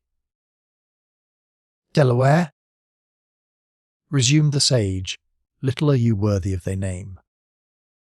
My people have not seen a bright sun in many winters, and the warrior who deserts his tribe when hid in clouds is doubly a traitor. The law of the Manitou is just. It is so. While the rivers run and the mountains stand, while the blossoms come and go on the trees, it must be so. He is Thene, my children, deal justly by him." Not a limb was moved, nor was a breath drawn louder and longer than common, until the closing syllable of this final decree had passed the lips of Tamenund. Then a cry of vengeance burst at once, as it might be, from the united lips of the nation, a frightful augury of their ruthless intentions. In the midst of these prolonged and savage yells, a chief proclaimed, in a high voice, that the captive was condemned to endure the dreadful trial of torture by fire. The circle broke its order, and screams of delight mingled with the bustle and tumult of preparation. Hayward struggled madly with his captors. The anxious eye of Hawke, I began to look around him with an expression of peculiar earnestness, and Cora again threw herself at the feet of the patriarch, once more a suppliant for mercy. Throughout the whole of these trying moments, Uncas had alone preserved his serenity. He looked on the preparations with a steady eye, and when the tormentors came to seize him, he met them with a firm and upright attitude. One among them, if possible more fierce and savage than his fellows, seized the hunting shirt of the young warrior, and at a single effort tore it from his body.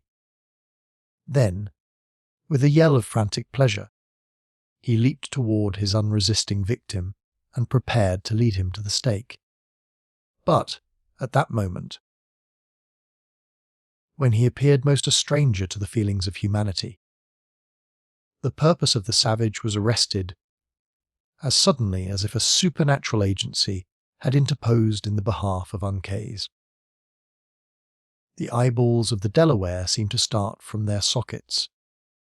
His mouth opened, and his whole form became frozen in an attitude of amazement. Raising his hand with a slow and regulated motion, he pointed with a finger to the bosom of the captive. His companions crowded about him in wonder, and every eye was like his own, fastened intently on the figure of a small tortoise, beautifully tattooed on the breast of the prisoner in a bright blue tint. For a single instant, Uncas enjoyed his triumph, smiling calmly on the scene. Then motioning the crowd away with a high and haughty sweep of his arm, he advanced in front of the nation with the air of a king, and spoke in a voice louder than the murmur of admiration that ran through the multitude. "Men of the Lenni Lenape," he said, "my race upholds the earth. Your feeble tribe stands on my shell. What fire that a Delaware can light would burn the child of my fathers," he added, pointing proudly to the simple blazonry on his skin. "The blood that came from such a stock would smother your flames. My race is the grandfather of nations." "Who are you?" demanded Tamenund, rising at the startling tones he heard. More than at any meaning conveyed by the language of the prisoner. "Uncas, the son of Chingachgook," answered the captive modestly, turning from the nation, and bending his head in reverence to the other's character and years, a son of the great Unames. "The hour of Tamenund is nigh," exclaimed the sage. "The day is come at last. To the night, I thank the Manitou That one is here to fill my place at the council fire. Uncas, the child of Uncas, is found." Let the eyes of a dying eagle gaze on the rising sun. The youth stepped lightly, but proudly on the platform, where he became visible to the whole agitated and wondering multitude. Tamenund held him long at the length of his arm, and read every turn in the fine lineaments of his countenance, with the untiring gaze of one who recalled days of happiness. "Is Tamenund a boy?" At length the bewildered prophet exclaimed, "Have I dreamed of so many snows, that my people were scattered like floating sands of Yengeese?" "More plenty than the leaves on the trees." The arrow of Tamenund would not frighten the fawn. His arm is withered like the branch of a dead oak. The snail would be swifter in the race. Yet is Uncas before him as they went to battle against the pale faces. Uncas, the panther of his tribe, the eldest son of the Lenape, the wisest sagamore of the Mohicans. Tell me, yet Delawares, has Tamenund been a sleeper for 100 winters? The calm and deep silence which succeeded these words sufficiently announced the awful reverence with which his people received the communication of the patriarch. None dared to answer, though all listened in breathless expectation of what might follow. Uncas, however, looking in his face with the fondness and veneration of a favoured child, presumed on his own high and acknowledged rank to reply. 4 warriors of his race have lived and died, he said, since the friend of Tamenund led his people in battle. The blood of the turtle has been in many chiefs, but all have gone back into the earth from whence they came, except Chingachgook and his son. It is true, returned the sage, a flash of recollection destroying all his pleasing fancies, and restoring him at once to a consciousness of the true history of his nation.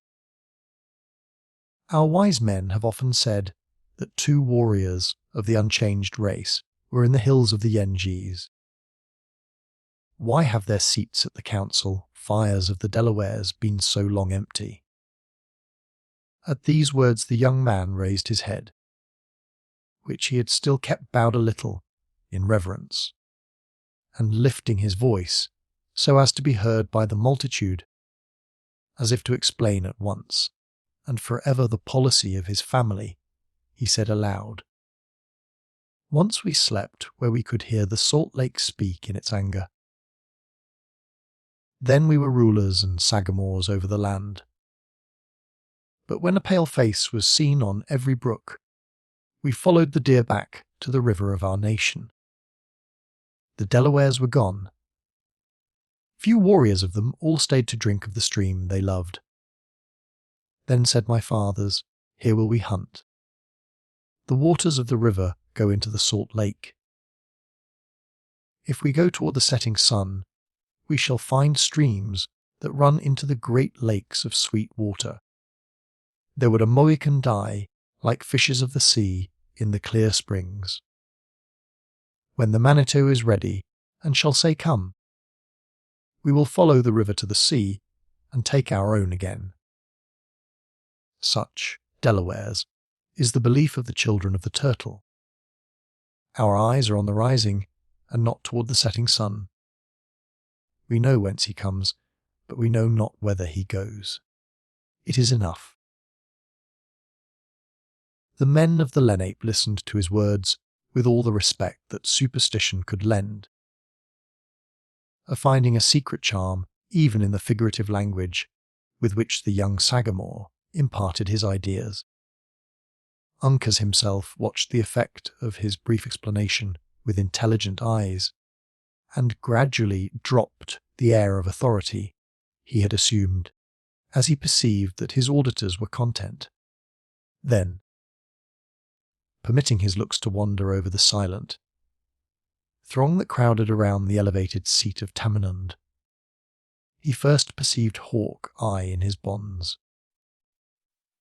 Stepping eagerly from his stand, he made way for himself to the side of his friend, and cutting his thongs with a quick and angry stroke of his own knife, he motioned to the crowd to divide. The Indians silently obeyed, and once more they stood ranged in their circle, as before his appearance among them. Uncas took the scout by the hand and led him to the feet of the patriarch. "Father," he said, "look at this pale face, a just man, and the friend of the Delawares. Is he a son of Minquon? Not so, a warrior known to the Yengeese, and feared by the Maquas. What name has he gained by his deeds?" "We call him Hawk-Eye," Uncas replied, using the Delaware phrase, for his sight never fails. "The Mingoes know him better by the death he gives their warriors. With them he is the long rifle." "La long carabine!" exclaimed Tamenund, opening his eyes and regarding the scout sternly. "My son has not done well to call him friend. I call him so who proves himself such," returned the young chief, with great calmness, but with a steady mien. "If Uncas is welcome among the Delawares, then is Hawk-Eye with his friends. The pale face has slain my young men. His name is great for the blows he has struck the Lenape. If a Mingo has whispered that much in the ear of the Delaware, he has only shown that he is a singing bird," said the scout, who now believed that it was time to vindicate himself from such offensive charges, and who spoke as the man he addressed, modifying his Indian figures, however, with his own peculiar notions. "That I have slain the Maquas I am not the man to deny, even at their own council fires, but that, knowingly. My hand has never harmed a Delaware, is opposed to the reason of my gifts, which is friendly to them, and all that belongs to their nation." A low exclamation of applause passed among the warriors, who exchanged looks with each other like men that first began to perceive their error. "Where is the Huron?" demanded Tamenund. "Has he stopped my ears, Magua?" whose feelings during that scene in which Uncas had triumphed may be much better imagined than described, answered to the call by stepping boldly in front of the patriarch. "The just Tamenund," he said, "will not keep what a Huron has lent. Tell me." "Son of my brother," returned the sage, avoiding the dark countenance of Le Subtil, and turning gladly to the more ingenuous features of Uncas. "Has the stranger a conqueror's right over you?" "He has none. The Panther may get into snares set by the women, but he is strong, and knows how to leap through them. La Longue Carabine laughs at the Mingoes. Go, Huron, ask your squaws the colour of a bear. The stranger and white maiden that come into my camp together should journey on an open path. And the woman that Huron left with my warriors." Uncas made no reply. "And the woman that the Mingo has brought into my camp," repeated Tamenund gravely. "She is mine," cried Magua, shaking his hand in triumph at Uncas. "Mohican, you know that she is mine." "My son is silent," said Tamenund, endeavouring to read the expression of the face that the youth turned from him in sorrow. "It is so," was the low answer. A short and impressive pause succeeded, during which it was very apparent with what reluctance the multitude admitted the justice of the Mingo's claim. At length the sage, on whom alone the decision depended, said in a firm voice, "Horon, depart." As he came, just Tamenund demanded the wily Magua.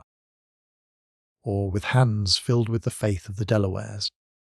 The wigwam of Le Renard Subtil is empty. Make him strong with his own. The aged man mused with himself for a time, and then, bending his head toward one of his venerable companions, he asked, "Are my ears open? It is true. Is this Mingo a chief? The first in his nation? Girl, what wouldst you? A great warrior takes thee to wife. Go. A race will not end. Better. 1,000 times it should, exclaimed the horror-struck Cora, than meet with such a degradation. Huron, her mind is in the tents of her fathers. An unwilling maiden makes an unhappy wigwam. She speaks with the tongue of her people, returned Magua, regarding his victim with a look of bitter irony. She is of a race of traders, and will bargain for a bright look. Let Tamanan speak the words. Take you the wampum, and our love. Nothing hence but what Magua brought hither. Then depart with thine own. The great Manitou forbids that a Delaware should be unjust. Magua advanced, and seized his captive strongly by the arm. The Delawares fell back in silence and Cora, as if conscious that remonstrance would be useless, prepared to submit to her fate without resistance. Hold, hold, cried Duncan, springing forward. Huron, have mercy! Her ransom shall make thee richer than any of thy people were ever yet known to be.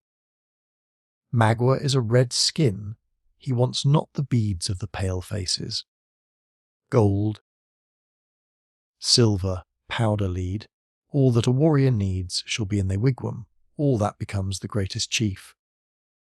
Le Subtil is very strong, cried Magua, violently shaking the hand which grasped the unresisting arm of Cora. He has his revenge! Mighty ruler of Providence! Exclaimed Highwood, clasping his hands together in agony. Can this be suffered? To you, just Tamenund, I appeal for mercy. The words of the Delaware are said. Returned the sage, closing his eyes, and dropping back into his seat, alike wearied with his mental and his bodily exertion. Men speak not twice. That a chief should not misspend his time in unsaying what has once been spoken is wise and reasonable, said Hawk, motioning to Duncan to be silent. But it is also prudent in every warrior to consider well, before he strikes his tomahawk into the head of his prisoner. Huron, I love you not. Nor can I say that any Mingo has ever received much favour at my hands. It is fair to conclude that, if this war does not soon end, many more of your warriors will meet me in the woods. Put it to your judgment, then, whether you would prefer taking such a prisoner as that into your encampment, or one like myself, who am a man that it would greatly rejoice your nation to see with naked hands. Will the long rifle give his life for the woman? Demanded Magua, hesitatingly, for he had already made a motion toward quitting the place with his victim. No, I have not said so much as that, returned Hawkeye, a drawing back with suitable discretion when he noted the eagerness which Magua listened to his proposal.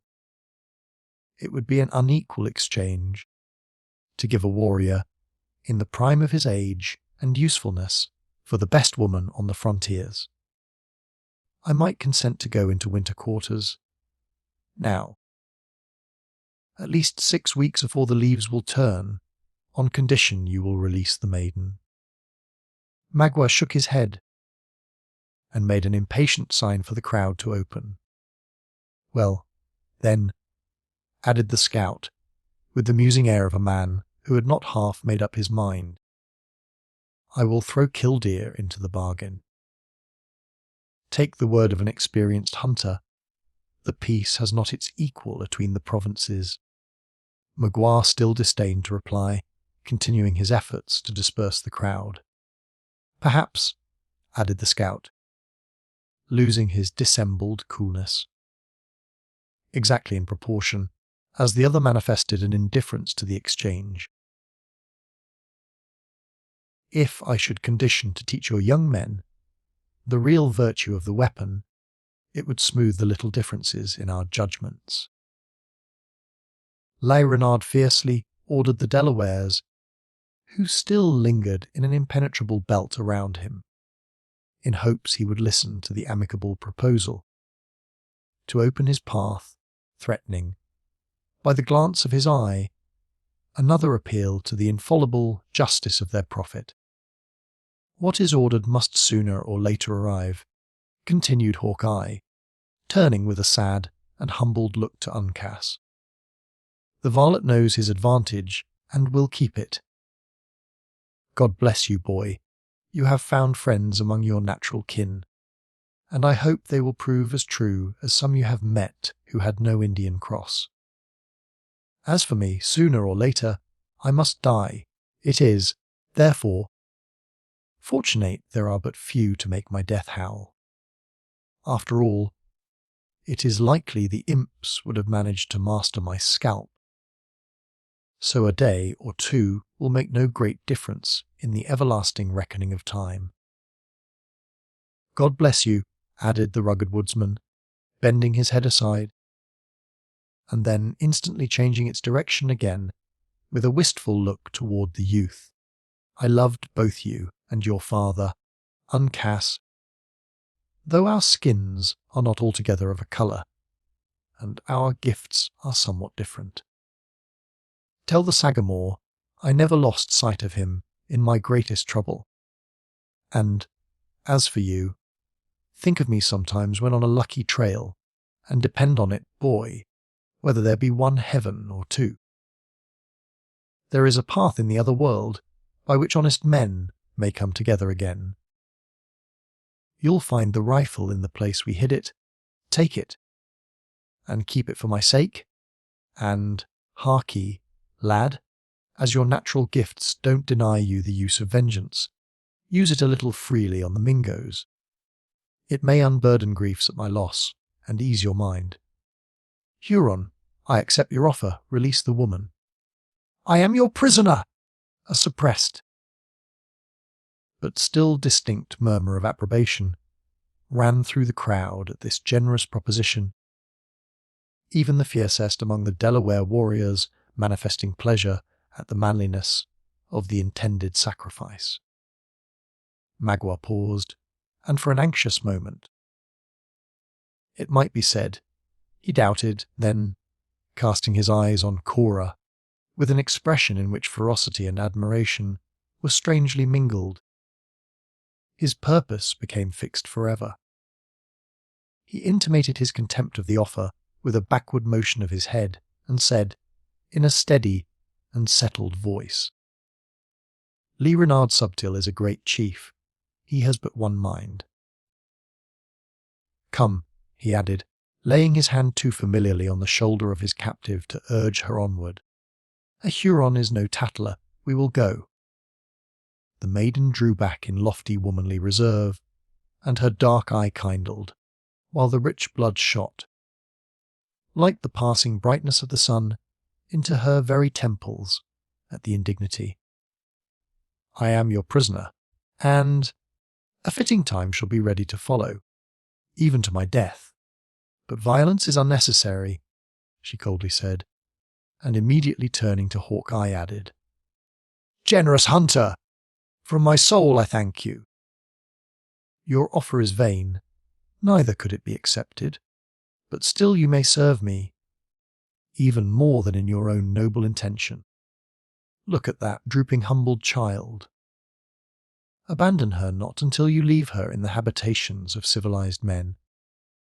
I will not say, wringing the hard hand of the scout, that her father will reward you, for such as you are above the rewards of men, but he will thank you and bless you. And, believe me, the blessing of a just and aged man has virtue in the sight of heaven. Would to God I could hear one word from his lips at this awful moment. Her voice became choked, and, for an instant, she was silent. Then, advancing a step nigher to Duncan, who was supporting her unconscious sister, she continued, in more subdued tones, but in which feeling and the habits of her sex maintained a fearful struggle. I need not tell you to cherish the treasure you will possess. You love her. Highward, that would conceal 1,000 faults, though she had them. She is kind, gentle, sweet, good, as mortal may be.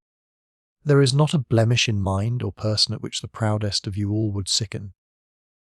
She is fair, oh! How surpassingly fair! Laying her own beautiful,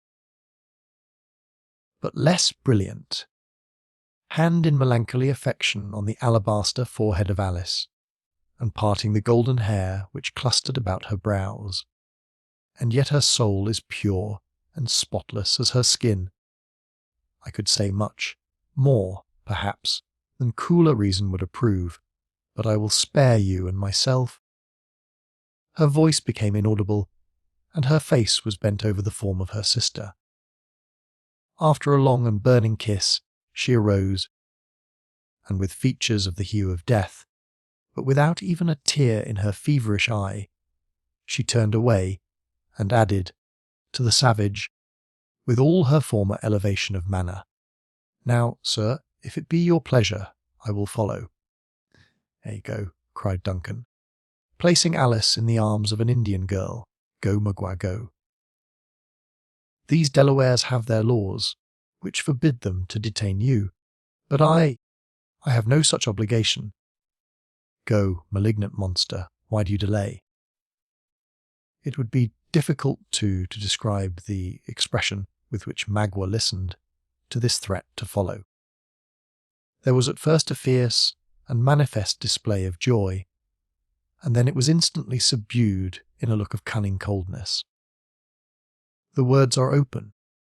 He was content with answering, "The open hand can come." "Hold," cried Hawkeye, seizing Duncan by the arm and detaining him by violence. "You know not the craft of the imp. He would lead you to an ambushment and your death." Huron interrupted Uncas, who, submissive to the stern customs of his people, had been an attentive and grave listener to all that passed. "Huron, the justice of the Delawares comes from the Manitou.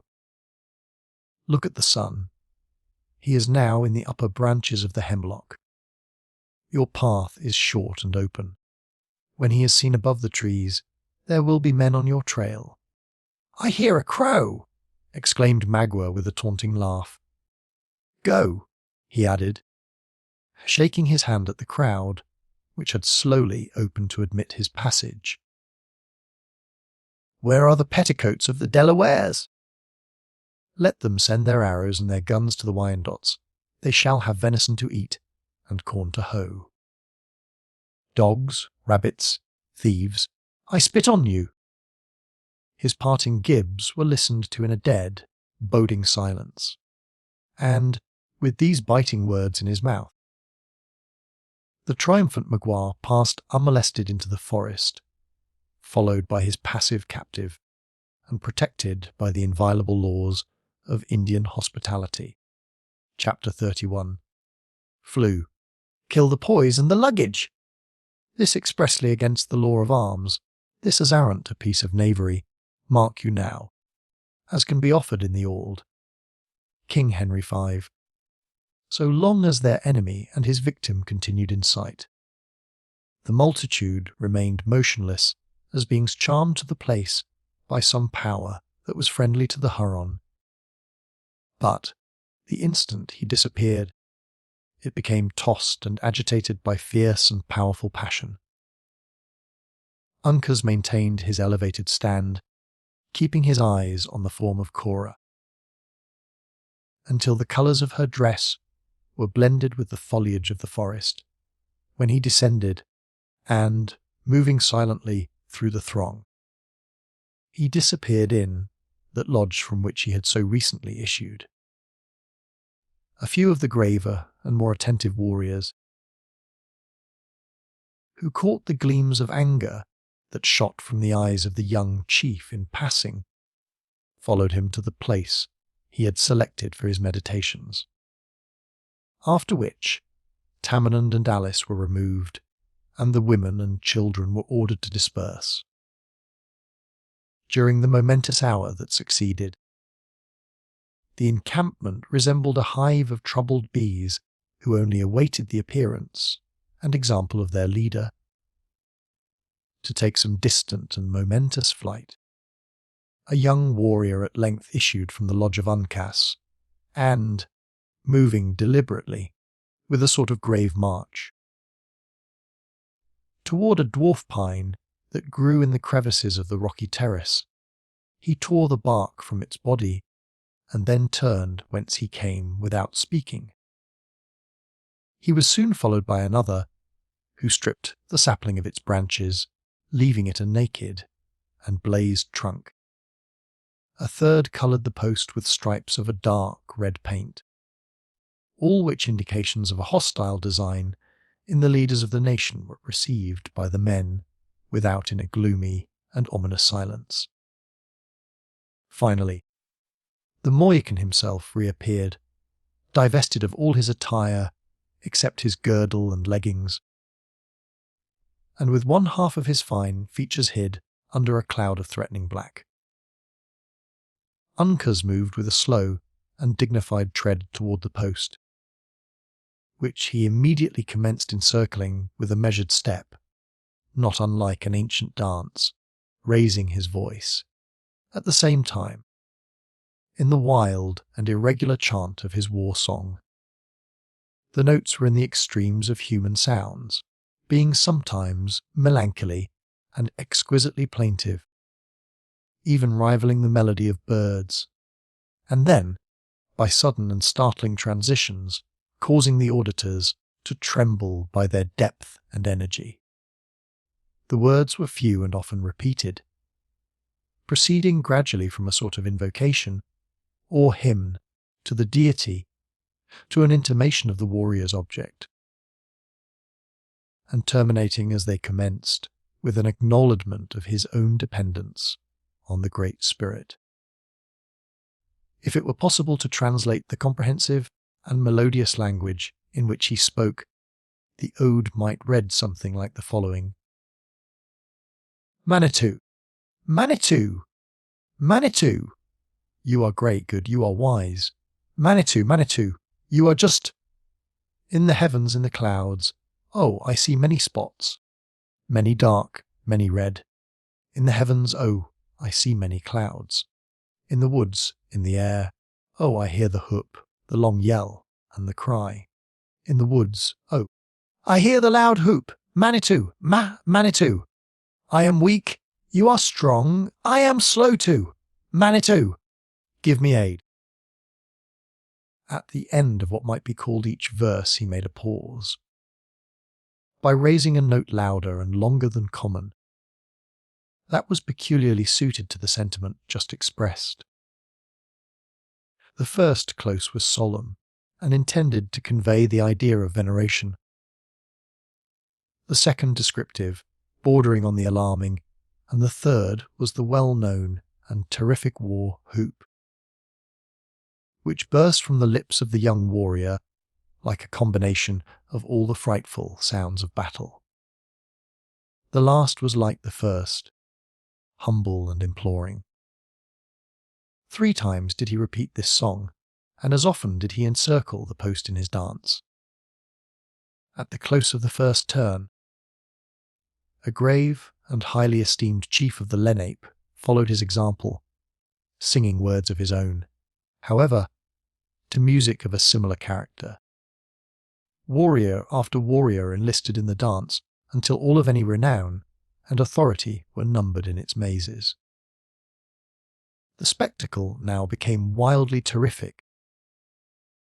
The fierce, looking and menacing visages of the chiefs receiving additional power from the appalling strains in which they mingled their guttural tones.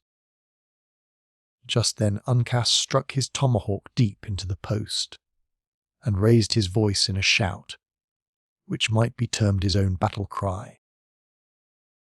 The act announced that he had assumed the chief authority in the intended expedition. It was a signal that awakened all the slumbering passions of the nation. 100 youths, who had hitherto been restrained by the diffidence of their years, rushed in a frantic body on the fancied emblem of their enemy, and severed it asunder, splinter by splinter, until nothing remained of the trunk but its roots in the earth. During this moment of tumult, the most ruthless deeds of war were performed on the fragments of the tree, with as much apparent ferocity as if they were the living victims of their cruelty. Some were scalped, some received the keen and trembling axe, and others suffered by thrusts from the fatal knife. In short, the manifestations of zeal and fierce delight were so great and unequivocal that the expedition was declared to be a war of the nation. The instant Uncas had struck the blow, he moved out of the circle and cast his eyes up to the sun, which was just gaining the point when the truce with Magua was to end. The fact was soon announced by a significant gesture accompanied by a corresponding cry, and the whole of the excited multitude abandoned their mimic warfare, with shrill yells of pleasure, to prepare for the more hazardous experiment of the reality. The whole face of the encampment was instantly changed. The warriors, who were already armed and painted, became as still as if they were incapable of any uncommon burst of emotion.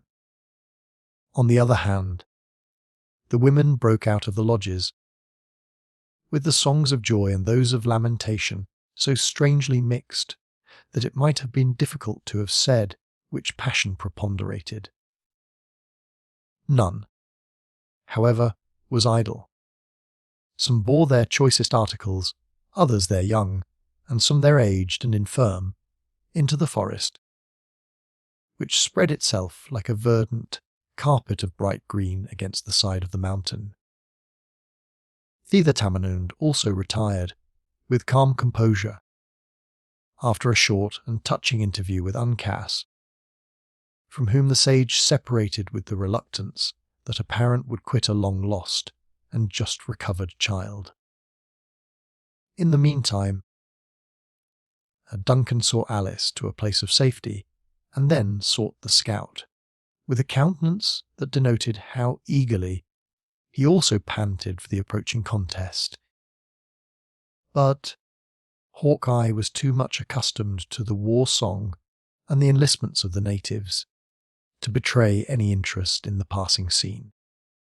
He merely cast an occasional look at the number and quality of the warriors who, from time to time, signified their readiness to accompany Uncas to the field. In this particular he was soon satisfied, for, as has been already seen, the power of the young chief quickly embraced every fighting man in the nation. After this material point was so satisfactorily decided, he dispatched an Indian boy in quest of killdeer and the rifle of Uncas to the place where they had deposited their weapons on approaching the camp of the Delawares, a measure of double policy, inasmuch as it protected the arms from their own fate, if detained as prisoners, and gave them the advantage of appearing among the strangers rather as sufferers than as men provided with means of defence and subsistence. In selecting another to perform the office of reclaiming his highly prized rifle, the scout had lost sight of none of his habitual caution. He knew that Magua had not come unattended, and he also knew that Huron spies watched the movements of their new enemies along the whole boundary of the woods. It would, therefore, have been fatal to himself to have attempted the experiment. a warrior would have fared no better. But the danger of a boy would not be likely to commence until after his object was discovered. When Highwood joined him, the scout was coolly awaiting the result of this experiment. The boy, who had been well instructed and was sufficiently crafty, proceeded with a bosom that was swelling with the pride of such a confidence and all the hopes of young ambition, carelessly across the clearing to the wood, which he entered at a point at some little distance from the place where the guns were secreted. The instant, however, he was concealed by the foliage of the bushes, his dusky form was to be seen gliding, like that of a serpent, toward the desired treasure. He was successful, and in another moment he appeared, flying, across the narrow opening that skirted the base of the terrace on which the village stood, with the velocity of an arrow and bearing a prize in each hand. He had actually gained the crags, and was leaping up their sides with incredible activity, when a shot from the woods showed how accurate had been the judgment of the scout. The boy answered it with a feeble but contemptuous shout, and immediately a second bullet was sent after him from another part of the cover. At the next instant he appeared on the level above, elevating his guns in triumph, while he moved with the air of a conqueror toward the renowned hunter who had honoured him by so glorious a commission. Notwithstanding the lively interest Hawke I had taken in the fate of his messenger, he received Killdeer with a satisfaction that, momentarily, drove all other recollections from his mind. After examining the piece with an intelligent eye, and opening and shutting the pan some 10 or 15 times, and trying sundry other equally important experiments on the lock, he turned to the boy and demanded with great manifestations of kindness if he was hurt. The urchin looked proudly up in his face, but made no reply. "Ah, I see. Lad, the knaves have barked your arm," added the scout, taking up the limb of the patient sufferer, across which a deep flesh wound had been made by one of the bullets. "But a little bruised alder will act like a charm. In the meantime I will wrap it in a badge of wampum. You have commenced the business of a warrior early, my brave boy, and are likely to bear a plenty of honourable scars to your grave. I know many young men that have taken scalps who cannot show such a mark as this. Go. Having bound up the arm, you will be a chief." The lad departed, prouder of his flowing blood than the vainest courtier could be of his blushing ribbon, and stalked among the fellows of his age, an object of general admiration and envy. But, in a moment of so many serious and important duties, this single act of juvenile fortitude did not attract the general notice and commendation it would have received under milder auspices. It had, however, served to apprise the Delawares of the position and the intentions of their enemies. Accordingly, a party of adventurers, better suited to the task than the weak though spirited boy, was ordered to dislodge the skulkers. The duty was soon performed, for most of the Hurons retired of themselves when they found they had been discovered. The Delawares followed to a sufficient distance from their own encampment, and then halted for orders, apprehensive of being led into an ambush. As both parties secreted themselves, the woods were again as still and quiet as a mild summer morning, and deep solitude could render them. The calm but still impatient Uncas now collected his chiefs, and divided his power. He presented Hawke Eye as a warrior, often tried, and always found deserving of confidence. When he found his friend met with a favourable reception, he bestowed on him the command of 20 men, like himself, active, skilful, and resolute.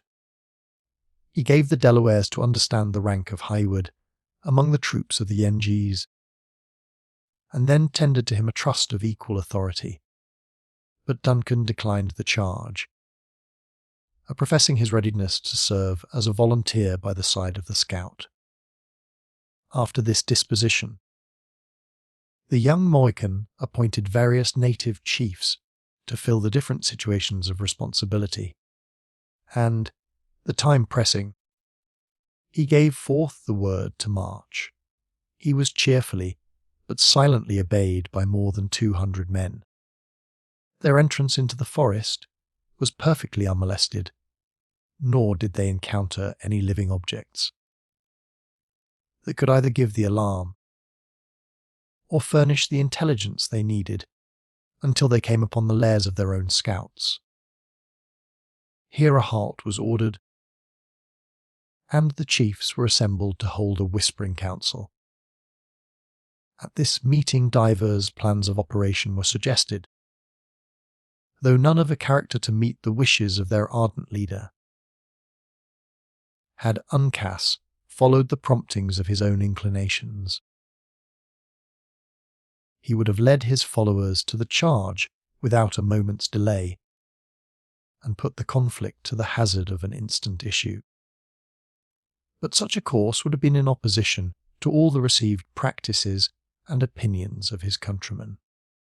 He was, therefore, fain to adopt a caution that in the present temper of his mind he execrated, and to listen to advice at which his fiery spirit chafed, under the vivid recollection of Cora's danger and Maguas' insolence.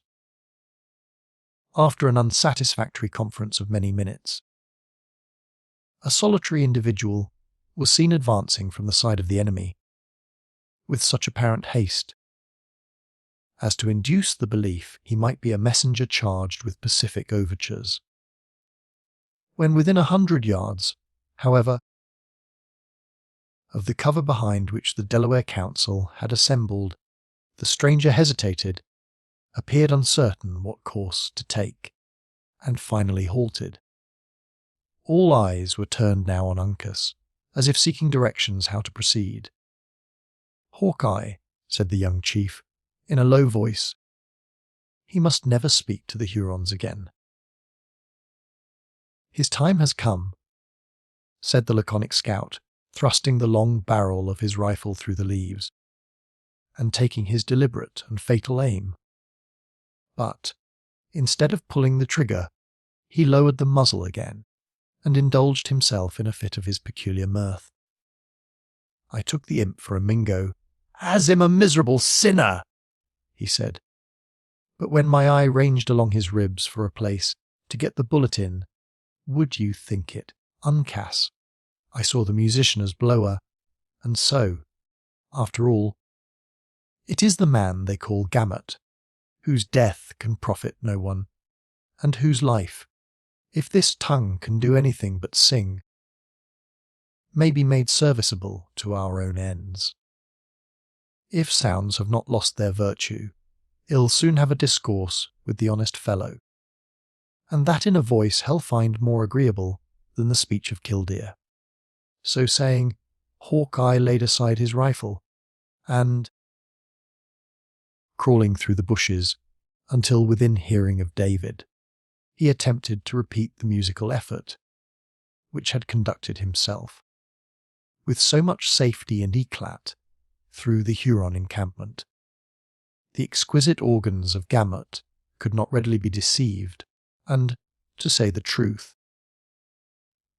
it would have been difficult for any other than Hawkeye to produce a similar noise, and, consequently, having once before heard the sounds, he now knew whence they proceeded. The poor fellow appeared relieved from a state of great embarrassment, for, pursuing the direction of the voice, a task that to him was not much less arduous than it would have been to have gone up in the face of a battery. He soon discovered the hidden songster. "I wonder what the Hurons will think of that," said the scout, laughing, as he took his companion by the arm and urged him toward the rear. "If the knaves lie within earshot, they will say there are 2 non-compossers instead of 1. But here we are safe," he added, pointing to Uncas and his associates. "Now, give us the history of the Mingo inventions in natural English, and without any ups and downs of voice." David gazed about him, at the fierce and wild-looking chiefs, in mute wonder, but assured by the presence of faces that he knew. He soon rallied his faculties so far as to make an intelligent reply. "The heathen are abroad in goodly numbers," said David, "and, I fear, with evil intent. There has been much howling and ungodly revelry, together with such sounds as it is profanity to utter, in their habitations within the past hour. So much so, in truth, that I have fled to the Delawares in search of peace. Your ears might not have profited much by the exchange. Had you been quicker of foot," returned the scout a little dryly. "But let that be as it may, where are the Hurons? They lie hid in the forest, between this spot and their village in such force, that prudence would teach you instantly to return." Uncas cast a glance along the range of trees which concealed his own band, and mentioned the name of Magua is among them. He brought in the maiden that had sojourned with the Delawares, and, leaving her in the cave, has put himself, like a raging wolf, at the head of his savages. I know not what has troubled his spirit so greatly." "He has left her, you say, in the cave?" interrupted Highwood. "This well that we know its situation. May not something be done for her instant relief?" Uncas looked earnestly at the scout before he asked, "What says Hawkeye?" "Give me 20 rifles, and I will turn to the right, along the stream, and, passing by the huts of the beaver, will join the Sagamore and the Colonel. You shall then hear the hoop from that quarter. With this wind, one may easily send it a mile. Then Uncas, do you drive in the front. When they come within range of our pieces, we will give them a blow that. I pledge the good name of an old frontiersman. I shall make their line bend like an ashen bough. After which, we will carry the village and take the woman from the cave. When the affair may be finished with the tribe, according to a white man's battle, by a blow and a victory, or, in the Indian fashion, with dodge and cover. There may be no great learning, Major, in this plan, but with courage and patience it can all be done. I like it very much," cried Duncan, who saw that the release of Cora was the primary object in the mind of the scout. "I like it much. Let it be instantly attempted." After a short conference, the plan was matured and rendered more intelligible to the several parties. The different signals were appointed, and the chiefs separated, each to his allotted station. Chapter 32. But plagues shall spread, and funeral fires increase, till the great king, without a ransom paid, to her own Chrysa send the black-eyed maid. Pope. During the time Uncas was making this disposition of his forces, the woods were as still, and, with the exception of those who had met in council, apparently as much untenanted as when they came fresh from the hands of their almighty Creator. The eye could range, in every direction, through the long and shadowed vistas of the trees, but nowhere was any object to be seen that did not properly belong to the peaceful and slumbering scenery. Here and there a bird was heard fluttering among the branches of the beeches, and occasionally a squirrel dropped a nut, drawing the startled looks of the party for a moment to the place. But the instant the casual interruption ceased, the passing air was heard murmuring above their heads, along that verdant and undulating surface of forest which spread itself unbroken, unless by stream or lake, over such a vast region of country. Across the tract of wilderness which lay between the Delawares and the village of their enemies, it seemed as if the foot of man had never trodden, so breathing and deep was the silence in which it lay.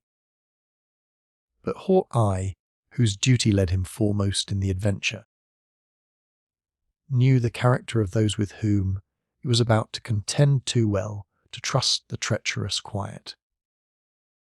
When he saw his little band collected,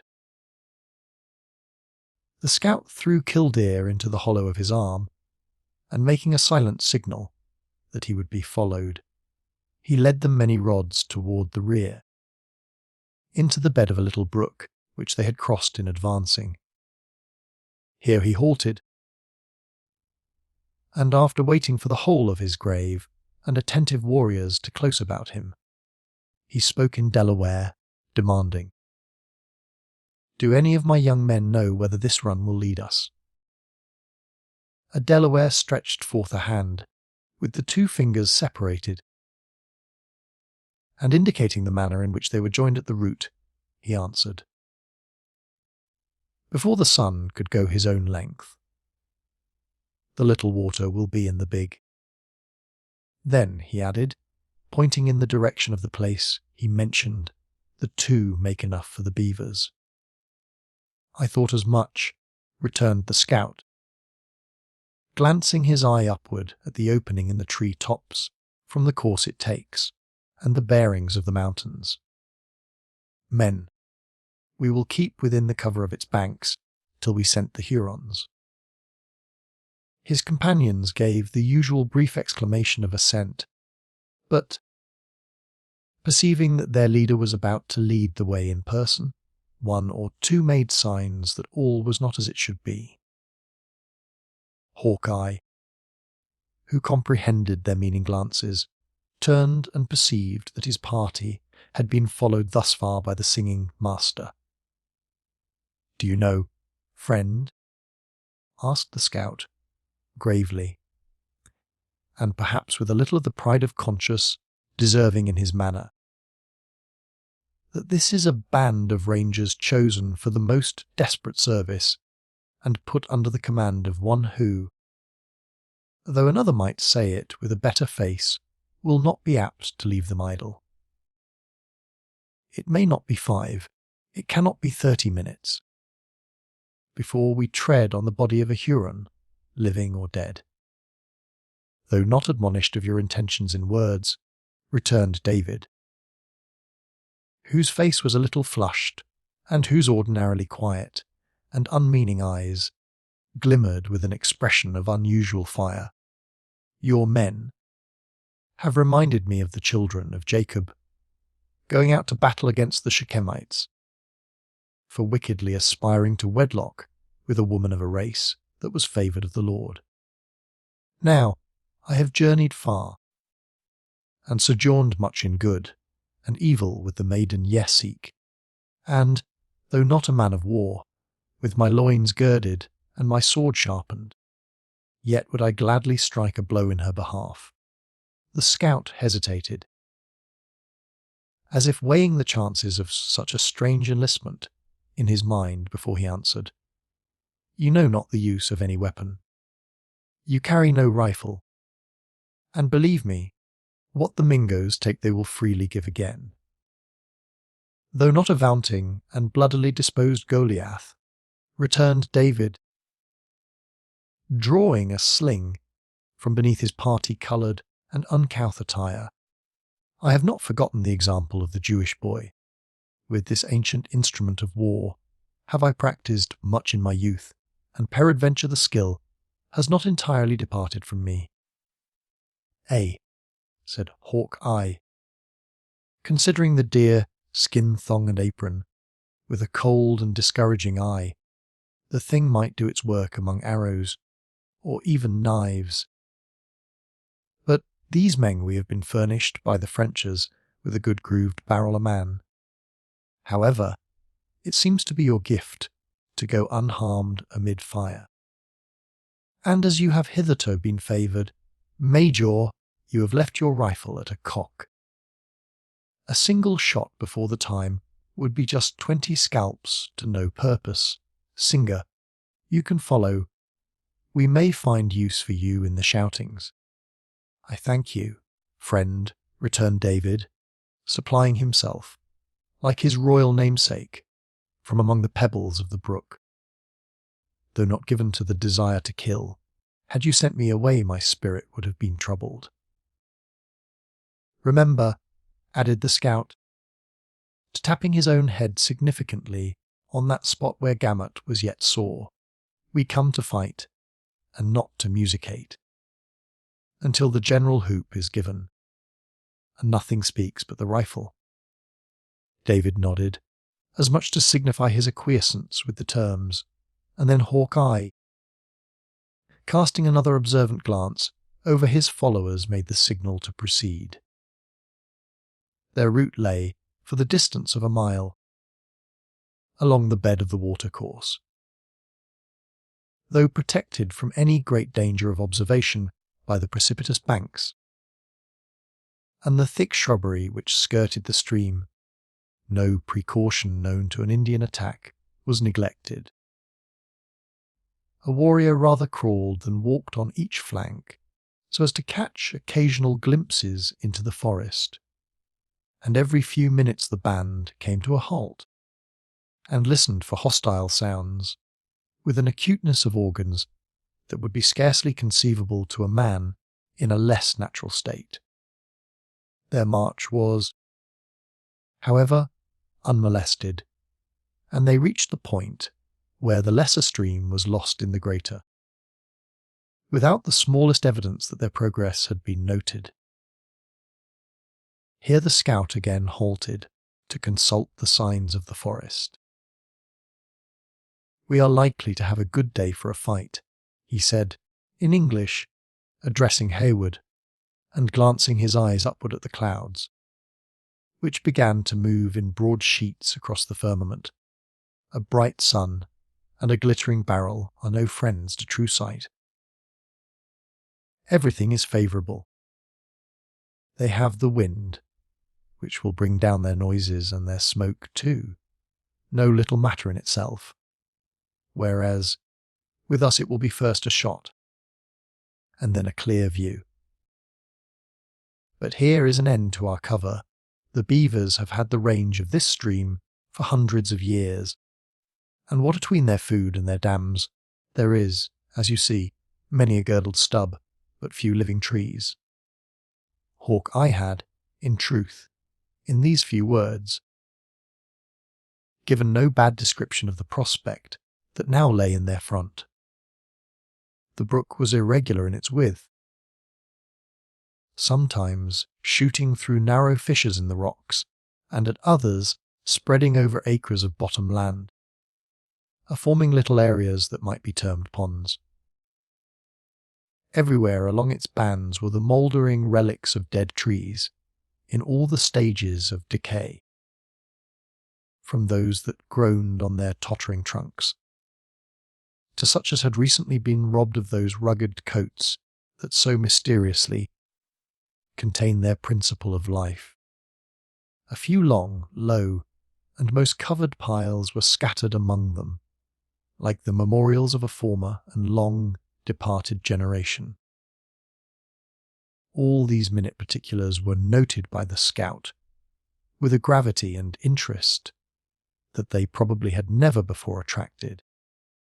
He knew that the Huron encampment lay a short half-mile up the brook, and, with the characteristic anxiety of one who dreaded a hidden danger, he was greatly troubled at not finding the smallest trace of the presence of his enemy. Once or twice he felt induced to give the order for a rush and to attempt the village by surprise, but his experience quickly admonished him of the danger of so useless an experiment. Then he listened intently, and with painful uncertainty, for the sounds of hostility in the quarter where Uncas was left. But nothing was audible except the sighing of the wind. That began to sweep over the bosom of the forest in gusts which threatened a tempest. At length, yielding rather to his unusual impatience than taking counsel from his knowledge, he determined to bring matters to an issue by unmasking his force and proceeding cautiously but steadily up the stream. The scout had stood while making his observations, sheltered by a brake, and his companions still lay in the bed of the ravine through which the smaller stream debouched. But on hearing his low, though intelligible, signal, the whole party stole up the bank, like so many dark spectres, and silently arranged themselves around him. Pointing in the direction he wished to proceed, Hawk-Eye advanced, the band breaking off in single files, and following so accurately in his footsteps as to leave it, if we except Haywood and David, the trail of but a single man. The party was, however, scarcely uncovered before a volley from a dozen rifles was heard in their rear, and a Delaware leaping high into the air, like a wounded deer, fell at his whole length dead. "Ah, I feared some deviltry like this," exclaimed the scout, in English, adding, with the quickness of thought, in his adopted tongue, "to cover men and charge." The band dispersed at the word, and before Haywood had well recovered from his surprise, he found himself standing alone with David. Luckily the Hurons had already fallen back, and he was safe from their fire. But this state of things was evidently to be of short continuance, for the scout set the example of pressing on their retreat by discharging his rifle and darting from tree to tree as his enemy slowly yielded ground. It would seem that the assault had been made by a very small party of the Hurons, which, however, continued to increase in numbers as it retired on its friends, until the return fire was very nearly, if not quite, equal to that maintained by the advancing Delawares. Haywood threw himself among the combatants, and imitating the necessary caution of his companions, he made quick discharges with his own rifle. The contest now grew warm and stationary. Few were injured, as both parties kept their bodies as much protected as possible by the trees, never, indeed, exposing any part of their persons except in the act of taking aim. But the chances were gradually growing unfavourable to Hawk-Eye and his band. The quick, sighted scout perceived his danger without knowing how to remedy it. He saw it was more dangerous to retreat than to maintain his ground.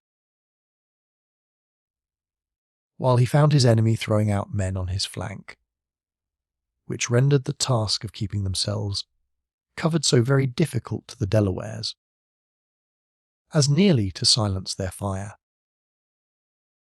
At this embarrassing moment, when they began to think the whole of the hostile tribe was gradually encircling them, they heard the yell of combatants and the rattling of arms echoing under the arches of the wood at the place where Uncas was posted, a bottom which, in a manner, lay beneath the ground on which Hawk-Eye and his party were contending. The effects of this attack were instantaneous, and to the scout and his friends greatly relieving. It would seem that, while his own surprise had been anticipated, and had consequently failed, the enemy, in their turn, having been deceived in its object and in his numbers, had left too small a force to resist the impetuous onset of the young Mohican. This fact was doubly apparent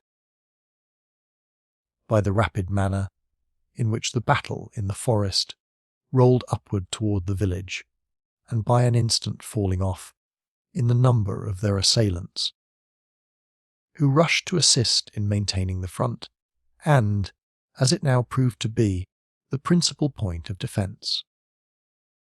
Animating his followers by his voice and his own example, Hawkeye then gave the word to bear down upon their foes. The charge, in that rude species of warfare, consisted merely in pushing from cover to cover, neither to the enemy, and in this manoeuvre he was instantly and successfully obeyed. The Hurons were compelled to withdraw, and the scene of the contest rapidly changed from the more open ground, on which it had commenced, to a spot where the assailed found a thicket to rest upon. Here the struggle was protracted, arduous and seemingly of doubtful issue, the Delawares, though none of them fell, beginning to bleed freely in consequence of the disadvantage at which they were held. In this crisis, Hawkeye found means to get behind the same tree as that which served for a cover to Hayward, most of his own combatants being within call.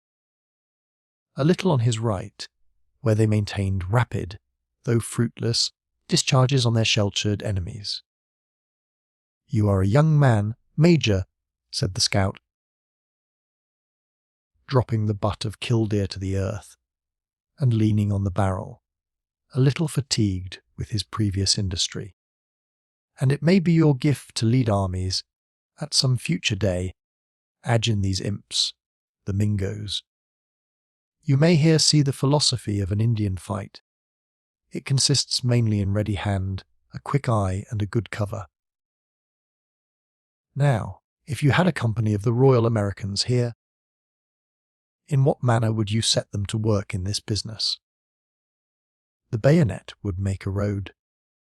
There is white reason in what you say, but a man must ask himself, in this wilderness, how many lives he can spare. No, horse," continued the scout, shaking his head like one who mused horse. "I am ashamed to say must sooner or later decide these scrimmages. The brutes are better than men, and to horse must we come at last. Put a shodden hoof on the moccasin of a red skin, and, if his rifle be once emptied, he will never stop to load it again. This is a subject that might better be discussed at another time," returned Hayward. "Shall we charge?" "I see no contradiction to the gifts of any man in passing his breathing spells in useful reflections," the scout replied. "As to rush, I little relish such a measure, for a scalp or two must be thrown away in the attempt. And yet," he added, bending his head aside, "to catch the sounds of the distant combat, if we are to be of use to Uncas, these knaves in our front must be got rid of." Then, turning with a prompt and decided air, he called aloud to his Indians, in their own language. His words were answered by a shout, and, at a given signal, each warrior made a swift movement around his particular tree. The sight of so many dark bodies, glancing before their eyes at the same instant, drew a hasty and consequently an ineffectual fire from the Hurons. Without stopping to breathe, the Delawares leaped in long bounds toward the wood, like so many panthers springing upon their prey. Hawkeye was in front, brandishing his terrible rifle and animating his followers by his example. A few of the older and more cunning Hurons, who had not been deceived by the artifice which had been practised to draw their fire, now made a close and deadly discharge of their pieces, and justified the apprehensions of the scout by felling 3 of his foremost warriors. but the shock was insufficient to repel the impetus of the charge. The Delawares broke into the cover with the ferocity of their natures and swept away every trace of resistance by the fury of the onset. The combat endured only for an instant, hand to hand, and then the assailed yielded ground rapidly until they reached the opposite margin of the thicket, where they clung to the cover with the sort of obstinacy that is so often witnessed in hunted brutes. At this critical moment, when the success of the struggle was again becoming doubtful, the crack of a rifle was heard behind the Hurons, and a bullet came wheezing from among some beaver lodges which were situated in the clearing, in their rear, and was followed by the fierce and appalling yell of the war-whoop. "There speaks the Sagamore," shouted Hawkeye, answering the cry with his own stentorian voice. "We have them now in face and back." The effect on the Hurons was instantaneous. Discouraged by an assault from a quarter that left them no opportunity for cover, the warriors uttered a common yell of disappointment, and breaking off in a body, they spread themselves across the opening, heedless of every consideration but flight. Many fell in making the experiment, under the bullets and the blows of the pursuing Delawares. We shall not pause to detail the meeting between the scout and Chingachgook, or the more touching interview that Duncan held with Monroe. A few brief and hurried words served to explain the state of things to both parties, and then Hawkeye, pointing out the Sagamore to his band, resigned the chief authority into the hands of the Mohican chief. Chingachgook assumed the station to which his birth and experience gave him so distinguished a claim, with the grave dignity that always gives force to the mandates of a native warrior. Following the footsteps of the scout, he led the party back through the thicket, his men scalping the fallen Hurons and secreting the bodies of their own dead as they proceeded, until they gained a point where the former was content to make a halt. The warriors, who had breathed themselves freely in the preceding struggle, were now posted on a bit of level ground, sprinkled with trees in sufficient numbers to conceal them. The land fell away rather precipitately in front, and beneath their eyes stretched, for several miles, a narrow, dark, and wooded vale. It was through this dense and dark forest that Uncas was still contending with the main body of the Hurons. The Mohican and his friends advanced to the brow of the hill and listened, with practised ears, to the sounds of the combat. A few birds hovered over the leafy bosom of the valley, frightened from their secluded nests, and here and there a light vapoury cloud, which seemed already blending with the atmosphere, arose above the trees and indicated some spot where the struggle had been fierce and stationary. "The fight is coming up the ascent," said Duncan, pointing in the direction of a new explosion of firearms. "We are too much in the centre of their line to be effective. They will incline into the hollow, where the cover is thicker," said the scout, "and that will leave us well on their flank. Go, Sagamore, you will hardly be in time to give the whoop, and lead on the young men.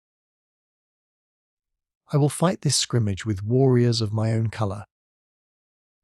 You know me, Mohican, not a Huron of them all shall cross the swell into your rear without the notice of Killdeer." The Indian chief paused another moment to consider the signs of the contest, which was now rolling rapidly up the ascent. A certain evidence that the Delawares triumphed, nor did he actually quit the place until admonished of the proximity of his friends, as well as enemies, by the bullets of the former, which began to patter among the dried leaves on the ground, like the bits of falling hail which precede the bursting of the tempest. Hawk-Eye and his 3 companions withdrew a few paces to a shelter, and awaited the issue with calmness that nothing but great practice could impart in such a scene. It was not long before the reports of the rifles began to lose the echoes of the woods, and to sound like weapons discharged in the open air.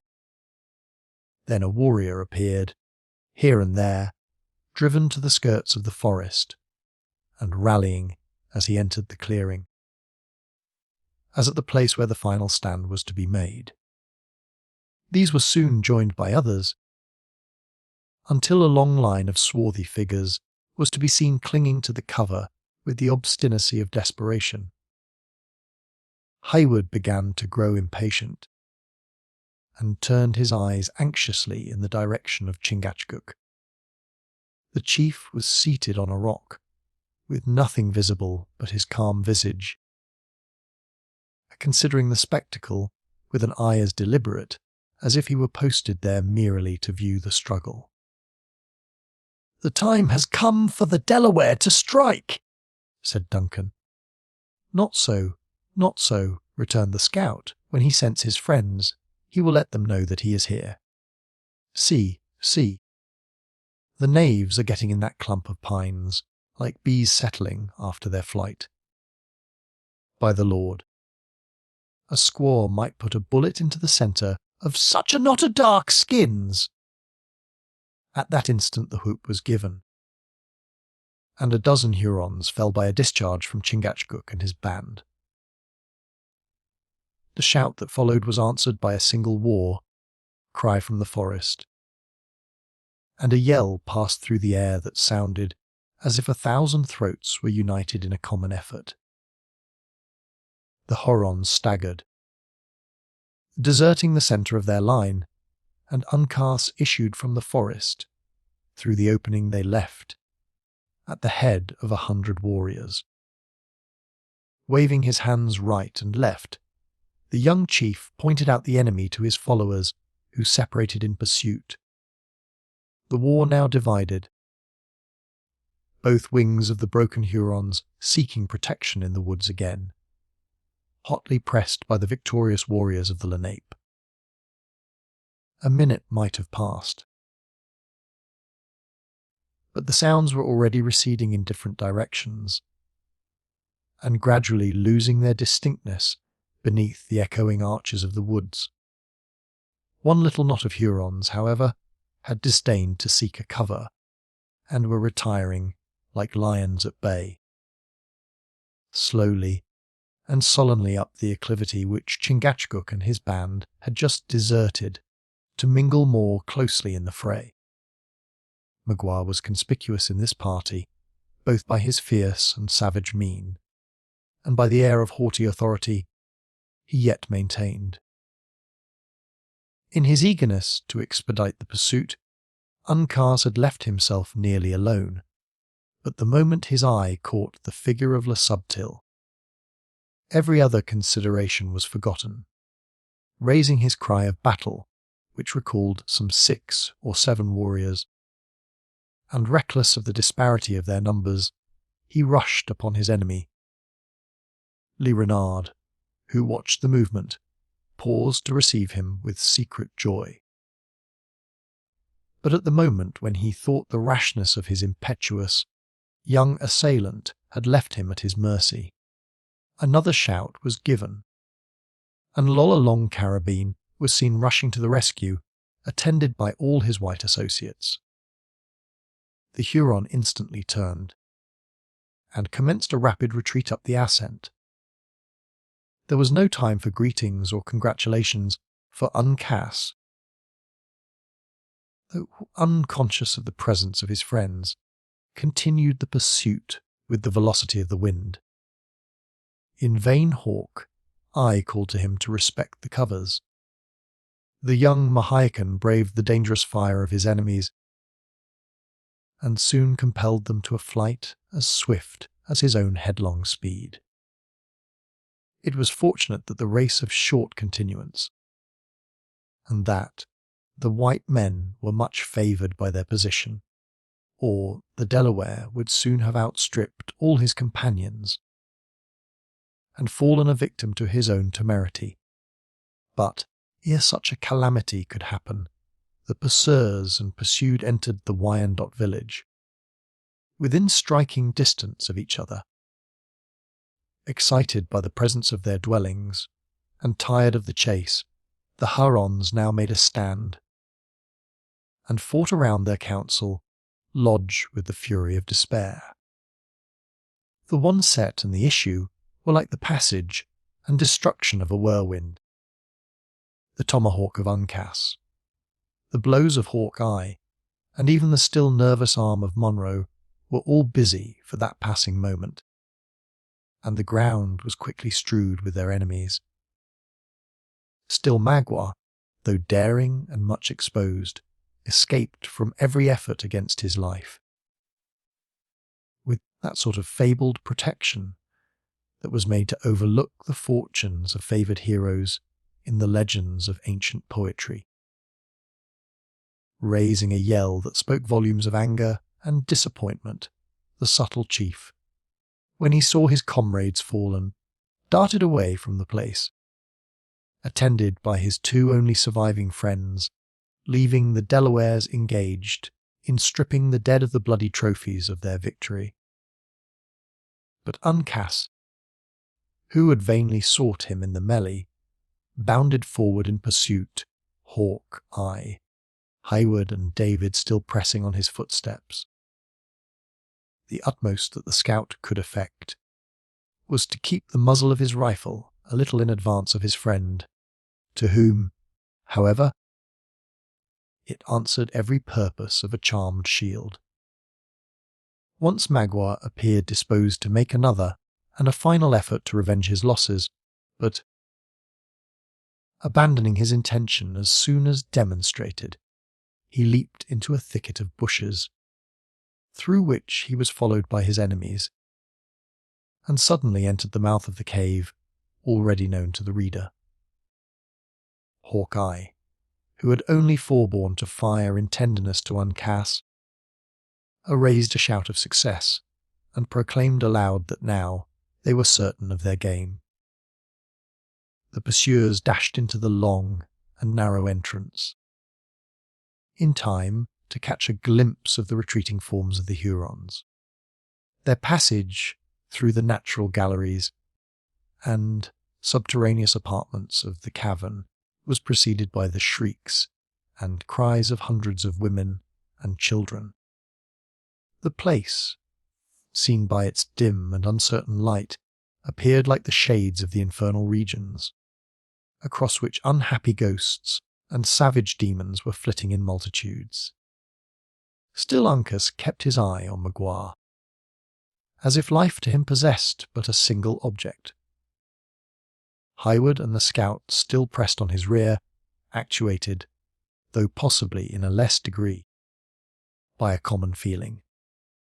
But their way was becoming intricate in those dark and gloomy passages, and the glimpses of the retiring warriors less distinct and frequent, and for a moment the trace was believed to be lost, when a white robe was seen fluttering in the further extremity of a passage that seemed to lead up the mountain. "This Cora!" exclaimed Hayward, in a voice in which horror and delight were wildly mingled. "Cora! Cora!" echoed Uncas, bounding forward like a deer. "This the maiden!" shouted the scout. "Courage, lady, we come! We come!"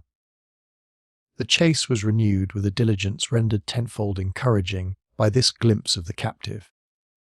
But the way was rugged, broken, and in spots nearly impassable.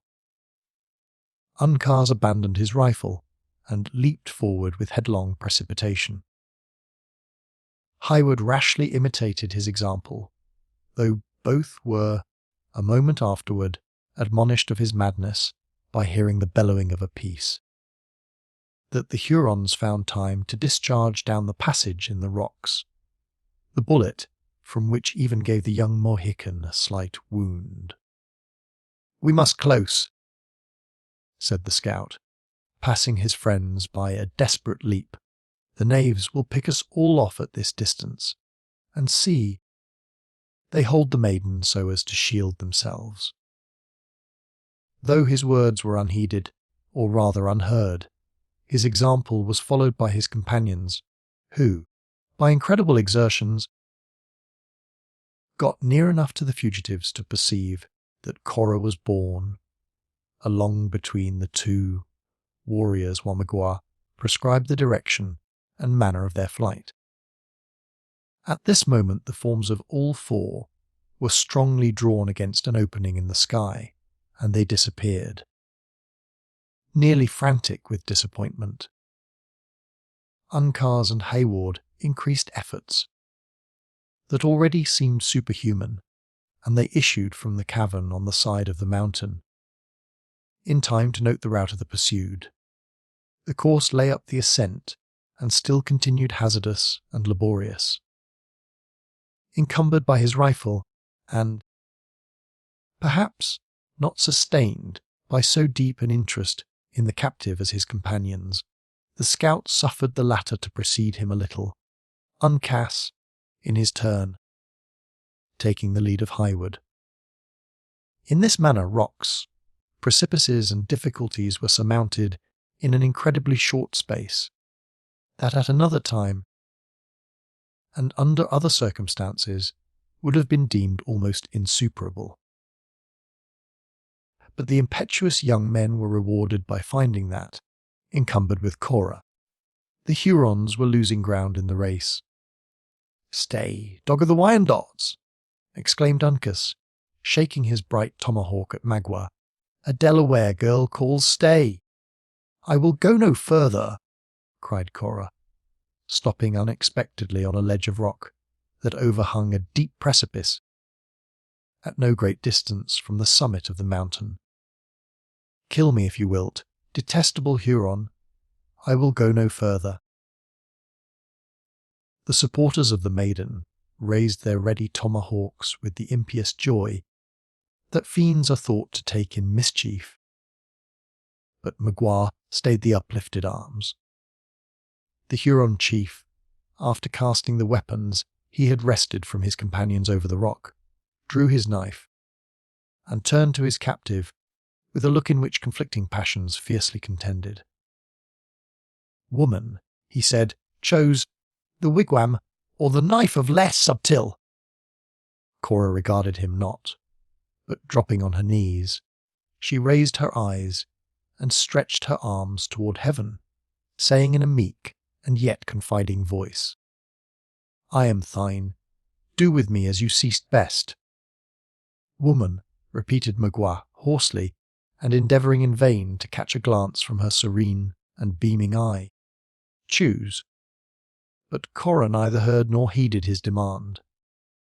The form of the Huron trembled in every fibre, and he raised his arm on high, but dropped it again with a bewildered air, like one who doubted. Once more he struggled with himself, and lifted the keen weapon again. But just then a piercing cry was heard above them, and Uncas appeared, leaping frantically, from a fearful height upon the ledge. Magua recalled a step, and one of his assistants, profiting by the chance, sheathed his own knife in the bosom of Cora. The Huron sprang like a tiger on his offending and already retreating countryman, but the falling form of Uncas separated the unnatural combatants. Diverted from his object by this interruption, and maddened by the murder he had just witnessed, Magua buried his weapon in the back of the prostrate Delaware, uttering an unearthly shoot as he committed the dastardly deed. But Uncas arose from the blow, as the wounded panther turns upon his foe, and struck the murderer of Cora to his feet. by an effort in which the last of his failing strength was expended. Then, with a stern and steady look, he turned to Lee Subtil, and indicated by the expression of his eye all that he would do had not the power deserted him. The latter seized the nerveless arm of the unresisting Delaware and passed his knife into his bosom several times before his victim, still keeping his gaze riveted on his enemy with a look of inextinguishable scorn, fell dead at his feet. "Mercy, mercy, Huron," cried Hayward from above. In tones nearly choked by horror, "Give mercy, and you shall receive from it." Whirling the bloody knife up at the imploring youth, the victorious Magua uttered a cry so fierce, so wild, and yet so joyous, that it conveyed the sounds of savage triumph to the ears of those who fought in the valley 1,000 feet below.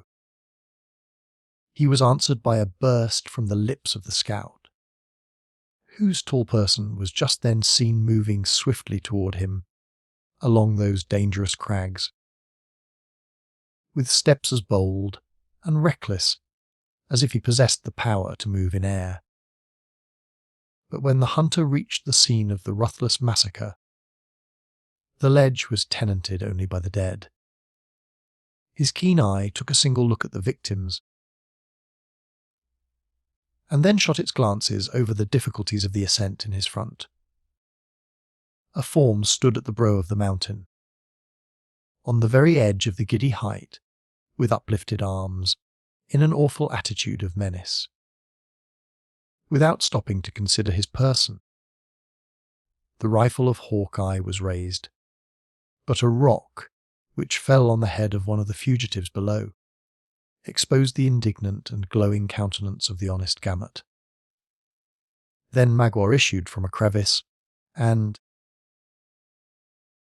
stepping with calm indifference over the body of the last of his associates, he leaped a wide fissure and ascended the rocks at a point where the arm of David could not reach him. A single bound would carry him to the brow of the precipice and assure his safety. Before taking the leap, however, the Huron paused, and shaking his hand at the scout, he shouted, "The pale-faces are dogs! The Delawares women! Magua leaves them on the rocks for the crows!" Laughing harshly, he made a desperate leap, and fell short of his mark, though his hands grasped a shrub on the verge of the height. The form of Hawkeye had crouched like a beast about to take its spring, and his frame trembled so violently with eagerness that the muzzle of the half-raised rifle played like a leaf fluttering in the wind.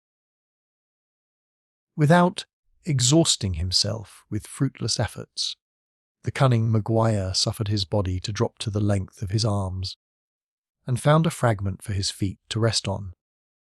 Then, summoning all his powers, he renewed the attempt, and so far succeeded as to draw his knees on the edge of the mountain. It was now, when the body of his enemy was most collected together, that the agitated weapon of the scout was drawn to his shoulder. The surrounding rocks themselves were not steadier than the piece became, for the single instant that it poured out its contents. The arms of the Huron relaxed, and his body fell back a little, while his knees still kept their position. Turning a relentless look on his enemy, he shook a hand in grim defiance. But his hold loosened, and his dark person was seen cutting the air with its head downward for a fleeting instant, until it glided past the fringe of shrubbery which clung to the mountain in its rapid flight to destruction. Chapter 33. They fought like brave men. Long and well they piled that ground with Moslem slain.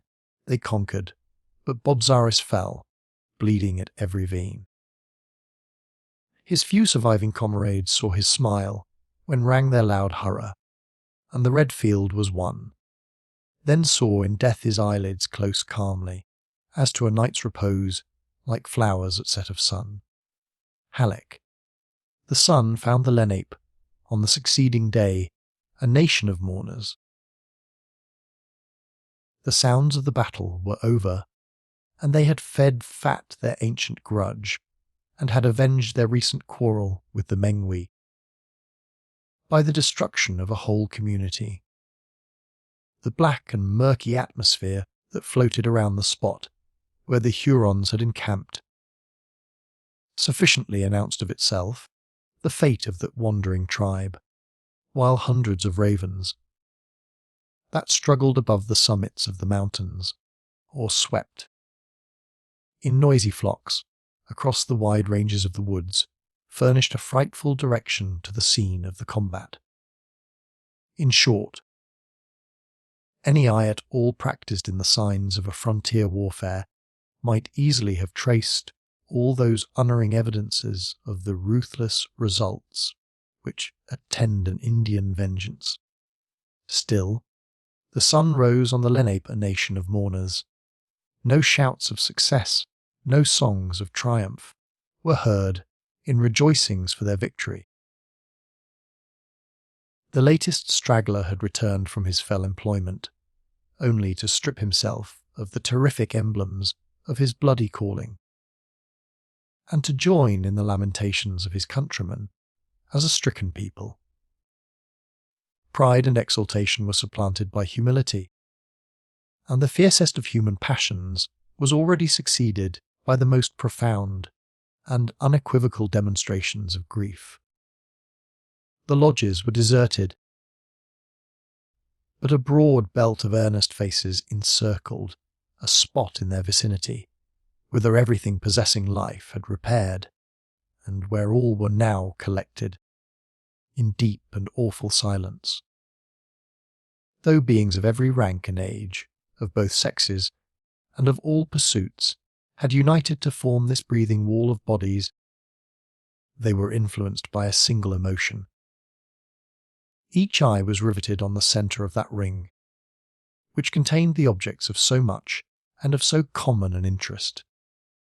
6 Delaware girls, with their long, dark, flowing tresses falling loosely across their bosoms, stood apart, and only gave proof of their existence, as they occasionally strewed sweet, scented herbs and forest flowers on a litter of fragrant plants that, under a pall of Indian robes, supported all that now remained of the ardent, high-souled, and generous Cora. Her form was concealed in many wrappers of the same simple manufacture, and her face was shut forever from the gaze of men. At her feet was seated the desolate Munro. His aged head was bowed nearly to the earth, in compelled submission to the stroke of Providence, but a hidden anguish struggled about his furrowed brow. That was only partially concealed by the careless locks of grey that had fallen, neglected, on his temples. Gamut stood at his side, his meek head bared to the rays of the sun, while his eyes, wandering and concerned, seemed to be equally divided between that little volume, which contained so many quaint but holy maxims, and the being in whose behalf his soul yearned to administer consolation. Hayward was also knight, supporting himself against a tree, and endeavouring to keep down those sudden risings of sorrow that it required his utmost manhood to subdue. But sad and melancholy as this group may easily be imagined, it was far less touching than another that occupied the opposite space of the same area, seated, as in life, with his form and limbs arranged in grave and decent composure, Uncas appeared, arrayed in the most gorgeous ornaments that the wealth of the tribe could furnish. Rich plumes nodded above his head, wampum, gorgets, bracelets, and medals adorned his person in profusion, though his dull eye and vacant lineaments too strongly contradicted the idle tale of pride they would convey. Directly in front of the corpse Chingachgook was placed, without arms, paint or adornment of any sort, except the bright blue blazonry of his race. That was indelibly impressed on his naked bosom. During the long period that the tribe had thus been collected, the Mohican warrior had kept a steady, anxious look on the cold and senseless countenance of his son. So riveted and intense had been that gaze, and so changeless his attitude,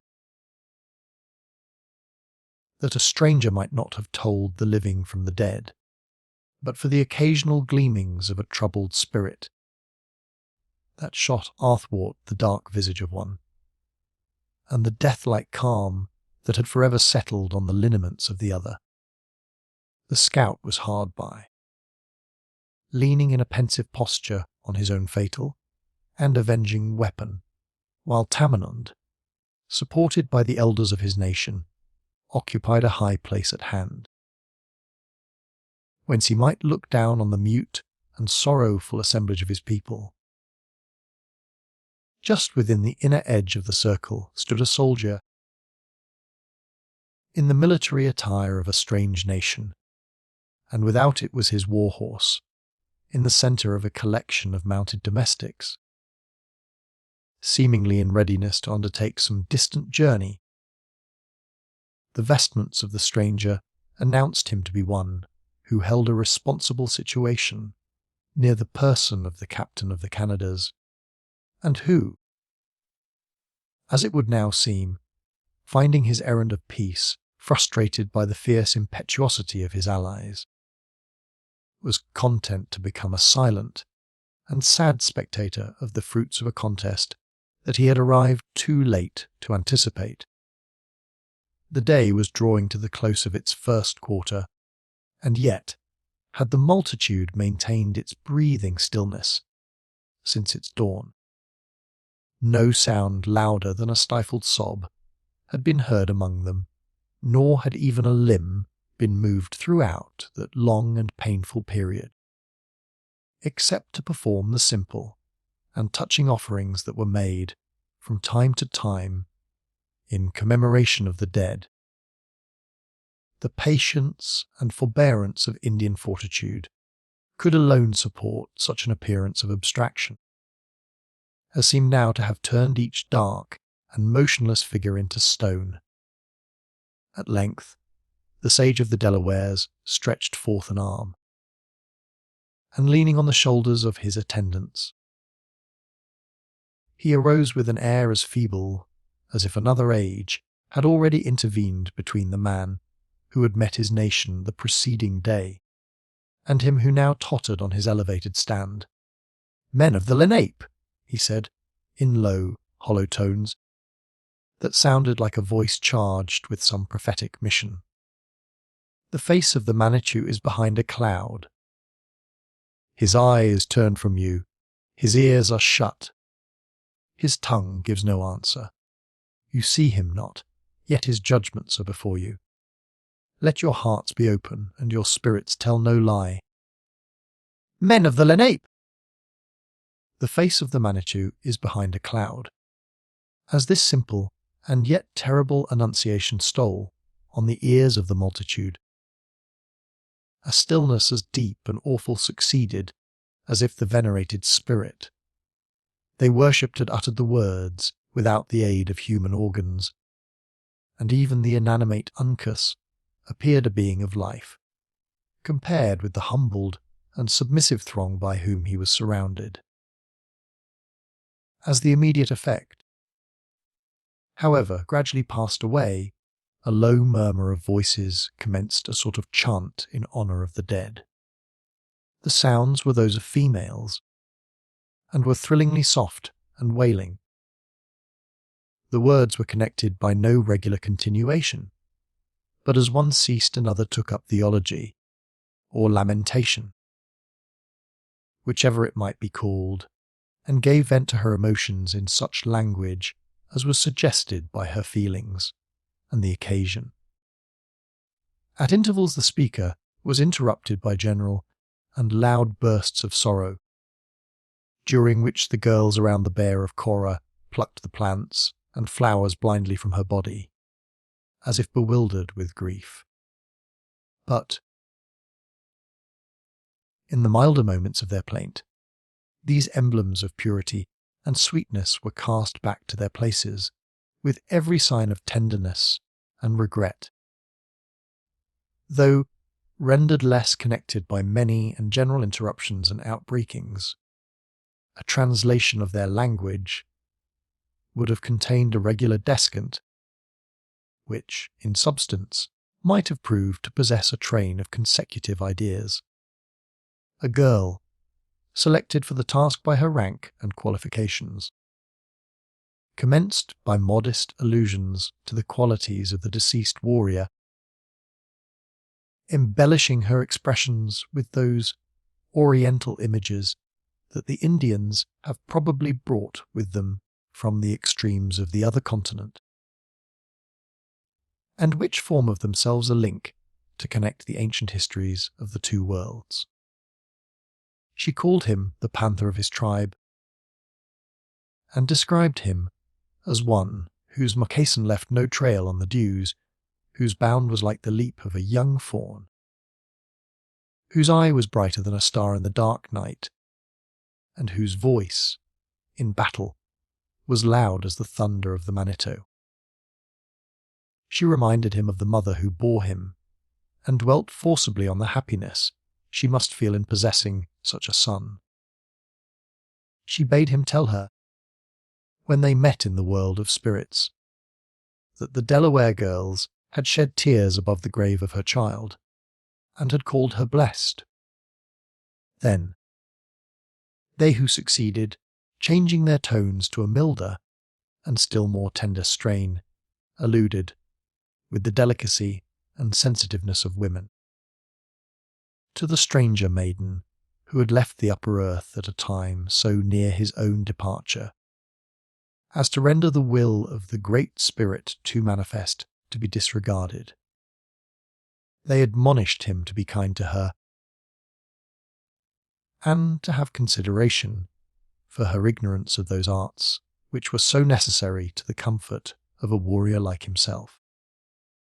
They dwelled upon her matchless beauty, and on her noble resolution, without the taint of envy, and as angels may be thought to delight in a superior excellence, adding, that these endowments should prove more than equivalent for any little imperfection in her education. After which, others again, in due succession, spoke to the maiden herself in the low, soft language of tenderness and love. They exhorted her to be of cheerful mind, and to fear nothing for her future welfare. A hunter would be her companion, who knew how to provide for her smallest wants, and a warrior was at her side who was able to protect her against every danger. They promised that her path should be pleasant and her burden light. They cautioned her against unavailing regrets for the friends of her youth, and the scenes where her father had dwelt, assuring her that the blessed hunting grounds of the Lenape contained vales as pleasant, streams as pure, and flowers as sweet as the heaven of the pale faces. They advised her to be attentive to the wants of her companion, and never to forget the distinction which the Manitou had so wisely established between them. Then, in a wild burst of their chant, they sang, with united voices, the temper of the Mohican's mind. They pronounced him noble, manly, and generous, all that became a warrior, and all that a maid might love. Clothing their ideas in the most remote and subtle images, they betrayed that, in the short period of their intercourse, they had discovered, with the intuitive perception of their sex, the truant disposition of his inclinations. The Delaware girls had found no favour in his eyes. He was of a race that had once been lords on the shores of the Salt Lake, and his wishes had led him back to a people who dwelt about the graves of his fathers. Why should not such a predilection be encouraged? That she was of a blood purer and richer than the rest of her nation. Any eye might have seen. That she was equal to the dangers and daring of a life in the woods. Her conduct had proved, and now, they added, the wise one of the earth had transplanted her to a place where she would find congenial spirits and might be forever happy. Then, with another transition in voice and subject, allusions were made to the virgin who wept in the adjacent lodge. They compared her to flakes of snow, as pure, as white, as brilliant, and as liable to melt in the fierce heats of summer or congeal in the frosts of winter. They doubted not that she was lovely in the eyes of the young chief, whose skin and whose sorrow seemed so like her own. But though far from expressing such a preference, it was evident they deemed her less excellent than the maid they mourned. Still they denied her no need her rare charms might properly claim. Her ringlets were compared to the exuberant tendrils of the vine, her eye to the blue vault of heavens, and the most spotless cloud, with its glowing flush of the sun, was admitted to be less attractive than her bloom. During these and similar songs nothing was audible, but the murmurs of the music, relieved, as it was, or rather rendered terrible, by those occasional bursts of grief which might be called its choruses. The Delawares themselves listened like charmed men, and it was very apparent, by the variations of their speaking countenances, how deep and true was their sympathy. Even David was not reluctant to lend his ears to the tones of voices so sweet, and long ere the chant was ended, his gaze announced that his soul was enthralled. The scout, to whom alone, of all the white men, the words were intelligible, suffered himself to be a little aroused from his meditative posture, and bent his face aside to catch their meaning as the girls proceeded. But when they spoke of the future prospects of Cora and Uncas, he shook his head like one who knew the error of their simple creed, and resuming his reclining attitude, he maintained it until the ceremony, if that might be called a ceremony, in which feeling was so deeply imbued, was finished. Happily for the self-command of both Hayward and Munro, they knew not the meaning of the wild sounds they heard. Chingachgook was a solitary exception to the interest manifested by the native part of the audience. His look never changed throughout the whole of the scene, nor did a muscle move in his rigid countenance.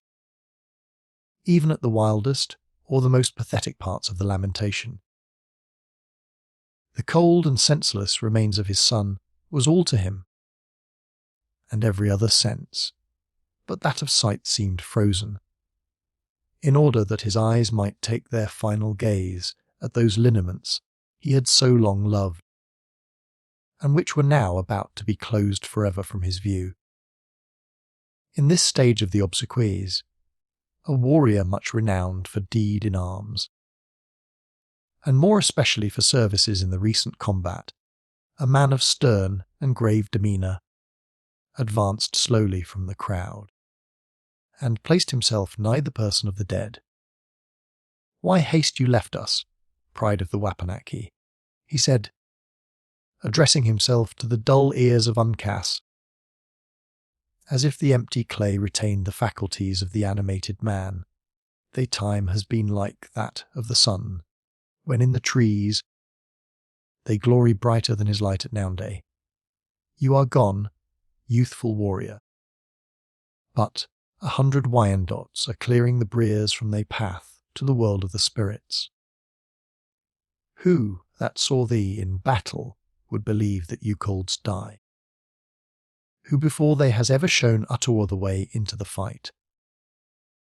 They feet were like the wings of eagles, thane arm heavier than falling branches from the pine, and they voice like the Manitou when he speaks in the clouds.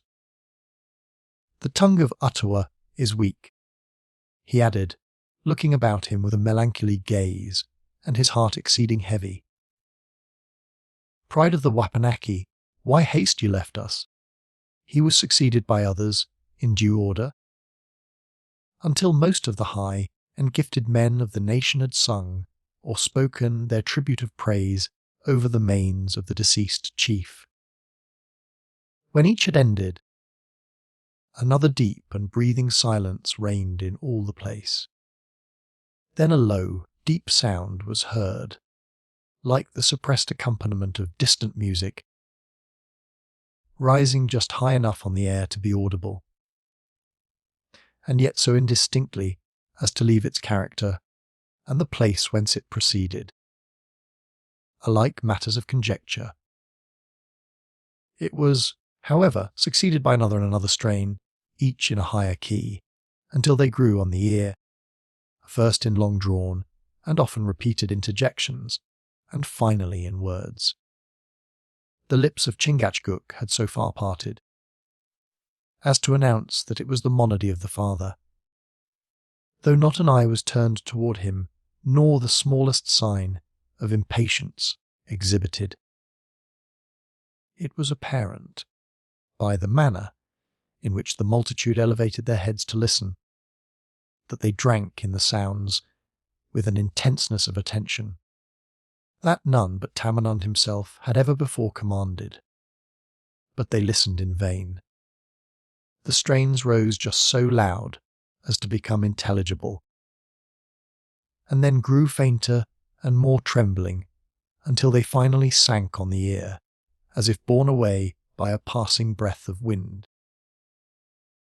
The lips of the Sagamore closed, and he remained silent in his seat, looking with his riveted eye and motionless form, like some creature that had been turned from the almighty hand, with the form, without the spirit of a man.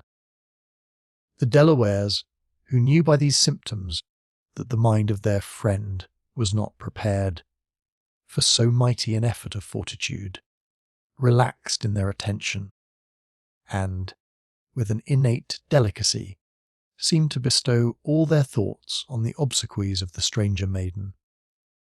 A signal was given, by one of the elder chiefs, to the women who crowded that part of the circle near which the body of Cora lay.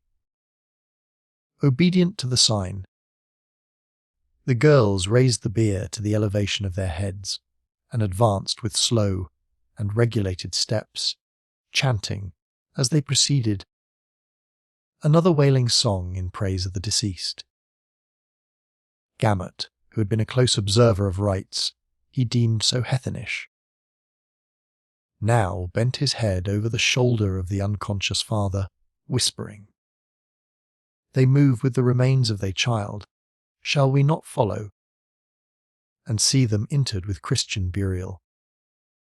Monroe started, as if the last trumpet had sounded in his ear, and bestowing one anxious and hurried glance around him, he arose and followed in the simple train, with the mien of a soldier, but bearing the full burden of apparent suffering. His friends pressed around him with a sorrow that was too strong to be termed sympathy.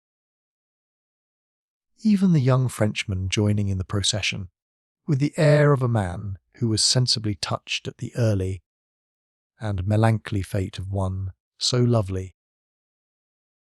But when the last and humblest female of the tribe had joined in the wild and yet ordered array, the men of the Lenape contracted their circle, and formed again around the person of Uncas, as silent, as grave, and as motionless as before.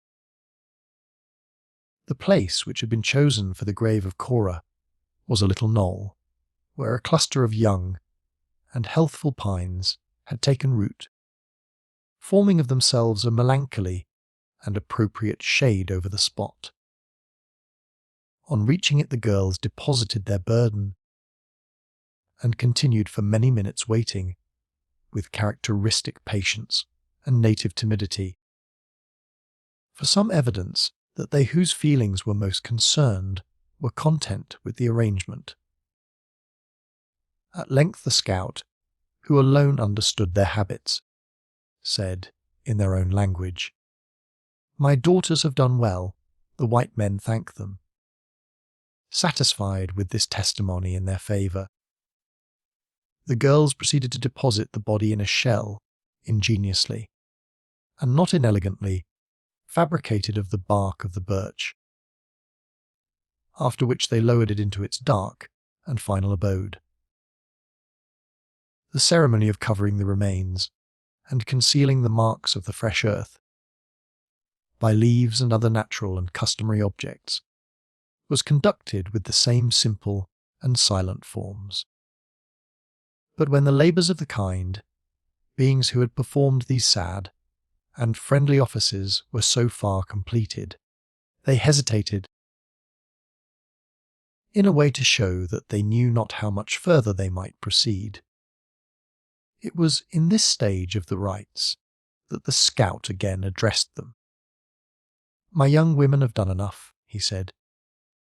"The spirit of the pale face has no need of food or raiment, their gifts being according to the heaven of their colour. I see," he added, glancing an eye at David, who was preparing his book in a manner that indicated an intention to lead the way in sacred song. "That one who better knows the Christian fashions is about to speak." The females stood modestly aside, and, from having been the principal actors in the scene, they now became the meek and attentive observers of that which followed. During the time David occupied in pouring out the pious feelings of his spirit in this manner, not a sign of surprise, nor a look of impatience, escaped them. They listened like those who knew the meaning of the strange words, and appeared as if they felt the mingled emotions of sorrow, hope, and resignation they were intended to convey. Excited by the scene he had just witnessed, and perhaps influenced by his own secret emotions, the master of song exceeded his usual efforts. His full rich voice was not found to suffer by a comparison with the soft tones of the girls, and his more modulated strains possessed, at least for the ears of those to whom they were peculiarly addressed, the additional power of intelligence. He ended the anthem, as he had commenced it, in the midst of a grave and solemn stillness. When, however, the closing cadence had fallen on the ears of his auditors, the secret, timorous glances of the eyes, and the general and yet subdued movement of the assemblage, betrayed that something was expected from the father of the deceased. Monroe seemed sensible that the time was come for him to exert what is, perhaps, the greatest effort of which human nature is capable. He bared his grey locks and looked around the timid and quiet throng by which he was encircled with a firm and collected countenance. Then, motioning with his hand for the scout to listen, he said, "Say to these kind and gentle females that a heartbroken and failing man returns them his thanks.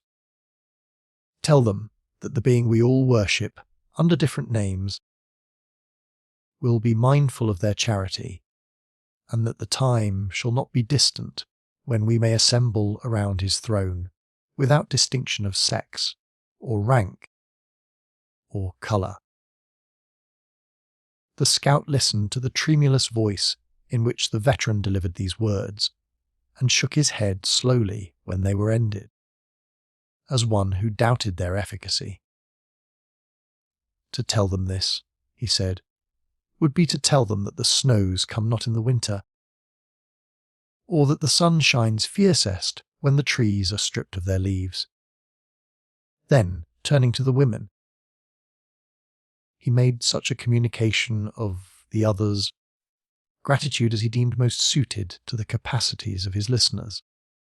The head of Munro had already sunk upon his chest, and he was again fast relapsing into melancholy, when the young Frenchman before named ventured to touch him lightly on the elbow. As soon as he had gained the attention of the mourning old man, he pointed toward a group of young Indians who approached with a light but closely covered litter, and then pointed upward toward the sun. "I understand you, sir," returned Munro, with a voice of forced firmness. "I understand you. It is the will of heaven, and I submit." "Cora, my child!" If the prayers of a heart broken father could avail the now, how blessed shouldst you be! "Come, gentlemen," he added, looking about him with an air of lofty composure, though the anguish that quivered in his faded countenance was far too powerful to be concealed. "Our duty here is ended. Let us depart."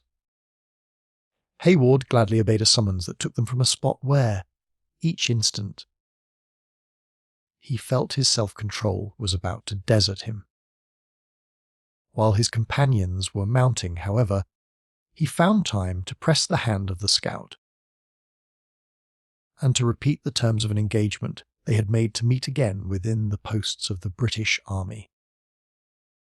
Then, gladly throwing himself into the saddle, he spurred his charger to the side of the litter, whence low and stifled sobs alone announced the presence of Alice. In this manner, the head of Munro again drooping on his bosom, with Hayward and David following in sorrowing silence, and attended by the aid of Montcalm with his guard, all the white men, with the exception of Hawkeye, passed from before the eyes of the Delawares, and were buried in the vast forests of that region. But the tie which, through their common calamity, had united the feelings of these simple dwellers in the woods with the strangers who had thus transiently visited them, was not so easily broken. Years passed away before the traditionary tale of the White Maiden and of the young warrior of the Mohicans ceased to beguile the long nights and tedious marches, or to animate their youthful and brave with a desire for vengeance. Neither were the secondary actors in these momentous incidents forgotten. Through the medium of the scout, who served for years afterward as a link between them and civilized life, they learned, in answer to their inquiries, that the grey head was speedily gathered to his fathers, borne down, as was erroneously believed, by his military misfortunes, and that the open hand had conveyed his surviving daughter far into the settlements of the pale-faces, where her tears had at last ceased to flow, and had been succeeded by the bright smiles, which were better suited to her joyous nature. But these were events of a time later that which concerns our tale. Deserted by all of his colour, Hawkeye returned to the spot where his sympathies led him, with a force that no ideal bond of union could destroy. He was just in time to catch a parting look of the features of Uncas, whom the Delawares were already enclosing in his last vestment of skins. They paused to permit the longing and lingering gaze of the sturdy woodsman, and when it was ended, the body was enveloped, never to be unclosed again. Then came a procession like the other, and the whole nation was collected about the temporary grave of the chief, temporary, because it was proper that, at some future day, his bones should rest among those of his own people. The movement, like the feeling, had been simultaneous and general. The same grave expression of grief, the same rigid silence, and the same deference to the principal mourner were observed around the place of interment as have been already described. The body was deposited in an attitude of repose facing the rising sun, with the implements of war and of the chase at hand in readiness for the final journey. An opening was left in the shell, by which it protected from the soil, for the spirit to communicate with its earthly tenement when necessary, and the whole was concealed from the instinct and protected from the ravages of the beasts of prey, with an ingenuity peculiar to the natives. The manual rites then ceased, and all present reverted to the more spiritual part of the ceremonies. Chingachgook became once more the object of the common attention. He had not yet spoken, and something consolatory and instructive was expected from so renowned a chief on an occasion of such interest. Conscious of the wishes of the people, the stern and self-restrained warrior raised his face, which had latterly been buried in his robe, and looked about him with a steady eye. His firmly compressed and expressive lips then severed, and for the first time during the long ceremonies his voice was distinctly audible. "Why do my brothers mourn?" he said, regarding the dark race of dejected warriors by whom he was environed. "Why do my daughters weep? That a young man has gone to the happy hunting grounds, that a chief has filled his time with honour. He was good, he was dutiful, he was brave. Who can deny it? The Manitou had need of such a warrior, and he has called him away. As for me, the son and the father of Uncas, I am a blazed pine in a clearing of the pale faces. My race has gone from the shores of the Salt Lake and the hills of the Delawares. But who can say that the serpent of his tribe has forgotten his wisdom? I am alone." "No, no," cried Hawkeye, who had been gazing with a yearning look at the rigid features of his friend, with something like his own self-command, but whose philosophy could endure no longer. "No, Sagamore, not alone.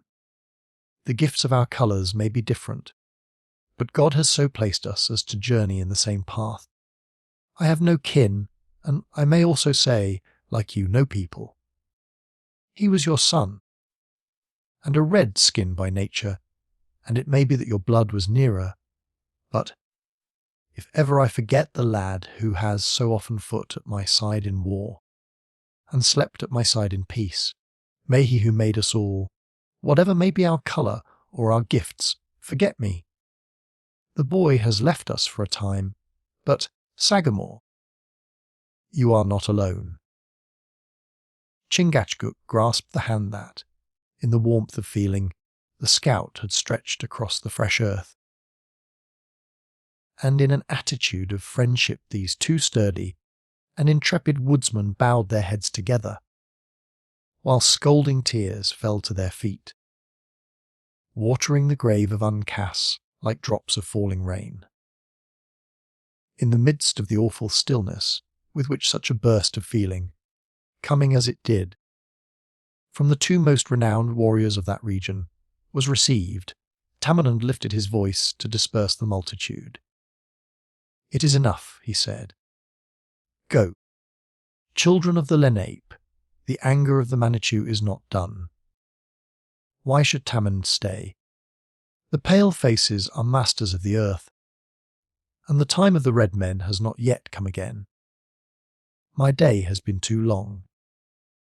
In the morning I saw the sons of Unamis happy and strong, and yet, before the night has come, have I lived to see the last warrior of the wise race of the Mohicans." The end of this wonderful story. And so, our journey through this timeless fiction comes to an end. If you enjoyed this audiobook, please consider liking the video and subscribing to our channel. For more golden tales like this one, feel free to explore the playlists on our channel.